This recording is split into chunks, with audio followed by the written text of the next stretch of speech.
Jack Ryan sat in the quiet of the back garden, the weight of his new reality settling in.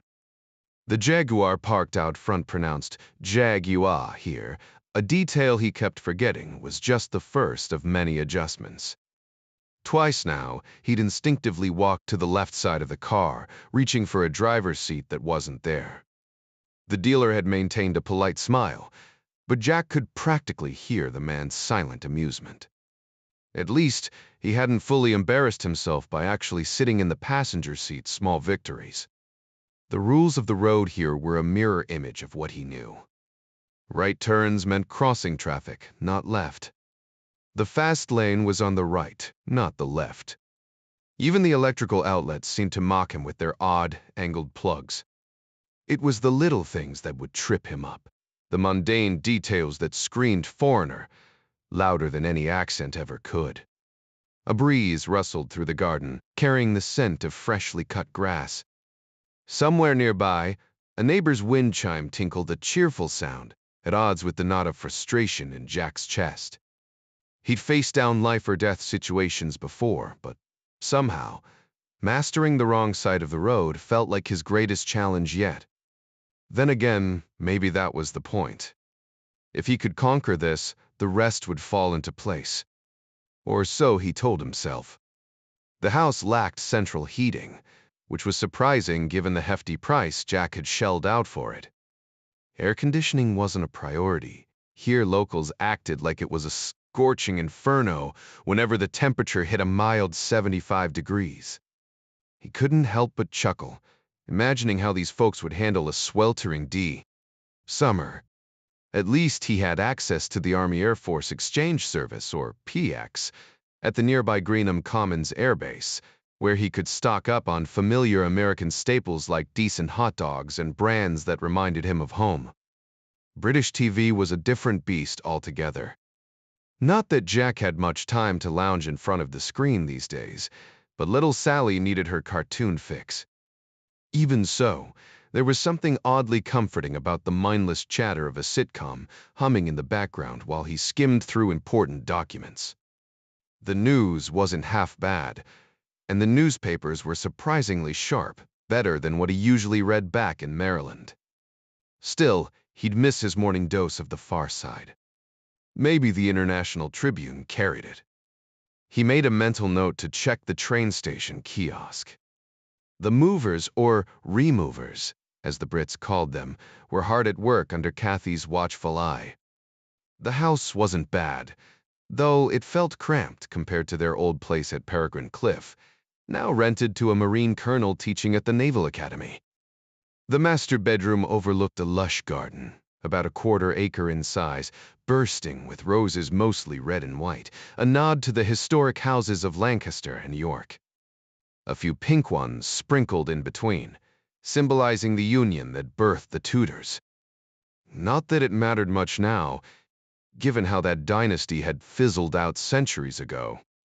The weather had been surprisingly cooperative 3 days in, and not a drop of rain. The long summer days meant the sun lingered well into the evening, though Jack had heard winter was a different story. Some of his new State Department acquaintances warned him the endless winter nights could be tough on kids. Sally, at 4.5, might feel it, but baby Jack, just 5 months old, slept like a log under the care of their nanny, Margaret van der Beek. A red-headed South African with impeccable references, she'd been vetted by both Sir Basil's agency and the Metropolitan Police. Kathy wasn't entirely sold on the idea of a nanny. The thought of someone else raising her child set her teeth on edge. But it was tradition here, and if it worked for Churchill, it could work for them. Of course, Jack couldn't shake the nagging suspicion that no background check was foolproof. The KGB had infiltrated British intelligence before, and Langley wasn't immune either. People betrayed their countries for shockingly little greed, didn't discriminate. The security briefings had been tedious, but necessary. After all, traitors didn't exactly walk around with neon signs. Jack had always admired his father's ability to think like a cop, but he'd never quite gotten the hang of it himself. Sifting through intelligence reports was one thing, Treating every colleague with cautious suspicion, while still maintaining a friendly work environment, was another. Did any of them see him that way? Probably not. He'd earned his stripes the hard way, carrying the faint scars on his shoulder and the lingering echoes of Chesapeake Bay. The dreams where his gun jammed no matter how hard he pulled the trigger. Kathy's screams piercing the dark. He'd survived that night, hadn't he? So why did his subconscious insist on rewriting the ending? Maybe a shrink could untangle that mess, but then again, wasn't seeing one its own kind of admission. Meanwhile, Sally darted around her new room, thrilled by the movers assembling her bed. Jack stayed clear. Kathy had already declared him useless in home improvement, despite his cherished toolbox, the first thing he'd unpacked. The movers, of course, had their own gear, all pre-approved by British intelligence. Because nothing ruins a fresh start, like a hidden KGB microphone. A familiar voice cut through the chaos. "Where's the tourist?" Jack turned to see Dan Murray in the foyer, grinning. "Boring day at the office," Dan said, nodding toward his wife, Liz, who was already pulling Kathy into a hug. The two vanished into the garden, where Kathy cooed over the roses, a passion Jack had never inherited from his green-thumbed father. "You look like hell," Dan remarked. "Mong flight. No stit diveler. You didn't sleep. Weft a sepalays. You ain't hassest. Please." Dan chuckled. "Better toughen up. You'll be racking up miles between here and Dulles." Jack grimaced. He hadn't fully considered the travel demands when he took the job. "The movers are solid," Dan assured him. "Basils used them for decades. Half these guys are ex-cops. Good to know. Just no bugs in the shower, yeah?" Dan smirked. "If there are, they're Basil's problem." The conversation shifted to work. Dan's role assisting the FBI director, the slow recovery of CIA operations since '77. "Admiral Greer agrees," Jack admitted, rubbing his temples. "Cheer up," Dan said, clapping him on the back. "At least you've got a drinking buddy now." Small mercies. Trust me, the beer here beats the swill back home." Jack managed a tired smile. Maybe this wouldn't be so bad after all. Bob Ritter was sharp, maybe too sharp for his own good, but he lacked the political connections in Congress to push his ambitious plans forward. As the CIA's chief analyst, Greer frequently clashed with Ritter, the agency's operations director. "They don't trust Ritter the way they trust the DD," Greer remarked. "It's leftover baggage from the Church Committee fallout a decade ago. The Senate has a funny way of memory, praising the leadership while throwing the foot soldiers under the bus for just following orders, even if they bungled it." "What's the word for that?" Murray scratched his head. "The Germans say Schweinerei. No perfect English equivalent, but it fits like a glove." Jack chuckled. "Sounds about right, better than calling it a total disaster." The CIA's botched attempts to take out Fidel Castro, orchestrated from the Attorney General's office during the Kennedy era, had been a circus act, politicians playing spy, thinking they were James Bond when they were more like Larry, Moe, and Curly. Hollywood fantasies had nothing on reality, as Jack had learned firsthand, both in London and in his own home. "So, Dan, how good are they really?" Jack asked. "The Brits." Murray guided him outside, away from the movers, all vetted by British intelligence, though Murray himself was FBI. "Basil's top tier. That's why he's stuck around so long. Sharp as a tack in the field, even as a rookie he was the first to sniff out Philby's betrayal. Now he's running the show, smooth with politicians on both sides. No easy feat. Think Hoover, minus the ego. Solid guy. And he's got a soft spot for you, Jack." Jack frowned.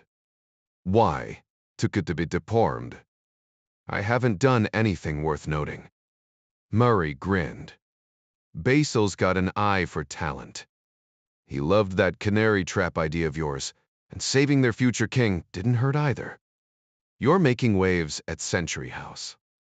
Play your cards right, and you might just have a future in this game. Jack sighed. Dan, I was a stockbroker who switched to teaching history. This isn't exactly my lane. Time to move on, Jack, Murray said, clapping him on the shoulder. You were good at picking stocks made a killing, right? Jack shrugged. Got lucky. Luck's part of the game. Now put those brains to real use. The intelligence world's full of drones and mediocrity. Stars like you? Rare who kev a treat, too. Greer sees it. Basil sees it. You think differently, that's why you're here, not chasing petty crooks in Philly like I used to. Though I never raked in millions playing the market. Jack smirked. Luck doesn't make me special. Kathy's dad, Joe, made way more than I ever will, and he's still a stubborn old pain, and the Murray cut him off with a laugh. Yeah, but you made his daughter Lady Ryan. That counts for something here. The Brits love their titles. He glanced at his watch. Enough shop talk. Let's grab a pint. There's a cozy spot up the road, the Gypsy Moth. Moving's driving me nuts. Almost as bad as building a house. Meanwhile, deep in the first basement level of the center, his office sat tucked away, a security quirk. No one had bothered to explain. Ironically, the main enemy had an identical setup, code named Mercury. Fitting, if his country believed in gods. The coded messages flowed through his office like clockwork, landing on his desk after passing through the hands of cipher clerks. His job was to scrutinize each one for content and embedded signals before directing them to the right departments or officers. Once processed, they circled back, and he sent them on their way, morning traffic in, afternoon traffic out. The real grind came with encryption, especially since field agents relied on unique one-time pads stored in the secured rooms to his right. Inside, clerks handled everything from scandalous gossip about Italian politicians to the chilling specifics of America's nuclear strike protocols. Oddly, none of them ever whispered about their work, inbound or outbound. They were drones, really probably hand-picked for their ability to keep quiet. The whole place felt like a machine built by brilliant minds but run by soulless cogs. If actual robots existed, he had no doubt they'd be here. Machines didn't stray from their programming. But machines couldn't think, and thinking was his job. Remembering, too. He was the gatekeeper, the one who knew where every piece of intelligence belonged. 9.5 years in this department had given him an insider's view: operation names, locations, even mission details, though field officers remained faceless names in reports. He knew their targets, their informants' aliases, the secrets those informants spilled. It was a far cry from the life he'd imagined. Fresh out of Moscow State University with a math degree, he'd been plucked by a KGB recruiter who spotted his disciplined mind. Chess had been his first love. Though memorizing grandmaster strategies, anticipating moves before they happened. He dreamed of turning pro, but reality hit hard when Boris Spassky crushed him in 6 straight games. That defeat closed the door on fame, fortune, and the one thing he still longed for: travel. Sometimes, at his desk, he'd shut his eyes and picture the places he'd never see: Venice's winding canals, London's bustling streets, the golden stretch of Rio's Copacabana. Everest's icy peak, conquered just as he was learning to walk. But men like him didn't get passports. The KGB kept its secrets locked tight, and trust was a luxury they couldn't afford. Funny how so many risked everything to flee the motherland, yet millions had died defending it.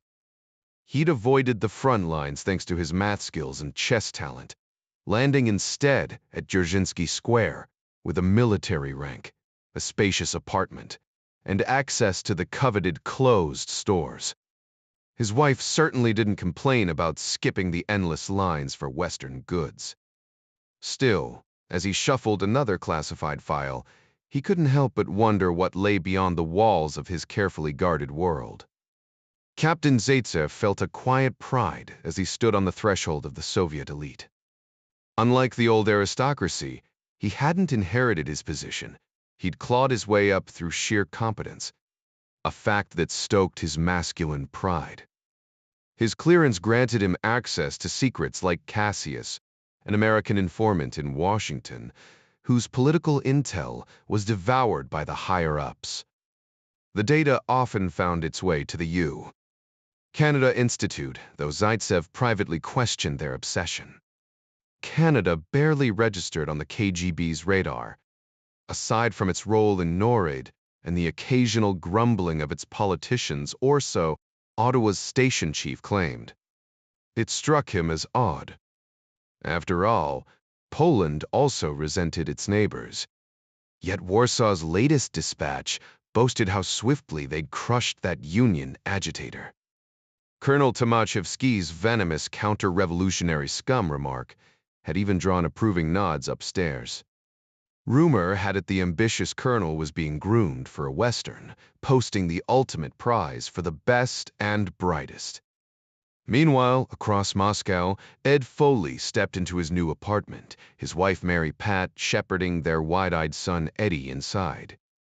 The boy's wonder at the unfamiliar surroundings almost made Ed smile almost. This wasn't exactly the Magic Kingdom. Mike Barnes, the embassy's designated welcome committee, leaned against the doorframe. Charlie Wooster had this place before you, he said. Decent guy. Probably sweating through D. Rev to Stein now. Mary Pat ran a hand over the dated wallpaper. Summer's here any better. Think Minnesota without the mosquitoes, Barnes quipped. Babrust has Mokoriev. Not as brutal as the history books claim, unless you ask Napoleon. Ed smirked. Yeah, they warned me about the social scene. Not that he cared. Paris could keep its cafes. Moscow was the real chessboard. He still couldn't believe Bob Ritter had handed him this assignment. Tehran had been a close call. Mary Pat's difficult pregnancy had pulled them stateside just before the embassy siege. Small mercies. At least Eddie had been born a New Yorker, destined to cheer for the Yankees and Rangers. And now? Front row seats to the world's best hockey. The Russians might not grasp baseball's nuance, but on ice, they were poets with skates. Mary Pat glanced around the cramped apartment, her eyes lingering on the fractured window pane. 6 floors up, at least the constant hum of Moscow traffic would be muffled. The so-called foreigners' compound, more like a gilded cage, was surrounded by high walls and patrolled by guards. The Russians claimed it was for their safety, though street crime against outsiders was practically non-existent. After all, local citizens weren't even allowed to hold foreign currency, and with nowhere to spend it, what was the point of targeting Americans or Europeans? Their flashy clothes made them stand out like neon signs in a gray Soviet landscape. A cheerful voice with a crisp British accent cut through the silence. Hello there. A ruddy-faced man stepped into view, followed closely by his wife, who balanced a tray of finger sandwiches and a bottle of chilled white wine. Nigel and Penny Haydock, he introduced himself, extending a bony hand. Nigel was in his mid-40s, lanky, with salt and pepper hair thinning at the crown. Penny, blonde and effortlessly elegant, looked far too good for him. Ed Foley barely had time to register her maternity dress. She was clearly halfway through her pregnancy before Nigel was steering him toward the bathroom, chattering about the plumbing. The pipes are reliable, but they sound like a freight train, Nigel warned as Ed tested the flush. The roar of water confirmed it. Fixed it myself, Nigel added with a wink. Then, lowering his voice, he muttered, Mind what you say in here, Ed. The walls have ears, especially the bedrooms. The Russians seem awfully invested in our private lives. His grin was mischievous. 2 years in Moscow? The toilet took its sweet time refilling, and Ed fought the urge to peek inside the tank. Nigel, meanwhile, switched topics seamlessly, demonstrating the rattling shower head with exaggerated enthusiasm. Hot water's decent, but this thing sounds like a jackhammer. Probably loosened by design, he hinted. Ed chuckled despite himself. Shower with a friend. And save water, isn't that the California motto? Nigel's early approach had thrown him off, but maybe that was the point. The Russians thrived on predictability, so why not defy it? Bob Ritter had assured him Nigel was solid. His father had been betrayed by Kim Philby, left to die in an Albanian ambush. That kind of loss forged loyalty sharper than steel. Mary Pat's hatred for the Soviets burned just as bright, righteous as divine wrath. And if Ed was honest after a drink or two, maybe even brighter than his own. Haydock might not have been the official station chief in Moscow, but as the CIS's top operative, he carried serious weight.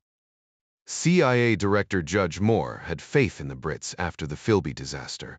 They'd scorched their own ranks with more intensity than even Angleton's infamous paranoia could muster. Foley trusted Moore, and so did the president, which just proved how bizarre the spy game was.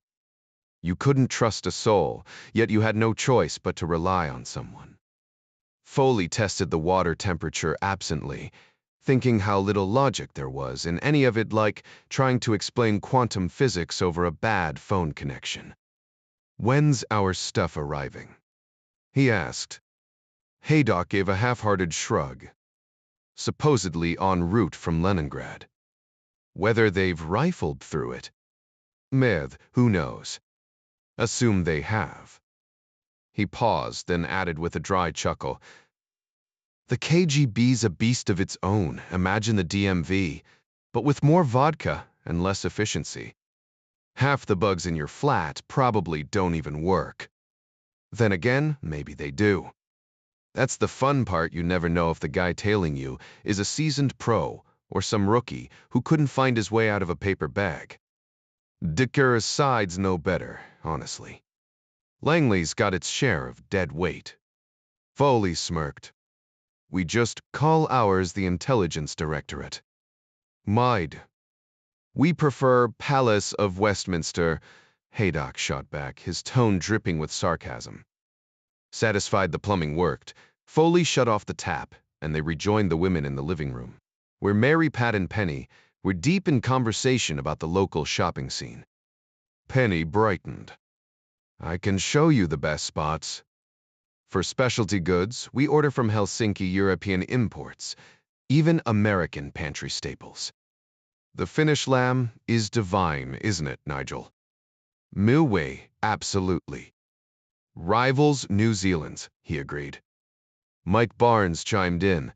The stakes here are tragic, but we get shipments flown in from Omaha. The Air Force delivers them frozen, not quite a New York strip, but close enough to make you homesick.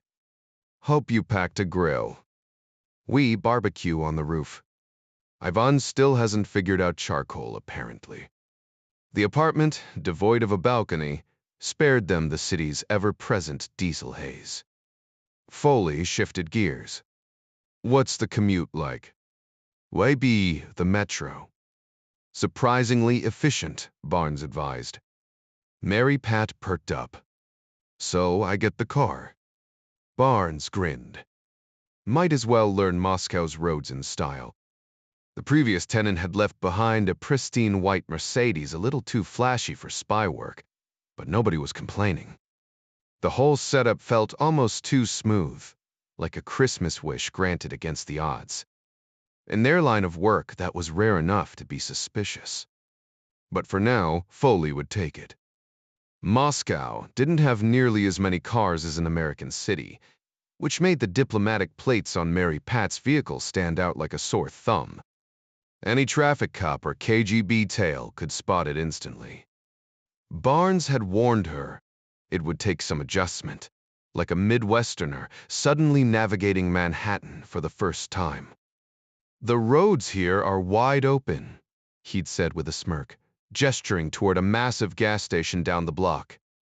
"The Soviets love building everything oversized." Mary Pat played her part perfectly, flashing a vacant smile as she slipped into her dissy blonde cover. It was an old stereotype, but a useful one, easier to play clueless than to outsmart everyone, despite what Hollywood might suggest. Ed, ever practical, asked about car maintenance. "It's a Mercedes," Barnes reassured him. "They don't break often, and if they do, the Germans have a mechanic on standby. NATO solidarity and all that." The conversation shifted to sports, with Ed dismissing soccer as a girl's game, earning a scoff from Nigel. "American football's just violence interrupted by committee meetings," the Brit shot back. Foley just grinned. "Let's eat." The temporary furniture was barely passable, the kind you'd find in a roadside motel, but at least the sandwiches were edible. Mary Pat moved to pour water from the tap when Nigel stopped her. "Wouldn't recommend that," he cautioned. "The locals might handle it, but foreigners? Stomach disaster waiting to happen." She arched an eyebrow. "Call me Mary Pat, Nigel." He nodded.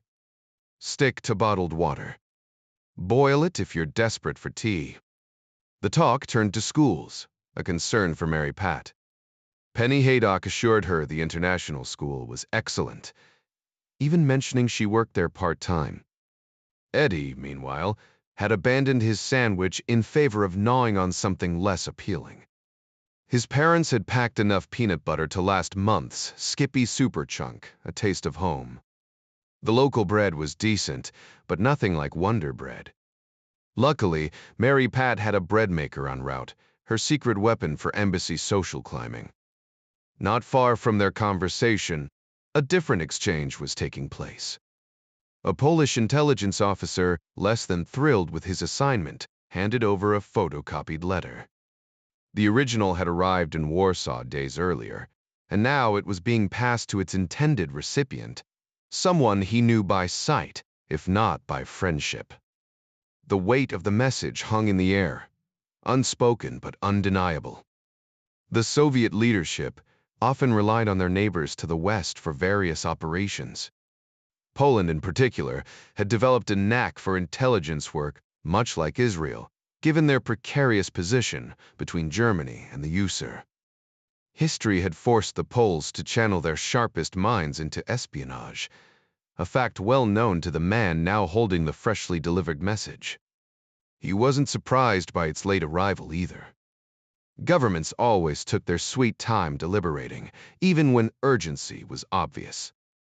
No ideology, not even Marxism-Leninism, could change the bureaucratic instinct to dawdle. The so-called new Soviet man was in reality just as flawed as anyone else, a truth as undeniable as the rigid choreography of a Kirov ballet performance. The recipient leaned back in his leather chair, unfolding the letter. Polish script stared back at him, useless without the attached Russian translation. Of course, he'd still have his own team dissect every word, followed by psychiatrists analyzing the writer's state of mind, another tedious delay in an already sluggish process. His superiors, or rather, his equals in the political hierarchy, would then waste more hours debating what he already knew. The chairman smirked, imagining how much simpler life must be for the Polish colonel who delivered the message. All he had to do was pass it up the chain, no different than bureaucrats everywhere, regardless of their supposed revolutionary ideals. When the Pole snapped a crisp salute and marched out, the chairman waited for the door to click shut before turning his attention back to the document. "So, Carol," he murmured, tapping the page, "you think you can intimidate us?" He shook his head, almost amused. "Courageous, but misguided, my priestly friend." His gaze drifted to the office walls, adorned with the usual trappings of power Renaissance oils, looted from some forgotten aristocrat. A stern portrait of Lenin, and a flattering photo of Brezhnev that bore little resemblance to the frail old man, now clinging to authority. Age came for everyone, he mused, though not all knew when to step aside. Andropov stared at the letter in his hands, the weight of its implications settling over him like a shadow. This wasn't just another bureaucratic nuisance. It was a direct challenge to the unspoken rules that governed his world. In his country, positions like his were meant to be permanent, yet here was a man daring to disrupt that certainty. The chairman of the KGB clenched his jaw. The real danger wasn't just the threat itself, but the uncertainty of what might follow. His colleagues in the Politburo, those aging, cautious men, would see it the same way, fearful of anything that rocked the boat. He glanced at the empty space on his office wall where portraits of two forgotten titans should have hung. Iron Felix Dzerzhinsky, the ruthless architect of Soviet state security, and Stalin, the man who had once posed a chilling question that now echoed in Andropov's mind. Back in 1944, it had been a matter of wartime necessity. Why two says, two bolt in the war. The stakes felt even higher. A grim realization settled in people could vanish. The thought didn't shock him. This very building, once the grand headquarters of an insurance company, had witnessed countless such disappearances. The basement had once echoed with gunfire, though those days were supposedly over. Still, the cleaning staff whispered about ghostly figures lingering in the halls, startling the elderly women who scrubbed the floors at night. The state dismissed such superstitions, of course, just as it scoffed at the idea of an immortal soul. Yet erasing old beliefs was harder than enforcing new ones. Convincing the masses to embrace Marxism had been straightforward. Indoctrination began in childhood, reinforced at every step. By the time they reached the party ranks, they knew the game. The truly ambitious recited the doctrine flawlessly, their party cards tucked close to their hearts like sacred relics. But behind closed doors, they understood the truth. It was no different from the sycophants of ancient Egypt, bowing before their pharaohs, pretending devotion while scheming for power. 5,000 years of history, and what had really changed. The Soviet Union produced brilliant historians, scholars who could dissect medieval Europe or ancient civilizations without political interference. Science, too, remained pure atoms, had no ideology. But agriculture, mesetry by. Those were minefields, avoided by the cleverest minds who instead flocked to safer fields. Andropov exhaled. The system was a carefully constructed illusion, and he was one of its chief architects. Now, someone threatened to tear it down, and he would decide how to stop them. Success wasn't about belief, it was about recognizing opportunity. Just as Ramses II's courtiers didn't need faith in his divine origins to see the perks of his power, multiple wives, endless heirs, a life of luxury, Yuri Vladimirovich understood the game. Ancient kings had their palaces, modern men had their dachas in the Lenin Hills and summers on the Black Sea. The world never really changed, did it? As head of the KGB, his job was to keep it that way. And this letter, a disruption. Mir, Saikanti's rear. One that might require removing the man behind it. History had a way of repeating itself after all. What Andropov didn't know was that his next move would unravel everything his country included. Meanwhile, across the Atlantic, Jack Ryan lay in bed with his wife Kathy, savoring the quiet after a grueling trip. New York's luxury hotels couldn't compare to home, especially after enduring his father-in-law's Park Avenue ego.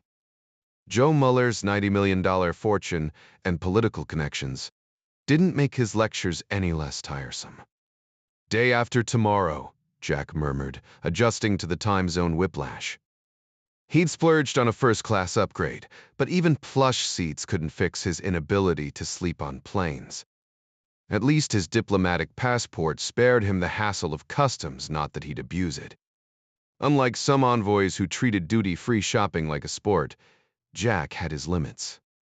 Kathy, ever the observant doctor, noted his exhaustion. Medicine had trained her to function on no sleep, but Jack often wondered how many patients paid the price for that brutal system. If lawyers ever cracked that code, he pushed the thought aside. Right now, all he wanted was to close his eyes without imagining Heathrow's fluorescent lights. Dr. Caroline Kathy Ryan, her credentials proudly displayed on her crisp white coat, had endured the grueling demands of medical training. More than once, her husband had anxiously waited up, concerned about her exhausted drives home in that tiny Porsche after marathon shifts, whether delivering babies in obstetrics, treating sick kids in pediatrics, or assisting in general surgery rotations. None were her specialty, but mastering them was part of becoming a Hopkins-trained physician. That rigorous education paid off when she stitched up his wounded shoulder near Buckingham Palace, preventing him from bleeding out in front of their daughter. Would the Queen have knighted me posthumously? Jack mused darkly before finally surrendering to exhaustion after 39 sleepless hours. Across the Atlantic, CIA leadership debated his overseas assignment over evening drinks. "Hope our boy enjoys London," remarked Judge Moore during the senior staff meeting. James Greer, ever the diplomat, countered, "Arthur, our British cousins excel at hospitality. Basil's the perfect mentor." Ritter remained silent, stewing. This Ryan situation reeked of amateur hour. The analyst had somehow become a media darling, which was downright dangerous for an intelligence officer. Worse, he was Directorate of Intelligence, and Ritter had long believed dye pencil pushers were overshadowing the real work of operations. Greer might be a brilliant strategist, but he'd never gotten his hands dirty in the field, and that's where the agency's true strength lay. Congress, of course, didn't grasp that. Mention field operatives to those appropriations committee members, and they'd recoil like vampires facing sunlight. Ritter finally broke his silence. "They'll manipulate him, Arthur. Ryan's sitting on intel they don't have, and he's too green to recognize when they're pumping him for details." Greer smirked. "I personally briefed him, Bob. Don't sell the kid short. Bet you a Snyder's steak dinner he outmaneuvers MI6. The Georgetown Steakhouse reference was a deliberate jab. Both men frequented the place." Moore watched, amused, as Greer needled Ritter with that folksy New England charm Texans pretended to disdain. Ritter took the bait, shaking on the wager just as Moore steered the conversation toward Poland. Solidarity's unrest had Washington on edge, but Ritter's Warsaw team was stretched thin 3 officers, one a rookie, though they did have a prized mole deep within the Polish government. "Arthur, nobody has a crystal ball here," Ritter admitted. "They're making this up as they go." The conversation shifted as the men acknowledged how unpredictable the situation had become. "Moscow's calling the shots here, Arthur," Greer conceded, but even they're flying blind. Moore removed his glasses, massaging his temples with a weary sigh. "Exactly. They're paralyzed when someone stands up to them. Stalin would have mowed down entire crowds without blinking, but these new guys? No backbone, thank God, for small mercies." Ritter smirked at the thought of Soviet leadership weakening. "Committee rule turns everyone into cowards. Rumor has it, Brezhnev can barely find the bathroom without help." The jab wasn't entirely accurate, but it amused him to imagine the Kremlin in disarray. Moore turned the discussion to their most valuable asset. "What's Cardinal saying?" The agent, embedded deep within the Kremlin as Defense Minister Ustinov's aide, had eyes on everything. "Ustinov's convinced nothing useful will happen until they get a real leader," Ritter replied. "Brezhnev's fading fast, even the average Russian can see it. You can't hide a man's decline when he's on TV every other day." How much time does he have left? Greer fielded the question with a shrug. Doctors say he could keel over tomorrow or linger for years. Mild Alzheimer's, worsening heart issues, and let's not forget the vodka standard issue for Soviet leadership. Moore grimaced. Good luck telling a Russian to put down the bottle. If anything destroys them, it'll be their refusal to handle power transitions smoothly. Ritter flashed a grin. Maybe they just need more lawyers. We could airdrop a few thousand from Washington. Let's not inflict that on them, Greer deadpanned. A missile strike would be kinder. Moore, a former judge, rolled his eyes. Lawyers built civilization. You can't have rule of law without them. Tell that to the Politburo, Ritter shot back. They execute people on a whim. No trials, no appeals, just tyranny. It's like living under Caligula, only worse. The room fell silent. For Moore, the thought was unbearable, a world without justice. He'd spent his life upholding the law, and the Soviet system revolted him. So what do I tell the president? Moore finally asked. Greer shrugged. The truth. We don't know because they don't know. Moore groaned. We're paid to have answers, Jim. It all depends on how scared the Russians are, Greer said. Poland's just their puppet. If they feel threatened, they'll crack down hard. A new thought struck Ritter. Unless they're too drunk to notice. The dark humor hung in the air, a reminder of just how precarious the game had become. The Russians might control their state-run television and newspapers like Pravda, but they couldn't stop the whispers, slipping past their borders. Ritter leaned forward, his voice sharp. Their own soldiers bring stories home from Afghanistan, East Germany, Czechoslovakia, Hungary. And then, there's Voice of America and Radio Free Europe, pumping truth into their ears.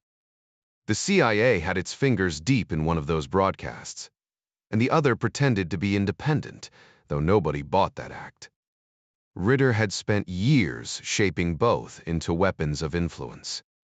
The Soviets knew the game. They respected effective propaganda. Moore rubbed his chin. How desperate do you think they are? Greer jumped in. A few years back, they thought they had us on the ropes. Our economy was drowning in inflation. Gas lines stretched for blocks. Iran was a disaster, and Nicaragua fell right into their lap. More dispite Kuzmans. Major Frage. Moore nodded. Thank God that's turning around. He hesitated, then asked, enough to flip the script. Ritter's grin was razor thin.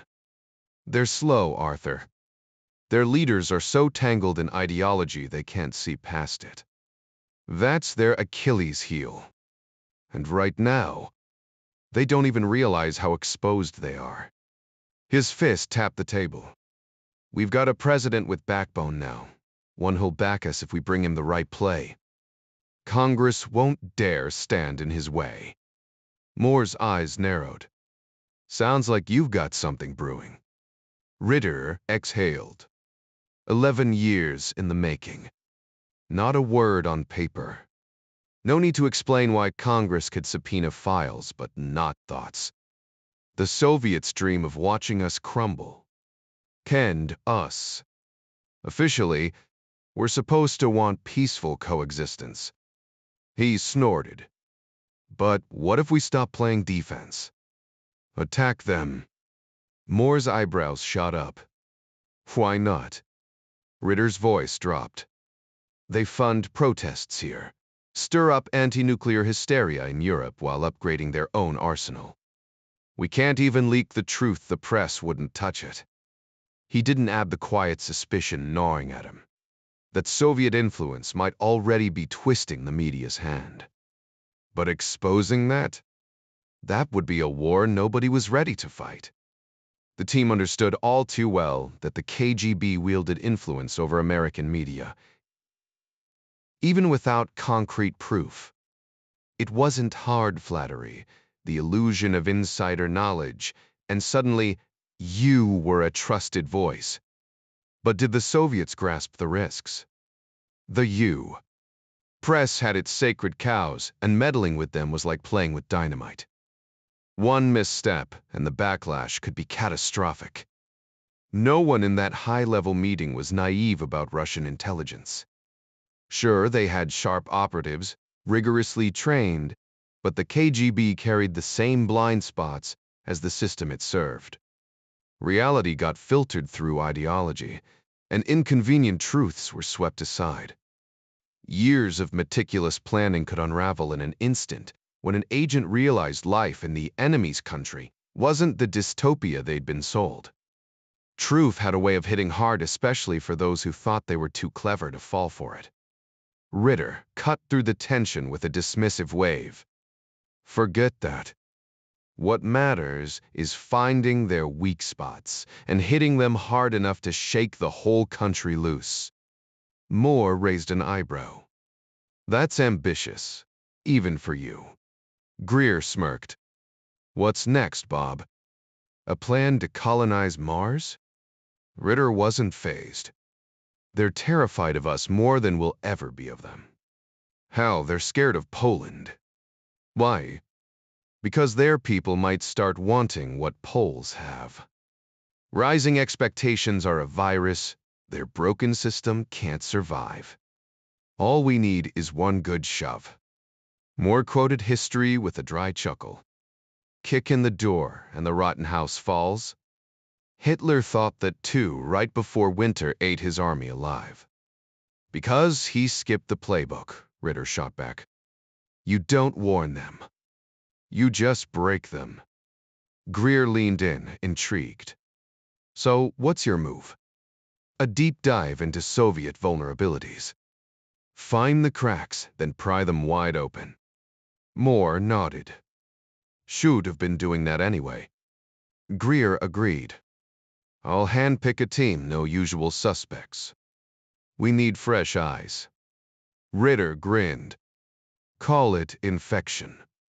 If it goes operational, upgrade it to plague. Moore countered with literary flair. Mask of the Red Death. Poe's got the right vibe. Greer chuckled, but saw the bigger game. This is just the dew flexing on the die, isn't it? For now, it was just theory like corporate raiders sizing up a takeover target. But the user wasn't some failing business. It was the ultimate rival, the Yankees to their Red Sox, the immovable object to their unstoppable force. And if they played it right, maybe, just maybe, they could tip the scales. The idea of overcoming them, no matter how appealing, remained little more than a fantasy. Yet Judge Arthur Moore admired that kind of ambition after all.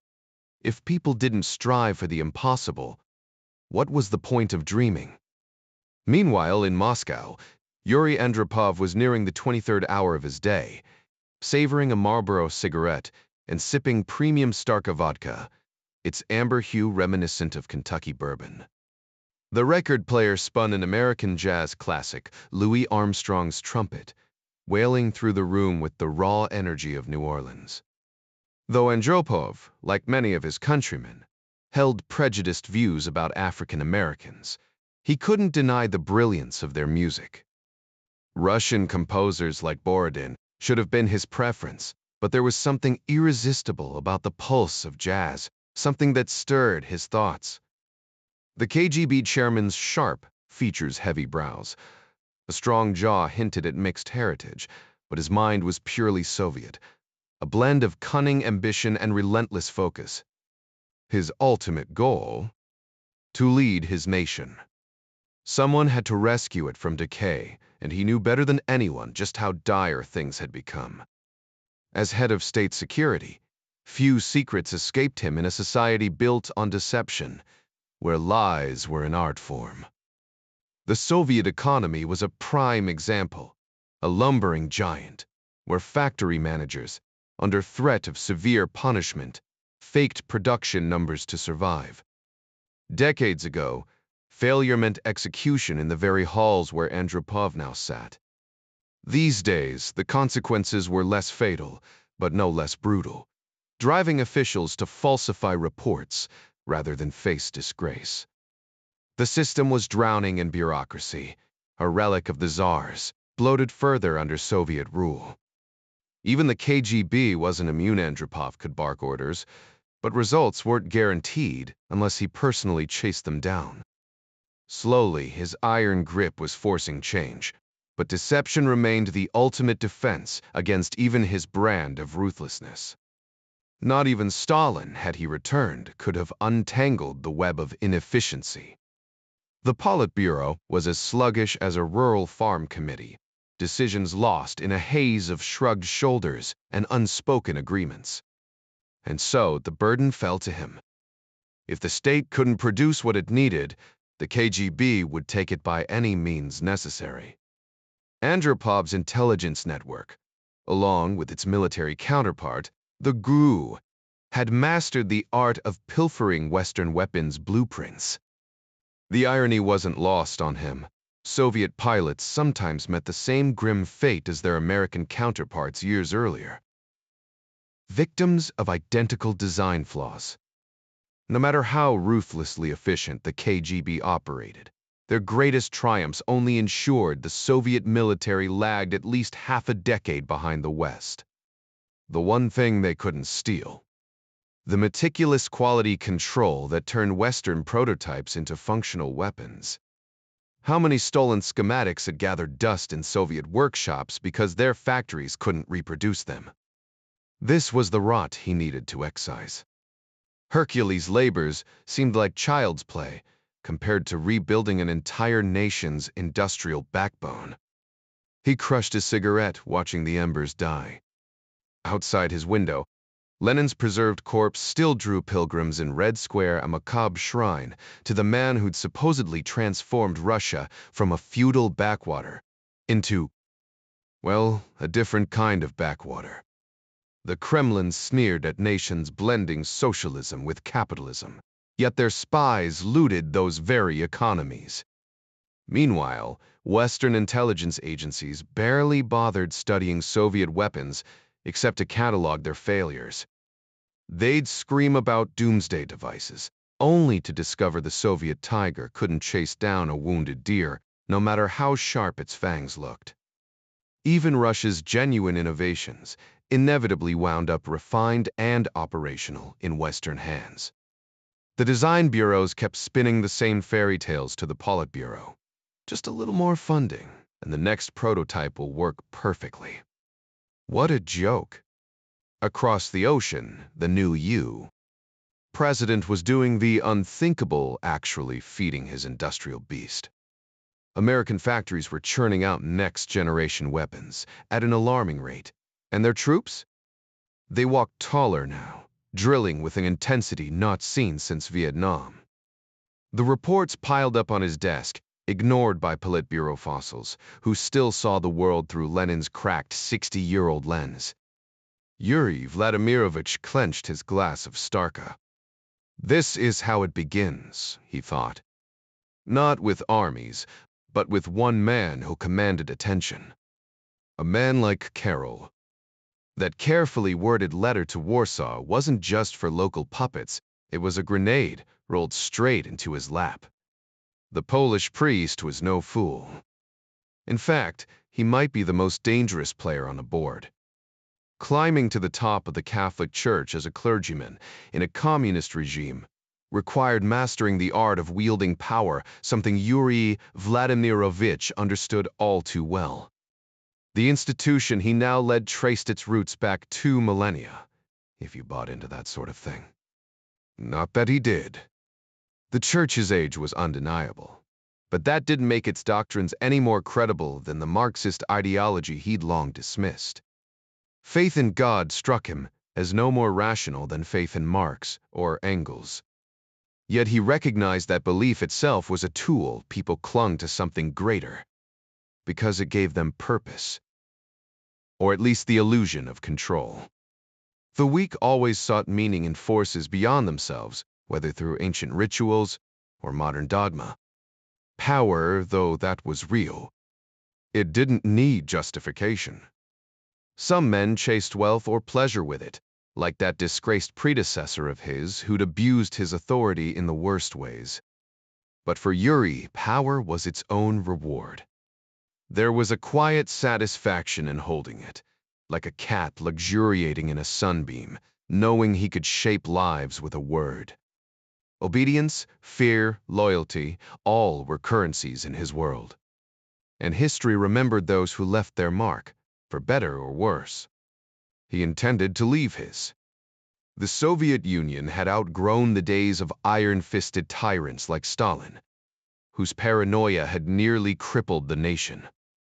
Terror was inefficient. Influence was far more effective. The Politburo needed guidance, not threats, and Yuri was the only one with the vision to steer them. If he succeeded, his legacy would endure. Of course, he wasn't perfect. He indulged in vodka more than he should, but who could deny him that? Great men answered to no one. His will had shaped the world around him, and if he chose to unwind with a drink after a long day, so be it. The future of the USSR rested on his shoulders, and he wouldn't let it falter not when he alone could see the path forward. Perhaps, just perhaps, he could finally steer his nation toward progress, maintaining the centralized authority every country required while injecting the adaptability needed for genuine innovation. The dream of true communism, that shining future Lenin's writings promised the devoted, still flickered in his mind. Yet Andropov failed to recognize the glaring contradiction in his own logic. Like so many so-called visionaries, his ego blinded him to inconvenient truths. And at the heart of it all loomed Karol, the persistent thorn in the Soviet Union's side. He scribbled a reminder for tomorrow's meeting. He needed options, something to present when the Politburo inevitably turned to him for answers about the Warsaw Letter. The real challenge: proposing a solution that wouldn't send his timid colleagues into a panic. It was almost laughable, really. These men, supposedly the most powerful in the land, were paralyzed by fear. His intelligence reports painted a clear picture. The higher they climbed, the more terrified they became of losing their grip. Even Stalin, the iron-fisted tyrant himself, had wasted his energy purging imagined rivals instead of building a legacy. Pathetic. Really like a housewife jumping at shadows instead of facing real danger head-on. But Andropov? He was different. He could see beyond the petty power struggles, could rally the doubters in the Kremlin with sheer conviction. He could reignite Lenin's vision and reshape history. But first, Karol. That meddlesome priest demanded immediate attention. Meanwhile, Kathy's stomach twisted at the idea of driving. Watching Jack approach the passenger side, she'd braced for him to take the wheel until the keys landed in her lap. At least the pedals were familiar, though the gear shift's left side position threw her off. Backing out of the driveway wasn't so bad, but the mental gymnastics of British road rules made her head spin. Did Brits struggle just as much adjusting to American streets, or was this some cosmic joke? Jack, ever amused, tossed out a half-hearted reminder. Left is right is left, and you're on the wrong side now. She shot him a glare. Logically, she knew she had to learn eventually, but did it have to be today? As they wound through the neighborhood, she passed the squat medical building and the park with its swing set, the very one that had sold Jack on this house. Sally loved swings, and soon she'd have new friends laughing beside her. The thought steadied Kathy's nerves, just a little. Little Jack would soak up some sunshine there too, at least during the summer months. Take a left here, sweetheart. It's one of those sneaky right turns where you don't have to cross traffic, Jack instructed from the passenger seat. I've got it, Doctor. Caroline Ryan replied, gripping the wheel tighter as she wondered why they hadn't just hailed a cab. Between unpacking boxes and arranging furniture, the last thing she needed was a backseat driver, though she had to admit the rental car responded well when she pressed the accelerator. Nothing like her beloved Porsche back home, but it would do. Now make a right at the bottom of the hill, Jack added. She nodded absently, relieved the route seemed straightforward. Asking for directions grated on her years of making split-second decisions in the operating room had conditioned her to trust her own instincts. Surgeons didn't panic after all. They assessed, adapted, and moved forward. Right here, Jack pointed out. Watch for oncoming traffic. The road stood empty now, but Caroline knew that would change the moment Jack stepped out. Learning to navigate these winding streets alone wouldn't be easy. But then again, neither had her first solo surgery. The Brits were generally polite if she got hopelessly lost. Some kind stranger would likely guide her home. The train station ahead looked about as grand as a subway stop in Queens. Just a modest stone building with stairs leading down to the tracks. Jack paid cash for his ticket, though he noticed discounted commuter passes for regular travelers. Grabbing a copy of the Daily Telegraph, he figured the choice would peg him as conservative locals, who leaned left usually went for The Guardian. He skipped the tabloids with their scandalous centerfolds. Some things were better left unseen before coffee. The train arrived within minutes, quieter than an American commuter rail, but not quite as sleek as a subway. His first-class ticket secured him a private compartment, with old-fashioned windows that rolled down using a leather strap. Settling in, Jack skimmed the headlines. Half the front page covered local politics, same as back in D. The 40-minute ride to Victoria Station would be smoother than battling London traffic, as his friend Dan Murray had warned. Parking here was a nightmare, worse than New York with its maze of one-way streets. As the train glided forward, the conductor gave him a knowing smile, another American spotted. Outside, the English countryside rolled by in vibrant greens, dotted with tidy row houses sporting slate roofs. The streets were so narrow, he wondered how two cars passed without scraping mirrors. One wrong move, and you'd end up in someone's tea cupboard. The Brits loved their umbrellas. He noticed every third man carried one, along with hats that reminded him of his Marine days. England was just familiar enough to lull you into comfort before throwing a curveball. He'd have to keep a close eye on little Sally near Rhodes at 4 years old. She might still instinctively look the wrong way before stepping off the curb. The sky stretched blue overhead, but Jack knew the rain would come eventually. It always did. Jack had only visited his daughter in the hospital once, and that single experience was more than enough to last him forever. Now he found himself speeding through a dense urban landscape. The train tracks elevated above the streets. Scanning the horizon for familiar sights, he thought he spotted the Dome of Sant. Paul's Cathedral in the distance, which meant Victoria Station was coming up soon. With a practiced motion, he folded his newspaper just as the train began to slow.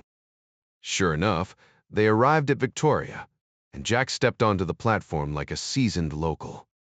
The station's grand steel arches, once filled with pristine glass panels, were now darkened by decades of grime, whether from old steam engines or modern pollution, he couldn't tell. Following the crowd, he reached a brick-lined concourse bustling with newsstands and shops. Stepping outside, he dug into his coat pocket for his trusty Chichester map of London. Westminster Bridge Road was too far to walk, so he flagged down a cab. As the car weaved through traffic, Jack craned his neck like any curious visitor, though he wasn't exactly a tourist anymore. Then he saw it. Century House, its grand stone facade partially hidden behind a garish orange safety net, as if the building itself might crumble at any moment. Great, he thought. Either they're renovating or the Russians have been busy. No one at Langley had mentioned anything about structural hazards. The neighborhood, at least, was impressive, just a short walk from Westminster Bridge and the iconic Houses of Parliament. Jack climbed the worn stone steps and pushed through the heavy double doors, only to be stopped by a uniformed security officer. "Can I help you, sir?" The guard asked, with that trademark British politeness that somehow always sounded genuine. Jack half expected to spot a hidden firearm beneath the desk. "Jack Ryan," he said. "First day on the job." The guard's face lit up. "Ah, Sir John. Welcome to Century House. Let me call upstairs." Before Jack could even settle into the waiting area chair, a familiar voice called out, "Jack." Sir Basil Charleston strode through the revolving door, hand extended. "Didn't expect you until tomorrow." Jack grinned. "Kathy's handling the unpacking. She doesn't trust me with the china." Basil chuckled. "Wise woman. We men do have our limitations." Tall and lean, with sharp hazel eyes and an expensive gray pinstripe suit, Basil looked every bit the successful London banker, though his real career had taken a far more clandestine turn. Jack knew him as a man who appreciated clever tactics, like the canary trap that had first put Jack on Langley's radar. "Come along," Basil said, steering him toward the elevators. "Time to get you properly set up." Jack didn't need a new suit, his was already Savile Row, but he knew this meant paperwork, security clearances, and the bureaucratic dance of joining a new agency. At least with Basil leading the way, it wouldn't be a headache. The CIA already had Ryan's fingerprints on file from Langley, so the process was straightforward: snap his photo, embed it into a security pass, and test it through a mock checkpoint to ensure smooth access, just like the high-tech gates back at headquarters. Moments later, Jack found himself whisked up to Sir Basil's sprawling corner office, which put Judge Moore's cramped workspace to shame. Floor-to-ceiling windows framed a postcard-worthy view of the Thames and the iconic Palace of Westminster. The Director General gestured toward a plush leather chair. "So, first thoughts?" Charleston inquired. "Surprisingly smooth so far," Ryan admitted. "Kathy hasn't started at the hospital yet, but her Hopkins supervisor, Bernie, assures me the chief surgeon there is top-notch." "Indeed," Charleston nodded. "Hammersmith's reputation precedes it, and Dr. Bird is considered Britain's finest eye specialist.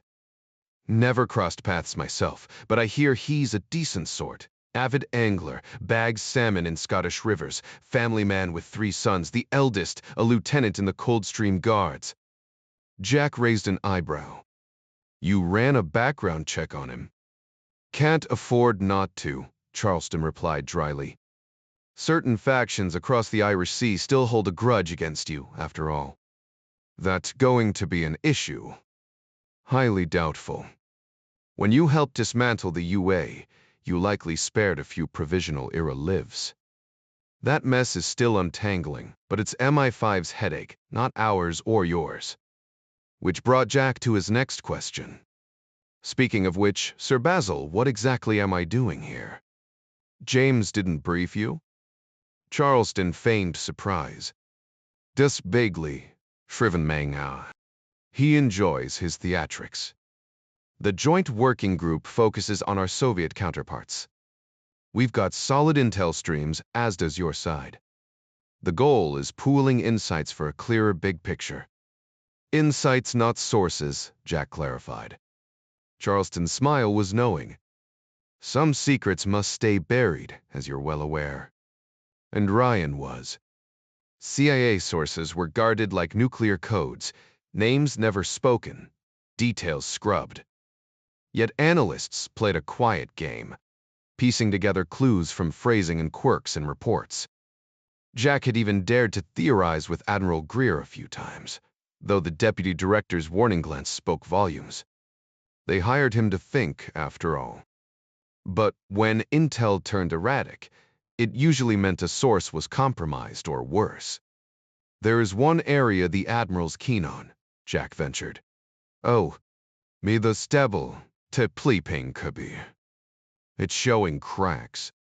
We're trying to gauge how deep, how fast, and the ripple effects." "Same here," Charleston mused.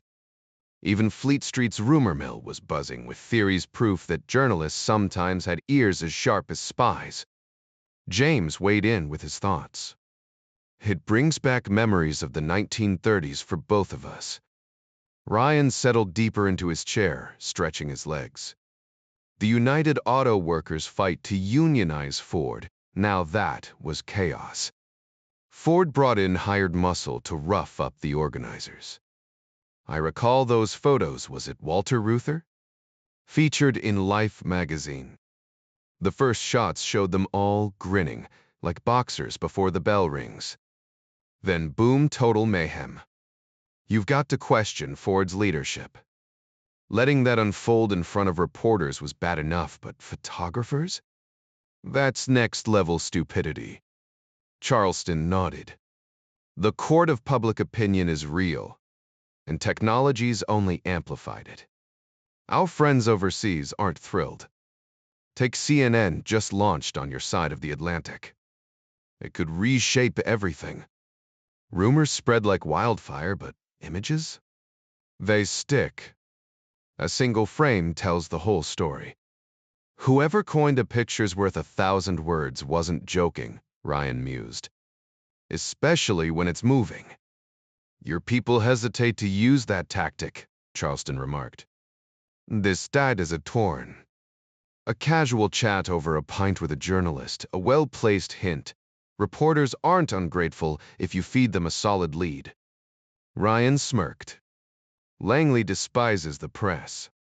Admiral Greer compares talking to them to dancing with a Rottweiler. Never sure if you'll get a lick or a bite. Rottweilers aren't bad dogs, Charleston countered. They just need training. Typical Brit, Ryan thought. They'd rather train a dog than raise a kid. He preferred Lab's gentle, reliable. Sally still missed Ernie. So, Poland. Charleston shifted gears. It's a pressure cooker, Ryan said. The lid's barely on. The Poles never fully embraced communism. Army chaplains, farmers, selling hams under the table. Their most watched show is Kojak, aired Sundays to keep people from church. Speaks volumes. The government's shaky, clinging to control with half measures. But unjust regimes, they crumble. Always. Charleston exhaled. Told the PM the same at Checkers last week. He slid a folder across the desk, most secret, stamped on the cover. Ryan cracked it open. The intel came from a source codenamed Wren, a well-placed Pole. His stomach dropped. This is solid? Ryan asked. Absolutely. It's a top-tier source, Jack. The man was referring to intelligence rated 5 out of 5 for both credibility and significance. You're Catholic, aren't you? He already knew the answer, just British politeness masking certainty. Jesuit education from high school through Boston College and Georgetown, not to mention the Sisters of St. Matthew's. I'd hope so. Thoughts on the new pope?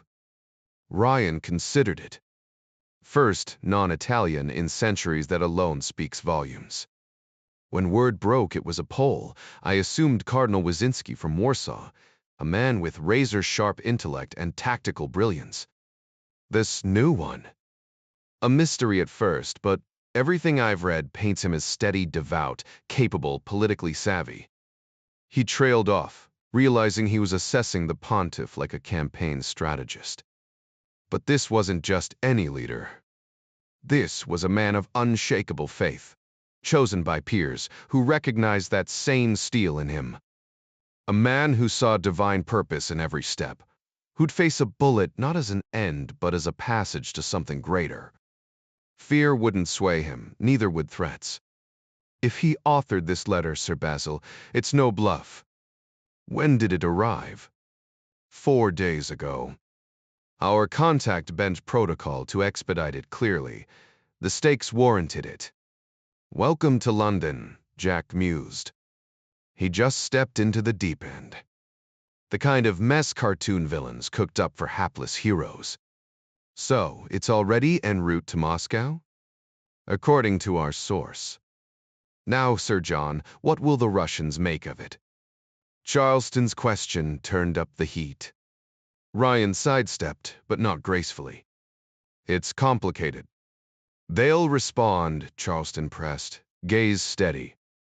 Negatively, no doubt. They'll perceive it as a threat. The real questions are how severely they'll react and whether they'll buy into it. Stalin might have dismissed it or not. The man invented paranoia. Ryan glanced outside. A storm brewing. No, Stalin would have acted. That brutally. You think. Charleston's tone was academic, but Jack recognized the test. This felt like his Georgetown doctoral defense under Father Riley's merciless scrutiny, only with more polished English restraint. Look at Trotsky. Eliminated out of sheer spite. Personal vendetta. But today's Kremlin lacks that kind of stomach. Charleston gestured toward Westminster Bridge. They had the nerve to murder a man right there, not 5 years back, and got caught, Jack countered. Luck and a sharp British physician had exposed the truth, though neither saved the victim. You think they lost sleep over it? Doubtful. Bad optics, certainly. They've dialed back such stunts publicly, at least. At home, sure. But Poland's their backyard. The Vatican. That's another matter. It all hinges on how frightened they really are. A tense silence settled. Somewhere beyond the window, thunder rumbled. Jack exhaled. The game was on. Back when I was earning my doctorate at Georgetown, Father Tim Riley made a profound observation that stuck with me. Wars are often ignited by fearful men. These leaders dread conflict, yet they're even more terrified of the consequences of inaction. The real issue lies in how they perceive the threat, both its authenticity and its scale. In this case, I don't believe we're dealing with a bluff. The Pope's integrity, history, and bravery are beyond question, so the danger is genuine. The bigger uncertainty is whether the opposition grasps the severity of the situation. The Director General gave a quiet nod. Wasticha Pintig continue. If they're sharp enough to see it, yes, sir, I'd be worried in their shoes. Maybe even rattled. The Soviets might posture as America's equal, but beneath the bravado, they've always wrestled with legitimacy. I remember Kissinger's lecture at Georgetown, he described, touring the Kremlin with Brezhnev before Nixon's summit. The Soviet leader kept unveiling freshly polished statues, like a nervous host prepping for guests. Why bother? It reeked of insecurity. We mythologize them as giants, but the closer you look, the more cracks appear. The Admiral and I have debated this for months. Sure, they've got muscle, a massive military, top-tier intelligence, but size alone doesn't win fights. Muhammad Ali called them a big, ugly bear, and we all know how that turned out. Ryan exhaled, rubbing his temple. So yes, this letter will shake them. The real mystery is whether it'll push them to act. The Tuste frozen Kive. We don't have enough intel to call it. If they decide to escalate, will we even see it coming? Charleston smirked. He'd been waiting for Ryan to flip the question. Hope for the best, assume the worst. Exactly. In my year at Langley, I've noticed our intel is a patchwork, deep in some spots, shallow in others. Few analysts truly understand them, and the ones who claim to? Half their theories crumble under scrutiny. Especially the economic forecasts. Basil raised an eyebrow. James lets you review those? The Admiral threw me into the deep end early. My undergrad was in economics at Boston College, and I passed my CPA exam before joining the Marines. After my service, I made a killing in finance mostly, thanks to a tip from my Uncle Mario about the Chicago and Northwestern Railroad. Employees were buying out shares to revive it. I dumped cash in and walked away with 23 times my investment. Shuv bet heavier, but old habits die hard. Still, keep a hand in the market. You never know when the next golden opportunity will surface. Clearly, Basil mused. Just how much did you pocket? 6-7 million. Mostly stocks. The Baltimore office treated me well. And honestly, watching the market's still more thrilling than half the briefings I sit through. If you spot anything interesting, be sure to give me a heads up. Ryan chuckled. No charge, but no promises either. In this line of work, guarantees are about as rare as a sunny day in London. Sir Basil nodded. I'm assigning you to our Russian team with Simon Harding. Oxford man, PhD in Russian Lit. You'll have access to most of what he sees, just not the classified sources. Ryan held up his hands, cutting him off. No need for that, Sir Basil. I'd rather not lose sleep over things I don't need to know. Just point me to the raw intel. I like drawing my own conclusions. This Harding, he's sharp? Ryan asked, feigning casual curiosity. Though extremely. You might have read his profile on Yuri Andropov a couple years back. Solid work. Ryan nodded. Yeah, that was impressive. Thought he was a psychologist. Dabbled in it, but no degree. Simon's a bright one. His wife's an artist, quite talented, actually. Now, why wait? I've got work to do. Come on, I'll show you the way. The walk was short. Ryan was surprised to find his new office on the top floor, a privilege that usually took years of backstabbing at Langley to earn. Someone must have thought he was worth the shortcut. Harding's office wasn't much to look at. 2 windows framing a view of nondescript brick buildings along the river. The man himself was pushing 40, pale with light hair and striking blue eyes, dressed in a rumpled vest and a dull tie. His desk was buried under folders marked with classified stripes. You must be Sir John, Harding said, setting down his pipe. Just Jack, Ryan corrected. Knighthoods aren't my style. Plus, I don't own a horse or a suit of armor. They shook hands. Harding's grip was firm despite his slender fingers, but those eyes were sharp. Take care of him, Simon, Sir Basil said before disappearing. Ryan tested the swivel chair at his suspiciously tidy desk. The room would be snug but manageable. His phone had a scrambler. Would it work as well as Langley's stew? Probably the same tech in a different shell. He'd have to remember he wasn't in Kansas anymore, though the British accent's grass, raspberry made it hard to forget. Did Basil mention the Pope? Mr. Harding asked. Yeah. That letter could blow the lid off. Wonder how the Soviets will react. We're all wondering. Any theories? Told Basil if Stalin were still around, he might have taken drastic measures. But it's a risky move. Harding leaned back. Andropov's gaining influence. He might be less cautious than the others. Ryan settled in. Couple years back, my wife's colleagues from Hopkins went to Moscow. Mikhail Suslov had diabetic eye issues, nearly blind. They went to operate and train local docs. Kathy was just a resident then, but Bernie Katz, Wilmer's director, led the team. The agency debriefed them afterward. Ever read that report? Harding's eyes lit up. No. Nervolask. Ryan smirked. Marrying a doctor teaches you to listen when they talk about people. You'd be smart to take Bernie's advice. His insights are worth paying attention to.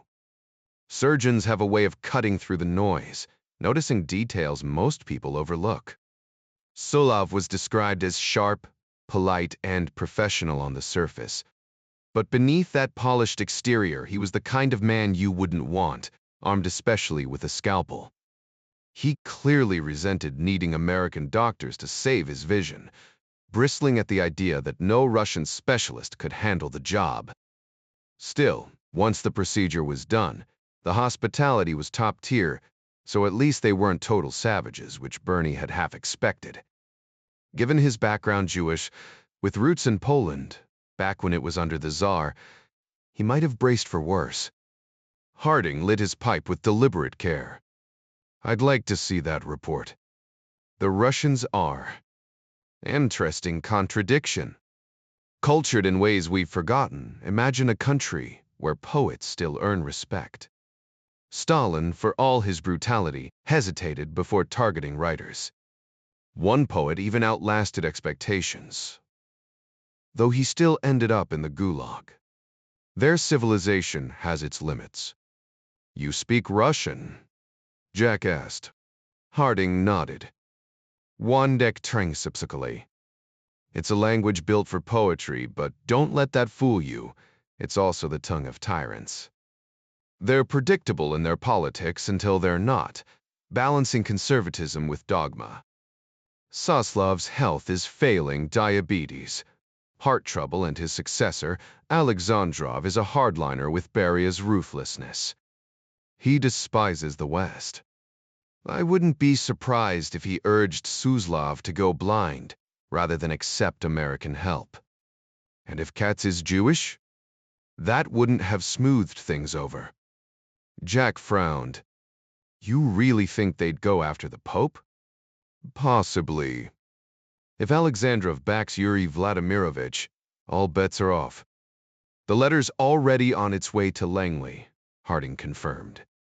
No sense taking chances. Jack exhaled. If they pull something like that, the backlash will be brutal. Bezverchendes. They don't see the world as we do. Takes time to wrap your head around it. Does reading their poetry help? Jack mused. Not much. Their dissent is coded lyrical odes to a woman's curves, masking cries for freedom. The KGB probably has a whole department dissecting verses for subversion, though the Politburo only cares if the metaphors get too risque. What isn't it? Prudish about art, but ruthless in politics. Jack chuckled. Can't blame them for hating Debbie Does Dallas. Harding coughed around his pipe. No, certainly no Shakespeare. The Russians certainly gave the world literary giants like Tolstoy, Chekhov, and Pasternak, though Jack had never cracked open their works, and now wasn't the moment to confess that. Naffer said what? Alexandrov demanded, his outrage measured, almost restrained. Andropov noted the lack of fire. Maybe the man saved his full volume for packed party meetings or the underlings at the Secretariat.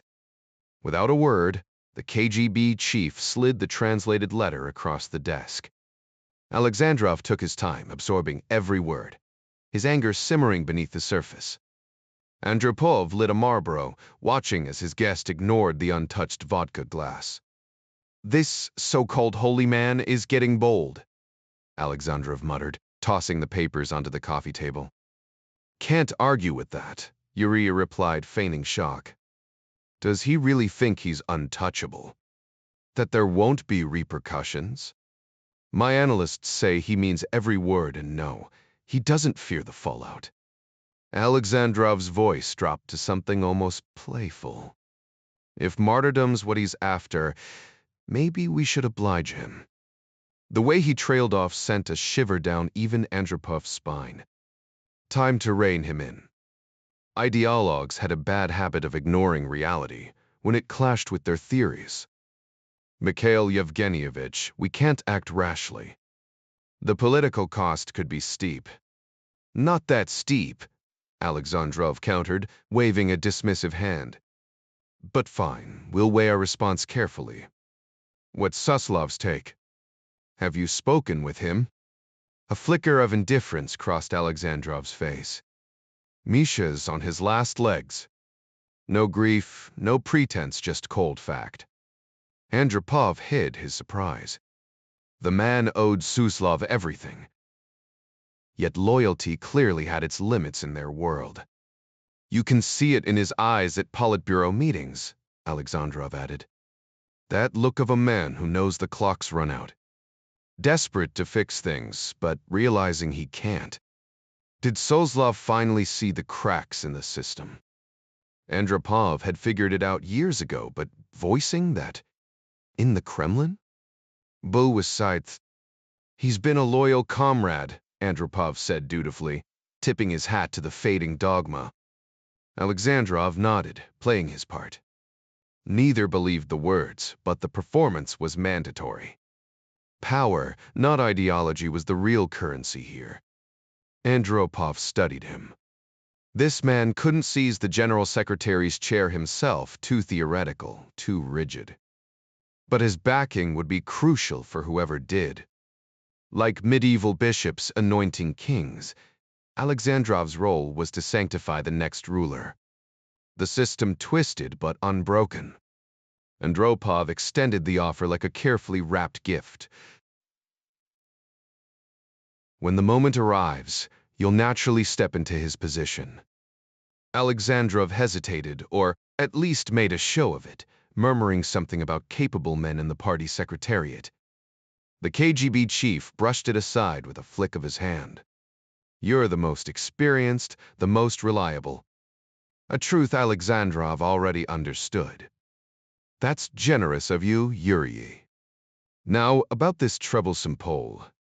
The unspoken bargain hung in the air. Andropov needed Alexandrov's backing for the top spot, and the price was clear thickening the ideological armor by dealing with a problem he'd already considered. Convenient, really. Switching to a detached procedural tone, the chairman cautioned, Misha, operations like this aren't child's play. They demand meticulous planning, absolute precision, and full Politburo awareness. Alexandrov leaned in. You must have a strategy brewing. Ideas aren't blueprints, Andropov countered. This requires more than wishful thinking. One misstep and everything unravels. The real world isn't a propaganda film. The warning was clear. Stay in your theoretical playground. Alexandrov, ever the loyalist, replied, You understand the stakes. To him, the party was the state, the KGB its enforcer. Andropov almost smirked how ironic that this Polish pope mirrored their fervor, just for a different dogma. Did faith count as ideology? For now, it might as well. His guest sipped Starka, blissfully unaware of the parallels. Both men clung to unprovable beliefs, yet one sought to erase the other. Fear was the KGB's currency, but this target, death, seemed like a reward to him. A martyr's end would only fuel his cause. Annoying. Nothing's impossible, Andropov conceded at last. Just, dafrizpul inconvenient. Alexandrov pressed, So you'll investigate? A slow nod. Starting tomorrow. And with that, the gears began turning. Meanwhile, in Langley, Greer announced, Jax settled at his London desk. Ritter smirked. Let's hope he remembers which side the paperwork goes on. The deedy side. What's your fixation with Ryan? Worried he'll outshine you? One of these days, he's going to crash hard and it won't be pretty, someone muttered. James Greer had grown used to deflecting Ritter's complaints about the intelligence directorate's expanding influence. You've got rising talent in your own division, too. This kid shows promise, and I'm letting him push his limits until he hits a wall. The deputy director of operations scoffed. Yeah, I can already picture the disaster. The conversation shifted to sharing intel with their British allies. Nothing major, just the medical evaluation of Mikhail Soslov from Johns Hopkins when their specialists flew over to treat his eyes, Greer explained. Judge Moore raised an eyebrow. They don't already have that? It wasn't exactly classified material. Guess they never bothered to ask. Besides, Soslov's days are numbered, judging by what we've seen. The CIA had unconventional ways of monitoring Soviet officials' health, analyzing photos, motion footage, even intercepting urine samples from foreign dignitaries. Diplomatic gossip and embassy reports filled in the gaps. It wasn't foolproof, but it beat blind speculation. The three men joked about hiring fortune tellers, half seriously admitting their methods weren't much more reliable. How bad is he? Moore pressed. Greer sighed. From the latest intel, he won't last till Christmas. Acute coronary issues. We even caught him popping nitroglycerin, not a good sign for Red Mike. Ritter grimaced. And Alexandrov takes his place. What a downgrade. Feels like they swapped him at birth, another die-hard Marxist. Moore chuckled dryly. Not everyone can be a Baptist, Robert. Greer then slid a secure fax across the table. Came in from London 2 hours ago. Might be significant. Ritter skimmed it instantly and cursed under his breath. Moore took his time, finally murmuring, "My goodness." He glanced up. "No word from our sources yet?" Ritter shrugged. "The Foleys are still getting settled. But if Ustinov mentions it, Cardinal will let us know." The room fell quiet. "You think they'll act on this?" Moore asked. Ritter didn't hesitate. They'd be fools not to consider it. Greer, more measured, added, "It's a drastic move." Moore leaned back. "You think the Pope's provoking them?" The tension hung thick, another unpredictable twist in the Cold War's endless chess game. Few men would dare approach a tiger's cage, swing open the door, and then taunt the beast with mocking gestures. "I'll need to present this to the president first thing tomorrow," Moore remarked, glancing at his calendar. His regular White House briefing was scheduled for 10 a.m. sharp. Isn't the papal nuncio traveling this week? When no one seemed certain, he made a mental note to verify. Ritter cut in. "What exactly would you say to him?" "You know Vatican officials must have tried talking him out of this madness."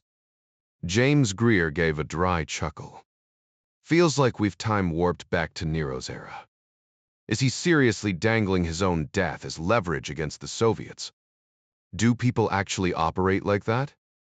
The retired naval officer adjusted the gold dolphin pin on his lapel, a relic from his submarine days.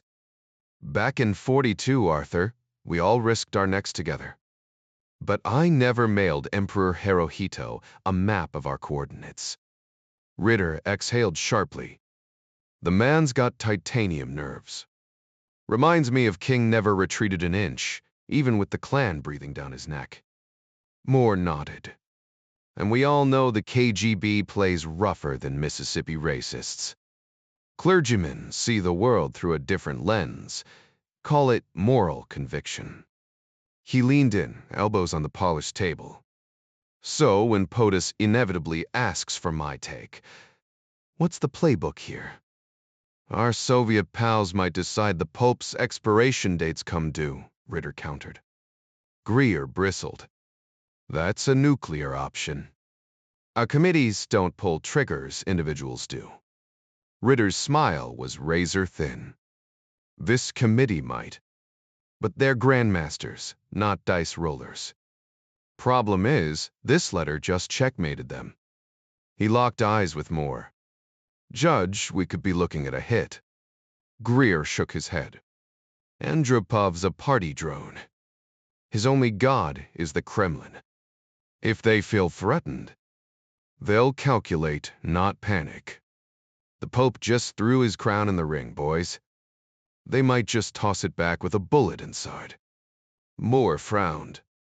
"Has any pontiff ever resigned?" "Not in my lifetime," Greer admitted. "Hell, I'm not even sure the Vatican bylaws allow it. But this is a Molotov cocktail of symbolism. No way it's a bluff." Ritter's fist hit the table. "It's bigger than bravery. If he backs down, the church collapses like a house of cards. He baptized minors' kids in Krakow, buried their grandparents. Poland's his congregation. You think he'll abandon them now? His voice dropped. So here's the million-dollar question. How do we stop a bullet we can't even see coming? Moore rubbed his temples.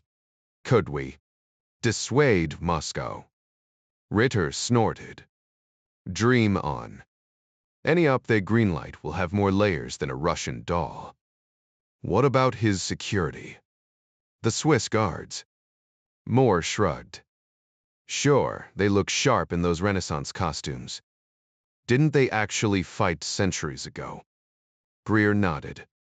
Held off assassins while some Medici pope escaped. Most bled out in the streets. Now they're glorified tour guides, Ritter muttered. But there's got to be more to it. You don't guard the most famous man on Earth with museum pieces. Ah, a beat. Then again, those halberds might come in handy if a tourist tries to steal the Pietà. The dark joke hung in the air, a momentary crack in the tension before the weight of their dilemma crashed back down. The Vatican operates as its own independent nation, complete with all the trappings of a sovereign state. We could alert them, someone suggested, but Greer quickly countered. Not until we have concrete reason to. Right now, we've got nothing solid. The sender of that letter clearly intended to stir the pot, and any safeguards he had in place were likely already activated. This will grab the president's attention. No question, another voice chimed in. After that evil empire speech, tensions are already high. If Moscow makes a move, even if we can't prove it, he'll blow his top. With nearly 100 million Catholics in the U, many of whom voted for him, the fallout could be explosive. Greer, however, was more concerned about how wildly this situation might spiral. All we have is a faxed copy of a letter sent to Warsaw. We don't even know if Moscow's seen it yet, and there's no reaction from their end. We can't warn the Russians without revealing our hand, and the same goes for the Vatican. If the Kremlin decides to act, hopefully our contacts, or the Pope's own intelligence network, will tip us off. For now, it's just an intriguing but unverified piece of intel. So we sit tight and analyze? Moore asked. For the moment, yes, Greer replied. The Russians don't move fast on politically sensitive matters. Still, the president should be briefed, just don't oversell it. The unspoken truth was that, failing to inform the commander-in-chief, only for disaster to strike later, would cost them their jobs. If Moscow escalates, we'll know before things go sideways. Moore nodded. Wysokoiprid. I'll tell him we're monitoring closely. That usually sufficed. He called for coffee, mentally preparing for tomorrow's Oval Office briefing, followed by the usual roundtable with intelligence chiefs, an oddly reversed schedule. But bureaucracy had its quirks. Meanwhile, Ed Foley's first day in Moscow had stretched longer than expected. The metro left an impression grandiose, almost absurdly ornate, like something out of a czarist fever dream filtered through Stalin's brutish tastes. Yet for all its gaudiness, the system ran efficiently, if a bit heavy-handed. The crowded platforms were a spy's dream, perfect for discreet exchanges, as long as he stuck to protocol, something Foley excelled at. His wife, Mary Pat, would thrive here, he mused. The sea of Russian speakers would be her playground, though she'd need to dial back her flawless, book-learned dialect to avoid suspicion. For now, the subway suited him just fine. The subway was almost too convenient. One stop just a few blocks from the embassy, another practically outside his apartment. Even the most suspicious KGB operative wouldn't find his choice of transportation odd, despite the stereotype of Americans clinging to their cars. Foley kept his gaze casual like any tourist, though he suspected he'd already picked up a tail. There'd likely be more. As a fresh face at the embassy, the Russians would be watching to see if he moved like a trained CIA operative. His strategy: play the part of a clueless American abroad, though whether they'd buy it depended entirely on how seasoned his shadow was. No way to know yet. For the next few weeks, surveillance was inevitable and occupational hazard. Mary Pat would have her own watchers, and Eddie too. The Soviets were famously paranoid, but Foley couldn't exactly blame them. His job, after all, was to pry open their most guarded secrets. Officially, he was the new chief of station, but Ritter had insisted on an unconventional approach, keeping his role hidden. Most station chiefs' identities were open secrets, blown eventually by slip-ups or double agents like losing your innocence. Once exposed, there was no going back. The agency rarely deployed husband-wife teams, but Foley's cover had been years in the making. A Fordham grad, recruited young, vetted by the FBI, he'd taken a reporting job at the New York Times, turning in just enough decent pieces to avoid suspicion before being gently nudged toward smaller papers. The unspoken message. He wasn't cut out for the big leagues. Perfect. He'd pivoted to a State Department gig as a press attaché, decent pay, zero ambition. At the embassy, his role was to schmooze journalists, arrange access to officials, and stay out of the way. The local Times correspondent had already dismissed him as a washed-up hack, whispering to colleagues that Foley lacked the grit for real journalism. Government work? The graveyard of mediocrity. And that was exactly how Foley wanted it. The KGB would be probing the press corps for intel on embassy staff, and nothing disarmed suspicion like being labeled incompetent. Spies, after all, were supposed to be clever. Whatever all, Foley. Just another paper-pushing bureaucrat. The irony wasn't lost on him. The Soviets, drowning in their own sea of dull functionaries, swallowed the act whole. Espionage thrived on unpredictability, but with the Russians, one thing was certain. They followed the rulebook. Every move was scripted. Stepping onto the subway car, Foley studied his fellow passengers. His clothes might as well have screamed foreigner, no blending in here. Then out of nowhere, a voice cut through the hum of the train.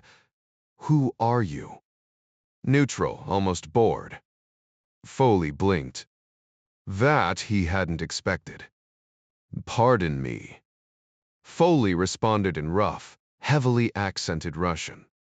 The man facing him smirked. "Ah, an American." "Yes, that's right. First day at the embassy, brand new to Moscow." Even with his shadow training, Foley decided honesty was the best approach here. The stranger had the look of a government pencil pusher, maybe KGB counterintelligence, maybe just some low-level bureaucrat with too much time on his hands.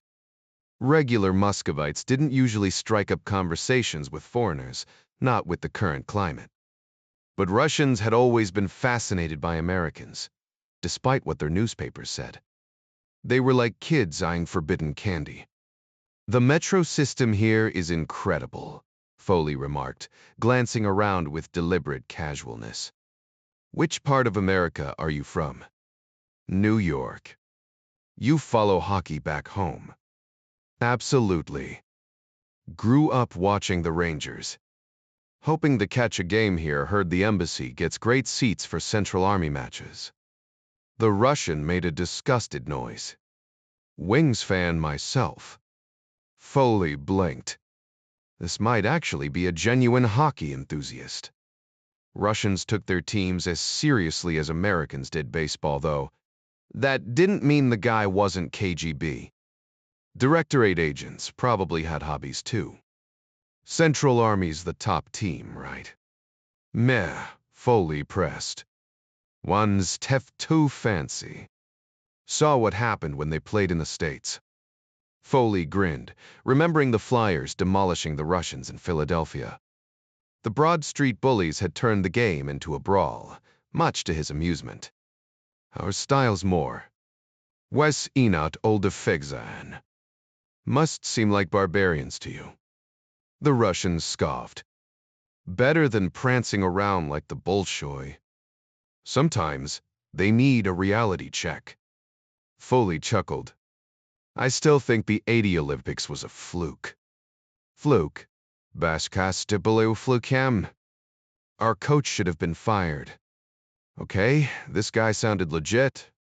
I'm thinking of getting my son into hockey here, Foley ventured. This takes in Sakeden. Chabel Corna to win. The man's expression softened. Perfect age to start. Plenty of rinks in Moscow. He turned to his quiet companion. Right, Vanya. The other man nodded. Get him good skates. Cheap ones ruin ankles. Typical Russian concern, harsh world, but kids got all the kindness. Foreigners compound, yes? The first man asked as the train slowed.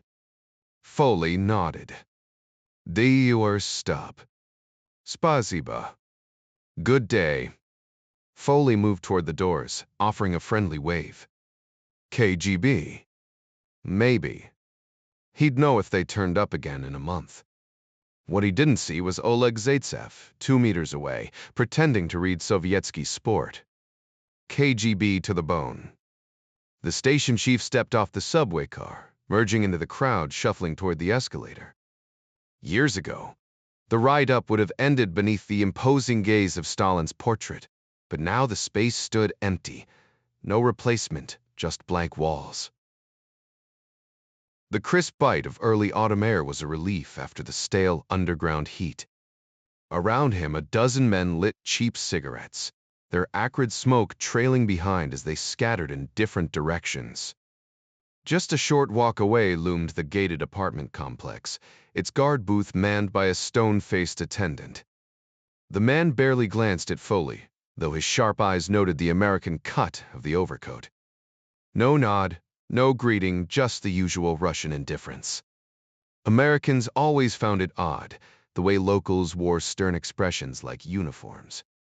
Meanwhile, several stops down the line, Oleg Zaitsev debated whether to file a contact report. The KGB expected it another bureaucratic ritual to prove loyalty and paranoia. But Oleg was drowning in paperwork already. Why add another sheet destined for some forgotten drawer? He hadn't even spoken to the foreigner. Exiting the train, he climbed the escalator into the evening chill, lighting a Trud cigarette the moment he hit the sidewalk. The taste was awful, but imported brands drained his wallet. Like millions of others, he made do with what the state provided. His clothes were marginally better than most, but nothing flashy blending in with survival. His apartment building stood 2 blocks away. A stroke of luck, the elevator was working tonight. No trudging up 5 flights like last week. The super's door was shut, meaning no broken pipes or power outages to complain about. Small blessings. He crushed his cigarette in the lobby ashtray and stepped into the waiting elevator. Greeted by the operator, Comrade Glencoe, a war veteran with a chest full of medals and, Oleg suspected, a side gig reporting to the KGB. The ride up was silent. Inside, the smell of boiling cabbage filled the apartment. Dinner again. His daughter Svetlana's laughter cut through the monotony as she rushed to hug him. For all the grayness of Soviet life, her joy was the one thing that never dimmed. Oleg smiled as he lifted his daughter into his arms, savoring the warmth of her tiny kiss. "How's my little bunny today?" he asked, brushing a stray curl from her forehead. Svetlana spent her days in a bustling daycare center, a place caught awkwardly between a preschool and a nursery, where children her age played under the watchful eyes of overworked caregivers. Her outfit, a bright green sweater, gray trousers, and tiny red leather shoes, stood out starkly against the drab surroundings of their Soviet life. Being part of the privileged few with access to the exclusive closed shops had its perks, and Oleg made sure his little girl never lacked for the small luxuries others couldn't obtain. The scent of simmering cabbage and potatoes led him to the kitchen, where Irina stood stirring a pot, her back to him. "Smells promising," he remarked, hoping there might be a hint of ham in the mix. She turned with a tired smile, wiping her hands on her apron. "Tea's ready," she said, nodding toward the chipped porcelain cups on the table. No vodka tonight, they saved that for after Svetlana was asleep. Irina was a practical woman, sharp-eyed and resourceful, always carrying her trusty string bag in case she stumbled upon something worth buying, a rare treat in their monotonous world. She had graduated from Moscow State University, a fact that filled her with quiet pride, though her job as an accountant at GUM hardly matched her ambitions. Once, she had dreamed of playing piano professionally, even composing her own melodies. But reality had tempered those hopes. Still, she found solace in books and the occasional concert at the Tchaikovsky Hall, where Oleg preferred the ballet, a privilege she suspected granted by his position at the KGB. Their life was modest but stable, a careful balancing act of rationed comforts and unspoken compromises. Oleg's job provided just enough rank insignia soon to be upgraded, a uniform he seldom wore, and a salary that kept them afloat. She didn't ask questions, and he didn't offer explanations. That was their unspoken agreement. "Anything exciting at work today?" she teased, knowing the answer before he spoke. He chuckled, shaking his head. "Same as always. Paperwork, messages, the occasional stone-faced colonel inspecting things." He didn't mention the high-ranking officer who had swept through the office last week, silent and unreadable, flanked by an escort that signaled his importance. Some things were better left unsaid. As they sat down to their simple meal, Irina glanced at Svetlana, already drifting off in her chair. Maybe, just maybe, they could think about another child soon. A little brother for her, perhaps. The thought brought a rare lightness to her heart. Captain Oleg Zaitsev had learned to keep his distance both physically and mentally from the hushed conversations in his department. Whispers were the norm, and curiosity was a luxury he couldn't afford. Yet no amount of training could completely suppress his sharp mind. His role demanded more than just blind obedience. It required a flicker of judgment, though exercising it was like tiptoeing through a den of sleeping wolves. He'd perfected the art of approaching his superiors with carefully phrased questions, always starting with humble uncertainty before nudging toward his real concerns. And so far, his instincts had never steered him wrong. Recognition was slowly coming his way. Promotion wasn't far off, and with it, the perks: better pay, access to restricted stores, and maybe, just maybe, a little more freedom. Not true independence, of course, but fewer invisible fences hemming him in. There were moments, though, when he bit his tongue. Like when a directive bound for Agent 457 in Rome made him pause. Did Moscow really understand the risks? He'd seen missions go sideways before. Just 2 months back, a frantic message from Bonn had warned of a breach in West German intelligence. The field officer had begged for guidance, only to be ordered forward without question. Then silence. No more transmissions. Rested?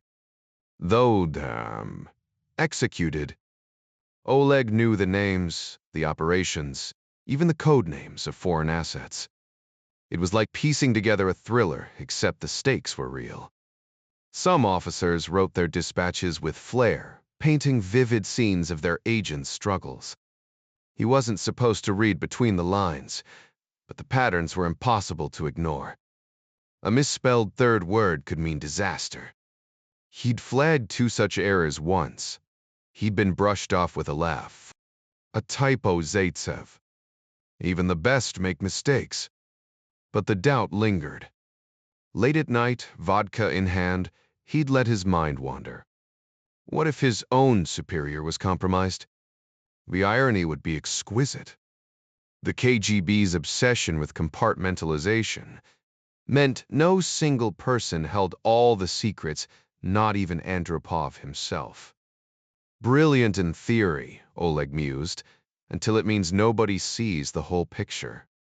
He'd scribbled his concerns into the records just to cover himself. After all, in a world of shadows, even the sharpest minds learn to watch their backs. The KGB operated on a foundation of paranoia, extending even to its own leadership. Ironically, the only individuals with access to comprehensive intelligence were the communicators within Zaitsev's department, not the field operatives. These were the overlooked functionaries, the ones deemed too insignificant for high-stakes assignments. Yet, wasn't it always the cipher clerk in a foreign embassy that the KGB targeted? The logic was twisted. Someone considered too dull for responsibility was somehow entrusted with the most sensitive secrets. More often than not, these clerks were women, and KGB agents were trained to exploit that vulnerability. Zaitsev had read the reports, some brazenly detailed, as if the officers were boasting to their superiors about their conquests. He found it laughable, really. Getting paid to seduce women wasn't exactly the stuff of heroism, unless, of course, the women were particularly unappealing. But then again, duty was duty. The absurdity wasn't lost on him. Here he was, another cog in the machine, handling secrets that could shift the balance of power. It was almost comical, more entertaining than the bland cabbage soup in front of him. The Soviet state, for all its rhetoric about collective distrust, still relied on individuals like him. And yet, trust was as alien to the system as life on Mars. At least the perks of his position included small luxuries like the bright green shirt his daughter, Svetlana, now wore as she struggled with her oversized Soviet-made utensils. He lifted her onto the kitchen chair, smoothing her napkin before buttering her bread. Real butter, no less. A rare indulgence. Irina, ever observant, chose dinner the one time he was relaxed to mention her find at the special store. Swedish brassieres, she said casually, as if discussing the weather. Oleg smirked. Soviet undergarments were practically designed for farmhands, not his wife's slender frame. 17 rubles, she added. Certificate rubles, of course, the only currency with actual worth in their theoretical economy. White, she clarified, as if daring to imagine anything bolder would be scandalous. After dinner, Oleg retreated to the living room with Svetlana, leaving Irina to the dishes. The evening news droned on about the heroic harvest, the bountiful wheat, the inevitable triumph of Soviet agriculture. No bread shortages this winter, supposedly. He knew better than to take the broadcasts at face value. Then came the obligatory outrage over American nuclear deployment's hypocrisy at its finest, given the SS-20's quietly positioning elsewhere. The night's programming culminated in We Serve the Soviet Union, a glossy tribute to military valor. Oleg exhaled, rubbing his temples. Some things never changed. The Soviet media rarely covered stories about soldiers fulfilling their international duty in Afghanistan, making today's broadcast unusual. Oleg found himself intrigued by what they might reveal. During lunch breaks at work, conversations about the Afghan conflict occasionally surfaced, but he preferred to stay quiet, having been exempt from military service was something he didn't regret in the slightest. The rumors of harsh conditions in the infantry units had reached his ears, and frankly, the uniforms weren't exactly stylish. Even his seldom-worn KGB attire was bad enough. Yet, images had a way of conveying truths words couldn't, and Oleg had the sharp observational skills his profession demanded. Meanwhile, Ed Foley made an offhand remark to his wife, Mary Pat, over dinner. You know, Kansas farmers harvest wheat every year, and it never makes the evening news. What's he smirked? Guess feeding the country isn't glamorous enough. He shrugged when she asked about his day, nothing worth mentioning. Later, she'd take their car out to scan for signals. Their top priority in Moscow was handling Agent Cardinal, a delicate operation Mary Pat was well equipped to manage. In London, Jack Ryan adjusted to the time difference as he dialed his secure line back to Langley. His creative rhythm split between mornings for absorbing intel and afternoons for deeper analysis, a habit Admiral Greer shared, though their schedules rarely aligned. Navigating bureaucratic paperwork was another hurdle, proving neither simple nor efficient. "Greer," came the Admiral's voice once the connection secured. Ryan updated him Kathy's new job, the uncharacteristically dry London weather, and his temporary office at Century House alongside Simon Harding, a sharp analyst in the Russian division. The thought of a bugged line flickered briefly before he dismissed it. Greer probed for updates, but Jack had little to report beyond settling in. The Hopkins document would arrive soon, and the Vatican situation had everyone on edge. "Basil's playing it close," Jack admitted. Bull, a pause. "Anything from our side?" "Not yet," Greer replied curtly. Jack wondered if this assignment was Greer's way of testing him less boot camp, more a refined trial by fire. The Marines' basic school was infamous for separating the capable from the unprepared. Maybe London was his version of that. Ryan hadn't exactly coasted through his education, but he'd managed to graduate first in his class. Luck might have played a part he'd never know for sure, since his military career got cut short by that damn helicopter crash over Crete. Even now, the memory crept into his nightmares sometimes. If not for his gunnery sergeant and a quick-thinking Navy medic, he wouldn't be here at all. Just the sound of rotor blades still made his skin crawl. "Give me your honest take, Jack. If protecting the Pope were my job, I'd be sweating bullets. The Russians don't pull punches when it suits them. What I can't figure is how the Politburo will react, whether they'll stand firm or fold. When I spoke with Basil, I told him it all hinges on whether they buy into his warning, if you can even call it that." "What would you call it?" The D's voice crackled over the secure line from thousands of miles away. "Fair point, sir. I guess in their playbook it counts as a threat." "Counts as one." Jack, picture it from their side. Greer had the kind of sharp mind that could have made him a legendary professor, the sort who'd leave grad students scrambling to keep up. "Understood, Admiral. It is a threat, and they'll treat it that way. But how seriously? They don't operate on faith like we do. To them, God is just another word for politics, a game of chess, not some unshakable truth. Jack, you've got to start seeing the board through their eyes. Your analysis is solid, but perception? That's where you're still green. This isn't Wall Street, where numbers don't lie. Think of it like El Greco's paintings, everything tilted because of how he saw the world. They've got their own lens, too. Master that, and you'll be unstoppable. Harding's got the knack. Learn from him. You know Simon. I've been reading his reports for years." None of this is coincidence, Jack realized, more startled than he should have been. "Second big lesson today."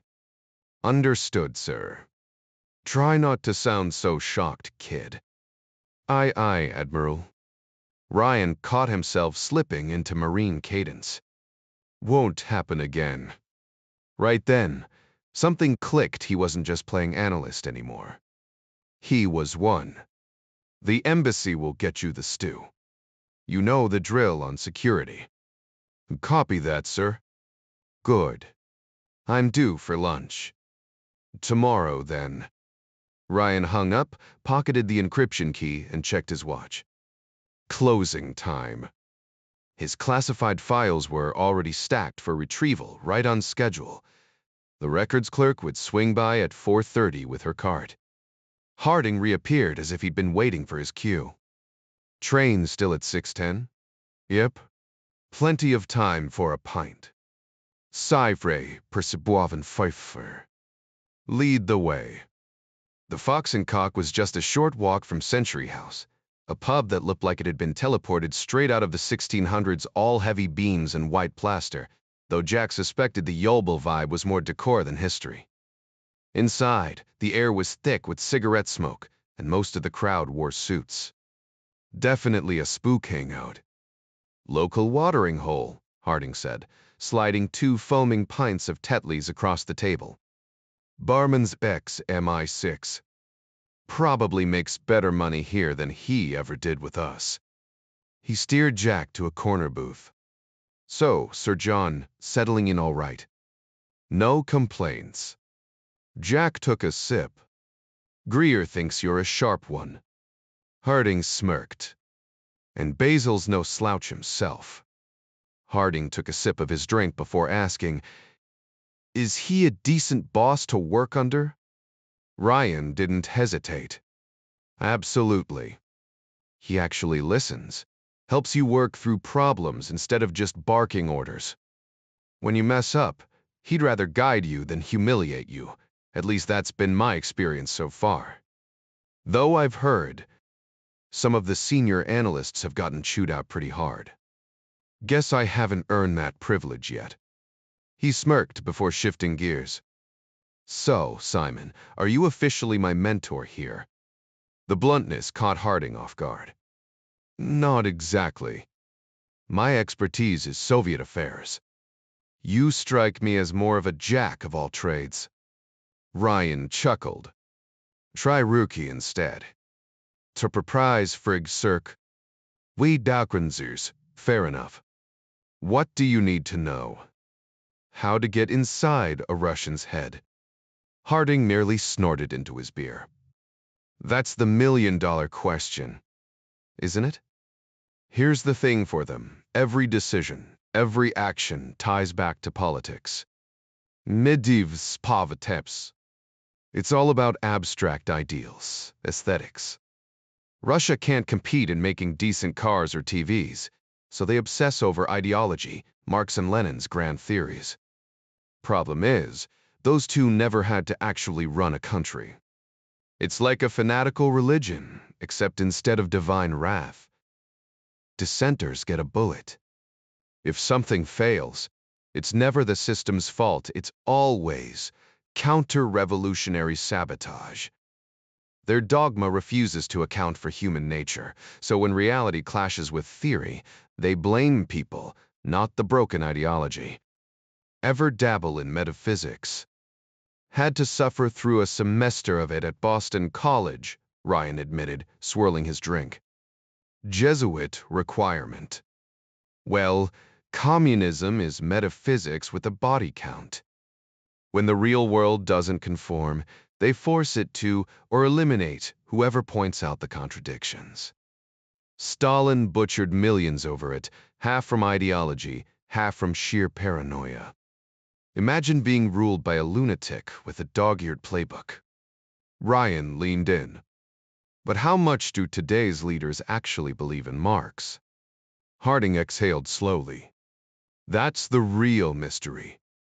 They all swear they're true believers, but who knows? Some, like Suslov, might genuinely buy into it. Like the rest? It's like lapsed Catholics, they go through the motions because the ritual keeps them in power. The faith itself, fading but too useful to discard. Inertia then, Ryan mused. Precisely. Newton's first law applied to geopolitics. Part of Ryan recoiled at the simplicity of it. The world should make sense, but why? Who decided that? Harding's explanation, delivered over pints, justified nuclear arsenals, global standoffs, and the men who tried to kill him. Yet here they were, two guys in a bar, dissecting a system built on contradictions. Maybe sense was just another illusion. People shaped their own understanding of what was real and what wasn't. Did that mean the world was just a product of perception, a construct of the mind? What even defined reality? It was the age-old question at the heart of metaphysics. Back when Ryan had studied it at Boston College, The subject had felt so detached from actual life, just abstract theories floating in the academic ether. At 19, it had overwhelmed him, and now at 32, he realized it still did. But here, the stakes weren't written in ink on a transcript, they were etched in blood. "Damn it, Simon," Ryan muttered. "Wouldn't things be simpler if they just believed in God?" Jack scoffed.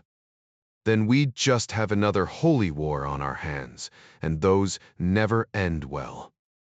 Remember the Crusades?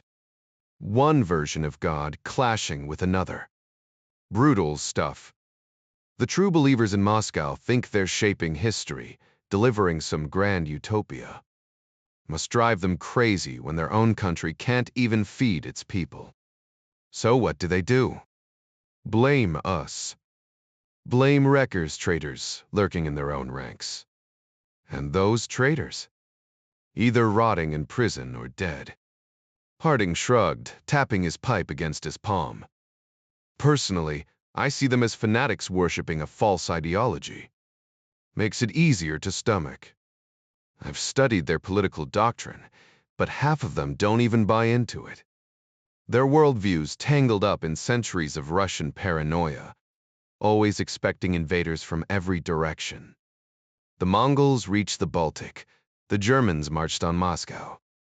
Hell, even Napoleon took a swing at them. No wonder they're a suspicious bunch. But let's be honest, nobody's sane. Wants them calling the shots. Shame, really.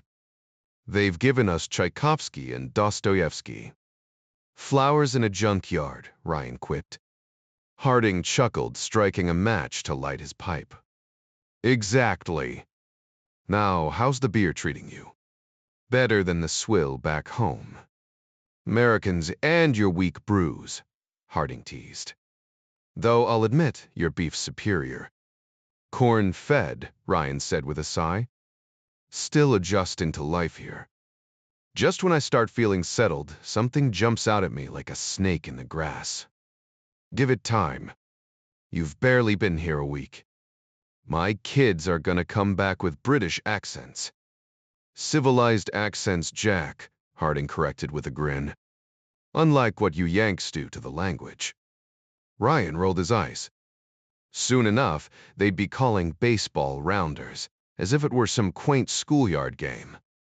Meanwhile, Ed Foley seethed at the thought of KGB bugs hidden in his apartment. Every intimate moment with his wife, some Soviet eavesdropper was listening in. Probably getting a sick thrill out of it. Mary Pat had joked about it on the flight over, said it was their way of showing the Soviets how real people lived. Funny then, infuriating now. It felt like being caged in a zoo, gawked at by strangers. Would the KGB actually log how often they were intimate? He wouldn't put it past them looking for cracks in their marriage, some leverage to exploit. Everyone played dirty in this game.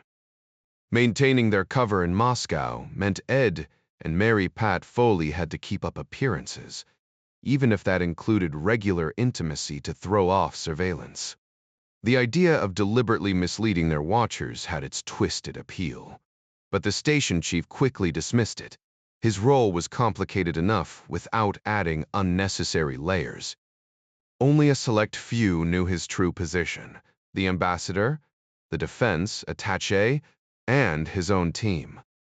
Ron Fielding, the overt chief of station, played his part perfectly, leaving subtle but deliberate breadcrumbs for the KGB to chase.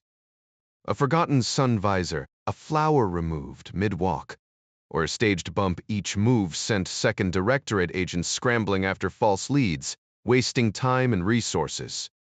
It was all part of the game, one that made other power plays look like child's play. Still, the thought of hidden microphones in their bedroom gnawed at him. Standard countermeasures, like masking conversations with radio noise, were off the table. He had to play the bumbling diplomat, a role demanding more discipline than any covert training. One slip could cost lives, and Foley wasn't willing to gamble. His agents weren't saints. Most were drowning in vodka, nursing grudges, or just plain unstable. A rare few might be decent people, but they'd have to come to him. The job wasn't about picking winners. It was about playing the hand you were dealt, no matter how ugly the cards. The rules were brutal. While diplomatic immunity kept him and Mary Pat relatively safe, their sources had no such protection. If caught, they'd face interrogations that made medieval torture look civilized. Soviet justice was swift, arbitrary, and often fatal. So, Foley treated his agents like fragile, wayward children, soothing their paranoia, cleaning up their messes, and praying they didn't get caught. Some nights, the weight of it all kept him staring at the ceiling, wondering if unseen cameras tracked his every twitch. Then again, if American tech hadn't cracked that yet, the Russians probably hadn't either. Probably. But underestimating the KGB was a rookie mistake, and Foley wasn't a rookie. The real kicker? Mary Pat slept like a rock beside him, utterly unshaken. If that didn't prove she was the better spy, nothing would. Mary Pat embraced her new role with the effortless grace of a dolphin, gliding through the waves, instinctive, fluid, and utterly natural. Yet Edward couldn't shake the nagging worry lurking beneath the surface. Sure, she was a seasoned operative, but danger didn't discriminate, and the thought of sharks circling his wife kept him awake at night. Funny how biology wired men to fret, just as it wired women to nurture. In the soft glow of the bedside lamp, Mary Pat looked almost ethereal, her tousled blonde hair fanning across the pillow, lips curled in that half-smile she only wore in sleep. To Moscow, she was a shadowy threat. To Ed, she was the woman who'd stolen his heart, his partner in every sense, and the mother of their child. The duality of identity fascinated him, how one person could be a dozen things at once, all equally true. God, I'm exhausted, he thought, rubbing his temples before finally letting his eyelids fall shut. Across town, Bob Ritter leaned back in his chair, arms crossed. So, what's the verdict? Judge Moore exhaled through his nose. He's not thrilled, but he gets it. Expect a rousing tribute to the dignity of labor in his next speech, probably aimed at those union folks in Chicago's Polish neighborhoods. Classic political theater. Ritter smirked. Maybe he can throw in a shout-out to the air traffic controllers while he's at it. His talent for snark was legendary, though he knew better than to unleash it in mixed company. Chicago. The D-Sir raised an eyebrow. Smart play. With plenty of Polish Americans to rally. Bet the speechwriters are stuffing it with crowd-pleasers vanilla with just enough spice to keep it interesting. Jim Greer chuckled. Cue the headlines. President woos the hard hat vote. Funny how the press needs everything spoon-fed, like toddlers at a diner. They wouldn't recognize a power play if it bit them. Moore nodded. The Russians might catch on, though. They're analysts at the U. Canada Institute aren't stupid. We could float a casual concern about Poland at state nothing overt. Just enough to ripple the water. Ritter's grin turned sharp. So we care about Poland but not the Pope. For now, anyway. Too early to tell, Moore admitted. Though I doubt Moscow's losing sleep over why the Vatican didn't loop us in. That letter was meant for Warsaw's eyes until it wasn't.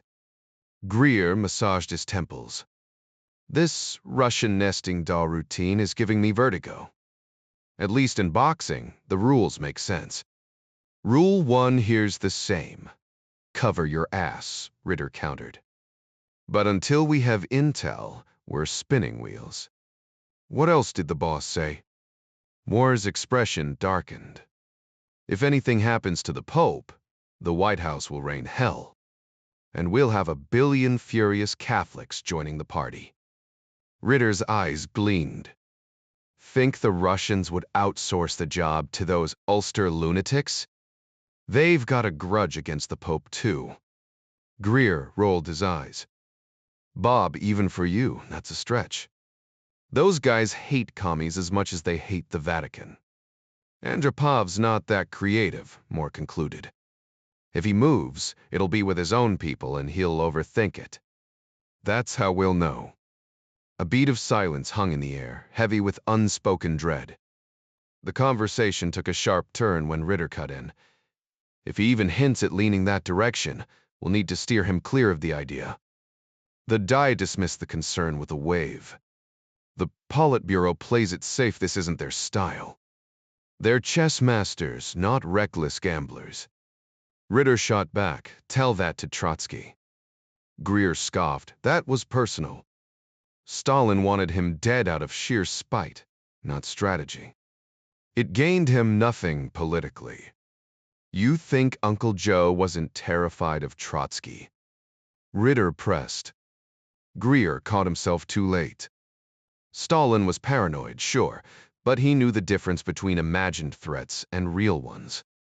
He quickly backtracked, adding, "Besides, today's leadership doesn't have his ruthlessness or his nerve." Ritter wasn't buying it. "You're wrong, Jim. The Warsaw Letter shakes their foundation. They'll see it as a real threat." Moore chuckled. "Robert, I didn't take you for a true believer." "I'm not," Ritter snapped.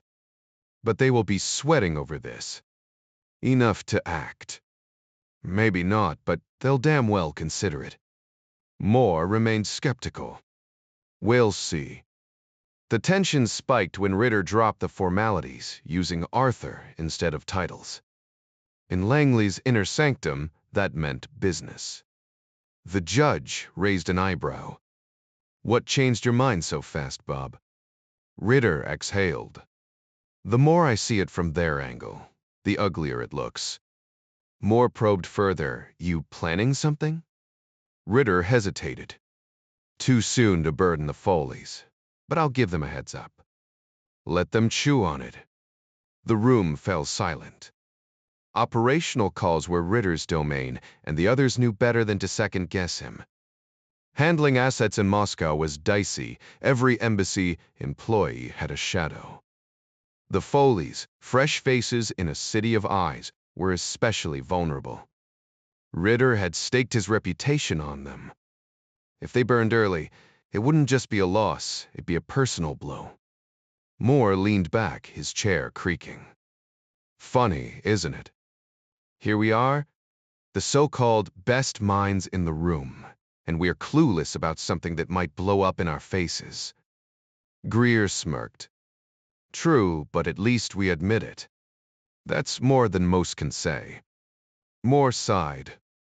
"Just what I needed, James." The unspoken truth hung heavy.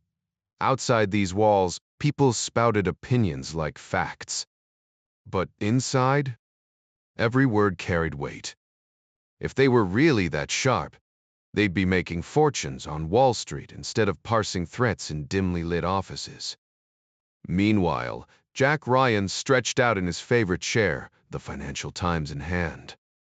Most folks read it with their coffee. Jack preferred the quiet of evening, a habit that suited his contrarian streak.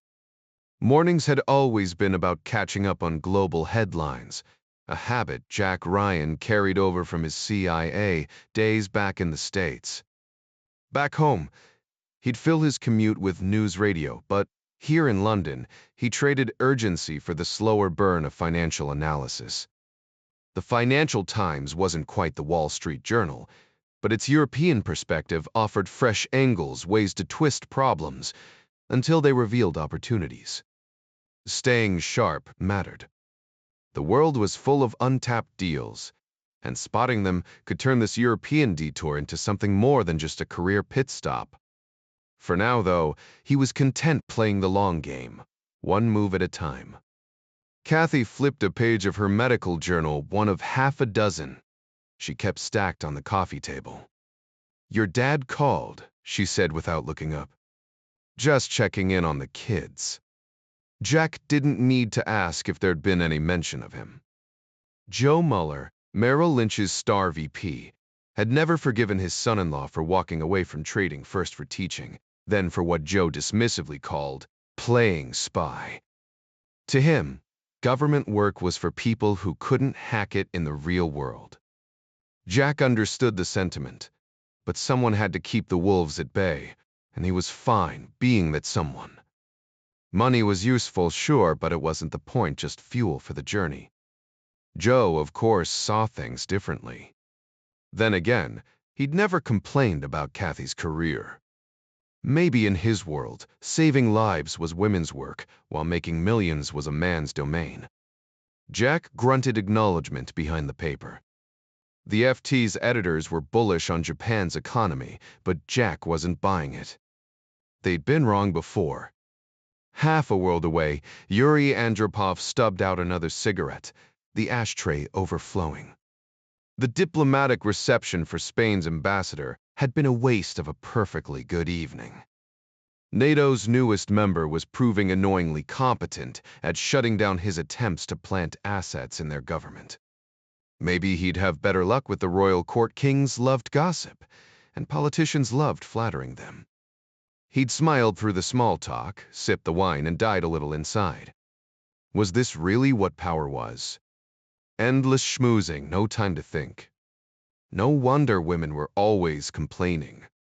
But one thought gnawed at him: the Warsaw Letter.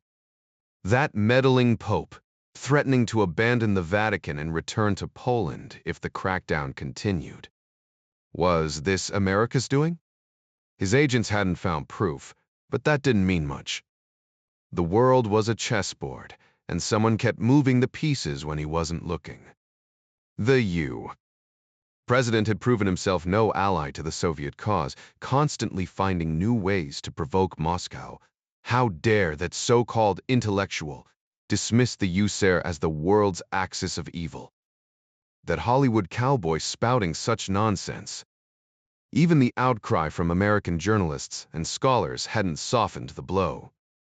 Worse, European elites had latched onto the rhetoric, especially in Eastern Bloc nations, creating headaches for his intelligence networks across the Warsaw Pact. Yuri Vladimirovich scowled, fishing another cigarette from the red and white pack and striking a match. The music in the background faded into noise as his mind churned through the implications. The situation in Danzig, he still thought of it. By its old German name, demanded immediate action before Poland's government lost control entirely. Moscow's orders had been blunt: crush the dissent. The Poles understood the stakes. A few Soviet tanks on their soil would remind them of the consequences of disobedience. If this solidarity nonsense wasn't stamped out soon, the unrest would spread into Germany, down to Czechoslovakia. Back home, unthinkable. But if Warsaw handled it decisively, the chaos might subside. Now, Andropov exhaled smoke, his thoughts turning cynical. Did he really believe that?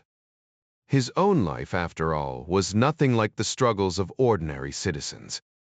As a Politburo heavyweight, he dined on the finest meals with a phone call, lounged in a lavish apartment stocked with imported appliances, and never once waited for a broken elevator.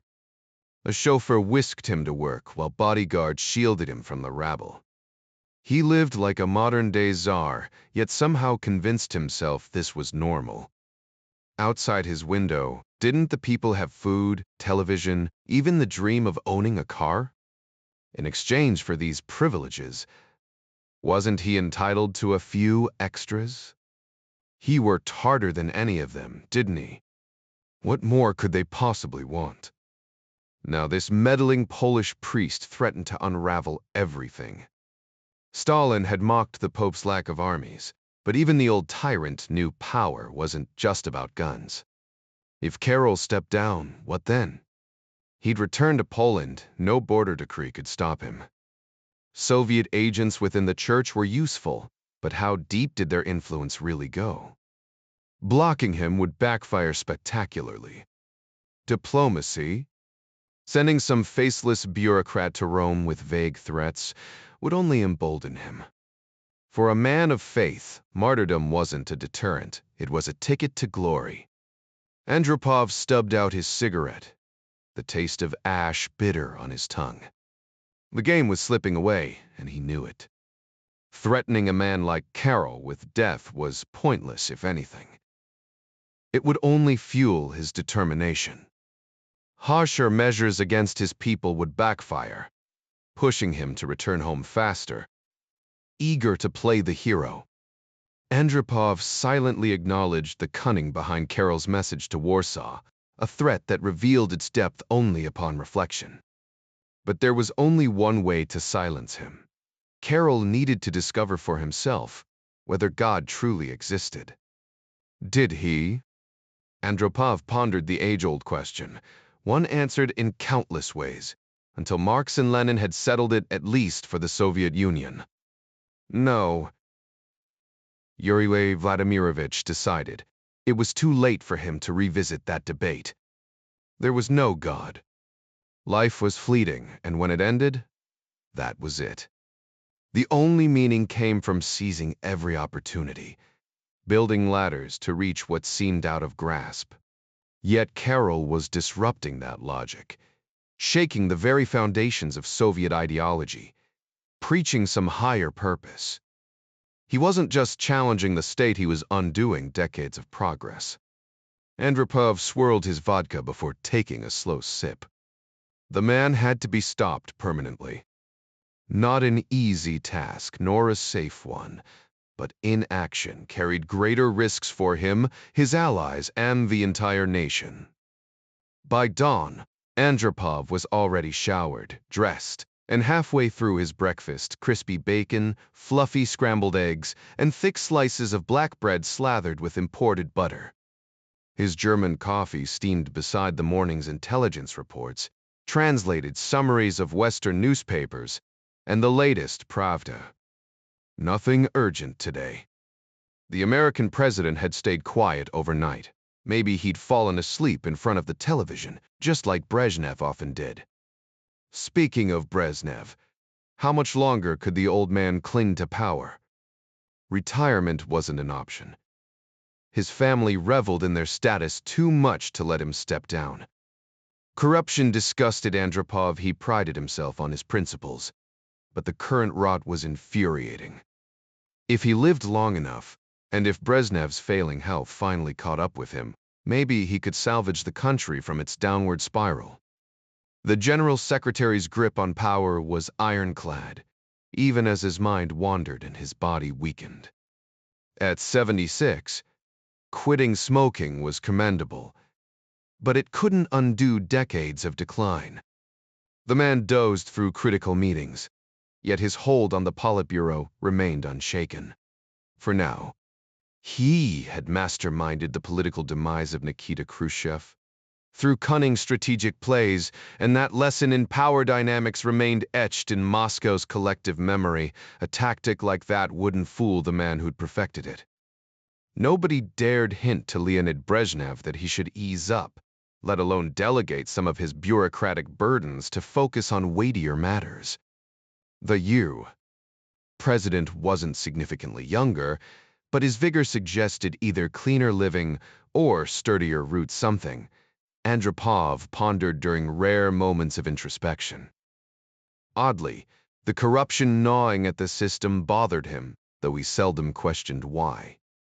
In those fleeting instances, he even dusted off his long-abandoned Marxist ideals, if only because every man needs some moral compass, however rusty.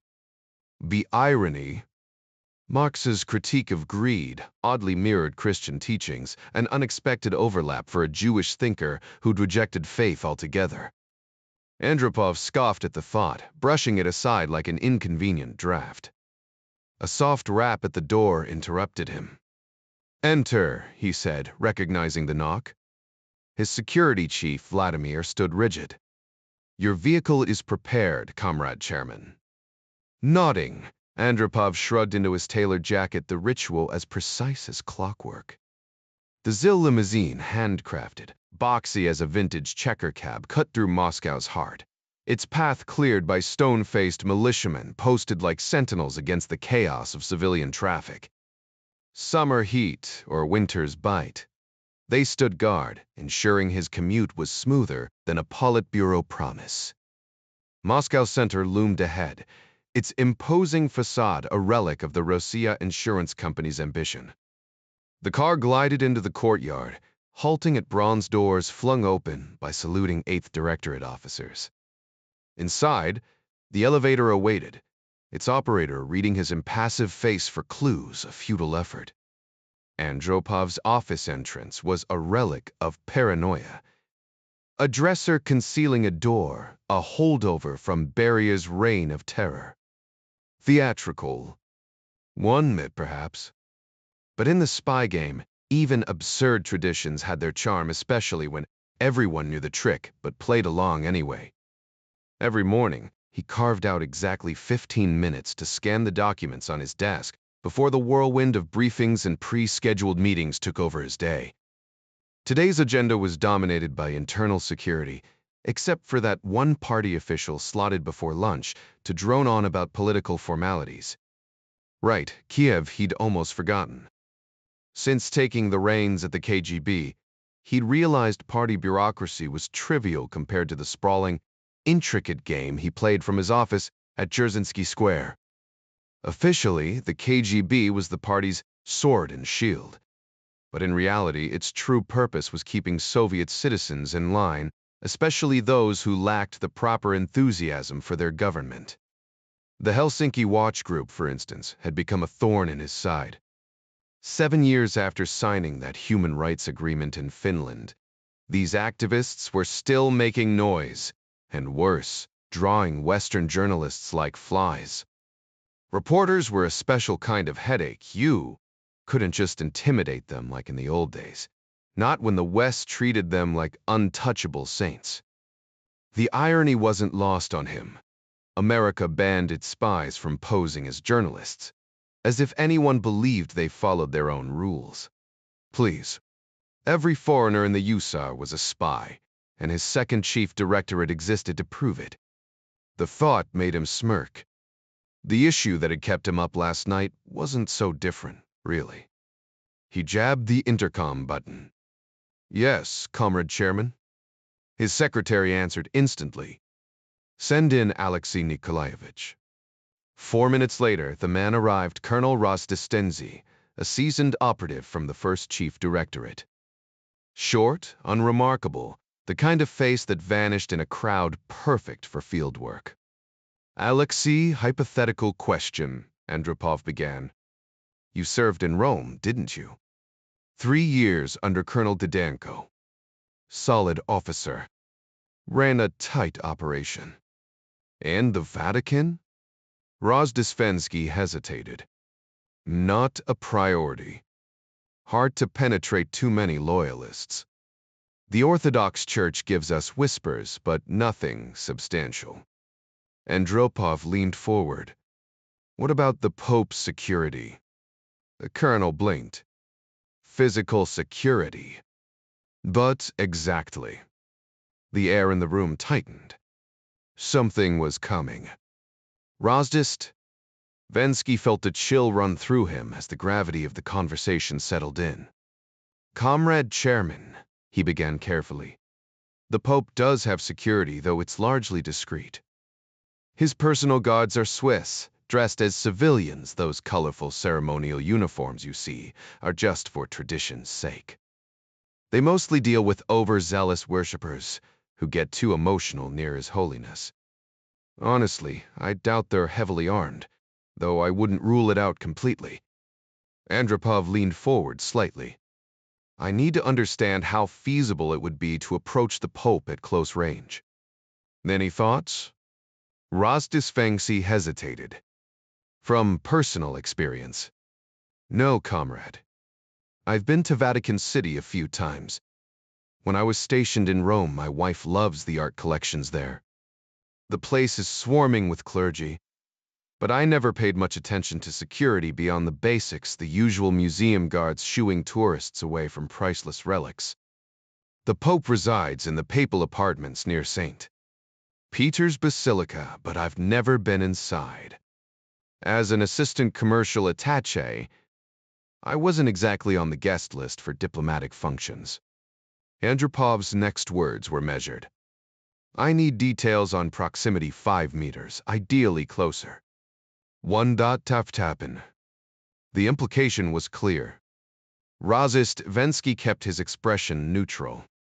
That would require Colonel Godorenko's expertise. The Pope holds public audiences, but the logistics of getting into one? That's beyond my knowledge. He also makes appearances. How those are arranged, I couldn't say. Then find out, Andropov said smoothly. Report only to me. No one else. Understood, Comrade Chairman. Rojdesvansky stiffened slightly, the weight of the order settling on him. Priority. Term. Immediate. Rozdestansky nodded. I'll handle it personally. As he turned to leave, his mind raced. The political fallout of such an act would be catastrophic. Rome might as well be next door if things went wrong. But questions weren't his to ask. Orders were absolute. Just as he reached the door, Andropov's intercom buzzed. Your first appointment is here, Comrade Chairman, the secretary announced. Andropov glanced at Rozesvin. How long will this take? A few days, at least. You'll want a preliminary assessment first, followed by specifics? Exactly. For now, just the broad strokes. We're not moving yet. By your order. Razdesty saluted sharply before exiting, ducking slightly as he passed through the doorway, a habit formed from years of navigating Soviet office architecture. Out in the corridor, he exhaled. How does one get close to a pope? Especially this Polish one. An intriguing puzzle, if nothing else.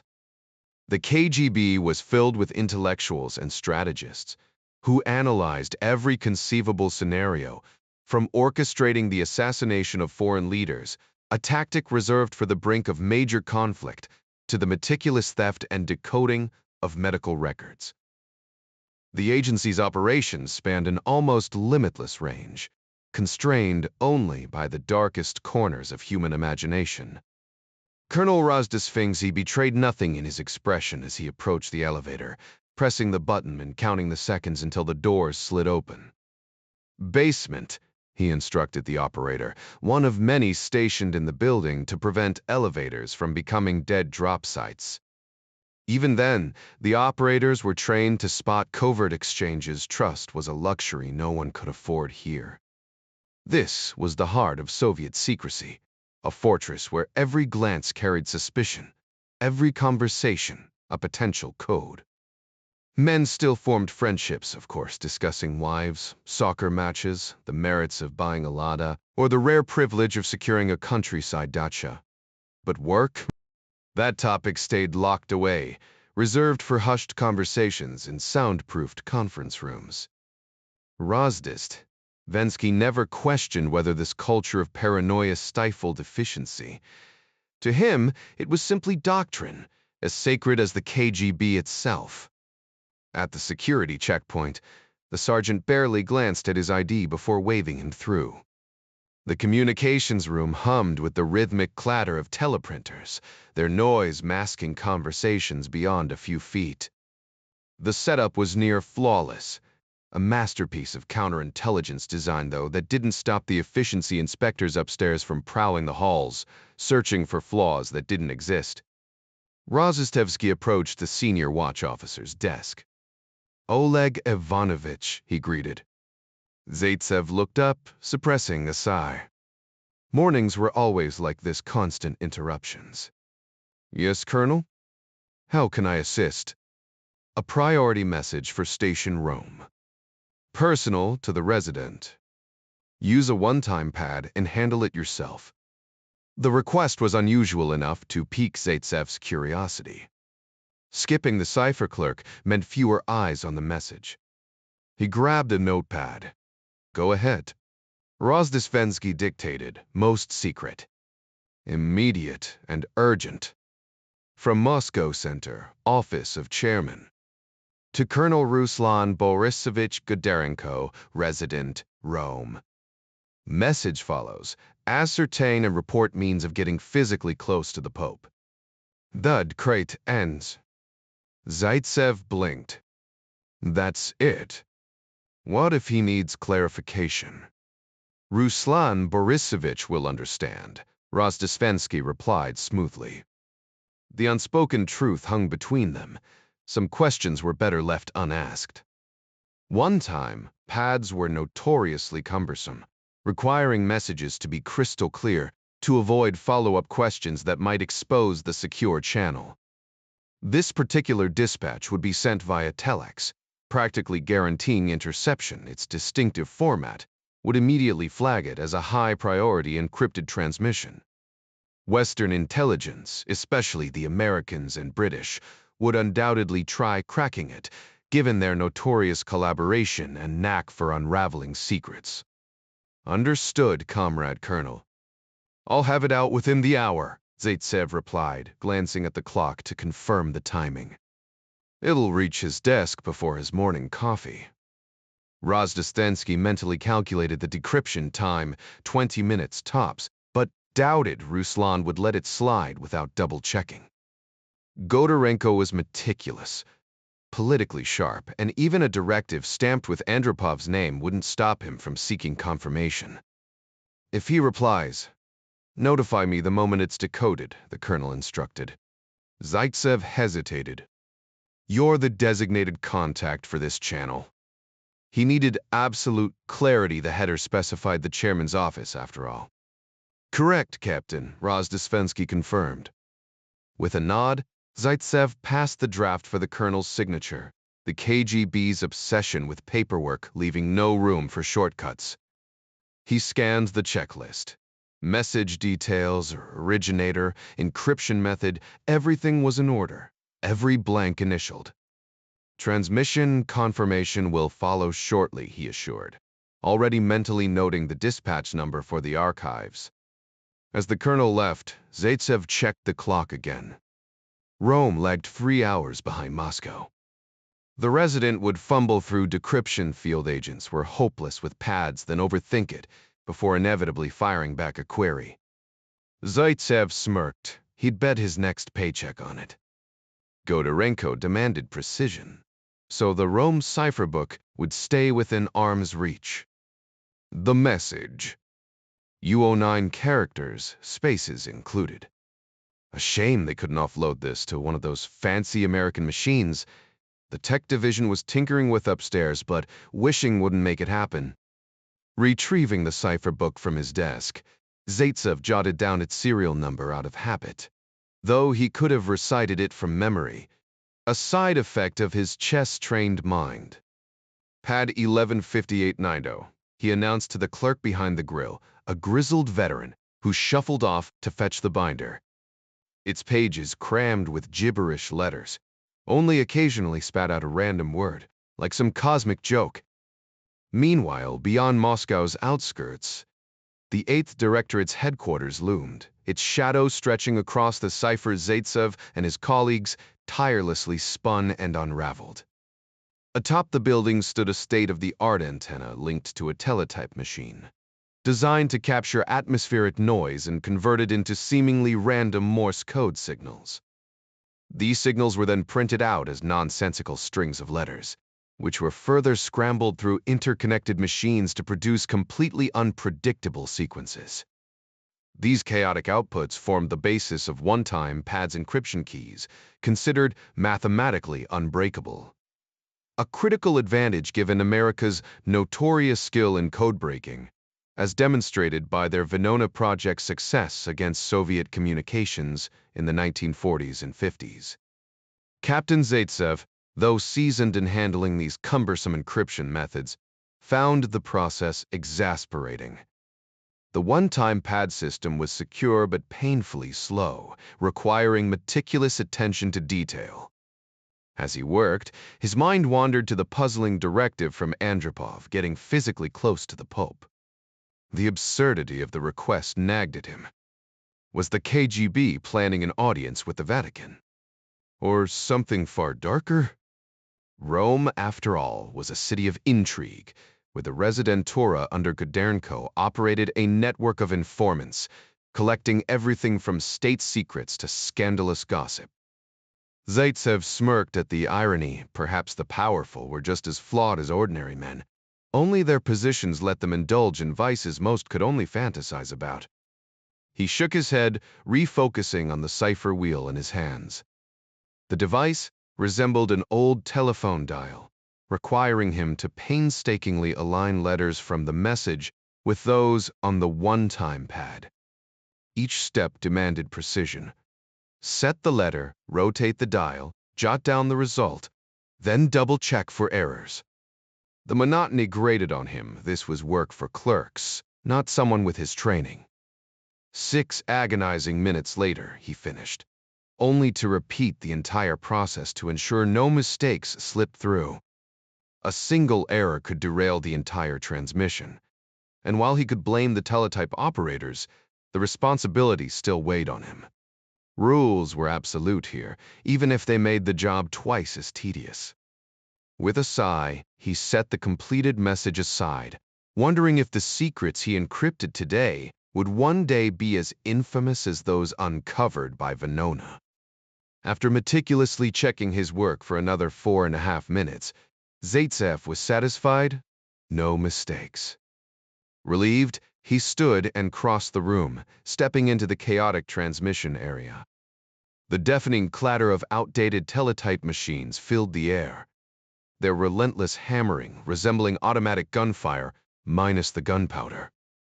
These relics, including one smuggled out of Germany decades ago, were manned by stone-faced typists in uniform, their fingers glued to the keyboards as if welded there. Each wore thick ear protection, a necessity unless they wanted to end up in a padded cell. Zaitsev handed his message to the supervisor, who silently passed it to the farthest typist in the back. The man clipped the form to a board above his machine, dialed the destination code, and waited for the shrill warble, signaling a connection designed to pierce even the best earplugs. Then, with mechanical precision, he began typing the nonsensical cipher. How anyone could endure this mind-numbing task without losing their sanity baffled Zaitsev. People naturally sought logic and rhythm, but this? Call Netifton demanded the soul-crushing focus of a machine. Some claimed these typists were concert pianists in another life, but Zaitsev doubted it. Even the most dissonant music had structure, unlike this cryptographic drudgery. Moments later, the typist glanced up. "Transmission complete, comrade." Zaitsev nodded, instructing the supervisor to alert him immediately if any responses arrived under the operation code. Back at his desk, the towering stack of paperwork offered little relief, just a different flavor of monotony. Yet, amid the tedium, a nagging thought surfaced. Why target someone so close to the Pope? At an ungodly 5:45 a.m., the alarm shattered the silence. Ryan groaned back home. It'd be 12:45, but dwelling on that only made it worse. He flung off the covers and stumbled toward the bathroom, still adjusting to the quirks of his new surroundings. The toilet was familiar, but the sink? 2 separate faucets for hot and cold water? Back in the States, you just waved a hand under a single stream. Here, you had to play chemist, mixing temperatures in the basin like some medieval alchemist. A bleary-eyed glance in the mirror confirmed his exhaustion. Do I really look this rough? He shuffled back to the bedroom, giving Kathy a light pat. Rise and shine until. She responded with a muffled protest. Yeah, I'm up. Should I wake Jack? Let him sleep, Kathy murmured. Their son had been nocturnal the night before. Now, predictably, he'd be dead to the world. Ryan trudged to the kitchen, jabbing the coffee machine's button with practiced resentment. He'd recently invested in some fancy new American coffee brand, Starbucks, was it? After enduring England's dismal brew. Maybe he could sweet-talk the Air Force into smuggling him a stash. As the aroma filled the room, he pondered breakfast. Kathy, despite her surgical prowess, ruled the kitchen with an iron spatula. His culinary privileges extended to sandwiches and pouring drinks. Anything more risked a scalpel to the ego. Jack had never been much of a cook, so the gas stove in their new place might as well have been a spaceship control panel. It reminded him of his mother's old one, though the brand was different. He shuffled to the front porch, where the morning paper waited. Ryan had subscribed to the New York Times, to go with the International Herald Tribune he usually grabbed at the London train station. Flipping on the TV, he was surprised to find a basic cable package already set up, complete with CNN. Just in time for last night's baseball scores. England wasn't so backward after all. The Orioles had pulled off a tight 5-4 win against Cleveland in 11 innings. Those guys were probably still asleep, recovering from whatever post-game drinks they'd downed. Lucky them a full night's rest while he was stuck with the morning grind.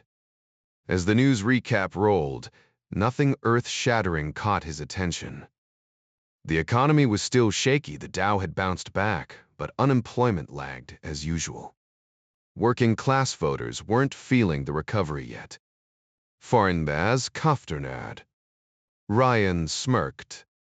His own financial worries were a world apart from the guys welding steel or assembling cars.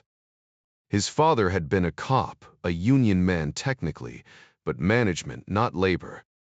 He'd voted Democrat more often than not. Jack, on the other hand, stayed independent, fewer junk mail flyers, and who really cared about primaries anyway. "Morning, Jack," Kathy called, padding into the kitchen in a faded pink robe. Odd for her, she usually dressed with precision. Must be some sentimental relic. "Hey, babe," he replied, leaning in for a half-hearted hug and a quick peck. "Paper." "Nah, I'll read it on the train," she said, already rummaging through the fridge. Jack didn't bother looking. Whatever she pulled out would be healthier than his usual choices. "Coffee today." "Yeah, no surgeries. Just meeting Professor Bird." Bernie Katz had vouched for him, so Kathy had nothing to worry about. Not that she'd admitted too proud to show nerves. "How about bacon and eggs?" she offered, and Jack blinked. "Wait, I'm allowed cholesterol now?" "Once a week," she said, playing the stern doctor. "Tomorrow it'd be back to oatmeal." "Works for me," he grinned. "Better than whatever pastry you'll sneak at the office." "Excuse me?" She feigned offense. "Please, I know you butter-laden croissants guaranteed." "Bread without butter is tragic," she shot back. "Tell that to your cardiologist later." "My cholesterol was fine last checkup." 152, Kathy sighed. "Which is acceptable," she conceded, though hers was better. Jack turned to the Times op-eds, chuckling at the razor-sharp letters. The writing here put American papers to shame. Then again, the British had invented the language. Some phrases were so polished they almost felt like poetry, though a few sailed right over his head. He'd get the hang of it eventually. Meanwhile, the sizzle of bacon filled the kitchen, its rich aroma wrapping around them like a warm, indulgent hug. The coffee, lightly sweetened with milk rather than heavy cream, was surprisingly pleasant, and the morning news wasn't the kind to spoil his appetite. Sure, the hour was brutal, but at least the grogginess had passed. "Kathy?" Jack called out. "Yeah," she answered, barely glancing up from her toast. "Did I mention how much I love you today?" She smirked and tapped her wristwatch. "A bit behind schedule, but I'll let it slide since the sun's barely up." "So, what's on your agenda?" he asked. "Oh, the usual, meeting the team, scoping out the hospital layout. Mostly, I'm hoping for decent nurses. That big of a deal. A bad scrub nurse can turn surgery into a disaster. But Hammersmith's got a solid reputation, and Bernie swears Professor Bird is the best in London. They've known each other forever, apparently. He lectures at Hammersmith and Moorfields." "Funny," He's visited Hopkins plenty, but our paths never crossed. She cracked eggs into the sizzling cast iron skillet, Jack's favorite, because nothing beat that rich, buttery flavor. The toaster popped just as Jack skimmed the sports section, which was packed with soccer updates he couldn't care less about. How would the Yankees do last night? The Kathy teased. Who even follows that? Jack shot back, loyal to his childhood team, the Orioles.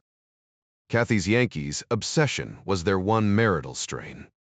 Sure, Mantle was legendary, probably even a saint off the field, but those pinstripes. Unforgivable. Jack refilled her coffee, stealing a kiss as he handed it over. Thanks, babe. She slid his plate across the counter, eggs so vibrant they looked like they'd been fed nothing but marigolds. Yet somehow, they tasted just right. After a quick breakfast, Jack ducked into the shower while Kathy took over the bathroom. By 6:30, he was knotting his striped tie, securing it with his Marine Corps pin. A sharp knock announced Margaret Vander Beek's arrival. The nanny, a fiery redhead with a Dutch South African background, lived nearby and drove herself in. Vetted by an CIS-approved agency, she was sharp, kind, and carried a purse big enough to fit a small child. "Morning, Miss Margaret," Jack greeted, ushering her inside. "Kids are still out cold, but any minute now." "Little Jack's a sound sleeper for 5 months," she noted.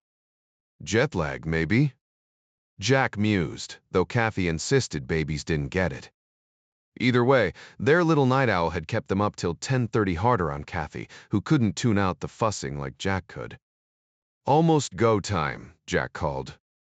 "No kidding," Kathy muttered, emerging with their son in her arms and Sally trailing behind in her bunny pajamas. "There's my girl," Jack cooed, scooping up his daughter for a squeeze.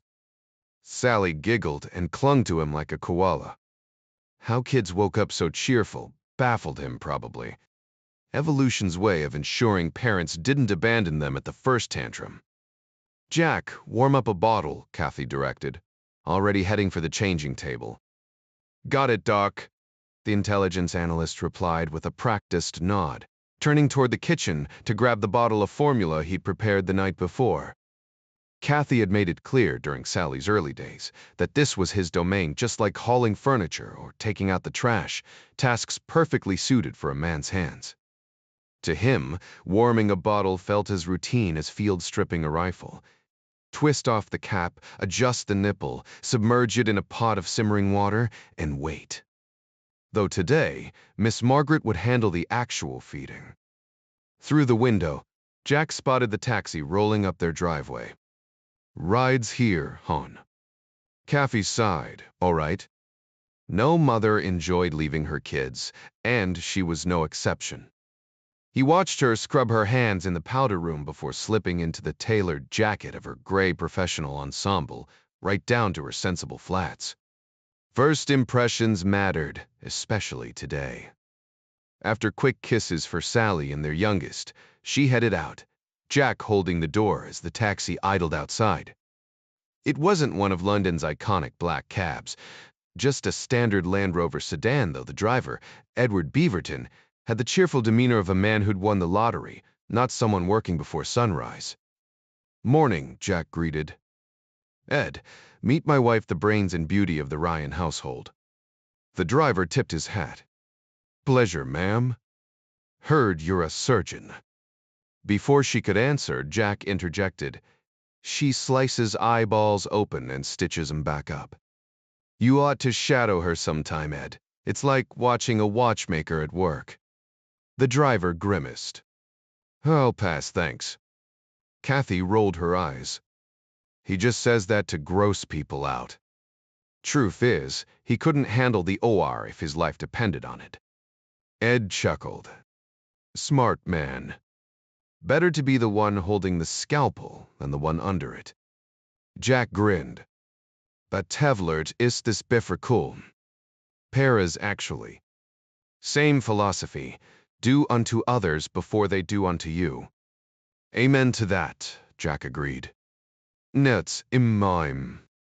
Not exactly the Hippocratic oath. Meanwhile, in Rome, Colonel Godarenko, officially the Soviet embassy's second secretary, unofficially the KGB's station chief, was already deep into his day. Diplomatic duties took a backseat to his real job, running a network of 23 informants, mostly Italians with one opportunistic German in the mix. Idealism was rare these days. Cash and pragmatism kept his sources talking. Bonn had it easier there. Old grudges and linguistic ties made recruitment smoother. Germans might play nice with the DDR, but Godarenko knew better than to trust them. Italy, though, a different beast. Mussolini's ghost had faded, leaving behind communists more devoted to Chianti than revolution.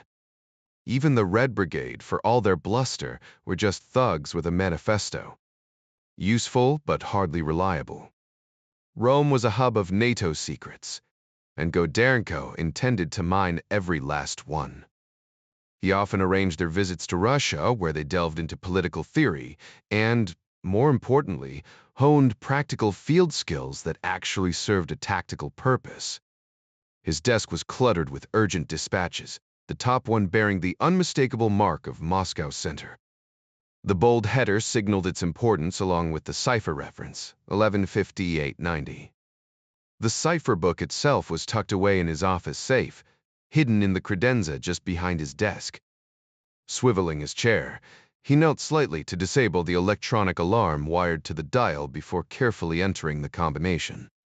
The safe door clicked open, revealing the cipher wheel resting atop the book.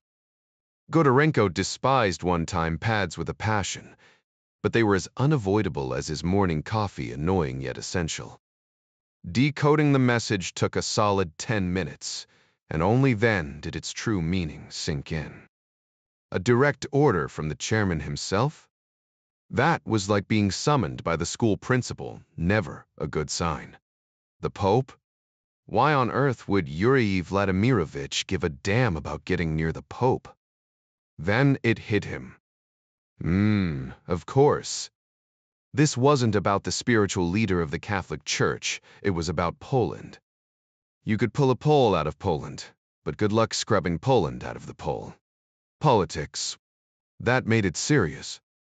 But Godarenko wasn't thrilled. He reread the directive, ascertain and report means of getting physically close to the Pope. In KGB speak, that could only mean one thing. Assassinate the Pope. That would be a catastrophe. Italy might be Catholic, but Italians weren't exactly devout. La Dolce Vita was their true religion. The country was chaos incarnate. How they'd ever aligned with the Germans during the war was beyond comprehension. The Germans demanded precision, order, everything in its place. Two inns. Their kitchens and wine cellars were immaculate, but everything else was a free-for-all. For a Russian, Rome was a cultural gut punch, no discipline, just pure, unfiltered chaos. Their traffic alone was like a dogfight in the sky. Yet, despite the disorder, Italians had an innate sense of style and decorum. Some lines simply couldn't be crossed here. Their collective appreciation for beauty was undeniable, and violating that unspoken code could backfire, spectacularly jeopardizing his entire network. Even mercenaries had limits. Would they really turn against their own cultural identity? Every man had his boundaries, especially in a place like this. The political fallout from such an operation could cripple his residentura and torpedo recruitment efforts. So what now? As a senior KGB colonel with enough autonomy to maneuver, he still answered to a sprawling bureaucracy. The bureaucratic playbook was clear: stall, confuse, and obstruct. It required finesse, but Godarenko had mastered that game long ago. Meanwhile, on a train ride under a sky as blue as his wife's eyes, Jack Ryan fought off drowsiness. Kathy, engrossed in a medical journal, glanced over as his head drooped. "Jack, are you seriously falling asleep?" She teased, nudging him awake. "What if we miss our stop?" Kathy asked with a hint of worry. Her husband chuckled, eyes still shut as he lounged in his seat. Relax. It's the last station. The train doesn't just stop. It practically retires there. He stretched lazily before adding, and remember, never stand when you can sit, and never sit when you can sprawl. Kathy rolled her eyes. Where'd you pick up that nonsense? Jack grinned. Gunnery, Sergeant Tate, Philip Tate, USMEC. The man practically raised my platoon for me, even after I died in that helicopter wreck. The memory brought a smirk. Tate and Navy medic Michael Burns had patched him up so well, he'd avoided a wheelchair. Both still got holiday cards every December. As the train neared Victoria Station, Jack finally sat upright, rubbing his face. Look who's rejoined the land of the living, Kathy teased, flipping a page of her Lancet journal. By next week, you'll be napping through breakfast. Jack shrugged. Efficiency, sweetheart. If there's downtime, use it. She shot back, I am, waving the journal. What's this one about? You wouldn't follow it, she said, not unkindly. It was true. Jack's biology expertise peaked with a high school frog dissection, while Kathy could have reassembled the thing and sent it ribbiting back to the pond. She had other talents too, like dealing cards like a casino pro, a skill that never failed to impress him. Guns. Not so much. Then again, most doctors here treated firearms like cursed relics. Even the cops seemed uneasy carrying them. Odd place, Jack mused. As the train slowed, Kathy frowned. How do I get to the hospital tomorrow? Cab's easiest for now, Jack said. You'll learn the tubes soon enough. She eyed the passing cityscape. Is the area safe? Growing up in New York and working Baltimore's roughest ER had made her wary. Safer than Hopkins' neighborhood, he assured. Fewer gunshots, more polite neighbors. Once they clock your accent, they'll practically adopt you. Kathy smirked. The grocery clerks were sweet yesterday. Though, apparently, this country's allergic to grape juice. Jack gasped in mock horror. Trews and Tavaler, barbarians. Get Sally some local stuff, she'll survive. She'll revolt, Kathy laughed. All they've got is black currant. And soon she'll be spelling color with a U. Jack wasn't worried. Kids adapted fast, maybe she'd even decipher cricket for him one day. Stepping onto the platform at Victoria, Kathy wrinkled her nose. Good grief, everyone here smokes like a chimney. Jack grinned. Job security for doctors, honey. It's a disgusting habit, she muttered. He knew better than to argue one cigarette at home, and he'd face a lecture sharper than a scalpel. Kathy had zero vices, unless hiding them was her secret talent. The station buzzed with commuters, but, unlike New York's chaos, London's rush hour had a veneer of civility. Wide platforms, orderly queues, even Kathy would grudgingly approve. Guiding her past the crowd, Jack flagged the first cab in line, the city's drizzle glinting on its black paint. Jack gave the cab driver the address for Hammersmith Hospital before leaning in to kiss his wife goodbye. See you tonight, sweetheart, she said, flashing that warm smile he loved. Knock 'em dead today, she added as he stepped back. Watching her walk away, Jack felt that familiar twinge of guilt. His mother had never worked a day in her life. And his father, old school to the core, had drilled into him that a man's duty was to provide.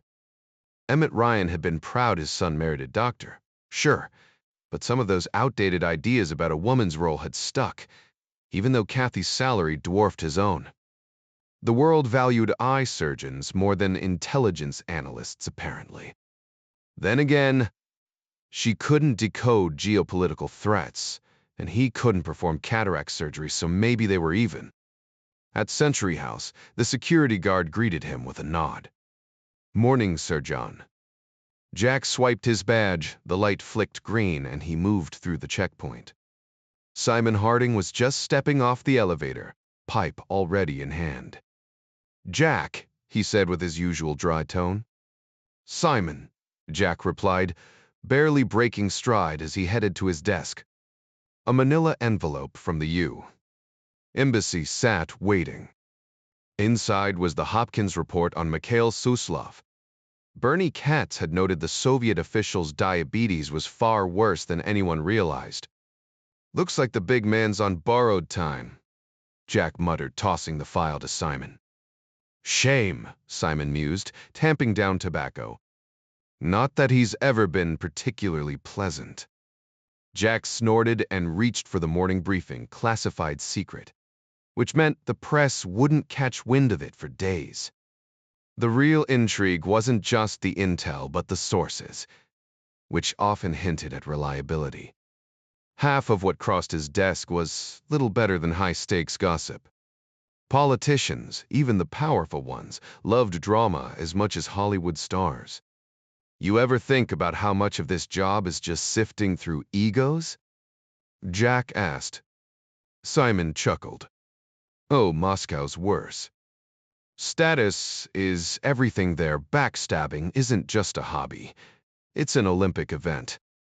Makes our office politics look like a tea party. Jack leaned back, remembering a conversation with one of Kathy's colleagues, a neuropsychiatrist named Solomon. The guy had a theory.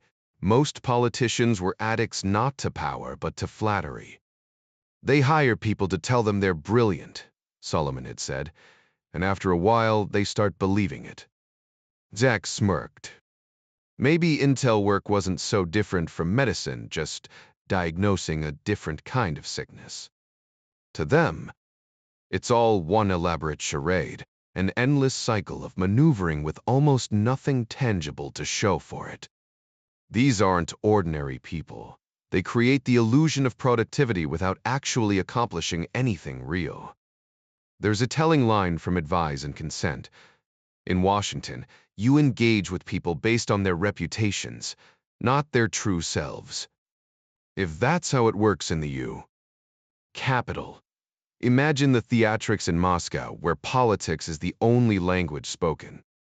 Every gesture, every word is a carefully staged performance. The scheming and betrayals must be on another level entirely. This affects us in two critical ways. First, the intelligence we receive is often distorted, either because the sources themselves are blind to reality, or because they deliberately manipulate the information to serve their own agendas. Second, even the officials who need this data can't separate fact from fiction, so even if we decipher it, their decisions remain unpredictable. They don't know what to do with the truth, assuming they recognize it at all. We're left analyzing flawed intel that will likely be mishandled by the very people it's meant for. How are we supposed to anticipate their moves when they don't even know what they're doing? Harding smirked around his pipe. Not bad, Jack. You're getting the hang of it. Objectively, most of their actions are nonsensical. But predicting them isn't rocket science. Just figure out the smart move, then assume they'll do the opposite. Works like a charm. He chuckled before turning serious. But here's what keeps me up at night. People like that, drunk on power, are downright dangerous. They don't know restraint, and they sure as hell don't wield their influence wisely. Afghanistan. Textbook example. Simon gave a grim nod. They're trapped in their own ideological fantasies, blind to reality. And the worst part? They control enough firepower to make their delusions everyone else's problem. Ryan frowned. Feels like we're missing a piece of the puzzle. Always are, Jack. That's the job. Simon shifted gears. Any updates on the Pope? Nothing yet. If Basil has intel, I'll hear by lunch. You worried? Yeah. Even if we spot a threat, what can we do? We can't exactly station Marines around him. He's out in the open, constantly impossible to fully protect. Simon sighed. Men like him don't hide from danger. Remember Martin Luther King? He knew the risks, but running wasn't in his DNA. The Pope's no different Rome. Anywhere he goes, he'll face it head on. Moving targets are harder to hit, Simon offered weakly. Ryan scoffed. Not when his schedule's public months in advance. If the KGB decides to take him out, we're practically spectators. Unless we warn him. And what? He'd probably laugh in our faces. The man survived Nazis and communists. What's left to scare him? Ryan paused. But if they go through with it, who gives the order? Likely the full Politburo. The stakes are too high for one man to act alone, no matter how powerful. They're a collective, even Andropov, the most independent of them, doesn't move without consensus. So 15 votes, 15 loose lips, plus aides and families. How reliable are our sources on that? Jack leaned forward, his fingers drumming on the desk. So, will we ever get the full story on this? Simon hesitated, rubbing his temple. That's a tricky one, Jack. I can't really go into details. Jack smirked. Is that a can't or a won't? Simon sighed, looking genuinely uncomfortable. Let's just say there are channels I can't tap into, even with you. Jack nodded. He knew the drill. Some things were off limits, even between allies. Like Talent Keyhole, a program he was cleared for but couldn't breathe a word about, not even to Simon, who probably knew half the secrets anyway. The irony wasn't lost on him. Keeping intel locked up just meant the wrong people stayed in the dark. If corporate America operated like this, the whole country would be broke. But rules were rules, and Jack played by them. That was the price of entry into this exclusive club. Simon flipped through Bernie Katz's report, eyebrows raised. This is impressive work. Jack grinned. Bernie's sharp. Kathy swears by him. Simon frowned.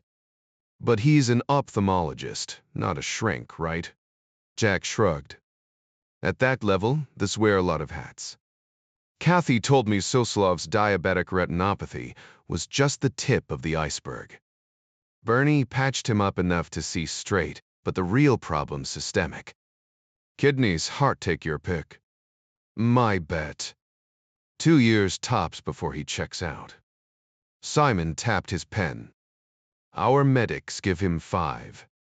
Jack chuckled. Well, I'm no doctor. But if you want the nitty-gritty, Bernie's your guy. Kathy says the eyes tell you everything about diabetes. Simon's expression turned thoughtful. You think Soslov knows? Jack spread his hands. Who knows? Over there, docs might prioritize political loyalty over patient honesty. Imagine some party-approved professor treating him more concerned with marks than medicine. Simon grimaced. Remember Korolev? Brilliant engineer, butchered by ego in a nodder. 2 surgeons too proud to save him. Jack whistled. Any consequences? Simon scoffed. Please.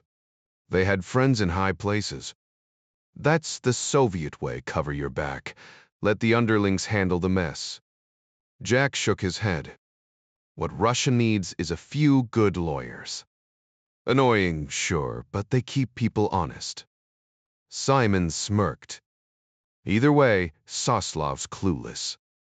Still, knocking back vodka, according to intel. Not exactly doctor's orders.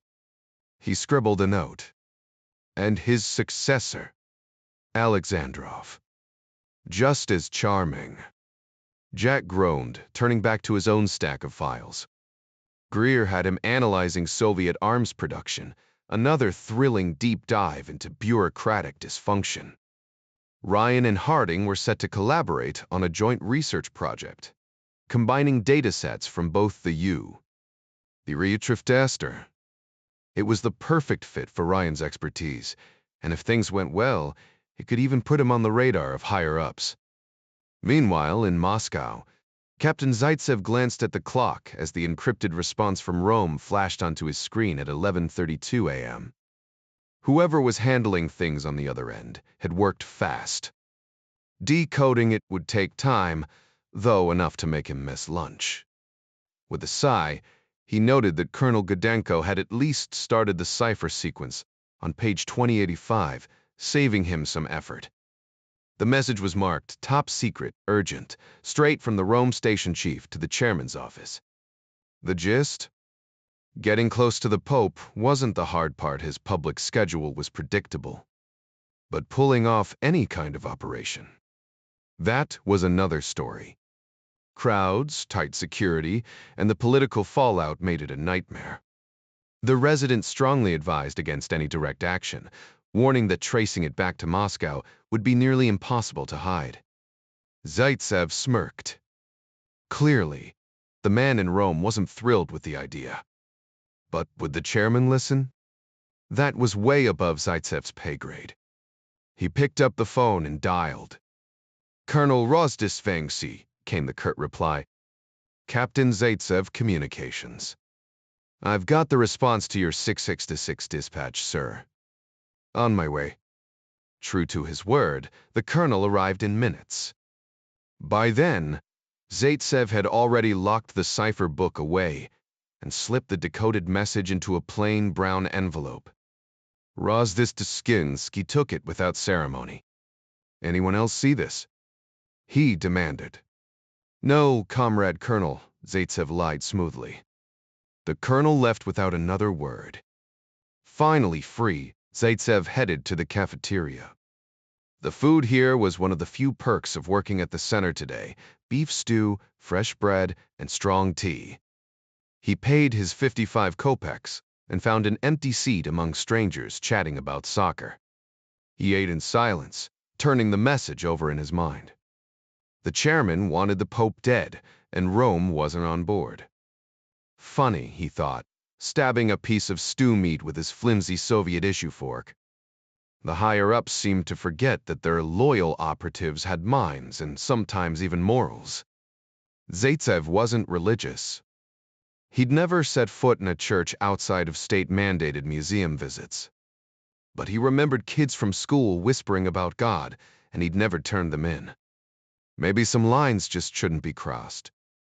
Life's big existential questions never really crossed his mind. In the Soviet Union, survival was a day-to-day affair, with little room for grand ambitions or future dreams. The rigid economic system crushed any hope of long-term planning. No summer homes, no fancy cars, no exotic getaways to fantasize about. The government's so-called socialist utopia forced everyone into the same dreary mold, stripping away individuality. You waited on endless lists for basic necessities, only to be shoved aside by party elites who always got first dibs. His existence, like millions of others, mirrored cattle in a feedlot fed the same tasteless slop, day after monotonous day. The only flicker of color in his gray world came from the classified messages he handled, though he wasn't supposed to linger on them. But with no one to confide in, his mind clung to those forbidden words, replaying them like a broken record. Today, one thought refused to leave him alone. Andropov wants the Pope dead. He'd seen kill orders before, though they were rare. The KGB was moving away from such messy operations, too many loose ends, too many sharp-eyed foreign cops waiting like patient spiders. Assassinations left evidence, and invisibility cloaks only existed in fairy tales. Most of his work involved defectors or suspected turncoats, officers summoned home for consultations that usually ended in a bullet. The rumors were grisly whispers of live cremations, firing squads that botched the job, or a single shot to the head, Beria style. He'd never seen proof, just drunken tales from men who claimed to know a guy who knew a guy. Some things, even for the KGB, were too monstrous to be real. What were they? The agency liked to pretend it had evolved more cold-turny, more refined. Traitors got trials now, at least in theory. The Second Directorate's investigators were legendary, their judgment unquestionable, their accuracy divine. Of course, the state insisted gods didn't exist. But then again, neither did mercy. And as for the Sparrow School, well, that was a different kind of hell one, the men joked about with sly grins, as if the darkness could be laughed away. Zaitsev leaned back in his chair, letting his mind wander down forbidden paths. What a dream it would be to work as an instructor, or better yet, a quality control officer in that place, getting paid to enforce standards, while others carried out the dirty work. His wife Irina had a point when she called all men pigs. But sometimes he thought with dark amusement, being a pig had its perks. Killing the Pope. The idea was absurd. What threat could a man of faith pose to the state? Even Stalin had mocked the notion, scoffing about the Pope's lack of military divisions. And yet here they were, considering it. Godorenko, the seasoned resident, had warned against the operation, fearing political fallout. Back in Stalin's day, the rules were different. Trotsky's assassination had been a brutal but accepted necessity, a lesson still taught in training academies, though always with the caveat, we don't do that sort of thing now. Too uncivilized, they implied without saying it outright. The KGB had supposedly moved past such crude methods. But Kreese, until today, until this moment, and yet the resident was pushing back. Was it fear of appearing barbaric? Or was there something deeper, something like conscience? The word wrong hovered in Zaitsev's thoughts, foreign yet undeniable.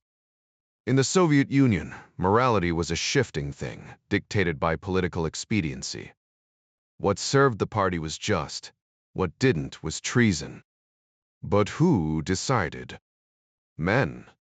Just men, flawed and power-hungry, with no higher law to answer to. He tore off the last piece of bread, swiping it through the remnants of gravy in his bowl. These were dangerous musings. Independent thought wasn't just discouraged, it was punishable. No one in the KGB cafeteria dared question the party's infallibility, not even in whispers. The boundaries of acceptable discussion were firmer than the Kremlin's own walls. And yet beneath it all, Zaitsev couldn't shake the quiet, stubborn truth. Deep down, every man knew right from wrong. Killing required justification, but who defined what was just? Marx. Masset cert or testimai.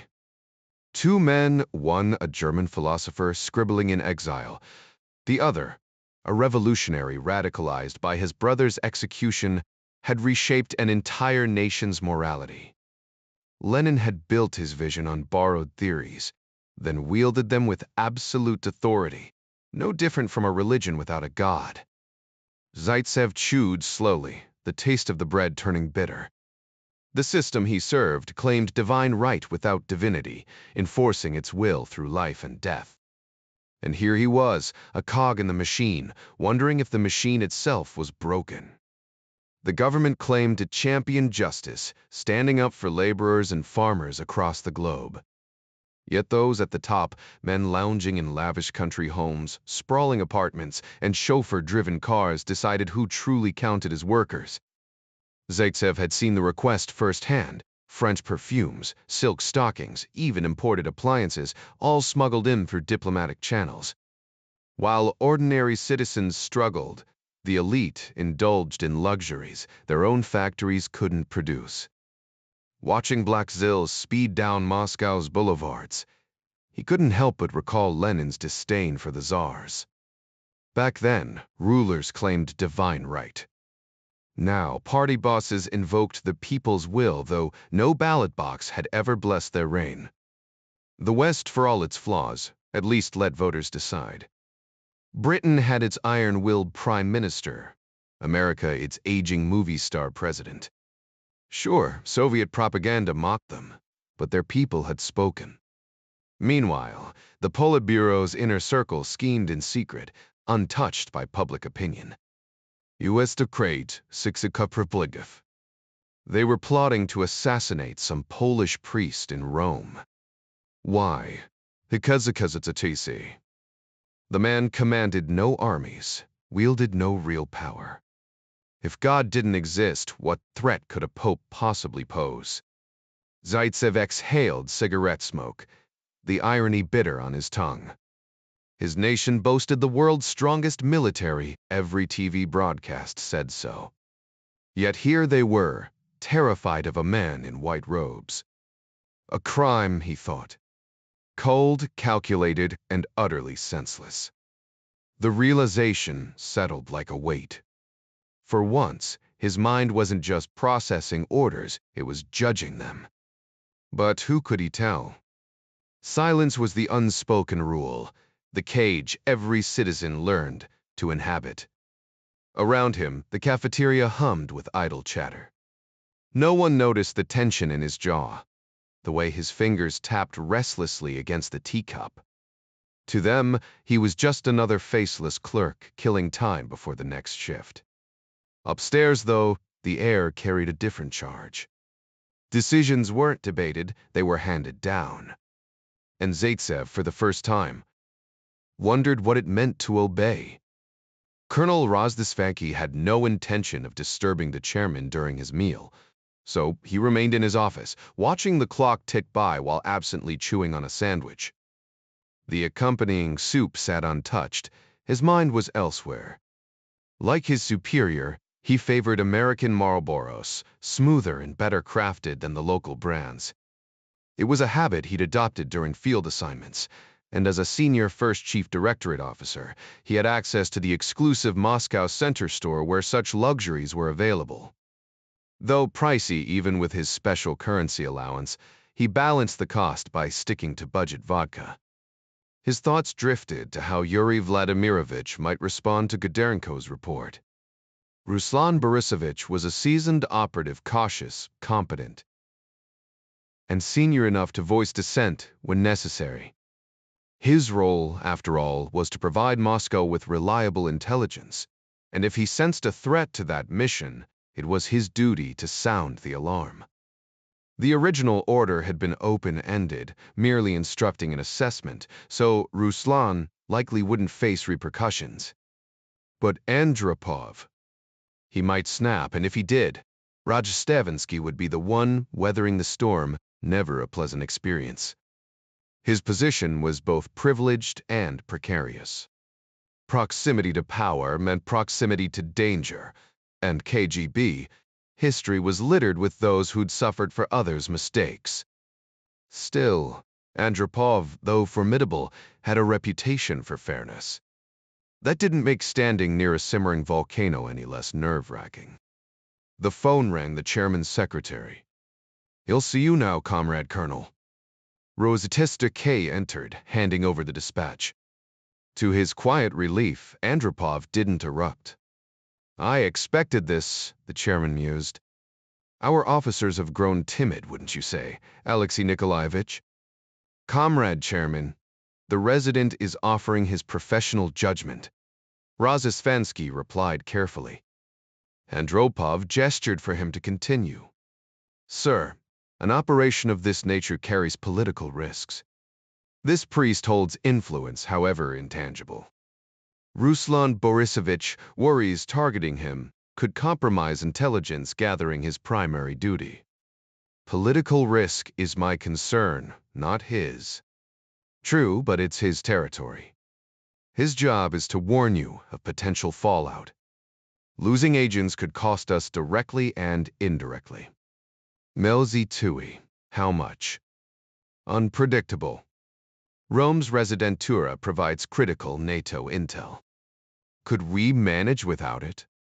Yes, Weska Pavernut. But why should we? Human variables make forecasting impossible. Espionage is art, not science. Andropov rubbed his eyes, his complexion slightly jaundiced. There were trouble again? Rozdestvensky wondered. Agents are individuals, each with quirks. There's no formula, he repeated, for what felt like the 100th time. At least Andropov listened occasionally, unlike some predecessors. Maybe it was his sharp mind at work. Which is why I prefer signals intelligence, the chairman grumbled. Colonel Rozdisvensky knew the common refrain in intelligence circles. Western agencies like the NSA and GAC were always a step ahead in signals intelligence, no matter how deeply his own side infiltrated their systems. That's why the KGB relied so heavily on one-time pads. Everything else was a gamble. Jack Ryan leaned forward, tapping the document in front of him. "How solid is this intel?" he asked Harding. "We believe it's authentic," Harding replied. "Some of it's from public records, but the bulk comes from internal reports prepared for their Council of Ministers.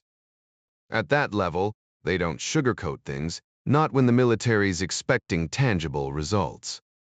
Ryan scoffed. "That's a first. Everyone else over there lies through their teeth." "Not when it comes to hardware," Harding countered. "Missiles don't just vanish into thin air. But the real gold here is their policy discussions. No point in lying when you're deciding the fate of your economy." Ryan's expression darkened. "Last month, I tore apart an economic assessment headed for the president's desk. Pure fantasy. The analyst swore it was the same garbage the Politburo gets fed. I told him, doesn't matter if the big shots believe it, it's still bullshit. How the hell do they make decisions when their data's straight out of Alice in Wonderland?" He leaned back, shaking his head. "Back in the core, we thought Ivan was some unstoppable giant. Turns out he's half-starved and carrying outdated gear. The AK's decent, but I'd take an M16 any day. And their radios? Junk. So if they're lying about their economy, what aren't they lying about?" Harding raised an eyebrow. "Did your president get the real story?" "Buried in an appendix," Ryan grumbled. "Hope he made it that far. But here's the thing, if their policies are built on lies, maybe we can use that.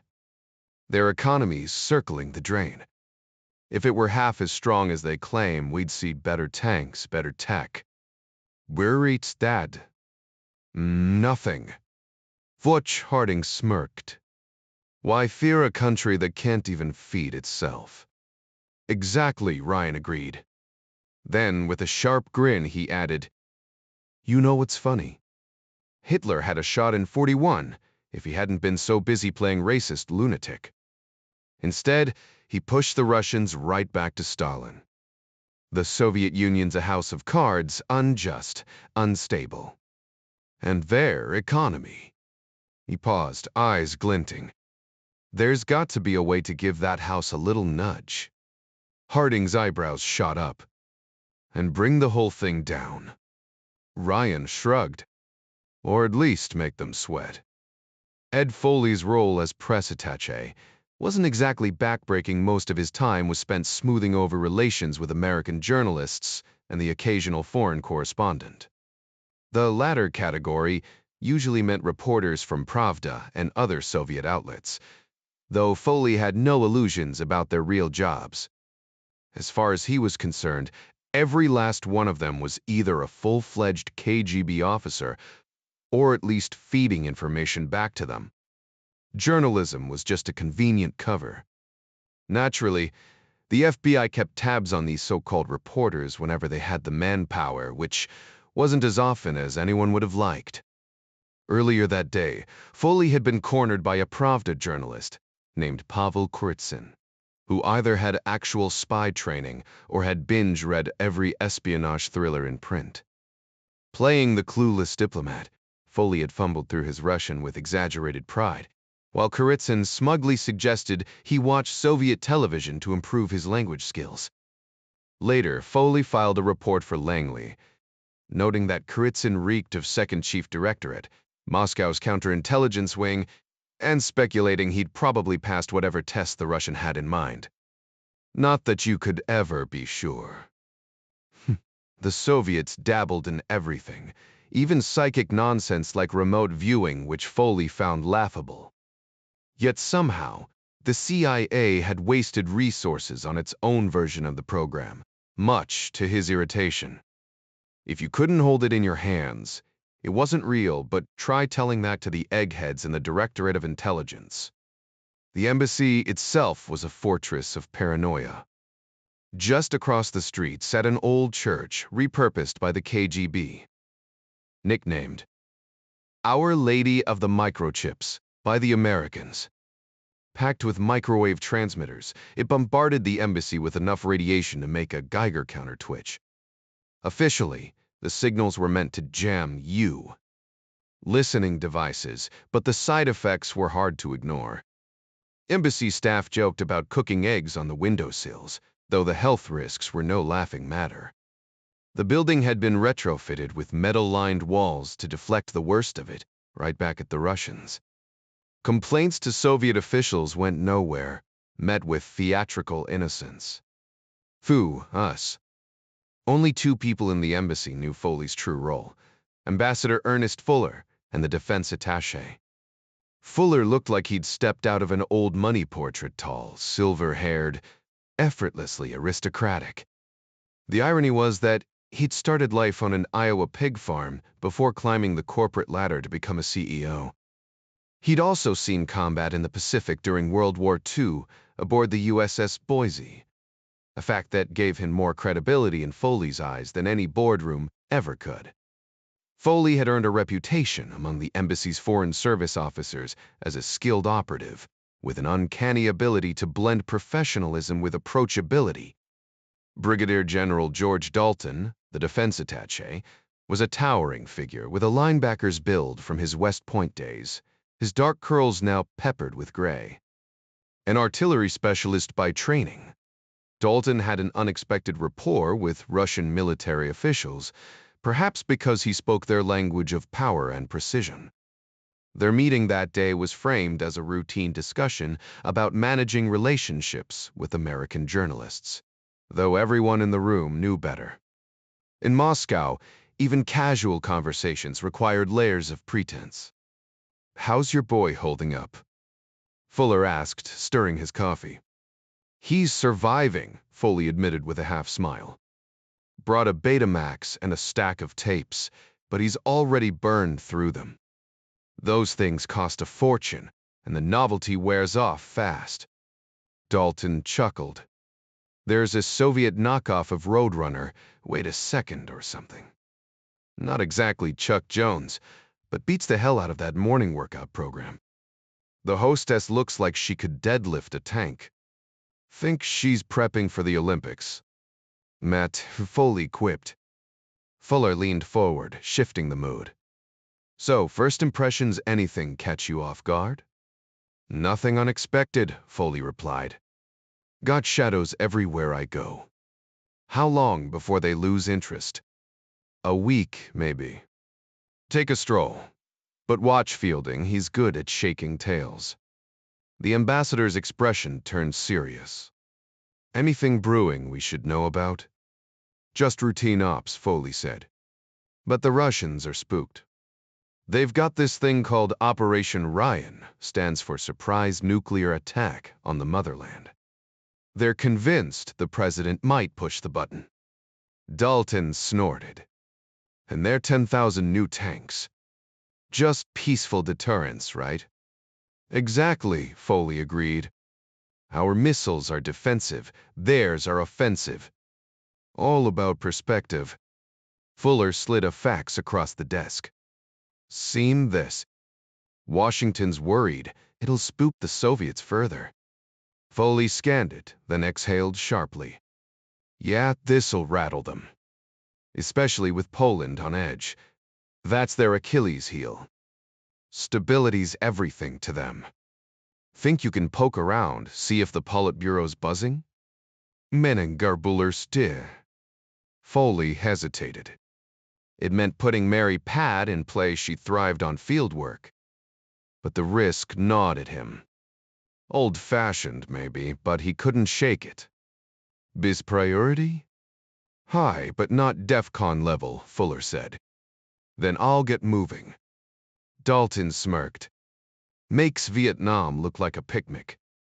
Ivan doesn't mess around. Foley nodded. No, he certainly didn't. The topic of the president came up often during casual conversations with high-ranking officers, usually over drinks. Their concern was palpable. They're genuinely uneasy about him, huh? Foley acknowledged with a nod. Absolutely. A little uncertainty in the opposition never hurts, keeps them second-guessing. Ambassador Fuller, still adjusting to diplomatic life but deeply respectful of its nuances, added cautiously, as long as it doesn't escalate. Foley shifted the subject. Anything else I should be aware of? The chief of station shook his head. Still settling in. Had a visit from a Russian journalist today, Kuritsyn. Probably KGB sizing me up. General Dalton didn't hesitate. He's definitely in the game. Figured as much. He'll likely probe me through the Times correspondent. You know him? Anthony Prince, Foley confirmed. Groton and Yale. Ran into him a few times back in New York. Sharp, but not as sharp as he believes. Dalton smirked. Your Russian any good? Fluent enough to blend in. Though my wife puts me to shame, she could recite Pushkin and make locals weep. He paused. Oh, and there's the Haydocks in the compound, Nigel and Penelope. Assume they're players too? Major ones, Dalton confirmed. Solid people. Foley trusted his instincts, but appreciated the reassurance. Rising, he stretched. Time to get some real work done. Fuller offered a warm smile. Welcome to the team, Ed. The perks aren't bad front-row seats to ballet, courtesy of the Foreign Ministry. Foley chuckled. I'll take hockey over ballet any day. First-row seats for that too, Dalton said. Foley grinned. Perfect. Meanwhile, Mary Pat strolled through Moscow's streets with her son Eddie, who had outgrown his stroller, unfortunate, since a diaper bag and a toddler made for excellent cover. No one wanted to hassle a diplomat with a kid. She soaked in the city's rhythm, its scents and sounds, feeling like an intruder in the heart of the enemy. A virus, she mused, one she hoped would prove lethal. Born Mary Kaminsky, she carried her grandfather's legacy like a hidden weapon. Vanya, once an equerry to the Romanovs, had filled her childhood with stories of Imperial Russia, teaching her the language not as it was spoken now, but in its poetic, aristocratic form. Pushkin's verses still moved her to tears, something most Americans wouldn't understand, raised on pop lyrics instead of odes. She'd been 12 when Vanya first told her of Alexei, the doomed crown prince. A gentle boy, cursed with hemophilia, whose fragility never dimmed his spirit. Vanya, a minor noble in the Horse Guards, had taught him to ride no small feat, given Alexei's condition. The boy often traveled in the arms of a sailor to avoid falls, but under Vanya's care, he'd mastered the skill, earning the Tsar's gratitude. The war had torn them apart. Vanya was captured at Tannenberg, only to return and fight with the Whites in a futile stand against revolution.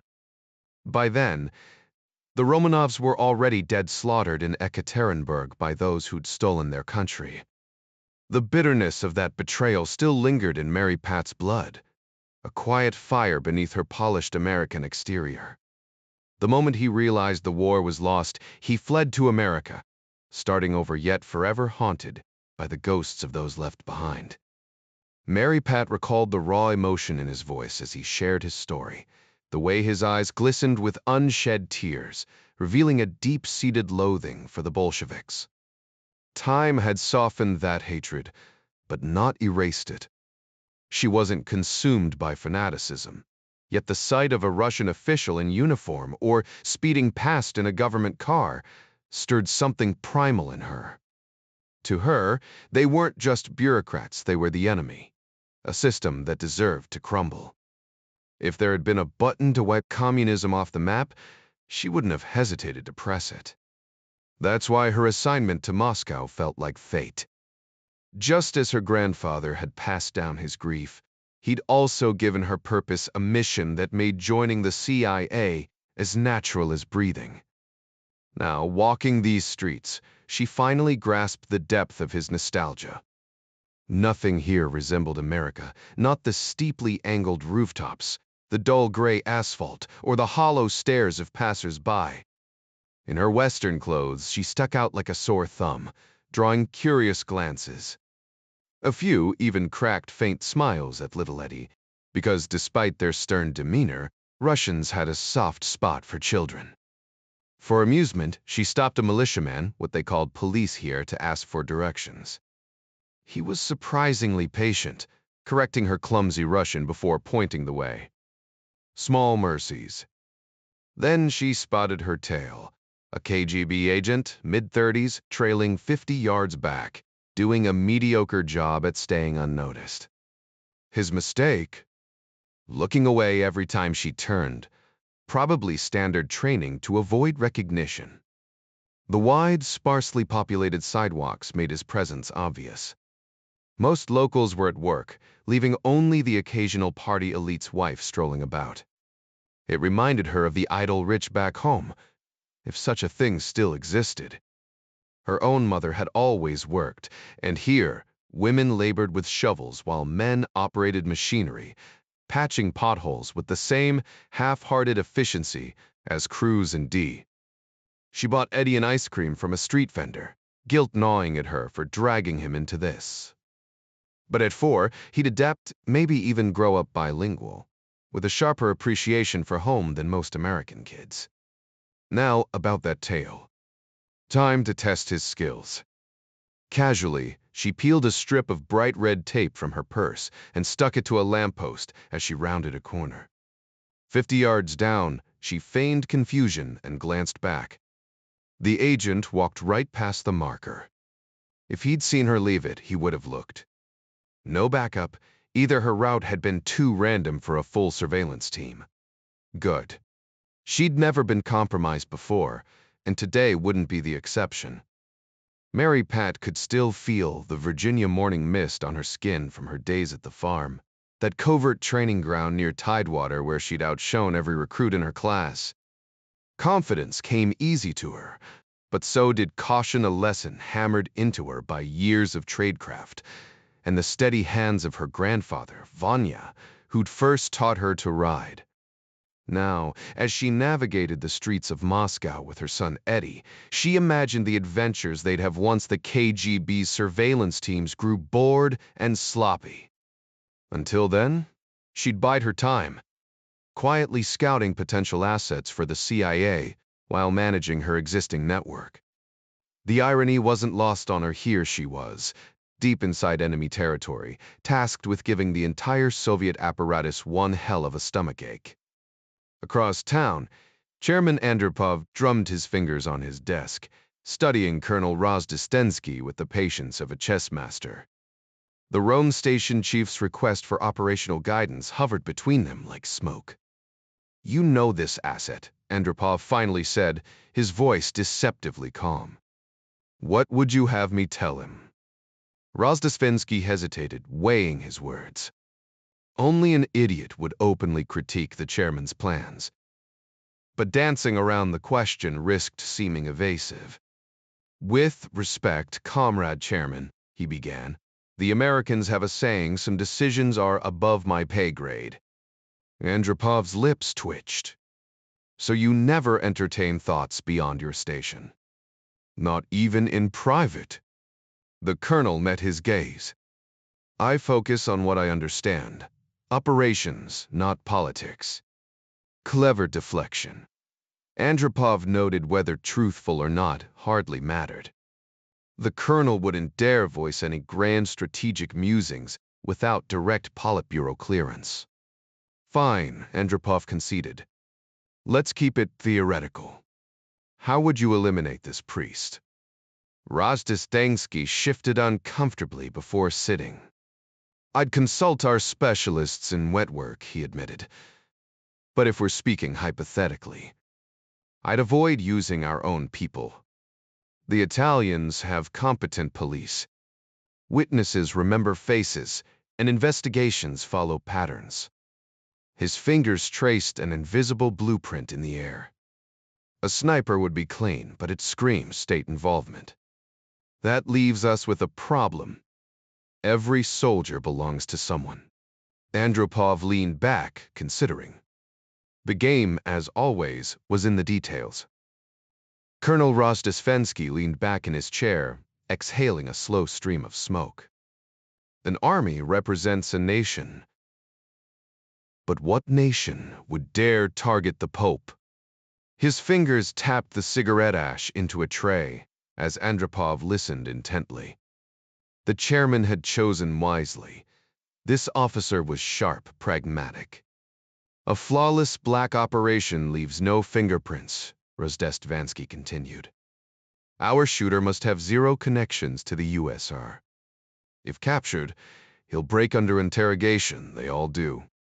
He paused, recalling an old crime report from New York.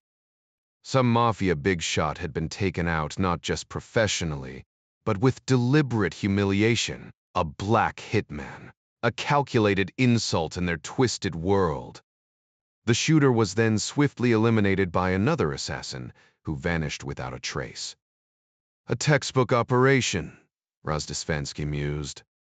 No loose ends, no leads back to the bosses. Just prestige and deniability. Andropov scoffed. Gangster theatrics. Perhaps, but the mechanics are sound. Our challenge is adapting it. We can't just ice our own asset like the mafia did. Too obvious. Trotsky's assassination came to mind. Another messy spectacle masquerading as justice. The parallels were uncomfortable but instructive. Dismissed, Rozdestvensky retreated to his cramped office overlooking Dzerzhinsky Square. The hum of traffic below mingled with the clatter of typewriters from the secretarial pool. 3 separate phones crowded his desk, Soviet efficiency at its finest. He smirked at the rumor that Andropov entertained secretaries after hours. Unlikely. The man had too much pride for such petty vices. Loyalty to the KGB's creed, the sword and shield burned in him. Yet the question nagged, why neutralize a priest? He rubbed his temples. The answer, like the operation itself, demanded precision. No room for error. He preferred to analyze his thoughts with eyes wide open, as if watching them unfold on some unseen projector screen. The primary question was the target's profile. From photographs, the Pope appeared to be a towering figure, almost always clad in pristine white, practically a bullseye waiting to happen. His habit of riding in an open-top vehicle, crawling along at a snail's pace for the adoring crowds, only made the job easier. But the real puzzle was finding the right trigger puller. Definitely not a KGB operative, not even a Soviet national. Maybe a Russian expat? The agency had sleepers scattered across the West, though half of them ignored their activation orders or, worse, tipped off local counterintelligence. Rozdestvensky despised long-term deep cover. Too many agents started believing their own fabricated identities. No, the shooter had to be an outsider, someone with no ties to Moscow, not even a foreign asset trained by the KGB. A rogue priest or nun would have been perfect, but those only existed in cheesy spy thrillers. Real espionage was never that tidy. So, who then? A non-Christian. Was Tzdezanatem. Wusted, they're Muslim. An atheist was too obvious, straight out of the Soviet playbook. Now a Jew, that'd be poetic. One of the so-called chosen people. An Israeli, even better. Plenty of religious extremists there. But Israel's counterintelligence was razor sharp, and the risk of exposure was too high. Scratch that. What about a Northern Irish radical? Those Protestant firebrands despised the Catholic Church. One of their leaders, Rajdesvingsi, couldn't recall the name. Just the man's beer gut and fiery sermons had publicly wished the Pope dead. But those same zealots hated the user even more, thanks to the IRA's laughable claims of Marxism. Party discipline wouldn't sway them, their tribal grudges ran too deep.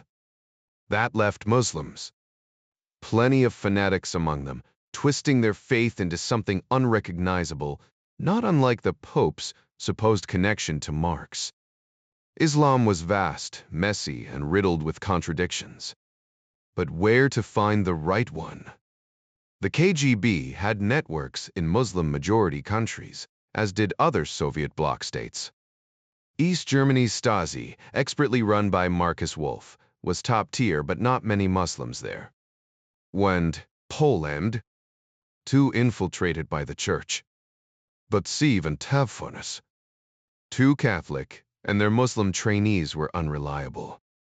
Romania's dictator was more gangster than comrade. Then it hit him, Bulgaria. Of course, Turkey's neighbor Bulgaria shared a complex relationship with its Muslim counterpart, though Turkey maintained a surprisingly secular culture, perfect for the kind of underworld connections the KGB found useful. The Bulgarians had their own network of cross-border operations, often disguised as smuggling rings, which conveniently doubled as intelligence-gathering pipelines for NATO secrets, much like Godorenko's setup in Rome. Naturally, Moscow saw an opportunity, why not leverage Sofia's resident, to have the Bulgarians handle the messy work. They owed the KGB a favor, after all. The agency had once helped them clean up a messy situation, involving a rogue operative on Westminster Bridge, an operation so slick it would have gone completely unnoticed if not for a single stroke of terrible luck. Razdestvensky exhaled a slow stream of smoke, reminding himself of the lesson here: never make an operation too clever. If it screamed KGB, it was a failure. This needed to look like a gangland hit messy, brutal, and utterly deniable. Of course, Western intelligence would still suspect, but without hard evidence linking it back to Dzerzhinsky Square, they'd be left muttering in private. Would that be enough? The Italians, Americans, and Brits would gossip, maybe even leak to the press. Did it matter? Only if Andropov and the Politburo deemed the mission critical enough to justify the risk. Rome Station would handle reconnaissance, feeding updates on the target's movements. Sofia would subcontract the Bulgarians to find a shooter, preferably with a pistol, since knives required too much precision and rifles were too conspicuous. A submachine gun would have been ideal, but practicality won out. The gunman couldn't be from a socialist state either. Better to recruit someone from a NATO country, adding another layer of plausible deniability. Razdestvensky crushed his cigarette, mentally retracing his plan for flaws. There were always flaws. The real challenge? Finding a reliable Turk for the job. That meant relying on Bulgaria's intelligence service, which had a reputation for being, well, unrefined. Moscow saw them as the rough little brother, loyal but lacking finesse. Still, they only needed one competent officer, preferably Moscow-trained, with solid Turkish contacts. The Sofia resident might even know the right man. Satisfaction crept in as Razdestvensky realized he hadn't lost his touch. Headquarters hadn't dulled his instincts. Smirking, he reached for the white phone and dialed 111 straight to the chairman's office. "Thank you, Alexei Nikolaevich. A most interesting proposal. So, how do we proceed?" "Comrade Chairman, Rome will monitor the target's schedule strictly as an information source. They won't be told about the operation. If needed, one of their officers can observe, but Godorenko should know as little as possible." "You don't trust him?" "No, Comrade Chairman. My apologies, I didn't mean to imply distrust. The less information he has, the less likely he is to raise suspicions or accidentally push his team toward uncovering the truth. We select our station chiefs for their sharp minds, their knack for spotting what others miss. If he picks up on anything unusual, his instincts might drive him to investigate, and that could jeopardize the entire mission. Free thinkers, Andropov muttered with a scoff. Is there another option? Rozdist, Fensky countered logically. When you recruit smart men, this is the trade-off. Andropov gave a slow nod. He wasn't foolish enough to dismiss the point. Well done, Colonel. What's next? Timing is everything, Comrade Chairman. How long to arrange something like this? At least a month, possibly longer. Unless assets are already positioned, these operations never move as quickly as we'd like, Rostisvensky admitted. I'll need that much time to secure authorization. But we can begin planning now, so once approval comes, we move without delay. Execute the word felt clinical, even to him. And he'd said when approval came, not if.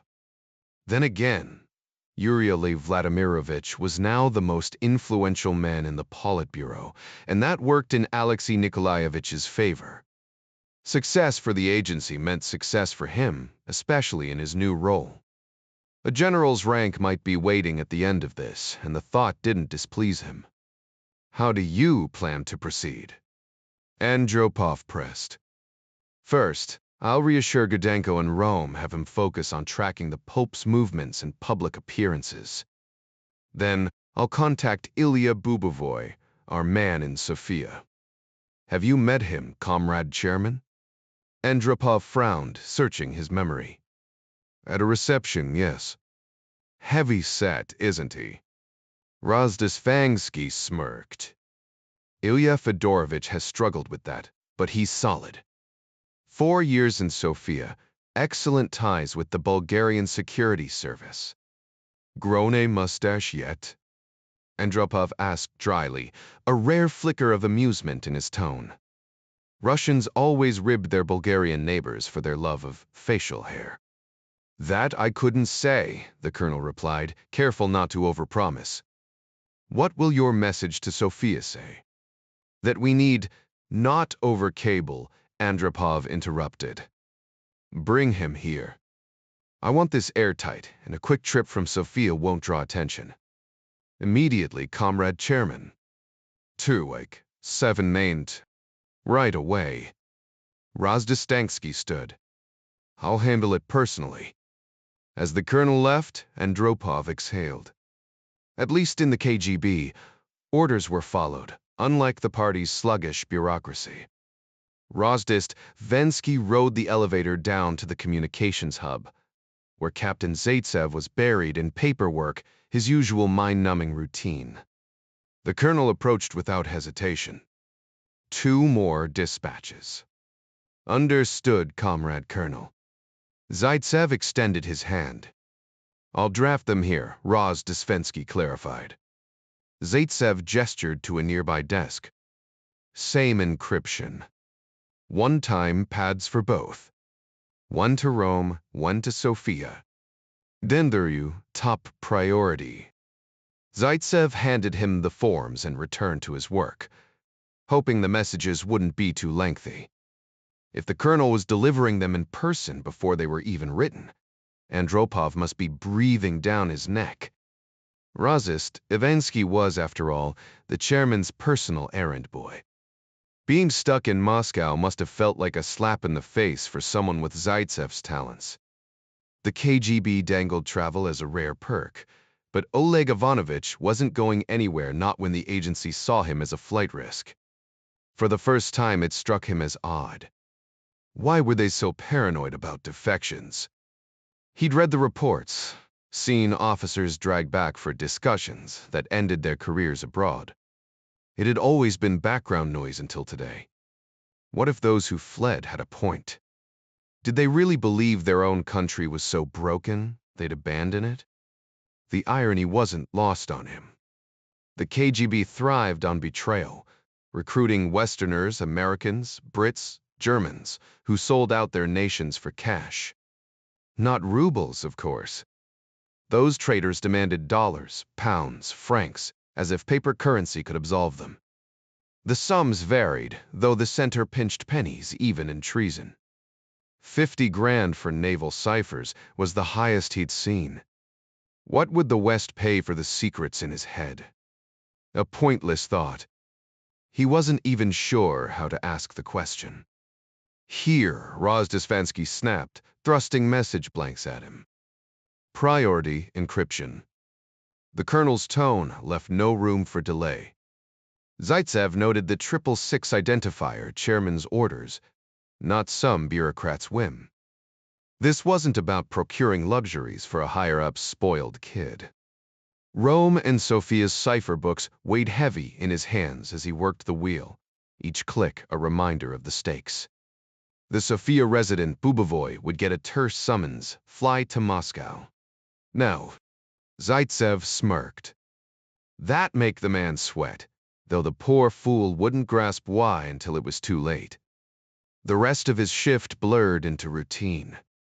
By 6, he'd locked his files and stepped into the evening air, mind still circling that dangerous thought. What if they're right? Meanwhile, across the Atlantic, Jack Ryan picked at his ploughman's lunch in Century House. The bread was decent British eccentricity at its finest. "Your wife's a surgeon?" his companion asked. Jack nodded. "Eye specialist. Steady hands, sharp mind. Doesn't flinch at blood." A far cry from his own world of ink-stained reports and whispered secrets. She's now experimenting with lasers in her medical work, aiming to be at the forefront of that field. "Doc, lasers?" Harding questioned, raising an eyebrow. "What's she using them for?" "Mostly precision procedures like sealing ruptured blood vessels. Take Suslov, for example." Blood pooled inside his eyes, so they had to puncture it, drain the fluid aqueous humor. I think then zap the leaking vessels shut with a laser. Sounds brutal, right? Harding winced. Still beats losing your sight. Exactly. Reminds me of when Sally was in trauma care. The thought of surgeons cutting into my little girl? Not exactly comforting. Ryan's stomach twisted at the memory. Even now, faint scars lingered on Sally's torso, though they'd faded over time. "What about you, Jack?" "You've had your share of surgeries," Simon pointed out. "I was out cold for mine, no live footage, thankfully. Though Kathy would probably love a replay of all 3. But Skaldiv Khan Freefig. Yep, may stebem. 2, from my Marine days, patched me up on the ship, then shipped me to Bethesda. Slept through most of it, but the neurosurgeons botched it enough to leave me with a wrecked back. Then, when Kathy and I were engaged, my back gave out during dinner in Little Italy. She rushed me to Hopkins, where Sam Rosen worked his magic. Guy's a legend. Marrying a doctor has its perks. She knows all the top names in medicine." Ryan took a hearty bite of his turkey sandwich, savoring it far more than the soggy burgers at Langley. So that's the condensed saga of how a chopper crash in Crete led to 3 years of surgeries and somehow landed me married. Not the worst trade-off. Harding packed his pipe, the rich tobacco scent filling the air. "Speaking of work, how's that Soviet management report coming?" Jack set down his beer. "It's a train wreck. Their internal reports read like fiction compared to the junk our guys actually inspect. Their quality control? More like a toddler's arts and crafts project. I've seen their fighter parts courtesy of the Israelis, and half the pieces don't even fit. They can't cut aluminum straight. A high school shop teacher would fail them on the spot. They've got brilliant theorists, but their factories? Stone Age stuff. Not every sector's a disaster," Harding countered. "Simon, the ocean's mostly blue, but sure, there's the odd island." "I get it." but their system's rotten to the core. No rewards for excellence, just mediocrity breeding more mediocrity. It's like bad currency driving out the good. Their economy's got terminal cancer. Harding exhaled smoke. They excel in some areas. Yeah. Tell the Bolshoi Ballet to storm the Fulda Gap, Jack shot back. Their generals might know their stuff, but their gear's garbage, and their mid-level officers? Wetri wars p.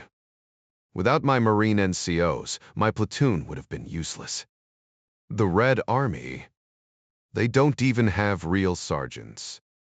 The Russian military has skilled officers and some brilliant strategists, while their soldiers are undoubtedly loyal patriots. Yet without proper tactical training, they're like a luxury sports car with deflated tires, impressive on the surface, but going nowhere fast. Harding exhaled a slow stream of smoke considering this. So why the concern? Jack gave a half smile.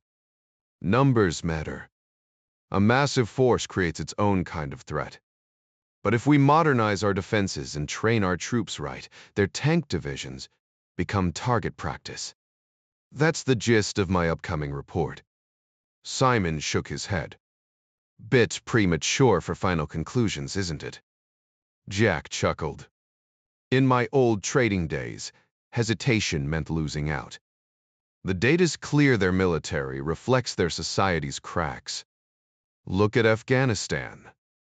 Langley's intel shows a disaster unfolding. They're floundering in those mountains. Simon countered, they'll pull through eventually.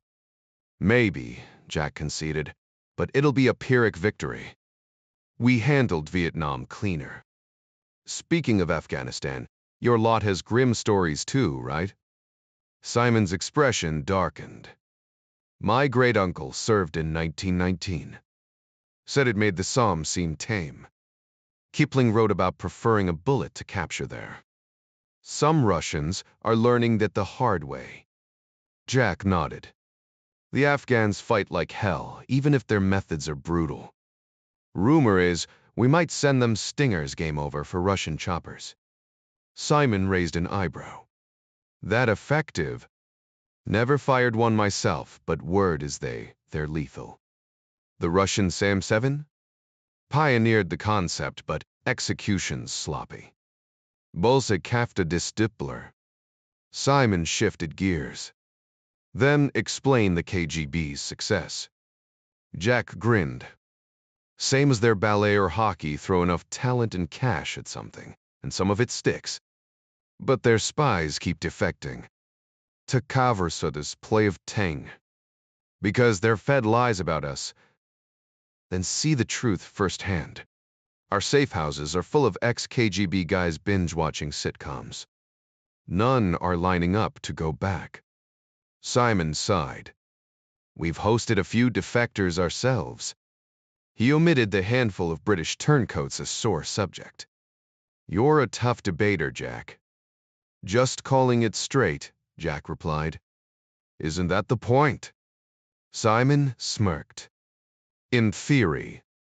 This American's bluntness was refreshing, if unnerving. Ryan would never master bureaucratic dance, but maybe that wasn't a bad thing. The contrast to London's cautious whispers was oddly invigorating.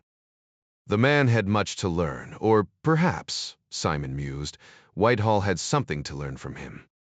Harding soon realized he wasn't the only one with lessons to share. Making progress on your book? He asked, watching Ryan's expression shift.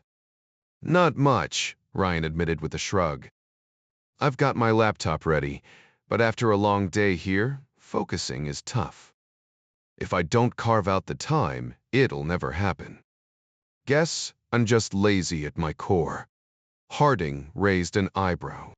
Then how'd you end up wealthy? Ryan flashed a grin. Because I'm also greedy. Gertrude Stein nailed it, being rich beats being poor. No argument there. Simon, the British civil servant, sighed. Yield day, I'll have to see for myself. Ryan caught himself. Maybe he'd been too blunt. But Simon was sharp. He just didn't chase money like others did. It made him perfect for the analyst role at Century House, even if it meant putting country over comfort. Ryan respected that. He had his own advantage, though financial freedom meant he could walk away from this job anytime and return to teaching. Most government workers never had that luxury, and he wondered if their work suffered because of it. Meanwhile, Zaitsev breezed past the security checkpoints, where guards occasionally patted down employees at random. The searches were more for show than effectiveness, just annoying enough to irritate, but too infrequent to be a real deterrent. If you got checked one day, you were safe for the next week, since the guards recognized familiar faces. There was an unspoken camaraderie among the workers, a blue-collar bond that even the KGB couldn't erase. Today, Zaitsev slipped through untouched, crossing the vast square toward the metro. He rarely wore his uniform. Most KGB employees avoided it, not wanting to stand out. But he didn't hide his job either. If asked, he'd answer honestly, and that usually ended the conversation. People knew better than to pry into state security business. The media painted the KGB as shadowy and omnipotent, but the reality was messier. A small office at the center even advised on films, tweaking details to maintain the right mix of fear and mystery. How many ordinary citizens snitched for extra rubles? Zaitsev doubted he'd ever know. Those reports rarely left the country. The real concern was what did get sent abroad. Colonel Brubovoy would arrive in Moscow soon, courtesy of Aeroflot's Sofia route. Meanwhile, Colonel Gudanko in Rome had been ordered to stay quiet and forward the Pope's schedule indefinitely. Andropov's interest hadn't waned, and now the Bulgarians were being pulled in.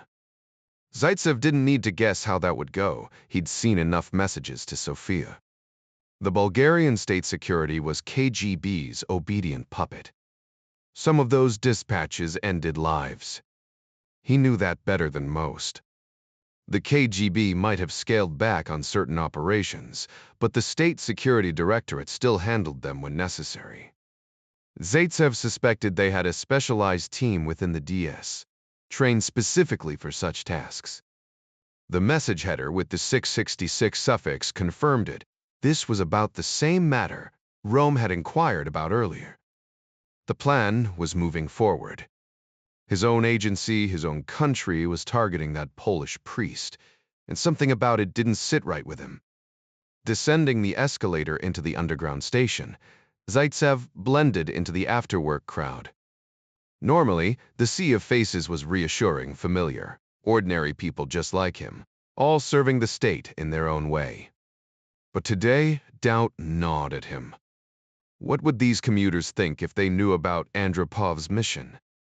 The subway was its usual self-quiet, save for the occasional muttered conversation about a soccer match or a hockey game. Most passengers kept to themselves, lost in thought. Zaitsev boarded the train, gripping the overhead rail as it lurched forward. He scanned the faces around him. Were they thinking about their jobs, their families, their next meal? He had ridden with these same people for years, yet he knew them only by the sports teams they cheered for. The realization hit him like a punch, how isolated he truly was. Sure, he had coworkers he chatted with, people whose personal lives he knew inside out. But real friends? People he could trust with his doubts? None. That wasn't typical for Moscow, where deep friendships often formed, sometimes even as a quiet defiance against the system. But his job made that impossible. He couldn't risk confiding in anyone, not even Irina. A single careless word from her to her friends at GUM could be disastrous. Exhaling, he glanced around, and there he was again. The American embassy official, casually flipping through Soviet sport in his unbuttoned raincoat. The forecast had promised rain, but the skies had stayed dry. Zaitsev shifted his stance, pretending to stretch as he moved closer. Then, on impulse, he slipped his hand into the American's pocket. "H.E. and tabber doest they?" No keys, no coins, just fabric. He withdrew his hands smoothly, scanning the car for any reaction. Nothing. No one had noticed. Not even the American. Foley kept his eyes fixed on the hockey article.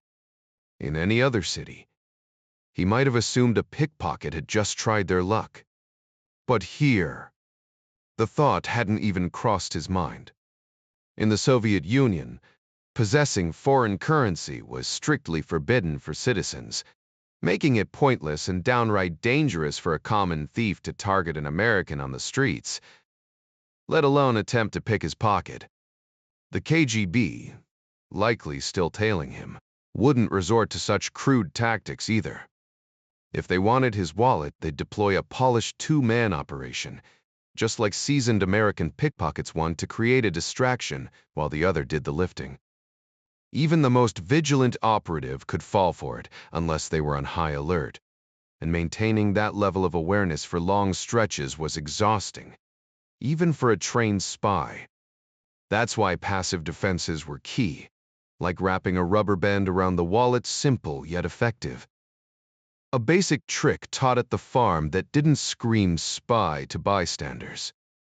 Even the Night B dude recommended the same tactic for navigating Manhattan's crowded streets, and blending in was part of Foley's cover. With a diplomatic passport and official status, his person was technically untouchable, at least in theory. Street thugs didn't care about diplomatic immunity, and both the KGB and FBI weren't above using skilled operatives to rough someone up, though always within calculated limits to avoid chaos. The whole situation was more convoluted than Byzantine court politics, but Foley didn't make the rules. Right now, those rules meant he couldn't check his pocket or react, even if he suspected someone had been in there. Maybe it was a note, a defector's plea, perhaps. But why him? His cover was supposed to be airtight, unless someone at the embassy had made an educated guess and sold him out. Still, the KGB wouldn't move this fast. They'd watch him for weeks, maybe months, to see what else he might reveal. They were too disciplined for clumsy moves. So, if it wasn't them, and probably not a petty thief either, then what? Foley exhaled slowly. Patience was his strong suit, and he'd need it now. He kept reading his newspaper, unfazed. If someone wanted to make contact, why spook them? Let them think they were being clever people who felt smart, often made mistakes. 3 more subway stops. Riding the train was smarter than driving. That flashy Mercedes would have drawn too much attention. Mary Pat, though, thrived on standing out. Her instincts in the field were sharper than his, but her boldness sometimes unnerved him. It wasn't that she took unnecessary risks every operative did, but the way she enjoyed it. For Foley, dealing with the Russians was just business, like something out of a gangster movie. For Mary Pat, it was personal thanks to her grandfather's history. She dreamed of joining the CIA long before they met at Fordham's student union, and later at the recruiter's office. Fluent in Russian, she could pass as a native, shifting accents effortlessly. She could pose as a poetry professor at Moscow State, and her looks gave her an edge people, especially men, assumed beauty meant trustworthiness. Women were less easily charmed, but even they softened, though often out of envy. The world had its biases, and Mary Pat knew how to use everyone. Mary Pat had a knack for skating through situations her looks played to the stereotype of the bubbly American blonde, an image that worked even in Russia, where blondes weren't exactly rare. But unlike the locals, whose natural hair color wasn't exactly enhanced by the dismal state of Soviet cosmetics seriously, it was like stepping into a medieval apothecary. Mary Pat had the advantage of not being taken too seriously. The user clearly hadn't prioritized women's needs, which made Foley wonder why Russian women hadn't staged another revolution by now. Back home, the lack of fashion and beauty options would have sparked riots. As the train pulled into his stop, Foley stepped off, lost in thought. On the escalator, an odd impulse made him rub his nose and reach for a handkerchief, only to find his pocket empty. Weird, quite fried. But in his line of work, nothing was truly random. He'd stick to his routine, ride this same train for the next week, and see if anything else caught his attention. Meanwhile, across the pond, Kathy was sizing up Albert Bird, a seasoned ophthalmologist with a salt and pepper beard and more tattoos than she'd expected from a British surgeon. He was skilled, no doubt, and his team respected him always, a good sign. But Kathy already knew most of what he was teaching, and when it came to lasers, she was ahead of the curve. The equipment here was decent, but nothing compared to Hopkins. The real shock was the state of British healthcare. Free, sure, but the waiting rooms were grim, and the delays? Unbelievable. One patient had waited nearly a year for a 20-minute consultation. Kathy couldn't wrap her head around it back home. The same case would have been seen in days. 9 to 10 months for surgery? She repeated, horrified. She won't be able to drive. Reed, how is that acceptable? Bird just shrugged. No bills, though. Kathy bit back a retort. The surgeons here were competent, but the system? It was like watching a race where no one bothered to run. At Hopkins, she worked hard, but at least she got things done. Here, it felt like wading through molasses. Doctor. Ming. Caroline Ryan saw her work as more than a profession. It was a sacred duty to give people back their vision. The local physicians weren't slackers, but the system practically rewarded them for cutting corners.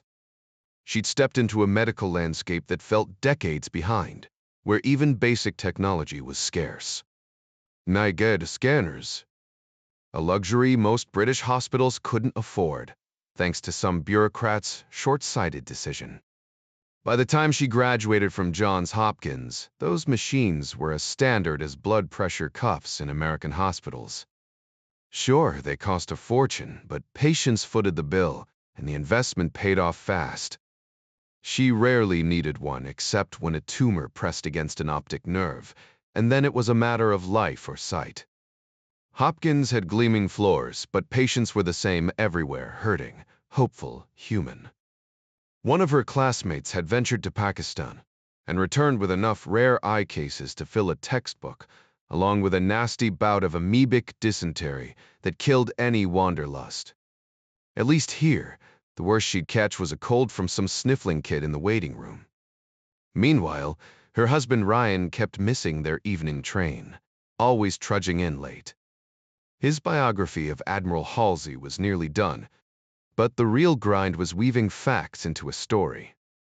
Research was just legwork. The art was making a messy life make sense. Halsey wasn't some tidy hero, he was a whiskey-soaked brawler, with layers no historian could fully peel back. Ryan's own childhood memories would surface at odd times. Sister Frances Mary's scolding, echoing like it was 1952 all over again. A good biographer guessed at those hidden turning points, but wasn't that just dressing up guesswork as truth? Journalism had the same problem. His first book had been simpler. Halsey's own memoir had hooked him as a kid, but now the Admiral's contradictions kept him up at night. History wasn't fiction, but sometimes the line blurred. As a young boy, the idea of commanding naval forces in battle had thrilled Ryan. But now, at 32, the reality filled him with a sobering dread. He understood the unspoken complexities, the blind trust in intelligence reports, whose origins and accuracy were shrouded in uncertainty. Was the information gathered correctly? Analyzed without bias? Transmitted securely, or was the enemy intercepting every word? Now, as part of that high-stakes game, Ryan wasn't just risking his own life, he was gambling with the lives of others, men he might never meet. The weight of that responsibility pressed down on him as the train rolled past the lush English countryside. A dark joke from his Marine Corps days came to mind. Intelligence Work's unofficial motto was, "We bet your life." And here he was, doing exactly that. One wrong assessment could ripple into disaster, maybe even jeopardize national security. Back at Langley, he'd scoffed at CIA reports, but now he knew how much easier it was to criticize than to produce something better. His upcoming book, Fighting Sailor, would challenge the usual narratives about Admiral Halsey not just to be contrarian, but because some of the so-called conventional wisdom was flat out wrong. Hindsight made everything seem obvious, but Halsey had only worked with what he had, just like a doctor treating a disease without all the answers. The irony wasn't lost on Ryan. His job was to crawl inside the minds of adversaries, dissect their logic, and then explain it to his superiors, playing armchair psychologist without a license. Funny until he remembered the stakes. Screw up and people died. Quantico had drilled that into him. Fail your men, and some don't come home. He'd never led troops in combat, but the lesson haunted him, especially on those long Atlantic crossings where the ship's sway matched the churn in his gut. Gunny Tate, a grizzled 34-year-old at the time, had given him blunt advice. Trust your training, think fast, but don't freeze. Then, with gruff reassurance, he'd added, "You're smarter than most butterbars." High praise from a Marine who didn't hand out compliments. Ryan still carried those words, like armor. Respect like that wasn't earned easily, and neither was the burden of command. Jack had the sharp mind to craft solid intelligence assessments, and the courage to stand by them, but only after triple-checking their accuracy. After all, lives hung in the balance every time he put his name on a report. The train shuddered to a halt, and he climbed the steps to street level, where a handful of cabs idled, their drivers no doubt synced to the train's timetable. "Evening, Sir John," greeted Ed Beaverton, the same cabbie who drove him most mornings. "Actually, it's just Jack," Ryan corrected, sliding into the front seat for once, better stretch for his legs. "Can't do that," Ed protested. "You've got a title now. Honorary, not the sword and armor kind. Closest I've got to a blade is my old Marine Corps Kabar, and that's collecting dust back in Maryland." "Still outranks me," Ed said, steering uphill. "You were an officer. I was just a grunt." "Yeah, but you jumped out of planes." "I had enough sense not to try that," Jack shot back. 28 jumps, not a single broken bone," Ed bragged. "Not even a twisted ankle?" "Just a couple close calls. Good boots make all the difference." Jack shook his head. "I'll stick to keeping my feet on the ground, thanks." The idea of voluntarily leaping from a perfectly good aircraft, let alone joining Force Recon, was beyond him. Even riding in helicopters had left its mark. He still woke in a cold sweat sometimes, the nightmare of that near crash in Crete replaying in his mind. The rotor failure, the sickening drop toward jagged rocks. Most of his platoon walked away with bruises, but he'd taken the worst of it. Why dredge that up now? That chapter closed 8 years ago. The cab rolled to a stop outside his house on Grisdale Close. "Here you are, sir." Jack handed over the fare plus a generous tip.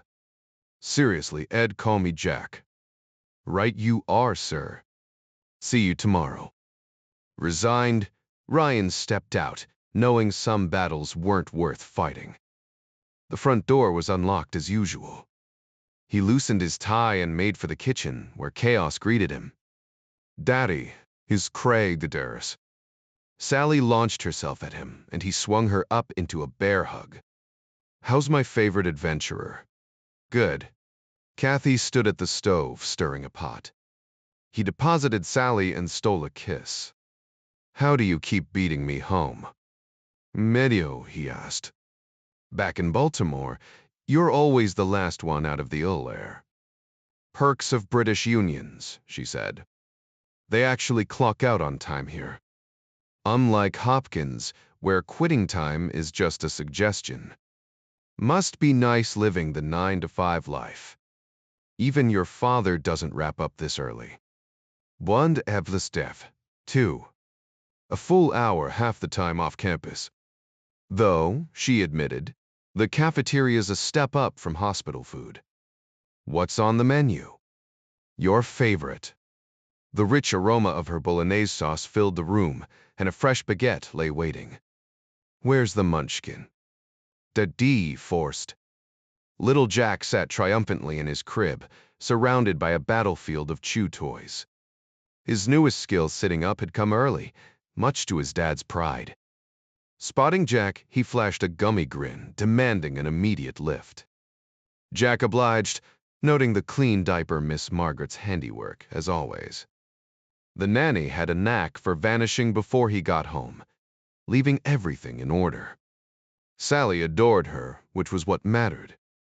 He settled his son back among the toys, where the baby promptly shoved a rattle into his mouth, eyes glued to the TV, especially the flashy commercials. Some things, Jack mused, were universal. Jack headed to the bedroom to swap into something more relaxed before returning to the kitchen. Just as he settled in, the doorbell rang, catching everyone off guard.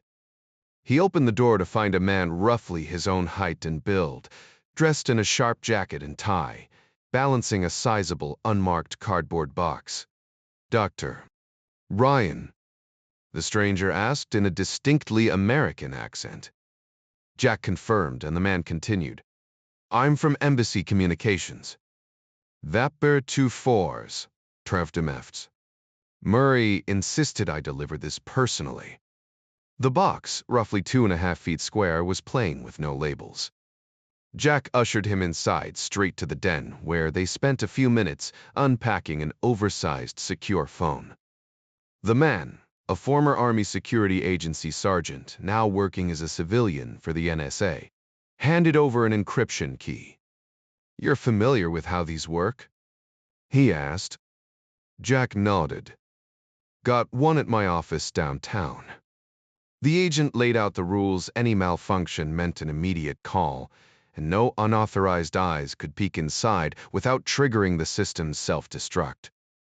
"It won't explode, but it'll stink up the place," he joked before declining Jack's offer of a drink and heading out.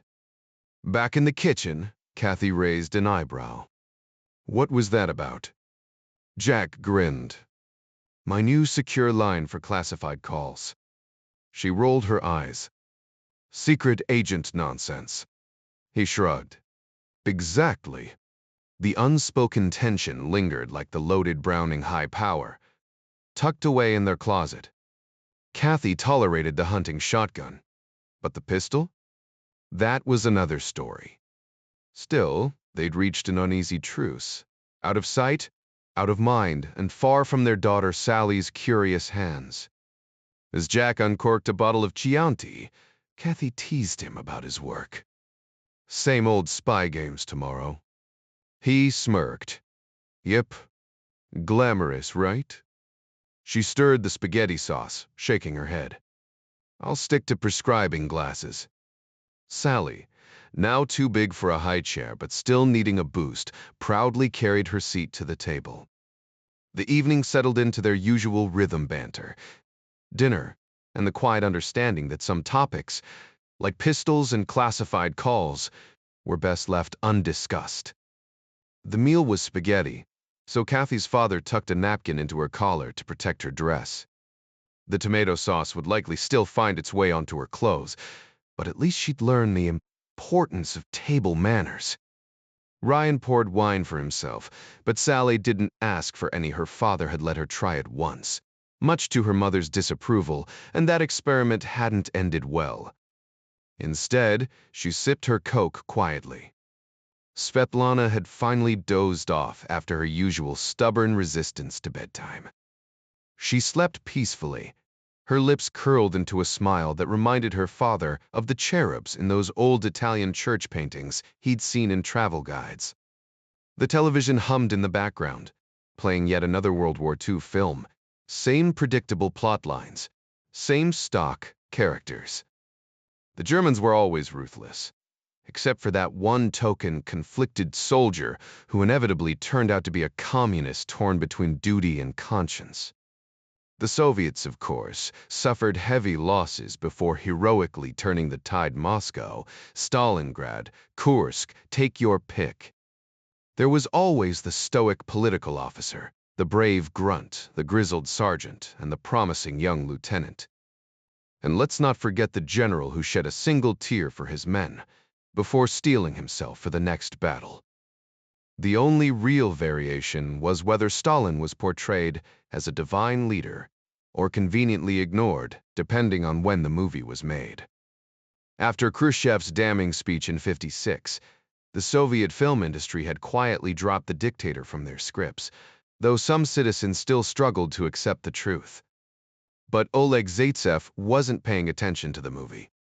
He stared blankly at the screen, vodka in hand, his mind replaying the afternoon's impulsive act on the metro.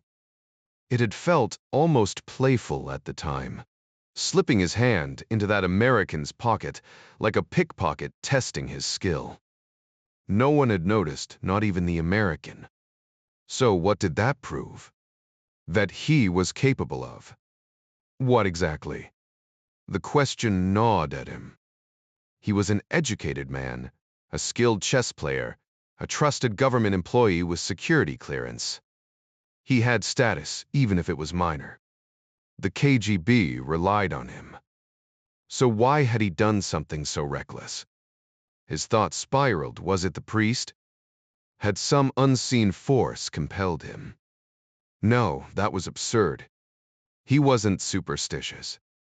Yet his hand had moved without his conscious decision, as if guided by something beyond his control. The unease settled deep, leaving him unsettled and questioning everything. The idea felt like something out of an old wives' tale, the kind of superstitious chatter whispered over a steaming kettle. Yet here he was, his fingers slipping into the American's pocket without a second thought. Why? His conscience gnawed at him, demanding an answer he didn't have. Do you really want blood on your hands? A quiet voice pressed. Are you ready to help kill a man who's done nothing wrong? But was the priest truly innocent? Zaitsev took another swig of vodka, searching his memory. None of the reports crossing his desk had ever painted Father Karol as a threat. In fact, the KGB had barely mentioned him, just a passing note, when he visited Poland after becoming Pope, a trip any man would take to celebrate with old friends. The party was full of men, and men made mistakes. He saw them daily, even among the sharpest KGB officers. Slip-ups that earned reprimands or hushed gossip in the halls of the center. Even Leonid Ilyich blundered now and then, his missteps the subject of lunchroom chuckles or quieter murmurs about his daughter's shameless greed. But this wasn't petty corruption. This was the rot at the core of the system. Where did the state's authority really come from? In theory, the people, except the people, had no voice. The party ruled, but only a fraction of citizens belonged to it, and fewer still held real power. So the whole foundation of the Soviet Union rested on a convenient lie. Other nations had their dictators fascists, tyrants, but the West claimed to be democratic. His government mocked those elections, yet the KGB wasted resources trying to sway them. Why bother if the people's will meant nothing? The irony wasn't lost on him. This wasn't about the masses demanding the priest's death. It was Andropov's vendetta. Maybe the Politburo's quiet nod. No one at the center even grumbled about Father Karol. No fiery speeches denounced him. No Pravda articles smeared his name. Just vague grumbling about Poland's labor unrest, like neighbors tutting over a rowdy kid. But that was the heart of it. Karol was Polish, a symbol of hope for his people, and Poland was a tinderbox. Of course he'd defend them, any leader would. But murder? Who would dare stand against Andropov? The Politburo, Saftar, Krizikanturse. They'd fall in line. He was the crown prince, the next in line for Leonid Ilyich's throne. Just another party man. What other choice did he have? The bottle was nearly empty now, but the questions kept pouring. The party claimed to be the very essence of the people, their soul, as the propaganda insisted. Yet the word soul was rarely used beyond that, as if the party feared its deeper meaning. Did anything endure after death? That was the question a soul was meant to answer, but here, the party had replaced it entirely a creation of men, flawed and corrupt. And now those same men wanted a priest dead. Oleg Ivanovich Zaitsev had read the orders himself, realizing with quiet horror that his own small role in the bureaucracy made him complicit. It gnawed at him, this uneasy feeling. Was it conscience? Did he even have the right to one? A conscience wasn't just some passive observer. It weighed actions, judged them, and refused to stay silent when something was wrong. It pushed, demanded answers, forced a man to confront what he'd done or allowed. But how did one stop the party, the KGB, when their decisions were absolute? The only way was to argue politics, to prove an action went against doctrine or would backfire. But politics shifted like sand. Wasn't morality supposed to be firmer than that? Weren't there truths beyond the latest party directive? Politics was just maneuvering, tactics in service of some grander strategy. But what was that strategy, really? Something timeless, something future historians would call just? Did the party even think that way? Or was every decision made by the same small circle: Brezhnev, Andropov, Soslov, the rest of the Politburo, surrounded by yes-men and luxury? Zaitsev had seen the reports, the crates of French perfume and silk stockings smuggled in diplomatic pouches for the elite. These were the new aristocracy, speeding down Moscow's reserved lanes in their black haikas, untouchable. Did they ever consider the Narod, the faceless masses they supposedly served? Or was it all just empty words, like the noblemen of old who'd build churches while trampling peasants under their carriage wheels? At least the czars had pretended to answer to God. The party answered to no one. Murder was just another tool, another calculation, no remorse, no higher judgment. Was that all there was? Power, privilege, and the endless, bloodless logic of the state. The thought left a bitter taste, like cheap vodka on an empty stomach. Zaitsev sat there, swirling the vodka in his glass, his mind racing. Were they really eliminating the Pope simply because it was the easier option? He took another sip, the burn in his throat barely registering. Life was full of annoyances: his cramped office, the endless walk to the water cooler, and worst of all, Stefan Ivanov. That man was a walking disaster, a senior communications officer who somehow clung to his position, despite being utterly incompetent. The entire department knew he was dead weight, yet there he stayed, like a stubborn stain no one could scrub away. If Ivanov vanished tomorrow, Zaitsev might finally get the recognition he deserved. But wishing someone gone wasn't the same as acting on it. Murder was illegal, immoral, something even the party condemned. Yet here was Andropov, plotting to assassinate Father Karol without a hint of hesitation. Did no one in the KGB question orders? The Politburo. The whole system operated like a machine. No debates, no second thoughts, just cold execution. Field agents never pushed back, never whispered, "This is wrong." The closest anyone came was Godarenko in Rome, who'd cautiously mentioned potential fallout. But was that conscience or just career preservation? With 3 sons tied to the state, one in the Navy, another at the KGB Academy, Godarenko had too much to lose. Zaitsev sighed, downing another shot. Maybe there were others like him, men with doubts buried deep. But how could he find them? Asking around was a death sentence. He couldn't even confide in Irina. The vodka numbed the edges, but it was a poor substitute for real conversation. Across the room, Irina dozed in front of the TV, where yet another Soviet war epic glorified the march to Berlin. Zaitsev smirked bitterly. At least those soldiers had purpose. He nudged her awake, guiding her to bed, hoping the alcohol would drag him under fast. For once, luck was on his side. Sleep came quickly, heavy and dreamless. Meanwhile, half a world away, Jim Greer leaned back in his chair, musing. You know, Arthur, there's still so much we don't understand about him. You're talking about Andropov, the deputy director of intelligence remarked. Honestly, we don't even know if the guy's married. The director of Central Intelligence glanced at Bob Ritter and said, That's your area, Robert. Ritter shrugged. We assume he is, but he's never brought a wife assuming one exists to any official event. That's usually how we confirm these things. They keep their personal lives locked down tighter than mob bosses.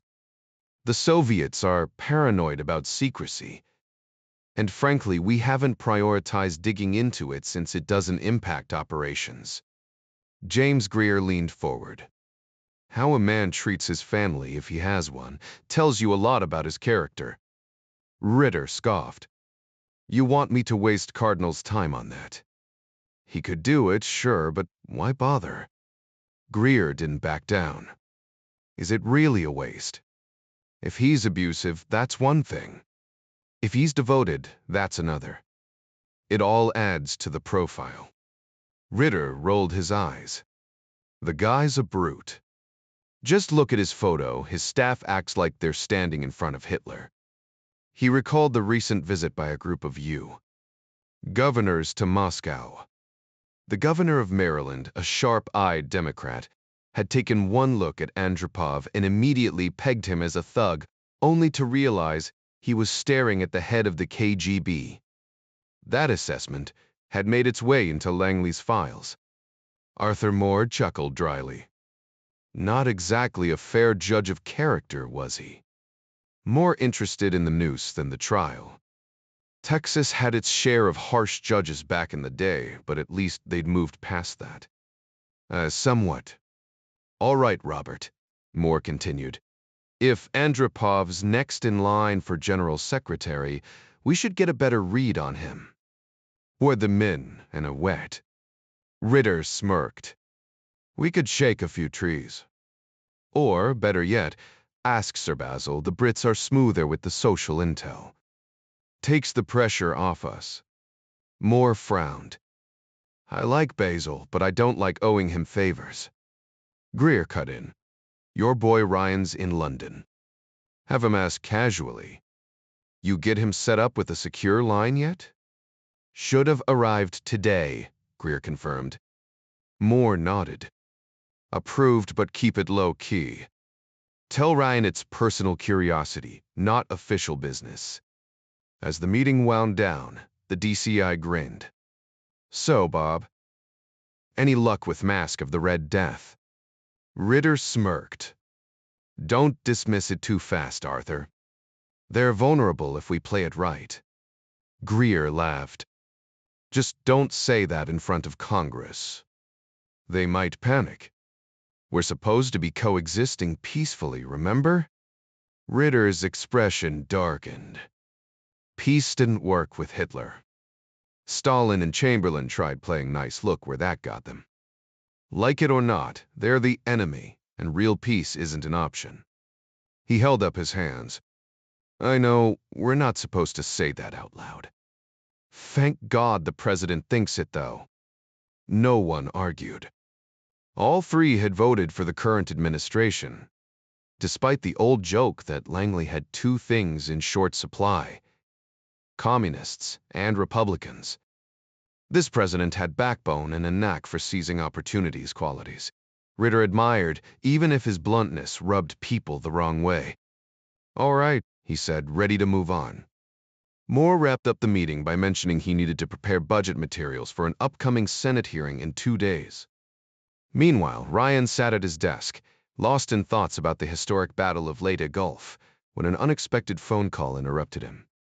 The unfamiliar electronic ring startled him. He fumbled for the security key in his pocket, inserted it, and picked up. A robotic voice repeated, "Stand by, synchronizing the line," before finally announcing, "Line is secure." "Hello?" Ryan answered, glancing at the clock. Who would call this late using a secure line? The voice on the other end was unmistakable. "Hey, Jack," the Admiral said, crisp and clear thanks to the stew's digital clarity. Ryan smirked. "Bit past your bedtime, isn't it, sir?" "Not compared to London time." "How's the family?" "Mostly asleep. Kathy's probably buried in some medical journal, her version of late-night TV." The Admiral cut to the chase. "Got a small task for you. Dig up whatever you can on Yuri Andropov casually, though. Maybe Basil has the intel we need." Ryan frowned. "What exactly are we missing?" "His marital status." "Kids." "Exactly. Judge wants to know if Basil has those details." Ryan chuckled darkly. "We know Brezhnev's daughter's dress size, but not if the next Soviet leader is married? That's some top-tier intelligence work." The Admiral sighed. "That's bureaucracy for you. Just ask around, make it sound like personal curiosity. Then, call me back." "Will do." After hanging up, Ryan shook his head.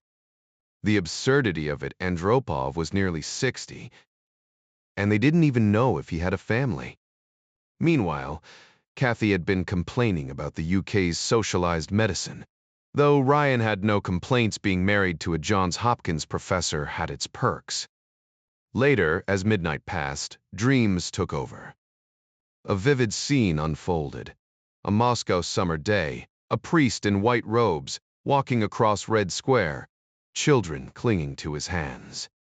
The man's gentle demeanor contrasted sharply with the Politburo members, watching from Lenin's tomb, Andropov among them, rifle in hand, aiming at the peaceful procession. Then, abruptly, Oleg found himself beside Andropov, listening to words that sent a chill down his spine. The heated debate centered on whether they had the authority to execute the man. "Watch out for the kids, Yuri Vladimirovich," Suslov cautioned sharply. Brezhnev nodded in agreement while Ustinov fiddled with the rifle's scope. Zaitsev, ignored as he moved through the group, kept pressing them. "Why? Who is this man?" Brezhnev shot Andropov a questioning glance, but Suslov snapped, "Forget him. Just take the shot." With cold precision, Andropov lined up his target. Zaitsev stood helplessly close, unable to stop what came next. The gunshot echoed, and suddenly Zaitsev found himself outside. The bullet struck a young boy beside the priest, who collapsed silently. "Not him, you fool, the priest!" Suslov shrieked. Another shot rang out, hitting a little girl with golden curls. Crimson sprayed as she dropped. Zaitsev rushed to her, but she whispered it was fine, so he turned back to the priest. Be careful," he urged. The priest smiled warmly. "Of what, comrade?" Then, gathering the children, he said, "Come, let's meet God." Andropov fired again, this time hitting the priest square in the chest, blood blooming like a rose. The man winced but kept walking. Another shot, another crimson stain, yet he pressed on. "Are you okay?" Zaitsev asked. "It's nothing," the priest replied. "Why didn't you stop them?" "I tried." Zaitsev insisted. The priest halted, locking eyes with him. "Did you?" The third bullet struck his heart. "Did you?" The children's accusing stares shifted to Zaitsev. He jolted awake, drenched in sweat. The clock read 3:58 a.m. Needing to shake the nightmare, he stumbled to the bathroom, splashed water on his face, then wandered to the kitchen. Lighting a cigarette by the sink, He inhaled deeply. Moscow outside was eerily still. No drunks, no cars, just silence. Odd for any city, but especially here. The nicotine sharpened his mind enough to sleep again, though he knew the dream would linger. Unlike others, this one clung like tar. By morning, the vision still haunted him. Shaving carelessly, he nicked his chin 3 times, dabbing the cuts with toilet paper.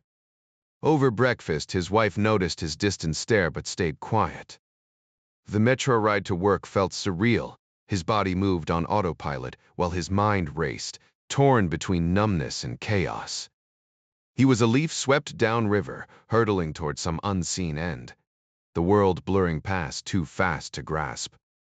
The moment Oleg Zaitsev realized he was already on the metro, felt strangely abrupt, as if his body had moved on autopilot, while his mind wandered elsewhere. The train rattled through dim tunnels carved decades earlier by prisoners under Stalin's regime, now just another forgotten footnote in Soviet history. Around him, weary commuters stood shoulder to shoulder, their expressions blank, all bound for jobs they tolerated but didn't believe in. They were gears in a vast, indifferent machine, trading hours for rubles to feed their families, clinging to the illusion that the state cared for them in return. But the illusion was cracking. Zaitsev clenched his jaw, the question gnawing at him. How does any of this serve us? The priest's murder, the whispered secrets he handled daily, none of it protected his wife or daughter. Sure, his clearance granted access to special stores, better coffee, a thicker mattress. He lived like a king compared to the exhausted laborers, swaying with the train's rhythm. So why did guilt twist in his gut? Then it struck him knowledge was the poison. He saw the rot festering at the top, the lies masquerading as policy. The men in power weren't misguided. They were ruthless, trading blood for control. And here he was, complicit by silence. The system offered no dissent, no appeals. Even the highest-ranking officials kept their doubts locked tight, terrified of losing their perks. Corruption bred corruption. A cycle as old as the czars just swapped the palace's gold for red banners. The train screeched to a halt. Zaitsev merged with the crowd flooding onto the platform, the morning sun glaring off the escalator steps. Outside, the air was crisp, the sky deceptively bright. He fell into step with the usual stream of workers heading toward the center's imposing facade. A guard scrutinized his ID, gave a curt nod, and Zaitsev crossed the threshold, another cog slipping back into place. But today, the machine's hum sounded different, like a warning. Zaitsev descended the stone steps to the basement with his usual detached demeanor, passing through security checkpoints before entering the bustling signals center. The night shift was wrapping up as he arrived at his workstation, where Nikolai Dobrik, a fellow newly promoted major, was stretching in his chair. "Morning, Oleg," Dobrik greeted with a tired smile. "Quiet night?" Zaitsev asked, though the smirk on Dobrik's face suggested otherwise. "Not exactly. Washington was buzzing. Their president called us the focus of evil in the modern world." "What too can you believe that?" Zaitsev raised an eyebrow. "He actually said that?" "Word for word," Dobrik confirmed, tapping the transcript on the desk. The Residentura sent the full speech. Pure fire for his supporters, but it's going to ruffle feathers here. The Politburo won't let that slide. Dobrik exhaled a cloud of smoke, shaking his head. "At least it kept me awake. Better than staring at blank cipher pads all night." Zaitsev chuckled. "Tep desertaplev." He glanced at the clock 6 minutes early before formally relieving his colleague. "Your chair's still warm," he remarked dryly, settling in as Dobrik strolled off, cigarette in hand. The desk was tidy, a rare courtesy. Zaitsev emptied the ashtray, lit his own cigarette, and skimmed the overnight reports. His thoughts, however, drifted back to the uneasy visions he'd been carrying since yesterday. Before he could dwell, a cipher clerk approached with a folder.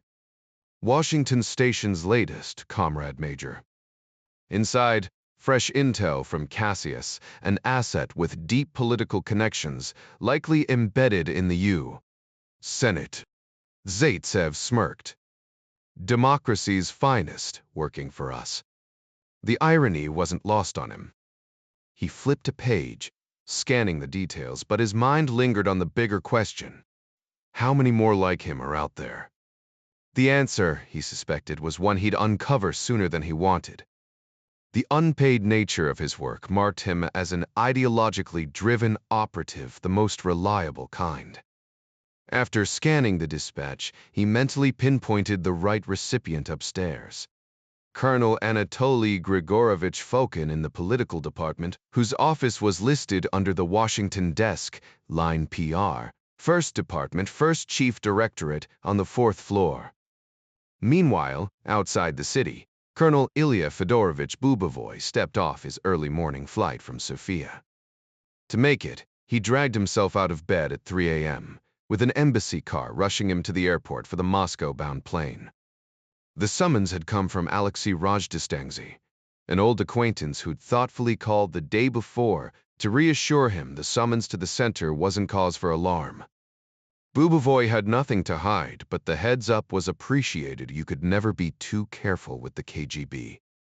Even seasoned officers felt that familiar knot in the stomach on their way to headquarters, like students summoned to the principal's office. His tie was neatly knotted, his best shoes polished to a shine. He traveled in civilian clothes, since his role as Sofia's resident was technically classified. A Red Army sergeant met him at the gate, guiding him to a waiting car, though the man was actually KGB, a detail kept discreet in case Western intelligence had eyes at the airport. On his way out, Bubovoy grabbed a copy of Sovietsky Sport from a kiosk. The ride would take 35 minutes. A recent headline caught his eye. Sofia's soccer team had narrowly defeated Moscow Dynamo, 3-2. He smirked, imagining the local sports journalists scrambling to spin the loss in suitably Marxist terms. After all, good socialists were supposed to win. What happened when they lost to each other? Foley, meanwhile, was running late on the metro. A power outage had silently reset his alarm, leaving sunlight instead of the usual jarring buzz to wake him. He kept his gaze casual, though he couldn't resist scanning the crowd for the pickpocket who'd rifled through his coat the other day. No familiar faces stared back.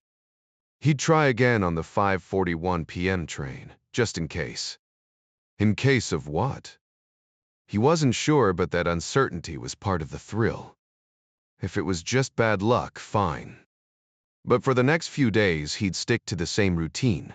Same train, same car, same spot. A shadow wouldn't question it. Russians found comfort in predictability. The erratic habits of Americans drove them up the wall. So he'd play the part of the good American, giving them exactly what they expected. The Moscow chief of station shook his head, amused. Exiting the metro, he rode the escalator up to street level, where the embassy stood just across from the imposing Our Lady of the Microchips and the world's largest microwave oven. The sight of the flag and the Marines in their crisp khaki shirts and dress blue trousers always reassured him. Proof he was where he belonged. His office, deliberately shabby to maintain cover, contrasted sharply with the precision of the communications department. Overseeing embassy comms was Mike Russell, a former Army security agency lieutenant colonel now with the NSA. Moscow was a tough assignment for Russell, a black, divorced civilian in a city where dark skin drew suspicion, leaving little room for social life. The sharp rap on the door was unmistakable. "Doors open, Mike," Foley called out without looking up. Russell stepped in, his usual morning greeting, casual despite the weight of his role. Though he stood just shy of 6 feet and carried a few extra pounds around the middle, his real value lay in his uncanny ability with ciphers and secure communication skills that made him indispensable in their line of work.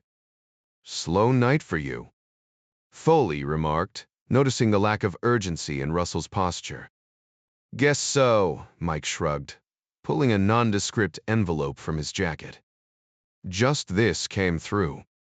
Routine stuff, nothing earth-shattering. He'd already decrypted the message, a privilege even the ambassador didn't share. Foley felt a grim satisfaction, knowing the Russians' own prejudices made Russell an unlikely target for recruitment. The irony wasn't lost on him. The one person who could expose their entire operation was the guy they'd never suspect. Foley tore open the envelope, scanning the contents with a smirk. The memo was so mundane, it practically yawned at him. Another reminder that even the CIA wasn't immune to bureaucratic drudgery. With a dismissive snort, he fed the paper into the shredder, the mechanical whir, reducing it to confetti. "Must be nice wrapping up your day's work before your coffee gets cold," Russell joked. "Not how it went down in name, that's for sure," Foley replied. Russell's grin widened. "Ever catch any of those VC signal ops?" "Oh yeah," Mike nodded, his expression darkening slightly. "One poor bastard set up shop too close to MacV. Locals made sure he regretted it." He left the details unspoken, but the memory lingered, a reminder of the uglier side of their work. Born in Detroit, Russell had grown up on his father's war stories, building Liberators instead of sedans. The point of pride the old man never let fade. Moscow was a paycheck to him, a stepping stone to a cabin up north where he could disappear into the woods. The city grated on him. No decent music. Worse food, but the hazard pay would be worth it someday. "Anything heading out today?" Russell asked, shifting gears. "Not unless the Kremlin suddenly gets chatty," Foley replied. With a mock salute, Russell ducked back into the hallway, leaving Foley to the quiet monotony of paperwork. The glamour of espionage was a myth. Most days were spent waiting, writing reports no one would read, or babysitting assets who might never show. At least Mary Pat kept things interesting, though her enthusiasm for fieldwork sometimes made him nervous. Diplomatic immunity was a safety net, but nets could fray. Across the city, Chairman Andropov greeted Colonel Bubovoy with practiced cordiality, not bothering to rise from his desk. The Sofia station chief masked his relief. Rozdisvansky hadn't misled him, after all. "How are our Bulgarian comrades?" Andropov inquired, gesturing to the chair opposite. "Cooperative, especially regarding Turkish affairs," Bubovoy answered smoothly. "Good. We have a proposal requiring your assessment." Andropov's tone remained pleasant, but his eyes were sharp. He laid out the operation, watching for any flicker of hesitation. There was none. Bubovoy was too seasoned for that. "Timeline?" the colonel asked. "How fast can you arrange it?" Bulgarian cooperation would be key. Bubovoy exhaled silently. Another delicate dance was about to begin. "I know exactly who can handle this Colonel Boris Strokov, a seasoned operative within the DS. He oversees their covert activities in Turkey, including smuggling and other underworld dealings, which gives him direct access to Turkish criminal networks. These connections prove invaluable, particularly when a discreet elimination is required." "Continue," the chairman murmured, his voice low but commanding. "Sir, this mission won't be straightforward. If we can't infiltrate the target's private residence, we'll have to strike during a public event where crowds are inevitable. We could promise our shooter an escape route, but that would be a deception. Tactically, it's smarter to station a second operative nearby, armed with a suppressed weapon, to eliminate the gunman immediately after the shot. The backup killer can slip away unnoticed, while the crowd focuses on the chaos. Plus, it removes the risk of our shooter being interrogated. The Italian police might not have the best reputation, But don't be fooled, their investigative units are sharp and methodical, as our Rome station can confirm. Eliminating the shooter on sight ensures silence. Andropov raised an eyebrow. Want that scream intelligence operation? Isn't it too polished? Bubavoy leaned back, choosing his words carefully. This was the moment to impress. Comrade Chairman, we must weigh risks. The bigger threat is a captured assassin revealing his backers. Dead men don't talk, as the saying goes. Without a confession, the West can only guess. Meanwhile, we'll feed our controlled media outlet stories about Muslim extremists targeting the Vatican. Western press will lap it up, and with the right nudges, we'll steer the narrative. The United States and Canada Institute has top-tier analysts for crafting disinformation, and the first chief directorate can disseminate it. Yes, the operation carries risks, but conceptually it's sound. The real challenge lies in execution and secrecy, which is why silencing the shooter is non-negotiable. Deny them evidence, and they're left grasping at shadows. Andropov nodded, visibly intrigued. How many are briefed so far? Fewer than 5. We'll need at least 3 Bulgarians, then a Turk. It has to be a Turk. Why? Andropov already suspected the answer. Turkey's Muslim majority fuels tensions with Christianity. This operation will deepen that rift, an added benefit, Bubavoy explained. And the shooter's selection. That's Strokov's call. He's Russian by blood, though his family moved to Sofia decades ago. He's one of us trained at our academy, a veteran in the field. Timing. Moscow's approval will dictate the timeline. Strokov needs the green light from his superiors, but once he has it, 2 to 4 weeks. Success probability. Moderate to high, I'd estimate. Bubavoy suppressed a smirk. The chairman's interest was palpable. This was playing out exactly as planned. The DS operative would transport the assassin to the designated location, eliminating him immediately after the job was done to ensure a clean getaway. Far simpler in theory than execution, this wasn't some Hollywood shootout. The killer would likely be armed with an unsilenced pistol, meaning the crack of gunfire would send bystanders scattering in panic. Most would flee, but a few brave souls might charge toward the danger, hoping to tackle the shooter. Even if the assassin dropped from a silent round to the back, chaos would erupt, giving their man the perfect cover to slip away unnoticed. Bubavoy could picture it vividly, the surge of bodies like ocean waves receding and crashing. People think firing a handgun is easy, he mused, but in reality, even trained soldiers miss more often than they hit. At 4 or 5 meters, our shooter won't be a marksman, and let's not forget modern medicine. Unless it's a head or heart shot, surgeons can pull a man back from the brink. Realistically, it's a coin toss. The stakes were high, but failure wasn't his problem that fell to the politicians. Still, success meant a promotion, and for a colonel eyeing a general's stars, the gamble was worth it. First, Bubavoy continued, we need political clearance. Strokov's unit answers directly to the Bulgarian Politburo. So, we'll need official approval from our own leadership before they'll lift a finger. After that, one smooth sailing. Andropov fell silent, weighing the risks. The Politburo met soon, too soon. He'd have to present the Warsaw Letter in a way that shook them into action. Fear was a useful motivator. Security can't slip, Bubavoy added. The Vatican's intelligence network is sharp. No leaks, not even whispers in the Central Committee. But the Pope's a soft target. He can't hide behind layers of security like a head of state. We just need someone willing to get close enough. Andropov nodded. If I secure approval and the Bulgarians cooperate, how long? A month, maybe 2. We'll need Rome Station to handle timing, but that's it. The pieces were falling into place now. It was just a matter of political will. Our hands would remain spotless, especially if Strokov helps eliminate the assassin right after the job is done. You want Strokov to handle it himself.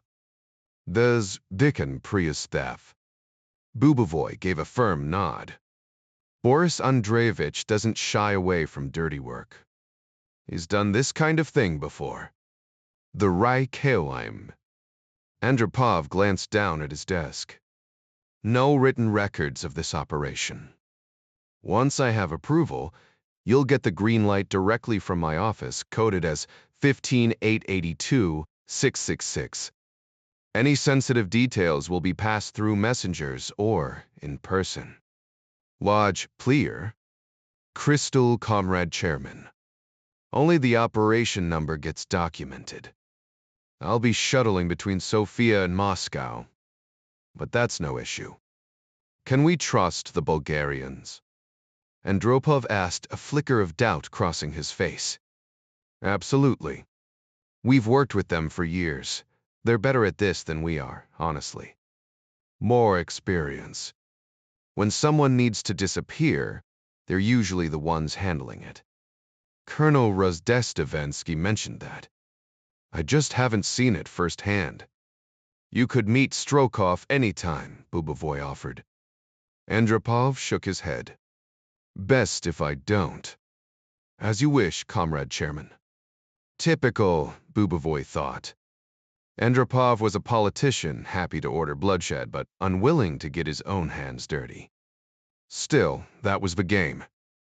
If pleasing the party elite meant a promotion, a Moscow apartment, maybe even a dacha in the Lenin Hills, then so be it.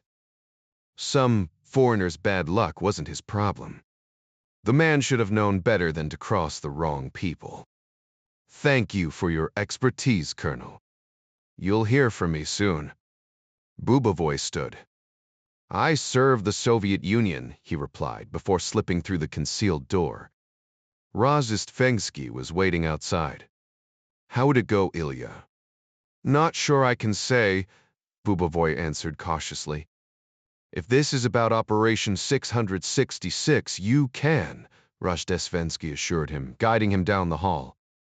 Then it went well. Beyond that, I'd need the chairman's permission.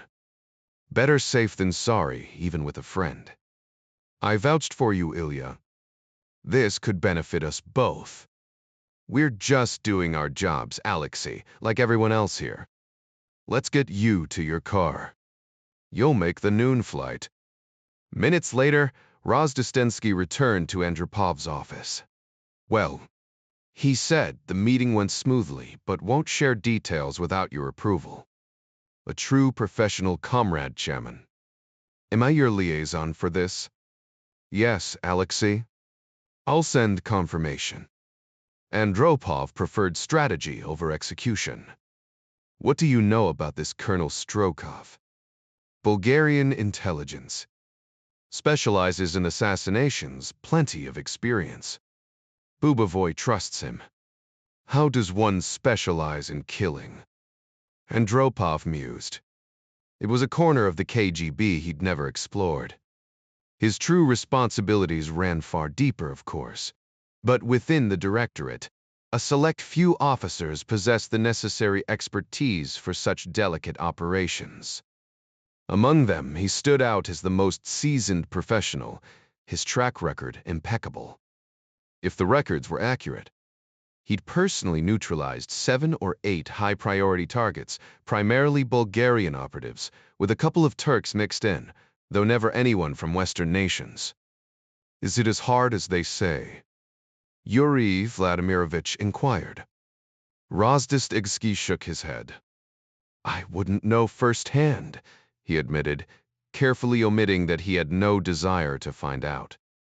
Those who did the work often claimed the real challenge wasn't the act itself, but the aftermath, ensuring no traces led back to them.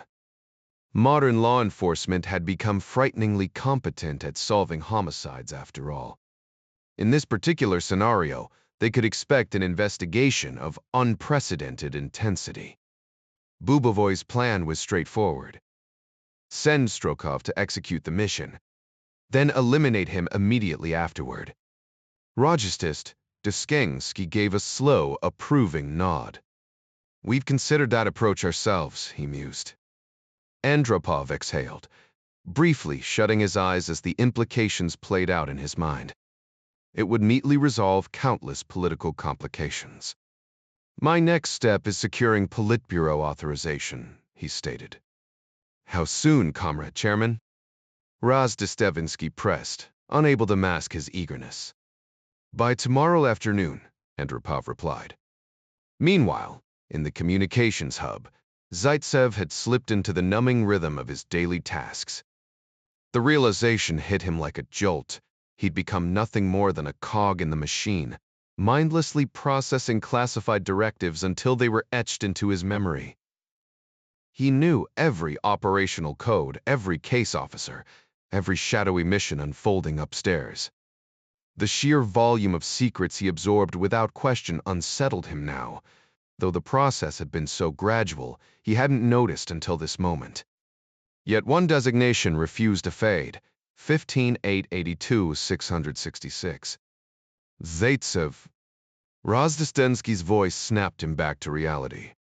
The colonel extended a message for him. For Sofia's resident. Zaitsev hesitated. Encrypted transmission or one-time pad, Comrade Colonel. Rozdestensky weighed the options, then opted for consistency. The pad. Nodding, Zaitsev assured him, it'll be dispatched shortly. The colonel's offhand remark, Bubovoy will find it on his desk, slipped out before he could stop himself. Even the best trained operatives talk too much sometimes. So, the Sofia resident had been here recently? Zaitsev didn't need to ask. Shall I confirm delivery? He offered that. Please, Rozdestensky replied before retreating upstairs. As Zaitsev mechanically encoded the message, the words burned into his consciousness. Top secret, urgent from Chairman Sesovas, Moscow Center 2, resident, Sofia, Re. Operation 15880, Operation 15882, 666 all further communications through Colonel Roses. Bensky. By order of the chairman. A routine administrative note, yet marked as urgent, meaning Andropov himself was invested. This wasn't just another operation, it was happening. The weight of it pressed down on Zaitsev. No one in this building could stop it. But outside these walls, he dragged on his cigarette, the smoke curling around his thoughts. His usual metro ride home loomed ahead. Would that American agent be waiting?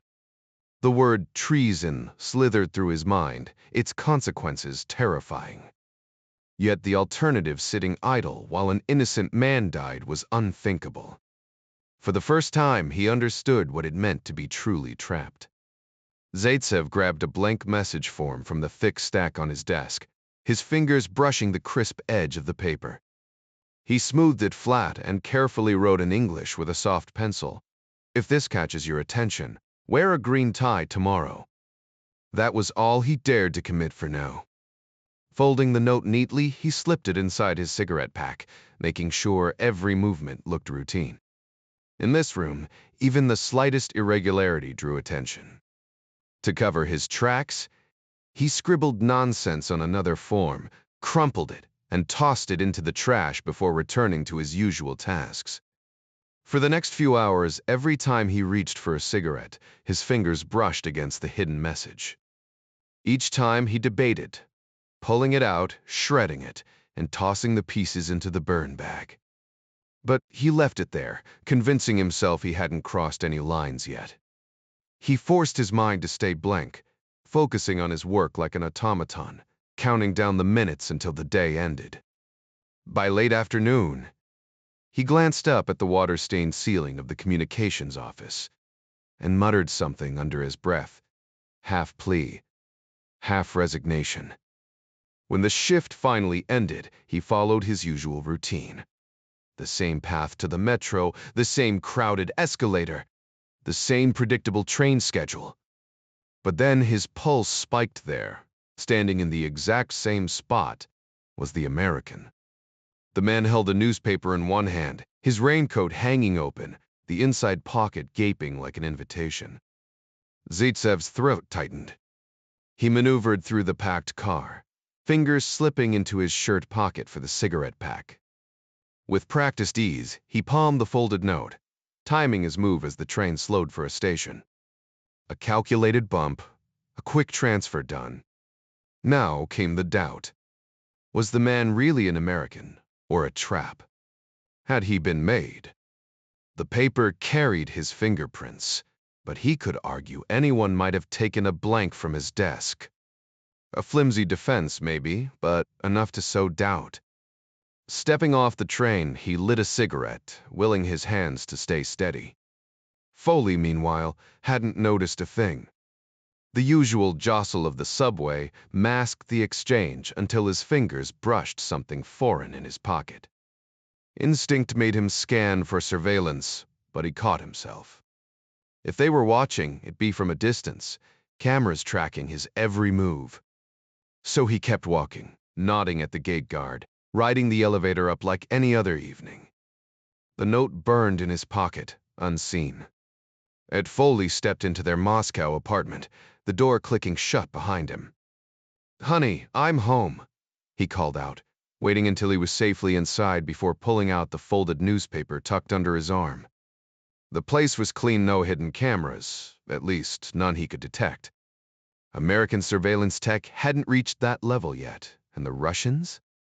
Well, their gear was nothing to write home about. As he unfolded the paper, his fingers froze mid-motion. "What's cooking?" he asked casually, masking the tension in his voice. Mary Pat's voice floated from the kitchen, warm and inviting. "Come take a look." The scent of sizzling hamburgers filled the air, mingling with the buttery aroma of mashed potatoes and the tang of baked beans, classic American comfort food. Though the bread on the counter was unmistakably Russian, dense but surprisingly decent. Little Eddie sat cross-legged in front of the TV, engrossed in a Transformers tape, blissfully unaware of the undercurrents in the room. "Anything exciting happened today?" Mary Pat asked, turning from the stove for a quick kiss. Ed responded with their coded phrase for something's up. "Not a thing, baby." Her eyebrows lifted, and when he held up the paper, she snatched it, her eyes widening at the bold header. State Security Official Communication. "Damn," she mouthed silently. Ed took over burger-flipping duty, while Mary Pat disappeared briefly, returning with a Kelly green tie, their signal for game on. Dinner passed in routine fashion, Eddie retreating to his cartoons afterward. 4-year-olds were blessedly easy to distract, even in a foreign capital. Once alone, they slipped into their private language, a blend of hand signs and shorthand they'd picked up after watching The Miracle Worker years ago. What do you think?" Ed gestured. "This could be pretty H," Mary Pat replied, her fingers flying. Ed hesitated. This guy works in Mercury, the version anyway. Mary Pat's excitement was palpable. "More likely he just has access to their mess forms," Ed countered. Ever the cautious chief of station. But he'd play along green tie, same subway route, next few days. Fab, Mary Pat shot back, their code for fucking A, Bubba. The possibility of a trap nagged at him. "Hope it isn't a false flag," he signed. "Part of the terra chiere," Mary Pat shrugged. Oddly, the risk didn't faze her. She thrived on this stuff, while he usually carried the weight of worry. But not tonight. If the KGB had identified him, they'd be idiots to move this clumsily.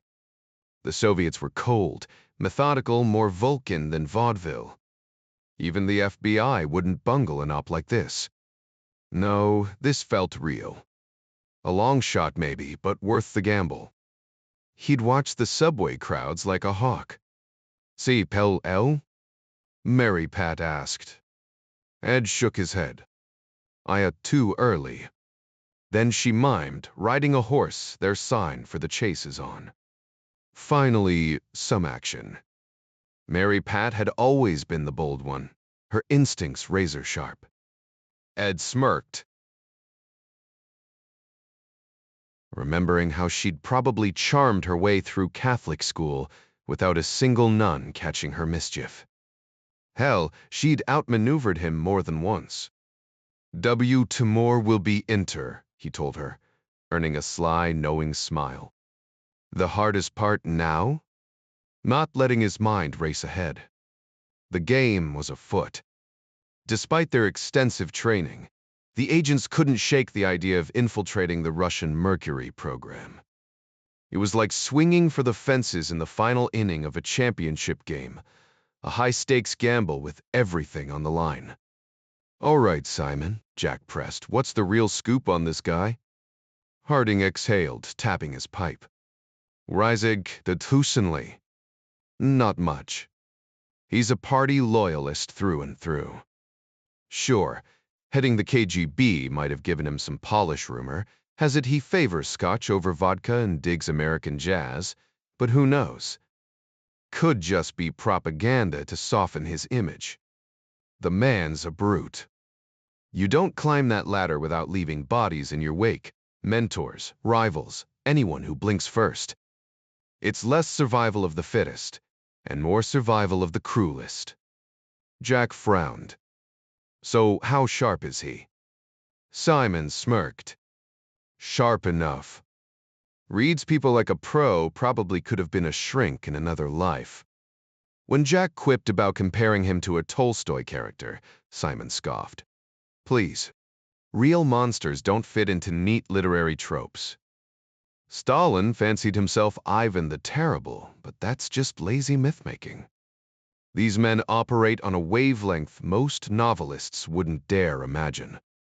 For a moment, Jack considered dragging his wife Kathy into the analysis her medical instincts were eerily accurate, but Simon shut it down. Dots aren't psychiatrists, Jack. And let's face it, we're flying blind on Andropov's private life. If he snags the top spot, maybe his wife steps into the spotlight. But trust me, any skeletons in his closet aren't the scandalous kind. Over there, that'd be career suicide. Later, Jack stewed over the call he'd have to make to the Admiral. The Brits were just as clueless. It was frustrating, but hardly shocking. Intelligence work was full of gaps. Outsiders never grasped how much was left to guesswork. Jack, still green, bristled at the uncertainty. Marriage had taught him compromise, but this was a different beast. In their world, you either played the game or got crushed by it. And the ones at the top? They weren't just players, they'd rewritten the rules. Human nature was something even the Soviet Communist Party couldn't erase, no matter how much they preached about creating the new Soviet man. Ryan smirked at the thought, yeah, right? Harding glanced at his watch and sighed. Think we've done enough for the Queen today. Ryan nodded, grabbing his jacket from the coat rack. Another evening taking the tube to Victoria Station, then the train home. The monotony was wearing on him. Sure, moving into the city would have saved time, but Kathy had insisted on giving Sally space to run around. Jack chuckled to himself and the elevator definitely whipped, but at least he had a wife worth listening to. Meanwhile, Colonel Bubovoy returned to the embassy after his airport run. A brief dispatch awaited him, decrypted in minutes. Rozdesvansky would be his handler. No shock there, Alexei was Andropov's loyal shadow. Not a bad gig, Bubovoy mused. Keep the boss happy, and with Andropov, that was easier than dealing with a tyrant like Beria. The Stalin era was long gone. Now he had an assassination to arrange. Boris Strokov was the man for the job. Cold, efficient, no moral hang-ups. But this wasn't some routine state security hit. Would the Bulgarian flinch or relish the challenge? Bubovoy admired his ruthlessness, even if it unnerved him. If the Politburo wanted this troublesome priest gone, so be it. Maybe they were doing him a favor sending him off as a martyr. Priests probably dreamed of that anyway. The real concern was fallout. Political chaos was inevitable, but at least Bubavoy was insulated. Strokov's record spoke for itself. No one could deny his qualifications. Still, Bubavoy made a mental note to document his warning.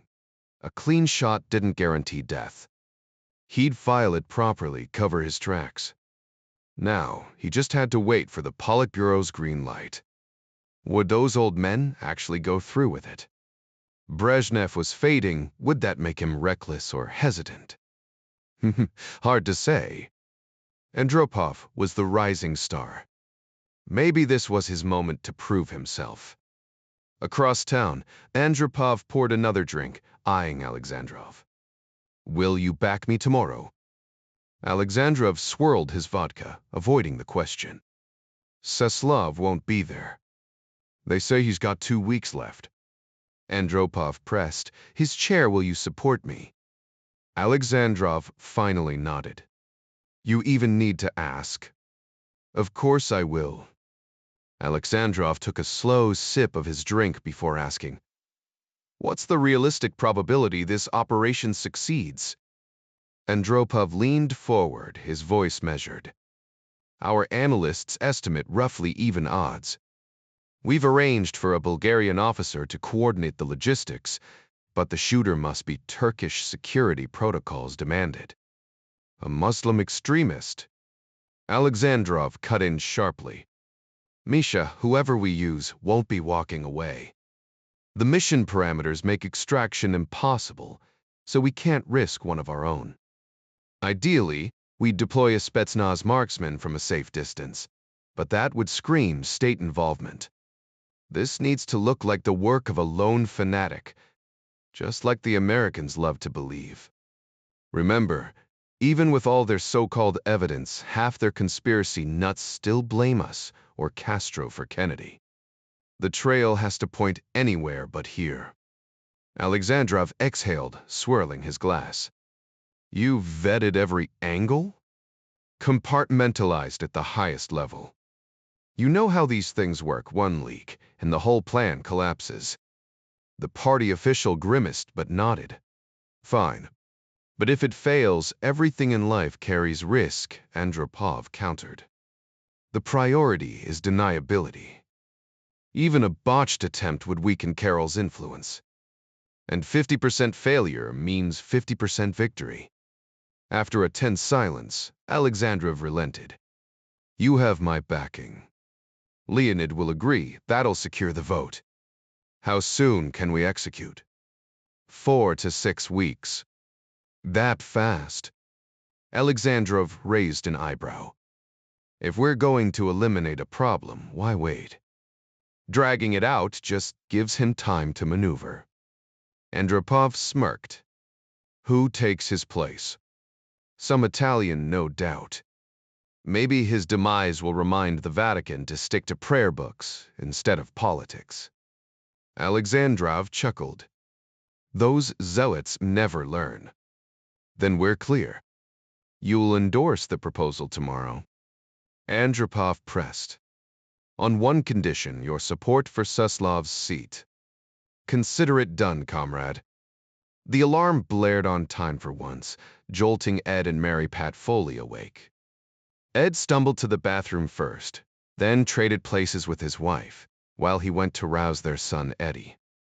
Downstairs, Mary Pat cracked eggs into a skillet as the TV blared to life in the living room. Eddie, still half asleep, flopped onto the couch and flipped to the local exercise show, a Soviet version of the same perky, spandex-clad instructor every country seemed to produce. This one, a blonde who could probably deadlift a tank, bounced through lunges with terrifying enthusiasm. Eddie, remembering reruns of Wonder Woman, dubbed her Comrade Crunch. Mary Pat eyed the screen skeptically. That hair's straight from a bleach bottle. Ed winced as the woman launched into a handstand. Watching her makes my back hurt. With no newspaper to distract him, he resigned himself to the spectacle, while Eddie giggled at the host's relentless energy. Live broadcast, Ed noted, meaning this woman woke up at some ungodly hour just to torture Muscovites at dawn. At least she practiced what she preached. Her routine was probably her actual workout. He imagined her husband, some grizzled paratrooper, getting tossed across their apartment during marital spats. The news would start soon. Maybe then they'd get something resembling sanity. Keeping up with world events in Moscow required some creative thinking. Just like back home, the CIA officer mused with his usual morning irritation. At least the embassy received the early bird briefing via secure fax, giving senior staff a lifeline to Washington's updates. For an American stationed here, life often felt like being stranded on a remote island. Thank God for the satellite dish at the compound, piping in CNN and a sliver of normalcy. Breakfast was a quiet affair. Little Eddie devoured his frosted flakes with Finnish milk, since Mary Pat refused to trust the local dairy.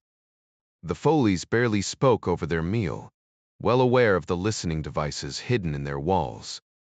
Important conversations happened in hand signals or not at all, especially with their son. Around kids were walking security risks after all.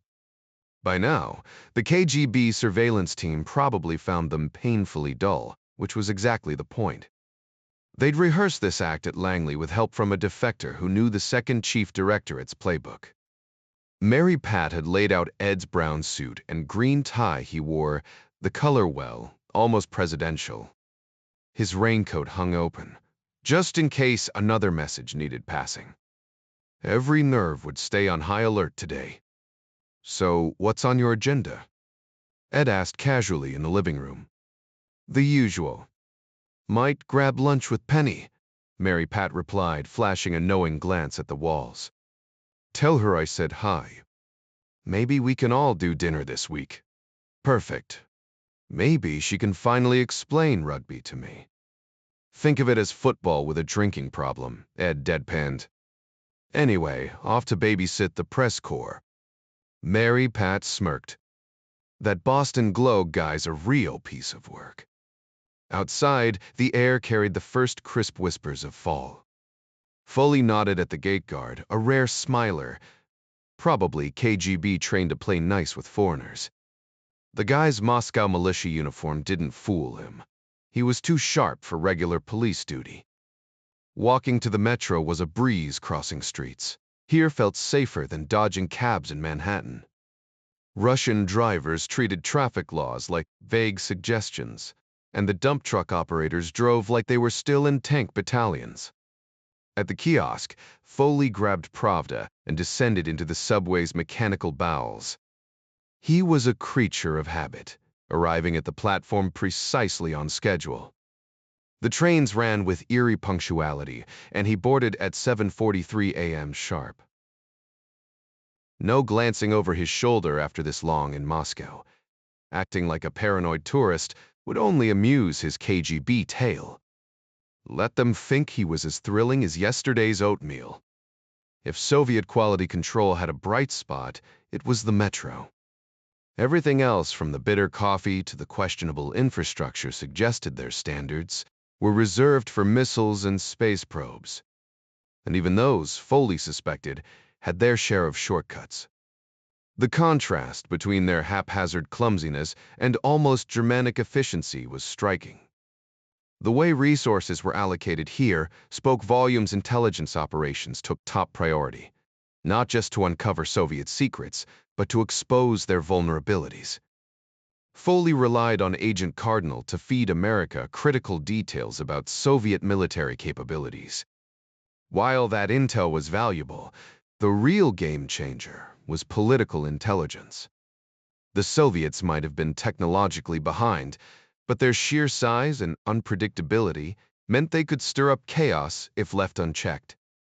Langley was especially on edge about the Pope. His latest move had clearly rattled Moscow. Unlike American politicians, though, the Soviets didn't air their grievances in the press. They settled scores quietly, and that's what worried Ritter and Moore. Foley had no real read on Andropov. Like most at the CIA, he knew the man only by reputation. His stern face, his name, and rumors of liver trouble likely leaked by sources he couldn't trace. Maybe the Brits had something, but trusting them always came with a nagging unease. Then again, they probably felt the same about the CIA. What a ridiculous dance they were all caught in. Skimming the newspaper, nothing jumped out except a piece on Warsaw Pact anxieties. The Soviets still seemed haunted by the specter of NATO, as if they expected German tanks to roll east any minute. Paranoia must have been Russia's national pastime. Maybe Freud had picked it up during a visit. Foley mused, glancing around. No tails in sight, or were they just that good?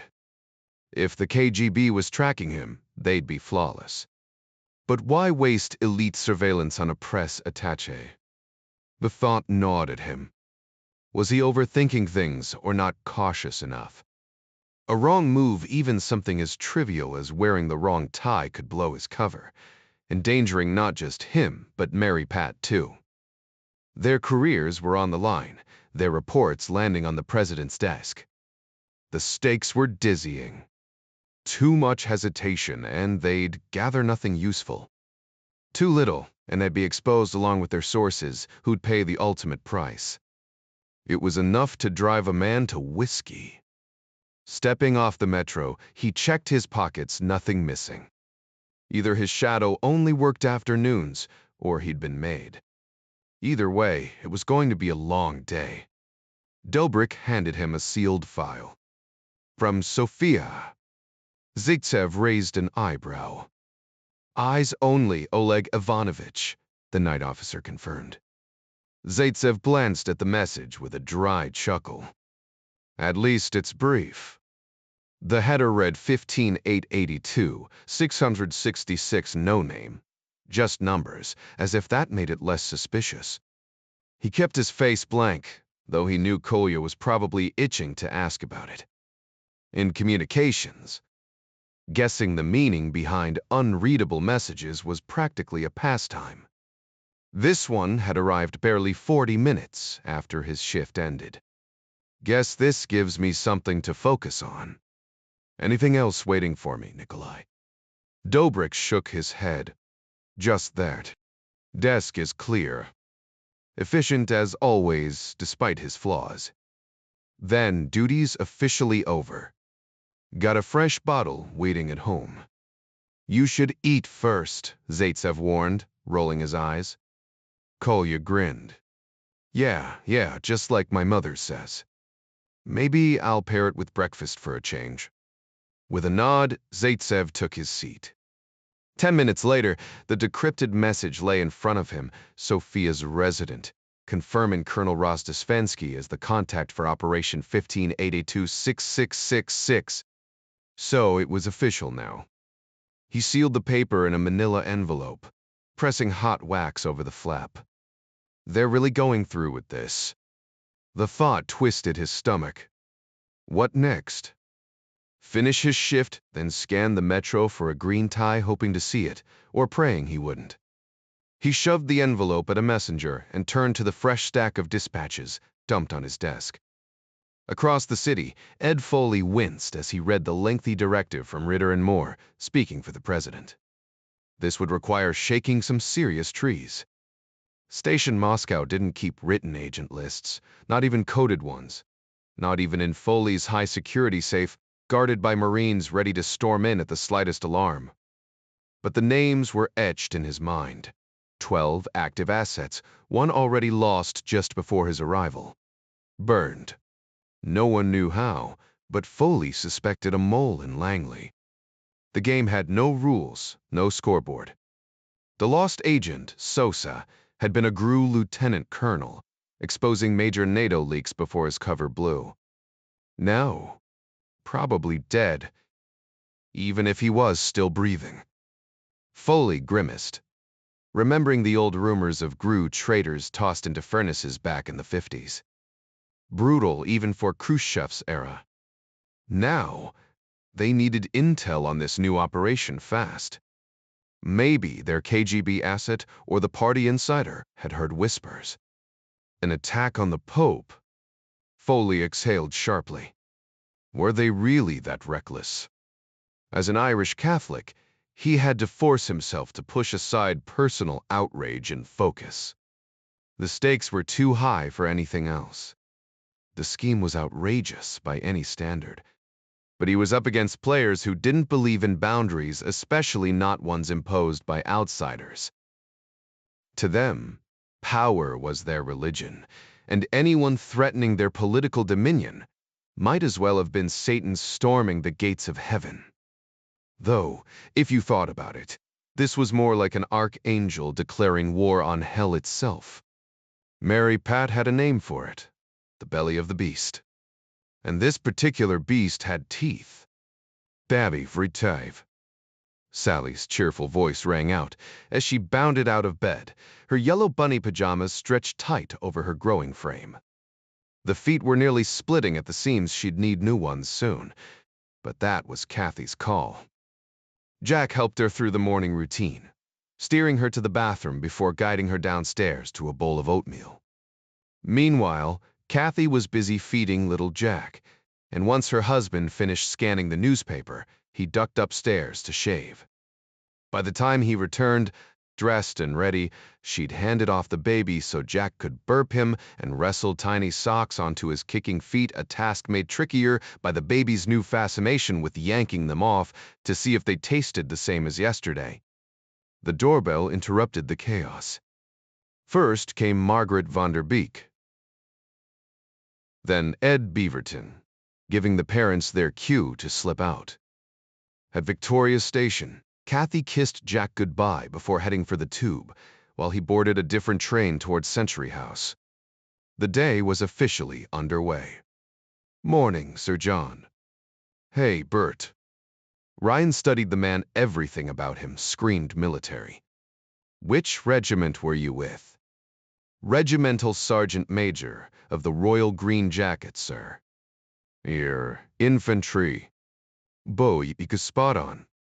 I thought you Brits wore red, Ryan remarked. Bert chuckled. Blame your lot for that. During your revolution, my regiment took so many hits from Yankee riflemen that our colonel decided green might be, well, less conspicuous. Stuck ever since. How'd you land here? Waiting on a spot as a yeoman warder at the tower. Should be trading this uniform for a proper red coat soon enough. The ribbons on Canderton's blouse hinted at a career far more distinguished than his current security gig. A regimental sergeant major wasn't just any soldier, he was the backbone of the unit. I've been to their club, Ryan said. Repritzalpik. Indeed. Got a mate there, Mick Truelove, Queen's Regiment. Well, Sar Major, keep the riffraff out, Ryan said, swiping his access card. Count on it, sir. Inside, Harding was already at his desk, pipe smoke curling in the air. You're in early, Simon. Judge Moore sent Basil a fax last night, just past midnight, actually. Bull Pier. He passed it over. Ryan skimmed the page. To Pope, huh? Your president's interested. So's the PM, for that matter, Harding said, tamping down his tobacco. Basil called us in to review what little we've got. Which is? Next to nothing, Harding admitted. I can't discuss sources. Simon, I'm not an idiot. You've got someone close, Politburo aide, party insider. And they're radio silent.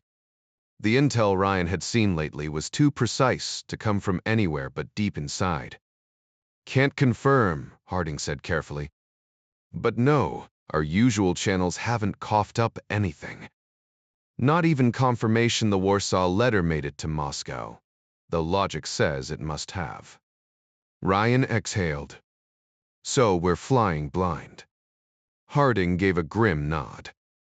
Pretty much. Got it, Jack replied. Funny how that keeps happening. Harding shrugged. Comes with the territory in our line of work. And the Prime Minister's throwing a fit over this? The crude American phrase made Harding pause for a beat before responding. Appears that way. So what's our play here? We can't exactly tell her we're clueless. Politicians never enjoy hearing that, Harding noted dryly. Jack silently agreed his own bosses back home weren't any different. How's Basil at spinning bad news? Surprisingly smooth. He'll emphasize that your people don't have much intel either. Jack considered reaching out to NATO allies, but Harding dismissed the idea. Too risky. Word gets out we're digging, and suddenly everyone knows we're flying blind. What about our usual sources? Jack pressed. Harding ticked them off. The French stats hoards intel like dragons with gold. Israelis play things close to the vest. German networks? Compromised for years. That Marcus Wolf over in East Berlin runs circles around everyone's Soviet puppet, or not. Even the Italians struggle with leaks. Honestly, the Vatican's intelligence might be Europe's most reliable these days. But if the Soviets are moving, they've buried it deep. Basil briefing Downing Street when? Jack asked. 3 o'clock, Harding said, grimacing. Might drag me along too. Jack smirked. First time meeting the Iron Lady. Harding shifted uncomfortably. She's read my reports. Basil claims she wants to put a face to the analysis. Would help if I had actual answers. Jack pulled up a chair. Let's build a threat assessment. What do we actually know? Flipping through the files Harding handed him, Jack frowned. This Warsaw letter came through Polish channels? Harding's hesitation spoke volumes. Correct. Nothing direct from Moscow? Just confirmation it was forwarded there. That's it. Jack leaned back. We're shooting in the dark. Might want a stiff drink before facing the PM. Harding gave a hollow laugh. Thanks for the pep talk. Switching gears, Jack eyed the outdated office. I need a computer. Security clearance takes weeks, Harding said. Jack bit back a groan. Government red tape was worse than he remembered. Mem Ted did it to steed you wooer. He'd brainstorm ways to keep Harding from getting skinned alive. The Prime Minister might wear pearls, but she chewed up analysts for breakfast. Meanwhile, across the city, Oleg Ivanovich returned to his KGB office. Lunch settling like a stone. Time to strategize. If he were a normal diplomat, he'd pass intel to the CIA resident. Every embassy had one. But was his American contact genuine? The second directorate could be running an elaborate trap. Or worse, his CIA officer might be KGB under a false flag. Oleg needed proof. Then it hit him a test only the real CIA could pass. The kind of move his own service would never pull off. Zaitsev took a deep drag from his cigarette, satisfied that he was finally dealing with someone competent. No one could fake that level of skill. As he exhaled, he turned his attention back to the morning dispatches from the Washington Residentura, the weight of his mission settling in. Tony Prince wasn't exactly the kind of guy you'd invite for a beer. The New York Times correspondent in Moscow had the Russians wrapped around his finger, which, in Ed Foley's opinion, said more about Prince's character flaws than his journalistic prowess. So, Ed, adjusting to the new gig? Prince asked with that smug grin of his. Still getting my footing, Foley replied, keeping his tone light. The Russian press is a trip predictable, but in ways you don't see coming. Prince smirked. How does unpredictably predictable even work? You know what they'll say, just not how they'll twist it, Foley shot back. And half of them are probably intelligence assets, but sure, play dumb. Prince chuckled, clearly convinced of his own intellectual superiority. Foley had washed out as a general reporter in New York, while Prince had climbed the ranks with political connections and a knack for cozying up to Soviet officials. He loved dropping hints about his insider access, always quick to remind his Russian friends that he certainly hadn't voted for that damned actor in the White House. Met the new guy Alexandrov yet? Prince asked, shifting gears. Not yet, Foley admitted. But I hear he's more open to dialogue than Suslov. Supposedly a liberal. Prince's eyes lit up. Liberal was practically a compliment in his book. Yeah. My sources say he's got a shot at Suslov's spot when he kicks the bucket. Diabetic retinopathy, apparently. Had specialists flown in from Baltimore. Foley scribbled a note. Guess I'll ask the embassy doc what that means. Prince leaned in, lowering his voice. You ever figure out who the station chief is? Foley kept his face blank. Bip Istapler. Ron Fielding. Meiser, Sevderstor. He's just the senior consular officer. Prince gave him a knowing look. Come on, Ed. Thuff ticks tree trains her son. Yeah, because your KGB buddies told you, Foley thought, resisting the urge to roll his eyes. If you say so, Tony. Fielding meets with the ambassador way more than you do, Prince pressed. Consular officers work directly with the ambassador. Basic diplomacy. Prince smirked. Convenient, isn't it? Foley sighed. You read too many spy novels. Get real, Ed, Prince shot back, his tone dripping with condescension. If Fielding's the big boss, who's running his team? No idea, Foley lied smoothly. Those guys are ghosts.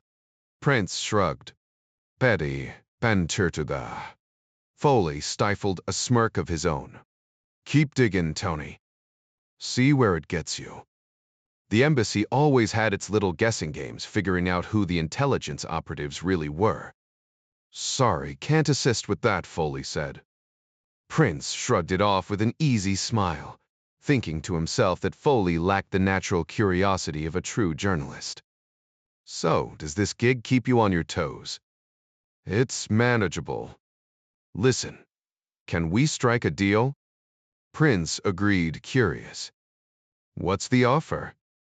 If you catch wind of anything noteworthy, give us a heads up here. Prince couldn't resist a jab. You'll probably see it in the New York Times first front page, above the fold. He wanted Foley to grasp just how influential his reporting was. Words D sighed. The ambassador prefers advance notice, sometimes. Consider it off the record. That's a slippery slope, Ed. Ernie won't be thrilled if I tell him that. You'll answer to him. But don't. Foley tried another angle. You are American, right? Prince rolled his eyes. Save the patriotism speech, all right.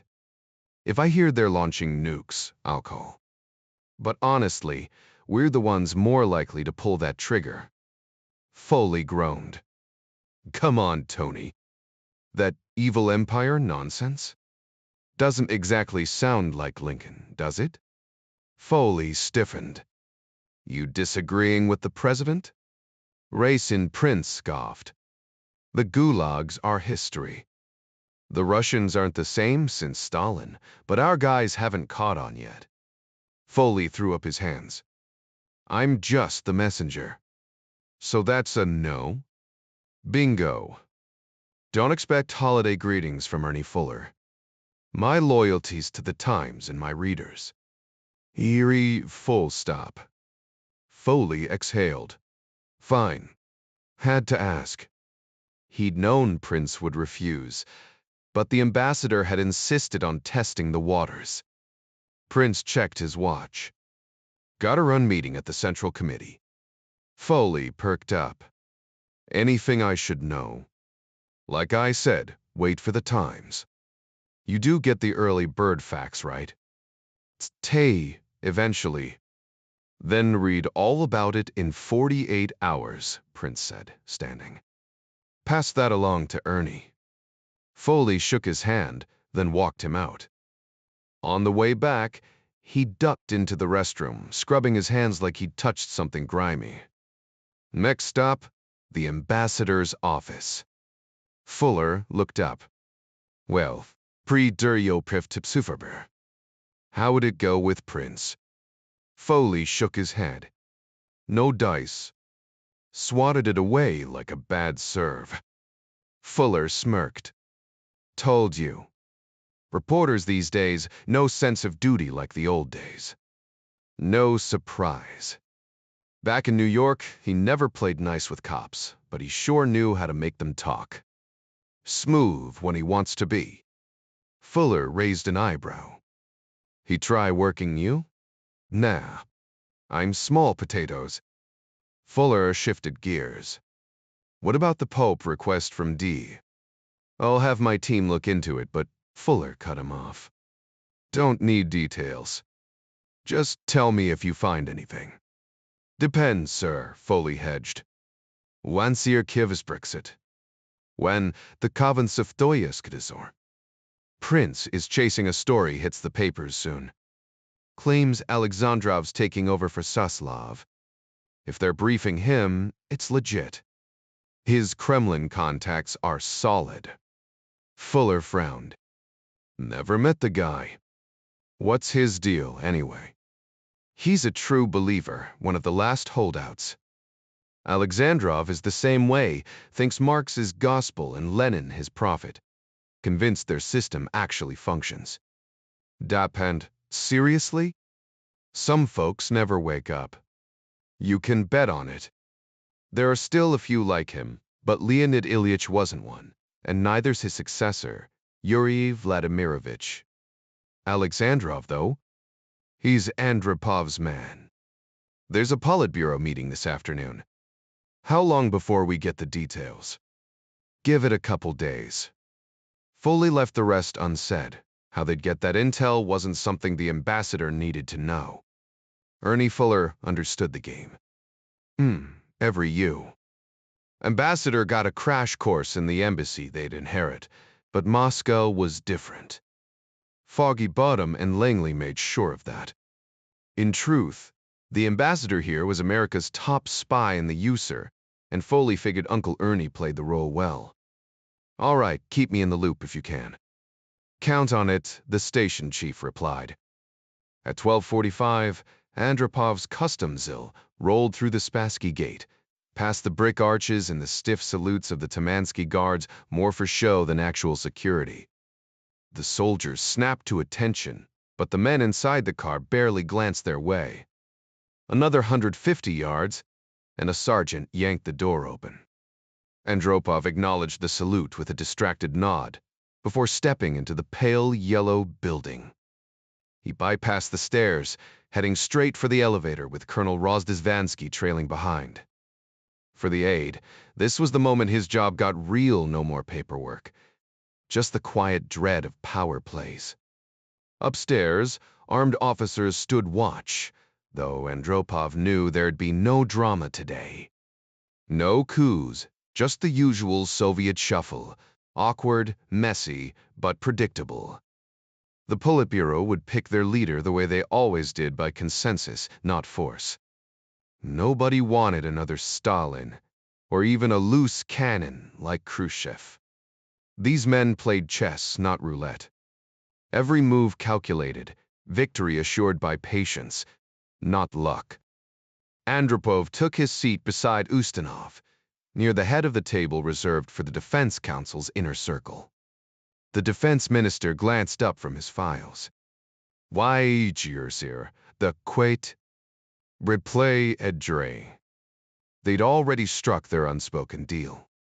Andropov never blocked the military's bloated budgets, even as they floundered in Afghanistan like a whale in a kiddie pool. But the Red Army always won, eventually, or so they told themselves. History had a way of bending to their will, or so they hoped. The room hummed with quiet tension, the air thick with the weight of decisions that would ripple far beyond these walls. The Soviet leadership had a selective memory when it came to military history. They conveniently forgot Lenin's disastrous 1919 invasion of Poland, but clung to the glory of stopping Hitler's forces at the gates of Moscow thanks largely to General Winter, Russia's oldest and most dependable ally. Andropov might not have worshipped the Soviet military machine, but the rest of the Politburo treated it like a security blanket. The Red Army's sheer firepower kept the nation in line, not loyalty. The KGB and Interior Ministry played their part too, ensuring the military didn't get any grand ideas. Oversight came in the form of the Third Chief Directorate, watching every rifle company like hawks. What other nations called checks and balances, the Soviets called a balance of terror. Brezhnev shuffled in last, his once commanding frame now sagging under the weight of age. Nearing 80, he looked every bit the tired old man, though his sharp, suspicious eye still scanned the room for betrayal. The mighty hunter, who once stalked elk through the forests, now only dealt in political executions secondhand, of course. Age hadn't softened him. If anything, it made him more paranoid. Under Stalin, suspicion meant a bullet. Now it meant exile to some dreary provincial outpost to rot in obscurity. "Good afternoon, comrades," Brezhnev grumbled, cutting straight to business. At least the sycophantic theatrics had died down, no more wasted hours of bootlicking, while the party's elite fought for favor. Andropov had real issues to address. After a sip of tea, Brezhnev turned to him. "Yuri Vladimirovich, you have something for us." "Thank you, Comrade General Secretary," Andropov replied. He motioned to Colonel Rozdesvensky, who distributed copies of the Warsaw Letter. "This was sent by the Pope last week. I consider it a direct political challenge." Alexandrov, seated at the far end, barely glanced at the document. "I've already seen it." The empty chair beside Brezhnev, reserved for the ailing Suslav, was a silent reminder of the old guard's fading grip. Marshal Ustinov, another relic of the past, slammed his fist on the table. "Term, Atreides. Who does this priest think he is?" Andropov kept his tone measured. "He's Polish, and he believes it's his duty to shield his people." "Webpiece, from what?" The Interior Minister snapped. "The real danger comes from their own counter-revolutionaries." The Moscow party boss scoffed. "And their government lacks the spine to crush them. I warned everyone last year, we should have moved in." The room crackled with tension, the old men's tempers flaring like dry kindling. The agricultural minister leaned forward from his seat at the far end of the long table, his voice edged with skepticism. "What if they push back against our plans?" The foreign minister didn't hesitate. "Politically, they'll resist, no question about it." Alexandrov turned his gaze toward Marshal Ustinov, the decorated military leader whose uniform bore a chest full of medals, including 2 Hero of the Soviet Union stars. Though earned more for political maneuvering than battlefield heroics, Ustinov was no fool. He'd cut his teeth as the People's Commissar of Armaments during the Great Patriotic War, and later helped propel the USSR into the space age. His opinions carried weight, even when predictable. "The real issue," Ustinov said, his voice steady, "is whether Poland would resort to armed resistance. Militarily, they're no threat, but politically? A disaster. Imagine the embarrassment if they even tried. That's why I backed last year's pressure campaign on Warsaw. Worked like a charm, didn't it?" At 74, he'd learned the value of caution, especially when dealing with the ever-meddling United States.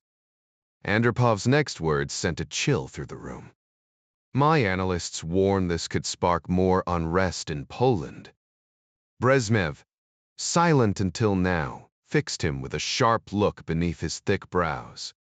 "How bad could it get, Yuri Vladimirovich?" "Unstable," Andropov replied carefully. "Counter-revolutionary elements are stirring, especially in the labor unions. Solidarity's gaining momentum.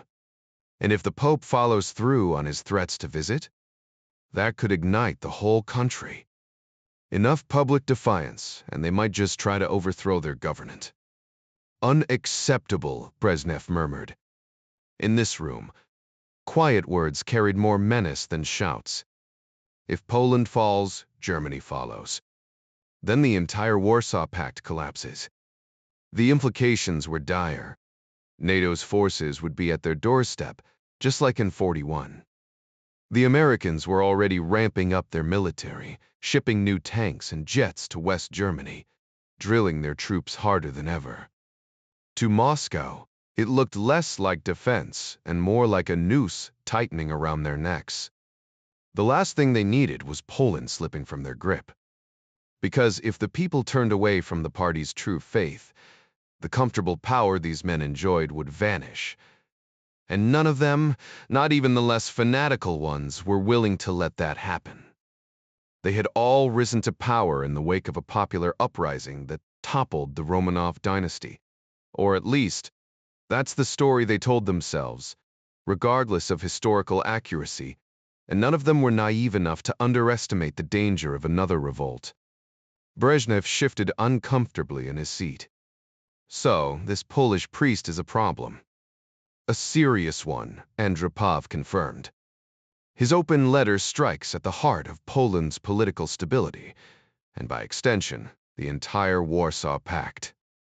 The Catholic Church still wields immense influence across Europe, even within our so-called socialist allies. If he were to step down as Pope and return to Poland, it would send shockwaves through the region. Andropov paused, recalling Stalin's famous quip about the Pope's lack of military divisions. Diplomacy might be an option we could try to persuade him to reconsider, he suggested, though he already knew the answer. The foreign minister scoffed. A pointless effort. The Vatican listens, nods politely, and then does exactly as it pleases. Threats won't work either, they see them as tests of faith. The room fell silent as the weight of the situation settled over them.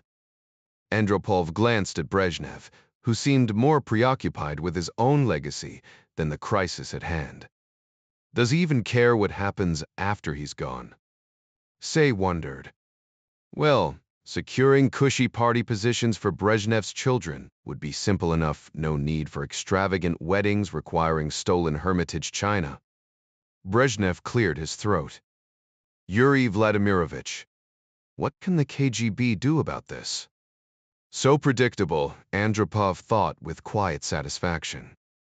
The most effective solution would be to remove the source of the threat, he replied coolly. You mean kill him? Ustinov interjected. Precisely. The foreign minister frowned. And the risks? Controlled but not eliminated, Andropov assured him.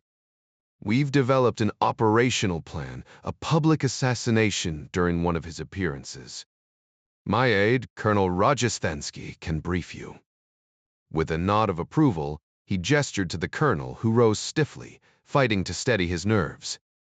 Comrades, Rajasthansky began, his voice carefully measured. The Pope makes weekly appearances in St. Peter's Square, riding in an open vehicle with minimal security. He passes within meters of the crowd, an ideal scenario for an attack. He chose his words deliberately, knowing every man at the table understood the symbolism. Even in this room, where faith was scorned, biblical references carried weight. The challenge is positioning an assassin close enough for a clean shot, he continued. Absolute certainty is impossible a moving target. A rush draw but 2, maybe 3 rounds should suffice.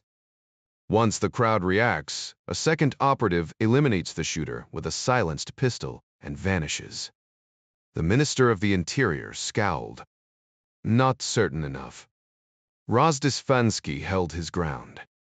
Certainty is rare in our line of work, Comrade Minister. The plan ensured no witnesses would remain to talk to Italian authorities. To accomplish this, they'd rely on their Bulgarian socialist contacts to handpick the assassin, position him at the location, and then dispose of him afterward. Brezhnev, familiar with firearms, skipped the technical details and cut straight to the point. How does our Bulgarian operative escape in that scenario? Dolek stu is tide. Andropov noted his precision. Razist Fengsky explained, the crowd will fixate on the shooter, not the intelligence officer's follow-up shot. With the suppressed weapon in the chaos, he'll slip away unnoticed. The officer assigned is a seasoned professional in covert actions. Alexandrov pressed for a name, but Rozhtesevinsky hesitated. For security reasons, Ustinov interrupted. We don't need specifics, comrades. The others nodded. Secrecy was second nature to them. The interior minister questioned the choice of weapon. A rifle would draw attention. The Vatican's Swiss guards patrol the square, and they're sharp enough to spot a rifleman. Rojdestay countered, why complicate things? A pistol under loose clothing is simpler. No searches, no screenings, just two men in a crowd. Unless you'd prefer sending Spetsnaz into the Vatican apartments. His sarcasm was dry. That'd work, but good luck hiding it afterward. This way, only one man walks free, and the trail ends there. The Party Control Commission chairman raised concerns about reliability. The Bulgarian has 8 confirmed kills and ties to Turkish underworld contacts, Andropov assured. A Muslim assassin? The party man asked. Exactly, Andropov replied. Blame a Turkish extremist, and the West turns against Islam. America backs Israel harder, and the oil-producing states fume. Elegant, isn't it? Ustinov mused. So the complexity lies in the fallout, not the execution. The Ukrainian secretary worried about exposure. A dead Turk leaves no trail, Andropov said. No operation, Mame. No records, just us in this room. Not a word to wives, aides, or advisors. Western intelligence thrives on leaks. This stays buried. Brezhnev muttered, should have kept it to the Defense Council. Andropov's reply was smooth. I considered that, Leonid Ilyich. A new detail emerged. The Bulgarian operative had once infiltrated a NATO training exercise, slipping past guards unnoticed. If anyone could vanish into chaos, it was him. The room fell silent, each man weighing the risks. The plan was cold, efficient, and utterly ruthless. The gravity of the situation demanded the full attention of the Politburo. Indeed, I recognized the significance. The General Secretary acknowledged with a measured nod. What escaped his notice, however, was Andropov's calculated maneuvering, ensuring he wouldn't be perceived as reckless by those who would soon elevate him to the highest seat of power. Very well, Urini. I can't argue against it, Brezhnev conceded, stroking his chin. The secretary of the Russian Soviet Federated Socialist Republic shifted uncomfortably in his chair. This is a perilous path. Frankly, the plan unsettles me. Grigory Vasilvyevich, the Ukrainian party leader, leaned forward, his voice edged with urgency. If Poland's government collapses, the fallout will be disastrous for me, for you, for all of us. Letting this man return home could unravel everything. The foreign minister scoffed, shaking his head. Warnings. Dieter, verkop and pointless. Men like him don't fear death. Threatening his followers would only backfire, turning him into a martyr, while leaving us with nothing but the wrath of the Vatican. No. Montsecutic too. If we act, it must be swift, absolute. His gaze locked onto the KGB chairman. Yuri Vladimirovich, how soon can this be done? All eyes turned to Colonel Rozdestensky, who fought to steady his voice. The weight of the operation now rested squarely on him, an unexpected burden, but one he couldn't refuse if he ever hoped to earn his general's rank. Comrade Minister, with immediate authorization and Bulgarian cooperation, 4 to 6 weeks. Brezhnev turned to the foreign minister. Will Sofia play along? Vray pause. Depends on how we frame it. If they suspect the objective, they'll drag their feet. Defense Minister Ustinov smirked. Then don't tell them. Offer tanks, jet something shiny to grease the wheels. Generosity never hurts, Brezhnev agreed dryly. Mitri, I assume they've already sent a wish list. The big kid has to sikule. More tanks, more MiGs like children begging for candy, Ustinov chuckled. With a wave of his hand, Brezhnev called the vote. The 11 voting members exchanged glances, sensing the inevitability. The 7 observers merely nodded. Unanimous as always. Dissent was a luxury none could afford, not when the collective will loomed so large. Power here was an illusion wrapped in protocol, a truth they rarely acknowledged and never challenged. KGB is authorized to proceed, Brezhnev declared, then added with grim humor, May God have mercy on his Polish soul. Andropov seized the moment. Comrades, while we're gathered, our esteemed Mikhail Suslov's chair remains vacant. The party must fill it soon. The room tensed. Even in death, the Game of Thrones never paused. Mikhail Yevgenyevich Alexandrov found himself at the center of attention when his name was proposed as the next Central Committee Secretary for Ideology, complete with Politburo voting rights. He feigned humility, cheeks flushing as he raised his hands in protest. Comrades, our dear friend still lives. How can I possibly step into his role while he breathes? The General Secretary, ever the diplomat, responded warmly, That's noble of you, Misha. Using the familiar nickname, he acknowledged the delicate situation. Yet we all know Mikhail Andreevich's condition is dire. Let's set aside Yuri's proposal for now. Official approval must come from the full Central Committee. But everyone in the room understood the unspoken truth. Brezhnev's endorsement was all the confirmation needed. Alexandrov murmured his gratitude, his gaze lingering on the vacant seat beside Brezhnev. Soon, it would be his. He'd shed the expected tears when Suslov passed just as hollow as the rest. And the dying man would likely see right through it. Death was the ultimate unknown, a specter looming over them all, though most dismissed it as a distant concern. Not so for the Pope, Yuri Andropov mused. His fate had already been sealed by their hands. The meeting adjourned in the late afternoon, the usual exchange of pleasantries masking deeper tensions. Andropov lingered, as protocol demanded, with Colonel Rajasvensky trailing behind. A brief detour to the restroom gave the colonel a moment to collect himself before rejoining his superior. You handled yourself well today, Andropov remarked, opting for the stairs over the elevator. Your thoughts? Rajasvensky hesitated. Brezhnev seems weaker than I anticipated. True, Andropov agreed, fishing a Marlboro from his coat. The Politburo's no-smoking courtesy to their ailing leader had left him craving a cigarette. What else struck you? It was surprisingly civil. I expected more debate. Andropov exhaled smoke, thoughtful. Men with power cling to caution. Innovation terrifies them. Yet he knew change was necessary. How to achieve it was the real question. But our operation, Rostesvensky ventured. That's different, Andropov cut in.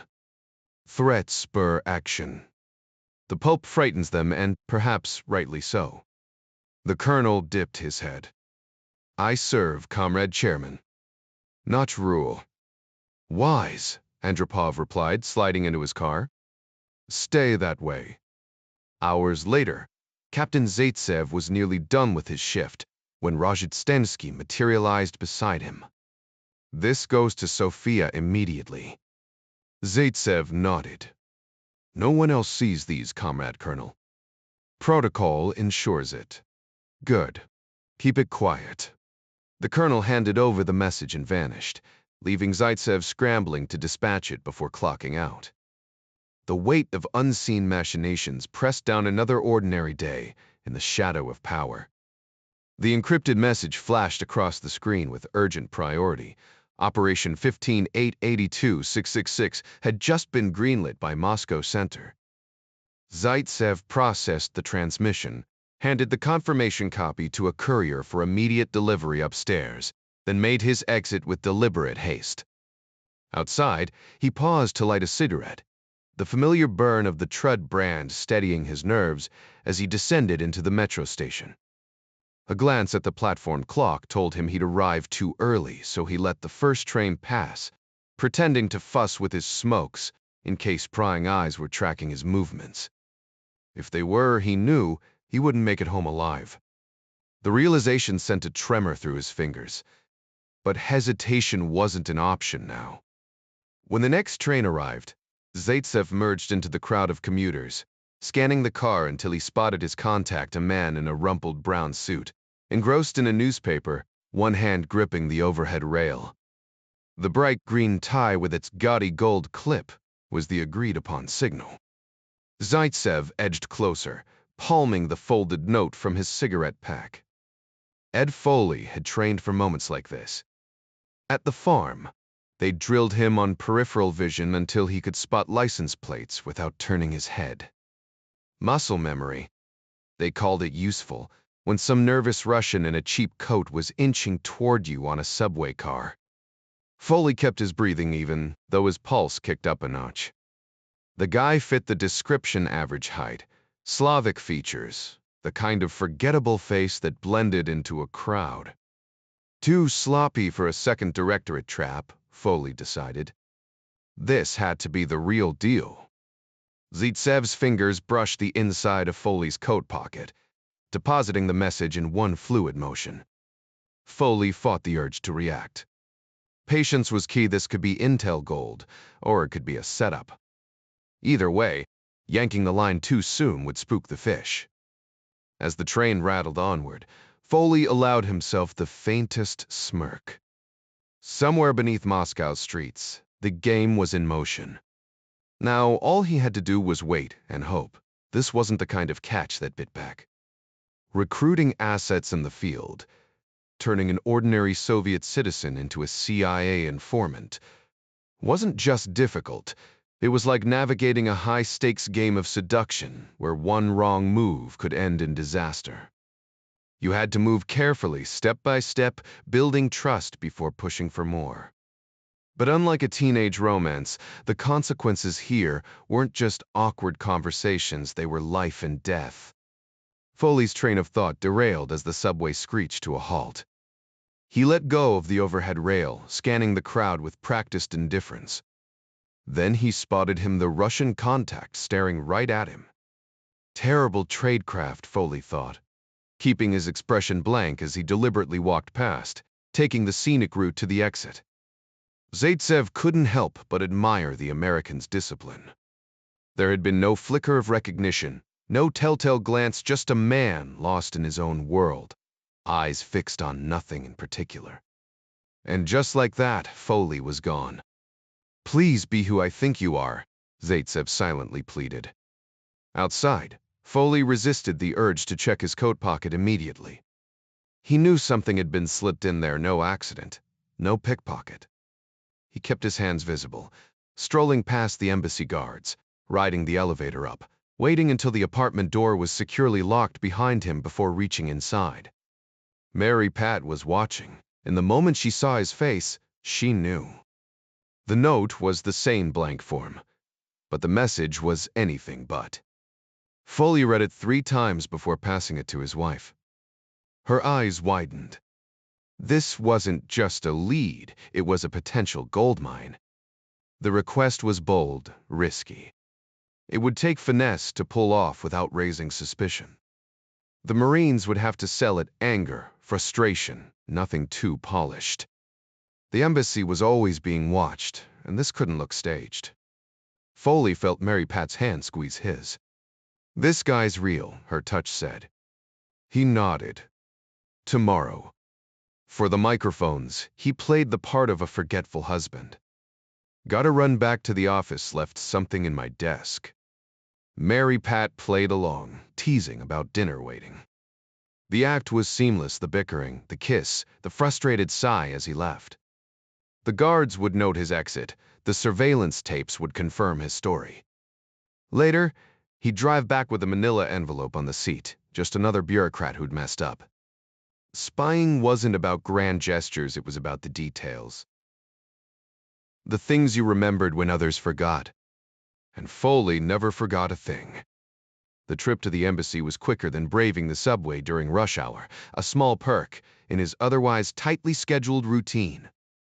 Within minutes, he swerved through the security checkpoint, nodding at the Marine guards before grabbing the first available parking spot.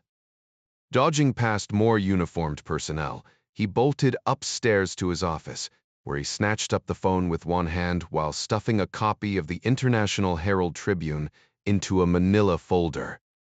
"Oui, Pontiful Land. The West W there." The voice belonged to Dominic Corso, one of Foley's seasoned operatives. Despite being older than Foley, Corso played the part of a commercial attaché flawlessly. A Staten Island native and son of an IPD detective, he had the sharp, streetwise demeanor of a born New Yorker, though his cunning ran deeper than most would guess. His fox-like eyes hid a razor-sharp mind, one he rarely flaunted. "Need a favor," Foley said.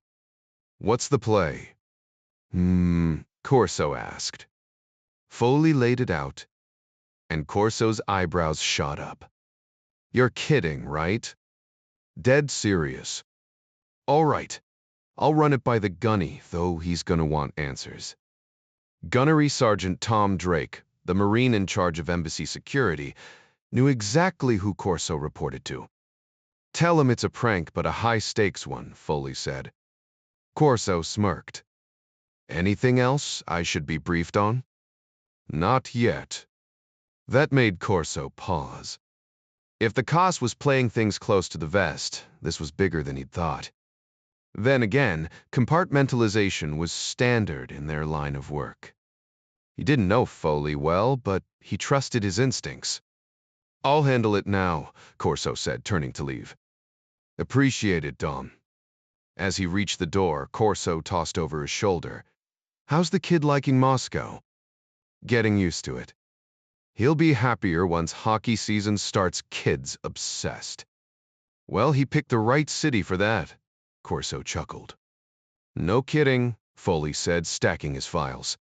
"Let's nail this one, Dom." "On it, boss." "See you tomorrow." Sleep was a rare commodity in the world of espionage, a casualty of relentless stress and high-stakes maneuvering.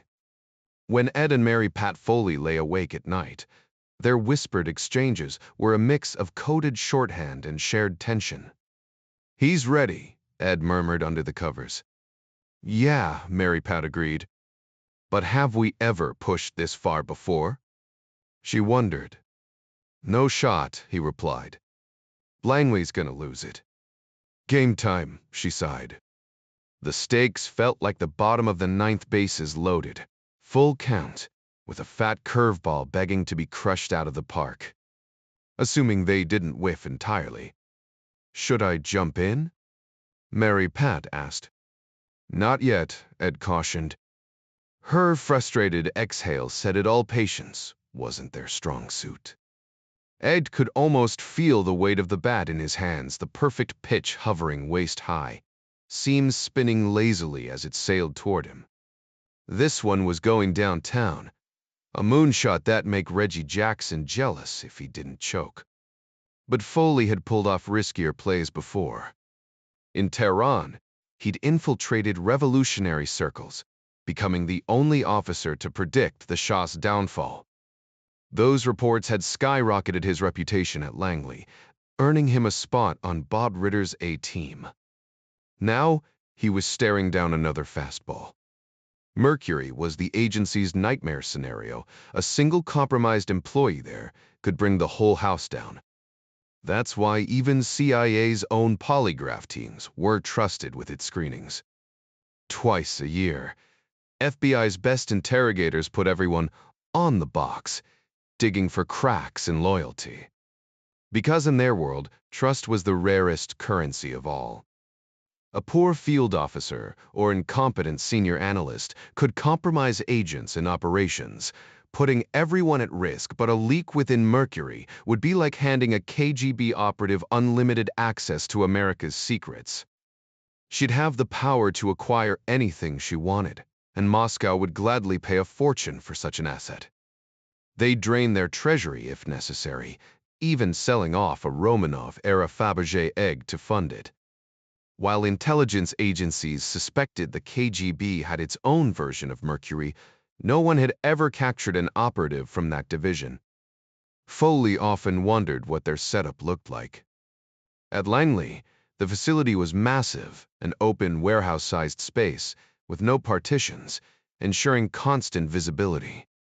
7 towering cassette storage units, whimsically named after Disney's 7 Dwarfs, stood like silent sentinels. Inside, surveillance cameras monitored every move, and anyone foolish enough to breach security would face deadly consequences from the automated retrieval systems. Only the mainframes, including the lightning-fast Cray supercomputer, knew the exact location of each data cassette. Security was relentless, with layers of checks performed hourly. Employees were even tailed randomly by the FBI, whose agents, despite their reputation as glorified detectives, were surprisingly adept at surveillance. The oppressive environment was just part of the job, like Marines running their daily 3 miles or enduring inspections. CIA personnel lived under a cloud of institutional paranoia, and the dreaded polygraph tests were a recurring nuisance. The agency even trained its people to beat the machines, though Foley and his wife still found themselves strapped in annually. Never sure if it was a loyalty test or a memory check. Did the KGB subject their agents to the same ordeal? Logic said yes, but Foley doubted they had the same polygraph tech. Langley's analysts often assumed the Soviets mirrored their methods, but that was pure speculation. No two nations operated identically, and Foley prided himself on understanding that better than most. He never repeated tactics unless it served as misdirection, especially against the Russians, who likely suffered from the same bureaucratic rigidity plaguing Langley. "What if this guy wants a ticket out?" Mary Pat asked. "First class on Pan Am," her husband shot back, and a fling with the flight attendant. She stifled a laugh, typing back, "You are bad." But she knew he had a point. If their Russian contact wanted to defect, why not whisk him straight to D? And throw in a lifetime Disney World pass. The sensory overload alone would be priceless. Imagine a Soviet agent stumbling out of Space Mountain, wide-eyed at Epcot's futuristic sprawl. Foley had once joked that the CIA should rent out the park for a day and give the Politburo the full American experience: roller coasters, burgers, endless Cokes before dropping the bombshell. "This is just how we have fun. You don't want to see us when we're serious." If that didn't terrify them, nothing would. The Foleys knew their actions would terrify their targets, even the high-ranking officials with full access to KGB intelligence. Despite their power, these men were shockingly narrow-minded, swallowing propaganda whole because they had no frame of reference beyond their own twisted reality. They were just as trapped as the poor farmers hauling rubble in their battered trucks. But the Foleys, they saw the world for what it was. Mary Pat pressed her husband for details, but he brushed her off with a chuckle, comparing their mission to childbirth rush it, and you'd end up with a mess.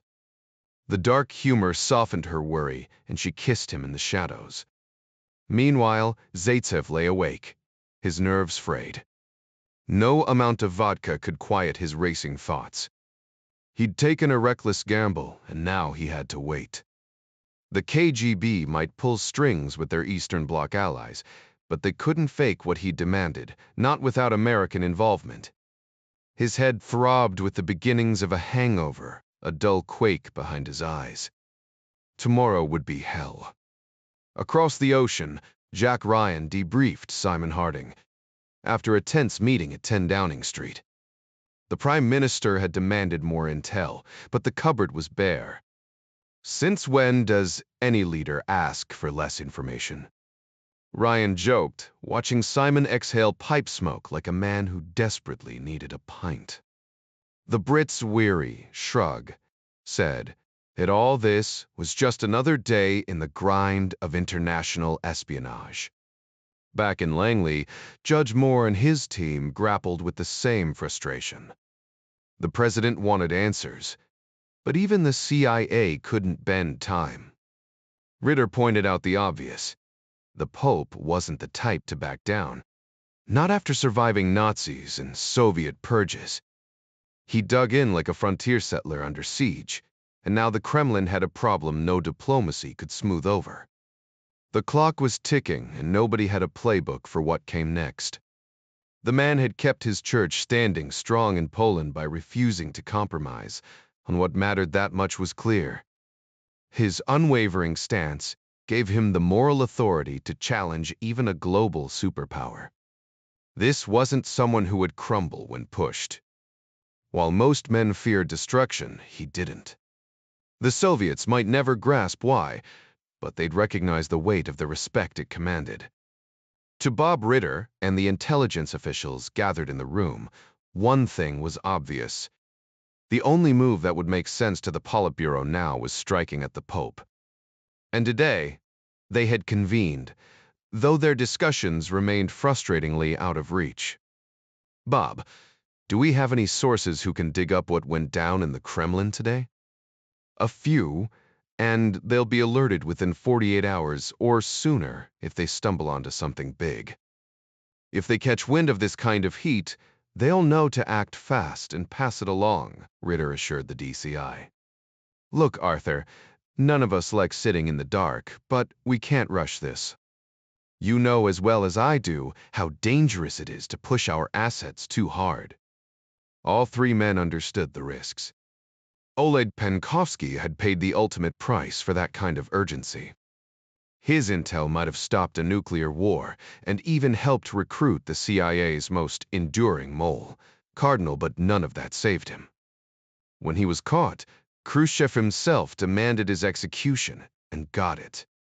Yeah, Greer muttered, and in the grand scheme, this isn't exactly life or death, is it? No, Judge Moore admitted, though he wasn't thrilled about explaining that to the president. The new commander-in-chief was sharp once you laid things out clearly. But the real nightmare scenario? If the Pope died under suspicious circumstances, the president was principled, yes, but also deeply passionate. Provoking him would be like taunting a bull with a red flag.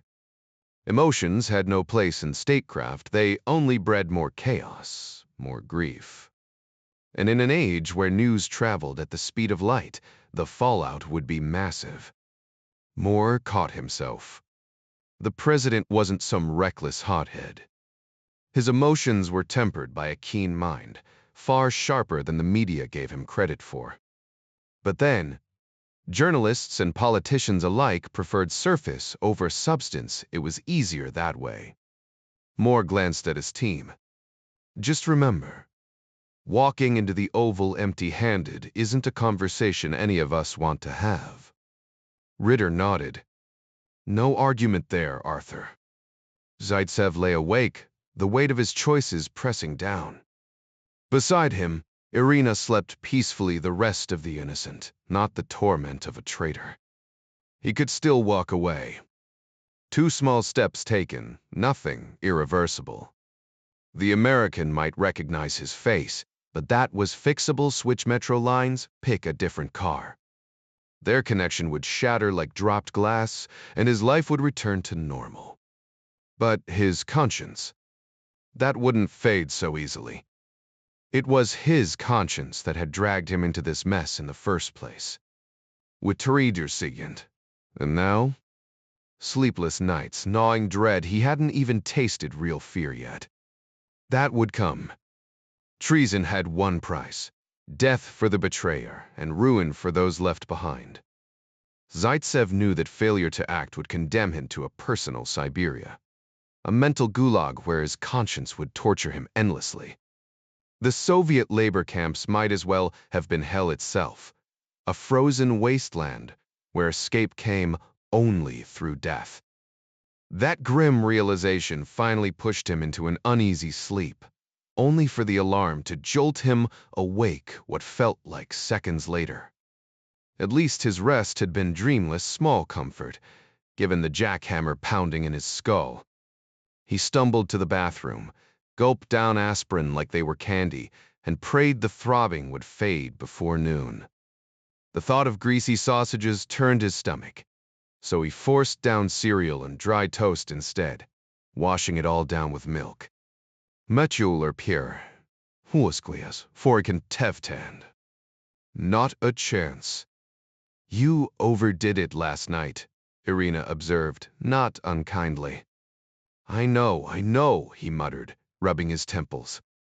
She was a saint, really patient with his moods, devoted to their daughter. He'd survive the day, but it wouldn't be pretty. With a half-hearted shave and a clean shirt, he stuffed extra aspirin into his coat pocket and opted for the stairs, hoping the movement might shake off the fog. The crisp morning air helped, as did the cigarette he lit on the way to the metro. Today, he wasn't his usual self boarding an earlier train, blending into the crowd like any other faceless commuter. No one would notice when he stepped off at the unfamiliar stop. The American embassy loomed ahead, triggering memories of his KGB academy days. They'd paraded cadets here in full uniform, a pointless exercise back then though now. Irony of ironies, that field trip served his purposes perfectly. He smirked, exhaling smoke as the building came into view. Right on schedule, the Marines assembled for the flag raising. 10 years ago, some hardline instructor had barked, "That's the enemy's den." Their spies plot there, as if the brick facade itself were contagious. Zaitsev checked his watch. Any second now. A bugle sounded, and there it was, the flag climbing the pole, but something was off. The stripes were upside down, the blue field nowhere in sight. He blinked, then glanced around. Did no one else notice? The handful of pedestrians kept walking, oblivious. For the first time that morning, his headache didn't matter. The signal was clear. The flag reached the very top of the pole, just as instructed. Without hesitation, Zaitsev moved swiftly down the block, took 2 quick right turns, and circled back to the metro station he'd exited moments earlier. Dropping a hefty 5-kopeck coin into the slot, he boarded the next train bound for Dzerzhinsky Square. His pounding headache vanished, as if someone had flipped a switch. He barely registered its absence until stepping onto the escalator toward daylight. The Americans are offering me a way out, the communications officer realized with sudden clarity. This might be my chance to stop what's coming for that Polish priest. His usual grim demeanor lifted as he strode through the security gates at the center, his shoes tapping an almost cheerful rhythm on the polished floors. Sir, what in God's name was that about? Gunnery Sergeant Drake demanded, wiping grease from his hands after securing the wayward flag. Dominic Corso met the Marine's stare with a tight smile. Can't discuss it, Gunny. Let's just say somebody upstairs screwed up, and you made it right. The sergeant exhaled through his teeth. And the logbook. There is no log entry, Corso said firmly, though his eyes betrayed deeper concerns. Aye, sir. Drake knew exactly how he'd spin this to his squad, some bureaucratic snafu, fixed under vague orders from embassy personnel. If Colonel Demy came knocking, well, that was Corso's problem to handle. Maybe the 2 Italians can hash it out over espresso, the Montana-born Marine thought grimly. Either way, He'd rather face the colonel's wrath than whatever shadowy mess had prompted this bizarre errand. Back at his station, Zaitsev relieved Major Dobrik with practiced efficiency. The morning's message traffic flowed smoothly until Colonel Rozdesvensky's abrupt appearance shattered the routine. "Comrade Major," the colonel said, extending a folded slip of paper. "Priority transmission. Use the cipher pad." Zaitsev nodded. "Copies to your office." "Lies and correct." The exchange took less than 30 seconds, but the document's contents burned in Zaitsev's hands.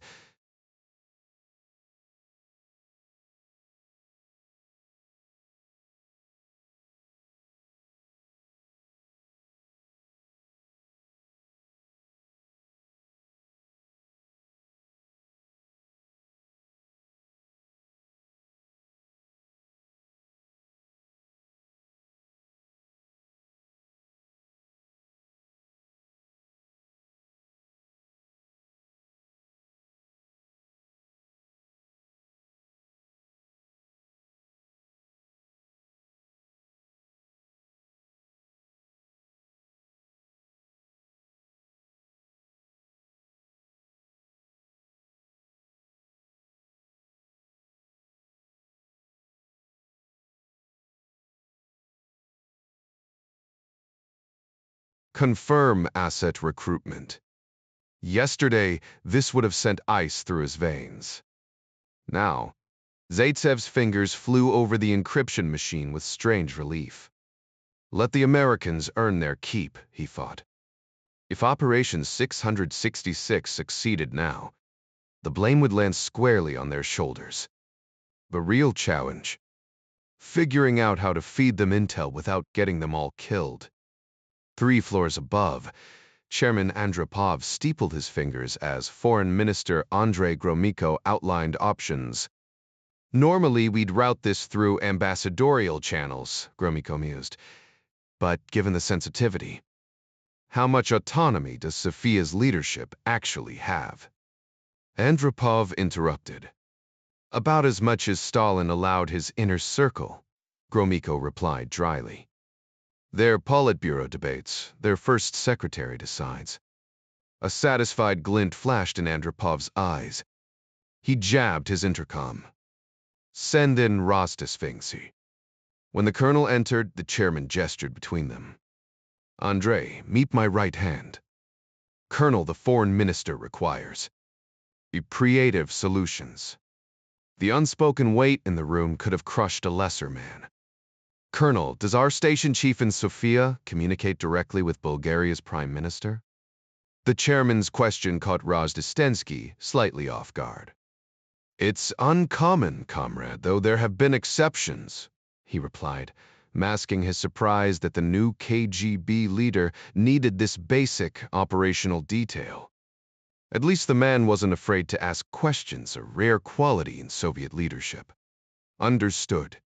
For operational security, we'd prefer to keep Operation 666 confined to their party leader rather than the entire Politburo. Could Colonel Bubovoy personally brief him and secure approval through back channels?" The foreign minister nodded along as Rozdesvensky considered the request. "A signed letter from Comrade Brezhnev would likely be required," the colonel suggested. "An excellent suggestion," the minister chimed in, clearly impressed.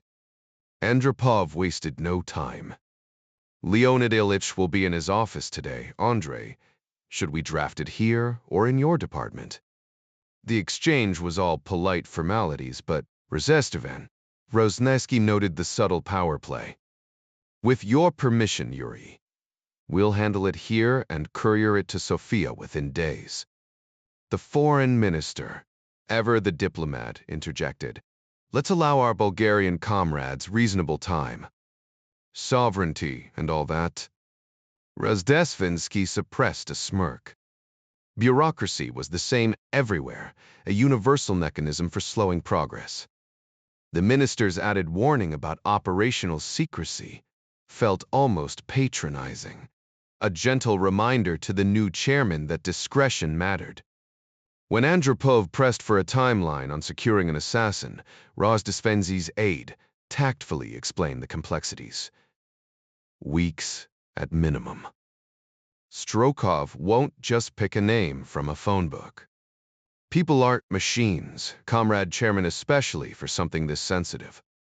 The colonel watched his boss's impatience flicker before yielding to reason. Later, back in his office, Rozdestvensky drafted the message to Bubovoy. The operation was advancing quickly, though never fast enough for Andropov's taste. The zeal to eliminate the priest puzzled him. Was the Pope truly such a threat? But a good officer tailored his counsel to his superior's priorities, while ensuring critical details weren't overlooked. As he sealed the dispatch, Rozdesty reflected on his own influence. With a word, he could derail careers or shape operations. The CIA would kill for someone in his position, not that they'd ever notice him. For all their reputation, the Americans often missed what was right in front of them.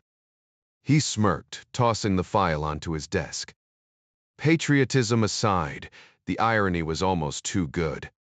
The Americans never quite mastered the art of espionage like the British had, though even England's famed intelligence services had suffered their share of KGB infiltrations over the years.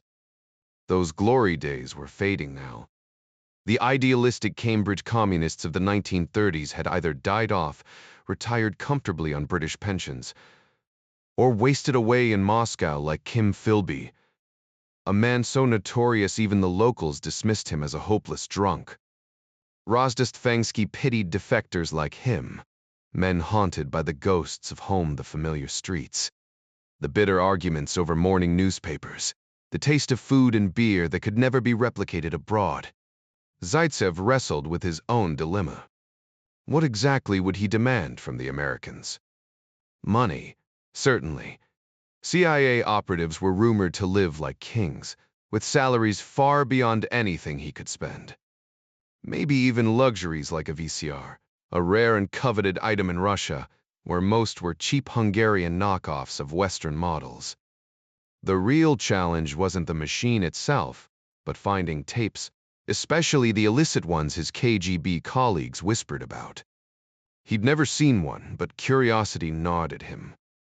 The Soviet leadership, those prudish old men in the Politburo, probably couldn't fathom why anyone would want such things. Maybe they'd forgotten what desire even felt like. Shaking off the thought, he focused on the real problem, what to tell the American in the metro. He picked at his lunch in the KGB cafeteria, mind racing. Meanwhile, Mary Pat Foley played her role perfectly. Dressed in a carefully curated ditzy American blonde ensemble headband. Flawless makeup. A breezy smile, she strolled into the embassy compound, waving absently at the Marines. The disguise had worked wonders in Tehran, especially when she was pregnant. Iranian men had treated her with a strange mix of condescension and reverence, a dynamic she'd exploited before fleeing for good. Ed greeted her with a kiss, then smirked. Looking sharp. Just need a surfboard to complete the act. Please, she scoffed. Bonsai pipelines in Hawaii. Genius. Then, shifting gears, the flag signal go okay? Yep. No obvious watchers, but the angle was clear from a distance. We'll see if our guy makes contact tonight. Mary Pat frowned. And the Marines? Clueless, just like Dom. Good. Ritter trusts him. Ed handed her a message from his desk. Her eyes narrowed as she read. They're targeting the Pope? Those bastards. The California Act dropped instantly. Nothing confirmed yet, but we're supposed to dig. Time to wake up Woodcutter, she said. Or Cardinal. Not yet. But soon. Every night, they checked his apartment, watching for the coded signal in the blinds. Their apartment was conveniently located near his, with a carefully arranged communication system in place, starting with a strip of paper tape on a streetlight as their signal. Mary Pat was responsible for setting that marker, and she'd already taken little Eddie past it multiple times. Do you think he's ready for this? Etspries revelet. Her husband, Ed, reminded her. The president's waiting for an answer. She hesitated. Cardinal was their most valuable asset, not someone to activate unless absolutely necessary. Besides, if Cardinal caught wind of the situation, he'd handle it himself. Let's wait unless Ritter gives the green light, she suggested. Ed nodded. When Mary Pat urged caution, he listened. She was usually the one willing to gamble, but never without good reason. I'll hold off for now, he agreed. Curious to see what your new contact does next, she mused. You bet, he grinned. Feel like dropping by the ambassador. Guess it's about time, she replied. Meanwhile, Jack Ryan leaned back in his chair, smirking at Simon Harding. You recover from yesterday? He asked, amused to have beaten his colleague to the office for once. Barely, Harding admitted. For what it's worth, I haven't met the president either, Jack said. And honestly, not exactly itching to. Reminds me of Twain's joke, some honors you'd rather skip. Suspension, Harding chuckled. Exactly. Nerve-wracking, isn't it? She's sharp as they say. Jack pressed. Wouldn't want to face her in a debate, let alone a rugby match, Harding admitted. Doesn't miss a trick, asks the kind of questions that make you sweat. Jack shrugged. That's why they pay us, Simon. She's got her own battles, Parliament's no picnic. On this issue, Jack sounded surprised. No, not this. The opposition gets whispers, but under tight restrictions. Jack frowned. Yeeks ever a concern? Back home, select committees knew the rules, but politicians were still politicians. Most leaks came from inside agency, higher-ups, or the White House, usually deliberate, sometimes disinformation. He wondered if it was the same here, especially with the local press under stricter controls than the New York Times could stomach. Always a worry, Harding sighed. Anything new overnight? Nothing on the Pope, Jack admitted. Our sources hit a dead end. You sending your field teams out? PM made it clear she wants answers. If something happens to His Holiness. Harding trailed off. She'll blow a gasket. Jack finished. You Yanks have a way with words, Harding smirked. And your president. He'll be furious, not the drinking kind. His dad was Catholic. His mom raised him Protestant, but he won't take kindly to the Pope even catching a sniffle. Harding exhaled. Even if we uncover something, acting on it's another story. Figured as much, Jack said. At least we can warn his security. Maybe adjust his schedule, though. Let's be real, he'd rather take a bullet than back down.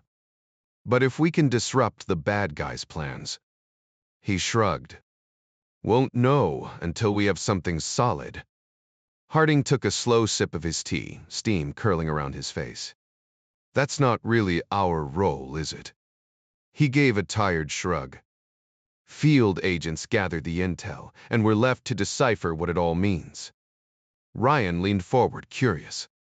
Does that ever get to you? After all, Harding had spent years in this role, far longer than Ryan himself.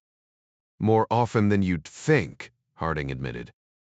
I respect what those field operatives go through. Some of them risk their lives without official cover, but we analysts don't always see things from their side. But honestly, they don't appreciate us half as much as we appreciate them. Met a few over the years, solid guys, but it's like we're speaking different languages. Ryan considered that. The field agents probably had sharp analytical skills themselves. How often did the analysts acknowledge that? Another mental note for him, the agency preached teamwork. But even at the highest levels, divisions ran deep. Anyway, Jack slid a folder across the desk. We got this from East Germany. Some political unrest last week. Harding scoffed as he flipped it open.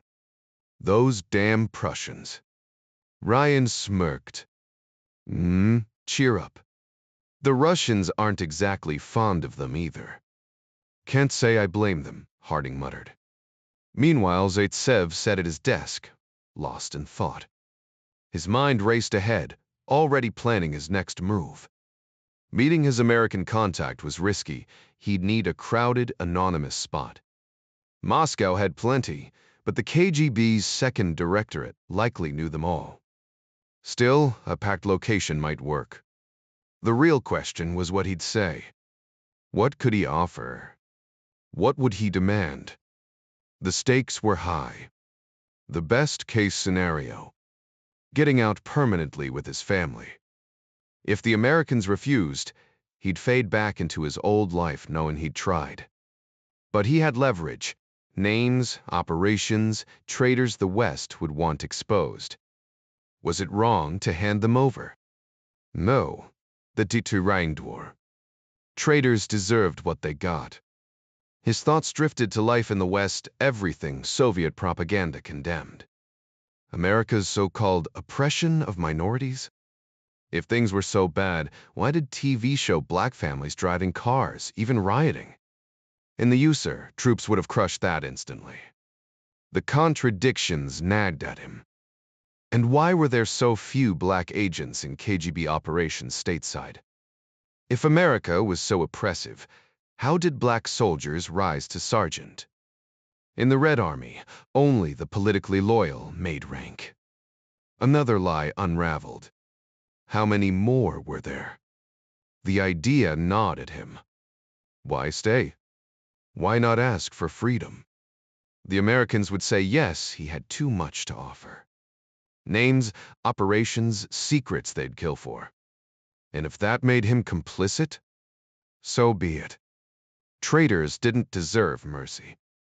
The mocking whisper in Oleg Ivanovich's mind wouldn't let up. What exactly did that make him?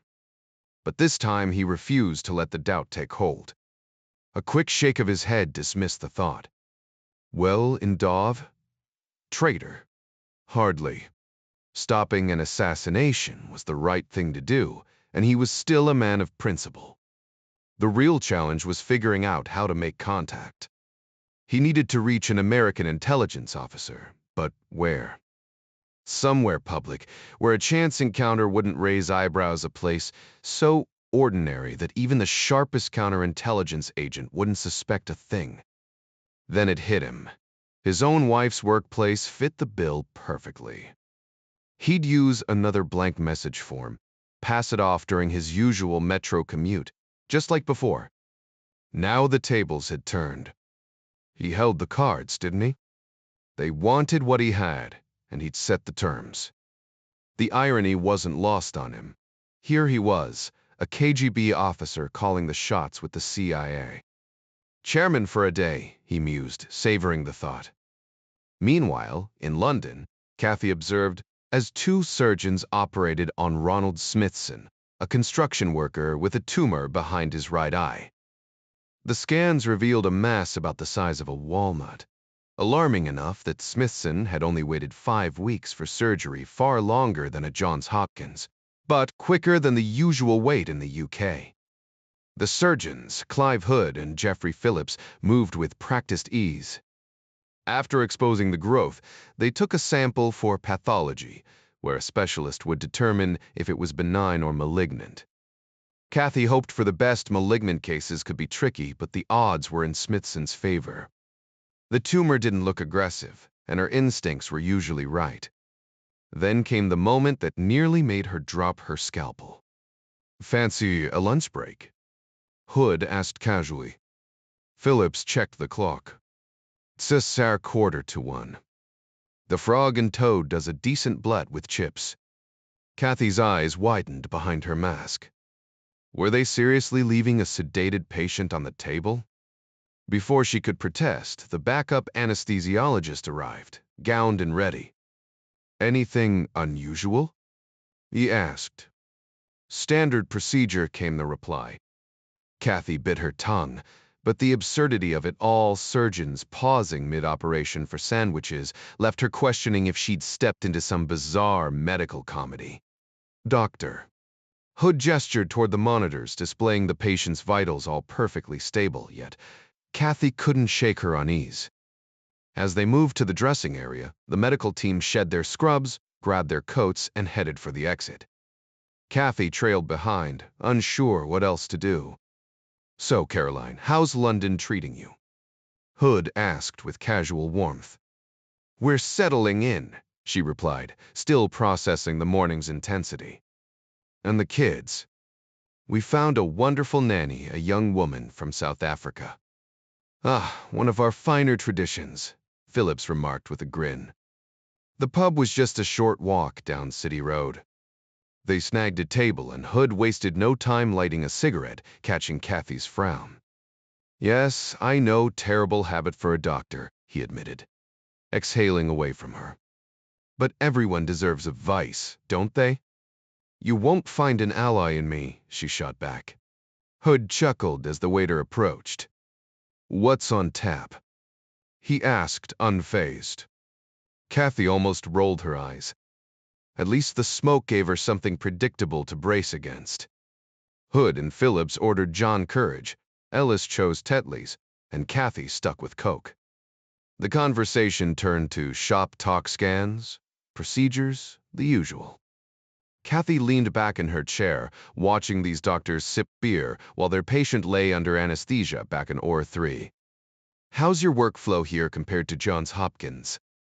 Hood asked, crushing his cigarette. Kathy bit her tongue, resisting the urge to lecture. Surgery, she began, but I'm shocked by your lack of imaging tech. Back home, we'd never operate without detailed scans." Hood nodded thoughtfully. "Fair point. Our bricklayer friend could have waited longer if we'd known the tumor's size." "Months," Kathy blurted. "We remove hemangiomas immediately." She didn't need to explain the agony, the pressure, the blurred vision, the relentless headache Smithson must have endured. "Different systems, different rhythms," Hood said lightly. Right, Kathy thought, because nothing says quality care like winging it.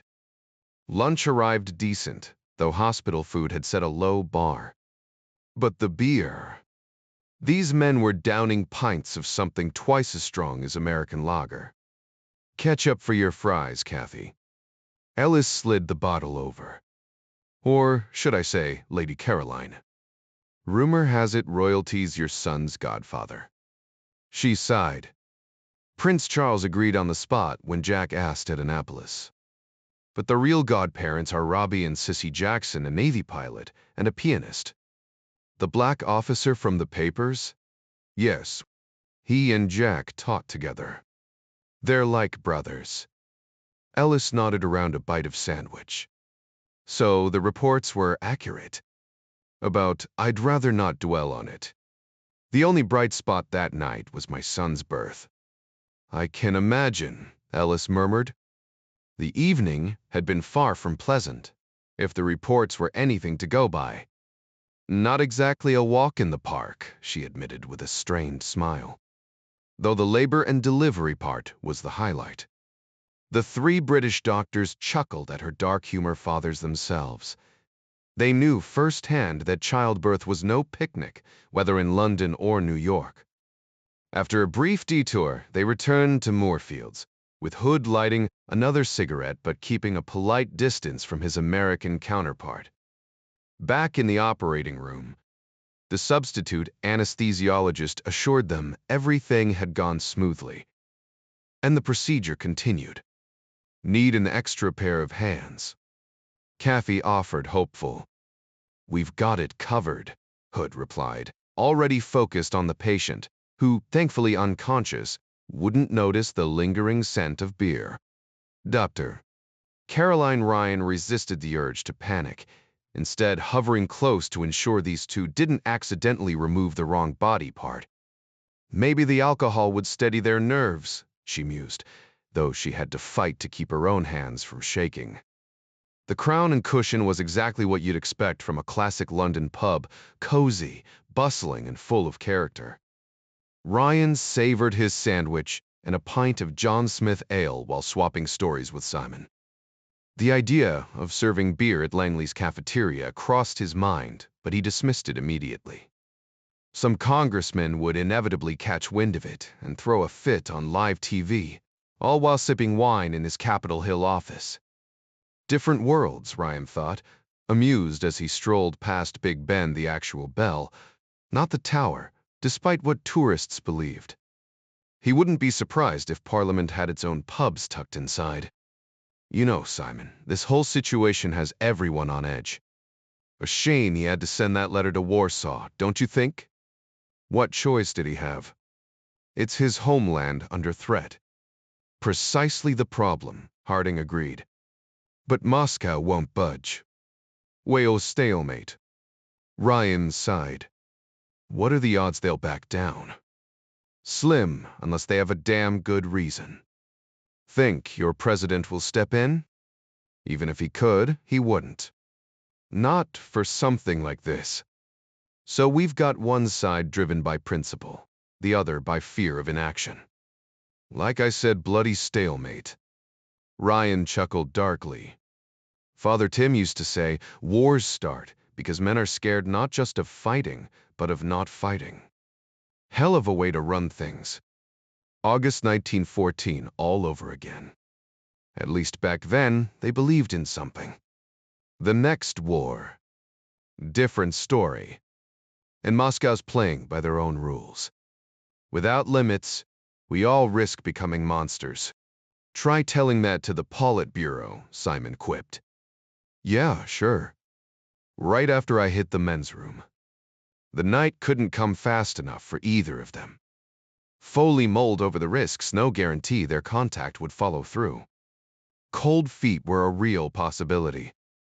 Then again, treason was never safe, especially outside embassy walls. He still had on that green tie, his backup one. Since he only owned two worn superstitiously, now that luck had become a real factor. Whoever this Ivan turned out to be, he just needed to hold his nerve. Keep walking toward us, buddy, Foley mentally urged. We'll hand you the keys to the Kingdom front row seats at every NFL game, a VIP pass to Disney for life. Hell, Oleg Penkovsky got his White House meet and greet. Maybe the new administration could arrange the same. Throw in a private screening at the Presidential Theater, why not? Meanwhile, Mary Pat was running parallel calculations.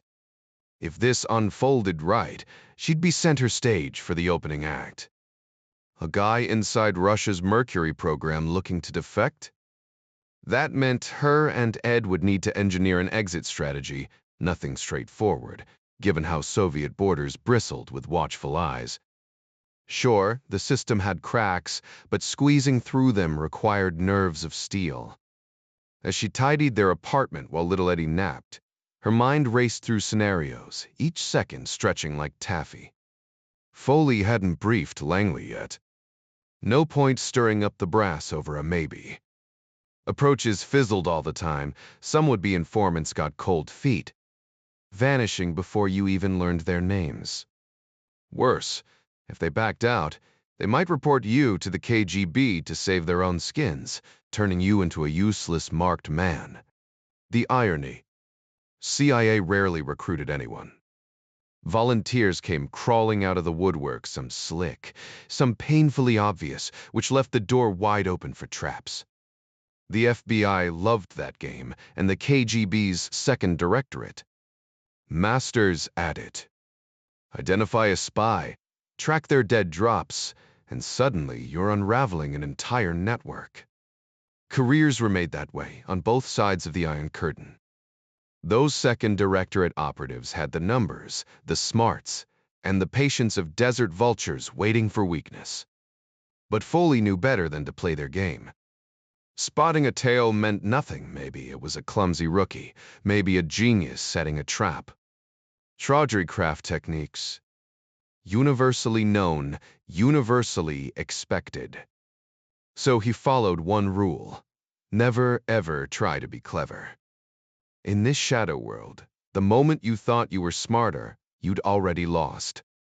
In the shadowy world of espionage, operatives had an arsenal of countermoves at their disposal, like the classic brush pass, a maneuver so simple it was nearly invisible, known to every intelligence officer yet almost impossible to detect. But even the best-laid plans could crumble if an agent lost their nerve. Being a field officer was one thing, but handling assets in hostile territory? That took nerves of steel. Foley had the luxury of diplomatic immunity, a shield so strong that even if the Russians caught him in some outrageous act, they couldn't lay a finger on him.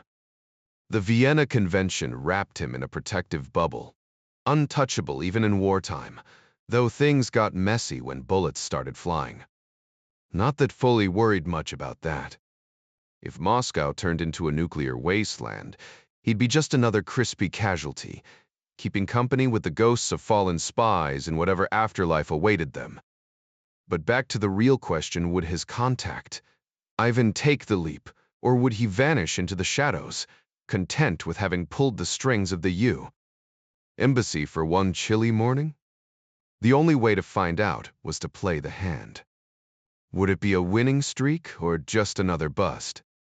That was the gamble that drew Foley into this game, the adrenaline, the uncertainty, the sheer thrill of outmaneuvering the other side.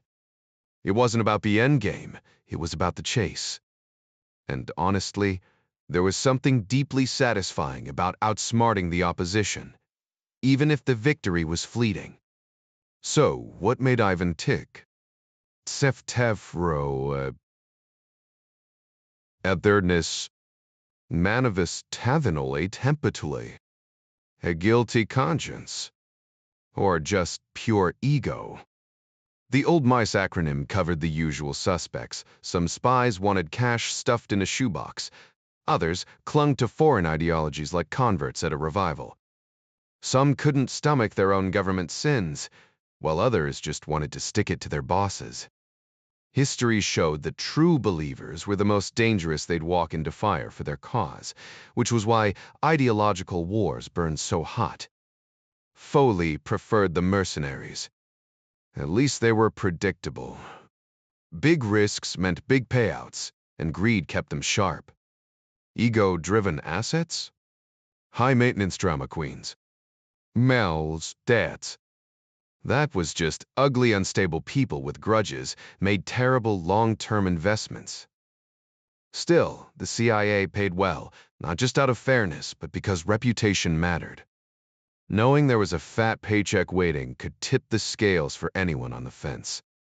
Even the most principled spy had bills to pay, and living well was the sweetest revenge for the egomaniacs. So, Ivan, what's your poison? Foley mused. Russians were fiercely patriotic dictators. My country, right or wrong, could have been their national motto. But Russia had been cursed with rotten luck for centuries too vast to govern.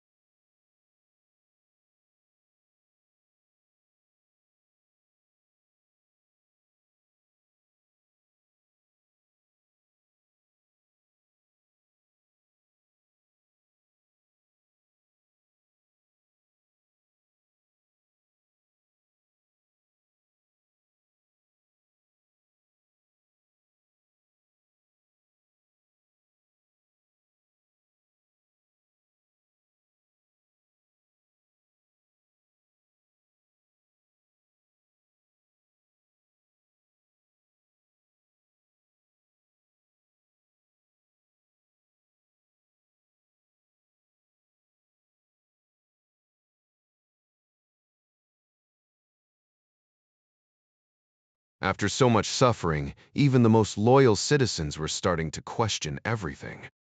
Foley shook his head. He was getting lost in the history books again. Time to focus. The game was waiting. The minutes ticked by slowly as Ed prepared to leave the embassy right on schedule. He'd take the subway as usual, his trench coat casually unbuttoned, playing the waiting game. A quick stop in the restroom first. Sometimes his nerves affected him physically as much as mentally.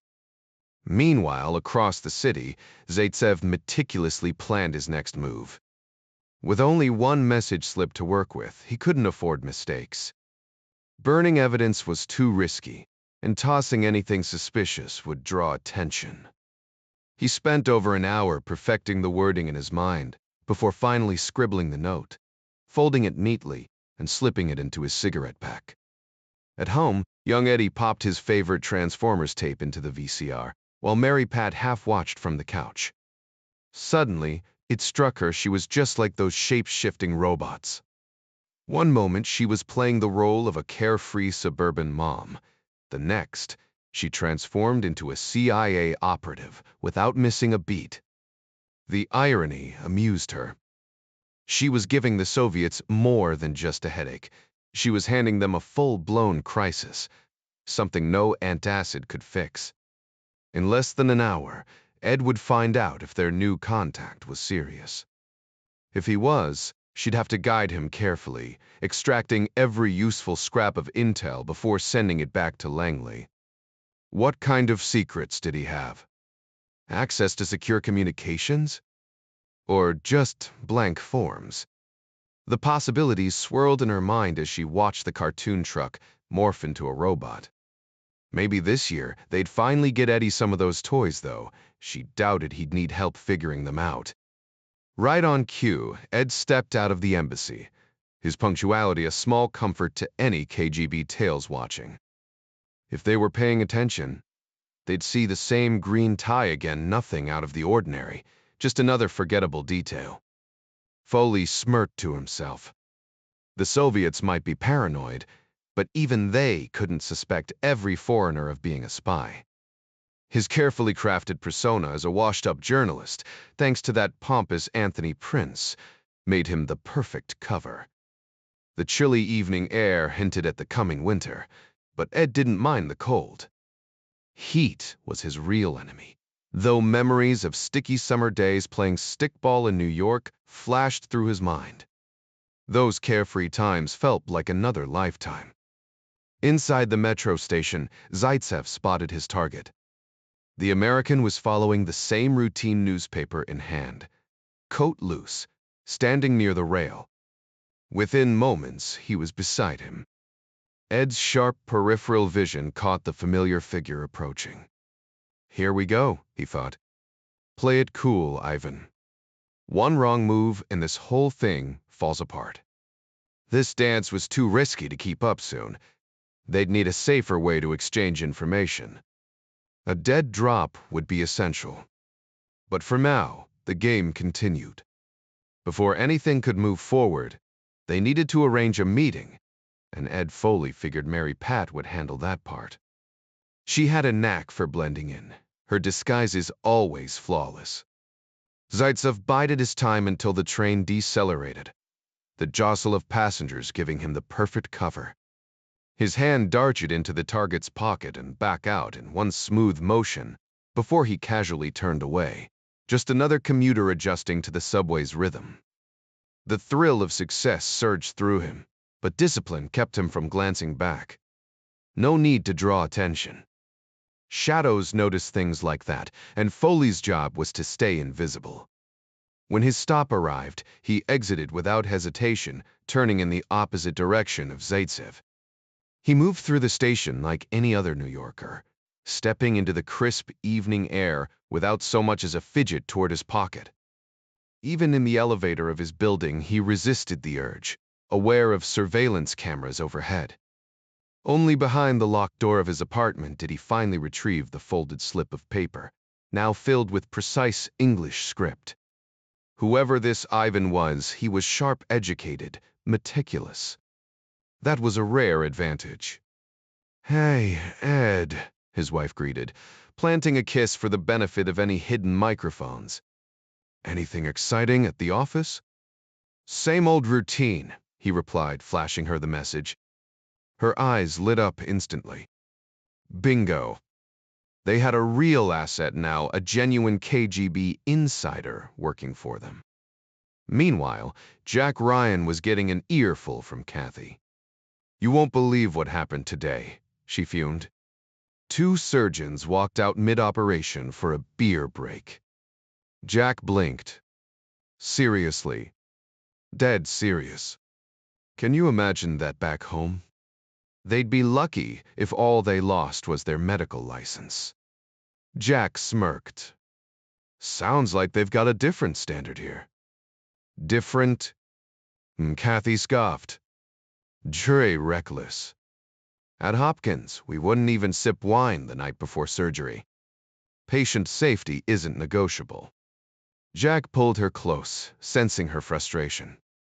"You could report them," he offered, though he already knew her dilemma. "And then what? Stir up trouble as the outsider?" She sighed. "It's just infuriating. Medicine shouldn't have shortcuts, no matter where you are." Jack kissed her forehead. "Welcome to the wild world of international medicine, babe. Imagine you're driving home after a night out and spot someone injured on the roadside with no one else around. Of course, you'd help get them to a competent doctor, maybe even admit you'd had a drink or two before the emergency. Medical school pushes interns through brutal hours precisely to teach them how to function under exhaustion, but there's always backup when things go sideways. You learn to recognize your limits. I'll never forget my pediatric rotation. When a child stopped breathing, that moment still haunts me. Thank God for the quick-thinking nurse who called the senior resident, and we revived the kid without lasting harm. But here's the thing, Jack. You don't deliberately put yourself in dangerous situations. Emergencies happen, but you don't go diving into the deep end for fun." Kathy sighed, twisting her wedding ring. "At home, I go straight to Bernie. But we're not in Maryland anymore." Jack studied his wife's tense shoulders. "Want my 2 cents?" Her blue eyes locked onto his. "Obviously. What would you do?" He knew she didn't need his answer, just a nudge toward her own resolve. "How'll you feel next week if you do nothing?" "Awful." "Jack, what I saw, Kathy." He pulled her close, smelling her citrus shampoo. "You've already decided. Do what you know is right. That guilt will gnaw at you otherwise.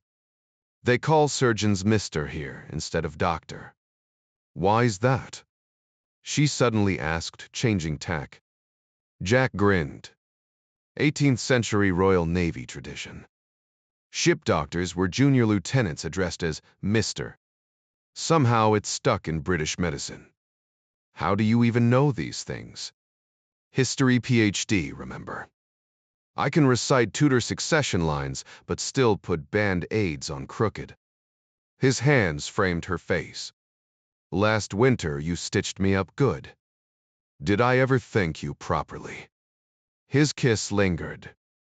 Kathy exhaled. "I need to talk to Professor Bird. I at the tree too there. Since when do you care if people like you?" Jack winked. "Though I'm rather fond of you, Lady Ryan." She finally laughed. "Should you wear your ceremonial sword to dinner?" "Only if you're serving dragon." Downstairs, the TV hummed with some British children's show Sally's latest obsession while the aroma of roasting chicken filled the house. Jack watched Kathy feed their son, struck by how their professions shared one grim truth. Mistakes cost lives. The weight of that knowledge never lightened, but tonight at least, they'd face it together over mashed potatoes and bad puns. Doctor. Kathy Ryan's insistence on cooking dinner herself always puzzled her husband, Jack. As an accomplished ophthalmology professor, she could easily afford help, yet she took pride in handling the kitchen like someone who'd grown up in a blue-collar home. Jack settled into a chair with a glass of crisp Pinot Grigio, one of the better Italian whites their local stores stocked, and watched her maneuver between the stove and their son, John Patrick Jr., who let out a hearty burp against her shoulder. "Kid's got lungs," Jack remarked, grinning as she wiped the baby's mouth with the edge of a cloth diaper. Kathy glanced over, her tone shifting from playful to probing. Still chewing on that Russian situation? Jack exhaled, swirling his wine. No updates. Just waiting to see their next move. She arched a brow. And you can't tell me what next move even means? He shook his head. Rules, babe. You know how it goes. Right. Because intelligence work is just like surgery, except when I crack a chest open, I don't hide the results in a vault. Jack smirked. Mo touche. But if we blabbed every secret, we might as well hand the Russians a newsletter. She rolled her eyes. Spare me the spy dramatics. Just promise me you're not the one personally dodging bullets this time. He leaned back, feigning offense. Bye, book, ou vent. I'm strictly a paperwork guy these days. Kathy snorted, stirring a simmering pot. Nah, that's why you still jump at card backfires. The conversation turned to protocols, secure phones, diplomatic bags, the delicate dance of protecting sources. Jack explained how the most sensitive intel traveled, careful not to name names. Kathy listened, half amused, half frustrated. So let me guess, she deadpanned. If some poor soul leaks missile specs, they get a one-way ticket to Siberia. More like a shallow grave, Jack admitted grimly. The room quieted for a beat before she handed him a spoon to taste the sauce. Well, at least this operation's declassified, she said, lightening the mood. He took a sip, savoring it. Worth every security clearance. There's an unsettling tale about a man being shoved into a crematorium alive, the gas turned on, and the whole thing filmed as a warning to others, just like Voltaire's famous phrase. Nobody does that kind of thing now. Kathy protested instantly. But according to his source at Langley, the footage exists. The victim was a GRU officer named Popov, who'd been working undercover for the U. When his betrayal was discovered, his superiors made sure his fate served as a lesson. You can't be serious, Kathy pressed, her voice tight. Dead serious, came the reply. Rumor has it they screened the film at the GRU Academy to scare recruits straight terrible psychology, if you ask me. But I've met the guy who swears he saw it. That's why we go to such lengths to protect our assets. Kathy shook her head. That's hard to swallow. Oh. Like a surgeon pausing mid-operation for a burger and a beer. She hesitated. Well, yeah. Welcome to the real world, sweetheart. He dropped the subject, knowing she'd mull it over all weekend while he buried himself in research for his book on Admiral Halsey. Meanwhile, in Moscow, a flurry of coded messages flew between operatives. How do we break this to Langley? She typed. Not sure yet, he responded. Port. She suggested. This could get messy. Iad nodded. Ritter's gonna lose it. Damn straight, she agreed. Need me to handle the meat. Yeah, you're prepped. She flashed him a mischievous grin, her version of hell, yes. Mary Pat's Russian was flawless, the kind of refined diction only the elite possessed. Most Soviets would never believe a foreigner could speak their language so well, which was why she deliberately fumbled in public, playing the clueless American. Slip up, and their new asset would spot her in a heartbeat. This timing. Roll these accepted. Ivan says tomorrow. The speg, the Cleveland. F. Bowler, she smirked. She gave his hip a playful tap, her way of saying absolutely. Foley adored his wife, not just for her courage, but for how she thrived in their dangerous game. Hollywood couldn't have cast a better partner. Tonight, they'd celebrate in their own way. The old boxing rule said no sex before a fight, but Mary Pat flipped that logic. If the KGB's bugs picked up on it, so be it. Let them listen. Back in D. Greer leaned back in his chair. When's your flight, Bob? Butets Zeiting die Sunday. Dullest to Tokyo, then Seoul. Rather you than me, those long hauls are brutal. Ritter shrugged.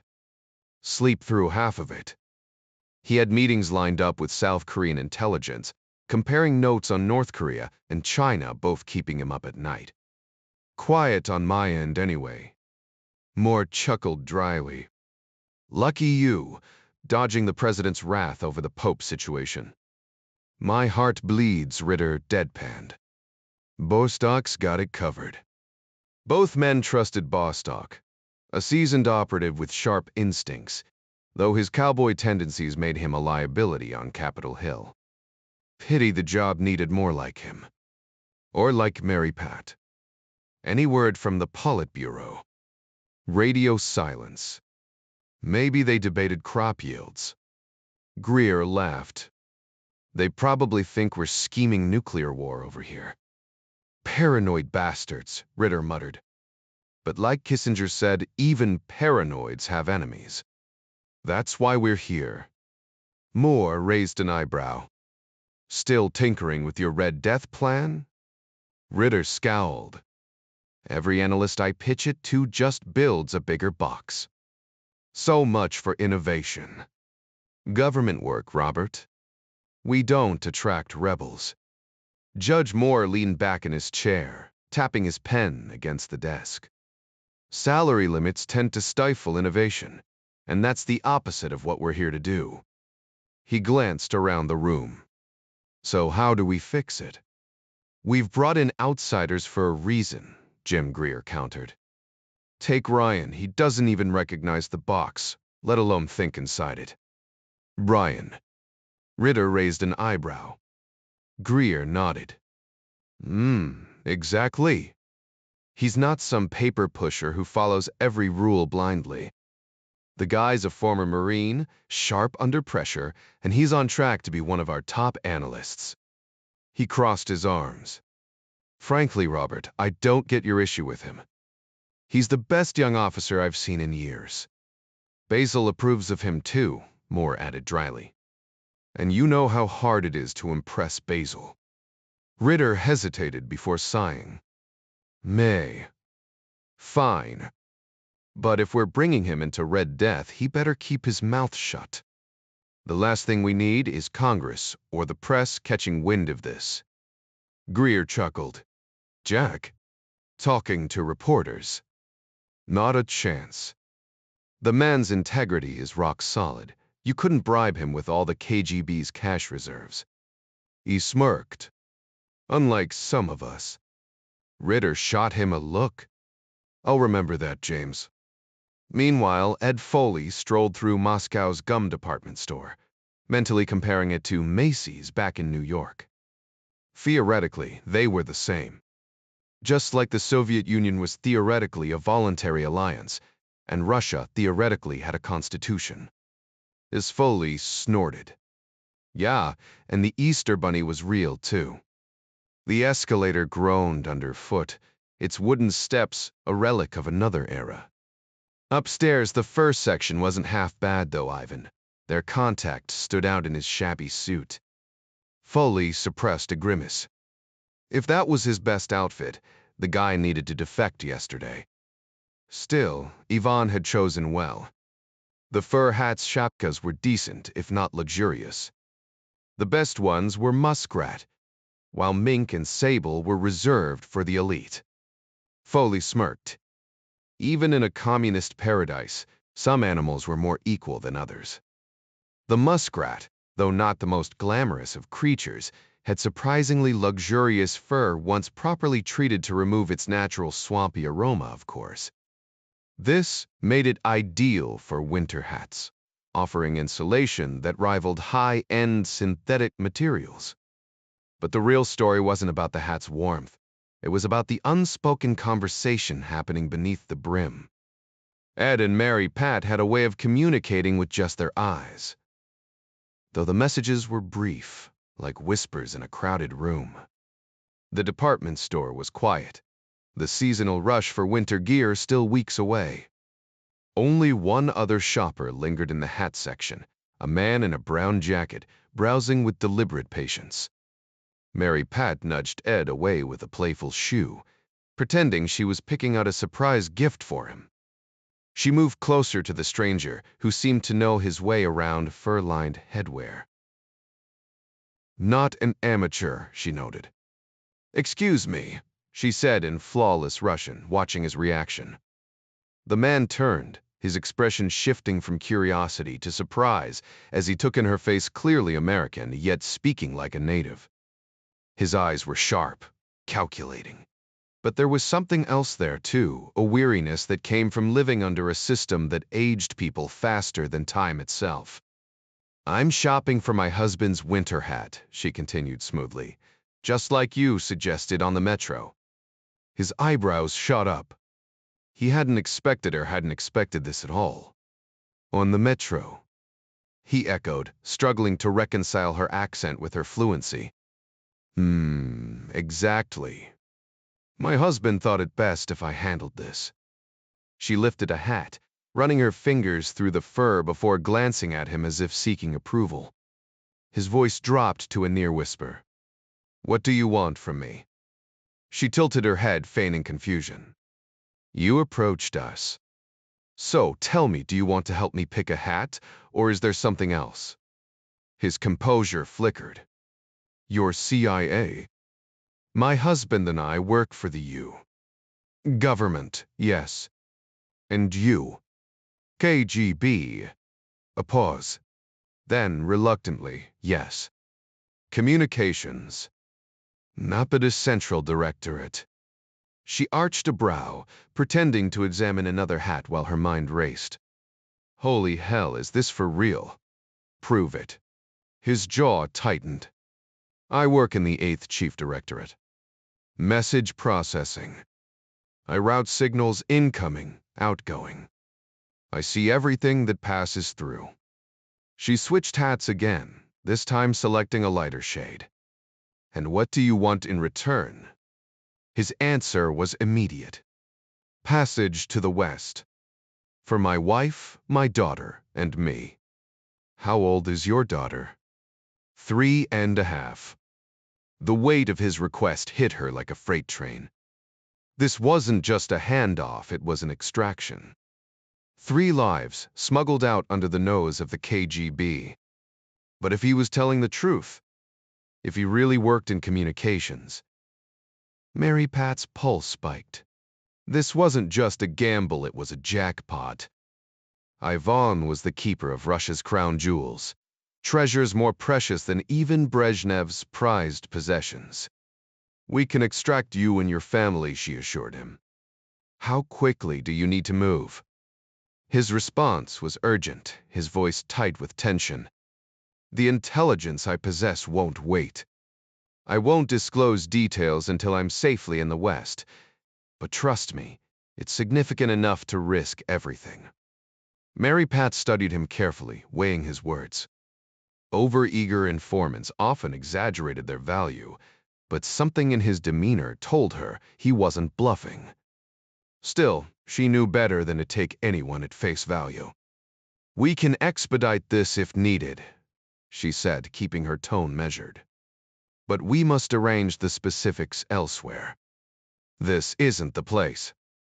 Zaitsev suggested a meeting spot for the next morning, his impatience barely concealed. "What should I call you?" she asked casually.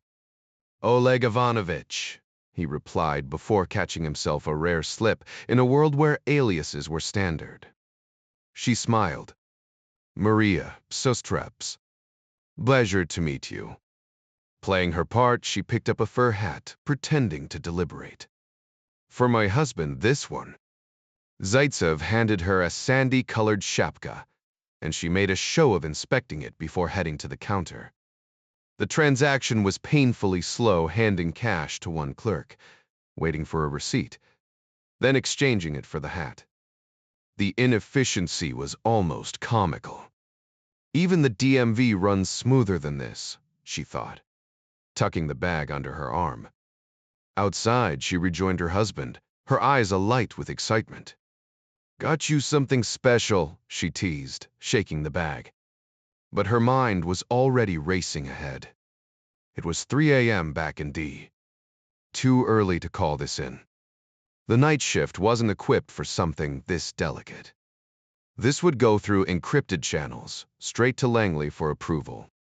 Their car had been swept for bugs just yesterday, standard procedure at the embassy, nothing suspicious. Ed cranked up the stereo, blasting the Bee Gees loud enough to drown out any potential eavesdroppers. Mary Pat swayed to the music, playing the carefree Californian. "Our contact needs extraction," she murmured over the music. Him, his wife, their toddler. Soon. Ed shot her a glance. "You sure he's legit?" She shrugged. "My gut says yes." That was enough for him. The streets were clear, no tails, no surveillance.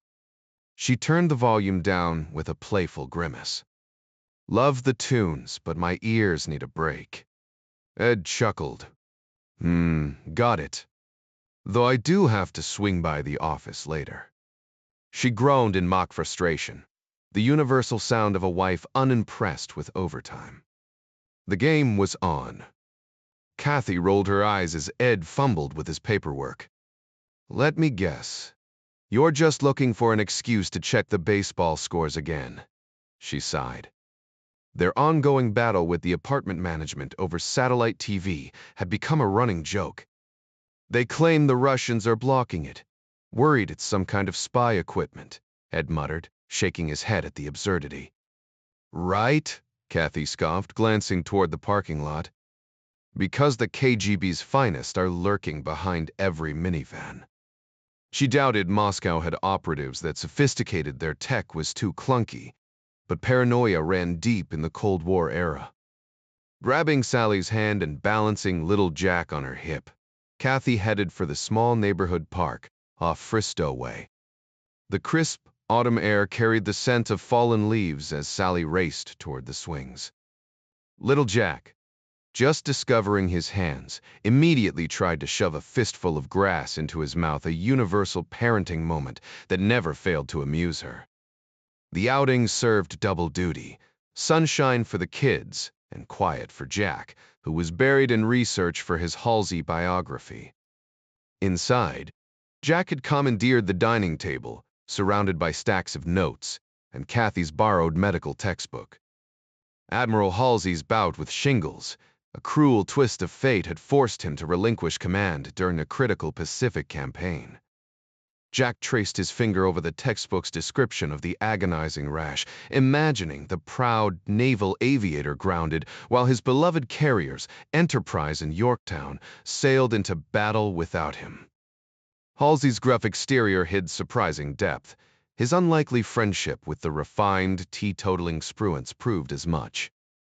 Their alternating command of the Pacific Fleet, switching designations like a shell game, was a masterclass in strategic humility. Jack's Apple IIe hummed beside a half-empty coffee mug. WordStar's blinking cursor taunted him. The Naval Institute Press was eager, but part of him wondered if a mainstream publisher might give Halsey's story the spotlight it deserved. If only he could focus. His fingers hovered over the keyboard, but his thoughts kept drifting, a side effect of CIA work, where classified concerns had a way of bleeding into everything. The Admiral's ghost would have to wait. Ryan couldn't shake the nagging feeling that something was off, his mind circling the same puzzle pieces like a dog chasing its tail. It reminded him of his Merrill Lynch days, digging through financial reports to uncover hidden risks or opportunities in publicly traded companies. That stubborn streak had ruffled feathers in the New York office.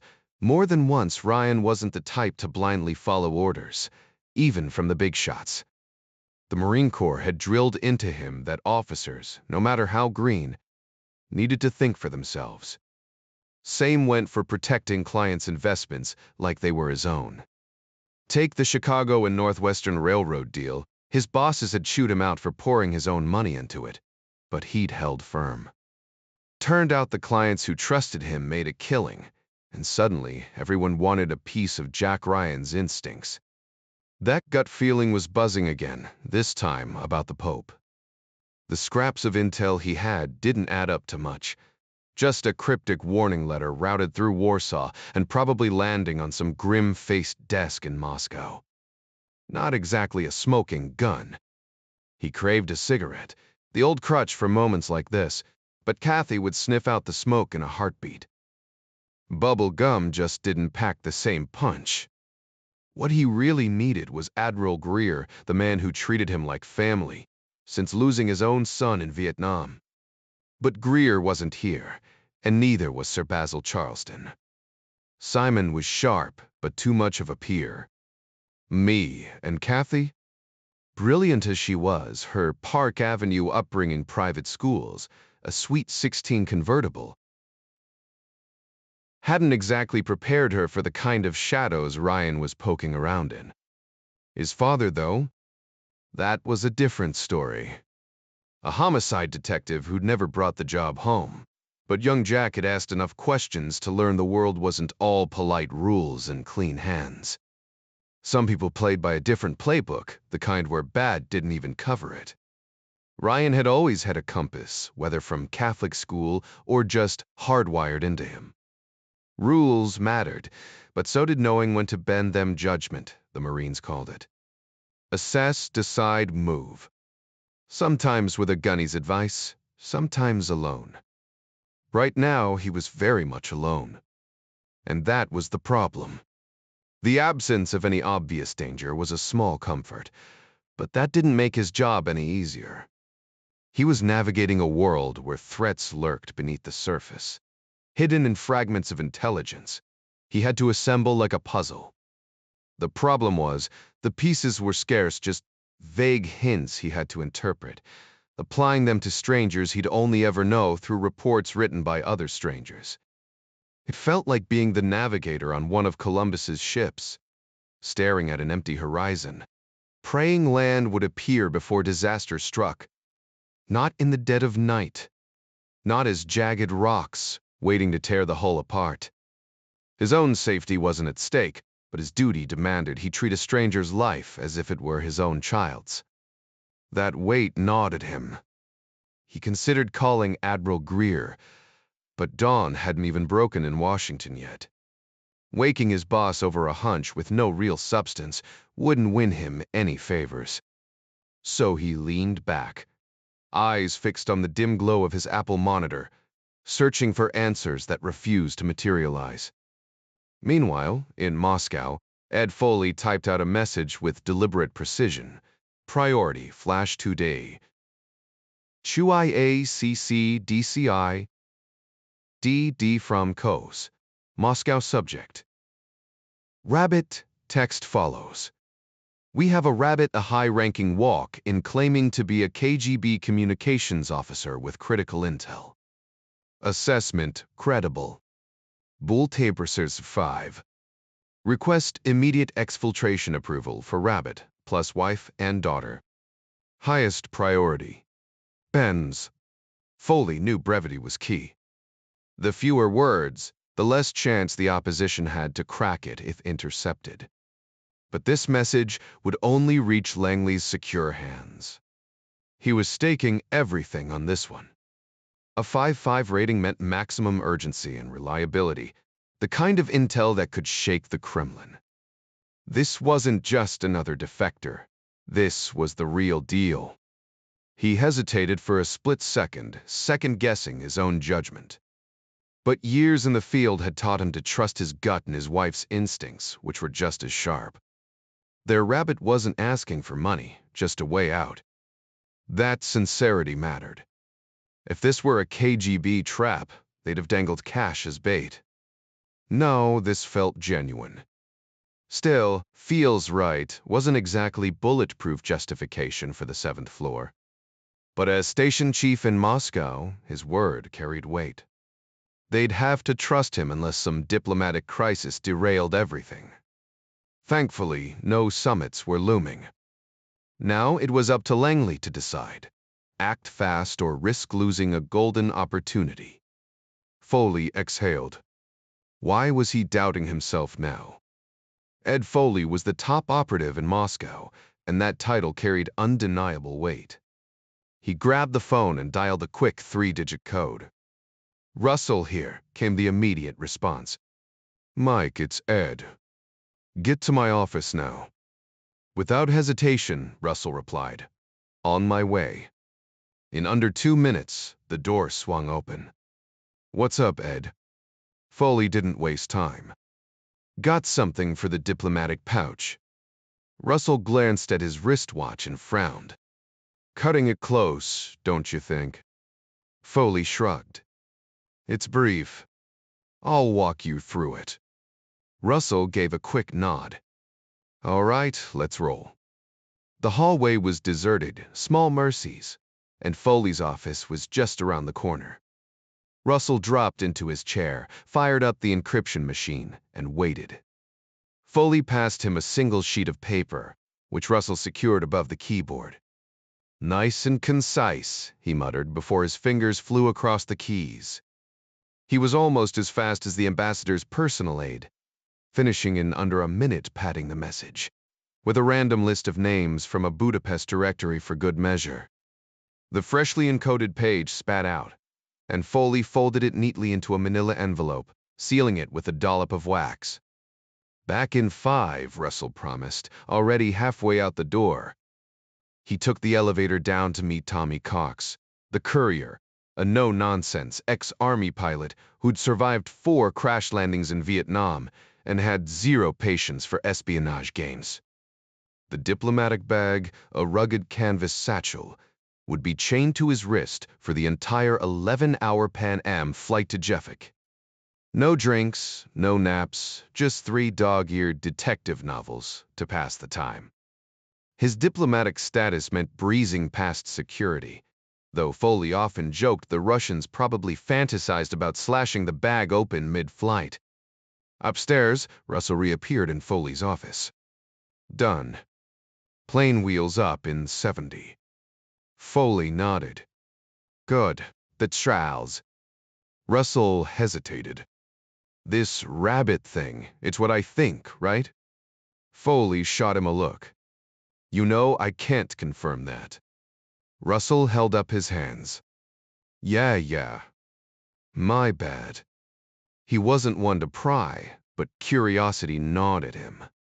The black world had its rules, and he'd spent decades playing by them. Foley locked his copy in the safe, set the alarm, and headed to the cafeteria, where Espon blared the latest Yankees loss. 3 in a row during a playoff chase? He groaned. Some days, the universe had it out for him. Meanwhile, Mary Pat tackled laundry, her mind racing. Another meet with Oleg Ivanovich loomed, and the real puzzle was extraction, how to move the package undetected. Moscow's chaos was both a shield and a trap. 3 people slipping through the streets? Just background noise, like a lone car in L. Traffic or a single bison in Yellowstone's herd. Call simple in theory. In practice, a whole different ballgame. Life in the Soviet Union meant constant surveillance, where even the simplest personal choices were monitored. Meanwhile, in America, hopping in your car for a drive down the L freeway or taking a spontaneous trip to Las Vegas was just part of everyday freedom, though crossing state lines still required some explanation. But here, nothing came without strings attached. Mary Pat mulled over the irony if the Russians never realized their man was missing. Was it really a defection? No body, no murder. No trail, no betrayal. The thought amused her as she ran the vacuum over the living room carpet, then abruptly stopped. Why erase potential listening devices when they could be useful? Silent communication with Ed was possible, but painfully slow, like trying to pour cold molasses. Ed wasn't the type to dream up wild schemes. He was steady, reliable. More of a strategic bomber than a reckless fighter pilot. But Mary Pat, she had the mind of a test pilot pushing the envelope, always thinking 3 moves ahead. If they could extract their rabbit without tipping off the opposition, the intelligence payoff would be enormous. The idea crackled in her mind like static electricity. It wouldn't be simple, and Ed's practicality would be crucial, but the sheer audacity of it thrilled her. Impossible. Please. The word barely registered in her vocabulary. Meanwhile, Pan Am Flight 101 rumbled down the uneven taxiways of Sheremetyevo Airport, its passengers cheering as the plane finally lifted off a not-so-subtle commentary on Soviet charm. Tommy Cox smirked, lighting a Winston as the city shrank below. He had no love for the regime that had peppered his Huey with bullets, leaving him with 3 Purple Hearts and a permanent disdain for Russian hospitality. 12 hours to New York with nothing but a bad movie and a canvas bag for company. At least he wasn't dodging gunfire in the Central Highlands. Small mercies. Cox had stopped questioning the significance of the documents in his bag years ago. If outsiders were curious, that was their issue to deal with. Meanwhile, Ryan had barely managed to churn out 3 pages, hardly a productive day, and he couldn't blame it on painstaking craftsmanship. His writing was technically sound, thanks to the strict grammar lessons drilled into him by Catholic schoolteachers, but it lacked any real flair. His debut novel, Doomed Eagles, had seen every attempt at lyrical prose ruthlessly stripped away by his editor, leaving him simmering with quiet resentment. Critics had begrudgingly acknowledged the book's historical accuracy, before dismissing it as dry academic material, hardly worth a casual reader's time. Sales had crawled to a measly 7,865 copies, hardly a triumph after 2.5 years of work. Still, Jack reminded himself, it was just his first try. Maybe a different publisher would pair him with an editor who didn't treat his manuscript like an enemy stronghold. But hope wouldn't finish the damn book for him, and 3 pages was a pitiful haul for a full day holed up in his study. His focus kept splitting between writing and another, far more pressing problem, not exactly a recipe for efficiency. "How's it going?" Kathy asked, appearing beside him like a ghost. "Not terrible," he lied. "What part are you on now?" "May. Halsey's battling a skin condition. Dermatitis. That's no joke even now," Kathy mused. "Can make patients miserable. Since when are you a skin specialist?" "Borstepediful. Bojack, Newain. Walk Siverpine. I might not know everything, but I know enough." Brilliant and modest, he deadpanned. "You're one to talk. Who patches you up when you're sneezing your head off?" "Fair point," he conceded. "She did, after all. How are the kids?" Sally had a blast at the park. Made a new friend, Jeffrey Froggatt. His dad's a lawyer. Rules are fantastic. Is this town just lawyers and more lawyers? Well, there's me a doctor and you, the professional mystery man, she teased. Though I can't exactly tell people what you really do, can I? So what do you tell them? That you work at the embassy. B's for a talistus tap. Another paper-pushing bureaucrat, he grumbled. Would you rather go back to Wall Street? God, no. The mere thought made him shudder. His father-in-law would never let him hear the end of it. He'd done his time in that particular hell. I've got better things to do. Like what? Can't say. I know, she replied with a knowing smirk. At least it's not insider trading. If only she knew. The truth was far worse, a high-stakes game where secrets weren't just about profit but survival. Both sides played dirty because the stakes were life and death. But Kathy didn't lose sleep over the malignant cells she sent to the incinerator, and neither would he. Meanwhile, Colonel Boobavoy sat at his desk, the dispatch spread before him. His hands were steady as he lit a cigarette, exhaling slowly. So, the Politburo was moving forward. Even Leonid Ilyich had signed off, green-lighting the message to Bulgaria's party leader.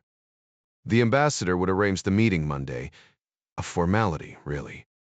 The Bulgarians were loyal lapdogs, but even lapdogs had their uses.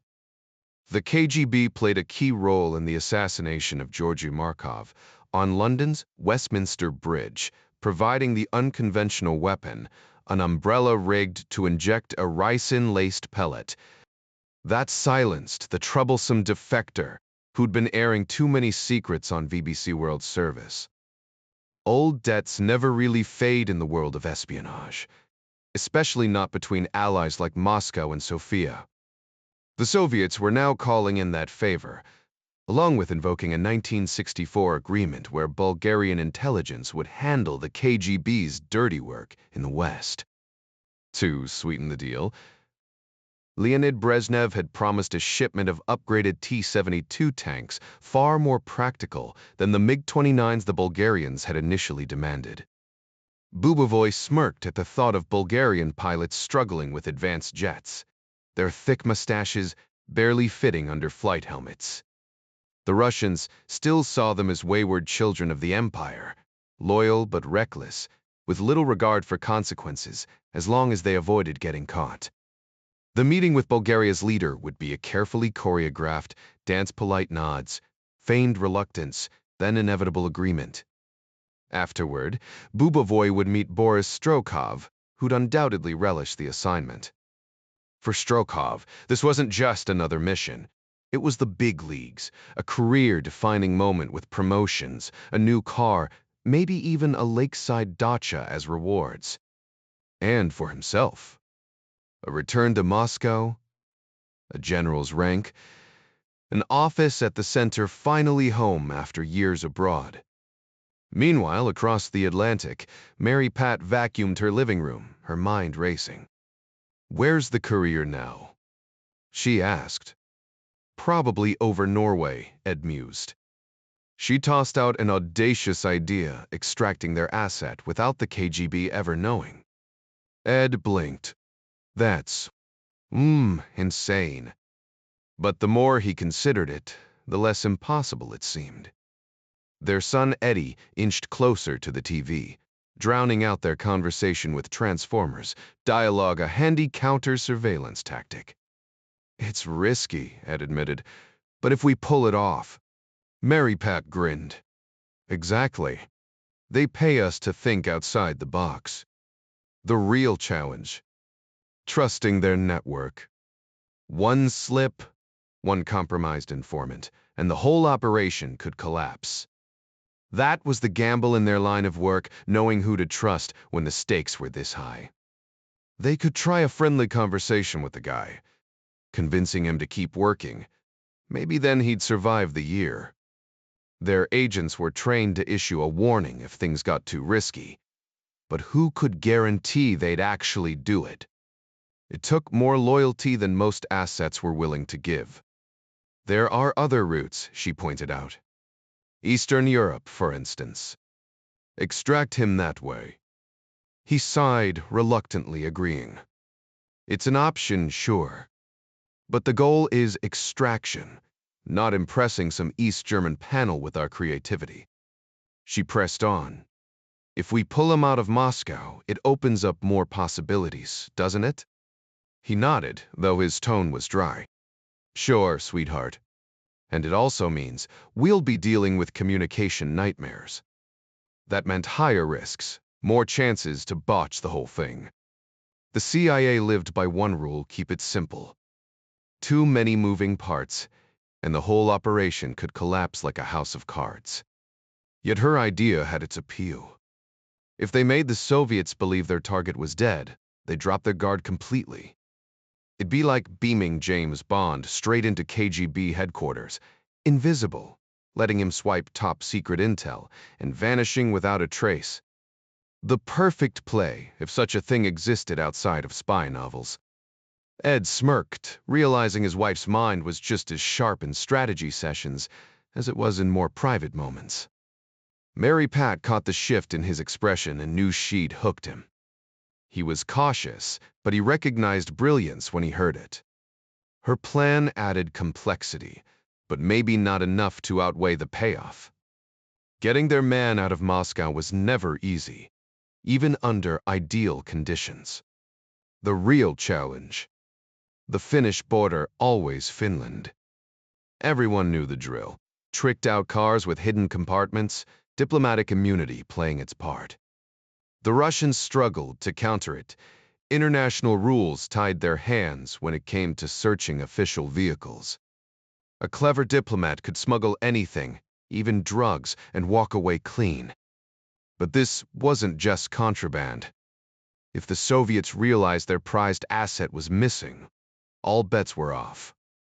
Diplomatic niceties wouldn't stop them, not when the intel on this guy's head was worth bloodshed. They'd happily break a few rules, even sacrifice their own if it meant keeping their secret safe. Mary Pat wondered if their target truly grasped the danger. If the Soviets stayed oblivious, their surveillance would be predictable. But if they caught wind, Moscow could turn into a fortress overnight. Still, the CIA didn't operate without contingencies. Backup plans, desperate measures. They had options if things went south. You just prayed you never had to use them. Wrapping up, she murmured. Ed exhaled, a slow grin forming. All right, Mary Pat. You've got me considering it. And just like that, his mind kicked into high gear, turning her idea over like a puzzle waiting to be solved. Mary Pat knew Ed sometimes needed a nudge to get moving, but once he found his stride, he charged ahead with unstoppable determination. She smirked, imagining how little rest he'd actually get tonight, not that he'd admit it. Meanwhile, in the kitchen, the women chatted while Jack and Dan lingered near the rose bushes, their conversation anything but floral. Basil's taken a real shine to you, Murray remarked, swirling his beer. Jack raised an eyebrow. Seriously? Absolutely. Your roommate's been giving him daily updates. Simon Harding's sharp, no surprise he got pulled into Basil's inner circle. Dan's casual mention of interfacing with local spooks made Jack pause. The guy had FBI written all over him, yet his connections ran deeper than expected. Was he just a liaison, or something more? The ambiguity grated on Jack. This whole world thrived on half-truths, and he still hadn't decided if he loved or loathed that fact. Basil's not easily impressed, Dan continued. But he and Judge Moore click. And Jim Greer. He's downright fond of the way your mind works. Jack snorted. Boston College and Georgetown, remember? Not exactly Ivy League royalty. Dan grinned. Jesuit education, humble on the surface, running the show behind the scenes. Harvard grads wouldn't last a day in our shoes. Jack's thoughts flickered to Kathy. Proof that privilege didn't always breed arrogance. Meet Maiev Torvin. Her father, though. Different story. The man could teach a masterclass in condescension. Switching gears, Dan gestured toward the city. You settling in at Century House. Better than Langley, Jack admitted. At least here, you can grab a pint without feeling like you're in exile. Though the building's falling apart, literally. Mortars crumbling. Guess the contractor's laughing in his grave. Dan chuckled. Ever prosecuted a dead man? Not yet. Came close to shooting one once. Lucky for me, he was unarmed. Jack smirked. London's cops must be a relief after D. Night and day. Less chaos, more competence. Dan took a sip. Anything juicy on your desk? Mostly rehashing old files. Cross-referencing new intel with past assumptions. Jack shrugged.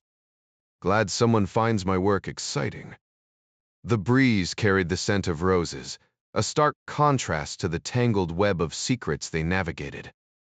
Somewhere in the distance, a church bell tolled fitting, Jack thought, for a city built on layers of history and deception. The whole situation wasn't anything extraordinary, just another day in the life of someone reporting back to headquarters. The Admiral gave me enough freedom to move, but Let's be honest, it's still a tether. When asked about our counterparts, I admitted Basil was sharp, though he played his cards close to his chest. Can't blame him, he knows I'm feeding intel back to Langley, and some details are better left unsaid. Still, I could read between the lines. The Brits must have solid assets in Moscow. Not that I'd ever risk stepping into that world. Our prisons are rough enough. I can't imagine the Russian version. You wouldn't last long enough to find out, Dan cut in. They don't mess around with spies. Honestly, you'd have better luck punching a cop in broad daylight than getting caught in that game. And how do we handle it? Dan smirked. Funny thing convicts turn into patriots behind bars. Spies and child predators? They get special attention from the tough guys, the ones who think they're honest criminals. My dad used to say the same prison has its own pecking order, and you don't want to be at the bottom. Better to throw the punch than take it, I muttered. Dan laughed, then turned serious. So, Jack, how cozy are you really with the intelligence crowd? Dan glanced away, casual. We get along just fine. You know what scares me here, I said.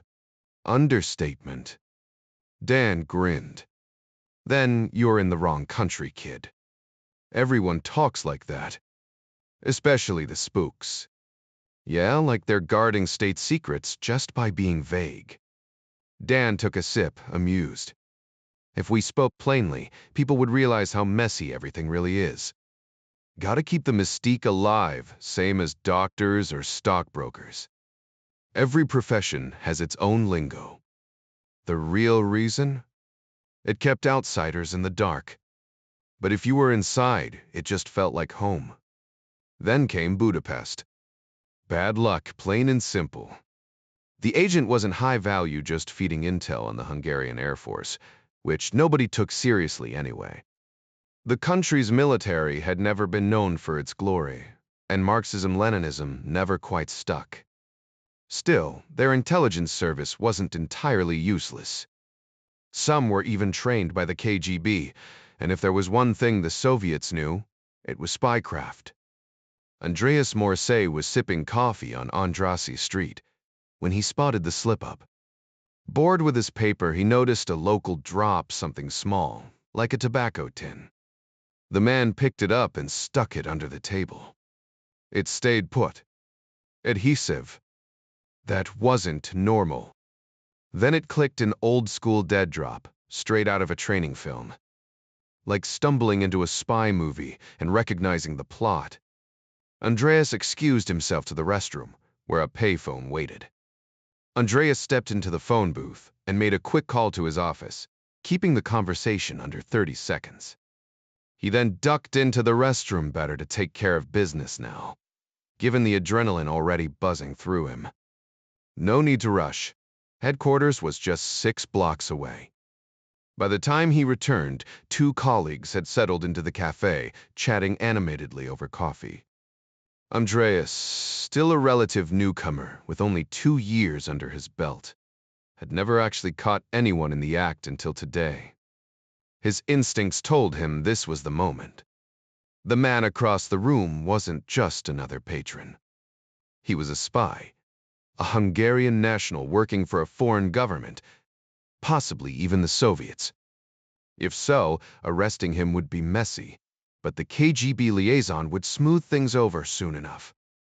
10 minutes later, the suspect stood and left, shadowed by one of Andreas's teammates. Then came the waiting game.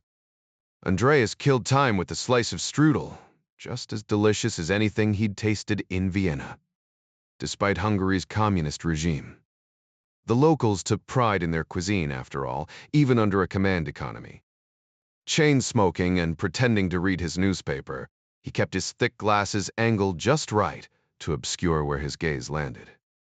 Then, like clockwork, a well-dressed stranger slid into the neighboring table, too polished to blend in with the average Budapest crowd. The man lit a cigarette and unfolded his own paper, playing the part of a casual reader. Andreas smirked inwardly. His poor eyesight worked in his favor.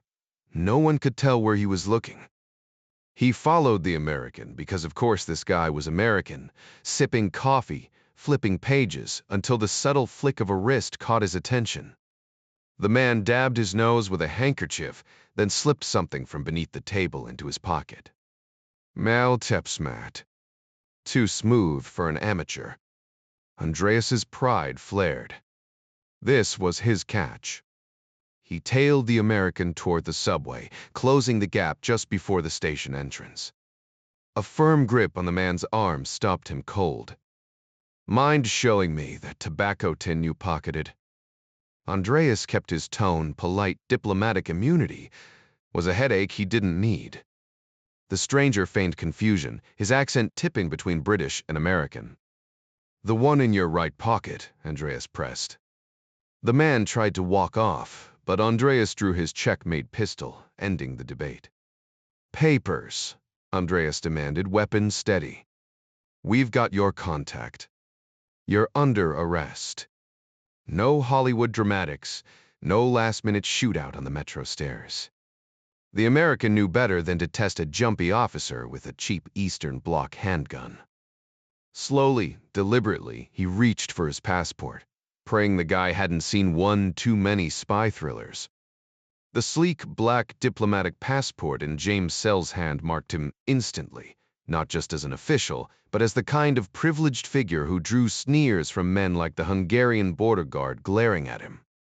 Zell, an American of Hungarian descent, kept his voice steady despite the fury simmering beneath.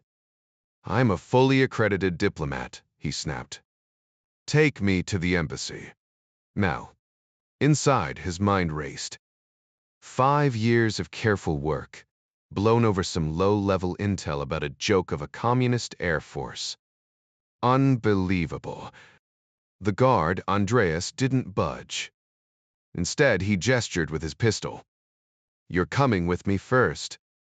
Meanwhile, Cox's Pan Am flight touched down at Kennedy ahead of schedule, thanks to a tailwind. He shoved his books into his carry-on and was the first off the plane. Slipping past customs with ease, his worn canvas bag practically announcing his profession. A quick shuttle ride later, he was at Washington National, then in a cab speeding toward Foggy Bottom. Inside the State Department, he unpacked the diplomatic pouch, handing Foley's envelope to a courier bound for Langley. The message moved fast, decrypted in mercury, printed, and rushed upstairs. No paper trail, just a West copy tucked into a secure slot in Sneezy. Mike Bostock barely glanced at the stack of files on his desk when the Moscow envelope landed in front of him. Everything else could wait.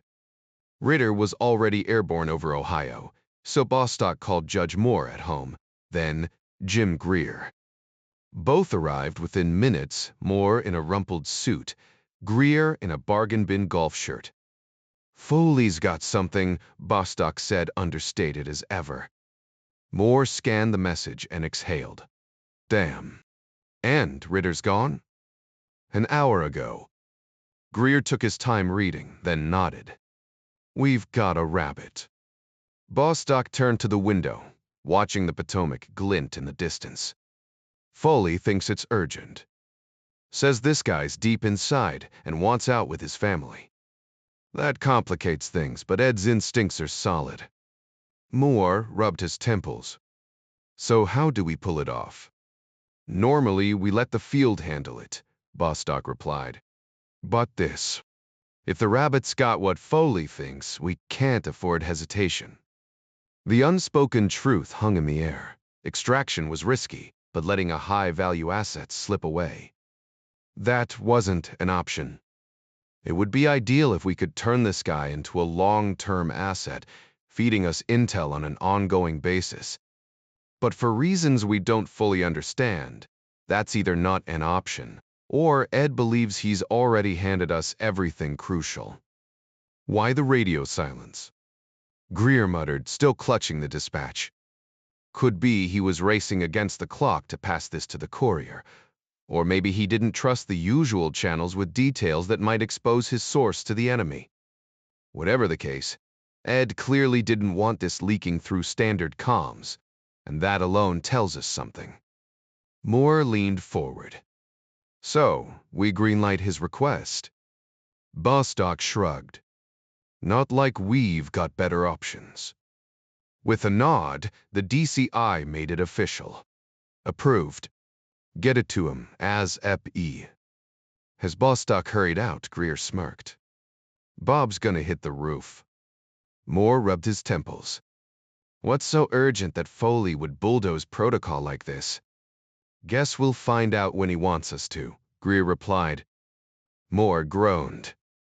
Patience isn't exactly my strong suit. Consider it character development, Greer shot back. Terrific. Moore pushed back his chair. Now he'd spend the day stewing like a kid counting down to Christmas, except instead of presents, he was waiting for a mystery that might never unravel. Meanwhile, in Moscow, the encrypted signal arrived past midnight, landing on Mike Russell's desk as just another indecipherable sheet in the usual late-night deluge. With the 8-hour time difference from D. This was peak traffic, and this particular message, locked behind clearance levels he didn't have, barely registered before being filed away. Back at the safe house, Ed Foley hadn't slept a wink, though he'd tried to stay still for Mary Pat's sake. The doubts gnawed at him. Was Oleg Ivanovich a KGB plant, some haphazard trap he'd stumbled into? Did the Soviets just cast a line and reel him in on the first try? The KGB didn't operate like that, not according to Langley's exhaustive briefings.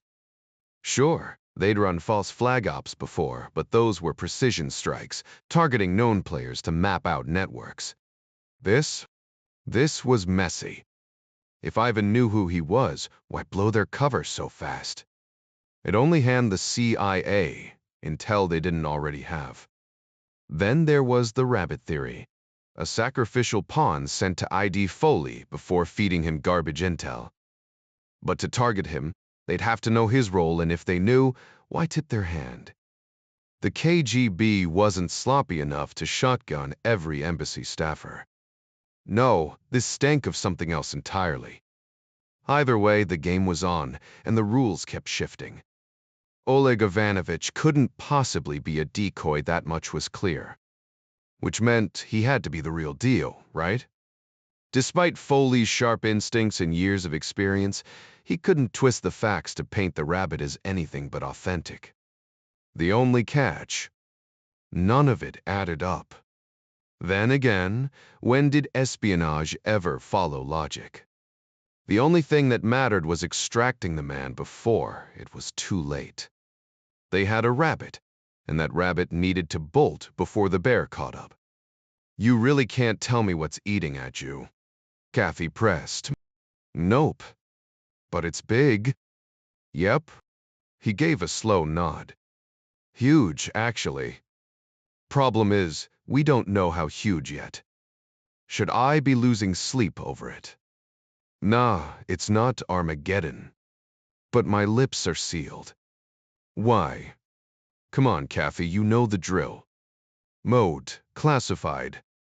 You don't spill your patient's secrets. I don't spill state secrets. Different rule books, same principle. For someone as sharp as she was, she still hadn't fully wrapped her head around that. Is there anything I can do? Deck, honestly. Even if you had clearance, I'm not sure you could help. You're not a psychiatrist, and that's the lens we're looking through here, how fear shapes decisions, what drives people, how they twist reality to justify the unthinkable. I've spent years dissecting the minds of strangers, trying to predict their next move. Long before the agency, even. But you know how it is. Yeah, playing mind reader's a tough gig. And guess what? What's that? The sane ones are trickier than the crazies. Perfectly rational people do batshit things all the time. Because they see the world differently. She shrugged. Partly. But sometimes they've talked themselves into believing outright lies logically, methodically, but lies all the same. That got Ryan's attention. Take Stalin. Dude wiped out millions. Why, the crab'd say. Half calculation, half paranoia. If he sniffed a threat, he crushed it. Problem was, he smelled threats everywhere, even in shadows. The guy danced on the edge of sanity, never picking a side. In global politics, supposedly rational. But no one dared cross him, so his worst impulses ran wild. A Hopkins professor wrote a whole book on it. Required reading in med school. What was the verdict? Kathy rolled her eyes. Trpavalifter taberdzo. These days, we'd blame brain chemistry, not bad parenting or whatever messed up childhood trauma. Too bad we can't run a blood test on Stalin now. Pretty sure they cremated him. Buried the ashes somewhere, Kremlin wall. Nah, who cares? Z smirked. Funny thing, history's monsters were probably just undiagnosed. Today, a pill could have fixed half of them. Back then, best they had was vodka and prayers. Maybe a priest waving a crucifix. Speaking of Rasputin. Brain chemistry or just a con artist? Your guess is as good as mine. Dude was a holy man with a sketchy vibe. These days, he'd have a late-night infomercial and a cult following. Either way, he helped sink the Romanovs, not that they didn't deserve it. And then came Stalin. Bert Lenin first. Then the real nightmare. Vladimir Ilyich likely suffered a stroke, maybe from high blood pressure or cholesterol clogging his arteries until a clot formed in his brain. That's what finished him off. The tradecraft? Far worse, Pre said. Lenin wasn't exactly a gentle soul, but Stalin. He was like Tamerlane reborn in the modern era, or one of those ruthless Roman emperors who wiped out entire cities' people, livestock, even the dogs. Seriously? But seriously? Kathy asked, skeptical. Absolutely, Jack replied. Though the British always drew the line at killing dogs. Too soft-hearted, I guess. Kathy, ever the sentimental one, brought up their own dog, Ernie, back home. Jack grinned. He'll have a blast this fall duck season's coming up. Nothing he loves more than fetching birds from the water. Kathy shuddered. The idea of hunting made her uneasy, even though she spent her days slicing into human eyes in the operating room. The irony wasn't lost on Jack. The world didn't run on logic after all. Relax, babe. Ernie lives for this stuff, he assured her. Sure, she muttered. He's a natural swimmer, Jack added, needling her further. So, what's on your schedule next week? More routine eye exams? Just the usual glasses prescriptions checkups. Nothing exciting. No thrilling surgeries. No slicing eyeballs in half and stitching them back together? Jack teased. That's not even a real procedure, she shot back. Honestly, the thought of cutting into someone's eye makes me queasy. I'd probably pass out. Kathy rolled her eyes. Wimp. Some skills just weren't covered in Marine Corps training, no matter how tough you were. Meanwhile, Mary Pat lay awake, sensing her husband's restlessness. Now wasn't the time for conversation, not even in their private sign language. Her mind raced over operational details, how to extract their asset. Moscow was a fortress. The rest of the Soviet Union, just as bad. Intelligence work centered on capital cities where diplomats could operate undercover. The obvious solution, keeping government functions separate from sensitive operations, was a fantasy. Power-hungry officials wanted their people close, whether in Moscow, Hitler's Berlin, or Washington. So if not Moscow, where? The rabbit's options were limited.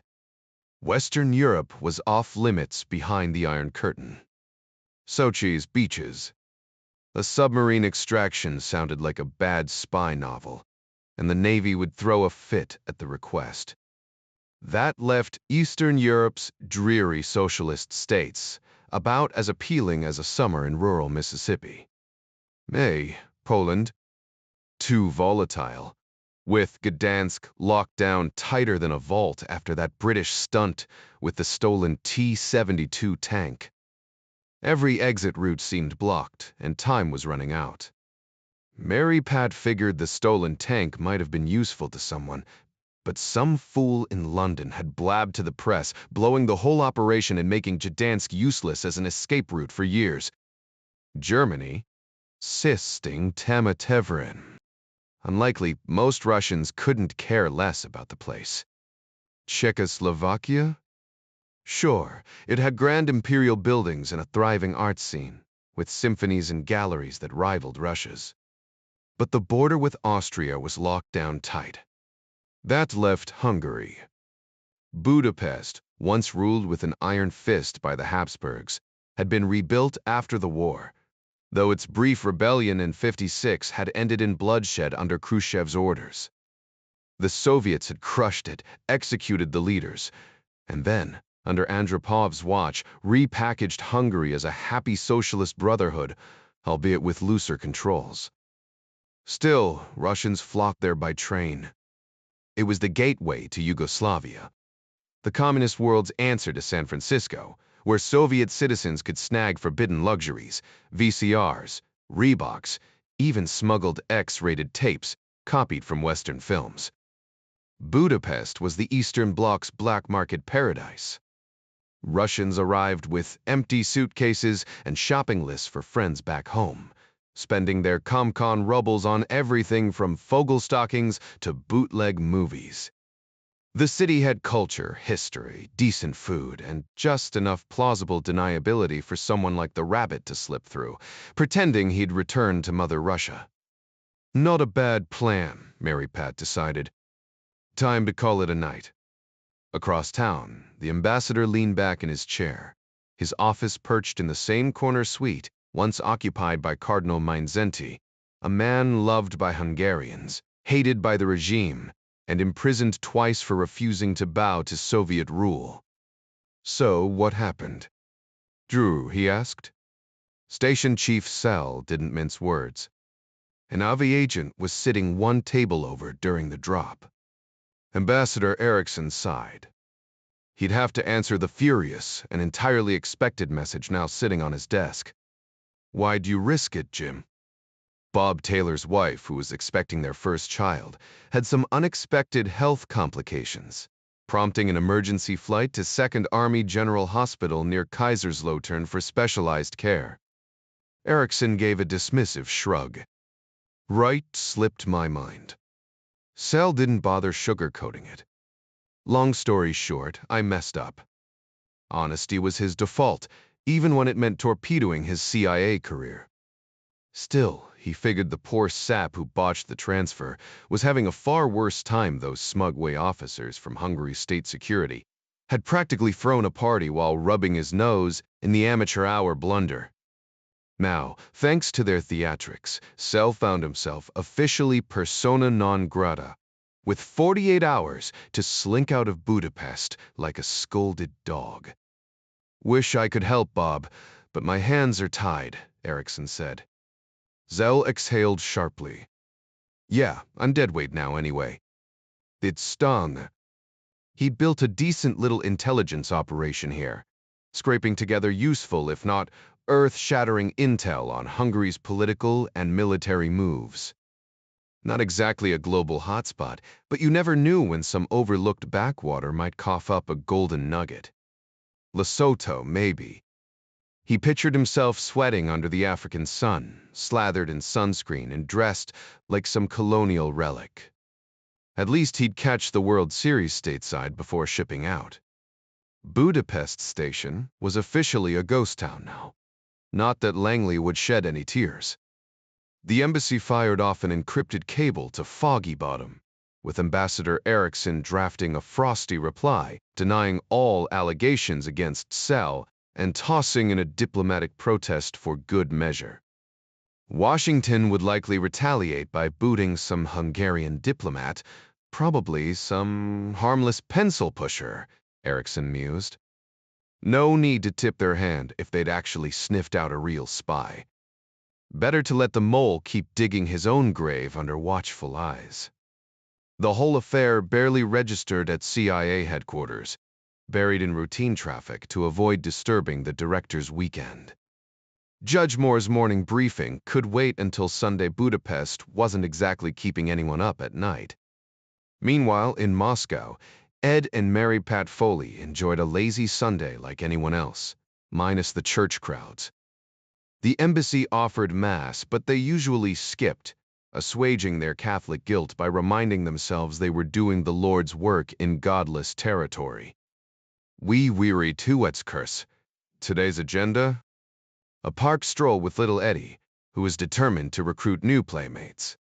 No newspapers, no decent TV, just another quiet morning in the Soviet capital. Breakfast conversation felt oddly forced, a rarity in American households, where mornings often pass in silent routine. Their young son remained wide-eyed about Moscow's strangeness, though his playmates were all embassy kids, confined like his family inside the guarded compound. Opinions varied on whether it was NGB or KGB watching them, but the distinction hardly mattered. The meet was scheduled for 11 Thalin, and spotting Oleg Ivanovich would be simple just as she'd stand out, Mary Pat mused. Her husband joked she was like a peacock among crows, though he never seemed to recall peacocks were male. Today, she opted for subtlety. No makeup, tousled hair, jeans, and a loose sweater. Her slender frame didn't fit local tastes. Russian women her height were expected to carry more weight, likely a holdover from scarcity, or maybe just insulation against brutal winters. The average woman's wardrobe here looked straight out of a Depression-era film, though officials' wives dressed like they'd shopped at a Midwestern mall. Not that Appalachia deserved the comparison, she thought guiltily. "Coming, Ed?" she asked, scraping her plate. "Nah," he said, stacking dishes. "Gonna tackle that new book." She smirked. "Bet the truck driver's the killer." "That author's predictable." Ed groaned. "Real helpful." With a glance at her watch, she left little Eddie's hand in hers. The park was 3 blocks east. She nodded at the gate guard, definitely KGB, and turned left. The streets were quieter than back home, the air crisp enough she was glad for Eddie's long sleeves. A quick scan showed no obvious tail, though apartment windows could hide binoculars. Not that it mattered, her ditzy American act had everyone fooled, even Ed's journalist contacts who already thought him insufferable. Gossip spread faster than light here, reporters trading rumors like currency, all funneled straight to KGB files until fiction hardened into common knowledge. A good cover thrived on chaos, after all. The park was as grim as the rest of Moscow, patchy grass. Skeletal trees, like the KGB, had landscaped it to discourage lingering. Not that Soviet officials would lose sleep over young couples lacking privacy. Then she spotted him, the rabbit, 100 yards off, hovering near a rusted slide. Russians adored their kids, but he stood out, his daughter in a noticeably nicer coat, perks of being state security. Oddly, it humanized him. Mary Pat felt a flicker of warmth. Maybe she wouldn't despise this one. Most assets were as unstable as a back alley hustler, but this guy? He just might be decent. He barely noticed her walking up, just turning his head with the same disinterested glance fathers give when keeping an eye on their kids.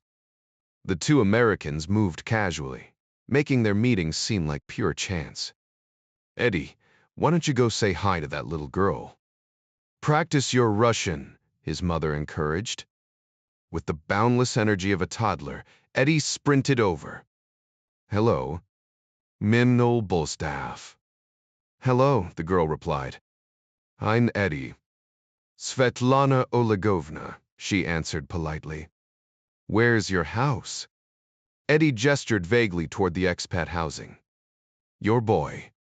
The rabbit asked, eyeing the child. Yes, Eddie Jr. Edward Edwardovich to you, Mary Pat replied with practiced ease. Oleg Ivanovich's next question carried no humor. And is he CIA too? Not exactly. She offered her hand smoothly, aware of potential surveillance. Mary Patricia Foley. His lips twitched. Your husband, does he enjoy his fur hat? Surprisingly, yes. You Russians know your furs. We have practice, Oleg deadpanned before shifting gears. Mate, Mesu Wenner discortin quate. Can you help me or not? Mary Pat softened. We can. Your daughter's adorable Svetlana, right? He nodded, pride flickering. My little bunny. The irony wasn't lost on her, their rabbit calling his child the same pet name. She grinned. All right, Oleg. How do we get you stateside? His eyebrows shot up. You're asking me. She leaned in. We need details. Hobbies, interests yours, your wife's. Chess. I study old matches. Irina's cultured classical music, not your American noise. Favorite composer. Weisssaud. Bach, Mozart. She played piano as a girl, but wasn't deemed talented enough for state training. No piano at home now. The unspoken plea hung between them. Help us. You have issues. Medications. Mary Pat's Russian was flawless, and Oleg noted it. None. Svetlana had the usual childhood bugs, no complications. Good one less hurdle, she thought. She's sweet. You're lucky. But will she adapt? He muttered. Oleg, no kid hates America. Dior, Eddie. Does he like Moscow? This is his friends, but we took him to Disney World before this trip. He won't stop talking about it. Oleg blinked. Disney what? A giant playground for kids and nostalgic adults. In Florida, his bafflement was almost charming. You'll love it.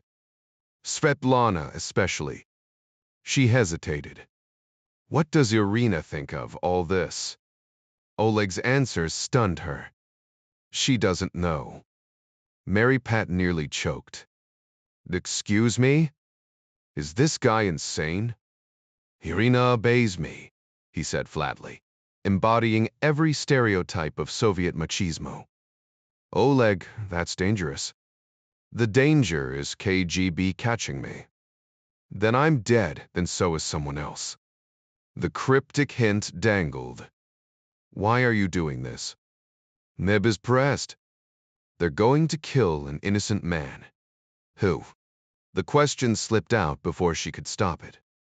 Mary Pat forced a polite smile as she replied, Fair enough, we'll save that conversation for when you're safely on our side of the Iron Curtain.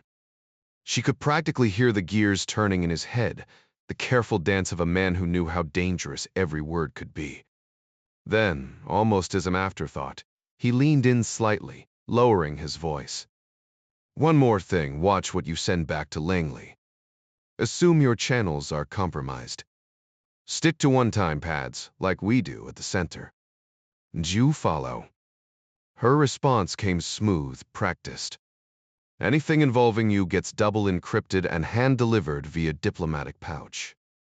The flicker of relief on his face was unmistakable, no matter how hard he tried to mask it.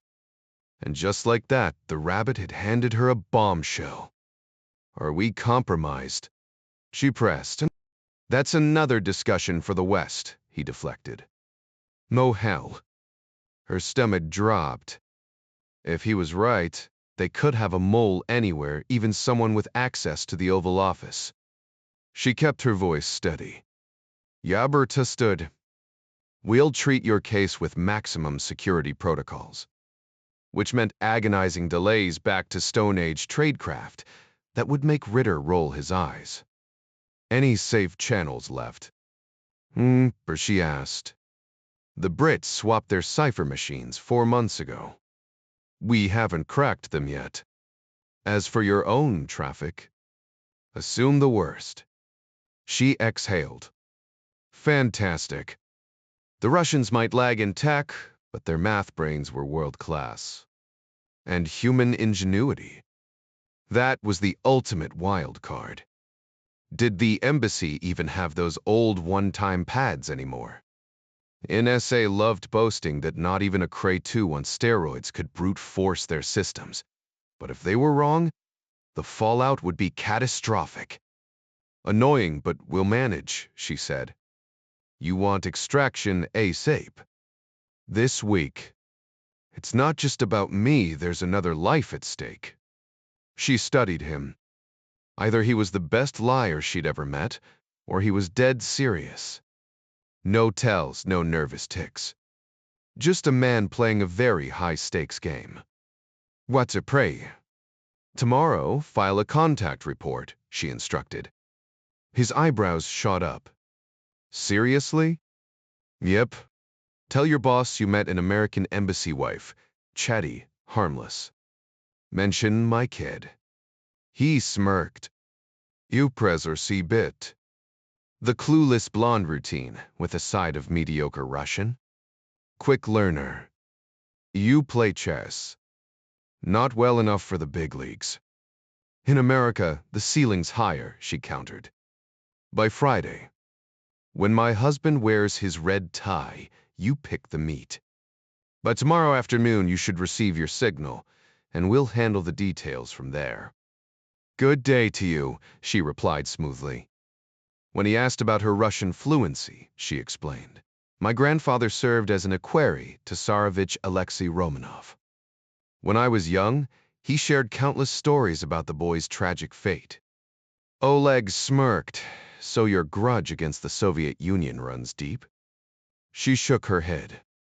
Just your government, Oleg. The people deserve freedom someday, if not soon. With a knowing glance, she added, history isn't built on grand gestures, but countless small ones. For the benefit of any hidden observers, she shook his hand firmly before calling her son over. They strolled through the park for an hour, discussing nothing more controversial than the crisp autumn air, then detoured to the embassy for an impromptu lunch of hot dogs in the canteen. Back in his office, Ed Foley's reaction to Mary Pat's update was immediate. His wife doesn't know. That's either reckless or brilliant. Mary Pat shrugged. Less risk of leaks, at least. Ed snorted. Until she refuses to leave when the time comes. His wife shot back. He claims she'll obey typical here, isn't it? Ed smirked. Good thing you're not Russian. The real headache was Oleg's distrust of their communications. He thinks we're compromised, Mary Pat said, watching Ed's face darken. And the reason he's defecting. The KGB's targeting an innocent man. Ed exhaled sharply. Any bright spots? His wife loves classical music. We'll need a conductor in Hungary, Jimmy Sells territory. Ed's mind raced. Extraction through Yugoslavia? Mary Pat grinned. See, this is why I married you. They batted around logistics, code names, and the bureaucratic nightmare of bypassing Langley. We'll have to run this solo, Ed muttered. Like always, Mary Pat countered. When has headquarters ever made things easier? The real challenge. Trustworthy comms. The Brits have a new secure system, Mary Pat noted. Any one-time pads left here? Ed shook his head just as his phone rang, another piece of the puzzle falling into place. Russell showed up within minutes after being summoned. Hey, Ed Mary, good to see you. What brings you two down to the comms shop today? Mary cut straight to the point. We need to ask you something important. Russell leaned against the desk, his posture casual but his eyes sharp. Shoot. Do you still have any one-time pads lying around? The question hung in the air like a live wire. Russell's easygoing demeanor stiffened. Why? You think my systems aren't tight enough? His voice carried an edge, though he tried to mask it. Ed stepped in, his tone measured. There's intel suggesting some of our encryption might be compromised, Mike. A muttered curse slipped out before Russell caught himself. Damn sorry, Mary. She waved it off with a faint smile. Don't worry, Mike. I might not know what half those words mean, but I've heard them plenty. The attempt at humor fell flat. Russell was too rattled to laugh. You're serious about this? Knee pressed. Dead serious, Ed confirmed.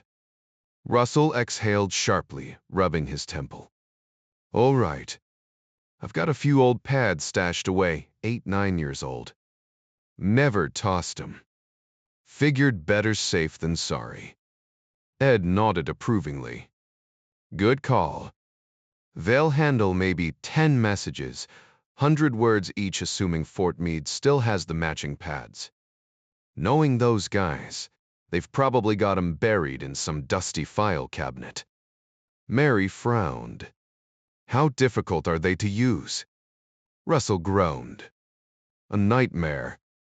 Look, our new Stripe cipher is solid, 128-bit keys, daily machine-specific codes. No way anyone's cracking that. Unless they've got a mole at Meade, Ed pointed out. Russell's jaw clenched. Then I'll personally carve the bastard up with my buck knife. The image flashed in his mind, not just deer this time, but something bigger. A Russian bear, maybe. The thought didn't improve his mood. You can't alert Fort Meade. Not using Stripe, Ed said. Russell muttered something about angry shouts from the west before Mary cut in. Best keep this quiet for now, Mike. They'll find out soon enough. That told Russell everything. Their rabbit was a comm specialist, and when you had one of those, you moved fast. De costerie? Fast. Wissa fine. Give me your message. I'll encrypt it with Stripe first, then the pad. If they're intercepting us, he suppressed a shudder, that should keep it scrambled.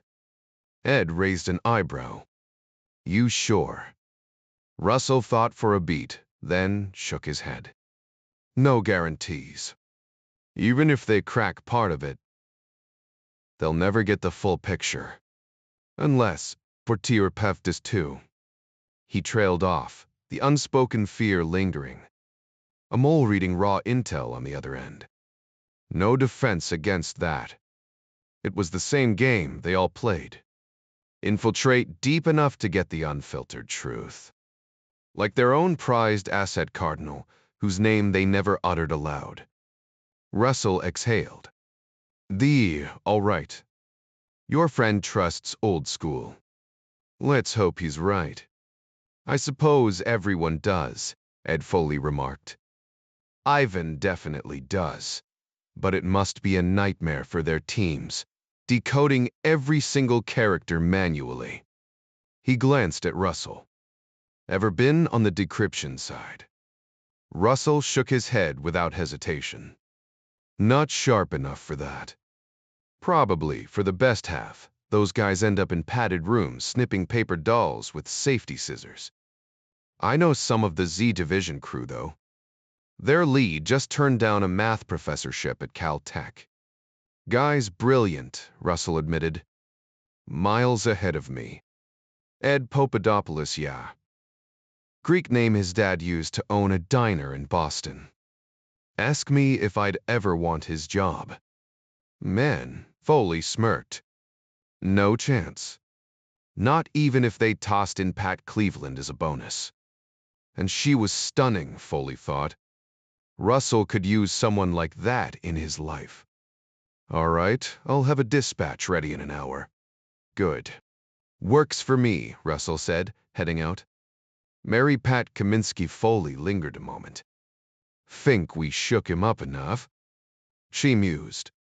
Admiral Bennett over at Fort Meade won't be thrilled either. Got a message to draft.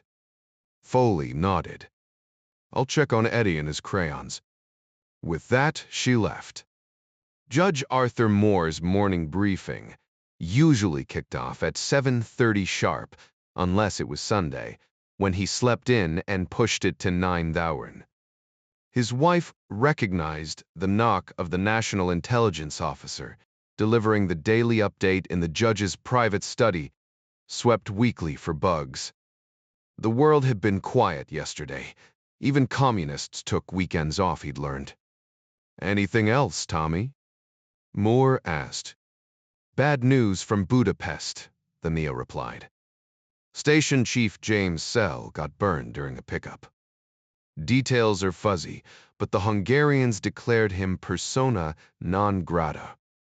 His deputy, Robert Taylor, is out of the country, so the station's dark for now. Moore frowned. How big a loss? Not catastrophic. Hungary's military is a footnote in the Warsaw Pact, and their policies just echo Moscow's. We got some intel from them, but the Pentagon's not sweating it. Their army's barely trained, and the Soviets don't trust them. Moore tapped his desk. So competent. Solid reputation. No details yet, but he'll likely be stateside by week's end. And the Pope. Radio silence, sir. Our people need time to dig. Ritter said the same. Foley spent nearly an hour crafting his dispatch concise but thorough, a challenge even for him. He delivered it to Russell's office, watching the irritable comms officer painstakingly encode each letter with a one-time pad, padding it with check names before running it through the stripe machine. Then, for good measure, it hit the secure fax, scrambling the text into graphical noise. Simple encryption. But since the opposition couldn't distinguish text from images on their satellite scans, it was just another layer of frustration for their decryption teams. The encrypted transmission traveled up to a geostationary satellite before bouncing back to multiple receiving stations. Fort Belvoir in Virginia, Sunnyvale in California, and inevitably, Fort Meade in Maryland. From there, the data was funneled through secure fiber optic lines to a team of uniformed communications specialists. One Air Force sergeant, an E-5, frowned as his decryption screen flashed an unusual alert. The message was secured with a one-time pad. Code Note 1329. Where do we even keep those? He muttered, turning to his Navy senior chief for answers. The chief let out a low whistle. Haven't seen one of these in years. He flipped through a thick binder before locating the storage details deep inside the communications vault, guarded by a stone-faced Marine staff sergeant. The Marine's expression suggested he'd never laughed a day in his life, probably thanks to Bethesda Naval Hospital's infamous humor extraction program. Need to grab something from the vault, the chief said. Not without the majors say so, the Marine replied flatly. The chief marched over to the Air Force major, who was casually flipping through a newspaper. Morning, sir. Need authorization for a one-time pad nouch, G139. The major blinked. We still have those. Guess so. Unless you'd rather use it as kindling for your barbecue, the chief joked, sliding the dispatch across the desk. The major scribbled approval, and the chief returned to the vault, where the Marine finally let him pass. Inside, the pad sat in an unlocked box, because if you'd made it past 7 layers of security, you were practically family. Back at their station, the sergeant-in-chief painstakingly decrypted the message. Halfway through, the sergeant froze. Do we report this? Not our circus. Not our monkeys, the chief said dryly. That's a problem for the director. And forget you ever saw it. They both knew they wouldn't. The idea that their secure systems might be compromised was like finding out their childhood home had been a front for a spy ring unthinkable. The message was handed off to an army courier, who tossed the sealed envelope into his Plymouth Reliant and sped down the Baltimore-Washington Parkway. He didn't know what was inside, and frankly, he didn't care his job ended at the CIA's front gate. Up on the 7th floor, Tom Ridley, a seasoned intelligence officer, scanned the decrypted text and immediately reached for his secure phone. 3 rings later, Judge Arthur Moore's voice crackled through. "Judge, it's Ridley. We've got something you need to see now." The phone call came in with urgent news. "Sir, we've got something significant," the voice on the line said, the tone making it clear this wasn't just routine. "Mat no tamang." "Yes, sir." "Can you head over here?" "On my way." "Jim Greer too?" "And's likely, mister." "Bostock as well." That got his attention. "Fine, round them up and meet me there." Ridley could practically sense the frustration another interrupted weekend before the call abruptly ended. After notifying the other top agency officials, Ridley grabbed his keys, making a quick stop to photocopy the documents before heading out. By noon in Great Falls, Mrs. Moore had already arranged a casual spread of deli meats and sodas for the impromptu gathering before retreating upstairs. "What's the situation, Tommy?" Moore asked, eyeing the newly appointed Neo with approval. The man was sharp, a Marquette grad, fluent in Russian, and one of Greer's top analysts before his recent promotion. Soon enough, he'd be rubbing shoulders with the president on Air Force One. Ridley handed out the copies. This came through Fort Meade earlier.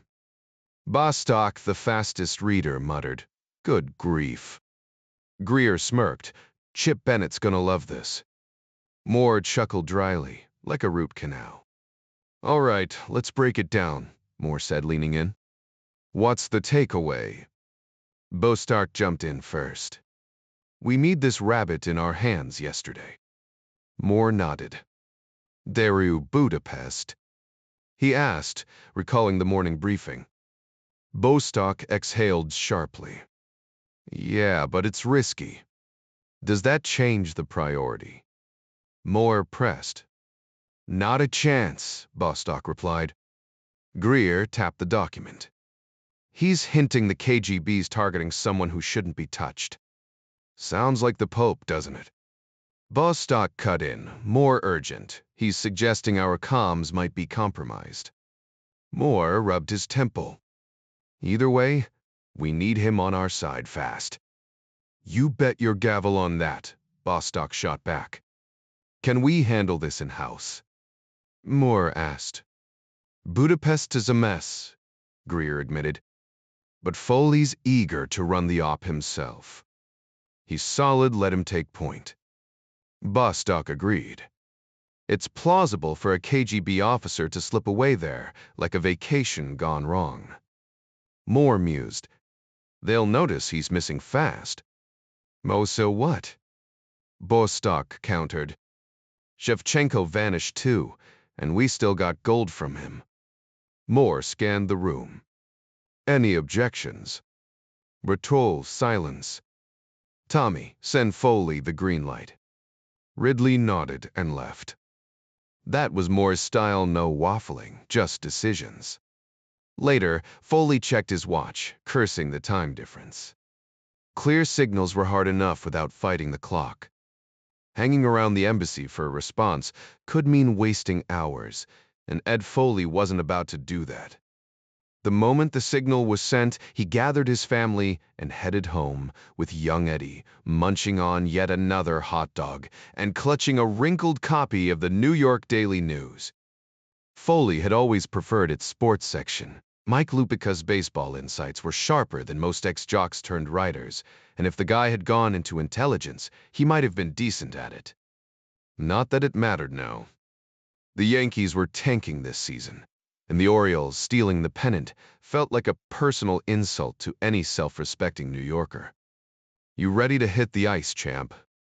Foley asked, glancing at his son buckled in the back seat. "Yeah." "For Kent, Eddie Jr." shouted, already imagining himself gliding across the rink. His dad had stashed top-tier hockey skates in the closet, ready for when his feet grew. Mary Pat had even scouted local youth leagues, which were nearly as good as Canada's. Weekends in Moscow dragged. Sure, family time was precious, but they could have had that back in Virginia. Here, work was the priority, a mission both Foleys took seriously, even if their son didn't understand it yet. For now, Ed settled into reading with Eddie, who was slowly recognizing words, though more as shapes than letters. Mary Pat wasn't entirely convinced, but Ed took it as progress. After story time, it was Transformers' 30 minutes of robot battles that thrilled Eddie and mildly baffled his father. But Foley's mind kept circling back to the rabbit. His wife's idea about slipping the package past the KGB nagged at him. Then it hit him like a magician's trick. People saw what they expected, even if it defied logic. Moscow's rulers clung to a broken ideology, convincing themselves it was gospel. If they could delude themselves, fooling them wasn't impossible. But key, give them exactly what they anticipated. Not an escape, but an ending. Dead men, after all, don't talk. Foley couldn't help but think about the irony of using the wrong dead bodies to deceive an enemy. The British had pulled off something similar during World War II Operation Mincemeat, if he remembered right. He'd read about it back in high school at Fordham Prep, and even then, the sheer elegance of the plan had stuck with him. The trick wasn't just fooling the enemy, it was making them believe they'd outsmarted you. And let's be honest, everyone loves feeling clever, especially those who aren't. German intelligence back then had been laughably incompetent. Honestly, Hitler might as well have consulted a fortune teller. It would have been cheaper and just as effective. But the Russians? That was a different story. They were sharp, methodical. Not so sharp that they'd dismiss evidence confirming their suspicions, though. No, that was human nature. Something even the Soviets couldn't engineer out of their so-called new Soviet man. So, how to pull this off? Foley mused, barely registering the TV where a truck morphed into a robot to fight some vague evil. The answer was obvious. Give the Russians exactly what they'd expect to find, proof that the rabbit and his associates were dead. It wouldn't be simple, but it wasn't impossible either. The real problem? He'd need outside help. That thought made his skin crawl. In his line of work, trust was a luxury. You relied on yourself first, your own people second, and even then as few as possible. But trusting someone from another agency? That required swallowing a whole lot of doubt.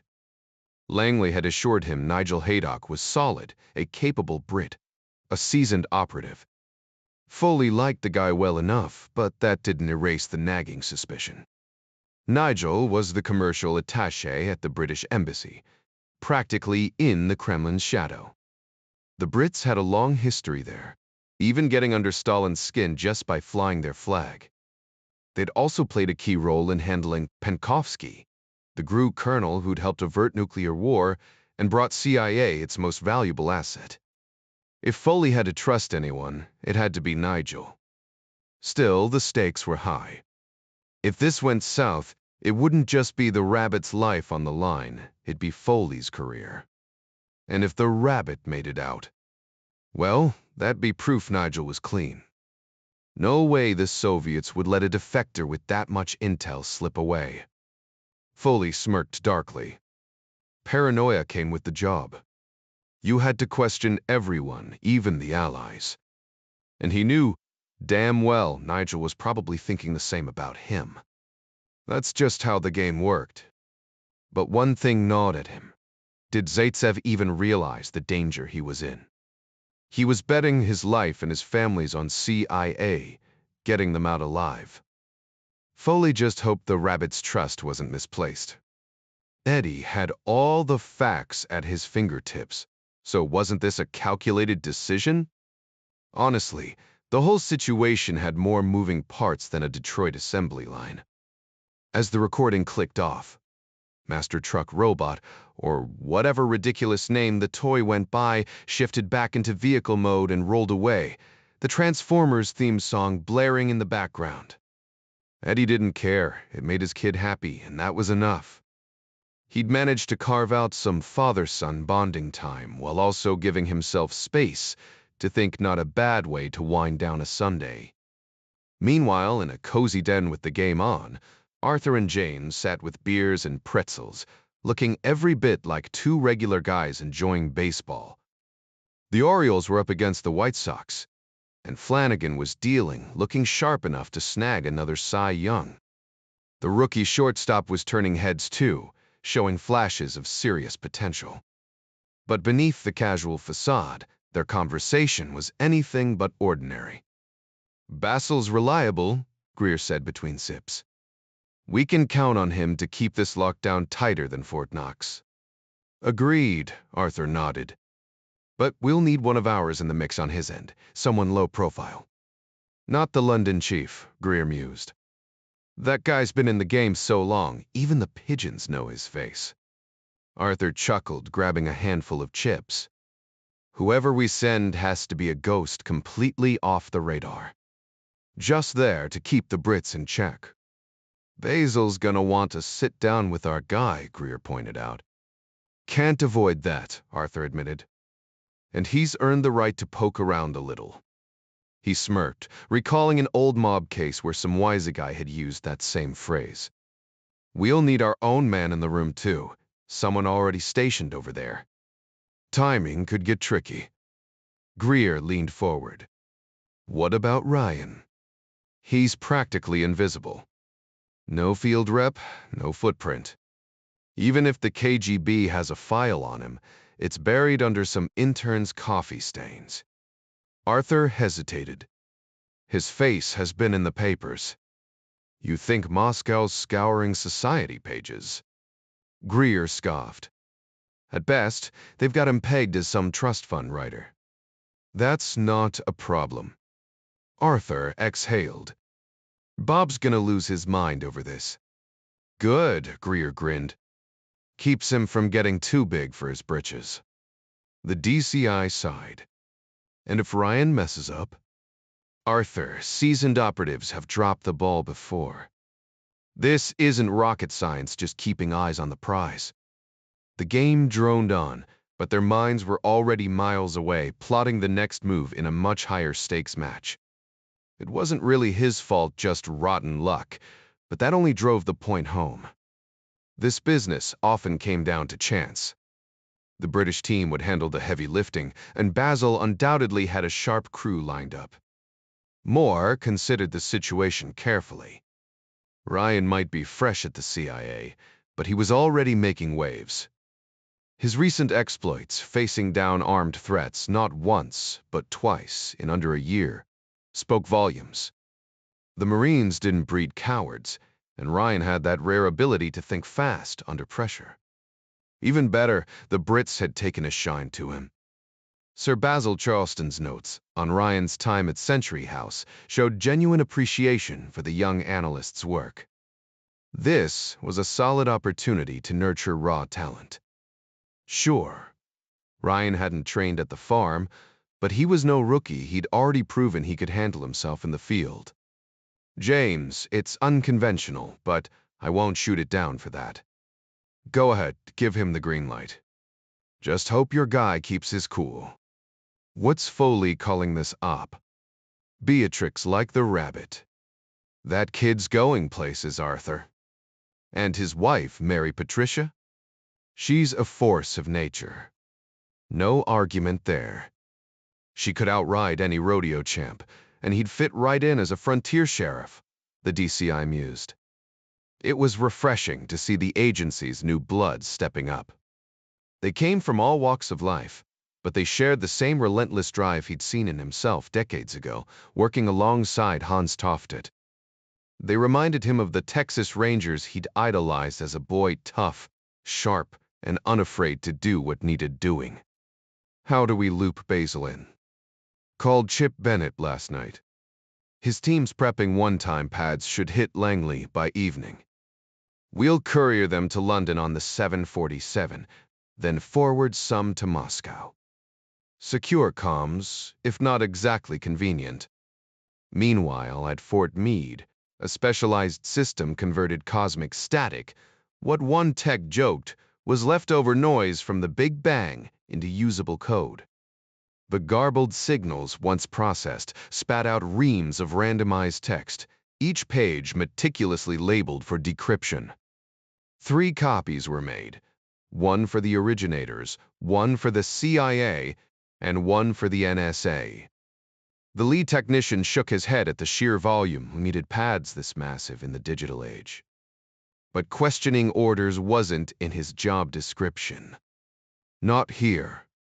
Back in London, Ryan was sprawled on his couch, trying to make sense of British sitcoms.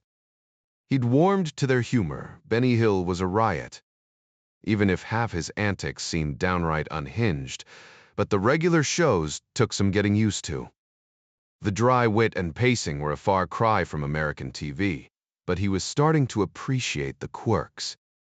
Between chuckles, he wondered if the Brits had ever considered adding a laugh track. The cultural cues were just slightly off, and while Jack spoke flawless English, the little quirks of British humor amplified for television sometimes flew right over his head. His wife, though. She was practically wheezing with laughter at jokes he barely caught. Just as he was puzzling over another punchline, the sharp ring of his secure phone echoed from his home office upstairs. He jogged up to answer no chance of a misdial. British Telecom, which operated more like a government puppet than an independent company, had assigned him a number so obscure, only a toddler might accidentally reach him. Ryan, he answered, once the encryption synced. Jack, it's Greer. How's the English weather treating you? Rain all day. Couldn't mow the lawn, Jack replied, secretly relieved. Grass was a losing battle no matter how short you cut it.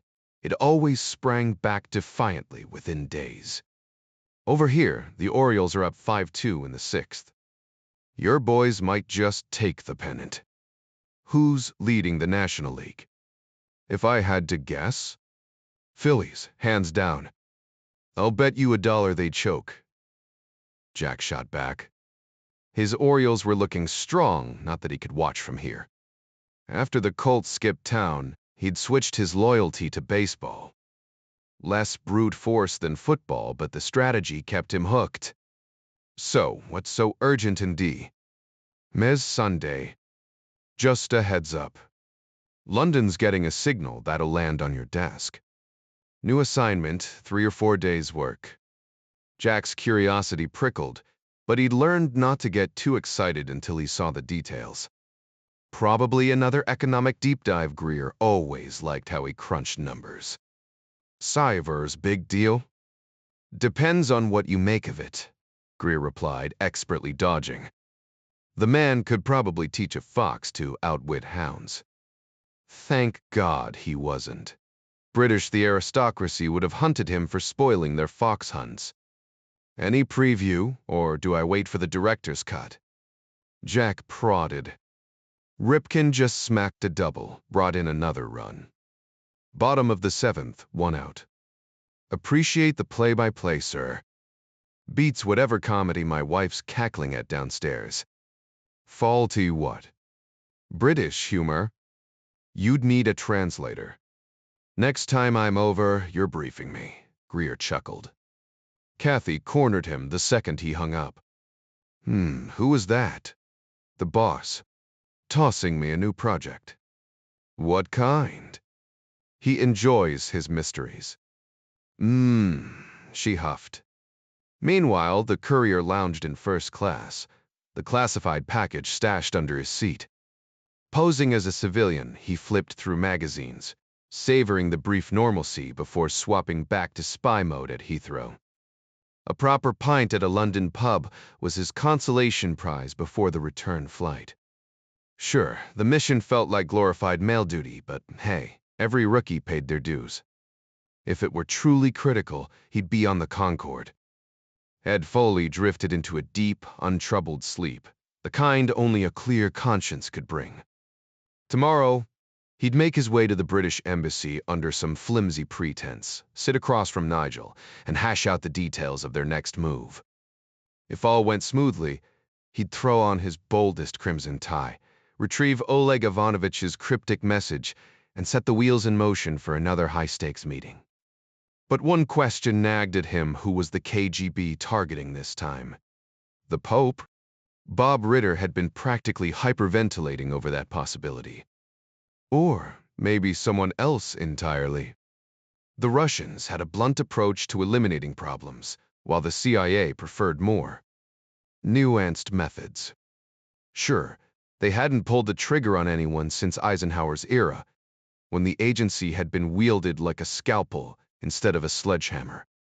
But that finesse had been lost on the Kennedy crew, who bungled operations like amateurs. Too many late-night spy novels, maybe. Reality was messier than fiction, even when the author had once been in the game. Half asleep, Foley's mind churned through scenarios like a projector stuck on loop.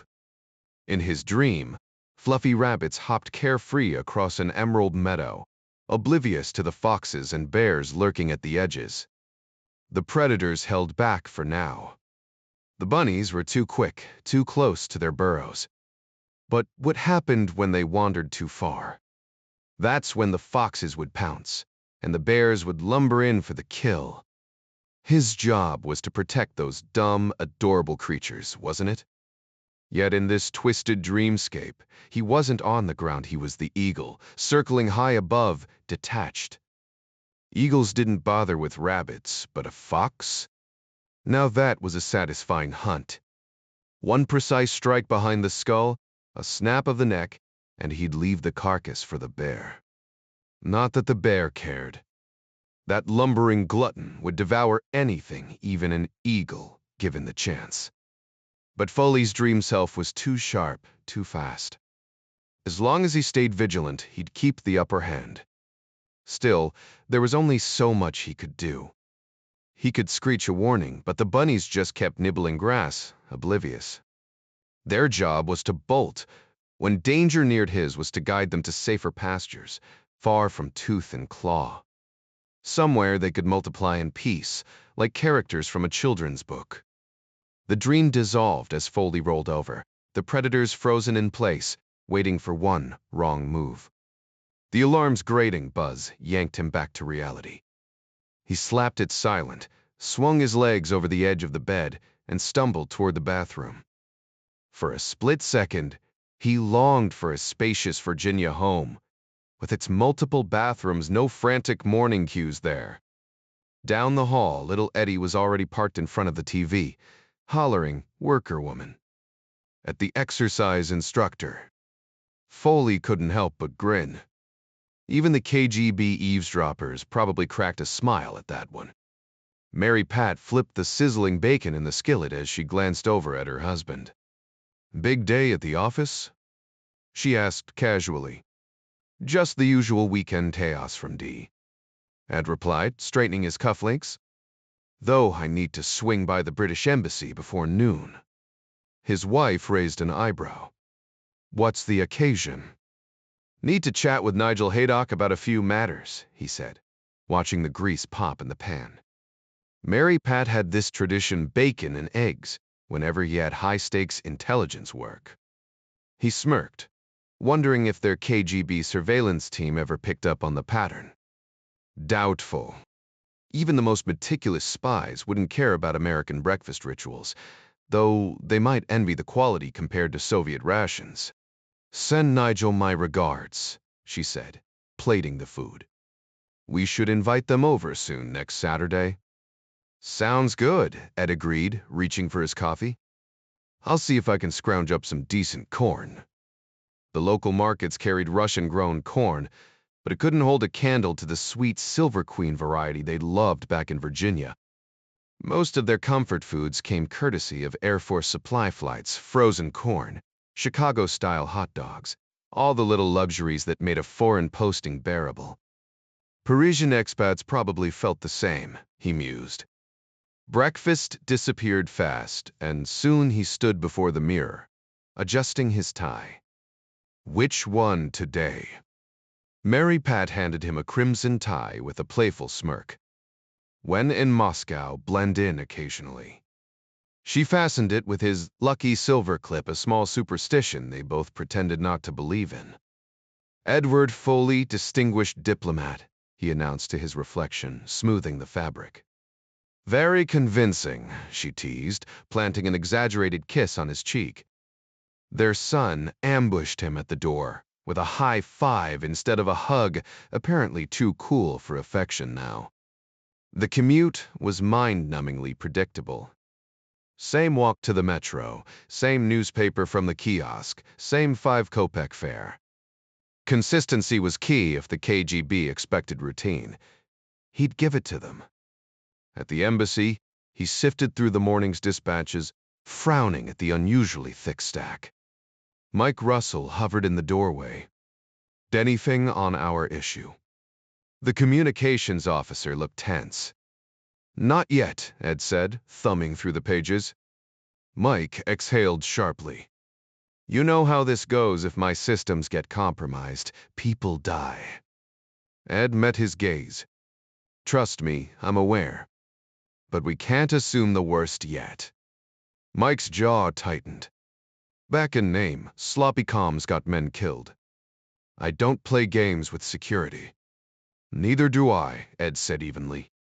If I hear anything, you'll be the first to know. Alone again, Ed sorted the cables, all addressed to the anonymous chief of station. The usual concerns dominated: KGB movements, the Pope's security, stale Politburo gossip. His only lead, the rabbit, remained silent, and Flopsy's intel was a long shot at best. Brezhnev's declining health sparked endless speculation, but his medical team wasn't exactly chatty with CIA operatives. Another day in the Cold War chess game. Watching Leonid Brezhnev on television made it painfully clear the Soviet leader wouldn't be competing in any marathons anytime soon. Yet men like him had a way of clinging to power, a mix of stability and unpredictability. While Brezhnev wasn't about to introduce bold reforms, his growing irrationality meant he might still make reckless moves, like stubbornly keeping Soviet troops in Afghanistan. The lives of young Russian soldiers meant nothing to him, especially as his own health deteriorated.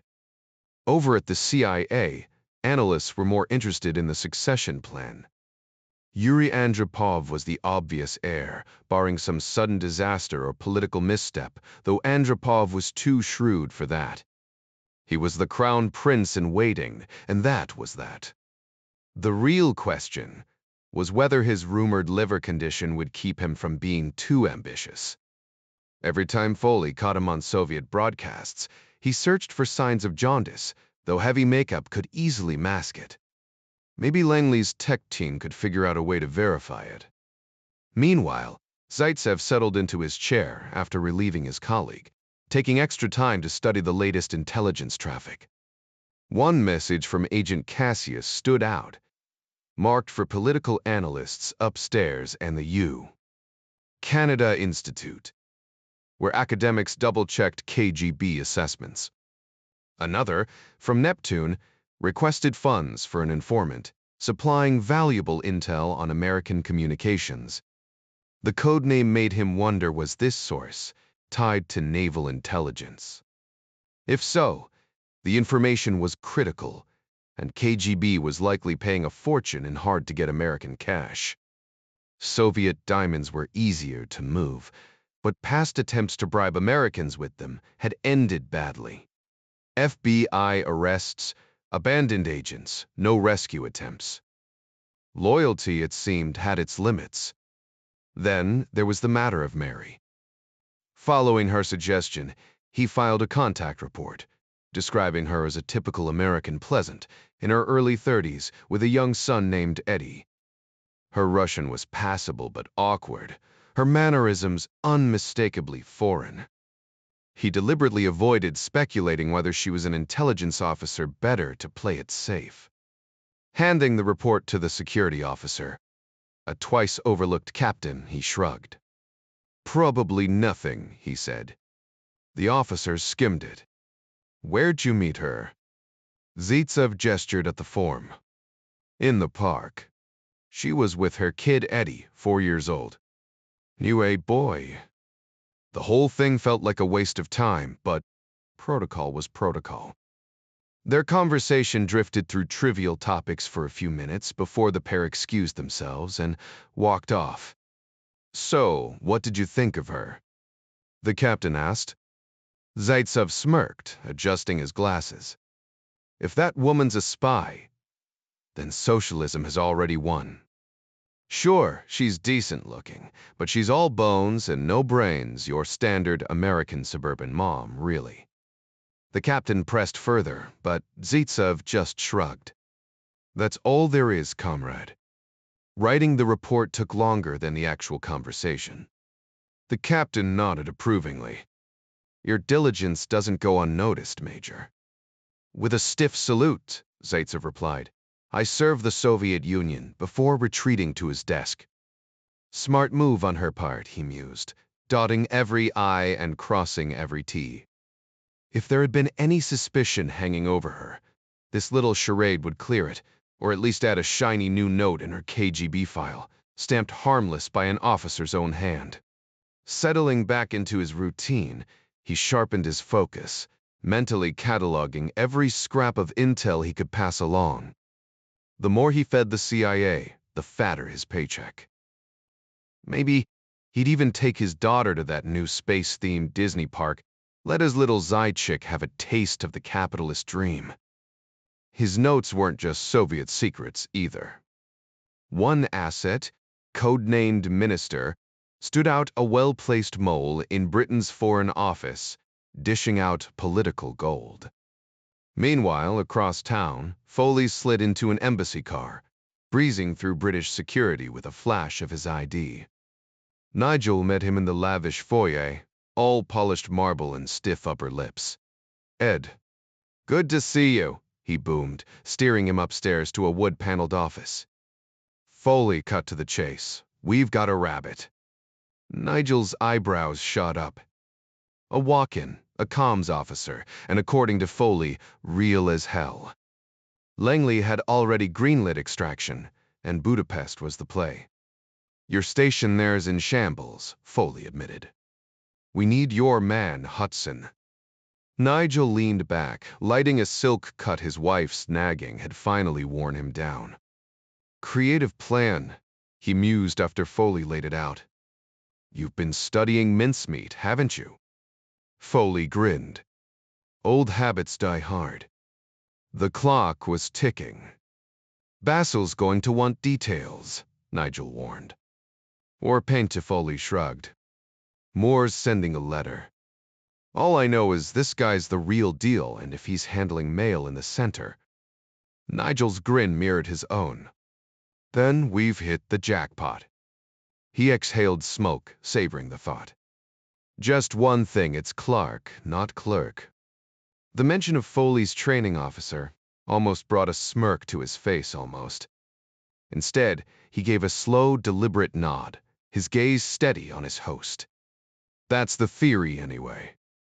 The realization finally hit. Bloody hell, Haydock muttered under his breath. That's a gold mine. And he just walked in off the street? More or less. There's some nuance, but yeah, that's the gist, Foley replied. The Brit knew he was CIA, but had no clue he was station chief. If they've made me, why blow their cover now? Fair point, Nigel conceded. Too sloppy. So, Budapest, then? Easier than Moscow's small mercies. Foley's expression darkened. There's a catch. His wife's not part of the deal. You're kidding, Edward. Wish I were. But that's how it's playing out. Nigel sighed. Well, nothing's ever simple. Got a plan for extracting your rabbit? Foley shrugged. That's Hudson's call in Budapest. Not my circus, not my monkeys. Haydock nodded. Some things were obvious but still needed saying. Timeline. This sap. Langley's practically salivating over this. Foley didn't add that nailing this would cement his reputation as Moscow's new station chief. Rome's in the mix, too. Sir Basil's been breathing down my neck about it. Your PM on board? About as much as your president. Could turn into a real mess. No kidding, Foley agreed. Just wanted to give you a heads up. Basil's probably sending you a signal later today. Cheers, I be bit.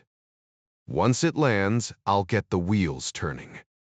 Haydock checked his watch too early for a beer at the embassy pub. Foley Trame. Ring me when you're greenlit.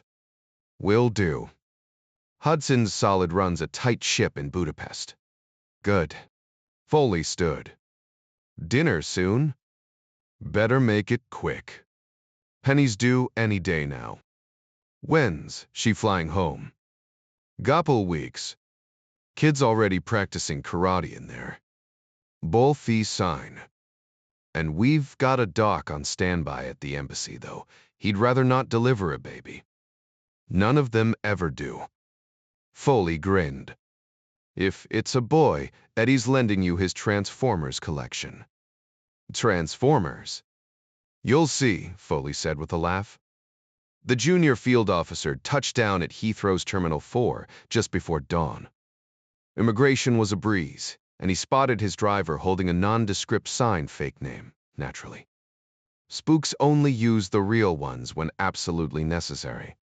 Leonard Watts, the driver, piloted an embassy Jaguar with diplomatic plates, which meant speed limits were more of a suggestion. Master Bear Stephen Plea. Slept through most of it.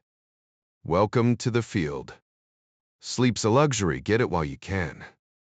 Gatewood shrugged. His first overseas assignment was hardly high stakes. Here's the package. His cover wasn't exactly airtight, just a courier bag and a small duffel with the bare essentials. Name's Len. Pete Gatewood. First time in London? Yeah, Gatewood said, gripping the seat as they weaved through traffic. Left side driving took some getting used to, especially with a driver who thought he was auditioning for Fast and Furious. About how much longer till we reach the embassy? Gatewood asked, gripping his seat as the car swerved through traffic. 30 minutes if this idiot in front of us moves, Watts muttered, tapping the wheel impatiently.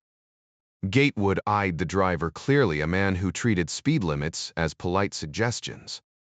So, what's in the bag? Watts pressed. Just a delivery for the chief of station. They didn't give me details, just dragged me out of bed for it. Gatewood tried distracting him with small talk. You've been stationed overseas long? Here and there, Berlin, Prague, Bonn. Counting the days till retirement, though. Heading back to Indiana, got a new football team to cheer for. Gatewood smirked. And endless cornfields, right? He'd never set foot in the Midwest, though he'd heard they produced decent basketball talent. The car finally slowed as they passed a sprawling park, then turned toward the stark concrete fortress of the embassy. Watts jerked to a stop, barely avoiding the anti-terrorism barriers, those massive flower pots that looked more like discarded museum pieces. Inside, Marines scrutinized Gatewood's ID before a no-nonsense woman escorted him upstairs. The corner office smelled of old wood and strong coffee. A man with sharp eyes glanced up from his desk. Gatewood. Yes, sir. You must be Mr. Silvestri. The chief of station nodded, reaching for the sealed envelope. Curious about what you're delivering? Gatewood shrugged. Figured if it involved me, you'd say so. Silvestri gave an approving smirk. Why'd call it disper? Grab breakfast downstairs if you want, or head back to your hotel. You got British cash? Enough to get by. As Gatewood left, Silvestri tore open the package inside, a cipher pad for Moscow Station, and 2 sealed letters. one for Sir Basil, marked for hand delivery. The other, addressed to that Ryan kid Greer kept praising. Whatever this was, it wasn't routine. He dialed Basil's office. "Randy here. Something just arrived important enough to bring over myself." Papers shuffled on the other end. 10 o'clock work. Perfect. Meanwhile, Jack Ryan squinted out the train window as rain spattered the glass. Elephant and Castle still no clue how the neighborhood got its name. The sky had turned grim, a far cry from England's usual drizzle. "Just eye surgeries this week?" he asked Kathy, who barely looked up from her medical journal. "All week," she confirmed, flipping a page. Jack sighed. So much for sightseeing. Kathy shrugged as she folded her medical journal. It might not be as thrilling as operating, but someone's got to do the paperwork. Jack gave her a reassuring smile. "If you're involved, it's clearly significant." She raised an eyebrow. "Still can't share what's waiting for you." "Not until I'm at my desk," he admitted, though he suspected even then details would be scarce. Classified briefings usually arrived overnight, either through encrypted channels or, for truly urgent matters, hand-delivered by courier. The time zone difference worked in their favor.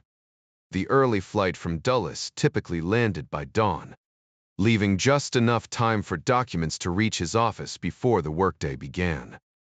Government logistics could outpace commercial delivery when necessary. After finishing their morning reads his Daily Telegraph, her New England Journal of Medicine, they split up at Victoria Station. Kathy, ever the contrarian, headed for the underground while Jack flagged down a cab.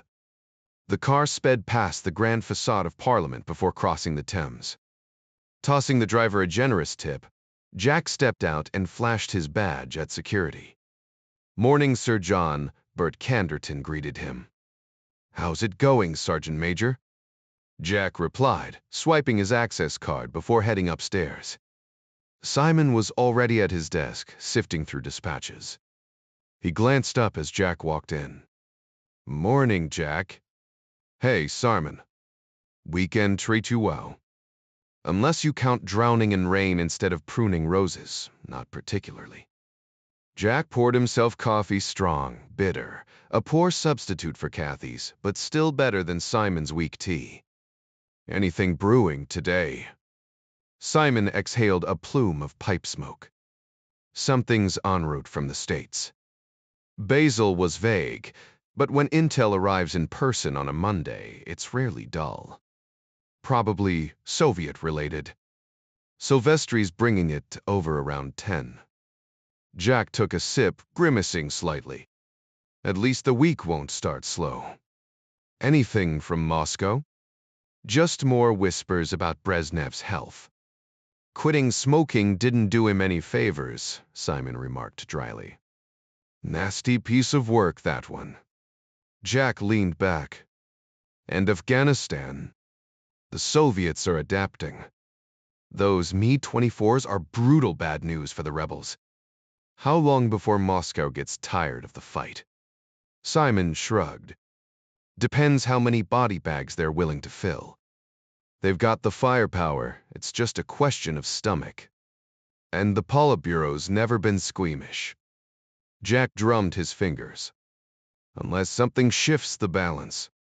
A decent SAM could ground those helicopters. The Stinger's got potential, never fired one myself, but specs look solid." Simon scoffed. "You really think a bunch of mountain tribesmen can handle advanced missiles? Rifles, sure. But precision gear. The whole point is idiot-proof design, Simon. When bullets are flying, you don't want a 5-step manual. Keep it simple point, shoot, survive." Simon relit his pipe, skeptical. "Even if your lot approves sending SAMs, it's not my circus." "Sure, dead Russians are a plus, but let's not pretend the Mujahideen are saints." Jack didn't reply. He didn't need to. History had a long memory, and grudges didn't fade, just because the enemy of your enemy was still, fundamentally, your enemy. The potential fallout of Stinger missiles ending up in Russian possession was a headache the Air Force definitely didn't need. That kind of political firestorm was way above Jack's clearance level, though whispers about it had already reached Capitol Hill. Settling into his chair, he took a slow sip of coffee and scanned through his intelligence updates. Soon enough, he'd return to his actual job untangling the chaotic mess that was the Soviet economy, a task about as straightforward as mapping a bowl of spaghetti. Silvestri's assignment in London wasn't exactly classified. After decades in intelligence, his cover had grown thin, especially after his stint in Warsaw, where he'd run a tight operation and extracted high-value political intel. By then, Eastern Bloc agencies had pieced together his affiliation. Now, on his final tour, he'd landed the London post as a liaison to British intelligence, a role earned through respect from Allied services. A black embassy Daimler ferried him across the Thames, and security waved him through without a second glance. Sir Basil greeted him at the entrance with a firm handshake before leading him upstairs. "What's the latest, Randy?" Basil asked. "Got a package for you and one for Ryan," Silvestri replied, sliding the files across the desk. Basil skimmed the cover sheet. "Should I call him in?" "Might as well. Harding, too, if you'd like." Within minutes, both analysts arrived. Ryan barely knew the other American, but introductions weren't necessary. Basil gestured for them to sit while he tore open his envelope. Silvestri handed Ryan his, and Jack's stomach dropped. Unusual assignments never meant good news at the CIA. "Fascinating," Basil murmured, scanning the contents. Ryan hesitated. "Would I open this now?" At Silvestri's nod, Jack pulled out his trusty Swiss Army knife and sliced through the thick manila. Inside were 3 pages, personally signed by Admiral Greer. A rabid CIA speak for a defector. Someone in Moscow wanted out, and with Budapest Station compromised, they needed British help. "Tell Arthur we're happy to assist," Basil said. "Assuming we'll get to debrief him before he's whisked off to London." "Only fair," Silvestri agreed. "How tricky will extraction be?" "Arab P from Budapest," Basil mused. "Not impossible. The secret police are brutal, but Hungary's not exactly a Marxist stronghold. Though this rabbit claims KGB might have cracked your comms, that's got Langley sweating." "Damn right," Silvestri grunted. "If there's a leak, we need it plugged yesterday." Ryan's eyes widened. "This guy's in their Mercury program?" "Jesus." "Bingo," Silvestri said. "Wait, why am I being dragged into the field?" Jack protested. "I'm an analyst, not a spook." "We need eyes on the ground. Someone the opposition won't recognize," Silvestri countered. "But me." Basil interjected smoothly. "Jack, you're just there to observe. Consider it a formality. And my cover. We'll issue you a fresh diplomatic passport," Basil assured him. "You'll be protected under the Vienna Convention." "Robbie fake." "They won't know that, dear boy." Ryan groaned. "What about my accent?" It was unmistakably American, not British. Silvestri smirked. "Detraving Hungary. Trust me, they won't care." Jack rolled his eyes at the crude phrasing. "With their limited vocabulary, I doubt they'd spot anything off. Besides, those forged papers make you untouchable now." Silvestri clapped him on the shoulder. "Chill out, rookie. This beats hiding behind a stuffed animal, take my word for it." Charleston chimed in. "You'll have an armed escort every step of the way." Ryan forced himself to lean back, gripping the armrests. Showing fear wasn't an option. Not with this crowd and certainly not under Greer's watch.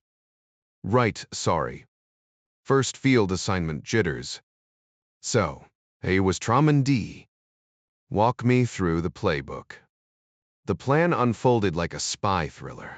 A Heathrow to Budapest hop, embassy layover, then observing Andy extract their asset from hostile territory.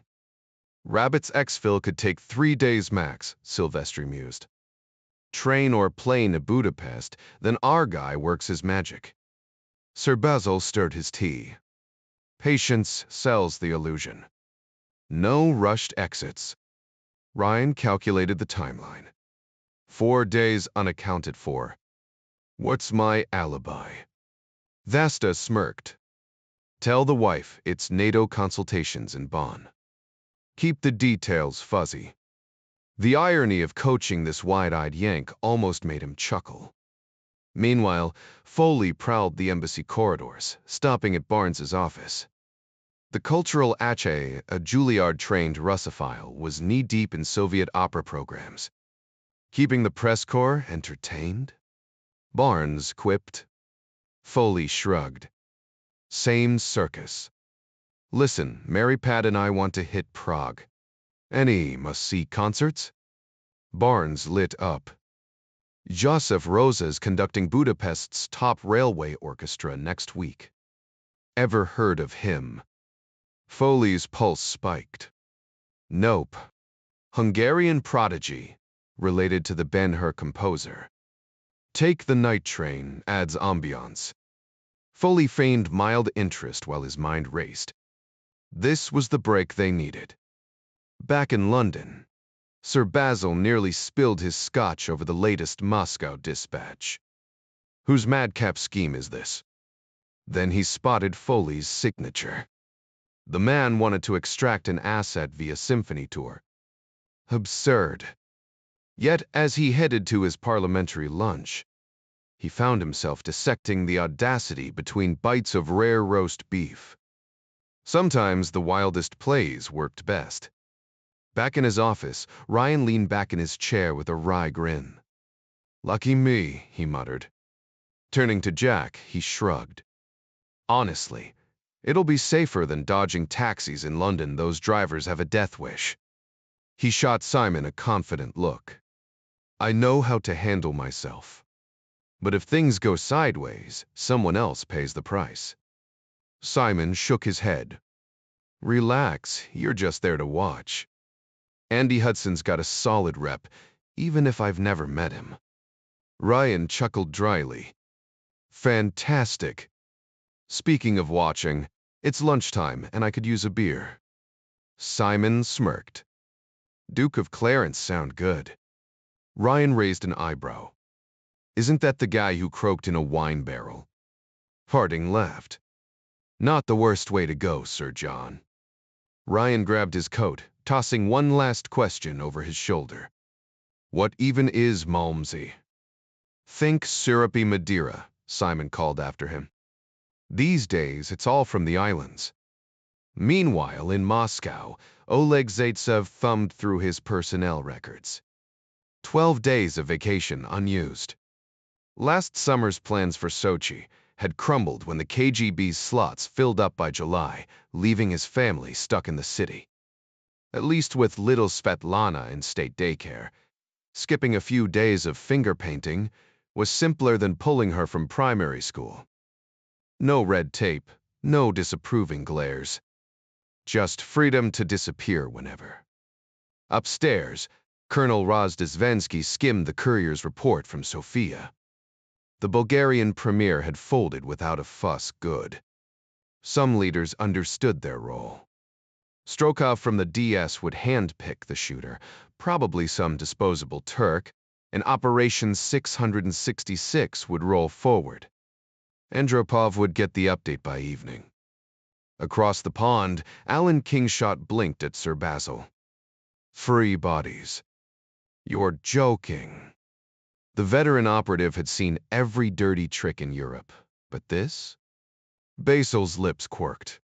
Someone's a fan of mincemeat.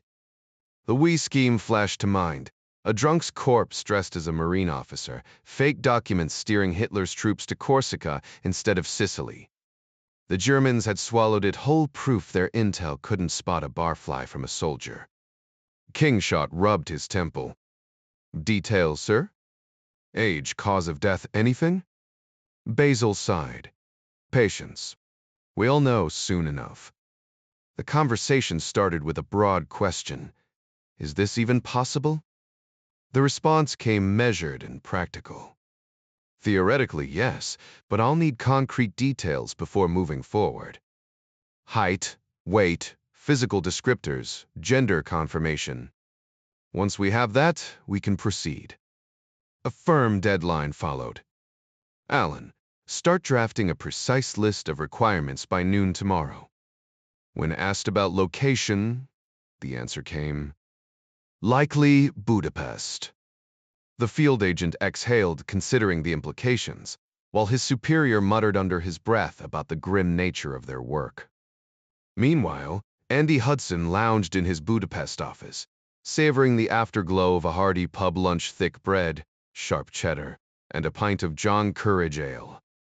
Compact but tough, his 82 parachute jumps had left their mark on his knees, forcing an early exit from active duty.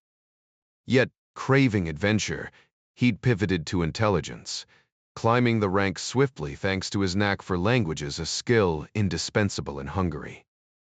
The Hungarian language, a linguistic oddity, shared more roots with Finnish and Mongolian than any European tongue. Centuries ago, the Magyars had embraced Christianity, but only after exhausting their enthusiasm for slaughtering missionaries. Now, their descendants were far from warlike, though they excelled in subterfuge. The local secret police, the Alevdelmi Hatasag, carried the brutal legacy of the Cheka, though their cruelty often masked incompetence. Hudson had learned the local saying, as stupid as 6 pairs of policemen's boots, an assessment he found painfully accurate. Still, Budapest charmed him. Its Parisian-style boulevards and laid-back communist vibe defied expectations. Even state-run canteens served surprisingly decent meals. His work thrived here, aided by a well-placed source codenamed Parade, inside the foreign ministry, who traded Warsaw Pact secrets for modest sums. A knock interrupted his thoughts. An embassy messenger slid an envelope across his desk. London's seal. Sir Basil's handwriting. Hudson stubbed out his cigar, bracing himself. The note promised more details to follow. Typical. Field agents rarely got the full picture up front. Basil wasn't a bad boss, just fond of his own cleverness, a trait lost on operatives dodging real danger. Hudson's small team kept Budapest humming, though he longed for a bigger post. At least here, he avoided the tedium of desk-bound station chiefs, drowning in paperwork.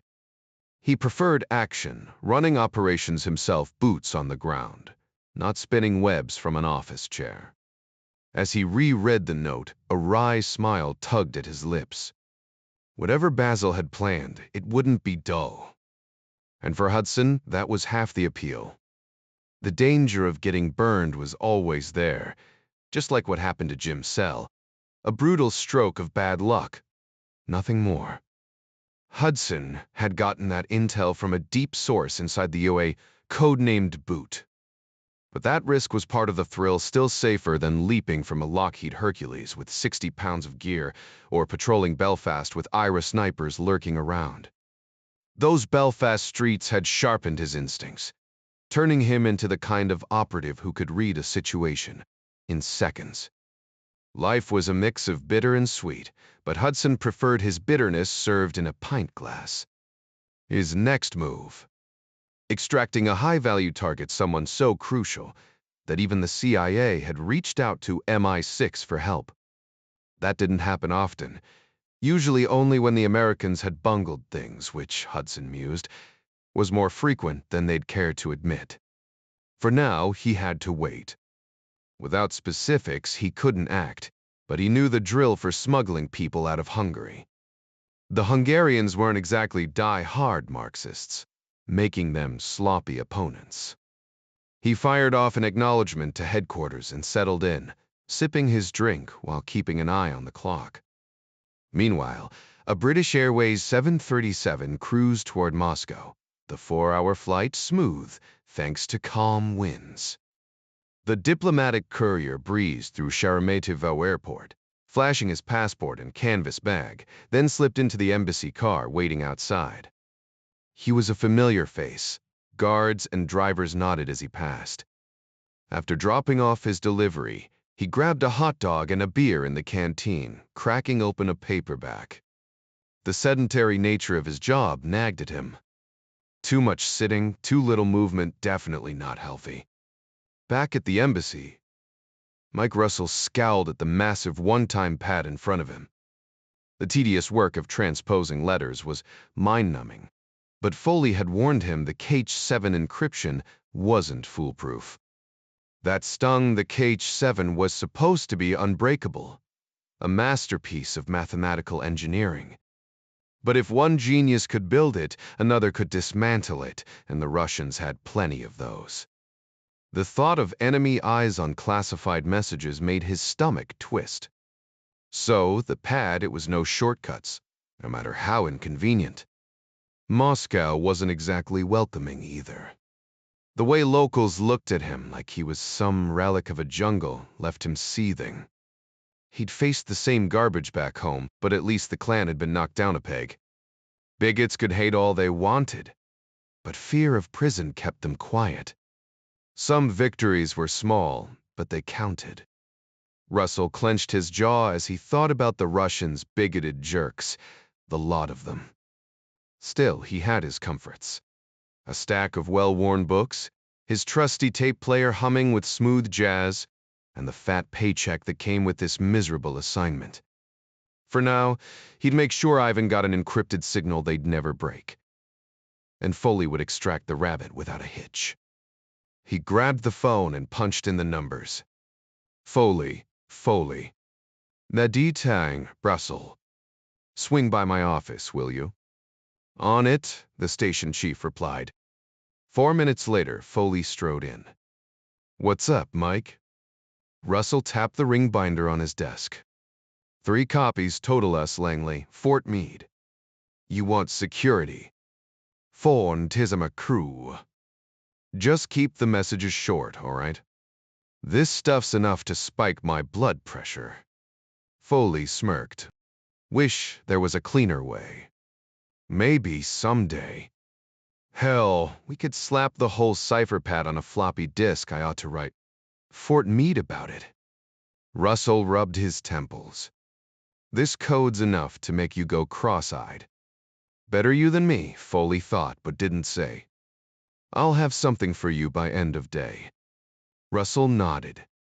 No need to mention the KH7 encryption or the extra layer of super encryption. Let Ivan's cryptanalysts tear their hair out over this one. Nothing like watching those smug bastards hit a brick wall. Still, you never knew.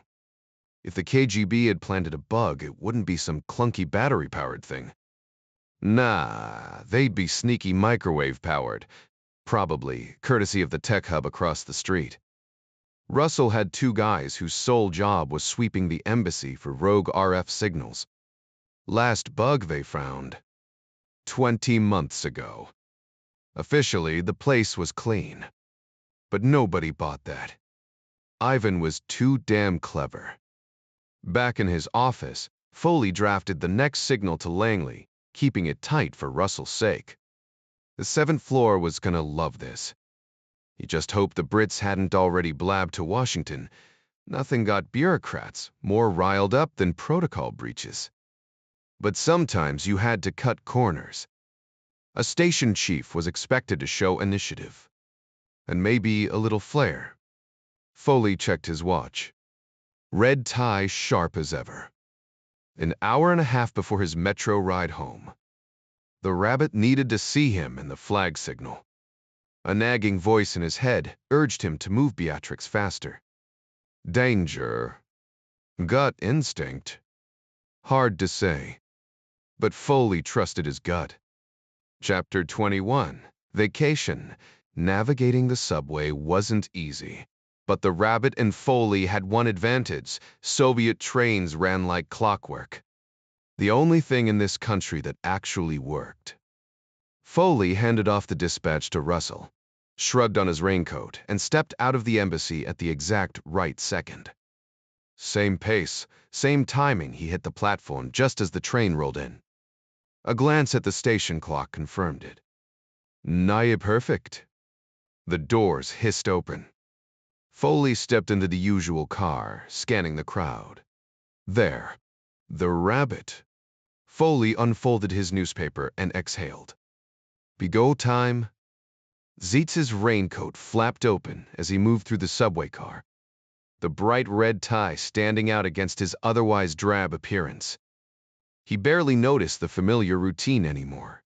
The subtle brush of a hand slipping into his coat pocket, the practiced withdrawal, the slight shift in weight as the contact stepped away.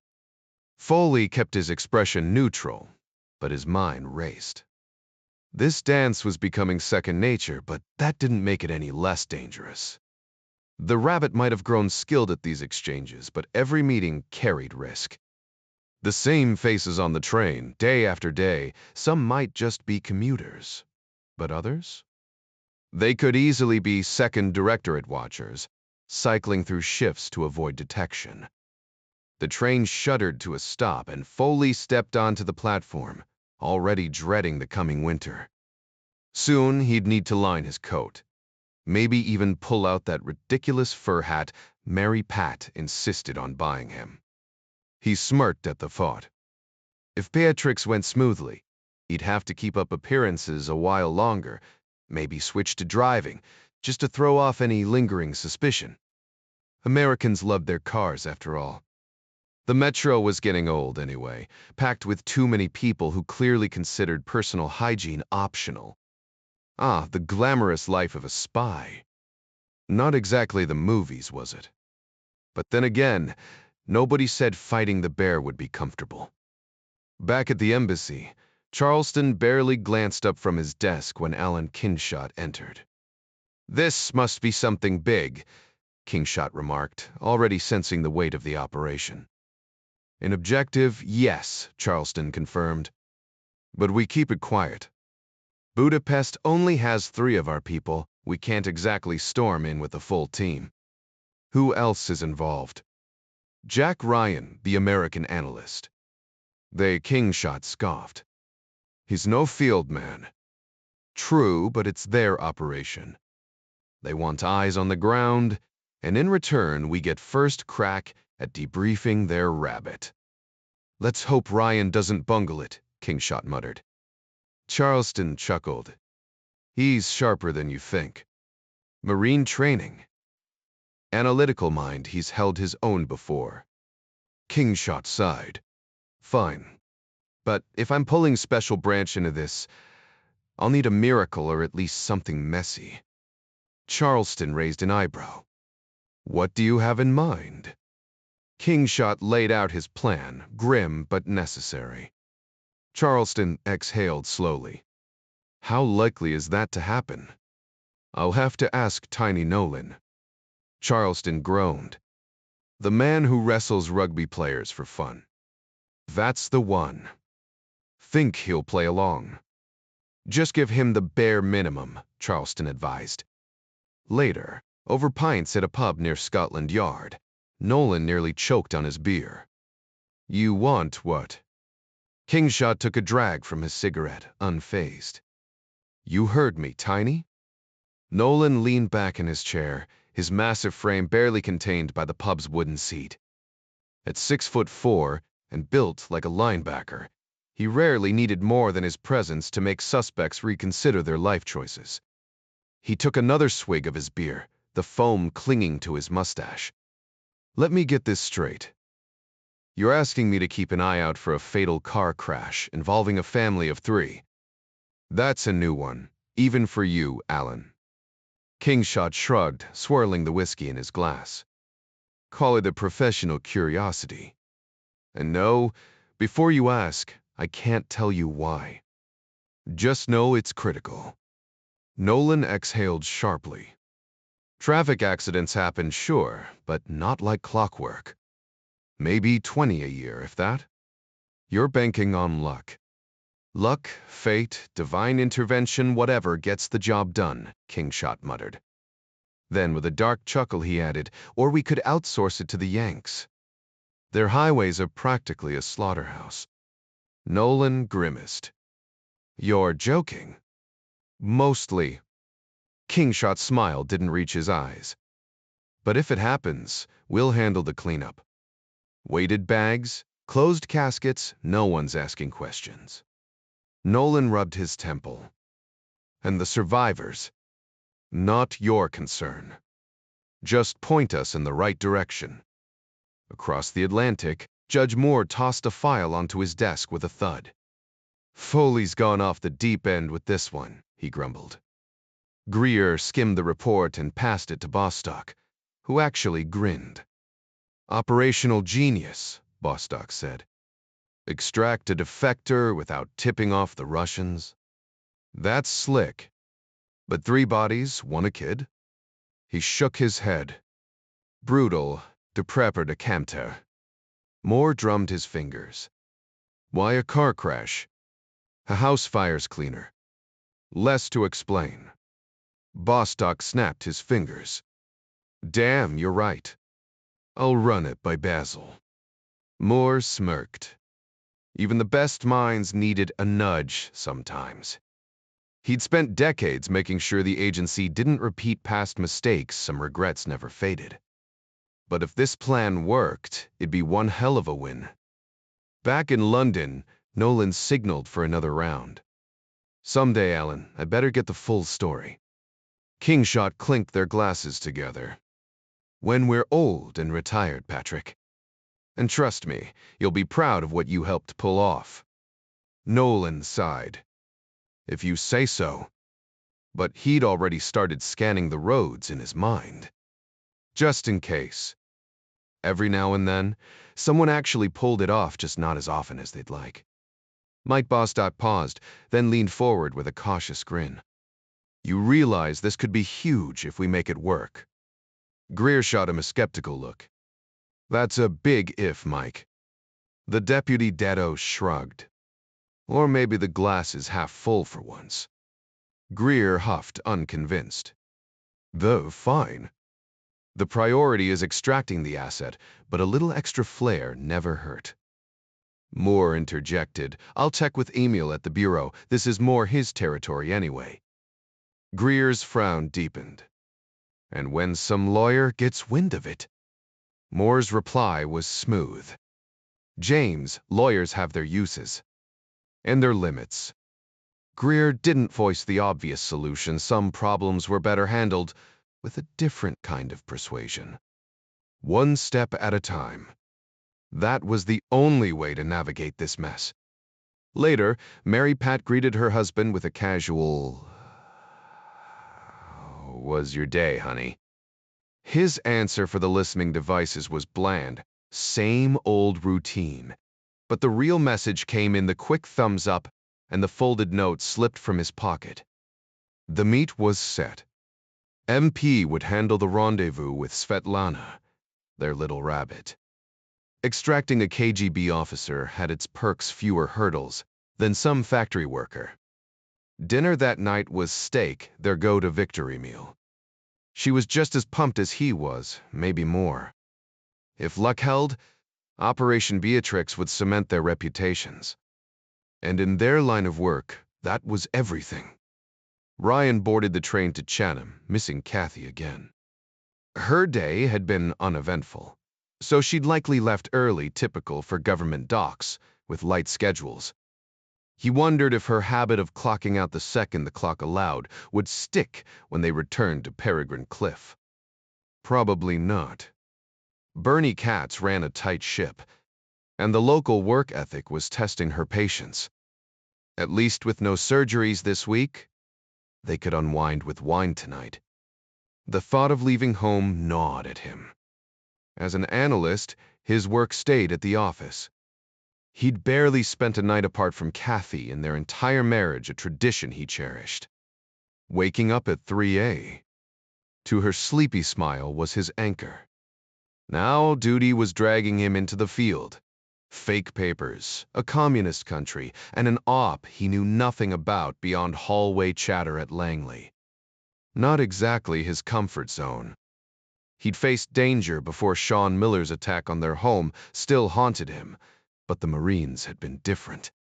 There, courage was shared over beers, stories traded like currency. Now, he was just a civilian with a bad back and a knot in his stomach. Funny how bravery felt lonelier without a uniform.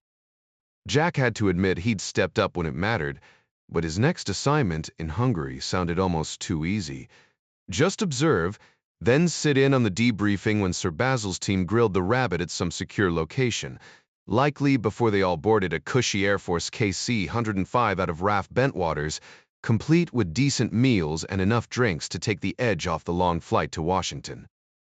Stepping off the train, he grabbed a cab to Grisdale Close, where he found Kathy in the kitchen, having sent Miss Margaret home early. Sally was there too, helping with dinner. "Hey, babe." He greeted her with a kiss before scooping Sally up for one of those tight, heartwarming hugs only little girls could give. "So, what was the big emergency about?" Kathy asked, wiping her hands on a towel. "Nothing major. Kind of a letdown, honestly." She fixed him with that look, the one that always saw right through him. Jack was terrible at lying, and oddly, that was something she loved about him. Seriously, babe," he insisted, digging himself deeper. "No gunfire, no drama." "Okay," she said, in that tone that meant, "We'll revisit this later." Jack sighed. Another failed deflection. "How's the optometry grind?" he asked, changing the subject. "Saw 6 patients, could have fit in a couple more, but that's all I had scheduled." "Did you complain to Bernie about the workload here?" "Actually, I called him today. He just laughed and told me to enjoy the vacation." "What about the guys drinking on the job?" "Refreelmide testage," he said, and I quote Jack's CIA, right? "Have him shoot the idiots." "You'll saf." She turned back to the stove. "You should probably clarify that's not how we operate." Jack cracked a smile. At least this part wasn't a lie. "Yeah, I know. You'd never live with the guilt." "Too Catholic," he agreed. "Well, at least I know you'd never cheat on me. May I get struck down with cancer if I ever do." It was the one curse involving cancer she didn't entirely hate. "You'd never have a reason to, Jack." And she meant it. Guns and violence weren't her thing, but she loved him enough to let it slide for now. Dinner passed without incident, followed by the usual evening routine, until Sally was tucked into her yellow pajamas in her big girl bed. With both kids asleep, Jack hoped for some mindless TV time until Kathy cut straight to the chase. "All right, Jack. What's the bad news?"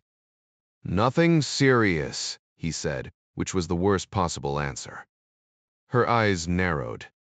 "What does that mean?" "I've got a short trip coming up on some NATO thing they roped me into." "Doing what?" "Can't say, babe." "Me ye." "How long?" 3, maybe 4 days. "Apparently, I'm uniquely suited for this, whatever that means." "Uh-huh." For once, his half-truths threw her off just enough. "You're not packing a gun or anything, right?" "Honey, I analyze reports, not kick down doors." Even field guys don't lug guns around too hard to explain if someone notices. "But James Bond is fiction, babe." He turned back to the TV, where Danger Ox was playing. Watching Brian defuse bombs week after week made Jack grateful his own mistakes wouldn't linger painfully if he screwed up. At least it'd be quick. Meanwhile, just before 6, Greer's voice crackled over the phone. "Heard anything from Bob?" Judge Moore stood, stretching in his expensive chair. "Too much sitting, not enough moving, another day in the life." "Back in Texas." Arthur Moore kept a modest ranch, just enough land to stable his three-quarter horses, because in that part of the country, a man without a horse might as well be invisible. A few times a week, he'd saddle up Aztec and ride through the open country, letting the rhythm of hoofbeats clear his mind better than any office ever could. Out there, ideas came easier, solutions sharper. But here at Langley, trapped behind a desk, he felt stifled, his thoughts sluggish. It was ironic the director of Central Intelligence, responsible for the nation's secrets, couldn't even think straight without a horse beneath him. He joked once about building a stable on the sprawling Langley grounds. Plenty of space for it, but the image of him trotting around in a black Stetson, maybe even packing a revolver like some dime novel cowboy, would have been too much for the press to resist. Cameras would swarm the fence, turning him into a caricature. Meanwhile, over in England, Basil could gallop after foxes on some pedigreed hunter and be called charmingly eccentric. But in America, God forbid a man do anything that didn't fit neatly into a soundbite.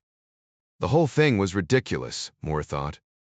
The world demanded conformity from its leaders, while celebrating individuality, just not the wrong kind. The cable from Korea had been brief, just a note that things were progressing smoothly with their allies. Greer, ever the skeptic, shifted uneasily. Those people unsettle me, he admitted. The Kuicha played by different rules, harsher, more direct. In a peninsula still technically at war, some lines blurred in ways that made Westerners flinch. Moore understood the discomfort but shrugged it off. They're our best window into North Korea and China, he reminded Greer. And loyal allies at that. Loyal, yes, but also ruthless. The Koreans operated within their own code, one where life was sometimes a bargaining chip. The CIA had moved past such methods decades ago, preferring intelligence over bloodshed. But when politicians got nervous, when the stakes climbed too high, even the most principled agencies found ways to delegate the dirty work. Then came Greer's question, abrupt and loaded. If the KGB wanted to take out the Pope, how would they do it? Moore didn't hesitate. Not directly. Too risky. It'd be political suicide, like setting off a bomb in Red Square. No, if it happened, it'd be through layers of deniability, some faceless proxy in the shadows. Because in their world, the most dangerous moves were always made by someone else's hand. Yuri Vladimirovich's political ambitions would be crushed if this got out. And let's be honest, the man wasn't the type to gamble his career for anything. Power meant everything to him. The DD gave a slow nod. No argument there. My bet, he'll step down as chairman sooner rather than later. They'd never let him leap straight from KGB chief to general secretary. That's a bridge too far, even for them. The old guard still remembers Beria's reign all too well. Moore turned from the window, his expression thoughtful. You're right, James. Makes you wonder how much time Leonid Ilyich has left. Brezhnev's failing health was a constant obsession in Washington, not just for the CIA, but for every power player in the capital. Andropov's our best clue, Greer replied. He's the heir apparent. The moment Brezhnev's on his last legs, Yuri Vladimirovich will make his move. Solid analysis, Moore agreed. I'll pass it along to State and the White House. Greer smirked. That's what they keep us around for. Now, back to the Pope, the president still pushing for answers. Moore exhaled sharply. If they make a move, it won't be a Russian. Too messy politically. Quotafer agreed. So what's left? The Bulgarians handle their dirty work, Greer pointed out. Maybe we should be looking for a Bulgarian triggerman. Moore scoffed. How many Bulgarians take vacations to Rome, you think? We can't exactly tip off the Italians without starting a diplomatic firestorm. The press would have a field day. Greer rubbed his temples. Yeah, not without concrete evidence, and right now, we've got nothing but hot air. Moore almost laughed. Wouldn't it be nice if the CIA was half as omnipotent as Hollywood made them out to be? Just once. But reality was far less glamorous. Meanwhile, in Moscow, dawn arrived early.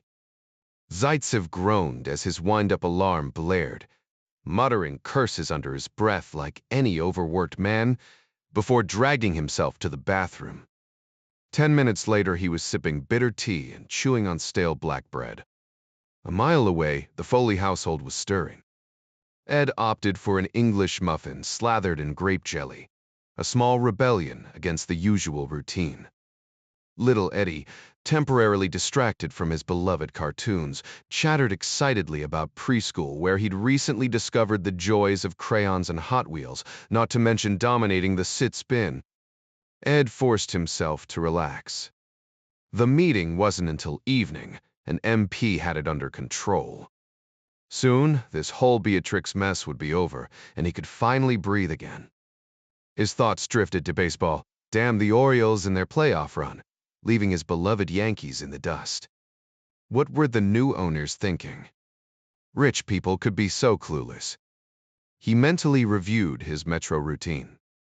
If KGB had him under surveillance, would they really track which exact train he boarded?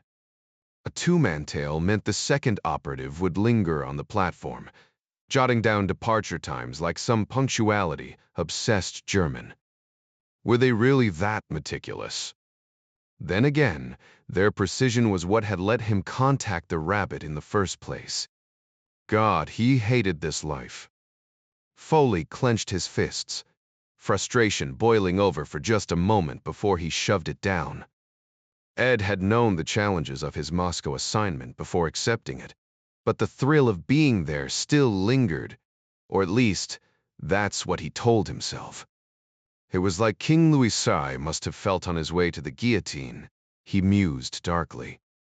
One day, he'd turn this experience into a lecture back at the farm, though he doubted his colleagues would grasp just how much effort had gone into crafting Operation Beatrix.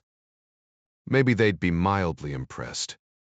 40 minutes later, clutching his copy of Izvestia, he descended the endless escalator to the subway platform, ignoring the sideways glances from locals who treated him like some exotic zoo exhibit. Back in New York, a Russian wouldn't have drawn a second glance, especially not in a city where every ethnicity thrived, particularly behind the wheel of a cab. Meanwhile, the Beaverton household was locked into its rigid morning routine. Miss Margaret fussed over the kids while Eddie waited outside. The usual hugs and kisses were exchanged before the parents dashed off to work. Ryan despised this monotony. If only Kathy had agreed to their London flat, he'd have saved 2 hours a day, but no, she insisted on a house with a yard for the kids. Now, they'd barely see daylight before reaching their offices. On the train to London, Kathy buried herself in a medical journal while Jack skimmed the Daily Telegraph.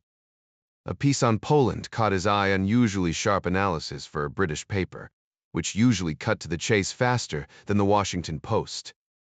The reporter laid out Poland's impossible position with precision, even hinting at the Pope's growing concern for his homeland. That could shake things up, Jack thought.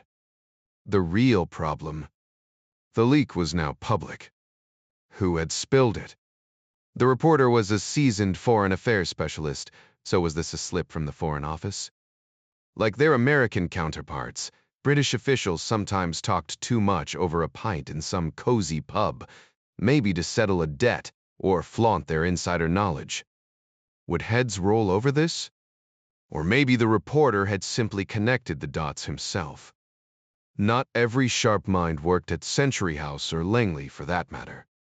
Talent chased money, sure, but some chose mission over mansions. Government work paid modestly, but the best ones weren't in it for the paycheck. Ryan had made his fortune in trading, but it left him hollow.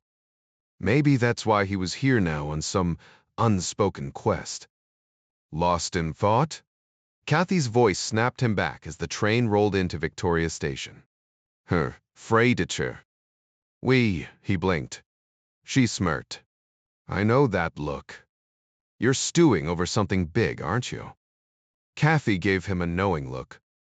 Tell me, Jack, am I your eye surgeon today, or your unofficial therapist? With a mischievous grin, she added, with you, I'll always be the therapist. Jack pushed himself up and swung the compartment door open. All right, Doc.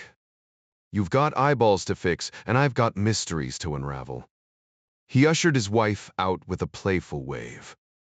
So, what groundbreaking insights did you pick up from the Jerk and Junk Mail Digest on your way in? Kathy smirked. You wouldn't get it. Fair enough, Jack admitted, striding toward the taxi stand. This time, they skipped the usual black cab and slid into a cheerful Robin's egg blue one. Hammersmith Hospital first, Ryan instructed, then swing by 100 Westminster Bridge Road. The driver shot him a knowing glance. MI6, is it, sir? Ryan feigned confusion. Pardon. Universal Export, sir, where Bond used to clock in. The cabbie chuckled as they pulled away. Ryan couldn't help but grin. Even the CIA's exit off the George Washington Parkway had dropped its bland disguise. Kathy found it hilarious. London cabbies had a sixth sense for secrets. She hopped out at Hammersmith's sprawling underpass while the driver looped around to Century House. Ryan breezed past Sergeant Major Kenderton, tossed the telegraph onto Simon's desk, and shrugged off his raincoat. Already saw it, Jack, Harding said without looking up. Who's blabbing? Not certain. Probably the Foreign Office they're looped in. Or maybe someone from the PM's inner circle. Sir Basil's fuming. Harding's tone was smooth, but Jack sensed evasion. His wife would have spotted it instantly. No one tipped off the paper. Nope. We were blindsided this morning. I thought the press here played nice with the government. Wide, usually. Which makes me think the leak came straight from the top. Harding's face gave nothing away. But Jack's gut twinged. If Kathy were here, she'd call the bluff. Meanwhile, Zaitsev sat buried under the usual mountain of dispatches, same desk, same routine. Field reports, coded messages, a labyrinth of intel. He'd memorized hundreds of operation names, thousands of details, even a handful of real identities buried under layers of aliases. Today, like every day, he combed through the morning traffic, his mind filing away anything critical. Some messages were Russian nesting dolls of encryption, like the one referencing Trumpet, a mole deep inside the CIA. That name was all Zaitsev had. The rest was locked behind one-time pads and ciphers. But the intel went straight to a sixth-floor colonel obsessed with CIA operations, which meant Trumpet was feeding the KGB something explosive, likely about American spies right under Moscow's nose. The thought sent a shiver down his spine. He'd warned his American contacts about comms security, hoping to narrow the leak. And Trumpet's paycheck? Massive. No senior CIA man would risk it for cash, Zaitsev figured. They were already rolling in it. The thought of an ideological spy might have unsettled him, but as far as he knew, none existed in America, and he was confident in his awareness. The communicator reassured himself that within a week, maybe sooner, he'd reach the West in safety. He hoped his wife wouldn't completely lose it when he revealed his plans, though he doubted she would. With her mother gone the year before leaving Irina heartbroken, she had no siblings or close ties to hold her back. Besides, her job at GUM was miserable, drowning in petty corruption. Maybe he'd sweeten the deal by promising her that piano she'd always wanted, something even his KGB position couldn't secure due to the chronic shortages. He shuffled through his paperwork, maybe a little slower than usual, but not enough to raise eyebrows. Truth was, hardly anyone in the KGB broke their back working. The old Soviet joke rang true. They pretend to pay us, we pretend to work. Why push yourself? Overachieve, and next year's quota would just climb higher, no extra perks, no better conditions. No wonder so few bothered chasing the title of hero of socialist labor. Just past 11 Zaun, Colonel Rozdestvensky strode into the comms room. Zaitsev caught his attention with a wave. "Yes, Major," the colonel asked. Keeping his voice low, Zaitsev pressed, "Comrade Colonel, there's been no recent traffic on 666. Should I be concerned?" Rozdestvensky blinked. "Why the question?" "With all due respect," Zaitsev replied carefully, "I understood this operation was critical, and I'm the only one cleared for it." "Have I made an error?" The colonel relaxed. "No complaints, Major. The operations moved beyond needing these channels." "Understood. Thank you, Comrade Colonel." Rozdestvensky studied him. "You look worn out. Everything all right?" "Just overdue for leave," Zaitsev admitted. "Missed my summer break. A week or two before winter would be a relief." The colonel nodded. "Let me know if you hit snags. I'll see what I can do." Zaitsev forced a grateful smile. "Thank you, Comrade Colonel." "You've earned it," Rozdestvensky said before leaving. The moment the door shut, Zaitsev exhaled and returned to memorizing dispatches, though not for the USAR. So, Operation 666 was now courier only. He'd learned nothing more, but the silence confirmed its high priority status. They were really going through with it. The question was, would the Americans extract him in time to stop it? He had the intel but no power to act like Cassandra, cursed to foresee doom but never to prevent it. What had he done to earn this torment? Frustration flared at the CIA's sluggishness. But he couldn't just waltz onto a Pan Am flight at Sheremetyevo, could he? Chapter 22. Preparations and Deals. The second meeting took place back at GUM, where Irina Bogdanova found herself surprised and pleased by her husband's sudden interest in buying their daughter winter clothes. Mary Pat Foley, the family's shopping guru, browsed the aisles, mildly impressed that not everything was Soviet-made junk. A few items even caught her eye, though not enough to justify opening her wallet. She lingered in the fur section, running her fingers over the pelts. While they might have found buyers in New York, they lacked the refined craftsmanship of Italian designers like Fendi, something sorely missing in Soviet Russia. The raw materials were decent, even impressive, but the stitching and finishing left much to be desired. It was a shame, really. The Soviet system seemed to stifle creativity at every turn, leaving little room for true innovation. The only treasures worth buying were relics of the past, small, often religious artifacts sold in makeshift markets by families desperate for cash. She had picked up a few herself, paying full price without haggling. It felt wrong to bargain when people were selling heirlooms just to survive. Muscovites responded well to her American warmth, not to mention the valuable blue-stripe rubles she carried, currency that could buy luxuries or be exchanged at a favorable rate. After browsing for a while, she spotted her contact near the children's clothing. Casually flipping through tiny coats, she approached. "Good evening, Oleg," she murmured, holding up a parka. "Mary, right?" To Iduri, he nodded. "Tell me, do you have vacation time coming up?" 2 weeks, he confirmed. "And your wife enjoys classical music?" "Min itwaida, 2.5. There's a performance in Budapest by Joseph Rassa. Stay at the Astoria, it's close to the station, popular with Soviets. Make it look like a normal trip. Buy souvenirs for friends. We'll handle the rest." Zaitsev hesitated. All of us make it out? Of course, she assured him. Your little rabbit will love America. Winters aren't as harsh, though if you miss the cold, you can always visit Alaska. Or escape to Florida for sunshine. Oleg chuckled. Are you a travel agent now, Mary? For you, I am. Now, about the metro, wear your blue tie with red stripes 2 days before you leave.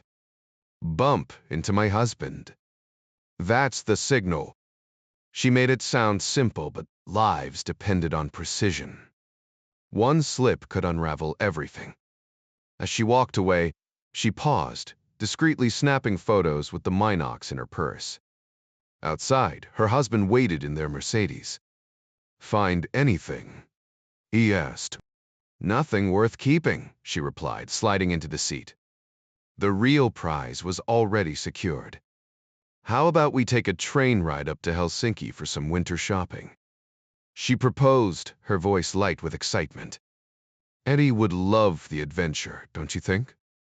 The station chief raised an eyebrow, considering the idea. A train journey would seem natural, no urgency, just a family outing. Pack plenty of luggage, half of it empty, ready to be stuffed with whatever they could buy using those ComCon rubles.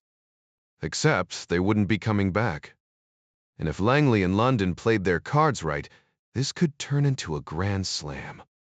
Heading home, sweetheart? Foley asked, amused by the irony. What if the KGB hadn't even bugged their house or car? All this spy theatrics for nothing. Then again, worst-case scenario, it was good practice. Yeah, we've done enough for today. Bloody hell, Basil Charleston muttered under his breath. He snatched up the phone and jabbed 3 digits. Sir. Kingshot appeared in the doorway. Take a look at this, C said, sliding the dispatch across the desk. Damn, Kingshot exhaled. Sir Basil managed a thin smile. It's always the simplest things, isn't it? Indeed, sir. Makes you feel a bit daft, really, Kingshot admitted. Knows a gekame to bleed. Works better than our original plan. Something to file away for next time. How many house fires do we get in London, Alan? No idea, Sir Basil, the senior CIS officer confessed. But I'll find out. Pass this along to Nolan as well. First thing tomorrow, sir, Kingshot promised. At least it improves our odds. Is CIA in on this? Yes. And so was the FBI.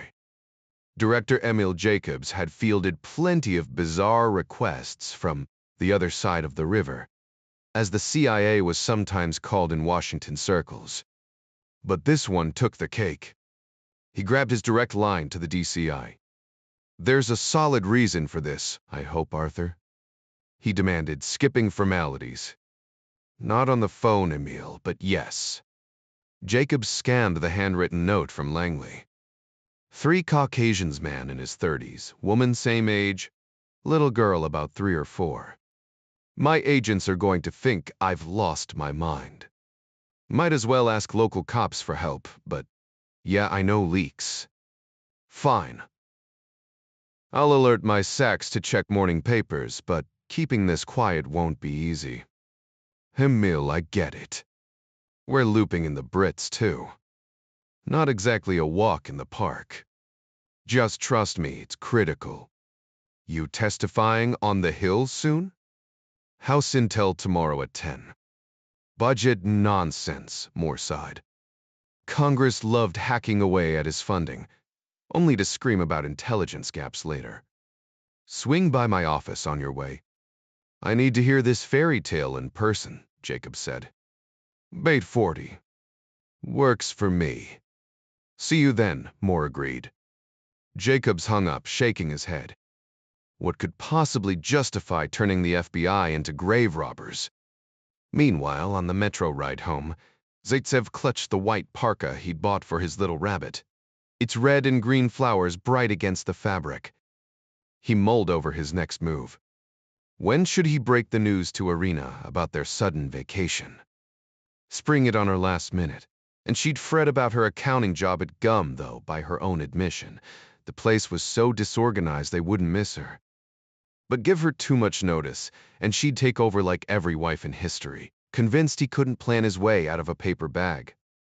Oleg couldn't help but chuckle at the irony of the situation. He'd decided against warning his wife about their upcoming journey instead. He'd let the Hungarian conductor serve as the perfect cover story. The real shock would come later in Budapest. How would she take it? Probably not well. But then again, she was a Russian woman, raised to follow her husband's lead without question. That's just how things were. His daughter Svetlana, though she was a different story. The way her eyes lit up at the simplest things, like riding the metro, made him smile. To her, every escalator was a roller coaster, every train car a spaceship. She didn't just walk. She bounced, full of energy, like a rabbit darting through a field. Would she find even bigger adventures in the West? Maybe, if he could get her there safely. The danger didn't scare him for his own sake, only for hers. Strange how fear worked. Or maybe not so strange. His mind was fixed on one thing now. The mission. Everything else was just steps leading toward a blinding light, growing brighter with each passing day. Was it hope? Or something more dangerous, like a flame drawing in a moth? He didn't know. Papa, here. Svetlana tugged his hand, pulling him toward the subway doors before hopping onto the escalator with a delighted squeal. She saw the world the way Americans supposedly did, full of excitement, not threats. But if Americans were so reckless, why did the Soviets keep falling behind them? Was their way really better? The question gnawed at him. All he knew of America came from party-approved lies. The truth was out there, somewhere, and he was about to gamble everything to find it. Turning back wasn't an option now. If he failed, it wouldn't matter whether his own country or his own conscience destroyed him. And if he succeeded, would America even care? He wasn't some revolutionary hero, just a man who'd stumbled onto something rotten and couldn't look away. As they reached their apartment building, Oleg squeezed Svetlana's hand. The dice were already rolling. Where they'd land and where his daughter would grow up was out of his hands now. Fate often hangs on the smallest moments, like the roll of dice. The tragedy began in York, northern England's bustling historic city. Fire experts will tell you the cause of a blaze matters less than how it spreads. Most start from predictable human mistakes. This one involved every firefighter's nightmare scenario.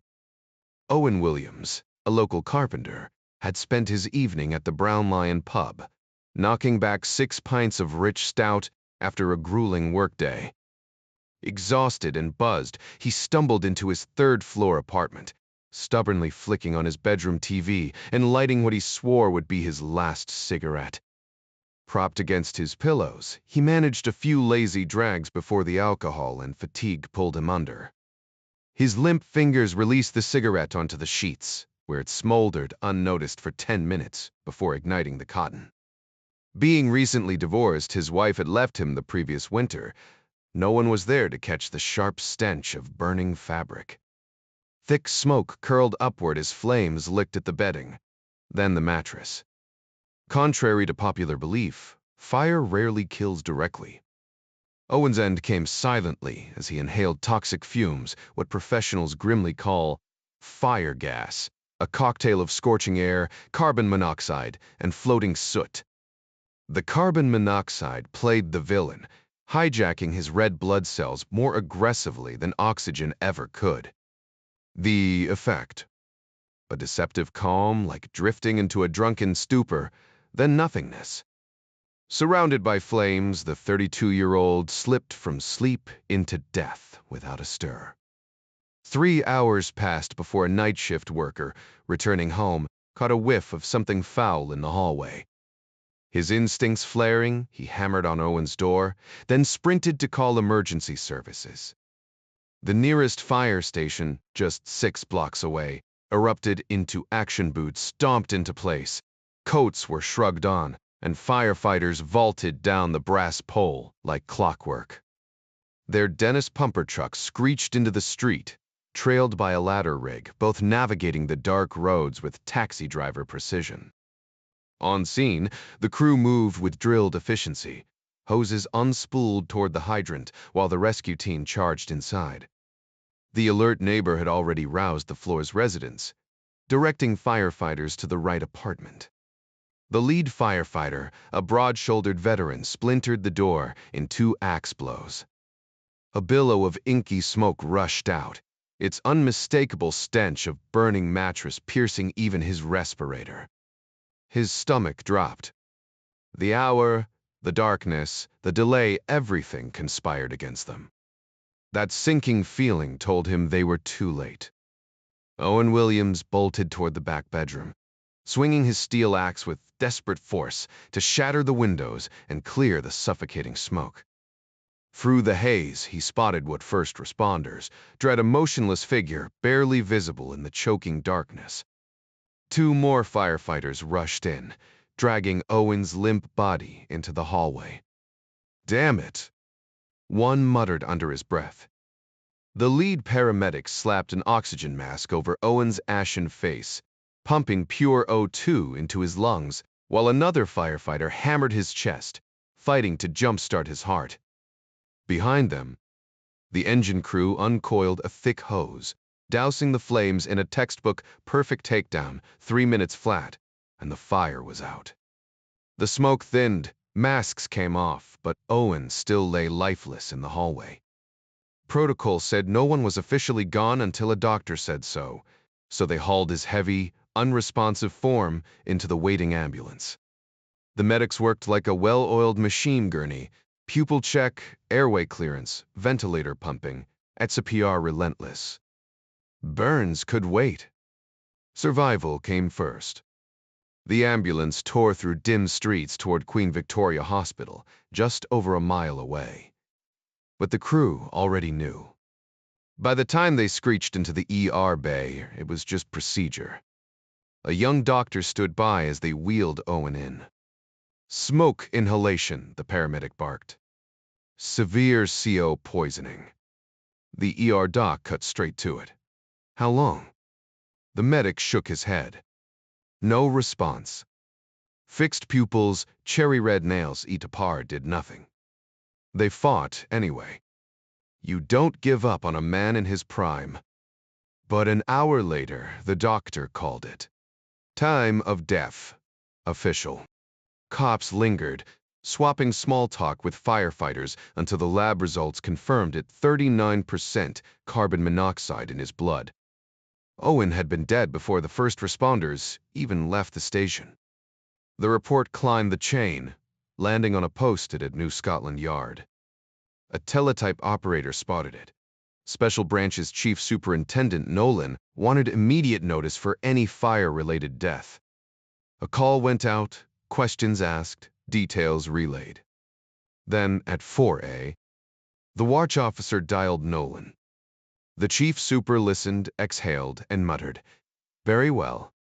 Game on." Patrick Nolan gave strict instructions to leave the body untouched. No tampering, no examination, nothing. The sergeant on duty acknowledged the order with a crisp, "Understood, sir," though Nolan himself lay awake, miles away, wrestling with the bizarre request. Why would British intelligence need a charred corpse? The thought was equal parts fascinating and revolting, keeping him tossing for nearly half an hour before exhaustion finally pulled him under.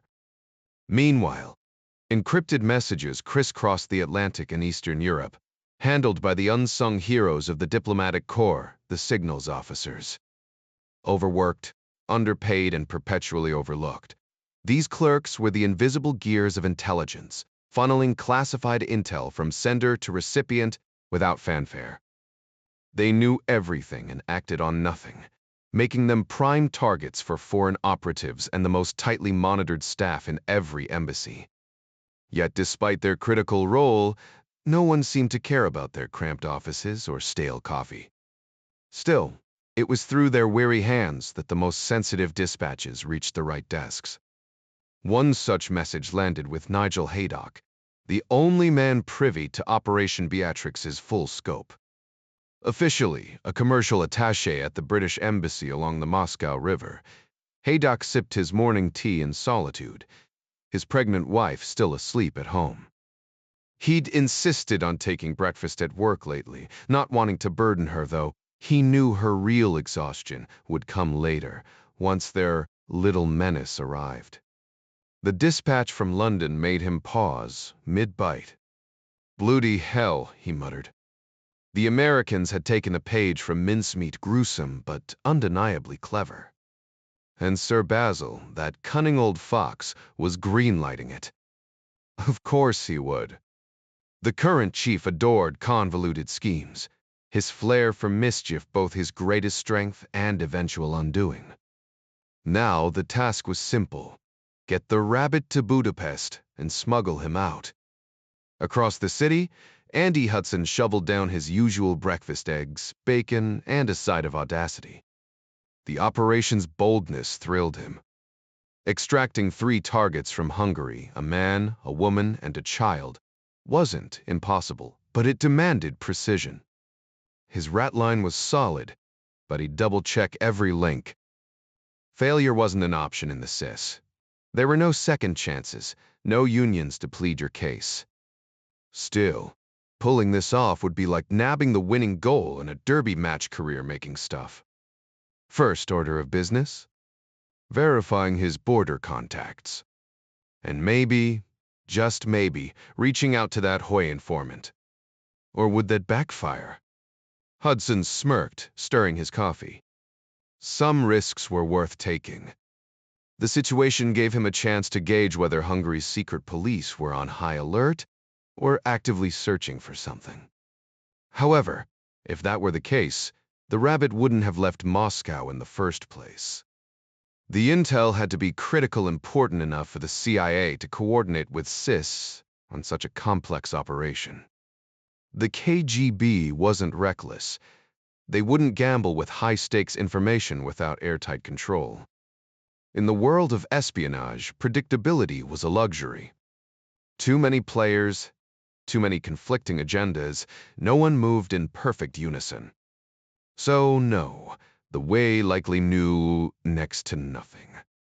The KGB trusted nobody without direct supervision, preferably with armed oversight. His safest move: review his exit strategy quietly and wait for this Ryan guy to show up from London and start breathing down his neck. Ryan. The care for first Crimean. The same one who, no, impossible. Just a coincidence. Maine. Had to be. That Ryan was a Marine, an American jarhead. Too wild to be anything but chance, the Budapest station chief concluded. Meanwhile, Ryan had remembered his croissants this time, grabbing them along with coffee before hopping into a cab from Victoria to Century House. Simon's coat hung on the rack, but the man himself was nowhere in sight, probably off schmoozing with Sir Basil. Jack settled at his desk, eyeing the stack of overnight reports. The croissants he'd gone overboard and bought 3, plus butter and grape jelly, were so flaky he risked wearing more than he ate. The coffee, surprisingly, wasn't half bad. Maybe Starbucks should expand to London. The Brits could use a decent cup to break their tea addiction if the baristas could figure out how to brew it properly. The door swung open. "Mornin', Jack." "Hey, Simon. How's Sir Basil today?" "Pleased as punch with Operation Beatrix. It's moving forward, in a manner of speaking. Care to enlighten me?" Simon hesitated, then gave a quick rundown.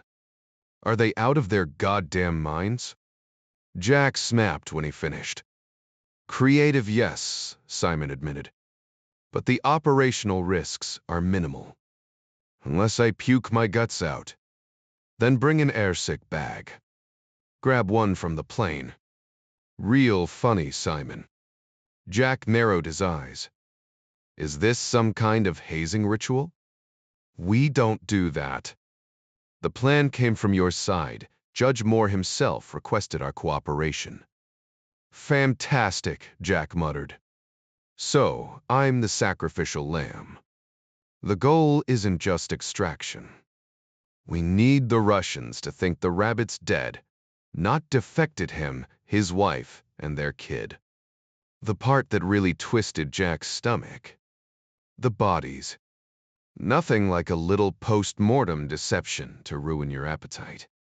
And he still didn't know the worst of it, Simon thought, relieved he'd left that detail out. Across town, Zaitsev stepped into the KGB's administrative office, flashing his ID to the clerk before being ushered in. Yes. The supervisor grunted, barely glancing up. I'd like to use my vacation days. My wife wants to see a conductor in Budapest. We'd prefer the train over flying. When? As soon as possible. The bureaucrat, basically a travel agent in a cheap suit, still didn't look up. I'll check train availability. International class. Compartment with beds for 3, we have a child. That might be difficult, the man said, finally meeting his eyes with a bored sigh. The officer spoke softly. If you run into any issues, reach out to Colonel Rozasevi. At the mention of the name, Zaitsev noticed the man's eyes flicker upward, whether out of recognition or hesitation.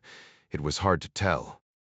Most bureaucrats avoided drawing attention from high-ranking officials, especially in the center, where the upper echelons inspired a mix of respect and unease. Part of him might have been tempted to verify if the colonel's name was being used properly, but alerting a senior officer about an overzealous clerk wouldn't exactly earn him any favors. The man studied Zaitsev, weighing whether he had the authority to drop Rajestvansky's name so casually. I'll see what I can do, Captain, he finally replied. When should I expect your call? Before the day's over. With a curt nod, Zaitsev left, heading toward the elevators. One hurdle cleared, thanks to his temporary ally upstairs. Just to be safe, he kept his blue striped tie neatly folded in his coat pocket, a small but necessary precaution.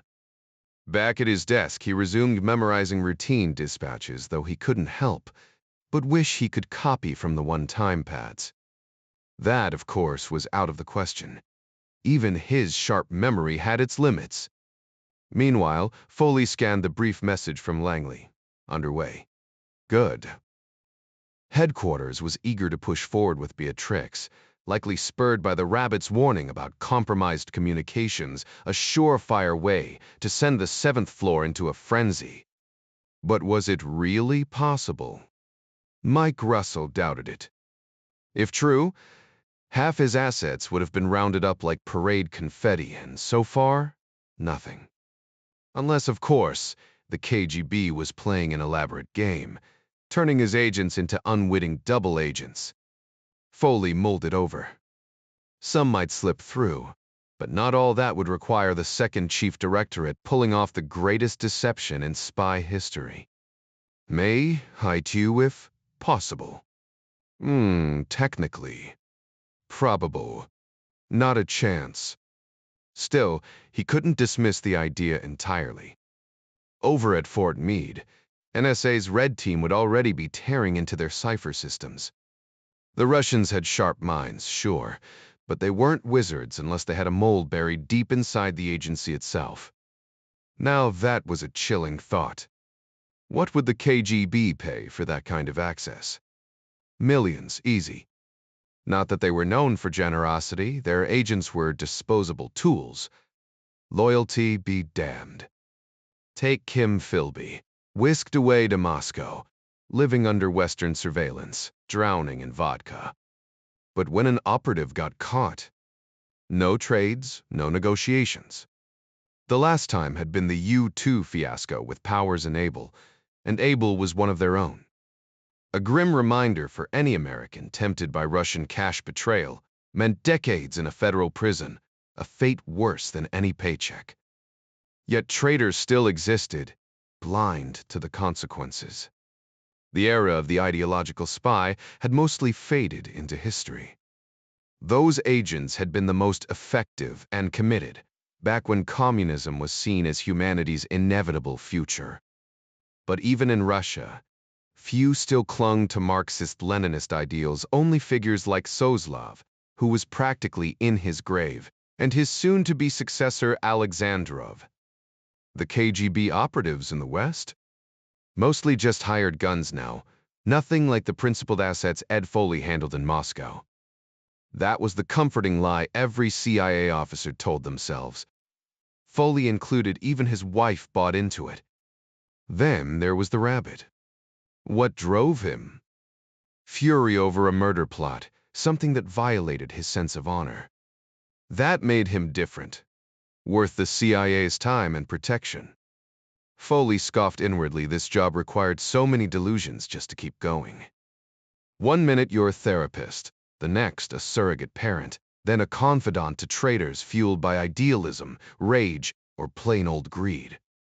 Some drowned their guilt in alcohol, others took reckless risks. A few were outright unstable, their minds unraveling. And then there were the ones with twisted appetites, some already broken when they walked in the door. Foley's real job? Part-time social worker for the damned. Not exactly the heroic spy versus spy fantasy he'd signed up for. The pay was mediocre, the risks unacknowledged, and the public would never know what he sacrificed. The media painted guys like him as villains, and he couldn't even defend himself without blowing his cover. What a miserable existence except for moments like this, orchestrating the rabbit's escape.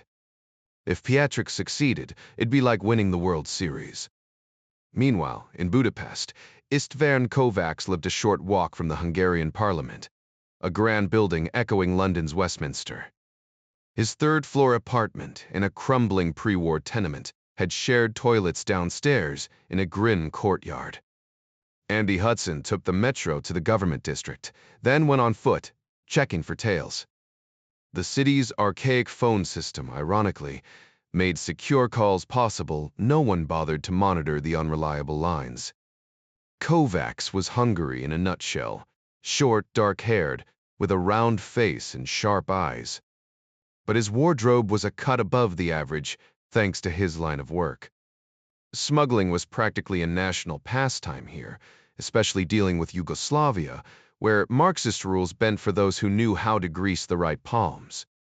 The border guards looked the other way for a cut of the profits, and Kovács had that game down cold. "Andy, good to see you," Kovács said, uncorking a bottle of Tokaji, the local sweet wine, rich with the tang of noble rot. Hudson had developed a taste for it, a Hungarian twist on sherry. He raised his glass with a nod. "Cheers, István." The wine was smooth, a small comfort in a world of shadows. The bottle before them was top shelf, its label proudly displaying 6 baskets of perfectly aged grapes. A mark of exceptional quality.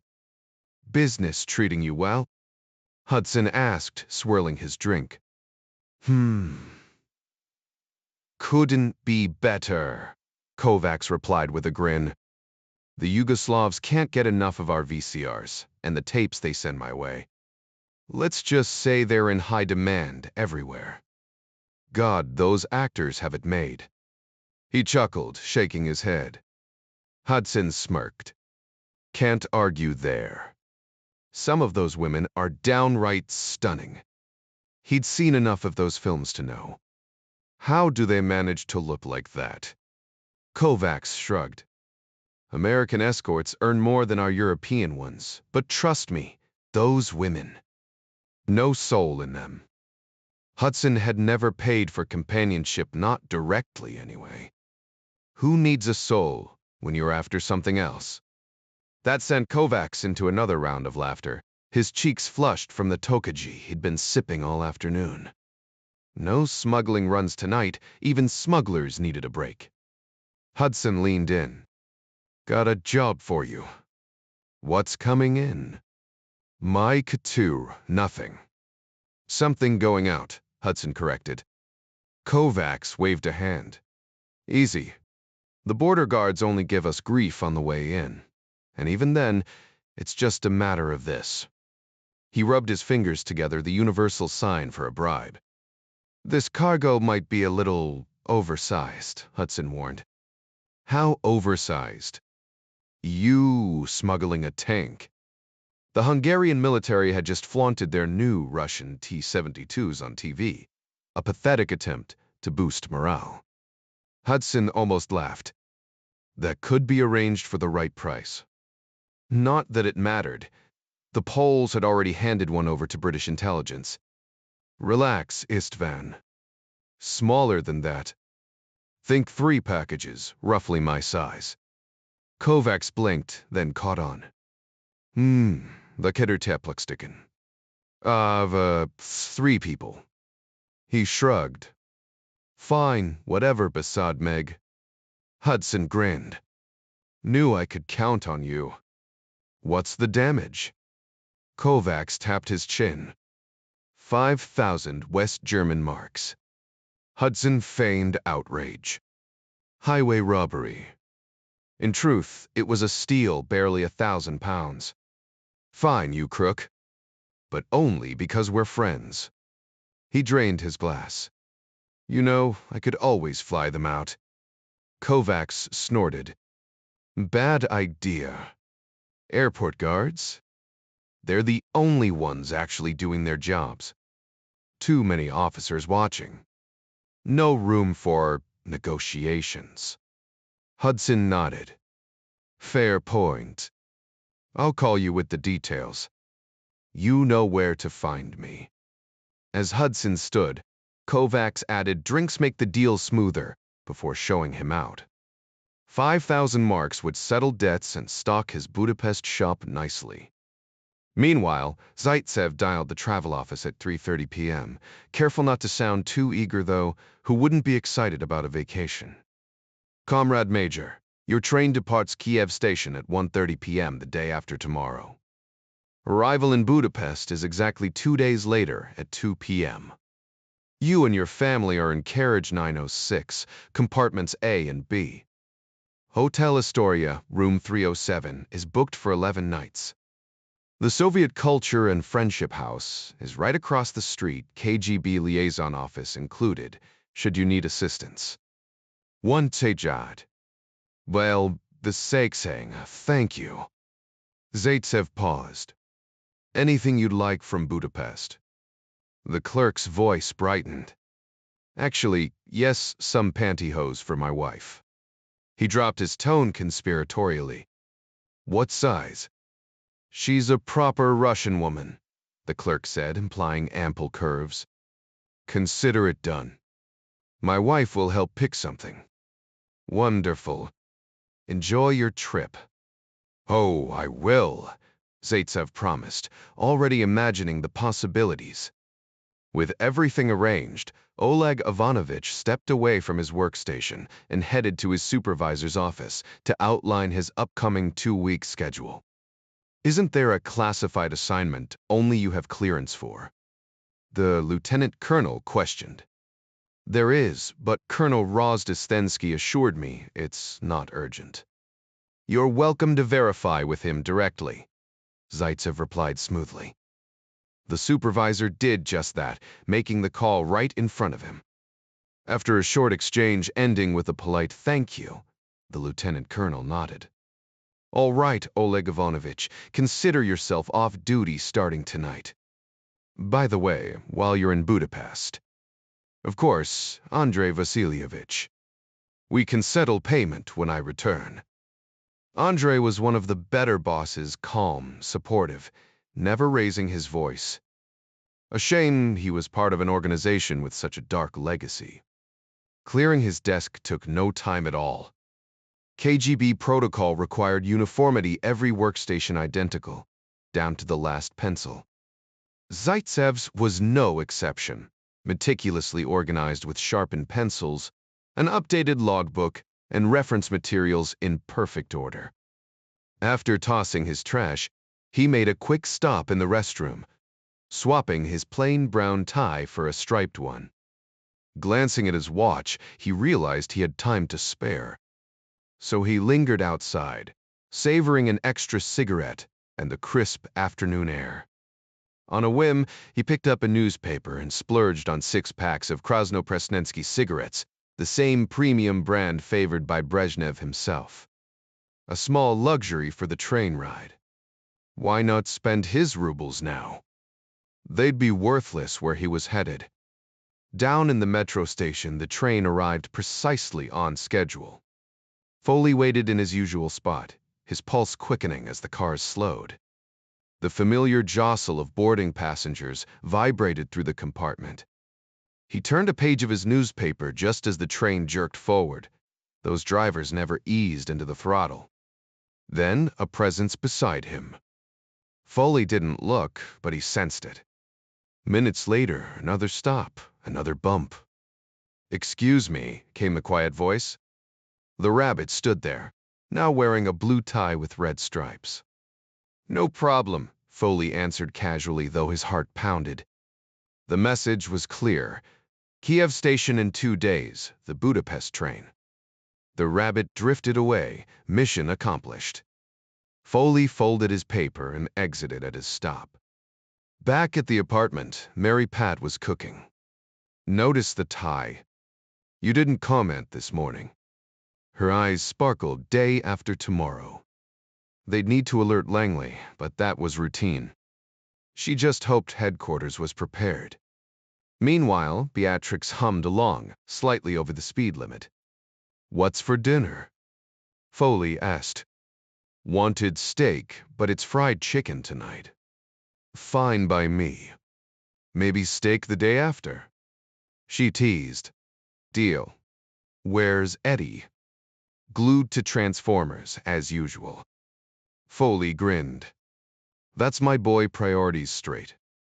He kissed her, lingering just a moment. "Later," she murmured. Success deserved a quiet celebration, even if the operation wasn't complete yet. "Got the photos?" she whispered. He patted his jacket pocket in reply. The photos weren't exactly glamour shots, but they captured the rabbit and his young son well enough for identification purposes. Since they had no image of Mrs. Rabbit yet, these would have to suffice for now. Ed and Mary Pat agreed one of their team would monitor the train station to ensure the family departed as scheduled. "Ed, the shower head's acting up again," Mary Pat called from the bathroom. "The water pressure's all wrong." Foley sighed and went to find Nigel, returning minutes later with their British counterpart, lugging his weathered toolbox. "Afternoon, Mary." Nigel nodded politely before disappearing into the bathroom, where he made a theatrical production of testing the plumbing effectively, drowning out any listening devices the KGB might have planted. With the white noise cover established, Ed produced the photographs. "Here's our rabbit and his little bunny. Still missing the wife. They're booked on the 1 p.m. to Budapest in 48 hours. Kiev station," Haydock confirmed with a knowing glance. "You'll need me to get a shot of Mrs. Rabbit to complete the set." "Exactly." Haydock's mind raced as commercial attaché. He could fabricate a plausible cover story. Maybe recruit that agreeable reporter from the Times, Paul Matthews, to stage a tourism piece with a photographer in tow. The Soviets loved flattery about their superior systems. A request to document their railway operations would play right into their vanity. Meanwhile, the rabbit remained blissfully unaware, just another faceless bureaucrat in the KGB machine beneath suspicion. Nigel shut off the faucet with a satisfied twist. "There we are, Edward. Yatis knew. Where'd you even find decent tools in Moscow?" Foley asked. "These. Inherited from my father," Nigel replied quietly, and Ed suddenly remembered how that story ended. Yeah, they all had reasons to make Beatrix succeed. preferably with maximum embarrassment to their bear-like adversaries. Changing subjects, Ed asked about Nigel's pregnant wife. Penny's holding steady. Doctor says the baby's in no hurry, could be another week, maybe 3. Dots are always wrong about due dates, Ed snorted. Trust me, you'll want to stick close. When's your flight home scheduled? 10 days out per embassy medical. It's a short hop to London. Optimistic, Ed grinned. Unless you fancy your kid's first words being in Russian. Nigel shuddered. Quite. Then keep Penny away from any trampolines, Ed added with a wink, earning an eye roll at his typically brash American humor. As Nigel left, Foley mused on British parenting myths. Did they really ship kids off to boarding school at 5? He'd have to ask Penny if they made it home in time. Meanwhile, Owen Williams' corpse went unclaimed, no family, an ex-wife who couldn't care less. After a police telex from London's Chief Superintendent Nolan, local authorities sealed the body in an aluminum casket for transport. The police van took a detour before reaching the city, transferring the casket to an unmarked vehicle that delivered it to a discreet mortuary in Swiss Cottage. No flags, no ceremony, just another quiet exit in their line of work. The corpse was in rough condition, untouched by any mortuary preparations. Lividity had set in on the unburned underside, staining the skin a deep purplish red, where gravity had pooled the blood after death.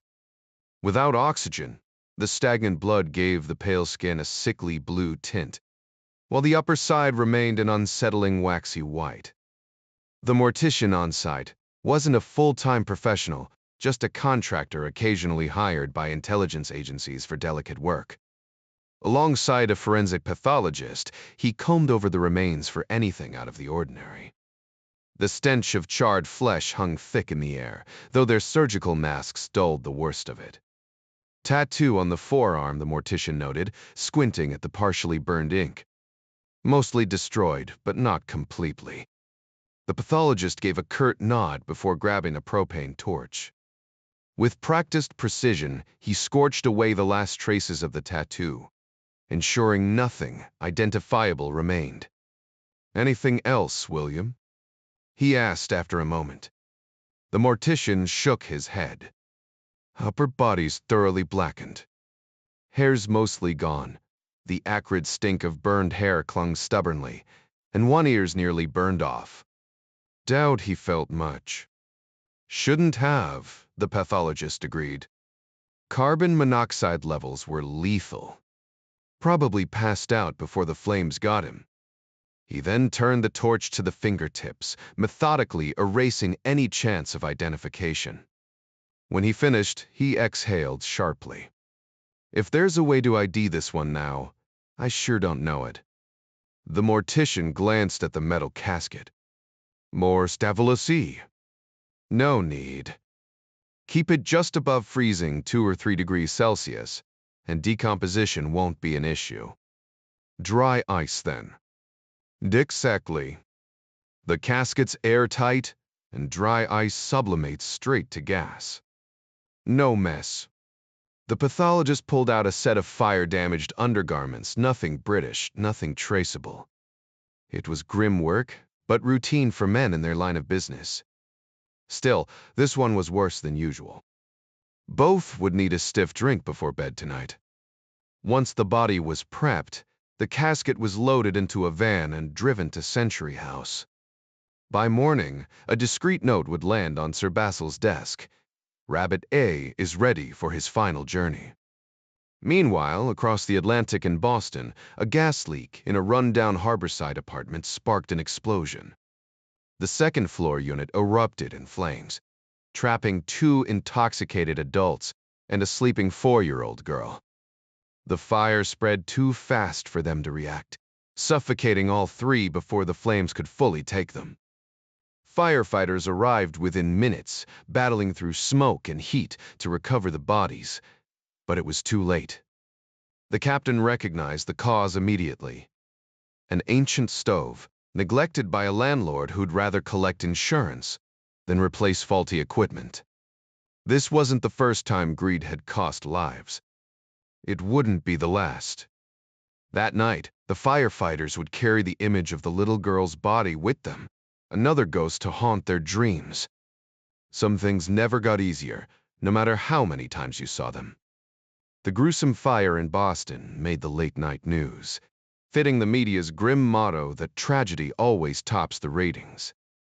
The FBI's Boston field office chief, who'd been catching up on the baseball playoffs after a stuffy official dinner, immediately connected the breaking report to the bizarre memo he'd received earlier that day. Swearing under his breath, he grabbed his phone.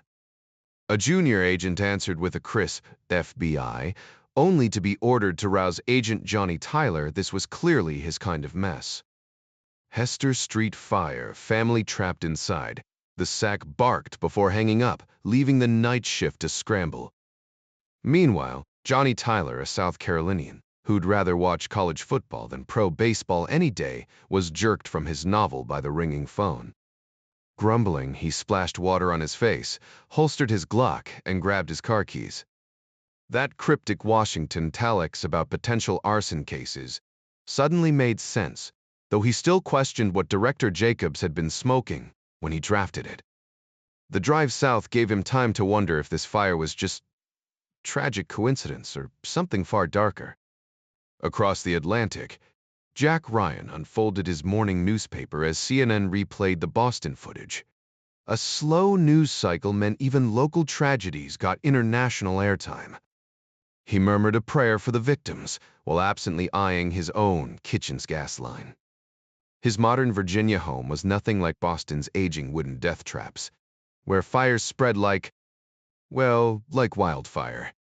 His surgeon wife Kathy caught the tail end of the report and flashed back to her med school rotations, the unforgettable stench of burned flesh, the futile agony of debridement. These victims were beyond help now, but the image of a girl Sally's age perishing in the flames settled like a weight in her chest. Surgery that morning would be a relief. At least in the OR, she could fight back against death.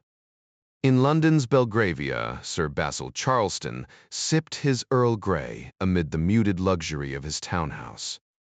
The former spymaster's retirement involved more secure fax machines than golf outings, and when the morning courier delivered a file stamped Operation Beatrix, he nearly choked on his toast. The attached photo of an unidentified male corpse made for poor breakfast company. "Charming," he muttered, wiping crumbs off the classified documents. Somewhere in Moscow, he imagined his counterparts were having an equally pleasant morning. The mission required 3 targets, including a young girl, hardly the kind of thought to pair with breakfast and a bowl of oatmeal. Still, the potential of Operation Beatrix was impossible to ignore. If their informant, code-named Rabbit, was reliable, and not all of them were this man's mind, could be a goldmine of intelligence. The real prize? Unmasking Soviet moles embedded in the British government. Officially, that fell under MI5's jurisdiction, though everyone still mistakenly called it the Security Service. Unlike the often fractured relationship between the CIA and FBI in the States, Charleston noted how seamlessly their agencies collaborated. Sir Basil's team had long suspected a high-ranking traitor lurking in the Foreign Office, but pinning them down had proven impossible. If they successfully extracted Rabbit, and nothing was certain, until the job was done, their safe house in Somerset's rolling hills near Taunton would be the first stop for interrogation. "Aren't you going to work today?" Irina frowned at her husband, who should have been out the door by now. Oleg grinned. "Not today. I've got a surprise for you." When she raised an eyebrow, he dropped the news. "We're leaving for Budapest tomorrow." Her startled reaction was exactly what he'd hoped for. "What? Terpy wonder. I cashed in my vacation days. There's a new conductor, Joseph Raza. You love classical music, and I thought it'd be perfect for you and our little one." Irina blinked. "But my job at GUM callin' sick," he said smoothly. "Besides, think of the shopping." That got her attention. Hungary's markets were a treasure trove compared to Moscow's bleak shelves, even the exclusive ones. We could find something nice for Svetlana, she mused. Oleg pressed his advantage. Rosa's touring with a state orchestra, Brahms, Bach, the works. And the stores? Packed with Western imports. Jeans, perfume, things you'd never find here. He knew no woman could resist that pitch. Sure enough, her next protest was half-hearted. I don't have anything to wear. Exactly why we're going, he countered. Bring one bag.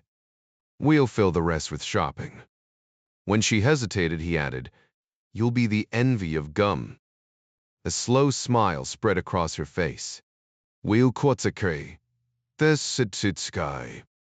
But if this is a trick, no tricks, he promised, injecting just enough authority into his voice. As she wandered off to pack, Oleg allowed himself a rare moment of optimism. In a week, they'd all have better wardrobes. Maybe even a trip to that Florida theme park. What was it called?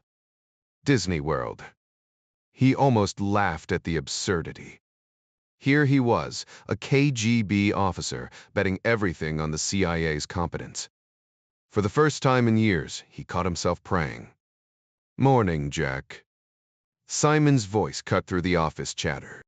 Jack paused, coffee in hand. What's the word? Soslav's dead.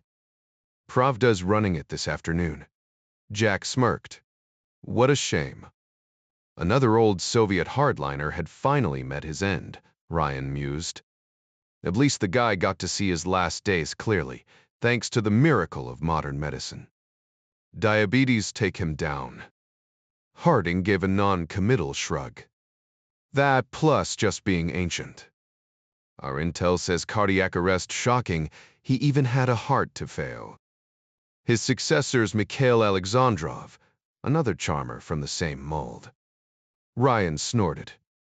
So when's the big send-off for Suslav?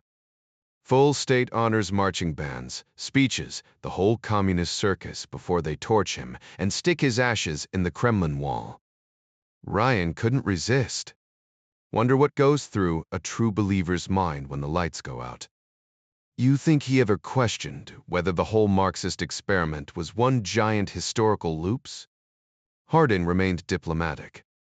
Mon mener, doubt it. Guys like Soslav probably die convinced they paved humanity's road to paradise. What nonsense, Ryan thought. Some people clung to bad ideas like life preservers, and Red Mike had drowned clutching his. The irony. A communist afterlife fantasy was Ryan's worst nightmare. Hope you packed sunscreen for that particular destination, comrade. Shifting gears, Ryan asked about the day's agenda. The PM wants to know if this changes anything in Moscow, Harding explained. Tell her it's like replacing a broken record with the same song. Alexandrov worships Marx, idolizes Lenin, and thinks Stalin just needed better PR. The rest of the Politburo humors true believers like him, the way you tolerate your uncle's conspiracy theories at Thanksgiving. They'll nod along, then do whatever they planned anyway. Harding smirked. Simplified but accurate. Now, I just need to stretch that into 10 pages of bureaucratic poetry. Ryan groaned. Ah, the sacred language of government paperwork, the only tongue where 20 words say nothing. The PM prefers clarity, Harding countered. The Iron Lady speaks blunt enough when it suits her, Ryan shot back. Just not when others try it, Harding quipped. Wonderbubba touche. The afternoon vanished into profile, writing purgatory, analyzing a dead man nobody mourned, for a funeral nobody wanted. Meanwhile, across town, Haydock was having better luck. His Russian rail story pitch had worked perfectly. By 10 a.m. tomorrow, he'd be at Kiev Station with a reporter and photographer, comparing Soviet efficiency to Britain's struggling trains. The journalist probably guessed Haydock's real employer, but good sources were hard to come by. A classic spook move: befriend the press with exclusives. The CIA officially denied doing it, which only proved they'd mastered the game.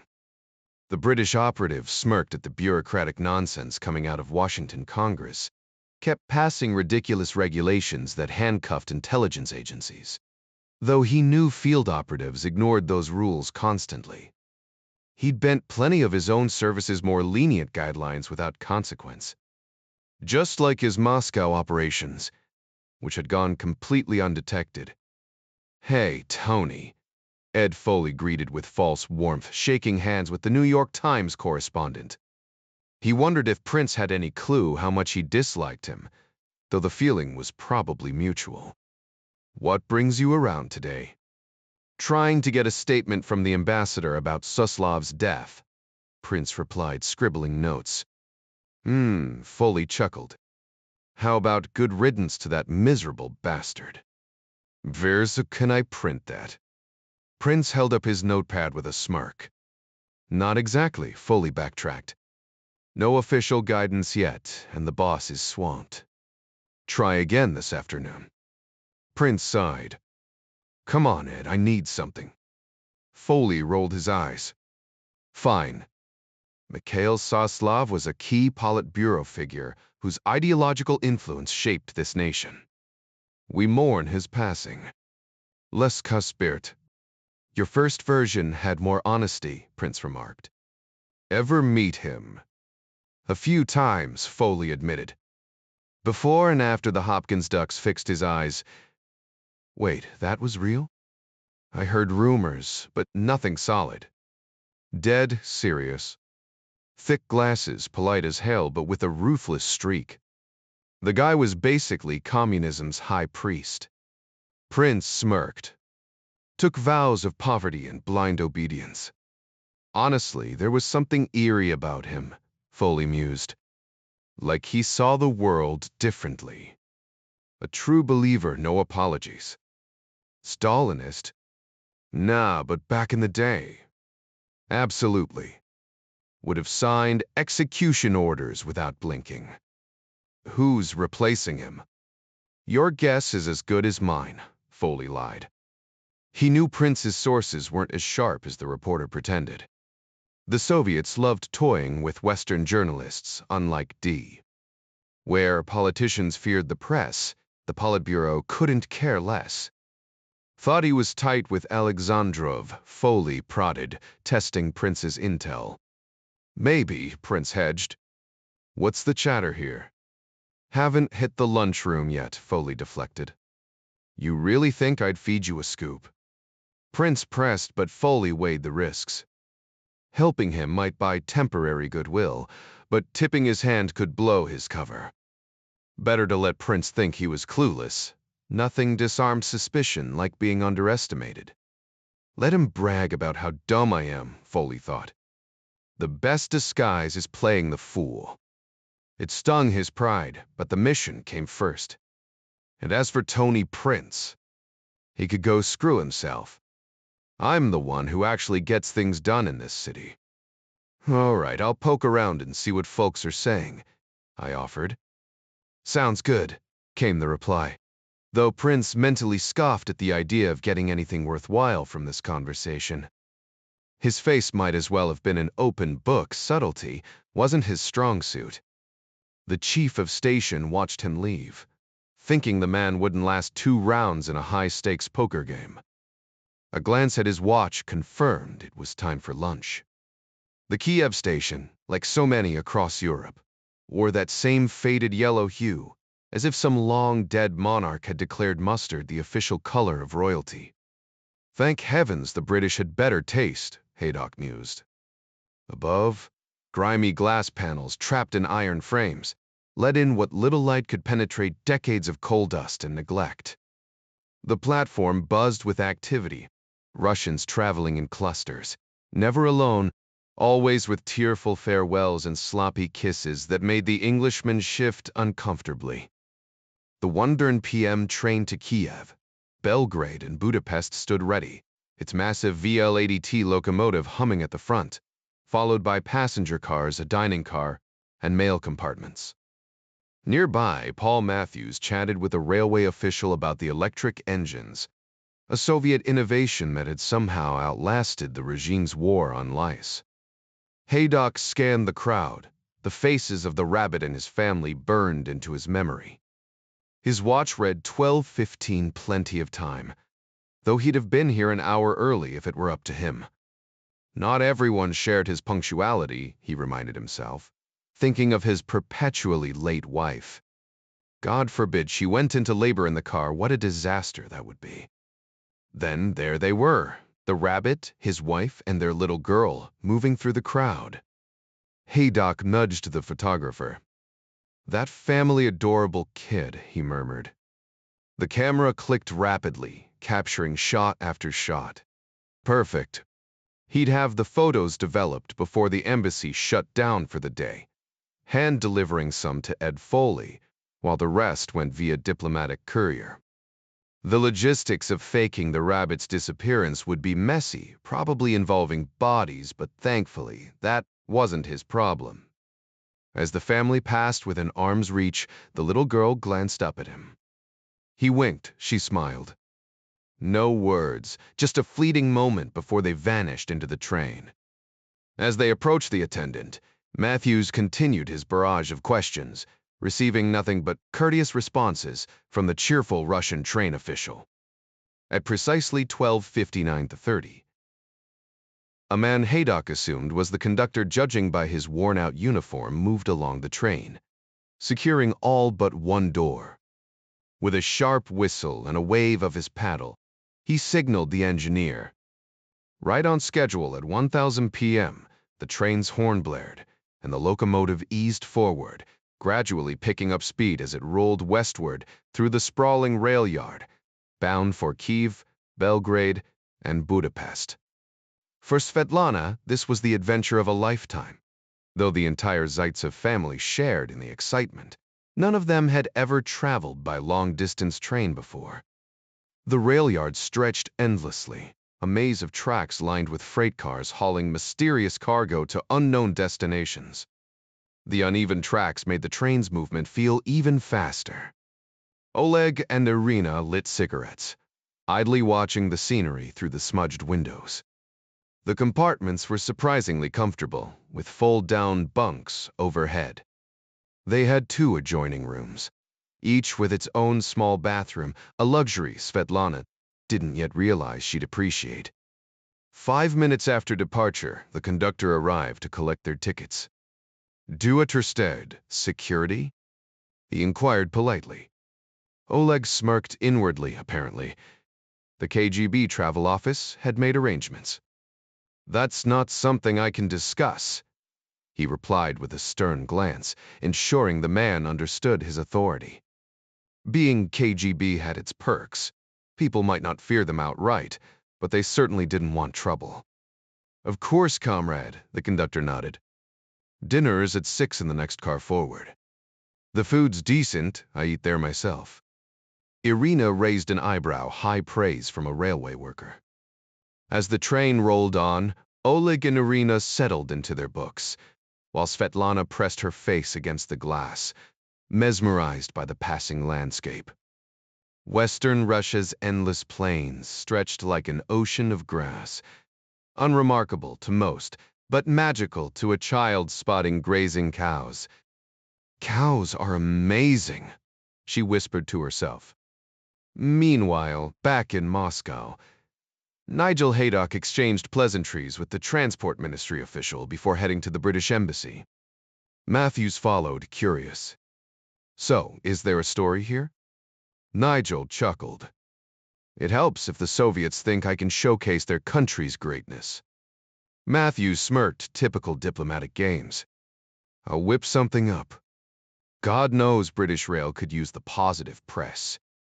Nigel's suggestion about the exchequer seemed to light a spark in his guest, who nodded thoughtfully. Though the visitor clearly had his doubts, he kept them to himself for now. There'd be time for questions later, perhaps over pints at a London pub once Nigel was back at his desk in Century House. "Care to take a look at our photos?" Nigel offered. "If it's no trouble," came the polite reply. "None at all." Most end up in the bin anyway, Nigel said with a casual wave. Haydoc's face brightened as he reached into the cabinet behind his desk. Drink, Paul? A sherry would be lovely, Matthews answered. 2 glasses later, the photographer arrived with a folder of prints.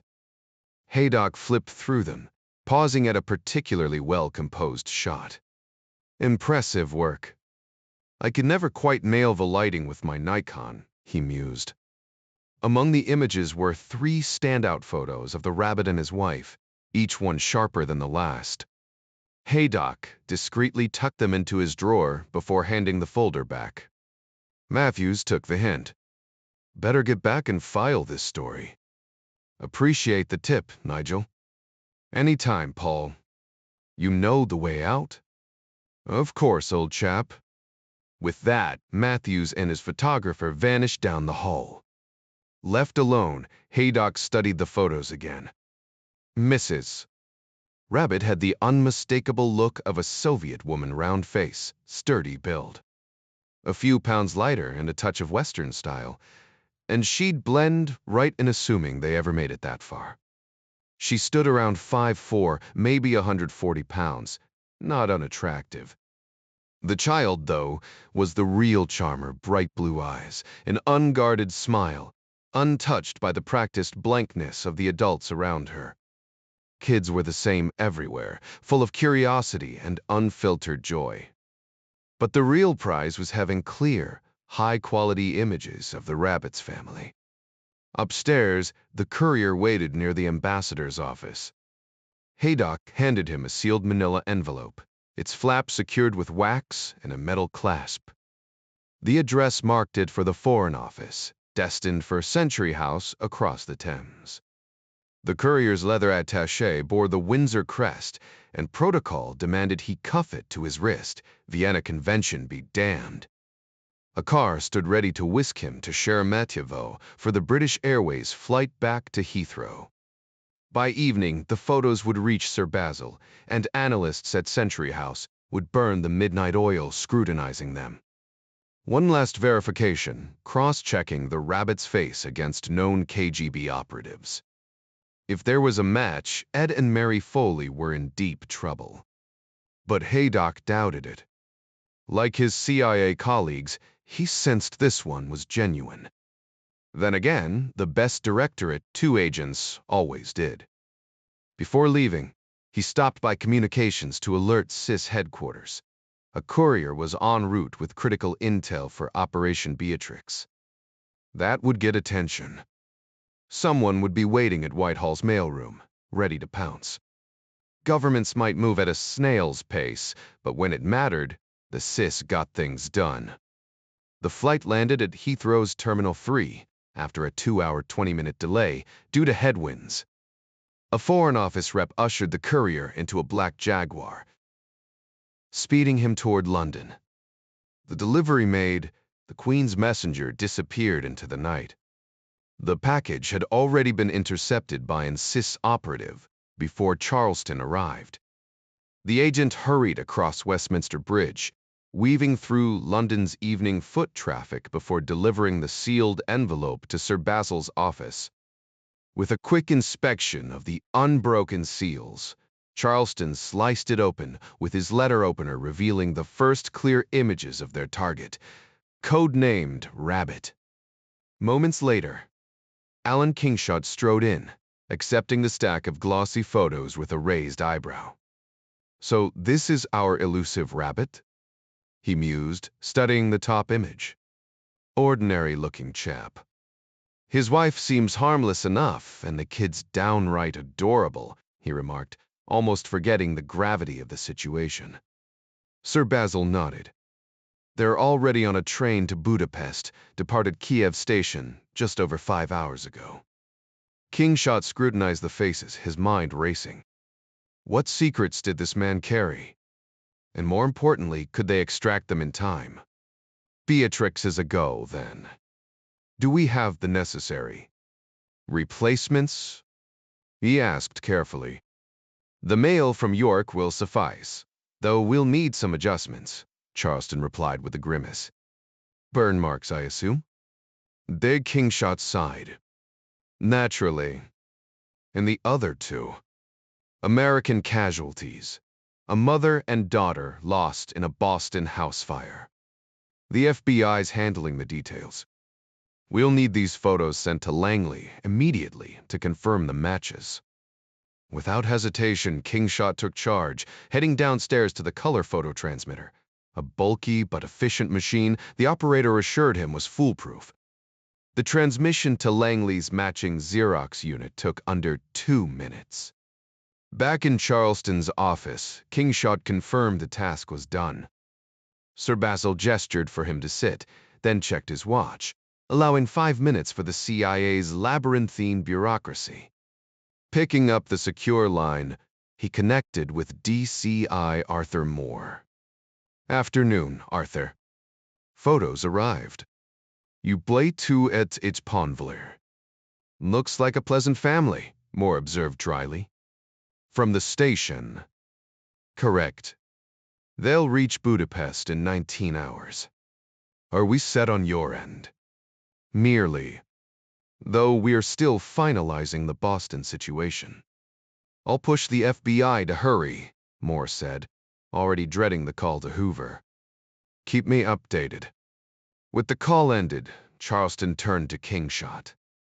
Prep the York subject for transport. 3 days should suffice. As Kingshot left, Charleston made one final call, this time to Ryan. Your Budapest trip is confirmed. 3 days, possibly 4. British Airways from Heathrow. You'll have an escort, and Andy Hudson will meet you there. Solid man. Runs a tight station. Ryan hesitated. Sir, what exactly am I walking into? Charleston's lips twitched. Let's just say Andy knows people who specialize in discreet exits. The unspoken implication hung in the air. This wouldn't be a routine assignment. Jack could already picture the exhausting journey ahead, first sneaking into Yugoslavia, then catching a commercial flight back home. More damn airplanes. He suppressed a groan. Why couldn't they just take the train? But as a former Marine, he couldn't exactly admit his fear of flying. Fine, that'll work, he muttered. Charleston gave him a warning look. You can talk to our rabbit quietly. After that, you'll join the debrief in Somerset. And chances are, you'll be escorting him back to the States, probably on an Air Force transport from RAF Bentwaters. Jack's stomach twisted. He knew he'd have to get used to flying eventually, but that didn't make it any easier. At least, he wouldn't be crammed into a shaky CH-46 this time. How long will I be gone? He asked, already missing his wife. 4 days, maybe a week, Charleston replied. Depends on how things go in Budapest. Meanwhile, the family on the speeding train was having an unusual dining experience. Their little girl was thrilled, treating the whole thing like a grand adventure. The meal was decent Soviet-grade beef, potatoes, and greens, washed down with a decent vodka to numb the monotony of travel. As the countryside blurred past, Irina leaned over to cut her daughter's meat, watching her proudly sip her milk like a grown-up. Enjoying the trip, darling? Oleg asked his wife. Especially the shopping part, she replied with a smirk. Oleg felt an odd calm settle over him. After weeks of tension, his treason and, yes, he thought of it that way, was finally in motion. How many of his colleagues at the center would have the guts to do the same? In a world where everyone hid their true thoughts, trust was a luxury. The KGB thrived on loyalty, or the illusion of it, but Oleg had stopped believing in the system long ago. If the second chief directorate knew his plans, they'd never have let him board this train. He could slip away at any stop, vanish into the West. But for now, he was safe. The thought gave him a fleeting sense of peace, even if it was just an illusion. Back home, the Ryans were having spaghetti night again. Kathy's sauce, a family recipe, despite her lack of Italian roots, was always a hit, especially with fresh bread from a bakery in Chatham. With no surgery scheduled the next day, they even splurged on wine. Jack took a deep breath. "Honey, I've got a trip coming up." "The NATO thing?" She guessed. "Afraid so. 3 or 4 days, maybe longer." "Can you tell me what it's about?" "Classified," he said with a shrug. "A cobbler's spook business." She teased. "Yep." Their daughter piped up, "What's a spook?" Jack just chuckled, swirling his wine. Some questions were easier to dodge than others. Kathy blurted out the words before she could stop herself. "That's just what Daddy does." Sally's eyes lit up with recognition. "Like in Wizard de Boz?" "The spooky part?" Jack raised an eyebrow. "What now?" His daughter rolled her eyes dramatically. "You know, when the Cowardly Lion says he believes in spooks? From the movie?" It took him a second. "Oh, you mean The Wizard of Oz."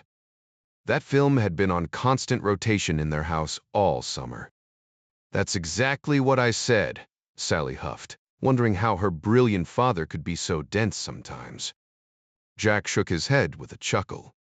"No, sweetheart, Daddy's not that kind of spook." But Sally wasn't letting it go. "Then why did Mommy say you were?"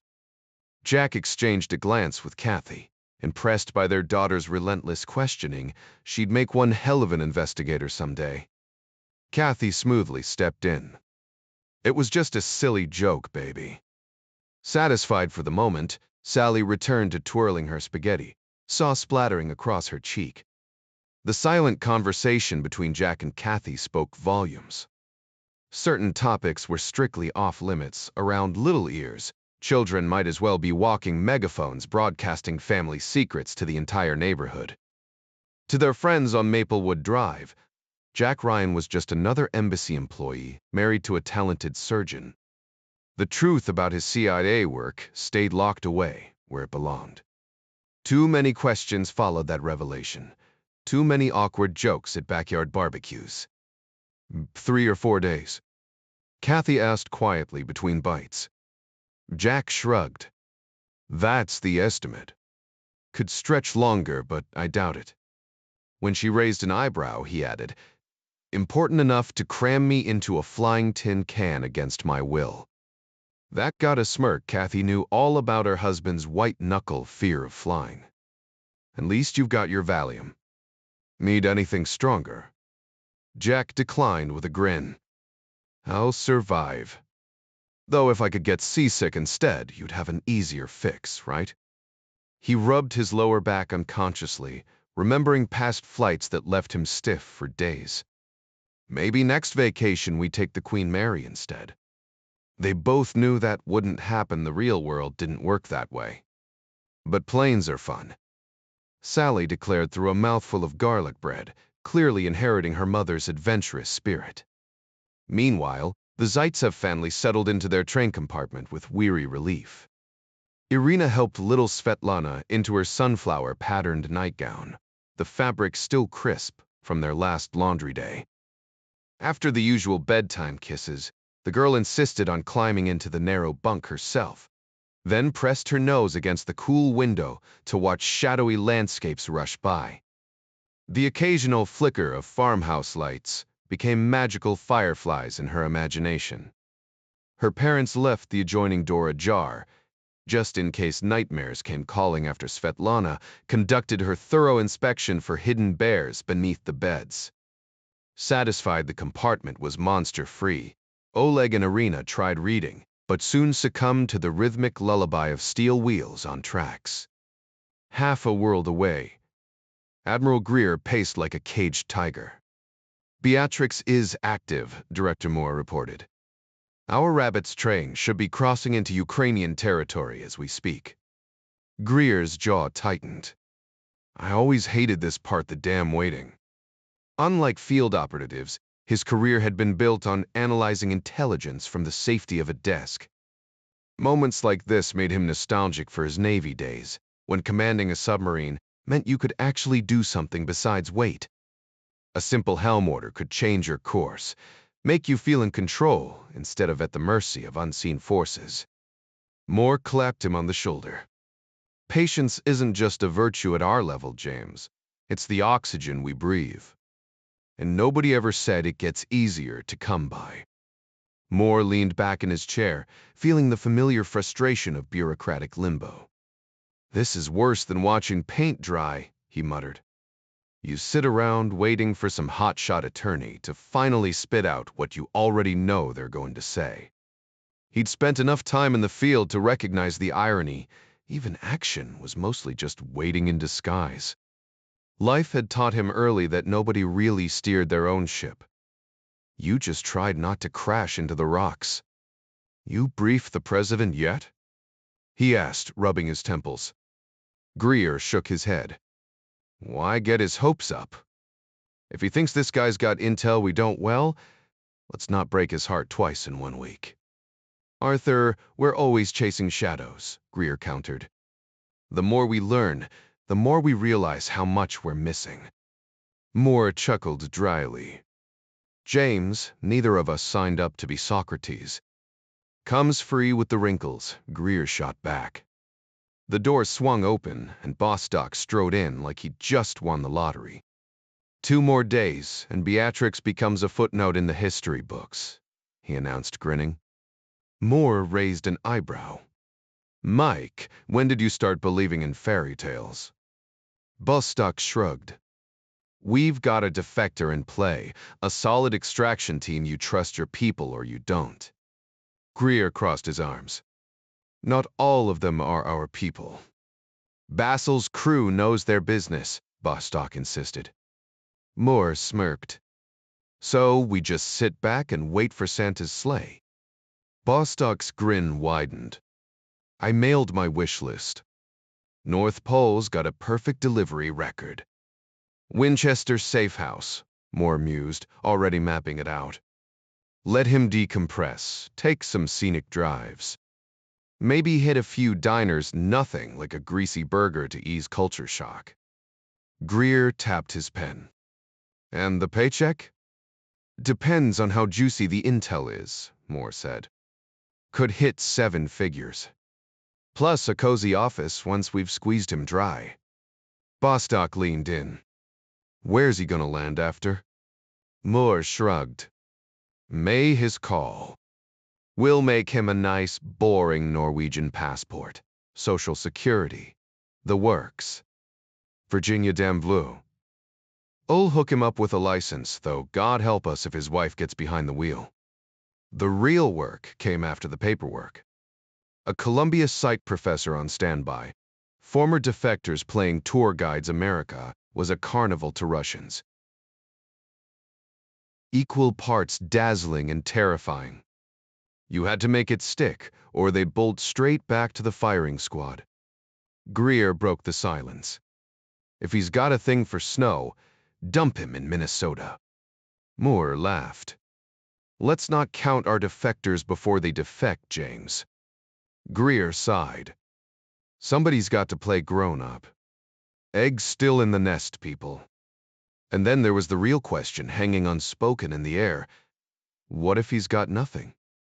Moore leaned back in his chair, his mind racing. What if this guy just wanted an escape route? This job will be the death of me, the director of Central Intelligence mused silently. Basil will keep us in the loop, and Ryan's watching our backs, he said aloud. Fantastic, Bostock replied with a dry chuckle. I bet Basil's having a good laugh over that one. Greer's voice turned sharp. Don't sell Ryan short, Mike. The last people who underestimated him are currently enjoying the hospitality of Maryland's finest prison, waiting for their appeals to crash and burn. Bostock shrugged. Yeah, well, the kid was a Marine. I'll give him that. He tapped his fingers on the desk. What do I tell Bob when he checks in? Nothing, Moore snapped. Until we know exactly how deep this rabbit hole goes, we keep our mouths shut. No wires, no loose talk. Belpicam that stood. Bostock nodded, like a kid caught sneaking candy. Crystal clear, sir. More exhaled. S&T swept our lines clean as a whistle. Meanwhile, Chip Bennett's running around Fort Meade like his hair's on fire. He didn't need to say it out loud, but the rabbit's intel had sent shockwaves through Washington worse than anything since Pearl Harbor. Still, if they played their cards right, maybe they could flip the script on the Russians. Langley thrived on hope, after all. The Soviets probably didn't know anything his tech division didn't, but in this game, you had to ante up to see the hand. Across town, Ryan was methodically packing his bag.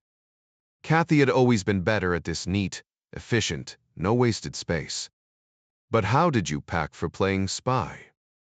Then, a suit. His old Marine gear, complete with the butter bar insignia? Dress shoes or sneakers? He settled on a conservative suit, 2 pairs of shoes, one for business, one for blending in, and stuffed it all into a nondescript L. Bean duffel. His passport stayed behind. Sir Basil would hand him a shiny new British one, probably with a fake name he'd have to remember. Great, Jack thought. Another identity to juggle. At Merrill Lynch, at least he knew who he was. Now, just another cog in the machine, answering to suits like Joe Mueller. No thanks. Done yet? Kathy's voice cut through his thoughts. Almost, he said, forcing a smile. It's not dangerous, right? Her tone was light, but her eyes searched his face. Shouldn't be, he lied badly. Where exactly are you going? Germany. NATO thing. She crossed her arms. Oh, London. We, Century House. That's spy stuff, Jack. He sighed. I analyze data. Same as I did on Wall Street, just with more acronyms. But no guns. He hesitated. Kathy had seen enough gunshot wounds in the ER to hate firearms. She barely tolerated his unloaded Remington in the closet, let alone the loaded Browning hidden behind his sweaters. No guns, he promised. I'm not that kind of spy. She didn't buy it, but she let it go.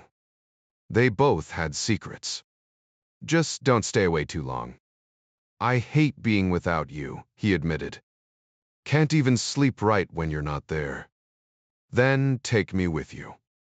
Disamact. What, so you can raid the boutiques in Berlin? Her laugh was half-hearted. Worth a shot. Sally in a dirndl. Jack mused aloud. She's obsessed with those Heidi films. His wife wasn't buying it. Nice save, sweetheart. Lady Ryan shot back with an eye roll, but we both know that's not happening. She exhaled sharply, the sound carrying more frustration than words ever could. That particular phrase of his about living in an imperfect world always made her jaw clench. What could she even say to that? Later, lying awake, Jack's mind raced through the upcoming mission. Logically, it should be straightforward, same old routine, just a different backdrop. But then again, Lincoln probably thought he'd enjoy a nice night at Ford's Theater, too. Now he'd be stepping into enemy territory, no? Scratch that, unfriendly territory. England had been foreign enough, but at least the Brits treated him like one of their own. Budapest? Not so much. They wouldn't roll out the red carpet, and if they discovered his fake passport, that was a diplomatic nightmare waiting to happen. He scoffed at himself. Watelepsh Marine. Supposed to be fearless. Right. The only silver lining from that home invasion months ago was that he'd used the bathroom before the gunmen stormed in small mercies. He'd survived. Taken down the guy with the Uzi. But the only thing that sat right was letting the state deal with Sean Miller. No way the Supreme Court would intervene, not with dead Secret Service agents involved. Courts didn't play nice when cops were killed. But Hungary, he was just the babysitter, the CIA's middleman for some defecting Russian who'd gotten cold feet in Moscow. Why does this crap always land in my lap? It was like winning the world's worst lottery. His number kept getting called. Predicting the future was his job, but deep down, he knew he was just connecting dots others handed him. Sure, he'd nailed it in trading, but stocks didn't shoot back. Now, Holcoli Disto. His neck was on the line. He glared at the ceiling.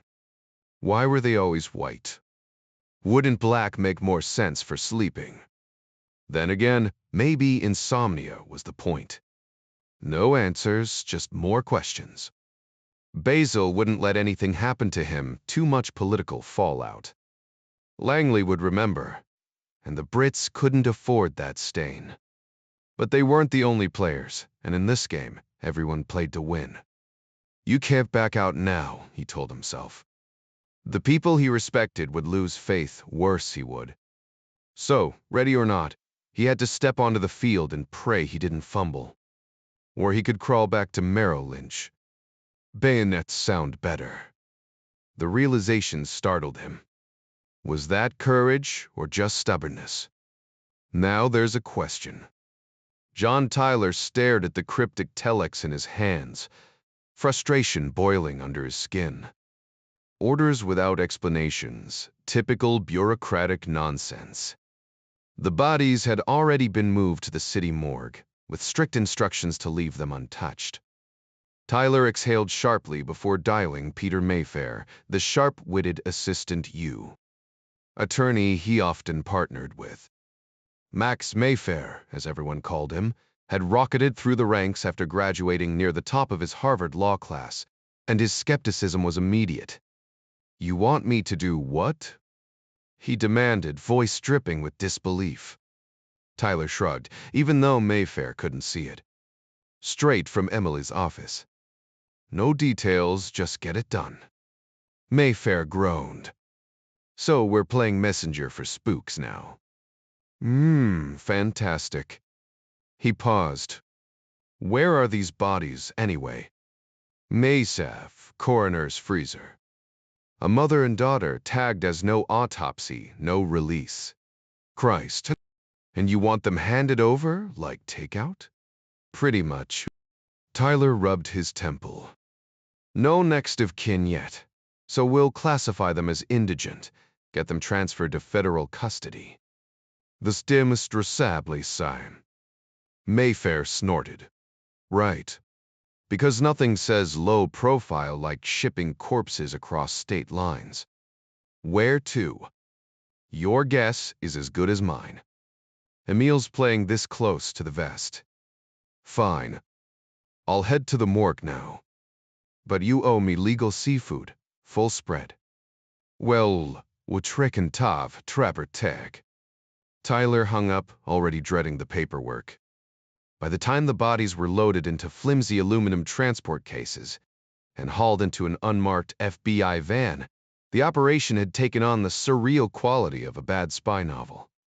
A flurry of encrypted calls later, the decision was made. British Airways Flight 214, Boston to Heathrow.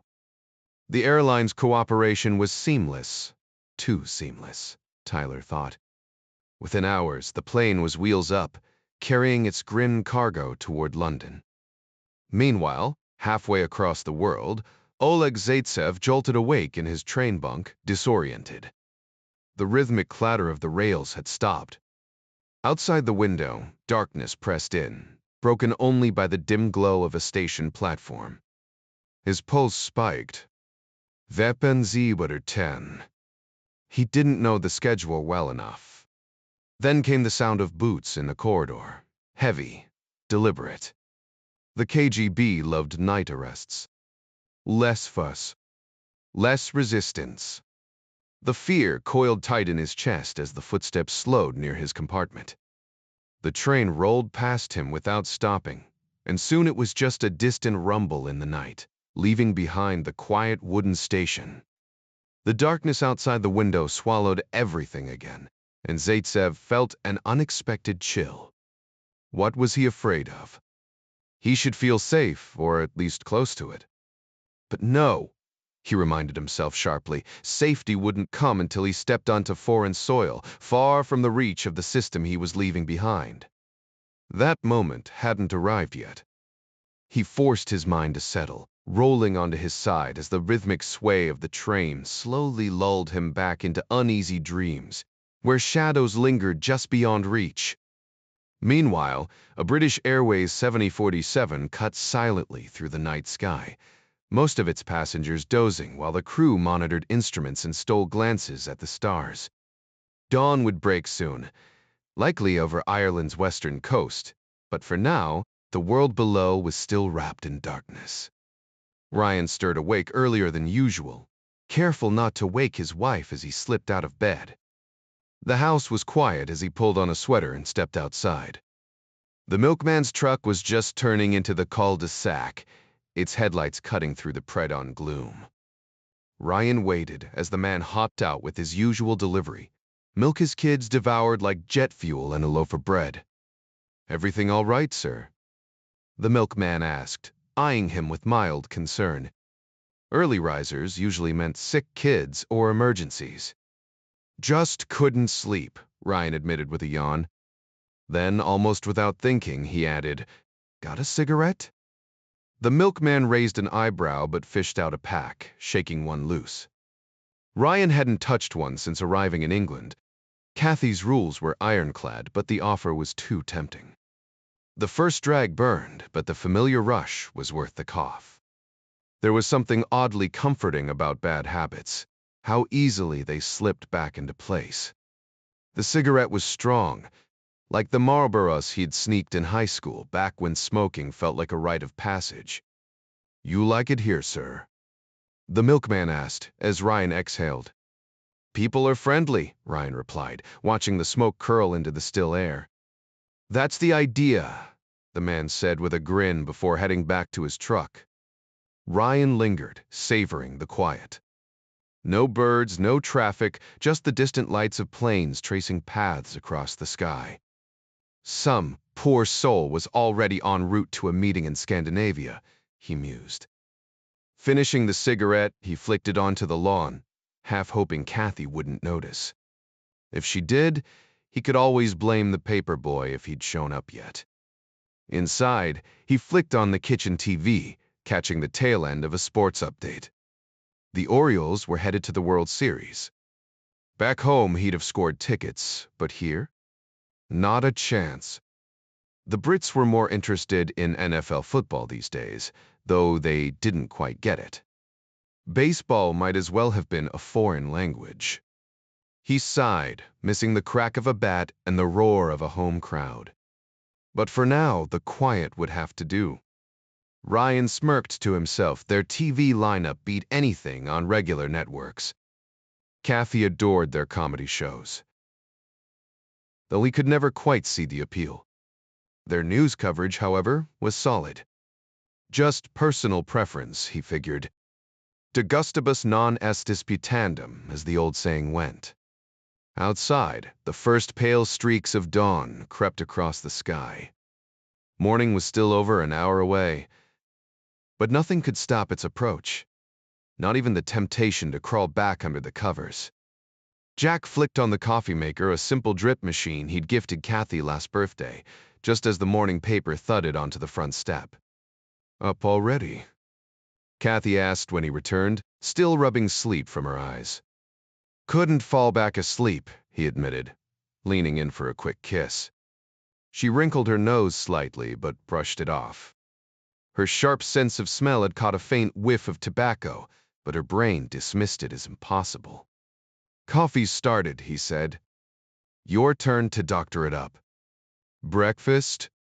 she asked. "I get a say." Jack raised an eyebrow. Lately, she'd been on another health kick, no pastries in sight. Meanwhile, halfway across the world, Oleg greeted his daughter with a booming, "Good morning, little rabbit." She stretched her arms toward him, her face lighting up with that pure, unfiltered joy. Only children possess a fleeting magic. Parents never forget. He scooped her up, her tiny feet landing softly on the carpet before she toddled off to the bathroom. Irina slipped in to lay out her clothes, and soon they were all heading to the dining car. Oleg glanced back, noting the attendant rushing to tidy their compartment first. Perks of being KGB, even if just for another day. The train had stopped overnight at a collective farm, picking up fresh milk, Svetlana's favorite. The adults made do with weak coffee and buttered bread. At least the bread was decent. A stack of newspapers sat at the end of the car. Oleg grabbed Pravda, scoffing at the usual propaganda. Being KGB meant knowing better than to trust the headlines. Izvestia at least had some real stories, though even those were hit or miss. Back home, Ryan checked his travel bag hanging in the closet, prepped for whenever Sir Basil sent him off to Budapest. As he adjusted his tie, Kathy returned, slipping into her work clothes. Her white lab coat, probably both the Hammersmith and Moorfields versions, hung ready at her office. "Kath," he asked, "did you keep your Hopkins name tag or switch to local ones?" "Local," she said. Easier than explaining the old one to every curious patient. Though some still noticed her accent, or the Lady Caroline Ryan, on her badge. The title secretly pleased her. Jack watched her brush her hair, a ritual he always enjoyed. She'd look stunning with longer locks, but she insisted surgical caps ruined any style. Maybe next formal event they were overdue. The Queen and Prince of Wales liked them well enough to keep them on the guest list. Kathy could sometimes skip social obligations if she had surgery scheduled. But intelligence operatives like Jack had no such luxury. They were expected to grin and bear it, even if it meant barely 3 hours of sleep before another grueling day. "So, what's your big presentation about today?" Jack asked, stirring his coffee. "The xenon arc laser," Kathy replied without looking up from her notes. "The hospital's buying one, and apparently I'm the only expert in London who can explain it properly." Jack smirked. "My wife, the laser wizard." She shot back, "At least I can actually talk about my job, mister." "Secret agent." With a theatrical sigh, he muttered, "Yes, dear." For a fleeting second, he considered carrying his Browning just to annoy her, but the thought of dealing with suspicious commuters or an overzealous constable made him reconsider. Diplomatic immunity only went so far. Soon after, they settled into their train compartment, speeding toward London. Kathy buried herself in medical journals while Jack flipped through the Telegraph. He paused at John Keegan's column, admiring the historian's knack for breaking down complex subjects. Jack couldn't fathom why MI6 hadn't recruited him. Maybe Keegan preferred the spotlight of public acclaim over the shadows of government work. Not that civil servants ever got rich or famous. Recognition was a rare perk in that world. As their train rolled past Elephant and Castle, Flight 2114 taxied to an isolated stop at Heathrow's Terminal 4, far from the usual jetways. The first items unloaded were 2 unmarked coffins, hastily transferred to a nondescript truck by 2 CIS operatives who had no idea why they were handling them. The truck rumbled towards Century House, where the real work began. In the basement, 2 technicians, gloved and grim-faced, unsealed the coffins, relieved to find the bodies preserved by dry ice. The little girl's lifeless form made their task even more unsettling. A quick comparison with newspaper photos confirmed what they already knew. Neither victim resembled the targets. The woman's body was close in build, but her face was intact, a problem that had to be corrected. With clinical detachment, they fired up propane torches. The senior tech flipped on the exhaust fan, and both suited up in flame-resistant gear. The torches flared to life, erasing identities in a brutal but necessary act. Hair, features, all of it had to go. Operation Beatrix demanded nothing less. The torches were pressed close to both faces, the flames licking at flesh with brutal efficiency. It was over swiftly, though not swiftly enough for the 2 CIS operatives. The agent handling the little girl muttered prayers under his breath. hoping her soul had found peace wherever innocent children go. What remained was nothing more than lifeless flesh, worthless to its former owner, yet valuable to British intelligence. The Americans likely had a stake in this too, or else they wouldn't be involved in such grim business. When the girl's left eye burst from the heat, her handler turned away, retching. But the job had to be finished. Her eyes were the wrong shade, after all. Every inch of skin had to be scorched, hands and feet blackened beyond recognition. They checked for tattoos, scars, anything that might give them away, nothing. Not even an old surgery mark. The whole ordeal lasted 90 grueling minutes before they were satisfied. Dressing the bodies was the next step. Soviet-style clothing was carefully arranged on them, then deliberately burned to blend with the fresh wounds. Once the grotesque task was complete, the bodies were sealed back into their transport crates, packed with dry ice to slow decomposition. A third identical box sat in the corner, waiting. Lunchtime came and went, but neither man had an appetite. A stiff drink, however, was non-negotiable. Luckily, London wasn't short on pubs. "Jack?" Sir Basil's voice cut through the quiet as he leaned into the doorway. Ryan looked up from his paperwork, the ever-diligent analyst. "Yes, sir." "Sue's packed and ready?" "My things are at home, but yes." "Good. To Savaler. You're on the 8 o'clock BA flight out of Heathrow. A car will swing by your place around 3:30 to grab your luggage." Ryan frowned. "Still waiting on my passport and visa." "You'll have them by lunch. Officially, you're a Foreign Office auditor." "Funny, isn't it? You used to be an accountant, might as well put those skills to use." Ryan smirked. "Probably more exciting than local stocks. Anyone joining me?" "No, but Andy Hudson, our man in Budapest, will meet you at the airport." "Solid fellow." Sir Basil gave a nod. "Stop by before you leave." "Will do." As Basil disappeared, Ryan turned to his colleague. "Simon, fancy a pint and a sandwich?" "Absolutely." Harding grabbed his coat, and they headed for the Duke of Clarence. Meanwhile, on a train winding through the Transylvanian mountains, Oleg Zaitsev and his daughter Svetlana lingered over lunch. The meal borscht, noodles, black bread, and fresh strawberries was simple but satisfying. Svetlana, oddly enough, wrinkled her nose at the borscht, an unusual distaste for a Russian child. She poked at the sour cream before demolishing the noodles and inhaling the strawberries. The scenery shifted as they neared Sofia, the capital's grand station looming like a cathedral. Oleg exhaled cigarette smoke, his mind racing. Somewhere in that city, Colonel Bubovoy and Strokov were likely scheming. How close were they to assassinating the Pope? Had he waited too long to act? The weight of unanswered questions pressed on him. "You're doing all you can," he reminded himself. "No one can ask for more." The train rolled on, carrying its secrets toward Belgrade and beyond. The tension that had gripped him earlier had faded no longer. Did he fear a sudden KGB raid on the train?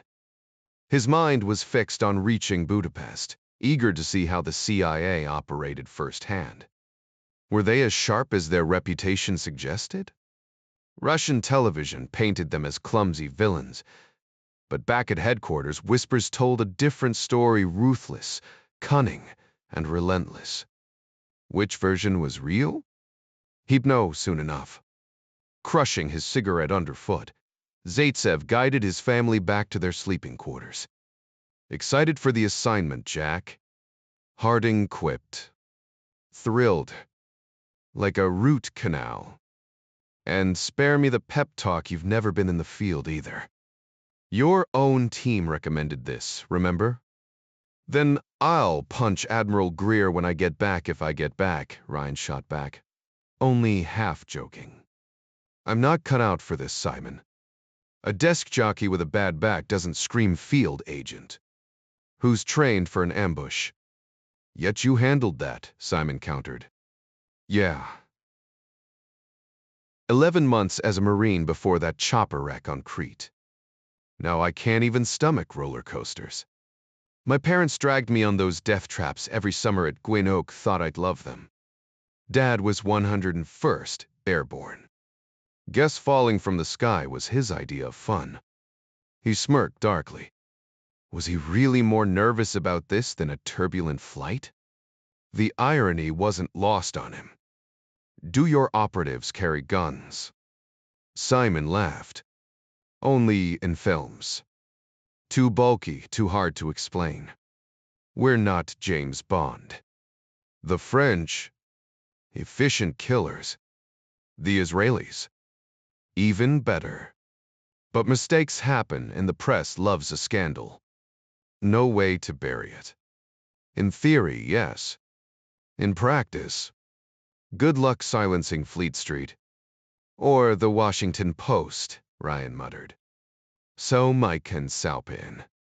Best avoided, Simon agreed, biting into his sandwich. Belgrade, or Beograd, as locals called it, boasted a grand station, its architecture a relic of 19th century rivalries, each designer trying to outdo the last. The train's delay puzzled him. No stops, just sluggish progress. As they climbed into the hills, he imagined the landscape under snow. Wasn't there a Winter Games nearby? The cold here probably matched Moscow's late this year, which meant it hit harder when it came. What would an American winter feel like? Charleston held out the passport diplomatic issue, bound in red leather, the royal coat of arms embossed on the cover. Ryan flipped through the pages, eyeing stamps for countries he'd never visited. Birtir, Thailand. The China. Quite the globetrotter, he muttered. Why the visa? Agropolis at Dab. The U. Doesn't require one. Hungary's border control isn't so forgiving. You'll need an entry visa, but I doubt you'll be needing an exit one, C remarked dryly. Hudson usually handles extractions heading south. He's got connections with the right kind of people who don't ask too many questions. Ryan raised an eyebrow. No scenic mountain hikes this time. Basil chuckled, shaking his head. Not our style. You'll be riding in something with wheels, probably a truck. Smooth sailing, Jack. Just another day at the office. Ryan forced a nod. If you say so, sir. Routine for them, maybe. For him, it felt like stepping into a minefield. Charleston stood, offering a firm handshake. That's dead luck. See you in a few days. Ryan gripped his hand. Copy that, Sir Basil. Semper Fi, old man. A car idled by the curb, and Ryan slid into the passenger seat as the driver merged into the afternoon traffic. The route east was quicker than expected, just under an hour, barely slower than the train. Back in Chatham, he found his daughter curled up asleep, while little Jack entertained himself by studying his own toes in the playpen. Miss Margaret glanced up from her magazine in surprise. Doctor. Ryan, I didn't think last-minute trip, he cut in, already moving toward the kitchen phone. Kathy was unreachable. Lost in another lecture about her laser gadget, something about sealing blood vessels, he vaguely recalled. Frustrated, he scribbled a note and slapped it on the fridge. Gone to Bonn. Called. Will try again. Roars gears tea. A quick kiss for Sally, then he scooped up his son, only to get a drool-soaked shirt for his trouble. Paper towel in hand, he waved to Margaret. Hold down the fort. The moment the car disappeared, she dialed. Century House Sir John's en route to Heathrow before settling back with her tattler. Meanwhile, the train lurched to an abrupt stop near the Hungarian border at Zombor. Zaitsev hadn't expected this. Workers swarmed the tracks, and cranes groaned to life.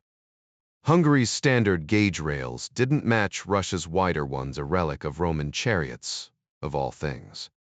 The solution: lift the entire train and swap the wheels. Svetlana pressed her face to the window, mesmerized, while her father grudgingly admired the efficiency. An hour later, they were rolling north on narrower tracks, past fields where horseback riders in traditional garb made Svetlana squeal with delight. Ryan's flight, a Boeing 737, promised at least one comfort: a first-class window seat. He lit a cigarette right there in the terminal, drawing stares. At 30,000 feet, the view was his only solace. No one could see his white-knuckled grip on the armrest.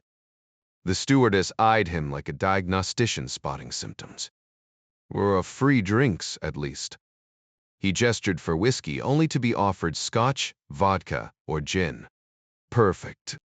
Jack Daniels might not have been available on this flight, but the wine selection wasn't half bad.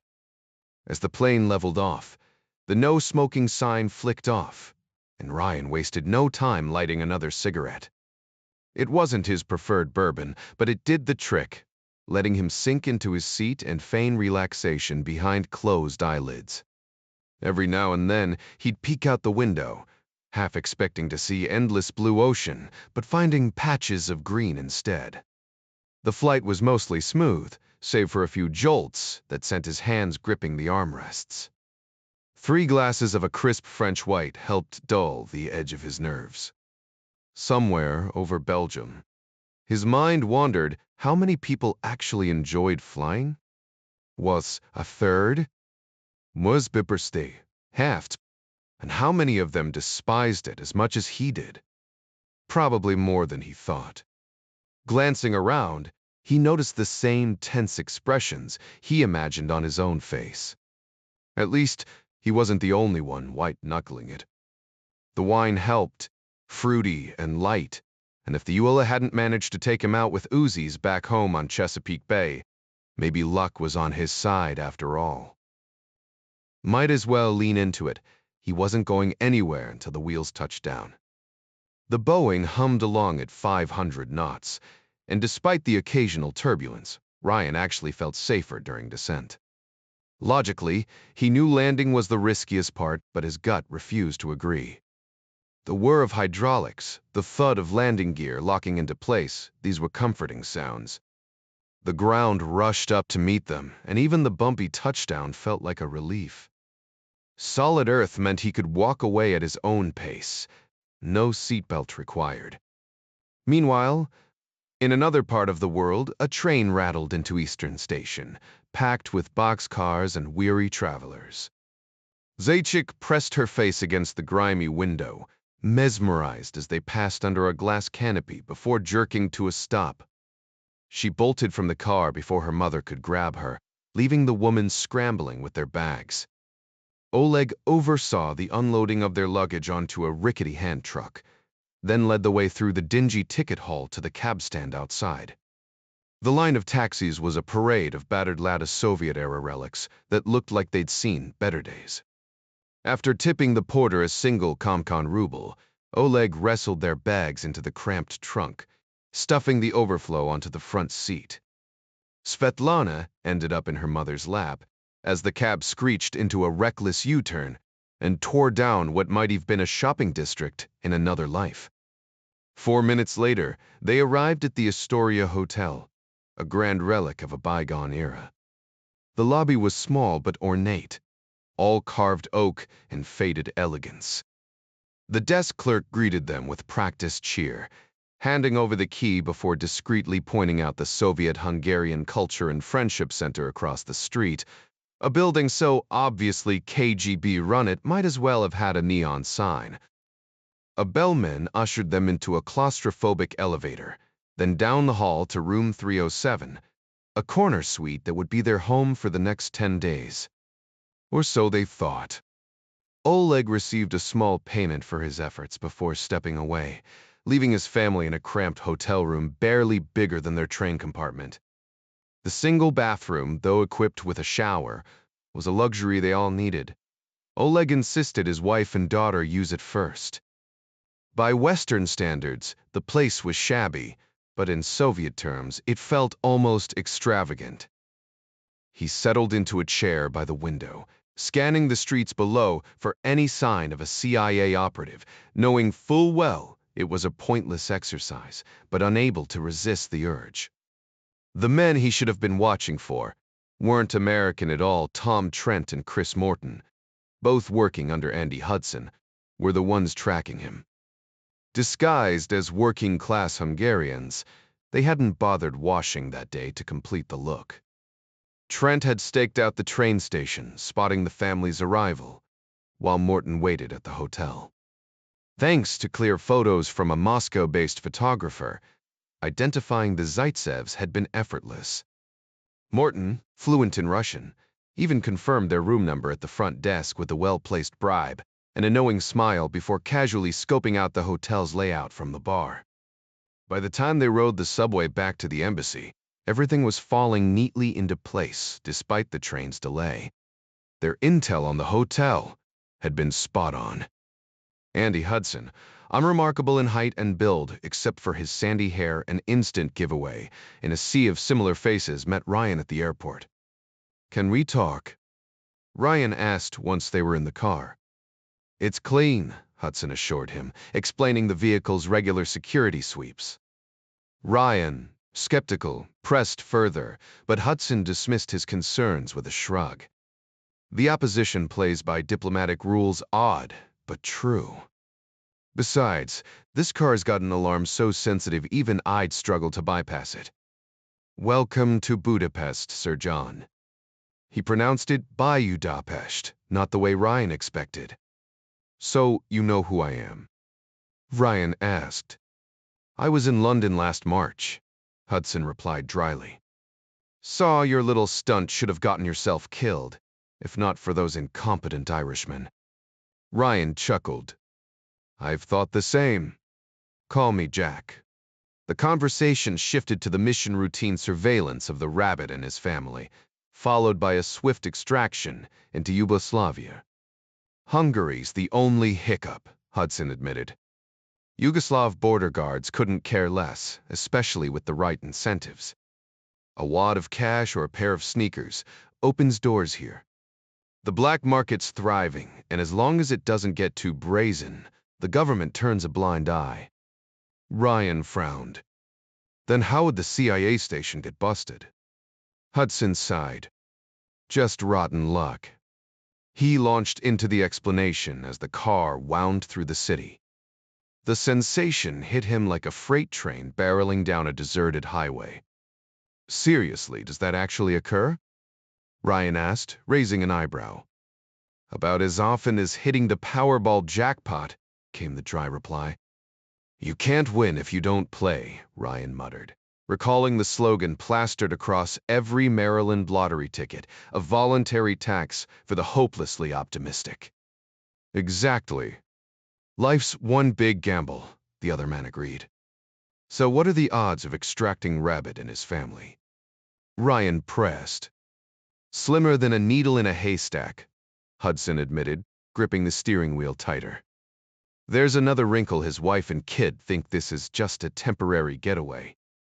Hudson's head snapped around. "You're kidding me." "Wish I was." "Straight from our Moscow contacts." "Problem." Hudson's jaw tightened. "Only if she makes a scene. We'll manage, but it's not ideal." His expression betrayed his concern. "European women tend to be more reserved than Americans," Ryan offered. "Especially Russian ones," Hudson nodded. "We'll cross that bridge when we come to it." The car swung onto Harmony Street, pulling up to the British Embassy's wrought iron gates. Hudson killed the engine with a sigh. That imposing structure over there. Local police headquarters. Don't lose sleep over them, their reputation precedes them. He gestured at the cityscape. "This language is like nothing you've heard, roots tracing back to Mongolian steppes, of all places. Most locals speak German better than English, thanks to our Austrian neighbors. But relax, you'll have an escort at all times." Tomorrow, we'll do a proper orientation travel. Always leaves me knackered. Tell me about it, Ryan agreed. I call it jet lag's ugly cousin. The embassy's hospitality surprised even Ryan's jaded expectations. His quarters boasted a plush bed and suite bathroom, and even a fire with a curated selection of films. He chose the cruel sea, letting Jack Hawkins' weathered voice lull him to sleep just as the credits rolled. Dawn broke simultaneously for the family at the Astoria Hotel. Little Chick bounced awake first, followed by her yawning parents. Room service, an unimaginable luxury back home, prompted Irina to mutter, "I could have cooked faster," though she secretly relished the break.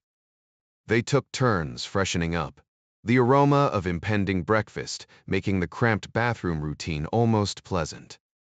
Ryan emerged, showered and hungry, finding the embassy canteen buzzing at 7:45 a.m. The spread rivaled any stateside diplomatic post. He loaded his plate with fluffy scrambled eggs, crispy British bacon, and a tower of toast. The rich Austrian coffee earned his approval. Ambassador's pet project, Hudson explained, joining him. Richard Dover Dickey, to us, insists on proper beans. Pity he's in London. He'd have liked you. Ryan swallowed a bite. Discovered their call home. My wife's probably wondering why I vanished yesterday. As Hudson outlined the secure phone protocols, Ryan noticed a new detail, a Hungarian phrasebook left conspicuously on the table, its pages dog-eared at useful phrases like "Sigitsej" and "Hol Electazalebi pub, Bilu." Someone had thoughtfully underlined the latter. Jack didn't want Kathy stressing over his sudden trip. She believes I'm in Bonn for NATO meetings, he admitted to Hudson, who simply nodded and offered his office for a quick call home.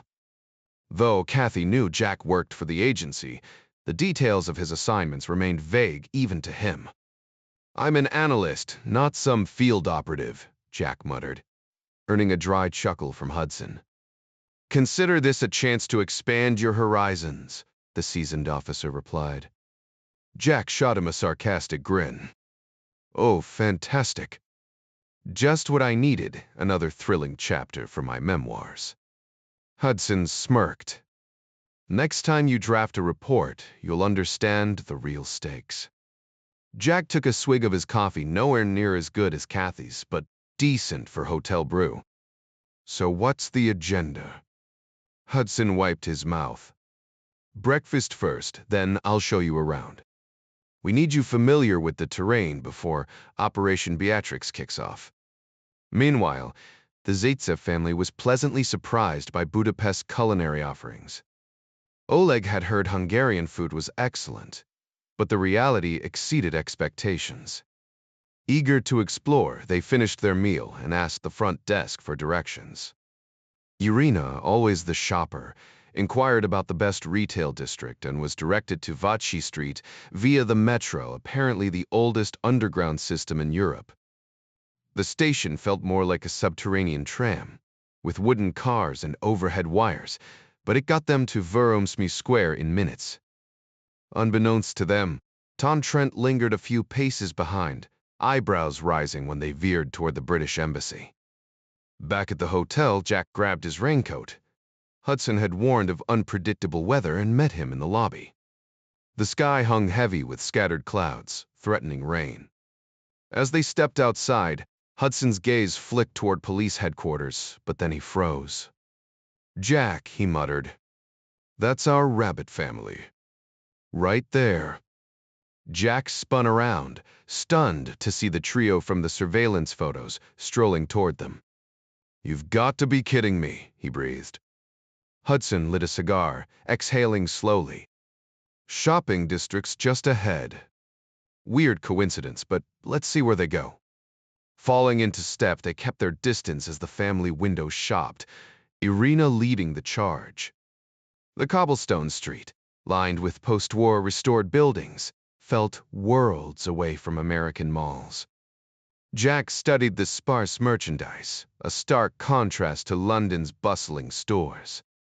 Hudson's silence carried an unspoken tension. This wasn't just a casual stroll, something was off. The sight clearly dazzled the Rabbit family, with the mother eagerly pointing at every storefront they passed.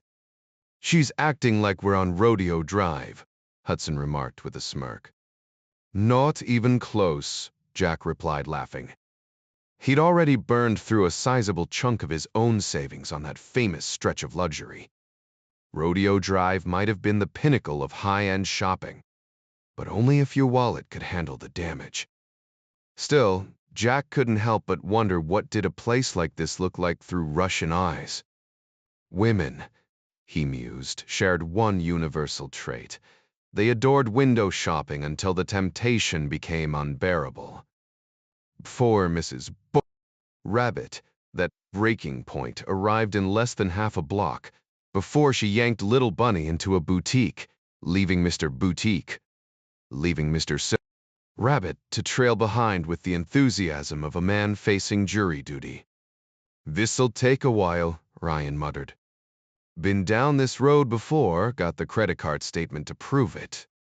"What's that, Jack?" "You married, Andy." "Yep.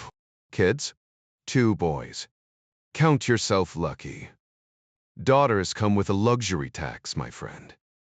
They strolled closer to inspect the storefront racks of dresses, shelves of accessories. Yep, Jack thought, they'd be a minute. Well, at least we know what they look like. Time to make ourselves scarce, Sir John. Hudson gestured grandly along Vachi Street, as if narrating a tour for a first-time visitor to Budapest, then steered Jack back toward the embassy, his gaze sharp as a surveillance camera. His hands moved in odd, disjointed motions out of rhythm with his words. No obvious tails. That's a good sign. If this were one of your ops, they wouldn't let the bait wander this close, at least. I wouldn't. The KGB plays by the book. You think? Absolutely. The Russians are efficient but predictable. Like their hockey, brilliant fundamentals, zero creativity. Their whole system stamps out individuality. Wed always has. Except their leaders. That era's long gone, Jack. They're not looking for another Stalin. Why, fair point. No use debating the Soviet machine, didn't exactly reward free thinkers. What's next? Concert hall, maybe the hotel. Enough excitement for one morning.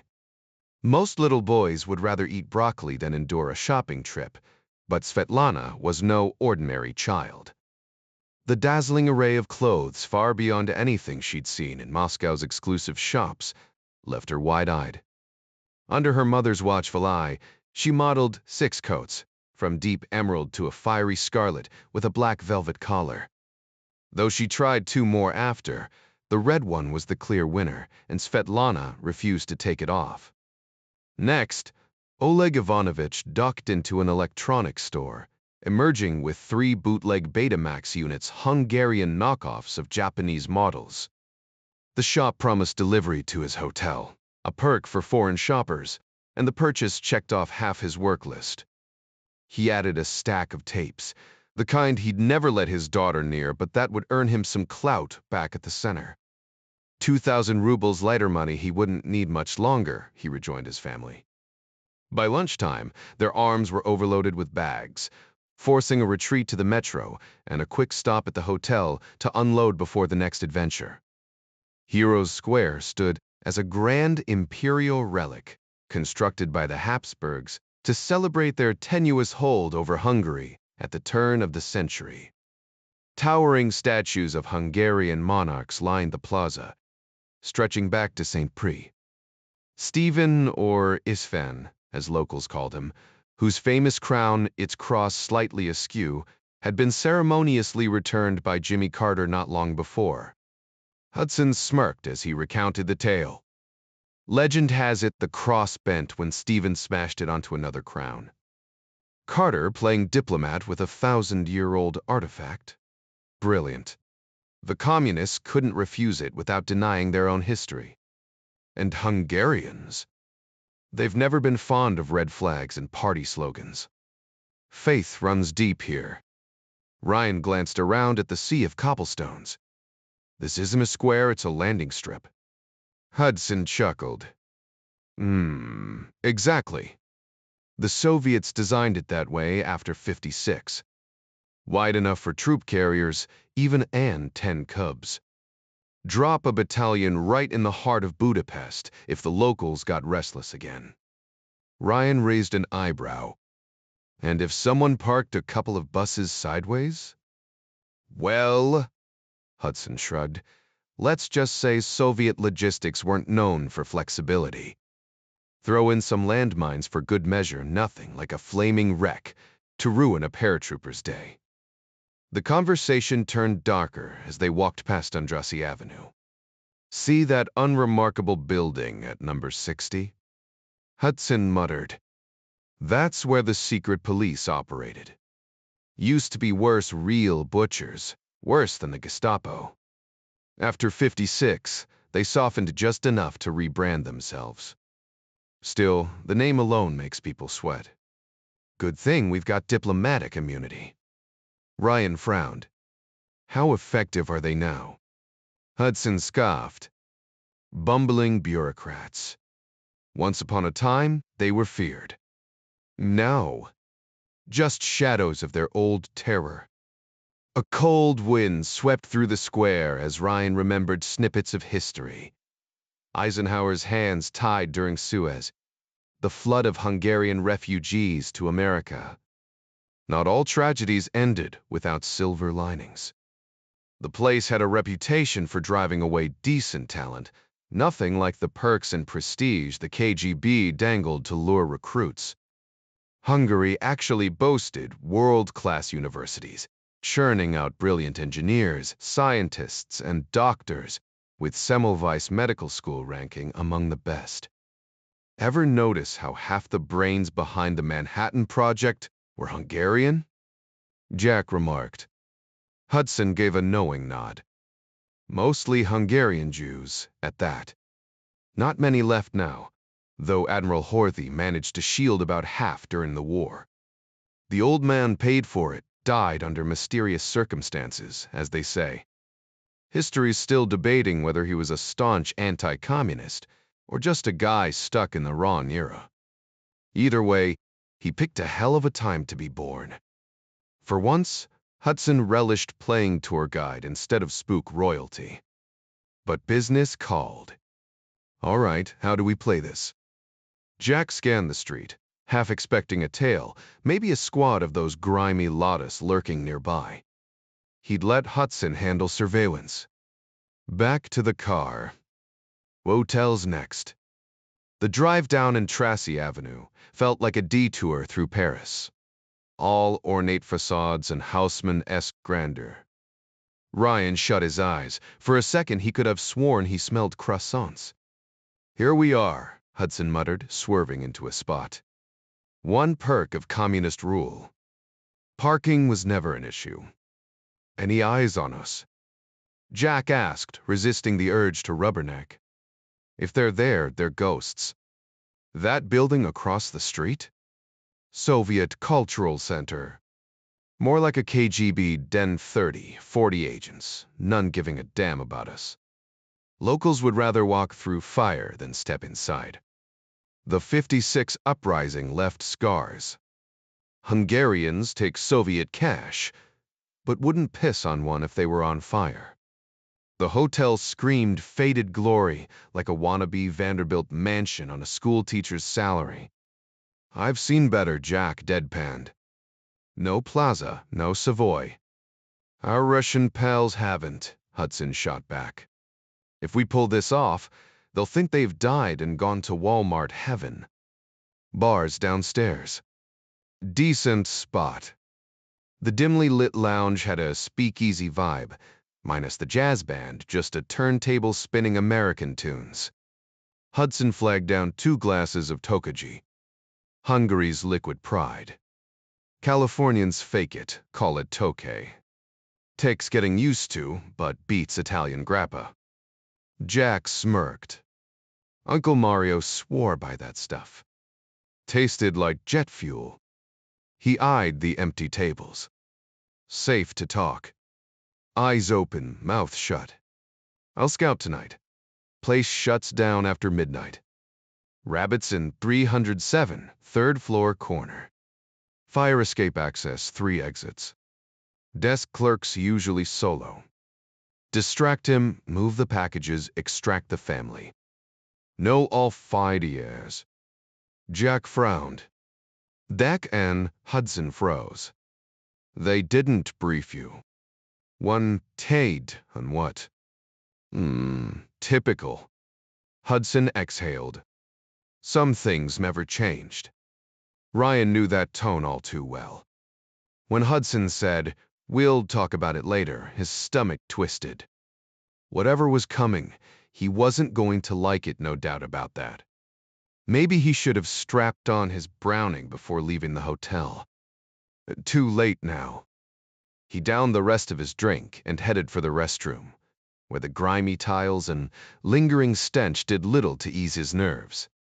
At least he didn't have to use the stall. When he stepped out, Andy was waiting, arms crossed, and led him back to the car without a word. The moment the engine turned over, Ryan cut to the chase. "All right, let's hear it. What's the play?" Hudson just shook his head. "Later." That single word coiled tighter around Ryan's gut.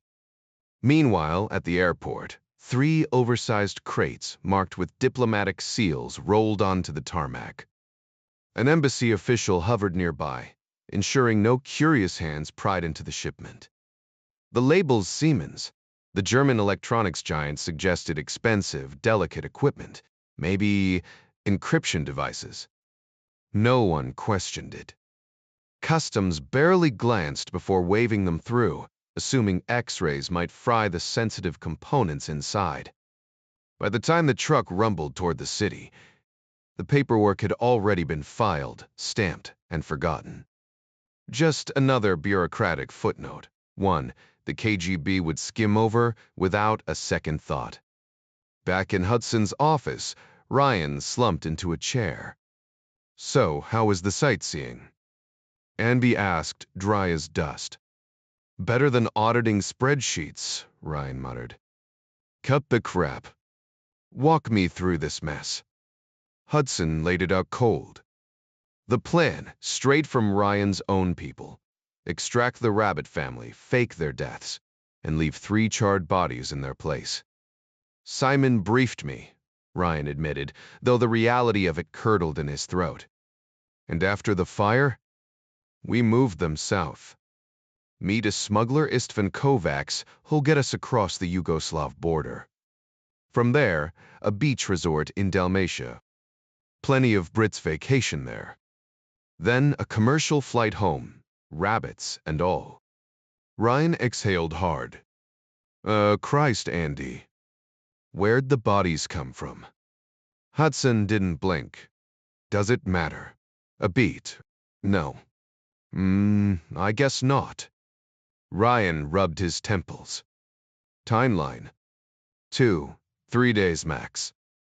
Bulk carrying." Ryan pressed. Hudson almost laughed. "They got pistol against trained shooters with rifles. Pointless. If things go sideways, your diplomatic pass is your best weapon. Besides," he added, sliding an envelope across the desk, "the Rabbits already have British passports." "Mr. Rabbit speaks the language. That'll have to do." Ryan forced a smirk. "You've got all the angles covered, huh? That's why they pay me." Tom Trent's update sat on the desk, no signs of surveillance.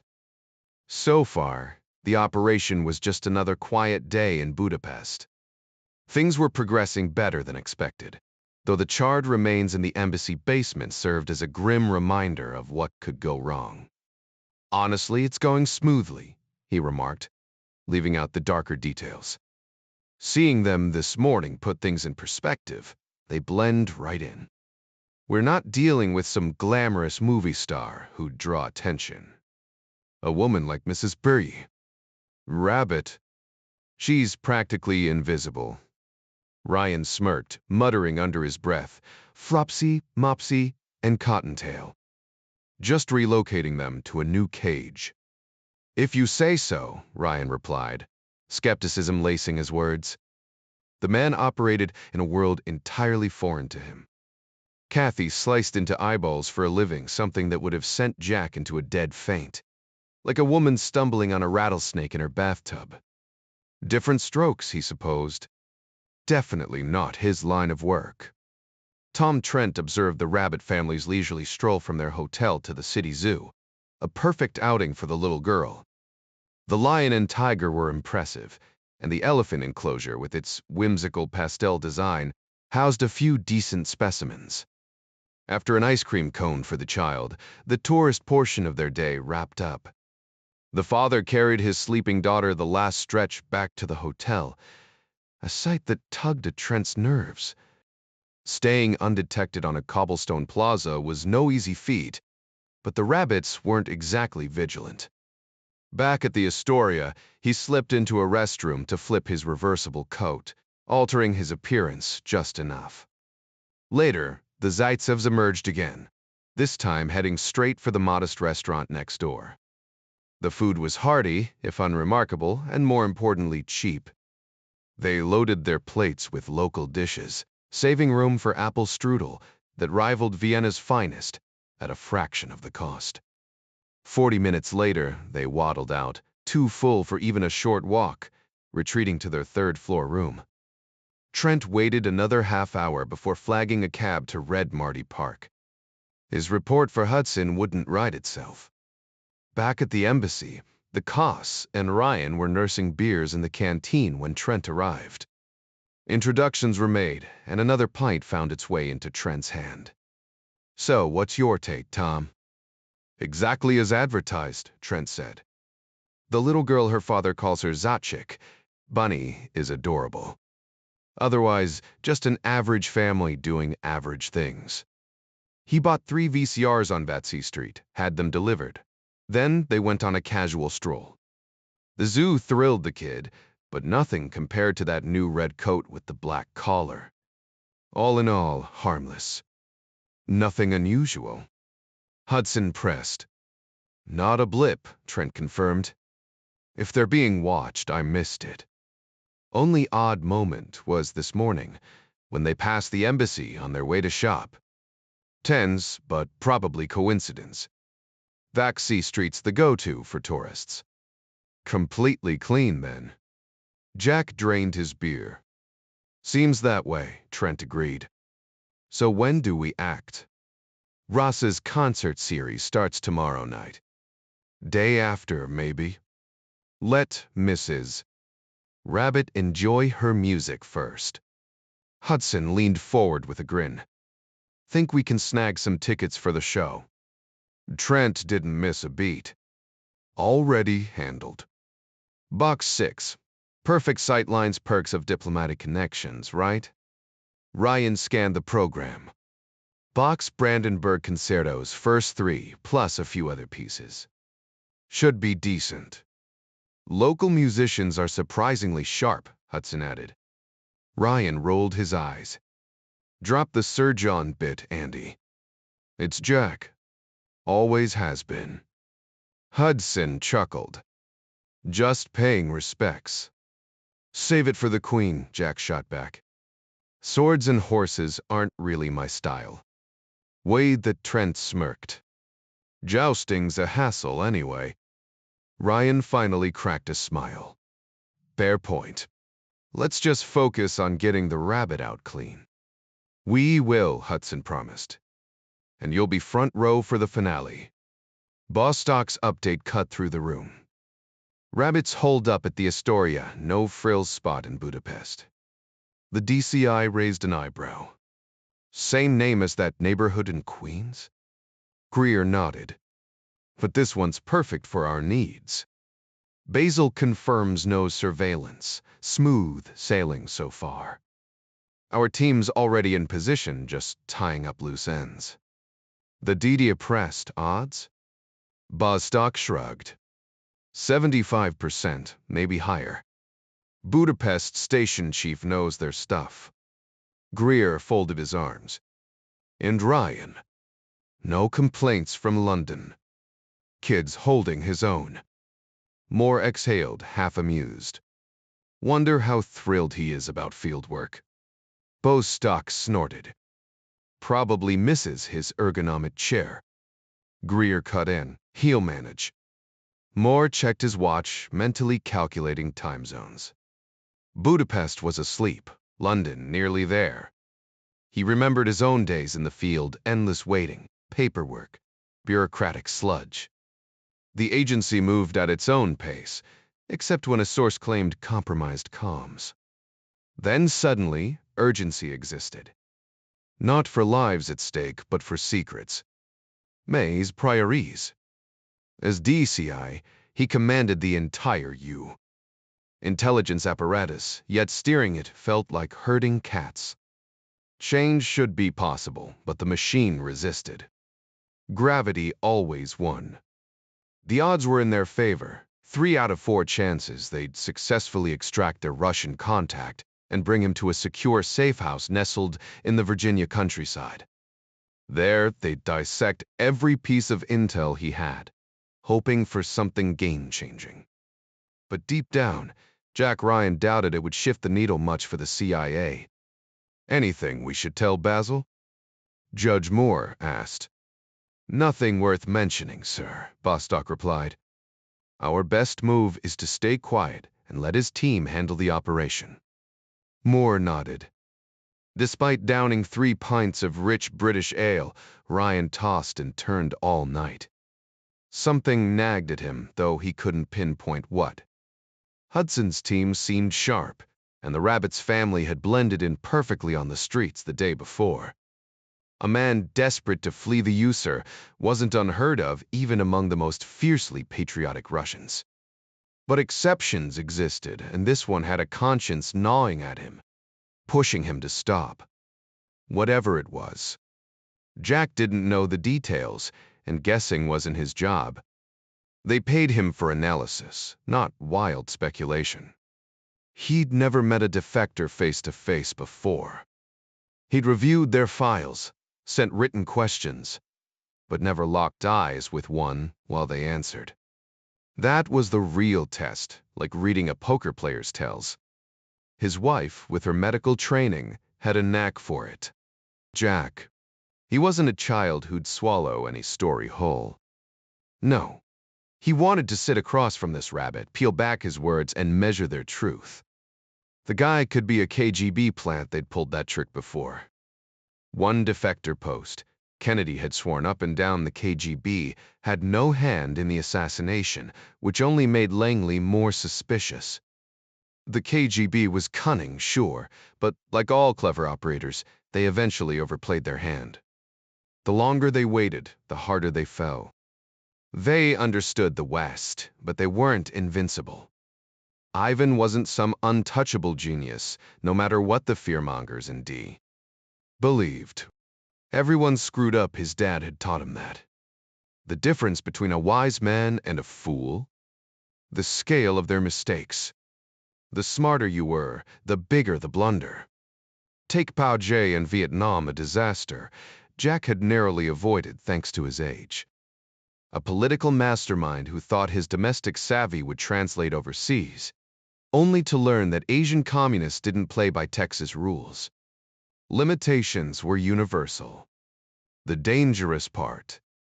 Some people refused to see theirs. Genius recognized its boundaries. Idiocy had none. Jack exhaled smoke toward the ceiling, wondering what tomorrow would bring. Another run-in with Sean Miller's crew? Hopefully not. He still couldn't wrap his head around Hudson not keeping a sidearm handy. Must be a European thing, he mused. Americans preferred having backup in hostile territory. Chapter 27. Rabbit Run. One more day in this foreign city, Zaitsev thought, as dawn broke 2 hours earlier than in Moscow. The sun climbed, indifferent to the weight of what lay ahead. Oleg lay motionless in the unfamiliar hotel bed, mentally calculating the time difference. Back in Moscow, he'd still be lost in sleep, but here, wherever here really was dawn, crept through the curtains with quiet insistence. The city outside hummed faintly. Just delivery trucks rumbling down empty streets, while the sun hovered below the skyline like a hesitant performer waiting for cues. This liminal hour always felt stolen, a secret pocket of time when the world belonged solely to early risers and restless children sneaking through silent houses before their parents could shoo them back to bed. Beside him, his wife and daughter breathed steadily, oblivious. His own mind raced with unanswerable questions. When would the Americans make contact? Would they honor their promises or discard him like yesterday's intel? The CIA wasn't known for sentimentality, but then again, neither was the KGB. He smirked darkly, imagining the lavish rewards showered on past defectors. Philby drowning in whiskey, Burgess in other indulgences. Not that he envied them. He wasn't some debauched traitor. He was a man of conviction, wasn't he? The kind who juggled his own survival like a circus act. Knowing one slip meant catastrophe. He lit a cigarette, the match's flare briefly illuminating his hollow expression. Easy to fantasize about abandoning this madness returning to Kiev Station as the office hero, arms laden with smuggled luxuries. No one would suspect a thing. But then he'd have to face the mirror every morning, knowing he'd let a priest die. The cigarette burned down to his fingers before he noticed. Half a world away, Kathy Ryan jolted awake when her hand brushed cold sheets. For a disoriented second, she forgot Jack was overseas somewhere in Europe, though the exact location blurred in her sleep-fogged mind. Annoyance flared. She'd grown up with a father who traveled constantly, but Jack? This was new. And infuriating. Not that she doubted him, unlike her parents' volatile marriage. Theirs was solid. But love wasn't meant to be long distance. She punched her pillow, glaring at the ceiling. At least the kids would be up soon. Misery loved company. If they'd crossed paths during his time as a Marine Corps officer, she would have faced an entirely different set of challenges. Imagine the constant dread of a husband stepping into danger, a reality she believed would be unbearable. Thankfully, fate had other plans. Their first meeting came later, orchestrated by her father over dinner, where Jack had been an unexpected addition, a sharp young stockbroker with a promising future in New York. What started as casual interest quickly deepened, only for her to discover Jack's surprising ambition, trading finance for a history classroom. Dealing with her father, Joseph Mueller, the high-ranking Merrill Lynch executive, was more her burden than Jack's. To her, he was still daddy. To Jack, just him code for an ongoing headache. Now, as she lay awake, her mind raced. What classified mess was he tangled in this time? Some NATO operation in Bonn. The shadowy world of intelligence, where reports vanished into bureaucratic voids, read by faceless analysts who might or might not care. At least her work had clarity, healing patience, restoring vision. Jack's world. Necessary, he insisted. There were threats out there, and someone had to confront them. She shuddered, recalling the night their home in Maryland had been invaded, the terrifying hours that ended with their son's birth. Guns had saved them then, but she still hated the things. The ER had shown her their devastation, never their prevention. Jack kept a few locked away, out of reach, though she refused to so much as hold one. Bortitipalessimo. Maybe. But she was who she was, and Jack accepted that. Yet here she was, alone in the dark, resentment simmering. Why couldn't he be home? What mission trumped his family? No answers, just silence. At least it wasn't an affair. But damn it, she missed him. Meanwhile, 800 miles away, Jack was already up, showered, and restless. Travel always jolted him awake too early. The embassy canteen wouldn't open for hours, and the unfamiliar phone mocked him. Dialing out required Hudson's help, another frustrating hurdle. At 3 a.m., Bulls's reach for Kathy's cheek out of habit, craving the half-asleep kiss she'd returned without remembering. That unconscious love meant everything. The radio offered no solace.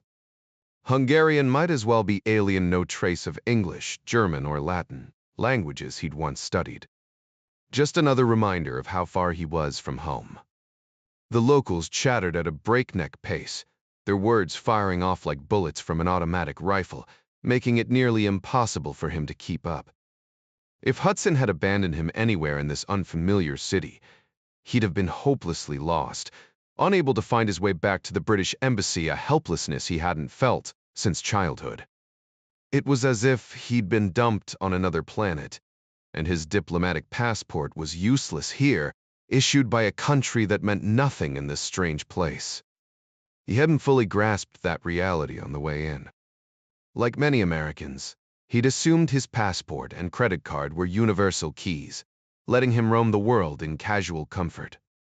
But that illusion only held in places where English was spoken, where someone would recognize the stars and stripes and point him toward safety. Not here. He couldn't even find a restroom without stumbling into a bar the day before. The creeping dread of being utterly powerless lingered at the edge of his mind, like a childhood fear he'd long outgrown.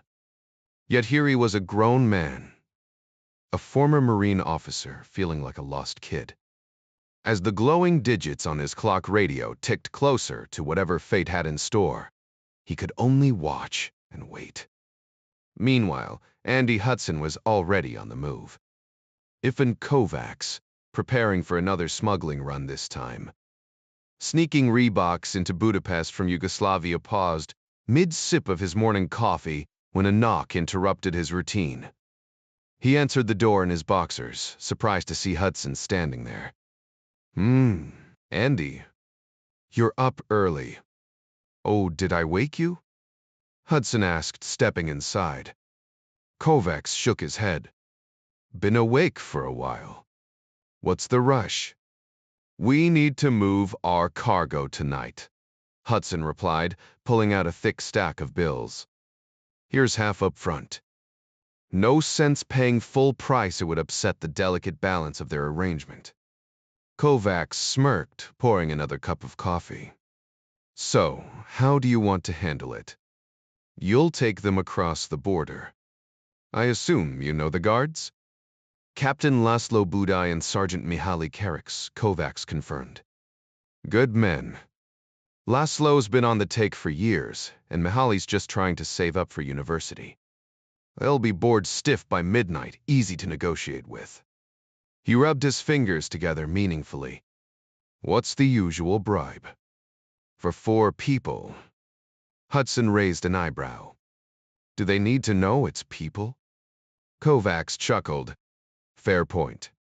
Let's say shoes and some Western movies. Reeboks are in demand, and everyone's got a VCR. Be generous, Hudson said, but not suspiciously generous. Don't worry, I'll throw in something for Laszlo's daughter. Sweet kid makes the deal smoother. Hudson did the math in his head.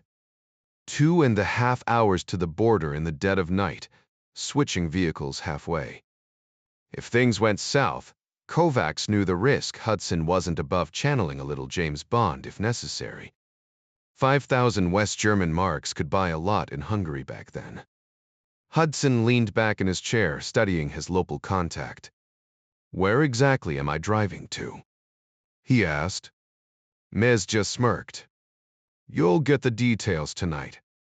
The Hungarian took a slow sip of his bitter coffee before adding, I'll be waiting at Sizergo by 2 a.m. sharp, no delays. Hudson nodded, pushing his empty cup aside. Glad to have someone dependable like you. Kovacs chuckled dryly. You pay better than most. The truth was, Hudson didn't fully trust anyone, not until the job was done. Could Istvan be working for the Ave? Doubtful. The Hungarian secret police couldn't match the kind of cash Hudson was offering, and Kovacs had expensive tastes. If communism ever collapsed here, he'd probably be one of the first to buy a mansion in the hills of Pest, gazing across the Danube at Buda like some capitalist king.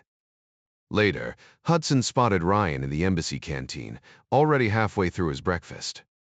Sticking with local eggs, huh? Hudson remarked, sliding into the seat across from him. They're not bad, Jack admitted, but the Brits still insist on importing their bacon. Hudson smirked. Can't blame them. So, tonight's the night concert first, then the pickup. Ryan frowned. No warning for our guy? Hudson shook his head. Better he doesn't overthink it. If he backs out, mission's blown and we vanish into Budapest's back streets while 3 capitals panic. Jack raised an eyebrow. You're awfully calm about this. Hudson shrugged. Freaking out doesn't get the job done. As long as I'm on the payroll, I play the game. Meanwhile, Svetlana devoured a cherry Danish at the state-run cafe near the Astoria Hotel. Her excitement barely contained. A real concert tonight, she exclaimed. Oleg watched her, an odd tension in his smile. It's been too long, she added softly. He handed her a wad of rubles. Go shopping, ladies' things. One, death treat yourself. She beamed, unaware of the thoughts behind his careful expression. Back in England, Kathy Ryan sat alone, her mood subdued. Beaverton noticed, but said nothing. He'd done his homework. Her husband wasn't just some embassy pencil pusher. The papers had hinted at CIA ties after that UA mess, then clammed up. That told him everything. And that jag in the driveway? Definitely not a bureaucrat's salary. Whatever Sir John was up to, it wasn't filing paperwork. The cabbie didn't bother questioning why his passenger was heading to the tiny Chatham station so early. Take care, ma'am, he said as she stepped out, pocketing her usual generous tip. For Kathy, the train ride to London was routine, just her, a medical journal, and the quiet absence of her husband, who would have been either buried in his Daily Telegraph or snoring softly beside her. Funny how even a sleeping presence could leave such a gap. Meanwhile, across Europe, Ryan and Andy stood outside Budapest's concert hall, a modest but meticulously crafted building that barely took up its block.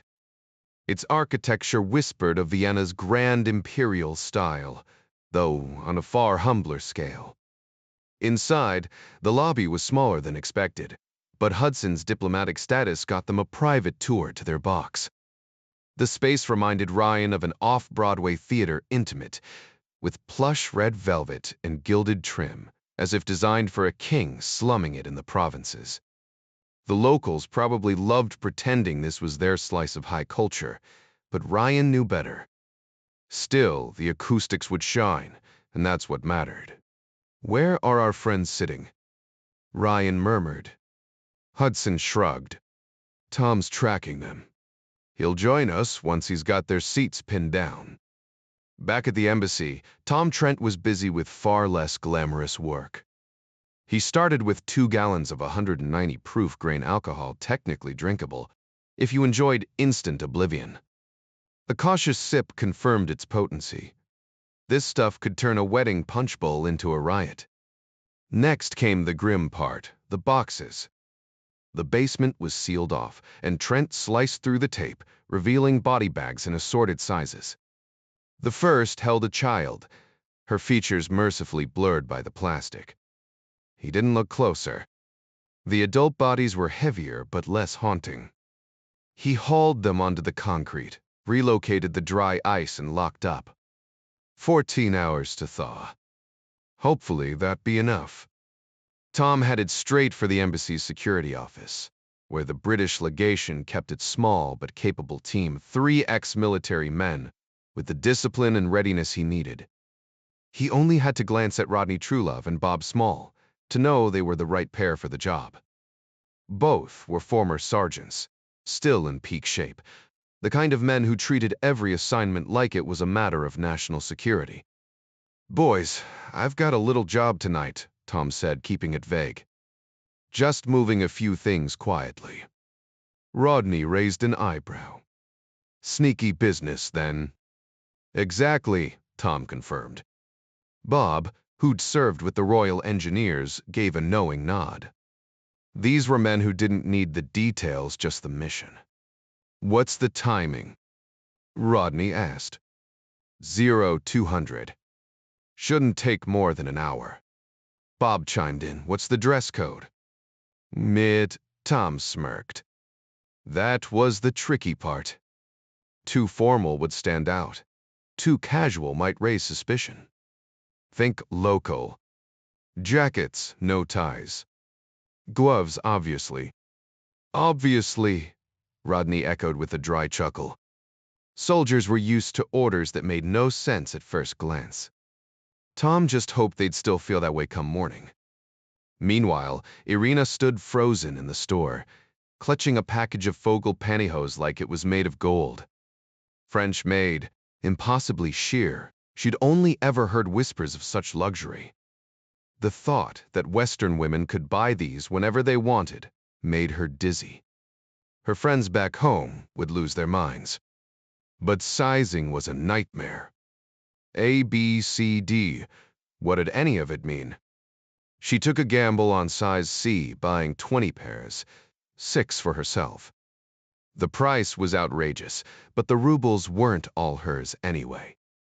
The clerk's knowing smile made her flush. She might as well have been carrying diamonds. Stepping outside, she felt like royalty.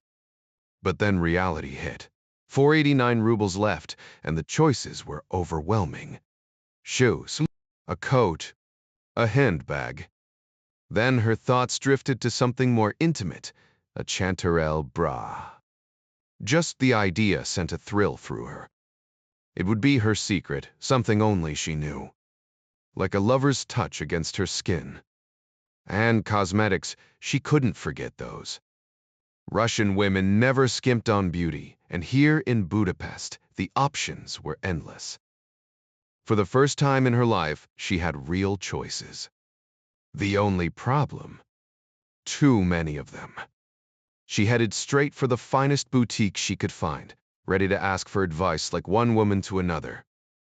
Hungarian ladies had this effortless elegance about them. Their flawless complexions practically announced how seriously they took skincare. In that regard, they were the epitome of sophistication.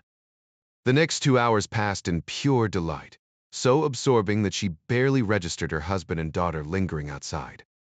This was the fantasy of every Soviet woman, indulging in a shopping spree not quite in the West, but close enough to feel luxurious. And it was glorious.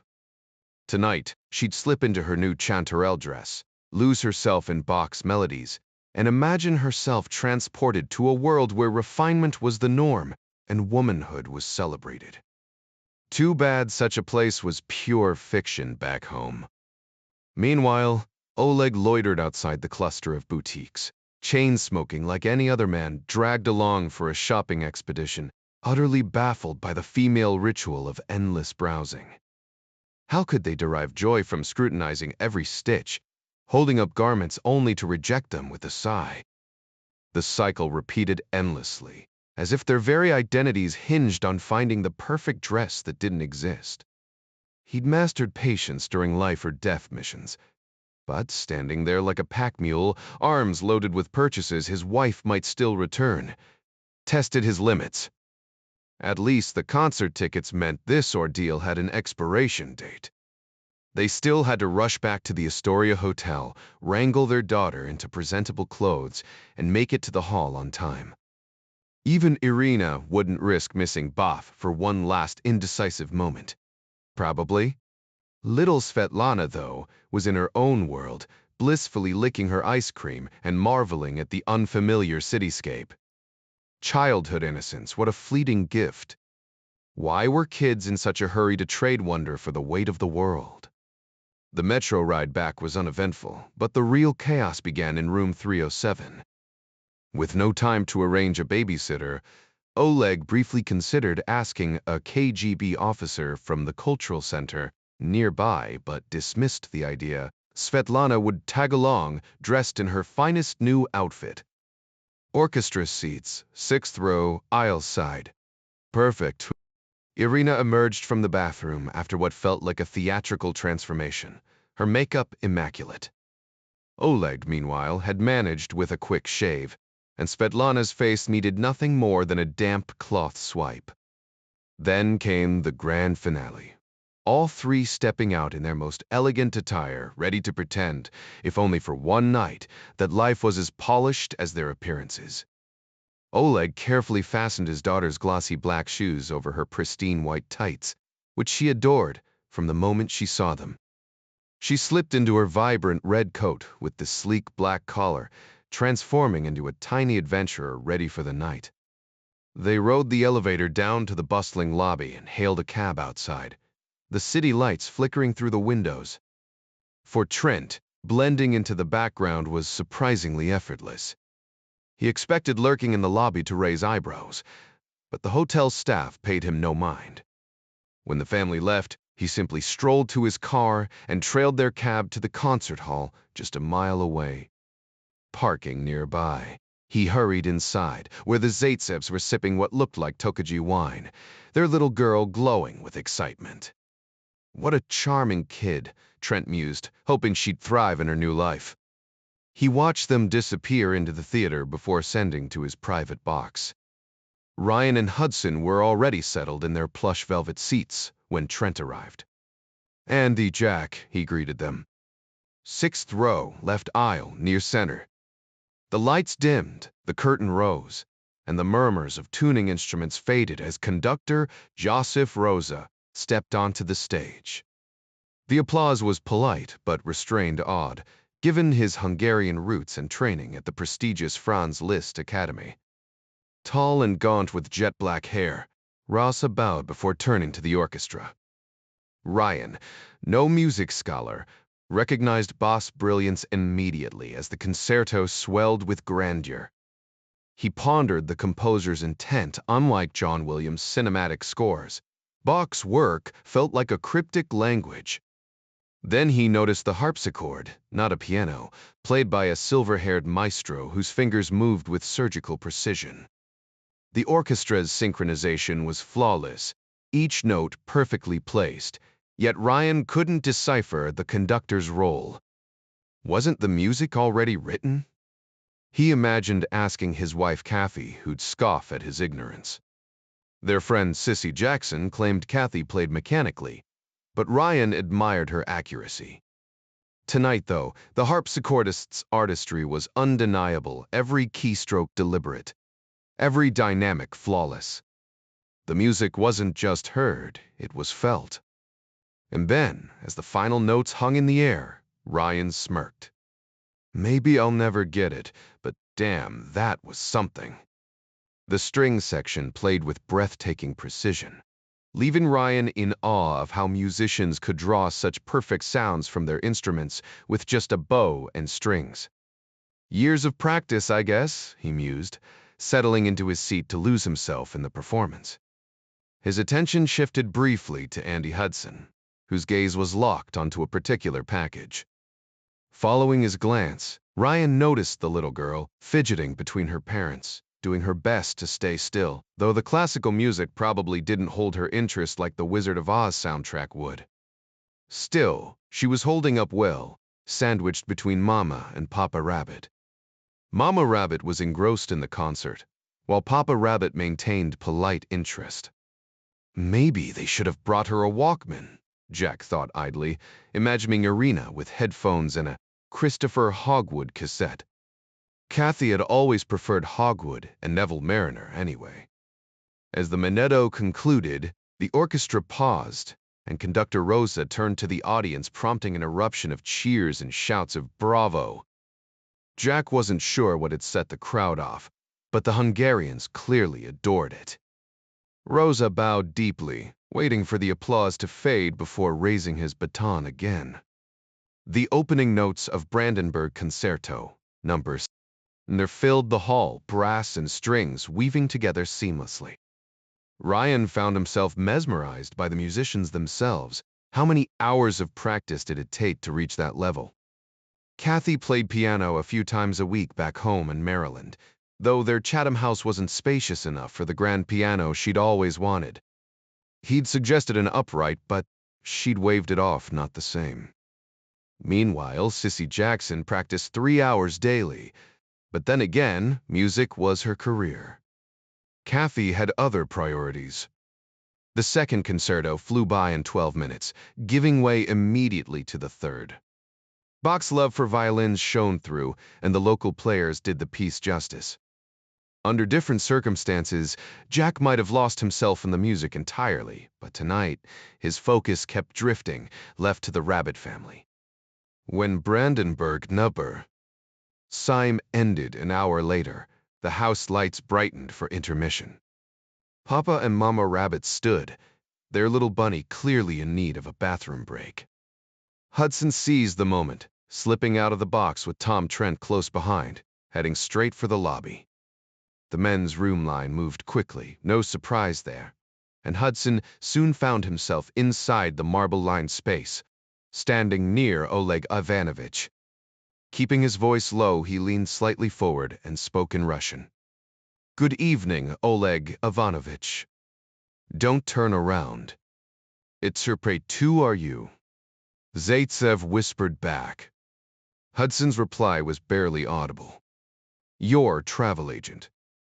"I see you're planning a little getaway," Hudson remarked casually. "Any particular destination in mind?"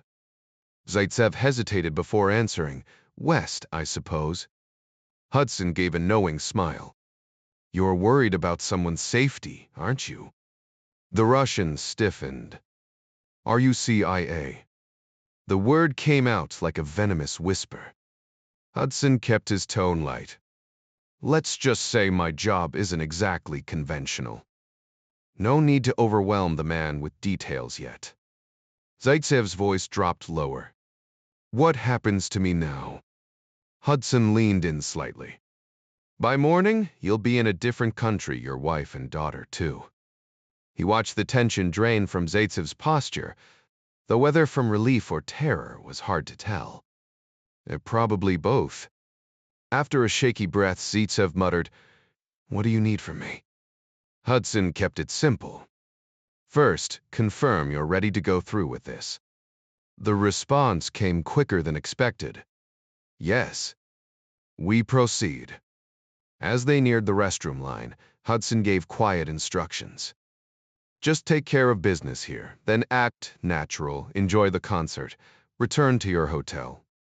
We'll talk again around 1:30. Sufter, understood?" Zaitsev managed a tight nod and a strained, "Yes." The man clearly needed the urinal more than conversation. Hudson offered a final reassurance. "Relax, friend. Everything's arranged." He didn't expect a reply. Zaitsev was already moving toward the marble fixtures, his hands unsteady as he fumbled with his zipper. Hudson didn't follow, but Trent caught every micro-expression as he sipped his Chardonnay. No suspicious gestures, no covert signals to hidden KGB watchers. Just a man trying not to fall apart before disappearing into the crowd. Back in the box, Hudson found Ryan pretending to be engrossed in the program. "Well, but it was even," Jack hissed. Hudson grinned. "Fantastic performance, don't you think?" Who knew communists could produce anything besides hammer and sickle anthems? He dropped the act just enough to add, "Stick around afterward. Drinks with some interesting company." Ryan exhaled hard. "Yeah, Andy. The count me in." Holy hell, Jack thought. This might actually work. The knot in his chest loosened, not gone, but lighter. Small comfort, but better than nothing. The orchestra launched into Bach's toccata and fugue, the brass section blazing like a musical wildfire. Ryan, despite himself, felt the tension ease. The lead trumpeter could have given jazz legends a run for their money. For the first time all night, he actually heard the music instead of just enduring it. Hungary clearly took its culture seriously, no half-hearted playing here. The conductor swayed like a man in the throes of passion, utterly lost in the sound. Ryan's mind wandered. Wonder if Hungarian women share that intensity. The crowd around him looked stern, unsmiling. Then again, so did most Soviets. Maybe it was a communist thing. Meanwhile, Judge Moore skimmed the latest dispatch from London. Nung de Krol said tit. The stably sap. Bostock handed over the message. Basil confirms his man in Budapest is moving tonight. And get this, the rabbits holed up in a hotel facing the KGB station. Moore's eyebrows shot up. You've got to be kidding me. You've got to be joking. The judge leaned back in his chair, shaking his head.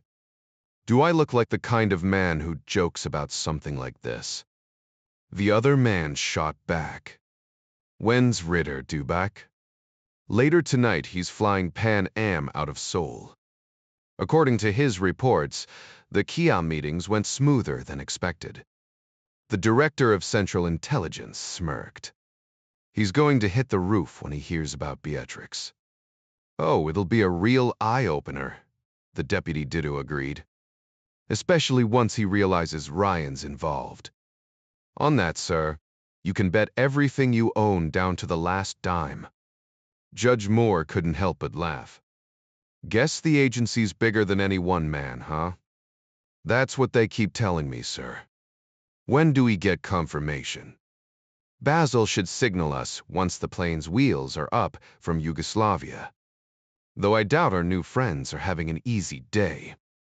The next piece was Bach's Sheep May Safely Graze, a melody Ryan recognized from an old Navy recruitment ad.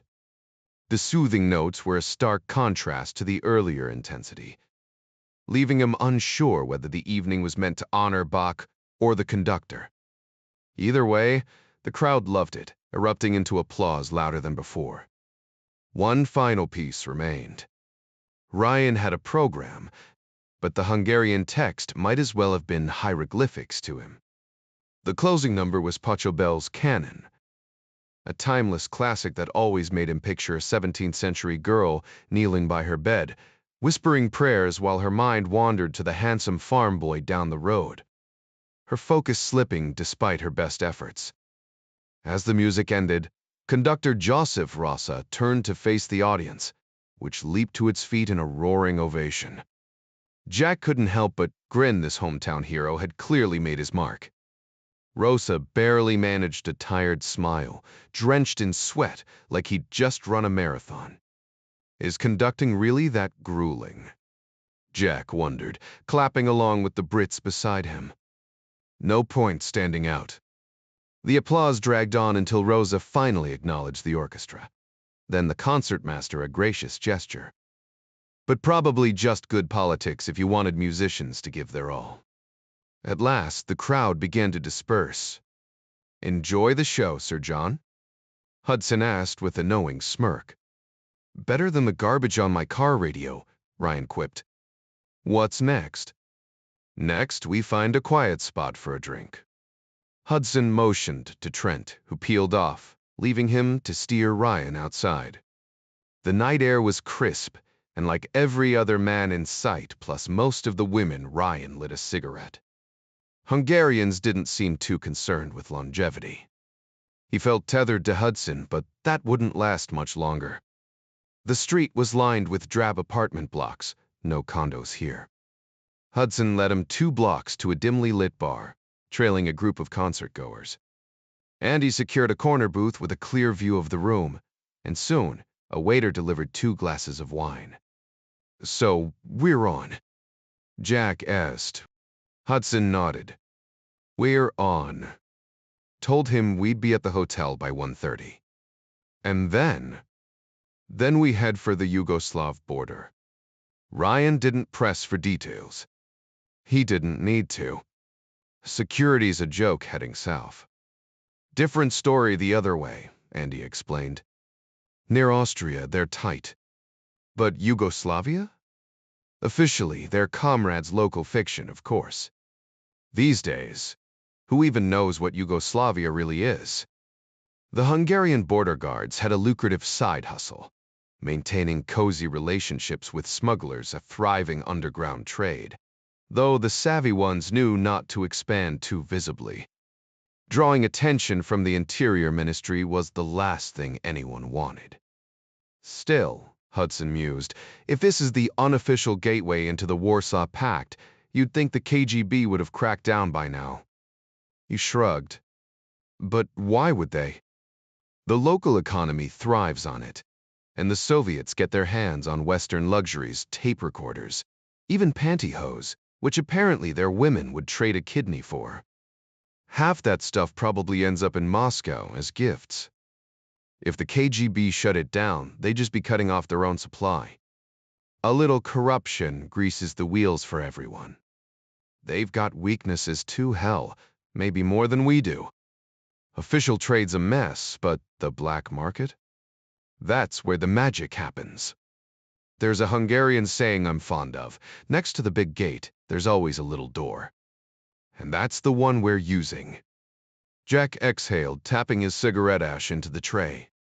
And I'm walking right through it. Damn straight. Andy drained his wine glass, but waved off a refill. The roads ahead were rough, and driving in the dark demanded a clear head.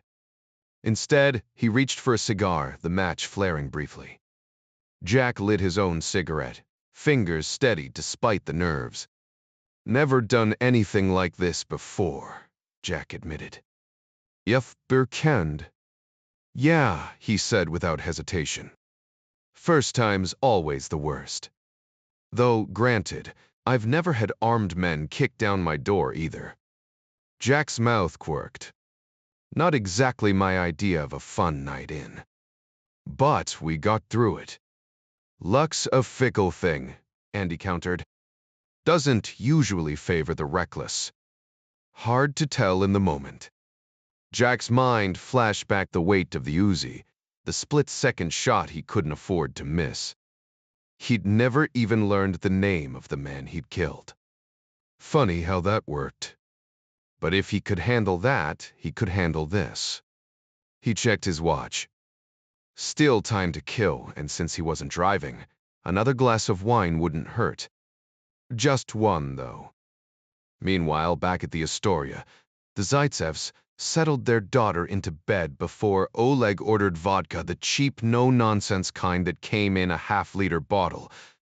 The foil seal practically daring you to finish it in one go. That was perfect for tonight. When it arrived, he poured 2 glasses from the bathroom tumblers, handing one to his wife. She sat stiffly in the armchair, unaware of the plan churning in his mind. He knew she was miserable, hated her job at GUM, resented the drudgery of their life. This trip had been a glimpse of something better.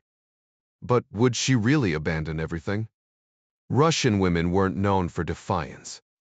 Tradition dictated obedience, even if grudging. She loved him, trusted him. That might be enough. For now, though, he'd keep quiet. No need to risk spoiling the night. Not when the KGB's Budapest headquarters loomed just across the street. The stakes couldn't be higher. If anyone discovered his intentions, he'd be signing his own death warrant. Meanwhile, at the British Embassy, Sergeants Bob Small and Rod Truelove loaded unmarked plastic bags into their government-issued truck, its license plates already swapped. They deliberately avoided thinking about the cargo as they retrieved additional supplies. Alcohol containers, a candle, and an empty milk carton. Preparation complete. Both men abstained from drinking despite craving a beer, their nerves taut with anticipation. Shortly after midnight, they rolled out, intending to surveil their target carefully before making any moves. Securing the perfect parking spot near their objective would be tricky, but with over an hour to circle the area, they trusted opportunity would present itself. Meanwhile, at a dimming bar, Hudson decided against being the last patron. He settled his tab a modest 50 forints, leaving no tip, since it wasn't customary and might make him memorable. Motioning to Ryan, he headed for the exit, but doubled back to use the restroom, a move Ryan found sensible. Outside, Ryan asked about their next steps. "We'll take a leisurely walk, Sir John," Hudson replied, tossing out the mock title with deliberate sarcasm.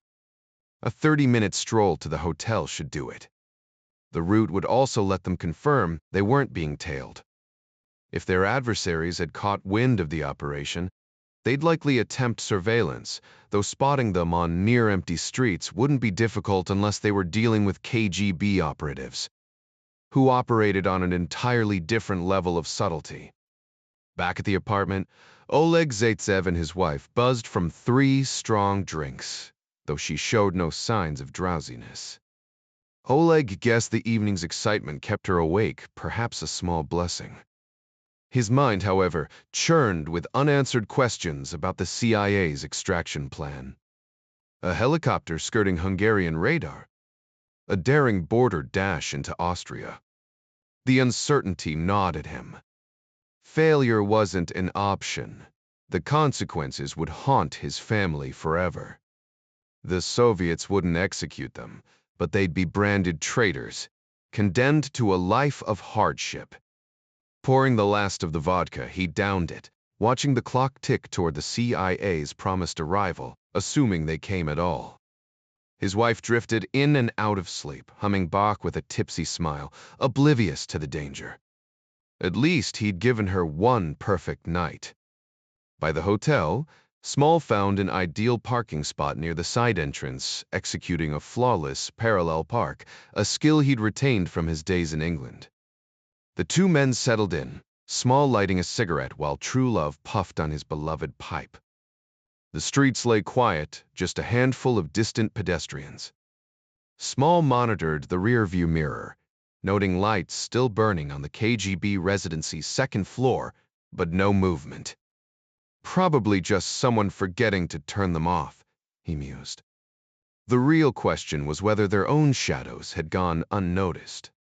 Ryan spotted it just 3 blocks ahead on the right, their destination.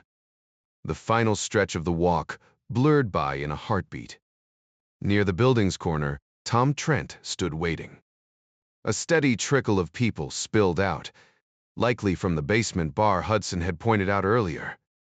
Closing time had arrived, and the crowd dispersed in small groups, no one leaving solo. Must be a hotspot for lonely hearts looking for company, Ryan mused.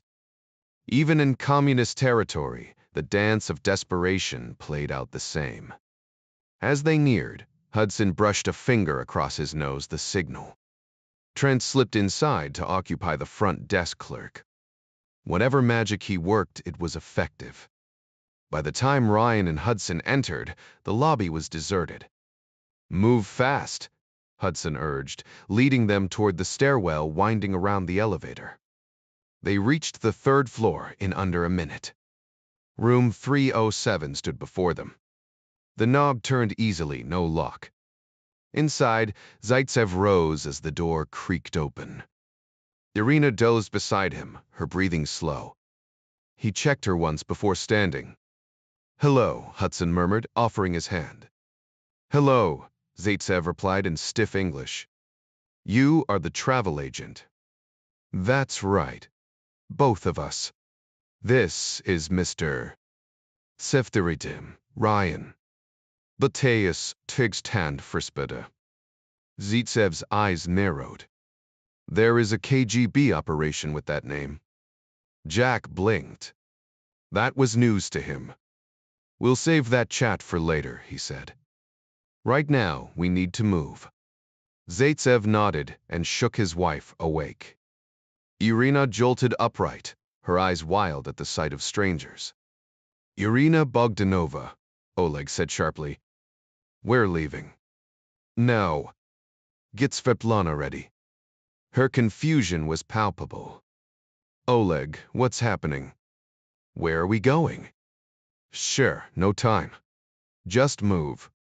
Ryan didn't need a translator to grasp the urgency. To his surprise, Irina snapped into action, mechanically bundling her drowsy daughter from the small bed. The child fussed as her mother dressed her, still half asleep. Where exactly are we going? Zaitsev pressed. England. Tonight, Hudson stated. Not America. England first, Ryan clarified. Then I'll handle the rest. Zaitsev exhaled, tension radiating off him. The man had bet everything on this gamble, and the stakes couldn't be higher. Ryan's job was to make sure the house didn't win. What should we bring? Nothing, Hudson cut in. Leave it all. We've got fresh papers for you. He flashed 3 passports, their pages artfully stamped. I'll hold on to these for now. You're CIA. British, actually. Ryan's the spook. Zaitsev frowned. But why? Long story, Jack interrupted. And we're out of time. The little girl, now dressed, swayed on her feet, her eyelids heavy. It reminded Ryan of his own daughter on that awful night at Peregrine Cliff. Hudson's gaze snagged on an empty vodka bottle by the bed. Lucky break. Irina, still dazed from drinks and the sudden upheaval, hesitated before reaching for a bag of pantyhose. No, Hudson barked in Russian. Leave it. You'll get new ones. But do as he says. Oleg snapped, his nerves frayed. Hudson checked the hull, then motioned them forward. Ryan brought up the rear, ensuring the door stayed unlocked behind them. The lobby remained empty, whatever Trent had done. It had worked like a charm. Hudson guided the group through the side exit onto the dimly lit street. Parked nearby was the embassy's Jaguar, a sleek dark blue sedan with left-hand drive that Trent had left for them. Hudson jingled the spare keys in his pocket before tossing a quick signal to Small and Truelove, who were already moving toward their own vehicle. Ryan ushered everyone into the back seat, then slid behind the wheel as the powerful V8 engine roared to life clearly. This Jag was kept in pristine condition for high-stakes situations. As the taillights of the Jaguar faded into the night, Small and Truelove emerged from their truck, hauling 2 bulky adult-sized bags toward the building. The lobby was deserted, and they moved swiftly up the stairs, their footsteps muffled by the thick carpet. The hallway upstairs was just as empty, allowing them to slip unnoticed into the room. Unzipping the bags, they carefully extracted the charred remains of a man and a woman, their gloved hands steady despite the gruesome sight. Even seasoned soldiers like them had to steel themselves. Burnt flesh wasn't something you ever got used to. They arranged the bodies side by side on the bed before retreating to retrieve the last smaller bag from the truck. Small's jaw tightened as he unzipped the final bag, revealing the tiny, scorched form of a child. The sight hit him like a punch to the gut. Her nightgown was nearly ash, her hair completely seared away. For a fleeting second, he wanted to comfort her, but there was nothing left to touch. Swallowing hard, he whispered a prayer under his breath, fighting back the bile rising in his throat. Meanwhile, Truelove methodically checked the room for any traces of their presence, ensuring nothing was left behind. The next phase required precision. Truelove prepped a makeshift incendiary device, a milk carton filled with alcohol, anchored by a candle. He doused the bed, the cot, and the floor with the rest of the flammable liquid, careful not to spill a drop. Lighting the candle was the final step, and he did it with the steady hands of a man who'd rigged explosives in war zones. One flick of his lighter, and the tiny flame flickered to life. He backed out of the room, locking the door and hanging the "Do Not Disturb" sign with practiced ease. "Let's move," Truelove muttered as they slipped out the side door. Small glanced back once, his voice low. Epretridam. Half an hour tops, came the reply. Small exhaled sharply. That kid you think they knew?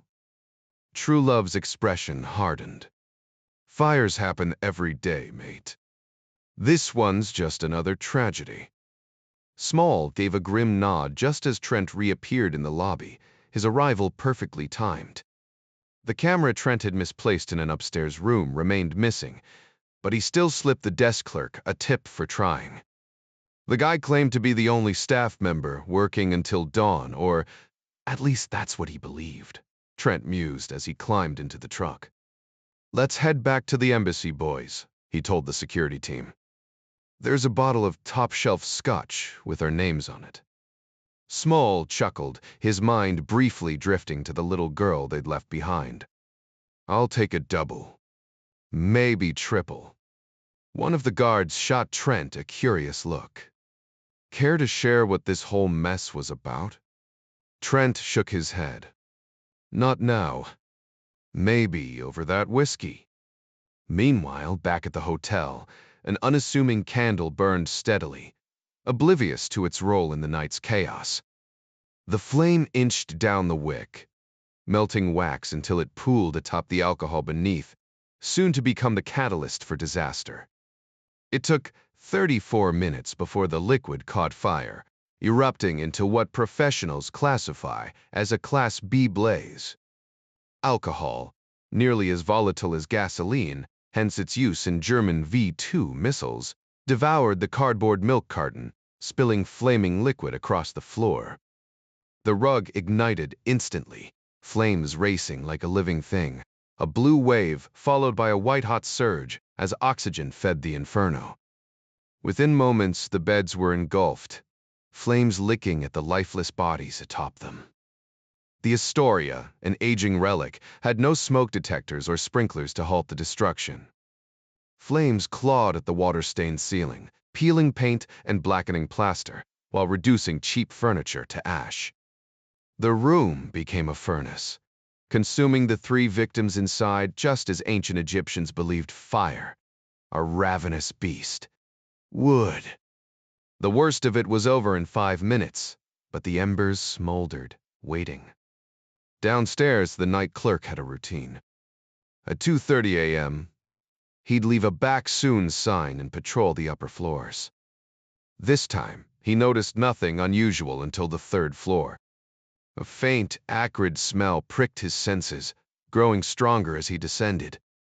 Then he saw it, a thin curl of smoke seeping from under room 307's door.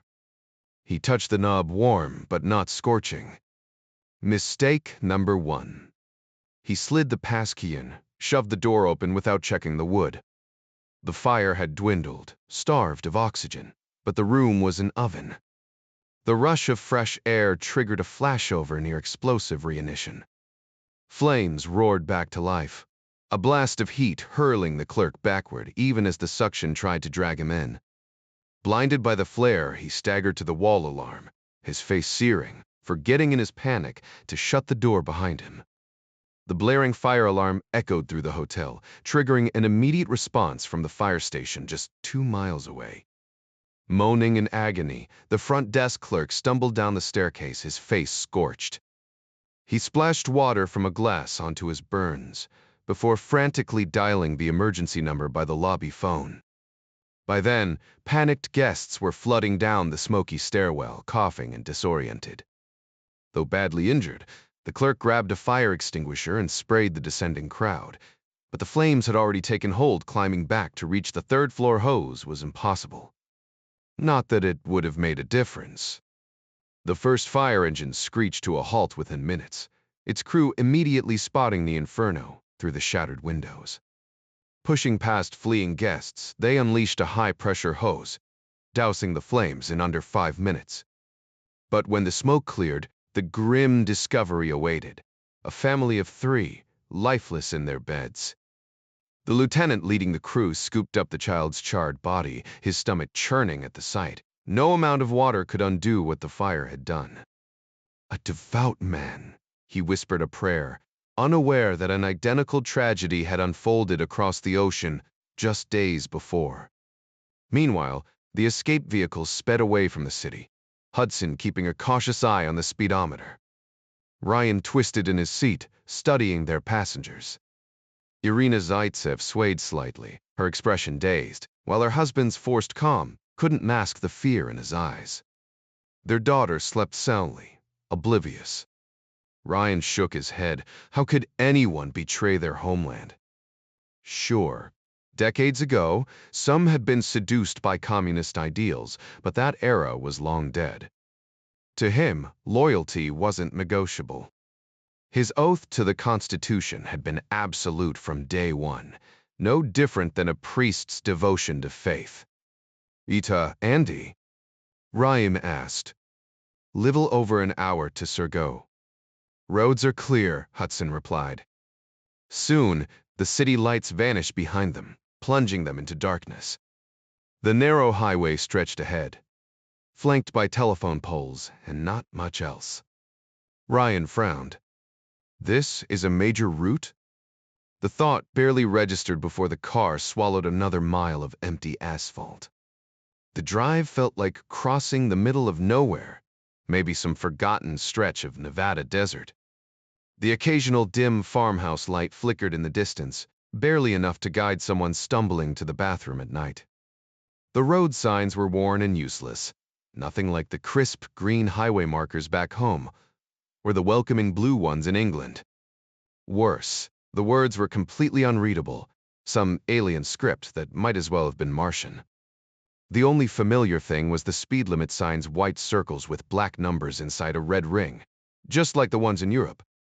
Hudson handled the wheel like a man on a casual Sunday drive, cigar smoke curling around him as if he were heading to a London market instead of a high-stakes escape. Ryan silently thanked his past self for hitting the restroom. Before leaving otherwise, the tension might have gotten the better of him. He kept his expression steady, but inside his nerves were wound tight. His own life wasn't the one at stake here. The people in the backseat were his responsibility now, and that weight settled on him like an old lesson from his cop father, one he couldn't ignore. Out of nowhere, Oleg broke the silence. "Your full name?" "Ryan, meant Tach." "Jack Ryan. What kind of name is that?" "Irish, Frivida." "John translates to Ivan, I guess, but everyone calls me Jack, like Vanya. Maybe." "And you're CIA?" "Yeah." "What do you do there?" "Mostly sit at a desk and write reports." Oleg gave a dry chuckle. "I sit at a desk, too." "Die der Temperatur." "Communications." "Not. Das there." "That's my job." Then, as if remembering himself, Oleg clamped his mouth shut. Ryan caught it, whatever he had to say. It wasn't for a moving car. Back, Agan, fair enough. The journey dragged on, 4 cigars for Hudson, 6 cigarettes for Ryan, until they neared Surgo. Ryan had pictured something bigger, but the town was barely a blip on the map, not even a gas station in sight, let alone a 24-hour convenience store. Hudson veered off the main road onto a dirt path, and soon, the shadow of a massive Volvo truck loomed ahead, its cargo bed covered in black canvas. 2 men stood beside it, smoke trailing from their cigarettes. Hudson parked the Jaguar behind a ramshackle shed and motioned for everyone to get out. Ryan followed him toward the strangers. Hudson shook hands with the older one like they were old friends. "The two of the Coven.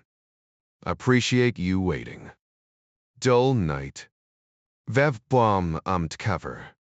Mr. Brolayan. The Somerset family. We're crossing tonight." Mistvan nodded. "This is Johnny, my driver. Andy, you ride up front. The rest go in back." The truck's tailgate had built-in steps. Ryan climbed up first, then reached down to lift the little girl Svetlana. He remembered before helping her parents. Inside, the cargo area was stacked with large cardboard boxes, probably meant for Hungarian tape recorders. Kovacs joined them. Everyone speak English. Nods all around. Borders 5 kilometers. You hide in boxes. No noise. Le stand. Ryan translated for the parents as they tucked the girl between them. Kovacs sealed the tailgate and walked off. 5,000 marks for this, eh? Istvane muttered. Correct, Hudson said. Could charge more, but I'm not greedy. Hudson forced a smile. A trusted comrade, my friend. For a fleeting second, he wished he had a gun. The Volvo's massive diesel engine roared to life with a deep growl as Johnny gripped the oversized steering wheel, pulling the truck back onto the main road. For Ryan, curled up inside a flimsy cardboard box in the cargo area, the short journey came as a relief. He imagined the Russians must feel like trapped infants in some nightmarish cradle, surrounded by armed guards just beyond the thin walls. The acrid diesel fumes filled the air, making Ryan abandon any thought of lighting a cigarette, not that anyone would notice the smoke over the truck's overpowering exhaust. Up front, Hudson leaned toward Kovacs. So, what's the drill here? The smuggler smirked. We move at night, more theatrical, no? I've known the border guards here for years. Captain Laszlo Budai is a decent guy, always looking for gifts for his little girl, Sisoka. He lifted a crinkled paper bag, shaking it slightly. The border checkpoint glowed in the distance, its lights visible from miles away. Thankfully, the road was nearly empty at this hour. Johnny slowed as a young guard signaled them to stop. Is Captain Budai around? Kovacs called out immediately. Got something for him. The guard disappeared briefly before returning with a slightly older man in uniform. Laszlo. Surviving this freezing night? Kovacs greeted him in Hungarian, hopping down with the bag. The captain chuckled. Re-Spain spy fornet. Just another dull shift. How's little Zesoka? Turning 5 next week. Kovacs grinned. Shift isn't perfect timing. He handed over the bag, revealing a pair of bright red Reeboks with Velcro straps, every little girl's dream. Laszlo's face lit up as he inspected them under the harsh border lights. You're a lifesaver, Istvan. So, what's in the truck tonight? Nothing exciting. Just picking up some goods in Belgrade later. Need anything while I'm there? My wife's been begging for more cassette tapes, the BGs, maybe? And if you can find any show tunes, I wouldn't complain. Kovacs nodded. How about the Empire Strikes Back soundtrack? Laszlo's eyes brightened. That'd be fantastic. Now consider it done. They shook hands. Oh, and I can grab you some real American coffee Folgers. You've never had anything like it. The captain laughed. You spoil me. Safe travels. With a wave, he motioned them through. Hudson blinked in disbelief. No paperwork. Laszlo just radios Budapest. A few bureaucrats there are on my payroll, cheaper than you'd think. Johnny hit the gas, rolling smoothly across the painted line. Just like that, they were out of Warsaw Pact territory. In the back, Ryan exhaled as the truck lurched forward. A short stop later, they breezed through the Yugoslavian border with barely a word exchanged. Johnny didn't even shut off the engine before they were waved ahead. 3 kilometers down the road, he turned onto a rough side path, the Volvo bouncing before, finally halting. Hudson smirked. Yugoslavian security? A complete joke. Ryan had already climbed out of the cardboard box and was waiting by the rear when the tarp was suddenly pulled back. We've arrived, Jack, Hudson announced. And where exactly is here? Ryan asked. Yugoslavia, my friend. The closest town is Legrad, and this is where we say our goodbyes. For int fortri instri katri. Afraid so. I'm handing you off to Vic Lucas. He's our man in Belgrade. Whiff was Vic? Hudson motioned, and a man who could have passed for Hudson's double, save for the jet-black hair and an extra few inches in height, stepped forward. Jack watched as Lucas quickly unloaded the rabbits from their cramped containers. Ryan lent a hand, carefully passing the still sleeping little girl to her mother, whose bewildered expression hadn't faded. Hudson led them to a station wagon, what the British called an estate car, spacious enough for the whole group. Sir John, or rather Jack, well done. Couldn't have managed without you, Hudson said, offering his hand. I barely did a thing, Andy. You're the one who pulled this off, Ryan replied, shaking it firmly. Next time you're in London, drinks are on me. Count on it, Hudson promised. The car, a British Ford, was already running. Ryan made sure the rabbits were settled before sliding into the front passenger seat. So, Mr. Lucas, what's the plan now? Straight to the airport. Our flight's waiting, the Belgrade station chief replied. Measle? Supposedly, though it's currently experiencing technical delays. Conveniently, those should resolve right around boarding time. Better than flying on an actual broken plane, Ryan muttered, his old fear of flying resurfacing now that they were in semi-safe territory. Lucas fired up the engine and took off like he was racing in the Grand Prix. Whoever this guy was, he clearly fancied himself a world-class driver. The car tore through the Yugoslavian night, the road barely visible as trees and telephone poles blurred past. So, Jack, how's your evening been? Lucas asked, unfazed by the speed. Let's just say I've had quieter nights, Ryan replied, double-checking his seatbelt. The road was smoother here, better maintained than the ones they'd left behind, but Lucas was pushing 75, which felt reckless in the dark. In the back seat, Oleg sat rigid, while Irina clutched her daughter, still struggling to process their sudden freedom. The little girl slept peacefully, oblivious to the chaos around her. Ryan lit another cigarette, knowing Kathy would give him hell for the smell later. But right now, he needed the distraction. A police car idled on the roadside, officers either sipping coffee or dozing. No need to worry, Lucas assured them. Diplomatic plates. Officially, I'm the senior political counselor at the British Embassy, and you're all my esteemed guests. If you say so. How much longer? About 30 minutes. Traffic's been light. Usually this route's packed with cross-border traders. That Kovacs fellow has been a reliable contact for years. Honestly, I could make a fortune partnering with him. He smuggles those Hungarian tape decks through here, decent quality, dirt cheap labor. Surprising they don't try selling them in the West, though I suspect patent lawsuits from the Japanese would shut that down fast. Lucas took another sharp turn, tires screeching. Christ, how fast do you drive in broad daylight? Ryan griped. Not much faster than this, Lucas said with a smirk. Lucas had excellent night vision, but the car's suspension was holding him back. American engineering, he muttered, shaking his head. Too cushy for sharp handling. Ryan smirked. Get yourself a Corvette. Buddy of mine swears by his. Lucas scoffed, reaching for what Ryan assumed was a Cuban cigar, those Brits and their expensive habits. Beautiful machines, but plastic through and through. Half an hour later, Lucas grinned as they approached the airport. Right on schedule.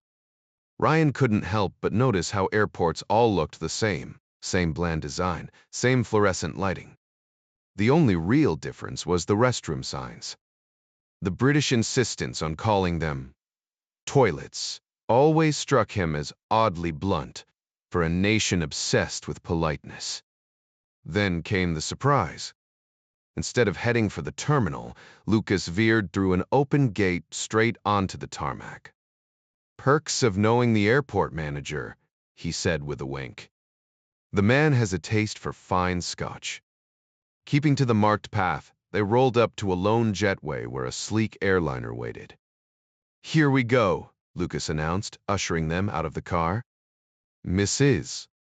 Rabbit clutched the bunny tightly as they climbed the exterior stairs, bypassing the usual boarding chaos and stepping directly into the plane's open door. The captain, 4 stripes on his shoulders, but no hat, greeted them. "Mr. Lucas."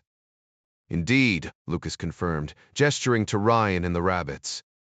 "Your additional passengers." The captain nodded to his lead flight attendant. "Let's get them settled." They were whisked to plush first-class seats, Ryan sinking into 1B with unexpected relief. Through the window, he watched a crowd of sunburned tourists finally boarding after a 3-hour delay. Their grumbling was audible. This was supposed to be the last flight to Manchester, and the Dalmatian coast vacation had clearly worn them thin. Engines roared to life, and the back 111 Britain's answer to the DC-9 eased back from the jetway. Oleg leaned over, almost casual. "What now?" "We fly," Ryan said. "Couple hours, and we're home free." Oleg's skeptical frown made Ryan chuckle. "You think this was the hard part?" The captain's voice crackled over the intercom. "Ladies and gentlemen, apologies for the delay. Technical issues resolved, and as thanks for your patience, drinks are on the house." A ragged cheer rose from economy. "For now, please pay attention to the safety briefing." Or in other words, Ryan thought, stop acting like you've never seen a seatbelt before. 3 minutes later, they were airborne. True to the captain's word, the drink cart rolled out before they hit 10,000 feet. Oleg downed 3 mini vodkas like they were water after mowing the lawn. His wife matched him sip for sip. Ryan nursed his wine, feeling oddly virtuous. At 500 miles per hour, he was leaving the communist world behind, and that suited him just fine. Back in Langley, the call came in. Signal from Basil Rabbit's airborne. "It to Manchester, 90 minutes. Judge Moore exhaled. Another black op, another success. For now, at least. Things were moving smoothly, even without Bob Ritter, a decent guy, but hardly irreplaceable. 3 days until we debrief him, Bostock remarked. That estate near Winchester? Yeah, let's see if he enjoys the countryside. The place had everything a grand Steinway for Mrs. Rabbit, sprawling lawns for their kid to play on. Meanwhile, Alan Kingshot rolled into Manchester Airport's parking lot with his team. A sleek Daimler waited to transport the defectors to Somerset in the morning, though the 2-hour drive might test their patience.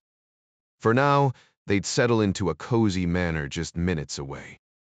After all, they'd endured enough travel already, with more ahead. But Kingshot hesitated. Was pushing them too far? The thought lingered as he sipped whiskey at an airport bar. Ryan, on the other hand, was thoroughly buzzed. Maybe booze amplified nerves, he mused, staggering to the plane's restroom. Returning to his seat, he buckled in a habit he rarely broke. The in-flight meal? Disappointing British sandwiches stuffed with that bizarre watercress obsession. All he craved was a proper corned beef. But the Brits seemed clueless, mistaking it for that canned slop Americans wouldn't touch. Hell, their dogs probably ate better. Outside, the glittering lights of Western Europe slid beneath them, a stark contrast to the dim sprawl east of Budapest. Zaitsev's doubts gnawed at him. What if this was an elaborate trap? A staged performance by the second chief directorate? The set. Ryan. Jack turned. Yeah. What awaits me in England? No clue beyond Manchester, Ryan admitted. You're CIA. The rabbit pressed. Yes. Jack nodded. Prove it. Ryan sighed, pulling out his wallet. Maryland driver's license, credit cards, cash. The passport's fake British cover. Oh, you think this is a setup? How do I know? In an hour, you'll have your answer. He flipped to a family photo. My wife, daughter, newborn son. Homes on Peregrine Cliff Road, Chesapeake Bay. An hour to Langley. My wife's a surgeon at Johns Hopkins. Ever heard of it? Zaitsev shook his head. Hopkins doctors treated Suslov before he died. Now Alexandrov's the mystery. We don't even know if Andropov's married. His wife is Tatiana, Zaitsev offered. No children. Ryan filed that away. How don't you know this? Zaitsev demanded. Oleg, there's plenty we don't know about your country, Jack admitted. Some truths, some trivial. Zaitsev's eyes narrowed. Your father, a cop? Ryan stiffened. How would you know? We have a file on you. The revelation hung in the air, sharp as a blade. The Washington Residentura handled it. Your family was targeted by thugs, right? That's right. So the KGB has me on their radar, Jack mused. Terrorists went after me and my family. My son came into the world that same night. And then you signed up with the CIA? Officially, yes, though I've been doing work for them long before that. Curiosity got the better of him. What's in my file, according to your people? It claims you're a wealthy idiot. Former Marine officer who married into money for selfish reasons. Jack almost laughed. Even the KGB was shackled by its own ideological blinders. I won't deny I'm comfortable, he said dryly, but I married for love. Only a fool chases cash. How many capitalists are fools? Cephalids are equivalent. More than you'd guess. In America, you don't need brains to get rich. New York and D. We're crawling with affluent morons, but the rabbit would figure that out soon enough. Who compiled this dossier? A junior KGB operative, posing as an Izvestia reporter in D. Wrote it last summer. And how would you get your hands on it? It crossed my desk before being routed to the America-Canada Institute KGB front office. You knew that, didn't you? We're aware of that one, Jack confirmed. His ears popped as the plane began its descent. He drained the last of his third Chardonnay, bracing himself for the finale. Fieldwork wasn't his calling. Operation Beatrix had made that painfully clear. The no-smoking light flickered on. Jack straightened his seat, as Manchester's glow filled the window's car beams. Runway lights, then the jolt of wheels hitting tarmac in good old England. Not home, but it would do. Oleg pressed his face to the glass, scanning tail markings. Too many commercial liveries for this to be some Soviet Air Force ruse. The tension visibly left his shoulders. Welcome to Manchester, the pilot announced. Local time 3:40 a.m., temperature 54 degrees. Thanks for your patience today. We hope to see you aboard British Midlands Airways again. Sure you will, Jack thought sarcastically. As the plane taxied, a mobile stairway rolled up. He and the rabbit's family were ushered into waiting cars instead of the shuttle bus. Alan Kingshot greeted him with a handshake. How was the flight? Like a damn theme park ride, Jack deadpanned. Let's get you settled, Kingshot replied. Works for me. What time is it, 2:45? Jack's watch still showed European time. Right on the nose, the spook confirmed. Damn. Too late to call Kathy. Worse, his job wasn't done now. He had to play CIA liaison for the rabbit's debrief. Probably Sir Basil's idea of hazing the new guy. Fine, Jack thought. Maybe he'd surprise them all. But first, sleep. Stress drained him like a marathon, only with more heartburn. Meanwhile, in Budapest, 3 bodies lay in the morgue. A grim place, whether behind the Iron Curtain or not. When Zaitsev's Russian citizenship was confirmed, a call went straight to the Soviet embassy. They quickly identified him as KGB. The incident sparked intense scrutiny at the nearby residentura, just steps away from the hotel where the man had supposedly met his end. Phone lines buzzed with activity well into the early hours. Before dawn, Professor Zoltan Beer, a respected pathologist at the Ignaz Semmelweis Medical College, was abruptly roused from sleep by agents of the WEM.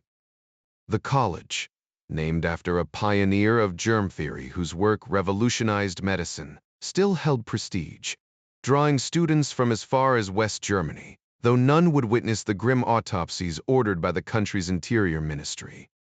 A Soviet embassy physician would be present, observing as the first examination began on the adult male. Lab technicians drew blood samples from all 3 victims, rushing them next door for analysis. The professor's voice was clinical as he dictated his initial findings. Male, Caucasian, mid-30s, approximately 5'9", 168 pounds. Hair color indeterminable due to severe burns from a residential fire. Preliminary assessment suggests carbon monoxide poisoning, no signs of struggle. With practiced precision, he made the Y incision, exposing the chest cavity. Just as he examined the unremarkable heart, the lab results crackled over the speaker. Professor, Ki-O levels in all 3 samples are fatal, the technician reported, rattling off the numbers. Biru glanced at his Russian counterpart. Need anything else? I can proceed with full autopsies, but the cause is clear. No gunshot wounds, no signs of struggle. A Karib. He exhaled sharply, muttering a choice Hungarian curse under his breath. The Russian doctor lingered over a photo pulled from Zaitsev's miraculously intact wallet, a little girl with bright eyes. Such a shame, he murmured. Biro, hardened by years in the morgue, shrugged. Sentiment doesn't bring them back. With a curt nod, the Soviet physician left, already drafting his report for Moscow. Meanwhile, in the English countryside, a sprawling estate stood like a relic of another era, stucco walls, heavy oak beams, the kind of place built by someone with deep pockets and an eye for grandeur. Alan Kingshot navigated the winding drive with ease, ushering his charges inside. The caretakers, a retired police couple, greeted them warmly before leading the way to lavish quarters. Irina's eyes widened at the opulence, while Oleg barely managed to unpack his razor before collapsing into bed, whiskey and exhaustion pulling him under in minutes. Back in D. Judge Moore received the late-night confirmation. The package was secure. All that remained was arranging an Air Force transport, just one phone call away. He allowed himself a rare moment of relief. The hard part was over. Now, it was just a matter of waiting to hear what the rabbit had to say. For the Director of Central Intelligence, patience came easy when the stakes were no longer life and death. The anticipation felt like Christmas morning, though he couldn't predict the exact gift waiting for him. He knew it wouldn't be anything disappointing. For Sir Basil Charleston, the news arrived at his Belgravia home just before breakfast, delivered by a courier from Century House. A refreshing way to kick off the day, he mused. Far better than some of the grim updates he'd received in the past. By 7 he was out the door, eager to reach the office and hear the full debrief on Operation Beatrix's success. Ryan stirred awake to the relentless hum of traffic. The stately countryside estate had been built long before anyone envisioned a highway roaring just a stone's throw away. Miraculously, the drinks from the flight hadn't left him with a pounding headache, and the adrenaline from yesterday's events had him wide awake after barely 6 hours of sleep.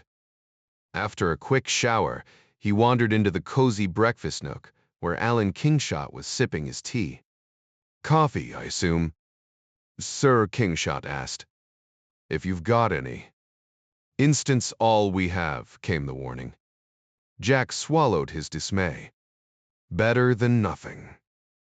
The retired policewoman offered eggs, Benedict? Jack grinned. For that, I'll overlook the lack of decent coffee. Then he spotted the morning papers, a small but comforting sign that life was inching back to normal. Almost. Kingshot gestured around. The Thompsons managed this place for us. Nick was a homicide detective with Scotland Yard, and Emma handled admin work. Sounds like my dad's old job, Ryan remarked. How'd you two end up with Sis? Emma answered, Nick worked the Markov case. And did a bloody brilliant job, Kingshot added. Could have been one of our best field agents.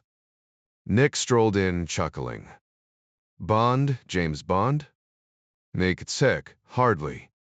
Our guests are up. Sounds like the little girl got them moving. Kids have a way of doing that, Jack agreed. So, debrief here or somewhere else. Originally planned for Somerset, but I figured dragging them around wouldn't help. No need to rattle them further, Kingshot said. This place is secure, comfortable. The Somerset safe house is more remote, but these folks aren't likely to bolt, right? Ryan exhaled. If he goes back, he's a dead man. He knows that. On the plane, he kept worrying this was some KGB trap. His wife did a lot of shopping in Budapest. Maybe we let her do the same here? Then we can talk to him without the stress. His English isn't bad. Got anyone here fluent in Russian? That's me, Kingshot said. First question, why did he bolt? These Borg plied. But what's this about compromised communications? Ryan rubbed his temples. Bet that's causing panic upstairs. Too right, Kingshot confirmed. So, Al, you've done time in Moscow? The Brit nodded. Twice. Interesting post, but never a dull or relaxed moment. Where else? Warsaw, Bucharest. Speak the languages. How's Andy Hudson? Top-notch. Cool under pressure, knows his networks. Looked after me well. Just then, Mrs. Thompson brought over his cup of instant coffee. The British were decent folks, and their cuisine was unfairly criticized, Ryan thought, but their coffee? A crime against humanity. Still, it beat tea. The Eggs Benedict arrived shortly after, and Emma's version could have put any five-star chef to shame. Ryan unfolded the Times, settling in to catch up on the world. He'd call Kathy in an hour, once he was at work. With any luck, he might even see her in a couple of days.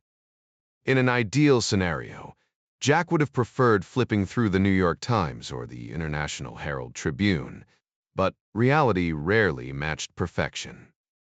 Asking about the World Series would be pointless. Hadn't it been scheduled to begin tomorrow? Were the Phillies even contenders this season? Then again, that's why they played the games. So, Jack, how was the flight? Kingshot inquired. Ryan exhaled sharply. Alan, those field operatives deserve hazard pay. I don't know how you handled the stress day in and day out. Kingshot shrugged. Same way your wife handles slicing into human flesh, you just adapt. Though I'll pass on the eyeball surgeries. Thanks. Jack chuckled. Yeah, tell me about it. She acts like corneas are no big deal. Kingshot visibly recoiled, and Ryan couldn't help but think that orchestrating spy extractions in Moscow like their recent mission for the Rabbit probably felt just as nerve-wracking as open-heart surgery. Just then, Mrs. Thompson's voice cut through the room. Mr. Somerset. Good morning. Oleg Ivanovich mumbled a groggy spasiba, rubbing his eyes. Kids had a knack for dragging you out of bed at ungodly hours with their relentless cheer. Is that really my name now? He muttered. We'll workshop something better later, Ryan assured him. Welcome to the team. The rabbit blinked. This is England. 8 miles outside Manchester, Kingshot clarified. I'm Alan Kingshot. This is Emma Thompson, and Nick will join us shortly." Handshakes were exchanged. "My wife arrives soon," Oleg added. "She takes care of Zaitchik, our little one." Kingshot leaned in. "How are you holding up, Vanya?"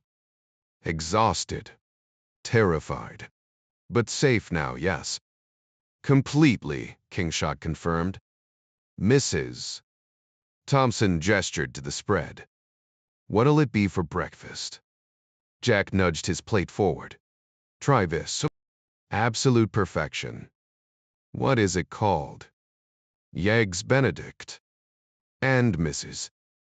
"Thompson, this hollandaise could win awards." "Kathy would kill for the recipe." "Maybe in exchange for teaching her how to brew real coffee," Ryan mused. "Mrs." Thompson beamed. "Of course, Sir John." Meanwhile, Zaitsev gaped at the surroundings manicured lawns straight out of a golf magazine, ancient oaks towering like sentinels, even a distant stable. It felt like stepping into a Tolstoy novel. "Quite the digs, huh?" Jack remarked, polishing off his meal. "Unbelievable," Zaitsev breathed. Kingshot filled in the backstory. "Built for aristocracy, sold to a textile tycoon who went bankrupt. No, it's ours, conferences, safe house, the works. Heating's a bit medieval, but summer's been kind." Jack smirked. "Back home, this place would have been turned into a country club with an 18-hole course." "No doubt," Kingshot agreed. The rabbit fidgeted. "When do I leave for America?" "Few days," Kingshot said. "We'd like to debrief you first, no rush." "When?" "After breakfast." "Relax, mister."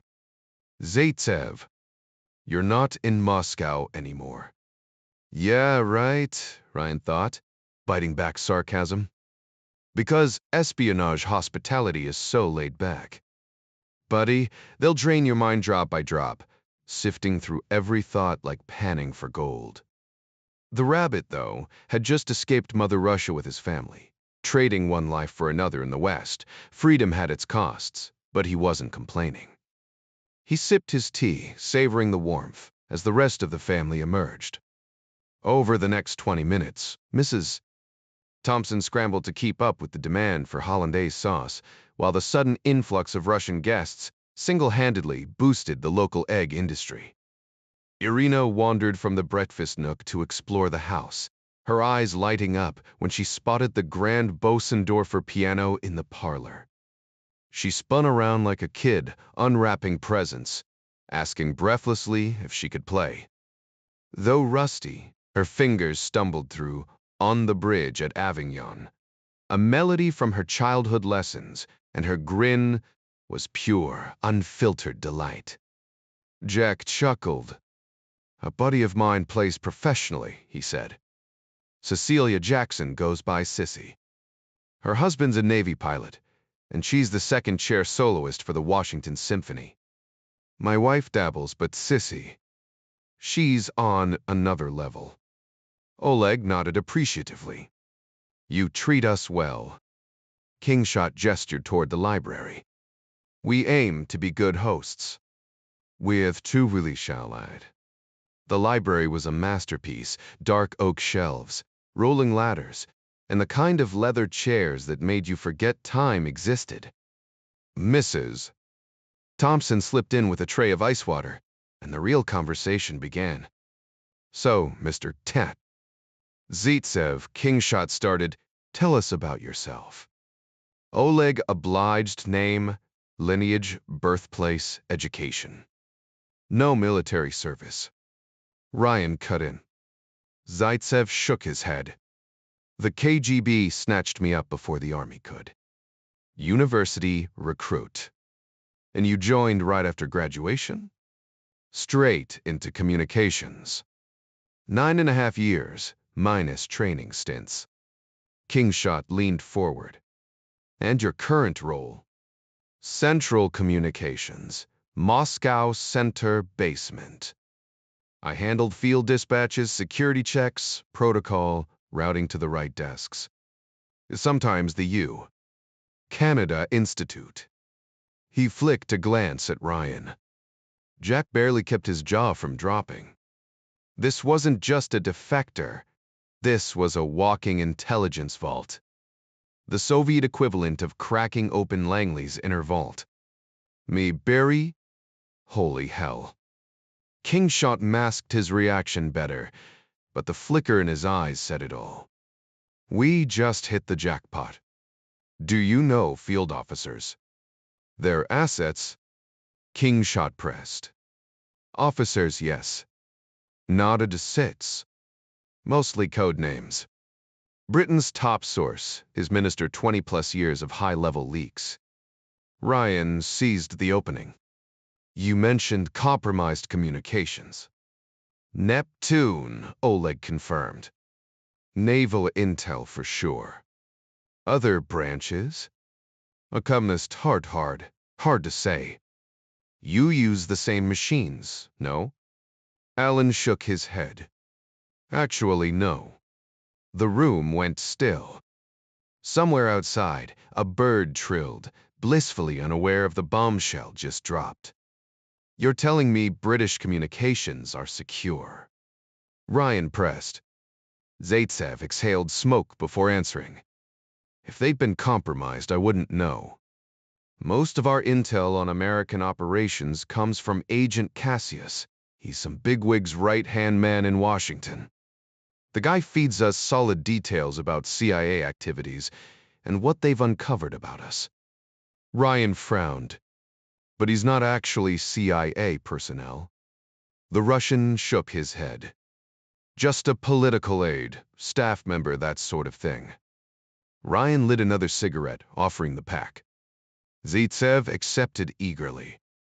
Ran out of my usual brand, Jack admitted. Take the whole pack. My wife's been nagging me to quit. She's a physician. The Russian scoffed. What finally made you defect?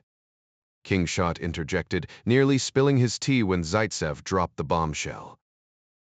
The KGB plans to assassinate the Pope. Ryan's cigarette froze halfway to his lips. You're not joking. It wasn't Jack who demanded confirmation, but the senior officer in the room. Zaitsev's jaw tightened. Do I look like I'm joking? I just gambled my family's lives walking in here. The room went silent. Christ, Ryan muttered. Oleg, we need every detail. The Russian operative laid it out, how the operation originated in mid-August under dispatch number 15-882-6666. No official name, just that code, he explained. Andropov's first query went to Rome Station, but their resident said it was suicide. So they shifted it to Sofia Station. His fingers drummed the table. Colonel Rozdesvinsky's running point, but the actual hit? That's being handled by Bulgarian state security. Their man's a real piece of work, Boris Strokov. Kingshot abruptly left, returning with a grizzled former Scotland Yard investigator. Nick, ever hear of Boris Andreevich Strokov? Thompson's face darkened. That bastard murdered Georgy Markov on Westminster Bridge. We had eyes on him, but he slipped through our fingers. Ryan blinked. Diplomatic immunity? Not even.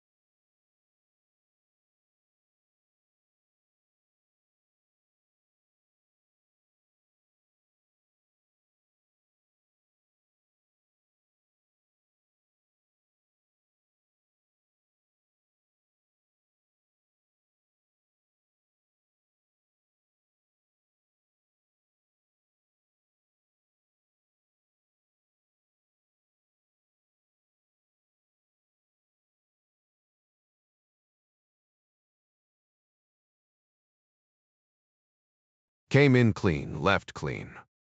I saw him at Heathrow myself, coldest eyes I've ever seen. Like a shark's. The detective's hands clenched. 20 years chasing killers, you learn the type. That man's a stone-cold murderer. Kingshot filled in the gaps. The Bulgarians have this arrangement with Moscow. They handle the KGB's dirty work in exchange for political favors. Strokov's their top cleaner. Thompson produced a file. We've got dozens of surveillance photos. VIs. No, Christ, they're dead. Like a mannequins. How skilled are we talking? Ryan asked. Thompson's laugh held no humor. Markov was his third try. First two amateurs botched it. Strokov walked right up, did the job, vanished. If not for that umbrella tip, we'd have called it natural causes. Kingshot added quietly. Rumor is he's operated across Europe. But intel's spotty mostly whispers in dark corners. The ashtray between them filled as the gravity of the threat settled over the room. Jack, this situation is escalating fast. We need to alert Basil immediately. Alan wasted no time, rushing out to make the call from a secure line. Ryan turned back to Zaitsev, who sat with the weight of his decision heavy on his shoulders. So that's what pushed you to defect? Ryan asked. The Russian exhaled sharply. The KGB plans to murder an innocent man, Ryan. I watched the operation unfold. Andropov gave the order himself. I processed the messages. How could I stand by and do nothing? I couldn't stop them, but I refused to be part of it. That priest doesn't deserve to die. Ryan's gaze dropped to the floor, his voice barely above a whisper. No, Oleg Ivanovich, he doesn't. God help us. He checked his watch. Langley wouldn't be operational for hours yet. Time wasn't on their side. Meanwhile, across the Atlantic, Sir Basil Charleston's grip tightened around the secure phone. Bloody hell, Alan. You're certain this isn't disinformation? Absolutely, sir. B source is credible, sharp, and driven by conscience, not deception. Kingshot then relayed the morning's second bombshell, a high-ranking mole, codenamed Minister. We'll need MI5 to dig into this immediately, Basil muttered. 20 years of betrayal. The thought made his blood boil. Parkhurst Prison's waiting for you, you bastard. The KGB had once infiltrated British intelligence like termites in rotten wood, but those days were over. Never again, not on his watch. Back in the safe house, Ryan lit another cigarette, the smoke curling around his thoughts. This wasn't just spycraft. It was a legal and political minefield. If word leaked that they had Zaitsev, the CIA would prioritize protecting their asset over saving the Pope. The irony was bitter. The compass had spun wildly. Loyalty to intelligence objectives now clashed with moral duty. His expression must have betrayed the turmoil because Zaitsev frowned. Something troubles you, Ryan. The phrasing was oddly formal, but the concern was genuine. Ryan sighed. The intelligence you brought us, we've suspected a threat to the Pope for months, but without proof. Now we have it. The problem? Deciding what to do next without exposing you. Zaitsev shook his head. I know little of the operation.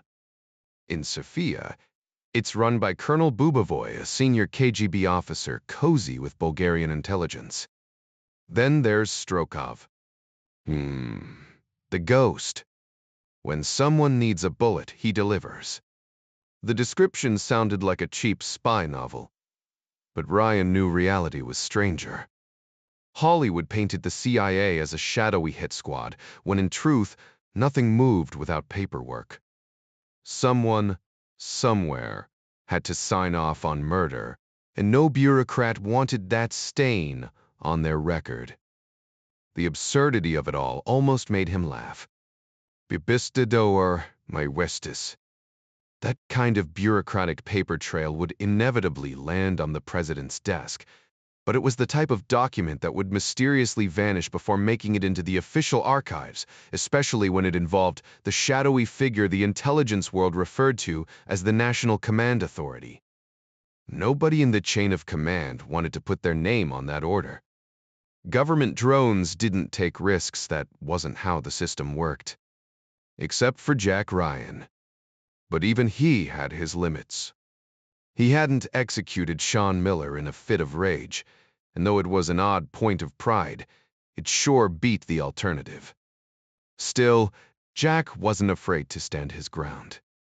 Losing his government salary might actually be a blessing. He could always return to academia. Maybe land a cushy gig at a well-endowed private university where the paychecks didn't make him wince. Hell, he might even have time to play the stock market again, something his current job had effectively ruined. But none of that mattered now. The real problem was his conscience. Ryan considered himself a Catholic, even if he wasn't the most devout parishioner. He'd spent his formative years in Catholic schools, nearly 12 of them under the Jesuits, and that upbringing had drilled into him a deep respect for the Pope. Add to that the lessons hammered into him at Quantico's basic school by the Marines. When you saw something that needed doing, you did it and prayed your superiors would back you up later. Easier to beg forgiveness than ask permission.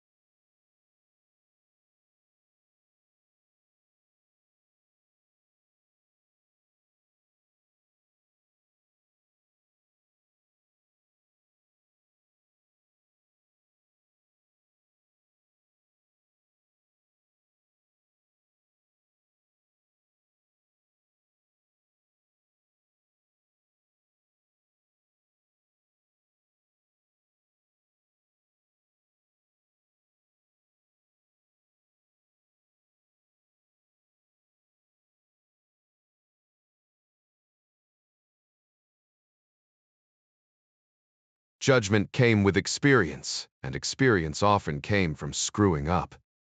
You're past 30 now, Jack. You've got scars you never wanted, but damn if they didn't teach you something. He might have made captain by now, maybe even major, like Tucker. Then Kingshot reappeared. Al, we've got a problem, Ryan said. No subsheplers.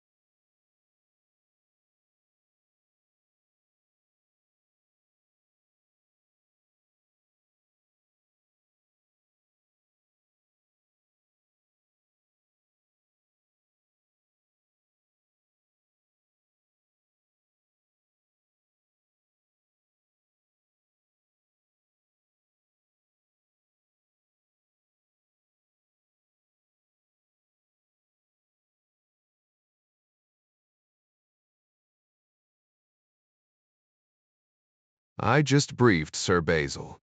He's mulling it over. You're the field operative. What's your take? Jack, this is way above my pay grade. So you just shut your brain off. Ryan snapped. We can't burn our source, Jack. That's non-negotiable. Kingshot fired back. We know someone's planning to assassinate the Pope. We've got the bastard's name, and Nick's got a whole damn photo file on him. I'm not sitting on my hands while this happens. Ryan barely registered the rabbit's presence until Zaitsev erupted. You do nothing. I risk everything, and you do nothing? His face twisted in fury and confusion. Kingshot stepped in. Our priority is protecting Oleg. That's the mission. Bullshit. Ryan stormed out. But what the hell could he do? He found a secure line and dialed from memory. Murray, came the answer after the encryption synced. Dan, it's Jack. Where the hell have you been? Kathy said you were. Save it, Ryan cut in, his voice shifting into the clipped tone of a Marine officer. I need intel, and I need it fast. Murray exhaled sharply. Look, I need the Pope's itinerary for the next 7 days. It was Friday afternoon, and Jack Ryan silently prayed the pontiff didn't have any public appearances scheduled soon. Excuse me? The FBI man's confusion crackled through the phone line. You heard me right, Ryan insisted. Why in God's name would you need that? Murray pressed. Classified, damn it, Jack cursed before continuing. Dan, we've got credible intel about an assassination plot against His Holiness. Miss, who's behind it? Definitely not the local parish council, Ryan quipped, choosing his words carefully. Jesus, Jack. This isn't some joke. Do I sound like I'm laughing? Ryan snapped. After a tense silence, Murray relented. Fine.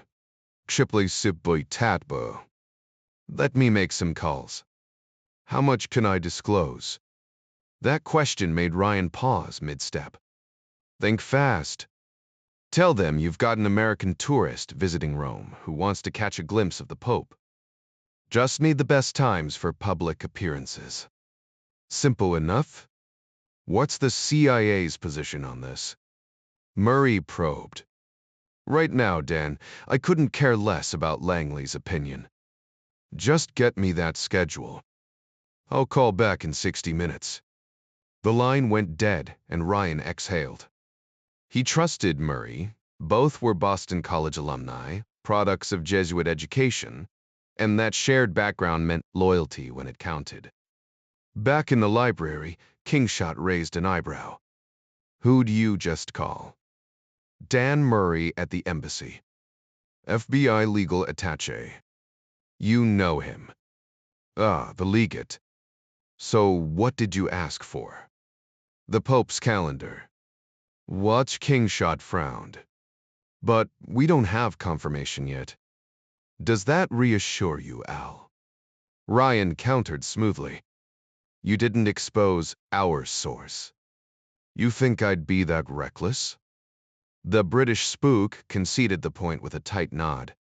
The next hour passed in a blur as Zaitsev spilled more details about Minister, painting a vivid picture of a high-ranking Whitehall trader. Kingshot's expression darkened. This was personal now. Whoever this mole was, his days of freedom were numbered. But Ryan's mind was elsewhere. At exactly 2:20 p.m., he returned to the secure phone. Murray didn't waste time. Wednesday afternoons. The Pope does his Popemobile routine in St. Peter's Square open-top Jeep, crowd's perfect shot opportunity. Unless they've got someone inside the Vatican itself. Janitor, electrician, someone with access. Ryan's stomach tightened. The most dangerous threats always came from those you trusted. He wished he had Secret Service contacts, but infiltrating Vatican security would take nothing short of a miracle. Thanks, Dan. I owe you. Gepertreibe. Any chance I'll get the full story later? Doubt it. Not my call. Talk soon. Back in the library, golden afternoon light spilled through the windows. Someone had uncorked a bottle of Loire Valley White Dusty, probably vintage. The tension in the room was almost palpable, but for now there was nothing to do but wait. And drink. The cellar had been empty for some time, its usual stock of cheap wine and liquor long gone. Kingshot leaned back in his chair, barely containing his excitement. Zaitsev's got a gold mine of intel on this minister character, he said, though he left unspoken the tedious work of extracting it. Tomorrow, a team of psychologists would take over. probing the defector's mind, maybe even resorting to hypnosis.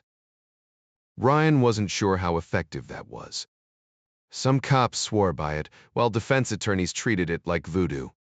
Jack had no idea who was right. It was too bad the rabbit hadn't smuggled out actual KGB documents, but expecting him to risk his life like that was asking too much. Still, Zaitsev's memory was sharp, almost suspiciously so. Could he be a plant? A fake defector sent to feed the West bad intel? The proof would be in the agents he named. If Minister's leads panned out, they'd know he was legit. The Russians had a nasty habit of treating their spies as disposable, no loyalty, no rescue missions, just a posthumous medal gathering dust in some forgotten drawer. Ryan found it baffling. The KGB was ruthlessly professional in every other way.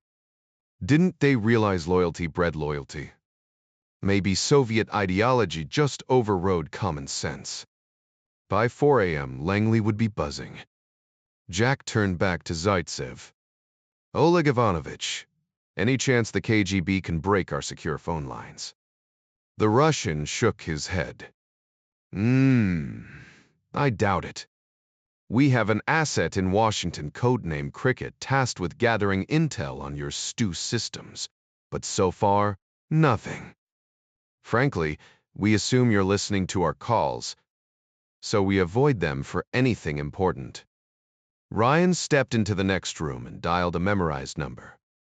Admiral Greer, came the crisp reply. Mil Prisbund. The rabbit settled in, and he thinks our comms are secure. The earlier concerns were overblown. Greer's tone shifted. Voik, bad news. Afraid so, sir. Yuri Andropov wants the Pope dead. How solid is that? Greer demanded. Solid enough that it's why he defected. I'll have full details soon, but it's a confirmed KGB operation. The judge and NK need to know. Sefli Konsiftai, a long pause. That's going to be a problem. No kidding, Ryan muttered. What do we do? Greer sighed. First, can we? Second, should we? Jack stiffened. Why wouldn't we? Think it through, son, Greer said quietly. 2 ways to staplers. Our first duty is to protect the United States. That's the mission. Plain and simple. Sure, we'll lend a hand to allies when we can, Greer added, knowing full well the recording devices were picking up every word. But our loyalty is to the Stars and Stripes, not some holy man. If we can help him, great. If not, that's just how it goes. Ryan clenched his jaw, biting back the urge to argue about morality. That conversation would have to wait. Classified intel isn't handed out like candy, Greer continued. And you can bet this defection will be locked down tight. Ryan nodded. At least, it wasn't Martinafor, no sharing with foreign allies. The British already knew about Beatrix and the Rabbit, but they played things close to the vest, unless there was something in it for them. That was just the game. Ryan himself couldn't breathe a word about Talent Keyhole, the satellite recon program, even though the CIA and Pentagon had scrambled to feed the Brits every scrap of intel during the Falklands crisis. Old alliances ran deep. Admiral, Ryan pressed, how's it going to look if the press finds out we had intel on a threat to the Pope and did nothing? Greer's tone sharpened. Are you threatening you? No, sir. I follow the rules. But someone else won't. You know how leaks happen. Someone gets angry, talks, and suddenly we're all in the crosshairs. Greer sighed. Fair point. You suggesting we act? Above my pay grade, but we can't just sit on this. The Rabbit had given up 3 critical code names: Minister, a Whitehall leak; Neptune, a naval breach compromising secure comms; and Cassius, a high-level mole in D. Greer's voice tightened. CIA leaks? The idea of their own house being compromised, sent a chill through even the most seasoned operatives. Afraid so, Ryan confirmed. Langley already hated how much intel got funneled to Capitol Hill. Politicians love to talk. Keeping secrets in Washington was like trying to hold water in a sieve. Ryan leaned in. This guy's the real deal, Admiral. His family seems solid. His daughter's about Sally's age. We're looking at months of debriefing, but the intel's worth its weight in gold. Greer considered it. How is he holding up? Overwhelmed. We should assign a psych team to ease the transition. Keep him stable, make sure he believes in his new life. It won't be easy, but the payoff's huge. Greer agreed. We've got people for that. Any chance he bolts? No signs yet, but he's in uncharted territory. We can't assume anything. Good work, Jack. Anything else? Ryan shook his head. Not for now. After just 5.5 hours of preliminary discussions, it was clear they were dealing with something far more complex than expected. The waters run deep on this one, the agent remarked.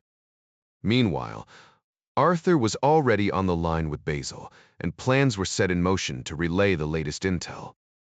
Bob Ritter had just stumbled back from Korea, looking like he'd been dragged through a time warp, completely wrecked from jet lag. They'd have to brief him on the field operation, and if he blew his top, well, that was on them, the Admiral and the judge. Ryan stared at the carpet, baffled as ever by Ritter's unexplained disdain. They weren't exactly pen pals, that much was obvious. Gee, thanks for the heads up, sir, he muttered dryly. Relax, the Admiral replied. From what I hear, you handled yourself just fine out there. Ryan shrugged. I didn't face plant in front of everyone. That's about all I'll take credit for, if that's all right with you. Fair enough. Now finish your report and get it to me ASAP. Halfway across the world in Moscow, Mike Russell received a peculiar secure fax, an image of the first edition cover of Peter Rabbit by Beatrix Potter. The address on the cover sheet told him everything he needed to know. Scrawled across the page was a handwritten note. Flopsy, Mopsy, and Cottontail have moved to a new hutch. Russell smirked. So, the rabbit case had been a success. He couldn't confirm it outright, but he knew the lingo well enough. He headed straight for Ed Foley's office and knocked. Come in, Foley called. Russell handed over the fax. Just came in from Washington. Foley scanned it and nodded. Good news. He tucked it into his jacket pocket for Mary Pat. Then, with a knowing look, he added, There's a second message here, Mike. Russell raised an eyebrow. And that is, comms are secure. Otherwise, this wouldn't have come through like this. Russell exhaled. Well, thank God for small mercies. Back in Langley, Bob Ritter was less than thrilled. Ryan did what? Mad, he barked. Greer leaned back unfazed. Relax, Bob. No need to pop a blood vessel. Jack went into the field because we had no other option. He didn't screw it up. And now we've got a defector singing his heart out in the English countryside. Ritter scowled. And what's he telling us? Judge Moore cut in.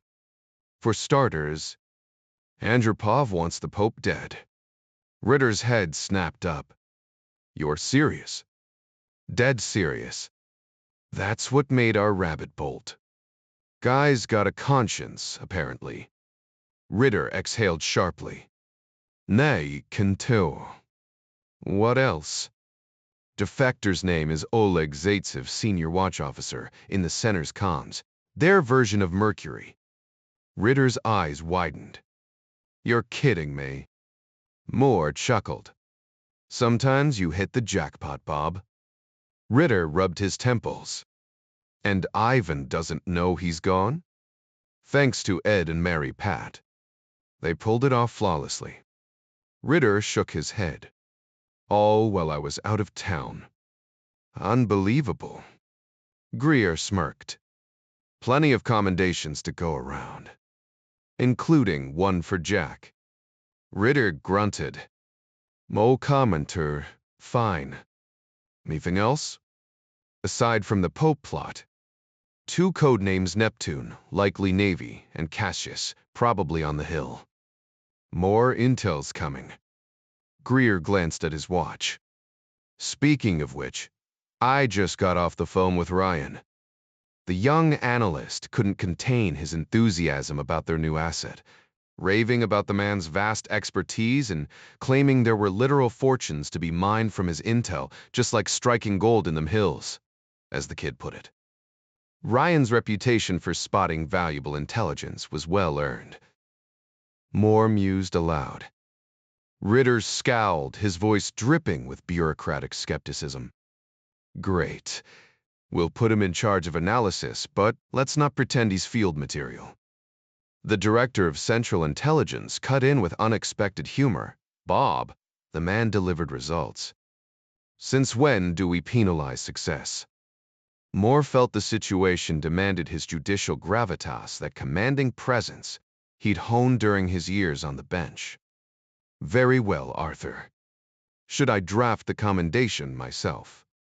Ritter recognized the futility of resistance. These agency pats on the back rarely left the vault anyway. Classified even in death, their heroes entered the shadows permanently, a clandestine version of sainthood. Greer steered the conversation back with deliberate calm.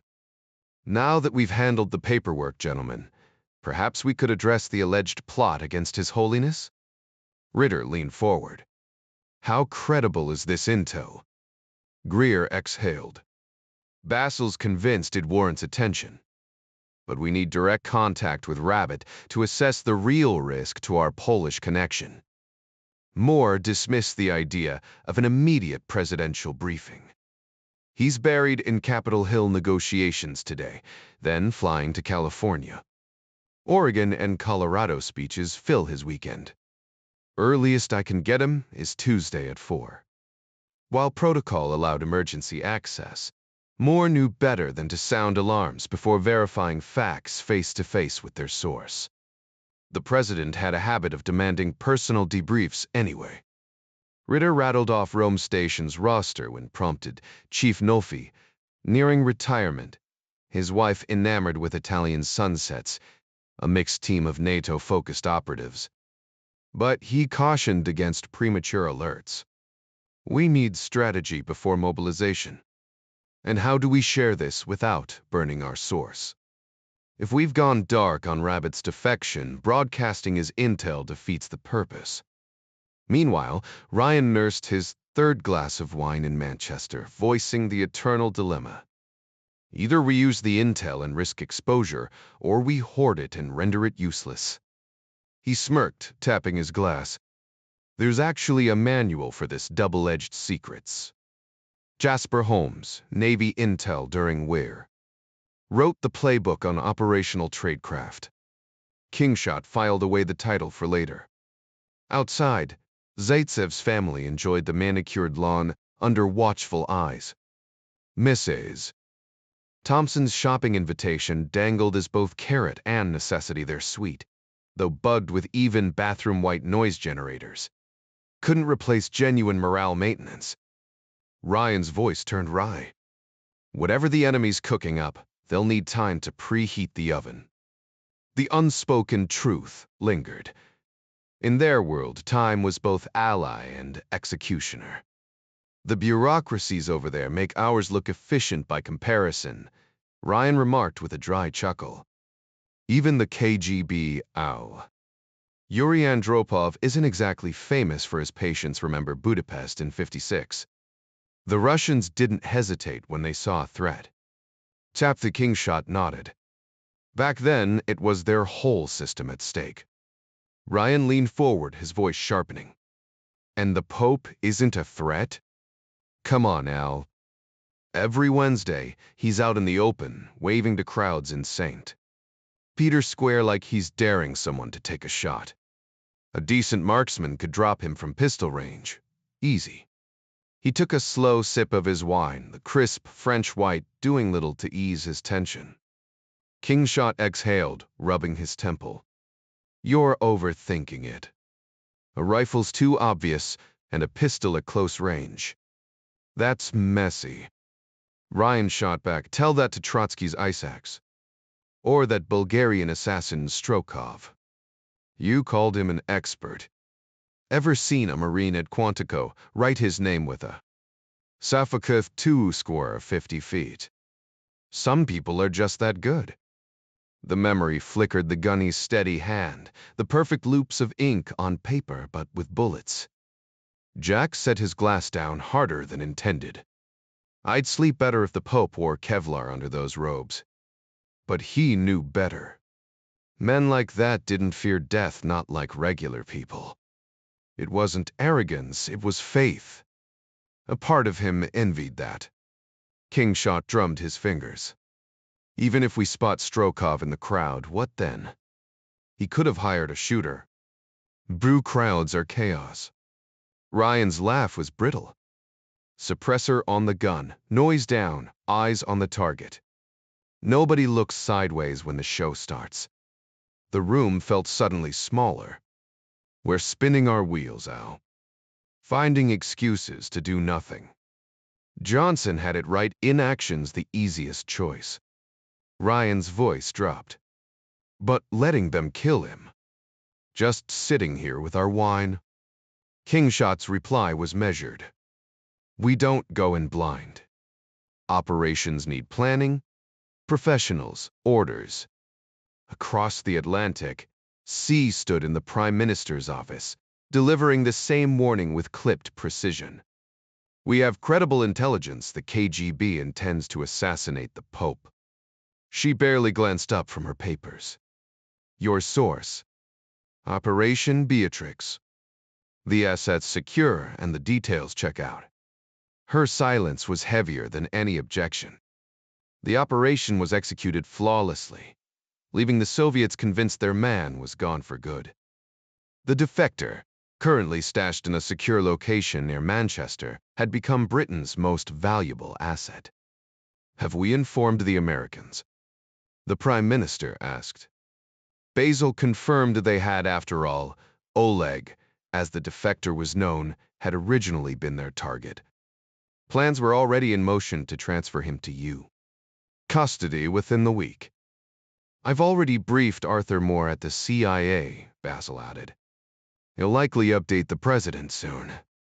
The Prime Minister frowned. And what do we expect them to do? Basil hesitated. Hard to predict, ma'am. Oleg's intel is explosive, confirming an active Soviet plot. The real challenge is how to alert the Vatican without exposing him. The idea of Soviet operatives targeting the Pope was almost too brazen to believe, even for them. Yet the evidence was undeniable. Our ties with the Vatican are polite but distant, she mused, a legacy of centuries-old grudges. Basil nodded in agreement. Then, with sudden resolve, she leaned forward. We won't stand by while an ally is assassinated. Find a way to stop this, Sir Basil. Her tone left no room for debate. Internally, Basil sighed. Easier said than done. Sending the SARS to St.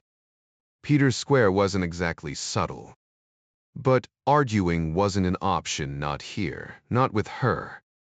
There's more, Basil continued. Oleg's uncovered a Soviet mole in Whitehall, codename Minister. High-level leaks, political and diplomatic. We're digging, but no solid leads yet. The Prime Minister's expression darkened. Another traitor, perhaps tied to the old Cambridge spy ring. Keep me updated, she said, her words carrying the weight of an unshakable command. She considered reaching out to the President directly, but deferred to protocol. Let the CIA handle their briefing first. But when I do speak to him, I want him to know we expect action. Basil offered a dry smile.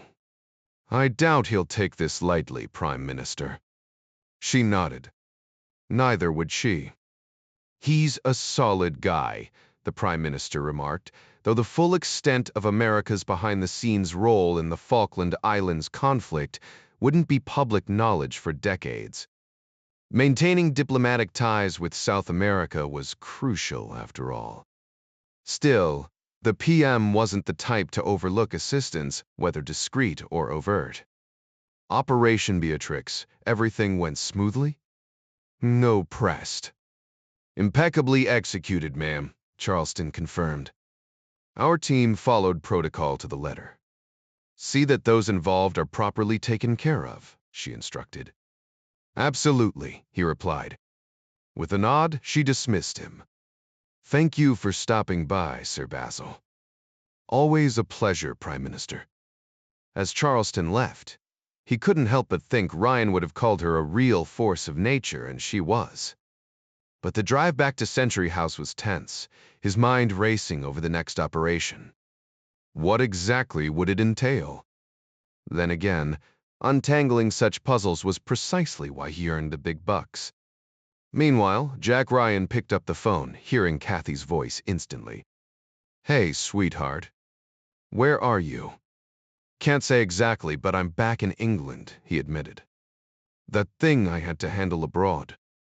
Turns out it needs follow-up here. Any chance you can come home? She asked, hope flickering. Wish I could. Truth was, even though their place in Chatham wasn't far, he wasn't ready to risk a solo drive just yet, not without ending up in a ditch. Everyone all right? He asked. We're fine, Kathy replied, though her tone carried a sharp mix of frustration and worry. She knew damn well Jack hadn't been in Germany, but voicing that over the phone wasn't an option. The rules of his world were clear. I'm sorry, he murmured. This is important, but that's all I can say. Right, she sighed, knowing he'd rather be home. Jack wasn't the type to vanish without good reason. Then Sally's voice piped up. Hi, Daddy. Hey, kiddo. What you do today? Colored cows and horses with Miss Margaret, she announced proudly. Pelicans were her favorite, but today livestock had stolen the show. After a quick chat, Jack turned back to Kathy. And how's our little man? Gnawing on his fists, mostly. Parked in the playpen, mesmerized by the TV. Easier than Sally was at his age, Jack noted with a grin. No colic, thank heavens, Kathy agreed. I miss you, Jack said, the words heavy. Miss you too. Duty called, though. Gotta get back to it. Should be home in a couple days. All right, she conceded, reluctant. Call me. Promise. Love you. Hanging up, Jack exhaled. This life wasn't what he'd signed up for. His father had never spent nights away from home. Why was he stuck doing it? He was supposed to be a desk analyst, not some globe-trotting operative. But here he was, stuck in the mess anyway. Dinner that night was a minor triumph. Beef Wellington, so tender it practically melted, paired with Yorkshire pudding, light as air. Mrs. Ass's Thompson's cooking could have rivaled any high-end restaurant. Whether she had a secret butcher or just magic hands, the meal was a rare bright spot in an otherwise frustrating stretch. The dinner was nothing short of spectacular, especially with the addition of fine French wine, a touch that elevated the whole experience. The Russian guests devoured the meal with the same intensity as a military campaign, their enthusiasm impossible to miss. Oleg? I have to be honest, Ryan confessed, seizing the moment as Mrs. Thompson stepped into the dining room. American cuisine doesn't always measure up to this. He flashed her a grin. Mom, if you ever want a career change, I'd be the first to recommend you as a chef. Emma's smile was warm. That's very kind of you, Sir John. No, seriously, this is incredible, Jack insisted, already imagining how she might react to his perfectly grilled steaks and Kathy's signature spinach salad. The real trick, of course, was sourcing top-quality Iowa beef hard to come by here, though he might have luck at the Air Force commissary near Greenham Common. Dinner stretched on for nearly an hour, followed by exceptional after-dinner drinks, including Starkov vodka. A thoughtful nod to their Russian visitors. Oleg, Jack noticed, didn't hold back. Even the Politburo doesn't eat this well, the rabbit remarked as the meal wound down. Nick Thompson, clearing plates, chimed in. We take pride in our Scottish beef Aberdeen Angus in this case. Ryan raised an eyebrow. Corn-fed. Corn wasn't exactly abundant here. Not sure, Nick mused. Though I hear the Japanese give their Kobe cattle beer. Maybe the Scots do something similar. Jack laughed. That would explain the flavor. Turning to Oleg, he added, You've got to try British beer, best in the world. The Russian looked skeptical. Not American. Jack shook his head. Nope. They've got us beat on this one. Kingshot nodded in agreement. Though the Irish hold their own. Guinness tastes better straight from Dublin, if you ask me. Jack smirked. Why waste the good stuff on you Brits? Kingshot shot back typical Irishman. As Jack lit a cigarette, he turned to Oleg. So, anything else we can do to make you more comfortable? The Russian hesitated. No complaints, though I doubt the CIA will put me up in a place like this. Jack chuckled. I'm a millionaire, and my house isn't this nice. But trust me, it'll beat your Moscow apartment. Oleg's eyes lit up. Will I get a car? Absolutely, Jack assured him. How long do I wait? Ryan blinked. Wait for what? You pick one, pay for it, and drive off. Wives usually handle the color selection. Oleg looked stunned. That's simple. The moment, I used to drive a VW Rabbit, but I'm eyeing a Jaguar now. Kathy prefers Porsches, though they're not exactly kid-friendly. And buying a house. Oleg pressed. New construction's easy. Existing homes take some negotiation. But the agency will help. Where would we live? Anywhere you want, Jack said, omitting the unspoken caveat after they'd extracted every useful detail from him. America's a big place. A lot of defectors settle near D. Though I can't stand the summers hot and sticky as hell. Kingshot shuddered. Brutal humidity. Jack grinned. Try Florida if you really want to suffer, though. Some people love it.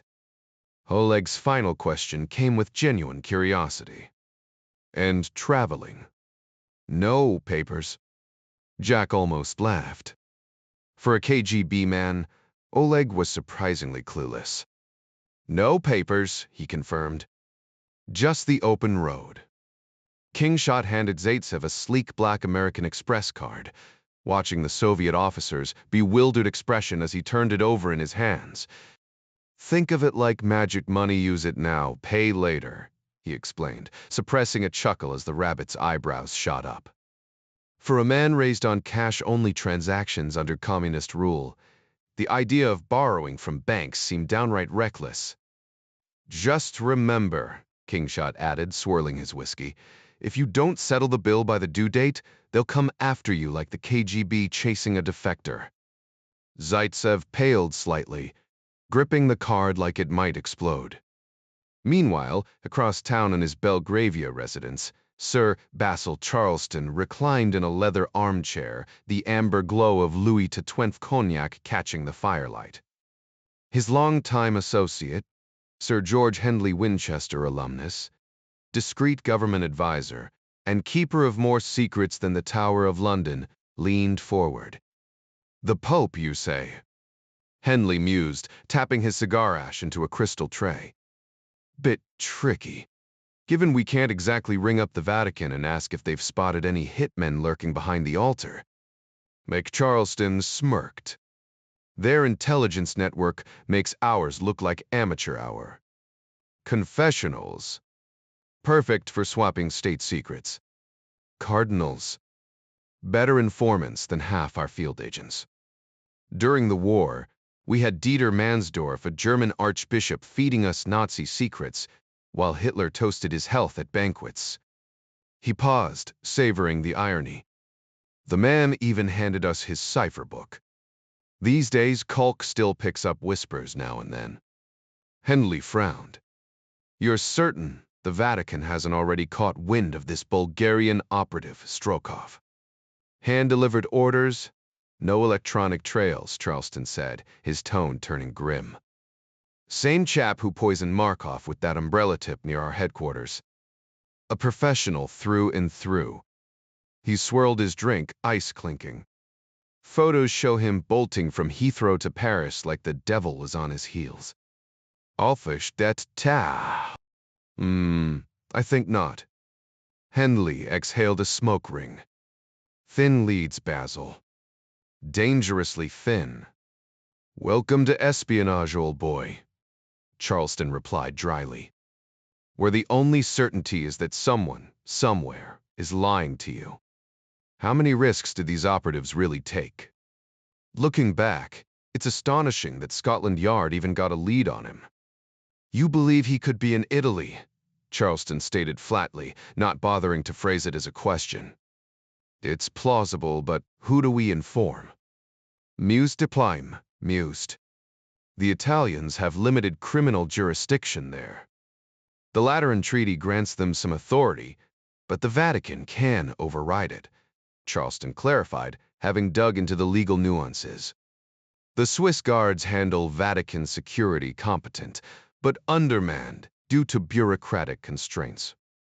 And Italy can't exactly deploy a full security detail without causing an international incident. So, the Prime Minister handed you an unwinnable scenario. Sir Basil sighed. Once again, George. Then what's your move? Best I've got is embedding officers in the crowd to track down Strokov. And if they find him, politely suggest he leaves. Basil half jested. Might work. He's a pro. Getting photographed by us would rattle him enough to call it off. Flimsy, Hendley muttered. Agreed, C conceded. But it was better than telling the PM nothing. Who's available? Tom Sharp runs our Rome station. He's got 4 officers, plus we can spare a few more from headquarters. Fair enough. So why drag me here? Hoped you'd have a brilliant idea I missed, Basil admitted, swirling his brandy before setting it aside. Hendley exhaled. We do what we can. A man like him doesn't deserve to be gunned down by the Russians, not for protecting his own. Loyalty should mean a medal, not a bullet. The PM agrees, Charleston said. She's never shied from taking a stand. What about the Americans? Marie Stammen, Hendley pressed. Charleston shrugged. They haven't debriefed the defector yet. They trust us, just not that much. Well, try your best. The KGB won't move overnight. Since when were the Soviets ever efficient? We'll see, C replied tersely. The safe house was quieter than Jack's own home, despite the hum of the nearby highway. At 6:50 a.m., he groaned awake, glaring at the sink's absurd dual faucets, one scalding, the other icy, a British quirk that made washing his hands a lesson in extremes. Still, the routine of shaving and brushing his teeth grounded him, even if his morning coffee was instant. Kingshot was already in the kitchen. Message from London, Al said without preamble. They're asking if you're up for a flight to Rome this afternoon. Why?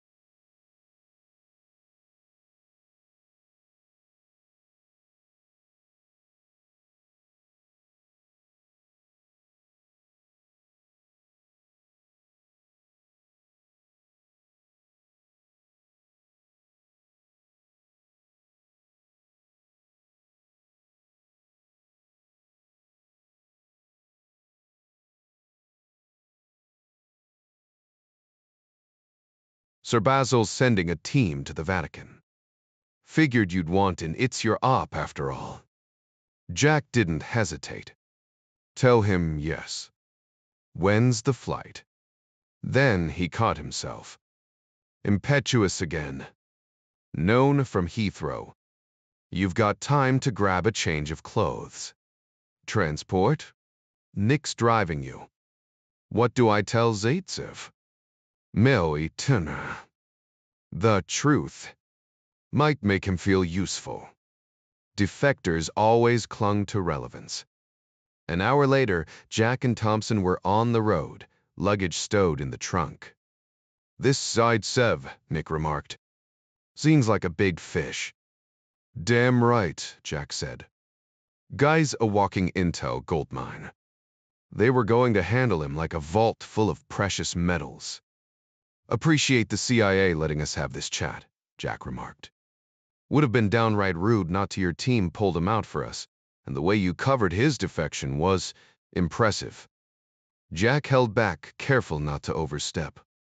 Even though Nick Thompson was reliable, Jack wasn't sure about his security clearance. Thankfully, Thompson had the sense not to push for details. So, your dad was on the force? May, Thompson asked.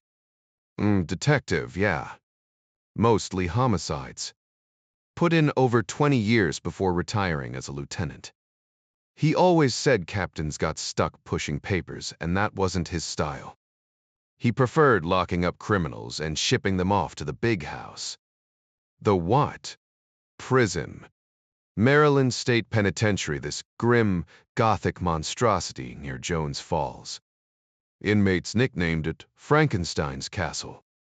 Never been inside, but from the outside, it looks like something out of a horror movie. Can't say I feel sorry for the ones who end up there, Thompson said. Jack shrugged. Dad didn't talk much about his cases. Mom hated hearing the details. Except once this guy killed his own son over a crab cake. Basically a crab patty, like a burger but seafood. Dad said it was the dumbest reason to die. The guy confessed right away, completely shattered, but that didn't bring his kid back. Funny how many killers fall apart after the fact, Thompson mused. All that anger, and then nothing but regret. Too soon old, too late smart, Jack muttered, quoting some old frontier wisdom. Exactly. The whole thing's just tragic. What about Strokov? Jack asked. Different breed entirely, Thompson replied. Guys like him? It's just business. No personal motive, no messy evidence. They're ghosts hard to track, but not impossible. Eventually, someone slips up. Most criminals talk themselves into cuffs, but not these types. The KGB Strokov. He only reports to his handlers. We got lucky. Markov remembered the umbrella jab, the suit color. One of our officers spotted him in the same outfit, acting suspicious, lingering to confirm the kill. They'd botched 2 earlier attempts, so they brought in Strokov to finish the job. Professional to the bone. He stuck around, waiting for the obituary. Gave us time to question hotel staff, piece things together. Then the bureaucracy kicked in government, worried about diplomatic fallout, delayed us 2 days. By then, Strokov was on a flight to Paris. I was there 15 feet away. We snapped photos, even got one of him boarding the plane. Next day, we finally got the green light to bring him in. Classic case of too little, too late, Jack said. Thompson nodded. Wanted him the Old Bailey, but he slipped the net. French surveillance tracked him at de Gaulle, but he never left the terminal, never spoke to anyone. No remorse. Probably felt the same as stacking firewood. Yeah, in the movies, it's all martinis and cool one-liners. Your tant, Patrita Bacon Tay. Not so glamorous when the victim's just a guy doing his job. Nick's grip tightened on the wheel. All Markov did was talk on the BBC. The citizens of Sofia probably weren't thrilled with his remarks. Folks behind the Iron Curtain aren't exactly champions of free speech, Ryan pointed out. Absolute savages. And now this lunatic wants to assassinate the Pope? I'm not Catholic, but the man's a spiritual leader decent by all accounts. Even the worst criminals think twice before crossing a man of the cloth. Jack nodded. Yeah, nobody wants divine wrath. But these guys don't believe in any of that. Nick smirked. Lucky for them, I'm not the Almighty. Wouldn't it be something to fix every injustice? Problem is, Markov's bosses think they're doing just that. That's why we have laws. Jack, though, they prefer writing their own. Exactly, Jack muttered as they rolled into Chatham. Thompson admired the tree-lined streets as they turned onto Cityway. Nice part of town. Sir Kathy loves it. I'd have picked somewhere closer to London, but you know how it goes. Women always win, Jack said dryly. Thompson laughed, navigating the winding roads until the house came into view. Jack grabbed his bags and stepped inside. Daddy. Sally's shriek echoed through the hallway. He dropped everything and swept her up. Nothing beat a little girl's hug, even if her kisses were more enthusiastic than precise. How's my favorite girl? Fine, she chirped, sounding oddly feline. Miss Margaret appeared surprised. Doctor. Ryan. Sophia Titters. I wasn't expecting you. Just a quick stop grabbing clean clothes before I head out again. Sally's face fell. You're leaving. Sorry, sweetheart. Work calls. She squirmed free with a dramatic phooey and marched back to her cartoons, putting him firmly in his place. Upstairs, Jack packed efficiently shirts, ties, even a couple of casual outfits. He almost forgot his passport, doubling back to grab it. No need for the fake British one now. Bye, Sally. She hesitated, then bolted over for one last squeeze. Someday she'd be a force of nature, but for now, he savored the moment. Little Jack snoozed in his playpen, undisturbed. Back in the car, Jack checked his watch. We good on time? Plenty, Thompson assured him. If they ran late, the flight would conveniently develop a mechanical issue. At Heathrow, a government agent handed him a ticket. Gate 12, sir. Tom Sharp will meet you in Rome. What's he look like? He'll find you. Fair enough. Jack breezed through the terminal, settling near the gate. First class again, apparently. British Airways and the CIS had an understanding.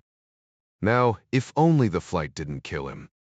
Jack settled into his seat 20 minutes later, fastening his seatbelt with practiced ease, while the flight attendants went through their routine safety demonstration, as if anyone actually paid attention after the 100th time. He adjusted his watch forward, resigning himself to the 2-hour flight that would land him at Rome's Leonardo da Vinci Airport just after 3 in the afternoon. Stepping off the plane, he breezed through the diplomatic line, barely pausing as the customs officer stamped his passport. Some poor soul ahead of him had fumbled through his pockets, looking like he'd misplaced his own identity. Jack grabbed his luggage and scanned the arrivals area, where a man with a salt and pepper beard locked eyes with him. Jack Ryan. Tom Sharp, I assume. Right you are. Let me take one of those bags for you. Jack handed one over, amused by the ritual Brits really did take politeness to an Olympic level. Sharp's ride was a sleek bronze Bentley, left-hand drive to blend in with the locals. Nice car, Jack remarked. Deputy Chief of Mission has to keep up appearances, Sharp said with a smirk. Could have gone for a Ferrari, but that's a bit much, even for me. Mostly pushing papers these days, not dodging bullets. So, how's Italy treating you? Jack asked as they pulled onto the highway. Beautiful chaos, Sharp replied. The Italians make us Brits look like clockwork perfectionists. But their police, surprisingly competent. The carabinieri are the best of the bunch, military-trained, sharp as tacks. Down in Sicily, they're slowly winning the war against the mafia. Not an easy fight, but they'll get there. Jack cut to the chase. You know why I'm here. Something about Yuri Vladimirovich wanting to off the Pope? Sharp said dryly. That's the gist of it, Jack confirmed. Fresh intel from a defector. No specifics yet, but we're thinking Wednesday his weekly public appearance. Sharp exhaled. Wobbly, but skirts braced down. And I suppose we're also hunting down Boris Strokov. You've heard of him. Bulgarian DS, suspected in the Markov assassination. Nasty piece of work. Photos should be coming via courier. Jack glanced out the window, struck by the landscape. The roofs were flatter than back home, the houses like white sugar cubes baking under the Mediterranean sun. First time in Rome? Recachofte de brew. Yeah. Feels like a maze already. Then let's take the scenic route, Sharp said, grinning. Give you a taste before we dive into business. Just don't expect any logic in the street layout. London's a masterpiece of order compared to this place. Rome felt ancient beyond measure, a city that had risen when horses were the pinnacle of speed, though in reality they moved far slower than the galloping steeds in old Western films. The streets twisted and turned without modern precision, the Tiber River winding lazily through the heart of it all. To Ryan, the place didn't just feel old, it felt primordial, as if the ghosts of dinosaurs still lingered between the cobblestones. The contrast with honking cars and bustling traffic was almost comical. Sharp gestured toward the massive stone structure ahead. That's the Flavian Amphitheater. Folks started calling it the Colosseum, after Nero's giant statue of himself, much to the Flavians' irritation. Since they funded the whole thing with spoils from crushing the Jewish revolt. Ryan had seen it in documentaries, but nothing compared to the real thing. The sheer scale of it, built by hand with nothing but muscle and hemp ropes, was staggering. Strangely, its oval shape reminded him of Yankee Stadium, though, of course, the Bronx had never hosted gladiators tearing each other apart. Ryan smirked. If time travel ever gets invented, I might just come back to see this place in action. Guess that makes me a barbarian, huh? Sharp chuckled. Think of it as their version of rugby. Though Italian football can get pretty brutal too. Soccer's a game for kids, Ryan scoffed. Sharp arched an eyebrow. Ah, but soccer, my dear barbarian, is a gentleman's sport played by thugs. Rugby, on the other hand, is a thug's sport played by gentlemen. Ryan rolled his eyes. I'll take your word for it. Right now, I just want to check the International Tribune. My team's in the World Series, and I'm missing the whole thing. Ah, baseball, or as we call it, rounders. Now that's a child's game, Sharp teased. Ryan groaned. Here we go again. You Brits never get it. And you Yanks will never understand proper football, Sharp shot back. The Italians take it even more seriously than we do, fiery, unpredictable. Nothing like the Germans with their mechanical precision. The debate, reminded Ryan, of baseball announcers dissecting pitch types curveballs, sliders, screwballs, none of which he could reliably spot himself. But one thing was certain. No batter could crush a perfect outside curve. Then St. Peter's Basilica loomed into view. Damn, Ryan muttered. That's not big, that's enormous. Sharp parked near a row of jewelry shops, and Ryan stepped out, stretching his legs. He had to remind himself he wasn't here as a tourist. This was reconnaissance, just like his training at Quantico. The layout was straightforward, a massive circular piazza, nearly 200 yards across, narrowing as it approached the towering bronze doors. Sharp pointed out the route.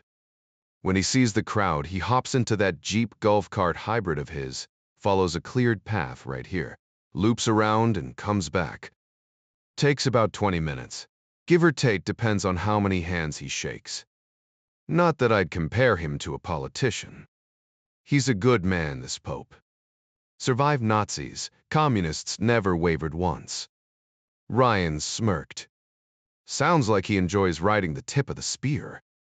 Only one thought consumed him now. Where's the sun positioned? Right behind us. Meaning any threat would position himself here, keeping the sunlight out of his eyes while blinding anyone looking his way. Might seem minor, but when lives are at stake, you use every advantage. Did you serve, Tom? Coldstream Guards, lieutenant to captain. Mostly stationed with British Army of the Rhine after Aden. Sharp nodded, scanning the area himself. Trained professionals follow predictable patterns, same textbooks, same tactics. But what about sniper positions? How many men can you deploy? 4 plus myself. London might send reinforcements, but don't count on it. Station 1 up there? Ryan pointed toward the towering colonnade. 70, maybe 80 feet high, roughly the same vantage point Oswald used in Dallas. The memory sent an involuntary shiver down his spine. We could plant someone disguised as a photographer. Long lenses doubled as decent scopes. Comms. 6 civilian walkie-talkies. If the embassy's short, we'll have more flown in. Military grade would be better, compact, encrypted. Though those systems aren't foolproof. Ryan left the last part unspoken. Agreed. You've got sharp instincts, Sir John. Short stint as a Marine, but they're training sticks. 6 men to secure this entire area? Impossible. Not exactly Sis specialty, Sharp admitted. The Secret Service would flood this place with 100 agents, sweep every motel for intel. Ryan exhaled sharply. This isn't feasible. Crowd density. Thousands during peak season. Next week. Hard to estimate. A godful mission, Ryan thought. Can we surveil hotels for Strokoff? Rome has more hotels than London. 4 officers can't cover it. As a stand, local police. Basil's orders. Ryan already knew. Total secrecy. No outside involvement. Not even CIA Rome Station Ritter would never approve. Schitberger didn't begin to cover it. Sharp's residence matched the Manchester safe house in grandeur, though its original purpose remained a mystery. Ryan no longer cared to solve. His private quarters, bedroom, and bath sufficed. High ceilings offered scant relief from Rome's notorious heat. The afternoon had hit 80 degrees, tolerable for a Marylander, but surely hellish for the English. Londoners collapsed at 75. 3 days to plan, 1 to execute, assuming CIA failed to alert the Pope's security first. The clock ticked louder than the antique grandfather clock in the hall. The man practically dressed like a walking bullseye in his pristine white outfit, making himself an ideal target for any would-be assassin. Even General Custer, charging into his infamous last stand, had more tactical awareness, though his arrogance and blind faith in luck sealed his fate. The Pope, however, operated under no such delusions. He trusted that God would call him home when the time was right, and that was that. Ryan shared some of the priest's convictions, but he also believed God gave people intelligence and free will for a reason. Did that mean Jack was an extension of divine purpose? That was a philosophical rabbit hole he wasn't equipped to explore. He wasn't a theologian, after all. Maybe his skepticism came from seeing the world as it was, not as some grand cosmic plan. His wife, Kathy, spent her days mending broken bodies. But were those ailments divine punishment or simply challenges meant for human hands to solve? The church seemed to side with the latter, given all the hospitals it had built. But one thing was certain. God didn't condone murder, and if Jack could stop one, he would. No hesitation. A priest might rely on words or passive resistance, but Ryan? If he saw a gunman lining up a shot at the Pope or anyone, he wouldn't think twice about putting a bullet in them first. Maybe it was his Marine training, maybe his father's lessons, but violence didn't paralyze him. He'd act, then deal with the aftermath. And with diplomatic immunity, he wouldn't even have to answer for it. Not a bad perk. Dinner with the Sharps was a welcome distraction. A cozy little Italian joint, where the staff greeted them like family. The food was incredible, proof that the best meals often came from unassuming places. Over pasta, Jack cut to the chase. Tom, what's our move here? Annie clearly knew the score, so there was no point pretending. Churchill had it right, Cabot. Keep buggering on, Tom replied with a shrug. We work with what we've got. Jack smirked. Yeah, but I'd sleep better with a squad of Marines backing me up. Wouldn't we all? Tom chuckled. Annie, though, wasn't having the vagueness. Tommy, what exactly are you two plotting? Classified, dear, Tom deflected. She turned to Jack. But you're CIA, aren't you? Guilty as charged, he admitted. Before that, I taught history at Annapolis, traded stocks, and wore marine green. Annie's eyes lit up. Wait, you're the one who, yeah, and I'll never hear the end of it, Jack groaned. Sometimes he wondered if he should have just stayed out of it that day in London, let the chips fall where they may. But no good deed goes unpunished. And drop the Sir John bit, he added dryly. I don't own a horse, a suit of armor, or anything fancier than the ceremonial sword the Corps gave me. Sharp leaned back in his chair, studying Jack with an amused grin. You know, in the old days, a knight was someone who swore to defend the crown with his life. You've done that twice, if I'm not mistaken. That makes you Sir John, whether you like it or not. Jack let out a dry chuckle. You people and your titles. Never let a man live anything down. Some things deserve remembering, Sharp countered. Standing your ground when bullets are flying isn't exactly forgettable. Jack rubbed his temple, his voice dropping lower. Yeah, well, the nightmares don't let me forget either. Funny how in those, the trigger never pulls right. He exhaled, surprised he'd admitted it out loud.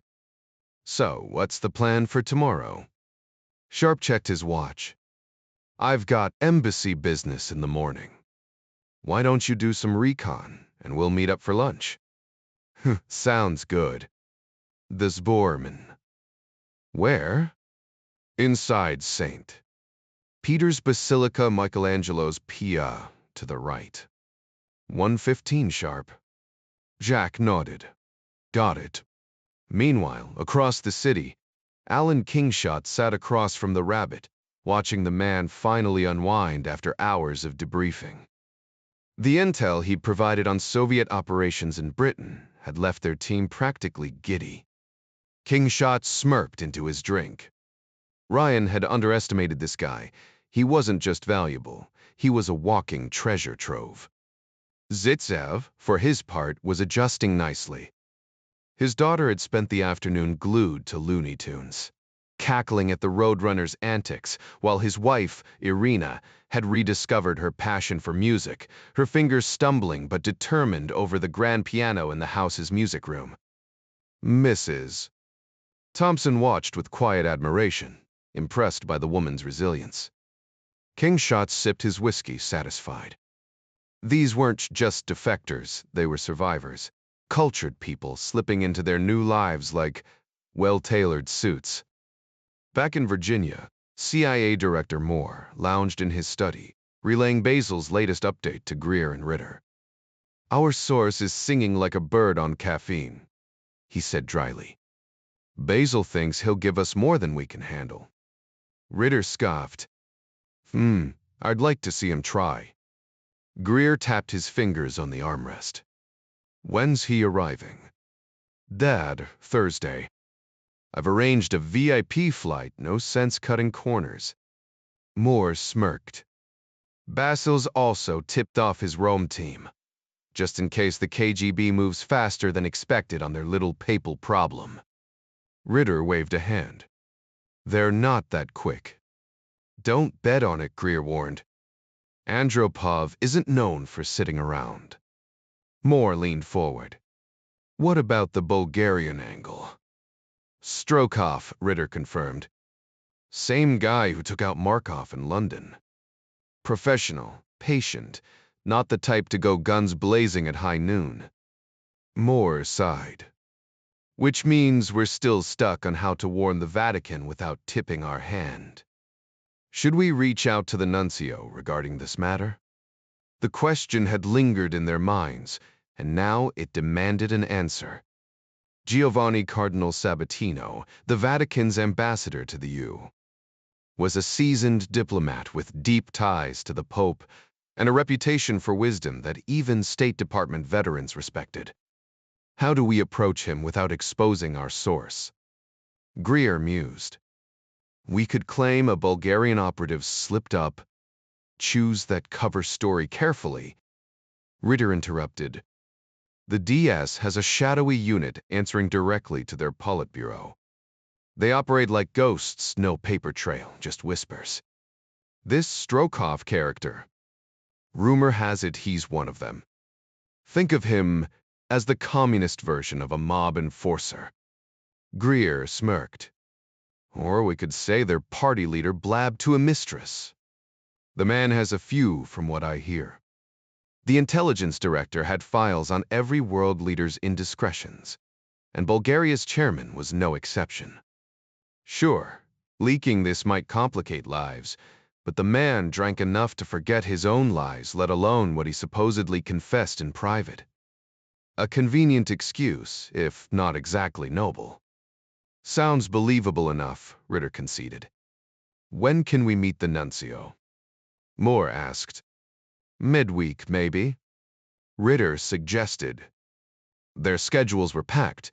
Moore had budget hearings on Capitol Hill until Wednesday. But where? We can't invite him here, and he won't risk being seen with us. Foggy Bottom, Greer offered. The Secretary of State's office was neutral ground familiar to both Moore and the nuncio. Perfect, Moore agreed, rubbing his temples. Sundays were for rest, not plotting. Even judges got weekends. Ritter wasn't done. What's Basil doing about this? His Rome team's digging, but it's slim, just 5 agents. He's reinforcing them with London operatives, just in case the hit's planned for Wednesday during the Pope's public appearance. Moore sighed. Shame we can't cancel the event, but good luck convincing His Holiness to hide. Ryan, meanwhile, was already in motion.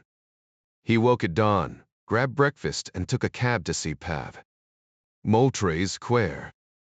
Walking the circular plaza, he marveled at the irony.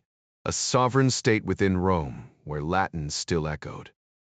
Would Caesar have laughed or cursed, knowing the language of his empire now served the very faith that helped dismantle it? The sheer scale of the basilica dwarfed thought.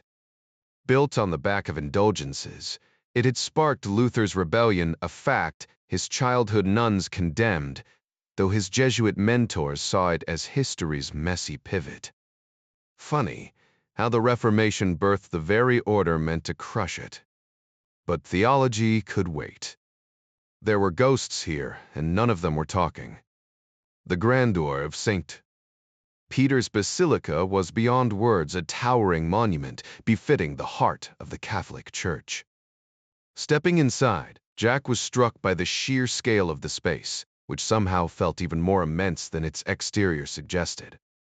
The main altar, reserved exclusively for the Pope, stood nearly a football field away, with the crypts of past pontiffs resting beneath, including, as legend claimed, the Apostle Peter himself. The biblical words echoed in Jack's mind. Upon this rock I shall build my church. And build it, they had centuries of labor, stone upon stone, without a single steel beam in sight. The craftsmanship was staggering. Back home, Baltimore's cathedral would have been little more than a side chapel in comparison. Tourists gaped at the soaring ceilings, their jaws slack, but Jack wasn't here to sightsee. His mind shifted gears as he stepped back outside, scanning the plaza with a tactical eye. This had once been the Circus Maximus, where chariots once thundered before the first saint. Peter's rose in its place. Now, centuries later, the real challenge wasn't construction, it was security. The Pope's motorcade route was predictable, and the weak point was obvious, a curved stretch about 200 yards long. A professional shooter would need two things, a clean shot and a clean escape. Jack's gaze traced potential exit routes. The crowd would bottleneck near the basilica's entrance, but farther down, the path widened, increasing the shot's difficulty. The smart play. A quick dash toward the side street where Sharp had parked, stash a car. There, peel out and switch vehicles before the cops could mobilize. Rome's police weren't the type to sit back after an assassination attempt. Timing was everything. 60, maybe 70 yards to cover 10 seconds if the path was clear, but better to assume double that. A shouted distraction, he went that way. Might buy precious seconds, even if it risked leaving a witness. Colonel Strokoff wouldn't stick around for applause. Flight schedules flashed through Jack's mind. No, the shooter wouldn't paddle home in a rowboat, he'd want the fastest exit possible. Unless, of course, he had a deep hideout in the city. But pros kept things simple. One solid plan, one backup. Maybe a priest's robe as a disguise, plenty of those around. Reality wasn't a Hollywood script. Even the smoothest ops could unravel in a heartbeat. Jack exhaled. Time to think like the enemy. Ryan had never seen so many nuns in one place. The question was, how tall was Strokoff? If he was over 5'8", he'd stick out like a sore thumb in a habit. A priest's cassock, though? That could hide anything, maybe even a damn rocket launcher. Not that running in one would be easy. A suppressed pistol made more sense, compact, quiet, efficient. No, tapesti prefte taftest. Too unwieldy. Sure, an AK-47 could spray bullets like a Hollywood action hero. But in real life, firing from the hip was a joke. Ryan remembered trying it with his M16 back at Quantico. Felt cool for about 2 seconds until he realized he couldn't hit a damn thing. The sergeants weren't kidding when they drilled it into their heads. Sights exist for a reason. A bullet's only a third of an inch wide. And under pressure, your aim goes to hell unless you've got nerves of steel or you're used to killing people. Strokoff was a professional, a colonel in state security. Men like that didn't panic. They planned. They executed. And they always had an exit strategy. You must be Ryan. The British accent caught him off guard. Jack turned to see a pale redhead eyeing him. Mick King, the man introduced himself. Sir Basil sent us to scout the area. Ryan frowned. How obvious am I? King shrugged. You look like an architecture student. To prepare de creboy. Ryan pointed toward a spot near the crowd. Shooter would stand here, then bolt that way. King scanned the area, nodding slowly. Risky with this many people, but yeah, that's the best route. If it were me, I'd take a rifle position up there. He gestured to a high vantage point. We'll need eyes on it. Bo agreed. I'll have John Sparrow cover it guy over there with the cameras. And someone should watch the street exit. Our guy's bound to have a getaway car parked nearby. Ryan smirked. Too predictable. Ex-Marine, not a Grandmaster, he shot back. But having another perspective helped. Bulgarians might play by different rules. King handed him an envelope. Inside were surveillance photos, clear, sharp. Strokoff stared back with dead eyes. Nick Thompson wasn't wrong. Ryan muttered. Looks like a stone-cold bastard. Coming armed on Wednesday. King asked casually. You bet. Browning 9mm. King gave a knowing nod. I've heard you can handle pressure. Doesn't mean you enjoy it. Ryan's grip tightened. The best pistol range. Close enough to press the barrel against the target's ribs. It was impossible to overlook. Really, the approach would not only make them more visible, but also help muffle the surrounding chaos.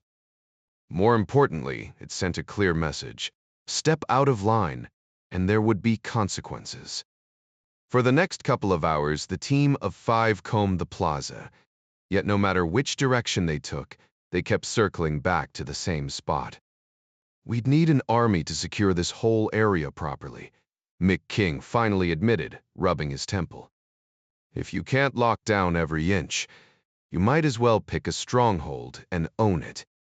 Jack nodded, recalling how Napoleon had once torn into a general for spreading defenses too thin along France's borders, sarcastically asking if the man was more concerned with stopping smugglers than invaders. The lesson was clear.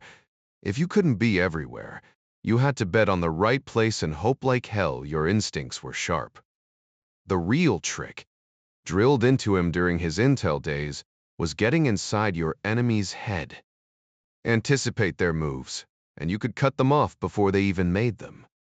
Simple in theory, messy in practice. They intercepted Tom Sharp just as he was entering the Basilica, and soon the group settled into a nearby cafe for lunch. Sir John nailed it, King said between bites. The left side's our best shot. We've got photos of the target, John. You'll be posted up on the colonnade with your gear, scanning the crowd and radioing intel back to us. Sparrow gave a half-hearted nod as the beers arrived, his expression sour. Mick, you called it from the start, he muttered. This whole op's a disaster waiting to happen. We'd need the entire SAS brigade to pull it off cleanly, and even men. The 22nd Special Air Service Regiment, for all its elite reputation, wasn't exactly an army. Sharp cut in with a dry chuckle. Since when do we get to question orders? Lovely to see Basil's brushing up on his poetry. The snorts around the table said it all. Jack leaned forward. What's the comms situation? Couriers bringing radios later, Sharp replied. Compact, pocket-sized, with earpieces, but the mics are clunky. Not ideal. Fantastic, Jack muttered. The Secret Service had the perfect gear for this, but it wasn't like they could just ring them up for a favor. Who handles the Queen's detail? Met Police, last I checked. Why? LAPO mics. Standard issue for the Secret Service back home. Sharp's eyes lit up. Worth a shot. I'll make the call. King drummed his fingers on the table. They bloody well better cooperate. Yeah, Jack thought, we'll be the best-equipped team to ever botch a mission. Sparrow took a swig of his beer and grimaced. This is what passes for ale here. One of the others smirked. Still beats that American swill in a can. Jack ignored the jab. Ibali was for wine, not beer debates. What's the latest on Strokov? Sharp pulled out a file. Police records came through this morning. 5'11", around 210-pounds guy, clearly enjoys his meals. Not exactly marathon material. Brown hair thick. Fluent in English with an accent, but his French and Italian are native level. Small arms specialist. 20 years in the game, mid-40s. Part of the DS assassination unit for 15, with at least 8 confirmed kills, probably more, but records are spotty. Charming fellow, Sparrow deadpanned, grabbing one of the photos. Shouldn't be hard to pick out. We ought to shrink these down, pocket-sized for quick reference. Already on it, Sharp said. The embassy's photo lab was at their disposal. Jack scanned the table, taking in the mix of determination and skepticism. The clock was ticking. Being surrounded by professionals was a small comfort. These were men who wouldn't crack under pressure, more disciplined than most, like a well-trained unit of Marines. It wasn't perfect, but it was better than nothing. What about handguns? Ryan pressed. Tom Sharp didn't hesitate. Plenty of 9mm Brownings on hand. Ryan almost asked about hollow point rounds, but figured they'd only have standard military-issue ammo thanks to those ridiculous Geneva Convention rules. Europeans might swear by the 9mm Parabellum, but to Ryan it felt like a pea shooter next to the Searchy 5 Colt he'd trained with. So, why did he even own a Browning high power? The one back in his safe had Federal 14-7 grain hollow points, the FBI's go-to for stopping power designed to punch through and expand to the size of a dime inside a target, ensuring a quick bleed-out. Mick King scoffed. He'd better be right on top of us. I haven't touched one of these in ages. That was the difference between British and American attitudes. Guns weren't a way of life over there, not even for their security teams. James Bond was pure fiction, and Ryan had to remind himself of that. Still, he was likely the best shot in the room, though that wasn't saying much. The pistols Sharp would hand out would be bare bones military models, sloppy grips, barely their sights. His own Browning had custom Pachmeyer grips that fit like they were molded for his hand. Nothing about this job was going to be smooth. All right, John, you'll take position on the colonnade, Sharp directed. Figure out how to get up there early Wednesday. Ryan nodded. His press pass would make that easy. I'll double-check the timing, too. Sharp gave a curt approval. We'll spend the afternoon scouting for anything we missed. Maybe station someone on the side street to spot Strokoff before he moves in. If we pick him up, we tail him all the way. Why not intercept him early? Ryan questioned. Better to let him get close, Sharp mused. More of us, less room for him to run. If we're on him, he won't have room to maneuver. You really think he'll stick to the script? Ryan wasn't convinced. Sharp tapped his temple. He's smart, but he's not invincible. His whole game relies on surprise, and we've already blown that. Without it, he's just another guy with a bad plan. If something feels off, he'll walk. There's no deadline forcing his hand. Ryan exhaled. You sound awfully sure. 6 weeks of planning tells me he's patient. I doubt he'll move the day after tomorrow, but we act like he will. Wish I had your optimism. They seid dit freibt. Field operatives think alike, no matter the flag they serve under. We understand his playbook, that's our edge. If this had been a full-throttle operation, it would have been wrapped up by now. Everyone at the table nodded in agreement, except Ryan. What if we're overlooking something? He pressed, his voice edged with doubt. Sharp sighed, rubbing his temple. It's a risk we acknowledge but can't afford to dwell on. We work with the intel we've got, not the intel we wish we had. Sparrow leaned back in his chair, arms crossed. Not exactly a buffet of options, is it, Sir John? Ryan exhaled sharply, a cold realization dawning on him. What if this was all misdirection? Smoke and mirrors to pull their focus, while the real play unfolded elsewhere. The idea twisted in his gut like a knife. Meanwhile, Ritter barged into Moore's office, his face flushed. What's this about Ryan? He demanded, slamming the door behind him. Moore didn't even look up from his paperwork. Basil suggested sending one of ours to observe. Figured it couldn't hurt. Ritter's jaw tightened. Since when does Ryan answer to London? Moore finally met his gaze, his tone calm but firm. Bob, take a breath. What's the worst that could happen? The man's not some green recruit, he was a Marine, for God's sake. Ritter scoffed. Marine or not, he's a desk jockey, not field ops. Moore arched a brow.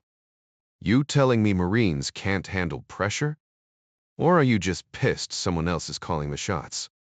Ritter clenched his fists but relented. Full, mornia tosikit. But if this blows up, it's on you. Dinner with the Brits was surprisingly relaxed, the conversation drifting from family to sports before circling back to business. King nudged Ryan. 2 kids, right? Bet that keeps you busy. Ryan smirked. You have no idea. Second one decided to arrive during a full-blown crisis. Stones laughed, raising his glass. Cheers to that chaos.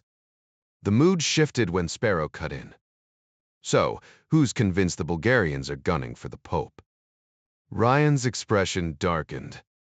It's the KGB pulling strings. We've got a defector singing his heart out, solid intel, vetted by Sir Basil himself. Sharp leaned forward. CIA's show, then. Ryan nodded. Your team stepped in when we hit a snag. Can't say more, but let's just say we owe you one. The room fell silent, the weight of unspoken stakes hanging heavy in the air. The team was acutely aware that careless chatter could blow their covert mission wide open. This needs to reach Andropov directly. Seems the Pope's stirring up trouble in Poland, huh? No, one remarked. Another nodded, adding, apparently so. Maybe his influence stretches further than they realized. King frowned, voicing the group's unease. Still assassinating the Pope. How's the world going to react to that? Stones chimed in. They're more terrified of Poland unraveling completely, Mick. The guy might actually pull it off. Remember what Napoleon said, the spirit. Outlast the sword every time. King exhaled. Miringessen dem. Munchto. And here we are, smack in the middle of the spiritual battleground. Stones, taking in the surroundings for the first time, admitted damn impressive. Should bring the wife and kids here someday. Sparrow, savoring his veal, noted, they sure know their cuisine. The conversation shifted to logistics. Local cops any good? We debts, someone asked. Sharp nodded. Solid, actually. Too bad we can't loop them in, they know the turf better than anyone. Ryan kept his thoughts to himself, wishing they had more manpower. The radios, at least, were sorted 10 units with earpieces and lapel mics, military grade, arriving the next day for practice. Ryan muttered, Marine Corps training didn't cover this. King chuckled darkly. None of us signed up for babysitting holy men. But here we are. Should have been left to the professionals, Royal Guards, Secret Service types. Stones, added wryly, makes you appreciate their job, doesn't it? Sparrow groaned when handed his task, scanning thousands of faces for one potential assassin. Just fantastic, he deadpanned. 3 Nikos and binoculars might help, but the damn columns block half my sightline. Ryan grimaced. Ground level's useless. Sparrow agreed. Ideally, we'd have spotters on both sides, but we're short on bodies and Vatican security's not exactly in the loop. Ryan's frustration boiled over. So the Pope's life takes a back seat to keeping this quiet. Just peachy. King countered, what's more valuable, one life or national security? Ryan shot back, doesn't mean I have to like it. Someone wondered aloud if a pope had ever been assassinated before. Ryan dredged up a half-remembered story from childhood. Some nut tried once. Swiss guards held the line, most died, but the pope got away. The table fell silent, the weight of history pressing down. Stones rubbed his chin thoughtfully. How effective do you think those Swiss guards really are? Sure, they look sharp in their striped uniforms, but does that mean they can handle real trouble? Sharp shrugged. Motivation only gets you so far, it's all about training. That's what separates a weekend warrior from a real soldier. Those plainclothes guys might have intel, but if they're packing heat, would they even pull the trigger? They answer to the Vatican, not a military command. Doubt they're drilled to shoot first and ask questions later. Ryan chuckled darkly. Remember that nutjob who popped out of the crowd and fired a starter pistol at the Queen during the Parliament procession? There was a cavalry officer right there on horseback, honestly. I expected him to slice the guy in two with his saber. Due instinct, right? But nope. Just a lot of shouting and hooves clattering. Sparrow smirked. Probably because that fancy parade sword couldn't cut through wet paper. Though the horse nearly flattened the idiot, so points for effort. The Secret Service wouldn't have hesitated, Ryan shot back. Blank rounds or not, that thing looked and sounded legit. Gotta hand it to Her Majesty, she didn't even flinch. Some me. I'd have needed a change of pants. King rolled his eyes. Pretty sure the Queen has better things to do than panic. She's got her own private restroom in Westminster, you know. Yam the Tav Realer. Turns out the guy was just some unhinged loner. Probably making macaroni art in a psych ward by now. Still, like every Brit who'd seen the footage, his blood had run cold. If one of the tower's yeomen had been there with his partisan spear, the guy would have been skewered like a museum specimen. Maybe there was some truth to the old saying about fools and divine protection. So, if Strokov actually takes his shot at the Pope, Ryan mused, you think the local Italians will handle it? King gave a dry laugh. We can hope. Jack grimaced. Perfect. The pros can't stop an assassin, but a bunch of espresso-slinging waiters and shop clerks beat him to death with rolling pins. NBC's gonna have a field day. Meanwhile, back in Manchester, the rabbit and his family were polishing off another of Mrs. Thompson's stellar meals. Zaitsev wiped his mouth. Does the average British laborer eat like this? Kingshot snorted. Not even close. But we treat our guests right, Oleg. Later, over whiskey, Zaitsev leaned in. Did I give you enough on Minister? Kingshot nodded. More than enough. My five had spent hours dissecting every scrap of intel, cross-referencing details until their eyes crossed. The game was chess. Not checkers identifying leaks, meant tracing the flow of information, watching the handful of people who could have known it all. Catch one small fish, and the bigger ones would follow, their networks unraveling like a pulled thread. Counterintelligence was a tangled dance, equal parts logic and gut instinct.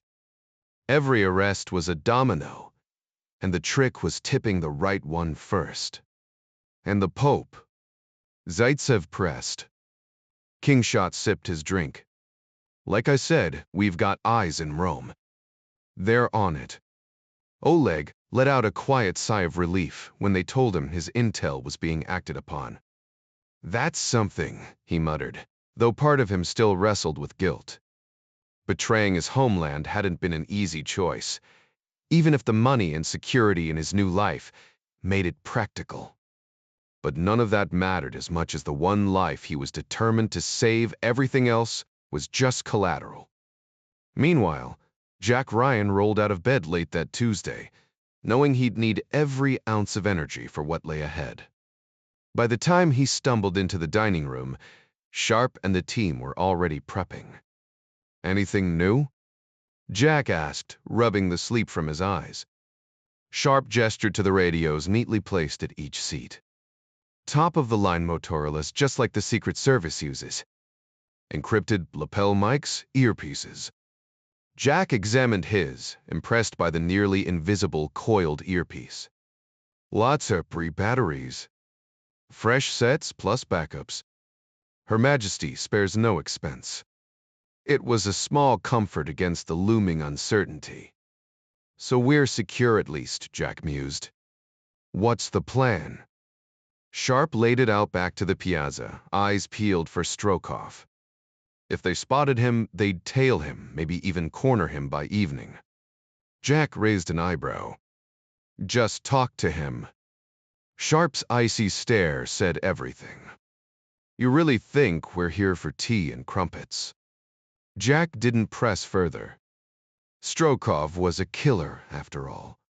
And while Jack wasn't sure he could stomach what might come next, he doubted the Brits shared his hesitation. Justice had a way of finding its mark, one way or another. The rest of the day was a mix of radio tests and half-hearted sightseeing, their eyes scanning the crowds for Strokov's face. No luck. The radios worked flawlessly inside the basilica, outside, even through the thick stone walls. They kept it simple, using real names instead of codes. No need to overcomplicate things when chaos could erupt any second. By dusk, they'd found no better vantage for their grim task. Jack's initial assessment held the tactical reality was what it was. A small victory, but one that soured when he realized the weight of responsibility. If this went sideways, it was on him. Mick King, standing beside him as Sharp handled embassy duties, nodded toward the crowded piazza. Most of them will be right in the thick of it. Jack exhaled. Works for us. The unspoken truth hung heavy sometimes. The best plans were the ugliest ones. Only an idiot would attempt the shot from that position unless they've got a secret transporter waiting to whisk them straight to the Starship Enterprise. There's no way out of that spot once you pull the trigger. Jack nodded in agreement. What if they strike indoors? Maybe intercept the Pope on his way to the car? Mick considered it. Possible. But that would mean Strokov, or someone he controls, has already infiltrated the Vatican's inner circle. That's a long shot. Maintaining cover in an organization that tight. You'd need nerves of steel and a flawless act for months, maybe years. I don't buy it. He shook his head firmly. I'd rule that scenario out. Jack exhaled. Hope you're right. Mick gave a grim chuckle. Min detster be a sublimai? By 4 o'clock, they split up, each taking separate cabs to drop them a few blocks from the British Embassy before finishing the trip on foot. Dinner that night was tense, the air thick with unspoken worries. Everyone was silently praying Strokov's plan, whatever it was, wouldn't unfold this week. The sooner they could board that flight back to London, the better. Ryan found a strange comfort in knowing even the seasoned operatives were uneasy. Misery loves company, right? Or was he just enjoying their discomfort? Either way, it beat facing the jitters alone. This wasn't D-Day. No enemy army lay in wait. Their mission was to stop a murder, and the real danger wasn't to them, it was to a man who might not even realize he was a target. Mick had nailed it from the start. This assignment was a nightmare. Later, Moore dropped another bombshell at the evening briefing. The rabbit's talking again. Basil says there's a mole buried deep in their Foreign Office. The intel narrows it down to 4 suspects, and 5 is already digging. Plus, more details on Cassius he's been feeding them intel for over a decade. Likely a senior aide to a senator on the Intelligence Committee. Someone with clearance and access. Greer frowned. So everything we briefed to Congress ends up in Moscow within days? Ritter's jaw tightened. I want that traitor found. If this leak's real, we've lost good people because of him. Ritter had his flaws, but when it came to protecting his agents, he was as fierce as a grizzly defending her cubs. Moore added, this guy's been at it long enough to be slick. Comfortable, even. Greer recalled, he mentioned Neptune, that Navy leak. Could be anyone with crypto access. Ritter scoffed. Only the people you trust can screw you over. Moore nodded. Yes, exactly. And if Ivan finds out about the rabbit? Ritter smirked. That's a whole different story. Moore laughed. Sounds like my wife's favorite line. Must be universal. Jack Ryan rubbed the sleep from his eyes as his internal clock struggled to adjust to the time difference between Washington and Rome.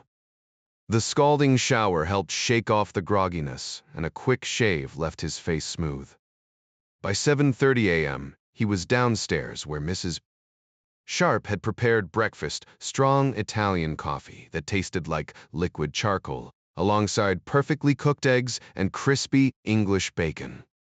The buttered toast was decent, though Ryan couldn't help missing a proper American breakfast with hash browns. "Manin, all set?" Sharp asked, walking in. "Guess we have to be," Ryan replied. "What's the plan for the team?" "Meet at the Basilica in 35 minutes. It's just a short drive." Sharp handed him a Browning high-power pistol. Ryan checked the slide empty, thankfully, before accepting 2 loaded magazines. The rounds were standard full metal jacket, the kind Europeans swore could stop a charging bull. Ryan smirked, wishing he had his trusty .45 instead. That thing could drop a man where he stood. No holster meant tucking the pistol into his belt, which was awkward at best. The weight dragged at his waist, and he had to keep adjusting it to avoid an embarrassing wardrobe malfunction. The spare mag went into his coat pocket. He loaded the weapon, chambered a round, then carefully lowered the hammer. Safeties were for people who liked surprises. Time to boogie?" Brian asked. "Mise hesitanter." Still not sure what that means. It's American for "let's move." Sharp handed him a compact radio, demonstrating how the earpiece clipped to his collar and the mic fastened discreetly. Ryan tested the power switch, no point in dead batteries ruining the day. Wing. 3 miles. Thus Tara to climb the Tez. Ryan adjusted the pistol one last time, then followed Sharp outside. The streets were surprisingly calm for Rome. Maybe Italian drivers weren't the suicidal maniacs everyone claimed. Then again, the day was still young. The streets were filling with commuters heading to their jobs, real estate agents, warehouse workers, and others starting their daily grind. Tourists often forgot that cities weren't amusement parks designed for their entertainment. And Rome this morning was no exception. Jack smirked at the thought. Cold reality had a way of grounding even the most romanticized places. Sharp pulled the sleek diplomatic Bentley into the expected spot, its official plates ensuring no one would dare mess with it. Stepping out, Jack flipped on his radio discreetly, keeping his weapon hidden. "Ryan here," he muttered into his lapel mic. "Who else is online?" "Sparrow, positioned on the colonnade," came the immediate reply. "King, ready?" "Raystones in place." "Parker, set." Phil Parker confirmed from his side street vantage. Sharp took charge. "Radio checks every 15 minutes. Call out anything suspicious." "Out." He turned to Jack. "That's settled." Jack checked his watch. Hours stretched ahead before the Pope's appearance. What was the man doing now? Probably celebrating Mass. Like every priest worldwide, a ritual grounding him in his purpose. Decades under Nazi and communist rule hadn't shaken that devotion. Now his parish spanned the globe, a staggering responsibility. A memory surfaced, Jack's time in the Marines, crossing the Atlantic on a chopper carrier. Sundays meant church services, the pennant flying higher than the national flag. A silent acknowledgement that some loyalties surpassed patriotism. That weight pressed on him now, gun at his side. Someone wanted the Pope dead, and the sheer audacity of it burned in Jack's chest. Even street thugs gave clergy a pass just in case divine retribution was real. Killing God's top representative? That was next-level blasphemy. The Catholic Church wasn't flawless, nothing human-run could be. But its core was faith, love, charity. and the Soviets saw that as a threat. The irony wasn't lost on Jack. The KGB bowed to no power but the party, making them enemies of humanity itself. Because if people were made in anyone's image, it sure as hell wasn't Lenin's. Jack's grip tightened on his pistol, a Browning design, American-made. Fitting, he thought. Time to remind the godless who they were messing with. Ryan's patience wore thin as the minutes dragged on. Glancing at his watch every few seconds only made time crawl slower. The crowd trickled in not a flood, but a steady stream of individuals, couples, and small families, much like fans filtering into a ballpark. Kids were everywhere, some clinging to their mothers, others shepherded by nuns on what had to be school trips to catch a glimpse of the Pontifex Maximus. The term itself was a Roman relic, a nod to priests as bridge builders between mortals and the divine. But Jack couldn't shake the thought of the Pope as Christ's earthly stand-in, and then there was Strokoff, a man who'd probably have crucified Jesus himself if given the chance. A modern-day Pontius Pilate, if not worse. The guy wasn't just spitting in God's face, he was taking a swing at everything sacred. Not that God needed Ryan's help. But maybe, just maybe, the Almighty worked through people, even ex-Marines from the good old U.B. Haver, the Nazbek Yusefta. Noon rolled around, and the heat settled in. Ryan couldn't help but wonder how Romans had survived summers here without AC. Then again, ignorance was bliss, and the human body adapted something Kathy had mentioned once about the medulla. He tugged at his collar, wishing he could ditch the jacket, but the pistol tucked in his belt made that a bad idea. Nearby, vendors hawked ice cream and cold drinks. Were they like the money changers in the temple? Probably not, since no priests were shooing them off. Still, the thought nagged at him, what if one of them was Strokoff in disguise? Too late to worry now. The guy could alter his hair, slap on a fake beard. But height? That was harder to fake. Ryan kept checking the photo in his hand, scanning the crowd for any sign of the Bulgarian. The square buzzed with chatter in a dozen languages: tourists, pilgrims, families. Blonde Scandinavians, African visitors, Asian tourists, even a few obvious Americans. But no obvious Bulgarians. What did Bulgarians look like anyway? The church's universality meant anyone could blend in, making the search that much harder. Sparrow anything. Ryan muttered into his lapel. Negative, came the reply. Crowd's clean so far. Sharp, standing beside him, grumbled, if he's here, he's a damn ghost. They inched closer to the barriers, weaving through the thickening crowd. 15 minutes to go. People pressed forward, eager for a touch of the Pontifex Maximus, some medieval superstition about kings and miracles. Only now, it was faith in the Pope's blessing. Ryan's mind wandered again, but he snapped it back. Focus. Scan the faces. Too many of them, and any second now, the bastard could slip into position, eyes averted. Tom, let's move along the railing, Ryan suggested. Sharp nodded, and they pushed through, the crowd resisting just enough to make it a challenge. Time was running out. The crowd around him was a mix of hopeful faces, some likely cancer patients, praying for divine intervention. Doctors might dismiss sudden recoveries as unexplained biological quirks, but to those who experienced them, they were nothing short of miracles. Ryan didn't pretend to understand it. The murmurs of the crowd shifted as people turned toward the church entrance, anticipation thickening the air. Then, Jack's earpiece buzzed to life. Sharp to Ryan, possible target, 20 feet left, 3 rows back. Blue coat. Without hesitation, Ryan moved, weaving through the crowd with purpose. It wasn't the suffocating press of a New York subway, no angry glares or muttered curses, just bodies parting, just enough for him to advance. His eyes locked onto the man, light brown hair, scanning his surroundings like a predator. Got you. Ryan signaled Sharp with a quick tap to his nose before murmuring into his comms. Ryan on target. Guide me in.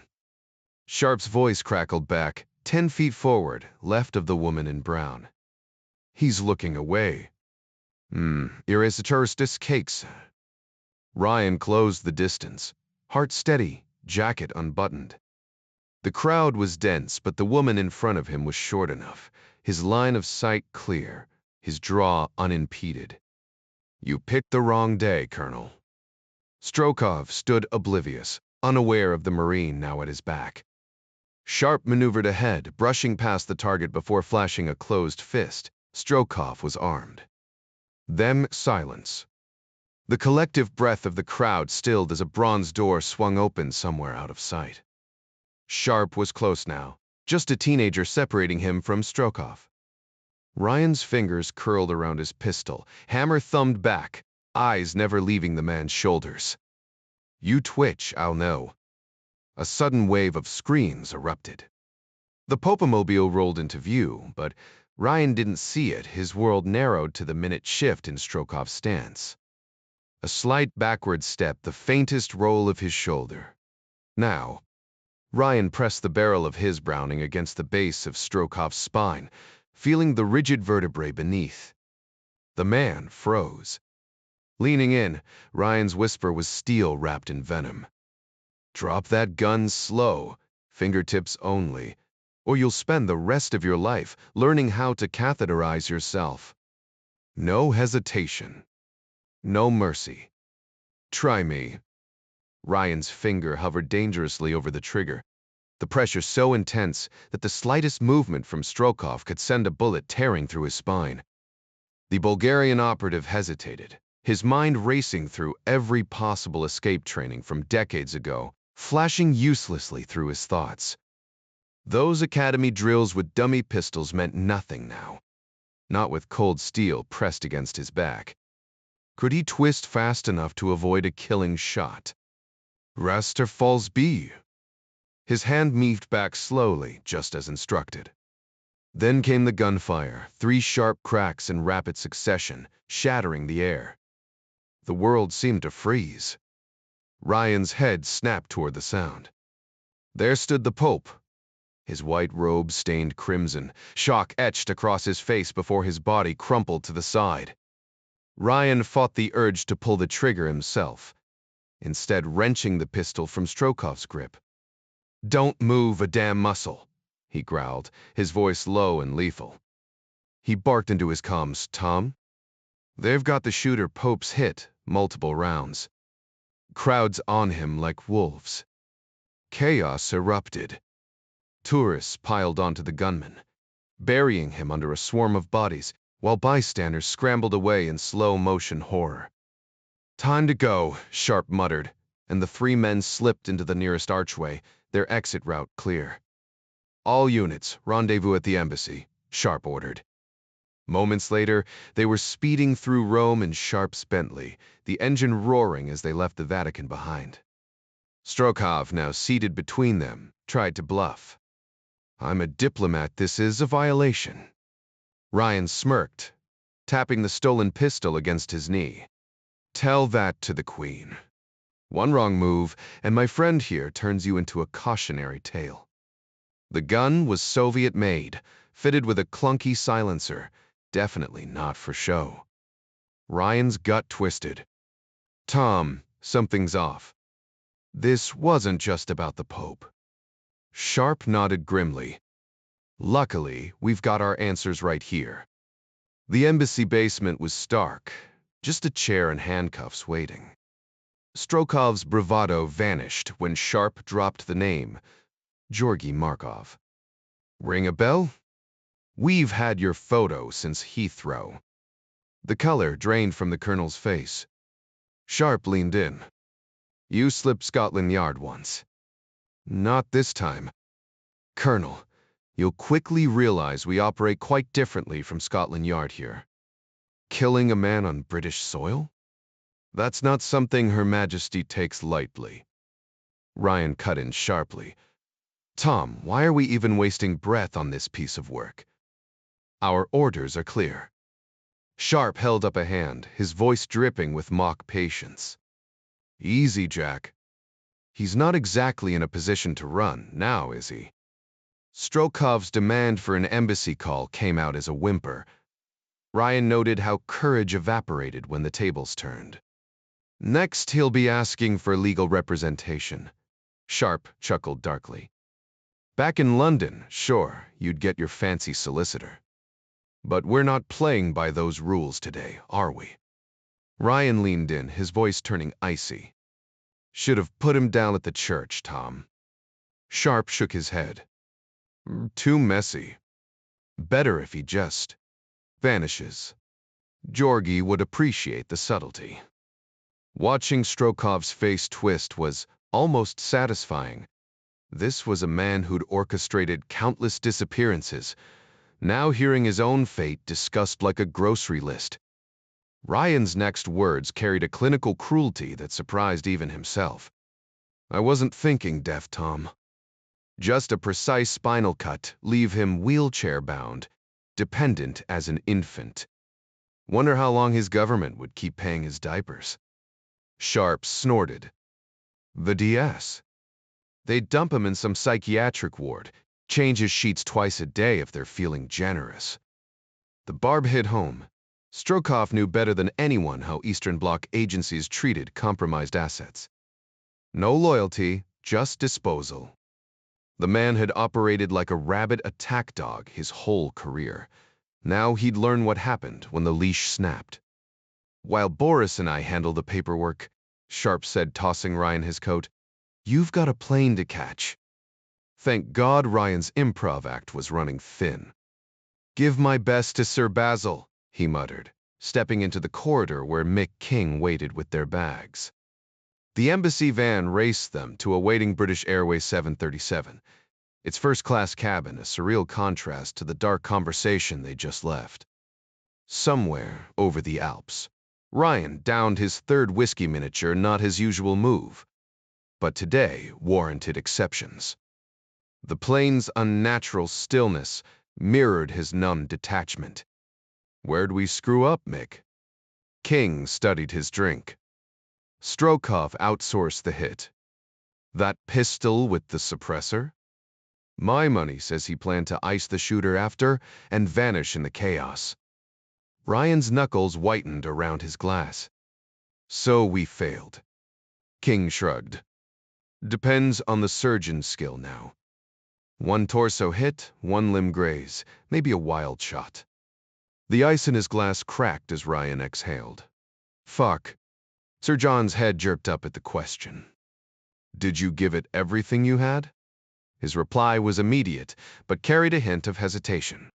Absolutely. The best of four tips. The older man leaned back, swirling his drink thoughtfully. That's all anyone can ask, isn't it? Listen, Jack.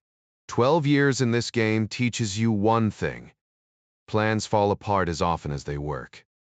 With the intel we had and the team on the ground, we pushed it as far as we could. You're not just some paper pusher anymore. For an analyst, you held your own out there. Consider this a crash course in field ops, no refunds, no guarantees. He took a long sip, his expression darkening. You think I enjoy this? 2 years back, I lost a kid in Moscow. Soviet captain, good man. Left behind a wife and a boy. They put a bullet in him. And God knows where they shipped his family. Siberia, maybe. Some frozen hellhole where names don't matter. That's the job-counting ghosts you'll never meet. Moore's office crackled with tension as he addressed his team. His ears still red from the president's blistering call. He's furious, he said flatly. Greer raised an eyebrow. That bad? Worse, Moore confirmed. He wants answers yesterday. Preferably before his lunch meeting. Ritter scoffed. Impossible. Moore gestured to the phone. Feel free to explain that to him, Bob. None of them had seen the president truly angry. Before most people made it a point not to, Greer cleared his throat. So Jack was onto something. Ritter shrugged. Lucky guess. Didn't stop the bullet, though. A dry chuckle escaped Greer. At least you've got a talking point, Arthur. Moore rubbed his temples. Wonder if Italian surgeons are worth a damn. Greer pressed. What's the damage? One round to the chest, our commander-in-chief can relate. 2 more grazes, nothing major. Ritter cut in. Call Harvard. Get Weathers, take on survival odds. Moore sighed. Walter Reed's best are optimistic but covering their asses. Greer rolled his eyes. Wapisidica. Every sawbones thinks they've done better. Fighter jocks had nothing on combat medics when it came to ego. Moore reached for the phone. I'm pulling the rabbit stateside ASAP. And if Ryan's cleared to fly, I want him on that plane. Ritter frowned. Why? Because someone needs to explain why we missed this, Moore snapped. Greer nearly choked. They warned us days ago. Moore's jaw tightened. And we dragged our feet. I know, James. I know. Ryan trailed Mick King off the plane, blinking in the gray English light. A stern-faced man in a trench coat waited at the bottom of the stairs, eyes locked on Jack. Doctor. Ryan with me. Your bags will follow. Jack squinted. Where to? Helicopter to RAF Mildenhall. Not happening, Jack interrupted. Last chopper ride nearly put me in a body bag. How far by car? The man hesitated. Hour and a half. Modvor, perfect. Get the keys. Turning. Jack clasped hands with King and the team. No medals, no recognition, just the quiet satisfaction of a job done. As they parted, Jack's mind flashed to Strokov. Whatever Sharp had planned, some questions were better left unanswered. The Jaguar's engine purred as they sped past Cambridge's ancient spires, the driver ignoring every speed limit sign along the way. As the car rolled past the RAF Ground Defense Regiment security detail, it bypassed the waiting aircraft entirely, veering instead toward a nondescript building that served as a VIP terminal. Inside, a man handed Ryan a brief telex. Jack scanned it in seconds before muttering, just perfect. He grabbed a nearby phone and dialed home. Jack. Kathy's voice crackled with tension the moment she recognized him. Where are you? She rarely swore, which told him just how upset she was. Ref Mildenhall, he replied. I'm heading back to Washington. Zurich. Why? Tell me something. How's the medical care in Italy? You mean the Pope? Bingo. She couldn't see the exhaustion in his clipped nod. Every country has skilled surgeons, Jack. What's happening? Were you there? 40 feet away, he admitted, voice low. But I can't say more, and you can't repeat this. You averred. Got it, she murmured, equal parts disbelief and frustration. When are you coming home? Couple days, maybe. I've got debriefs at HQ, and they'll likely send me right back. Sorry, Kath.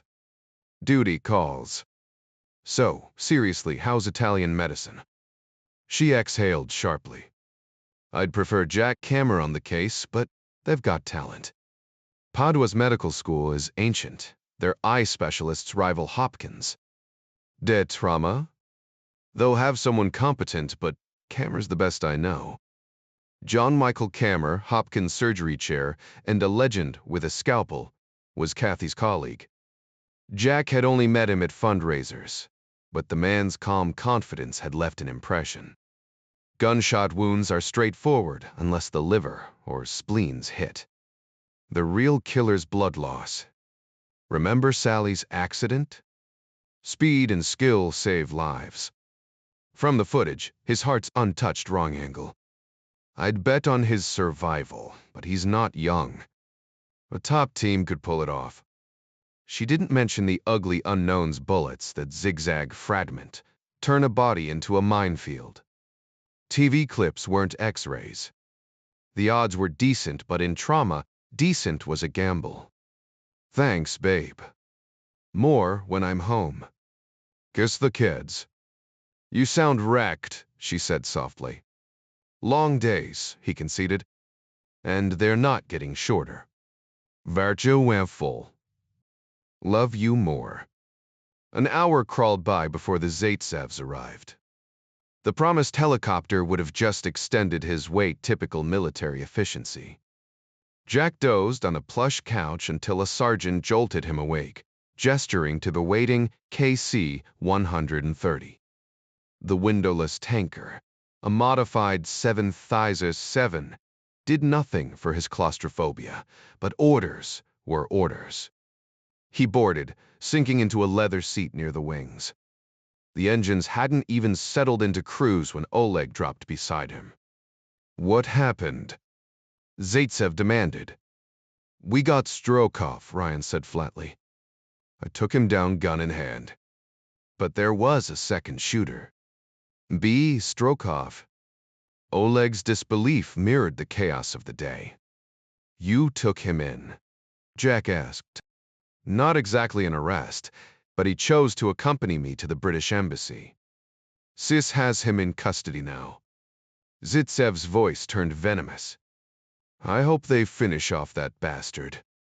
Ryan stayed silent, unsure if the Brits would go that far, though the man had committed a brutal murder right under their noses, practically in the shadow of their own headquarters. The Pope, will he survive? The rabbit's sudden concern caught Jack off guard. Maybe this defector had a conscience after all. Hard to say, Oleg. I checked with my wife, she's a surgeon. She gives him better than even odds. Zaitsev nodded, almost to himself. That's something. Meanwhile, Andropov's office crackled with tension. Well, the chairman demanded. Colonel Rozhdestvensky stiffened. Comrade Chairman, details are still unclear. Strokov's shooter hit the target in a critical area, but Strokov failed to eliminate the witness. Our Rome station is investigating. Godorenko is handling it personally. We'll know more once Strokov returns to Sofia on the evening flight. Andropov's fist hit the desk. There's no such thing as partial success, Colonel. Rozhdestvensky kept his voice steady. As I warned weeks ago, this was always a possibility. Even if the priest lives, he won't be returning to Poland anytime soon. That was the objective, wasn't it? A grudging nod. No signals yet. None. We've had to replace the watch officer. In communications, Major Zaitsev and his family died in a Budapest hotel fire. Smoke inhalation. The autopsies were verified by our own doctors. Andropov's eyes narrowed. Why wasn't I informed? Rozhdestvensky didn't flinch. The report's thorough, Comrade Chairman. I reviewed it myself. With a dismissive wave, Andropov turned back to his papers. Brezhnev's failing health demanded his attention soon. He'd have to step away from the KGB entirely to secure his rise to power. As for the Polish priest, even if he survived, he'd be out of commission for months. That would have to suffice. Back in Langley, Ritter leaned forward. Well, Arthur? Moore exhaled. He's cooled off slightly. I briefed him on Beatrix. Told him we had boots on the ground. Now he wants to meet the rabbit personally. Still furious, but not at us. Greer cut in. The Brits have Strokov. Ryan's the one who bagged him right outside their Rome embassy. Basil's deciding what to do with him. Looks like Strokov ran the up, hired some Turkish muscle for the hit. They caught him with a silenced pistol, probably meant to tie up loose ends. The DCI raised an eyebrow. Ryan took him down. Ritter smirked. With a little help from Her Majesty's finest. Guess those Marine instincts kicked in. James received yet another pat on the back, and Greer fought the urge to make a sarcastic remark about Robert choking on his own praise while signing the commendation letter. "Where's the team now?" Greer asked instead. Ritter glanced at his watch. "Should be mid-flight by now. The Air Force is bringing them back expected touchdown at Andrews around 11:40 p.m. Up in the air, Ryan discovered the cockpit crew was surprisingly easygoing. They chatted about baseball, of all things apparently. The Orioles were just one win away from crushing the Phillies. Nobody asked why they were ferrying him back to the States, though. These guys had seen enough strange cargo to know better than to expect straight answers. Meanwhile, the Rabbit family was out cold in the back, a skill Jack still hadn't mastered. "No much longer," he asked the pilot, who gestured toward the dark mass below. "That's Labrador. Call it 3 hours, mostly overland. You should try to sleep, sir." Jack shook his head. "Never could on a plane." The co-pilot smirked. "Join the club." Meanwhile, across the pond, Sir Basil Charleston was briefing his prime minister on the latest developments. Reporters never covered these meetings, and for good reason. "Tell me about Strokov," she demanded. "Not exactly a charmer," she admitted. De Blentz. He was there to silence the shooter's suppressed weapon and all. The plan was to leave a corpse holding the bag. But dead men don't always stay quiet. The Italians are probably having a lovely chat with him right now. Turkish national, likely a smuggler with ties to Bulgaria. The Prime Minister's eyes narrowed. So, the Russians orchestrated this. Meg, almost certainly. Sharp's interrogating him in Rome. We'll see how loyal he feels once the pressure's on. Strokov, for his part, didn't realize his fate was sealed the moment Sharp dropped those names Rozdostansky and Bubavoy. The sheer shock of British intelligence knowing KGB secrets shattered his composure. 2.5 hours later, he'd spilled everything, all neatly recorded. Back on the ground, Ryan stumbled off the plane at Andrews, running on fumes after 22 sleepless hours. Age and stress hit harder now than they did in his Marine days. The 2 waiting cars whisked them away, Jack and Zaitsev in the first, Mrs. Rabbit and their daughter in the second. As they rolled down Suitland Parkway, Jack played tour guide, pointing out landmarks. This time, Zaitsev didn't suspect a ruse. The sight of the capital wiped away any lingering doubts no movie set could fake that. Crossing the Potomac, they took the exit to Langley. "So, this is the lair of the main enemy," Zaitsev mused. Jack shrugged. "To me, it's just where I used to work." Zaitsev blinked. "Wop fixed still?" Jack found himself back in England, standing under the canopy near the main entrance with the debriefing team. He recognized Mark Radner, a Dartmouth Russian scholar who occasionally lent his expertise to the CIA, a man who enjoyed the work but preferred keeping it part-time. Ryan could relate to that sentiment now. As the car rolled to a stop, he stepped out and immediately approached Admiral James Greer. "You've had quite the eventful few days, my boy," Greer remarked. "You have no idea, Admiral," Jack replied. "How was Rome?" Greer asked. Jack didn't miss a beat. "First, tell me about the Pope." Greer's expression softened. "He made it through surgery. Still critical, but Charlie Weathers up at Harvard says not to worry. At his age, they always label patients as critical, probably just padding the bill. Unless complications arise, he'll pull through. Charlie says Rome surgeons know their stuff. His Holiness should be back home in 3 to 4 weeks. They won't rush recovery for a man his age." Jack exhaled in relief. "Thank God. Sir, when I had Strokov in my sights, I really thought we'd pulled it off. Then those gunshots, Jesus, Admiral, I've never felt anything like that." Greer gave a knowing nod. "I can only imagine. But the good guys won this round.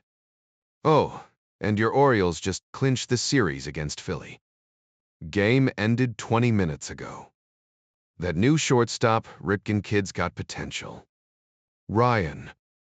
Judge Moore approached next, offering a firm handshake. Well done, son. Jack acknowledged the praise before turning to Ritter, who surprised him with an unusually warm grip. Nice work, Ryan. Ever consider taking our training course at the farm? Jack smirked. Right now, sir, I'd happily trade fieldwork for a lecture hall. Ritter chuckled. History's more fun when you're shaping it, kid.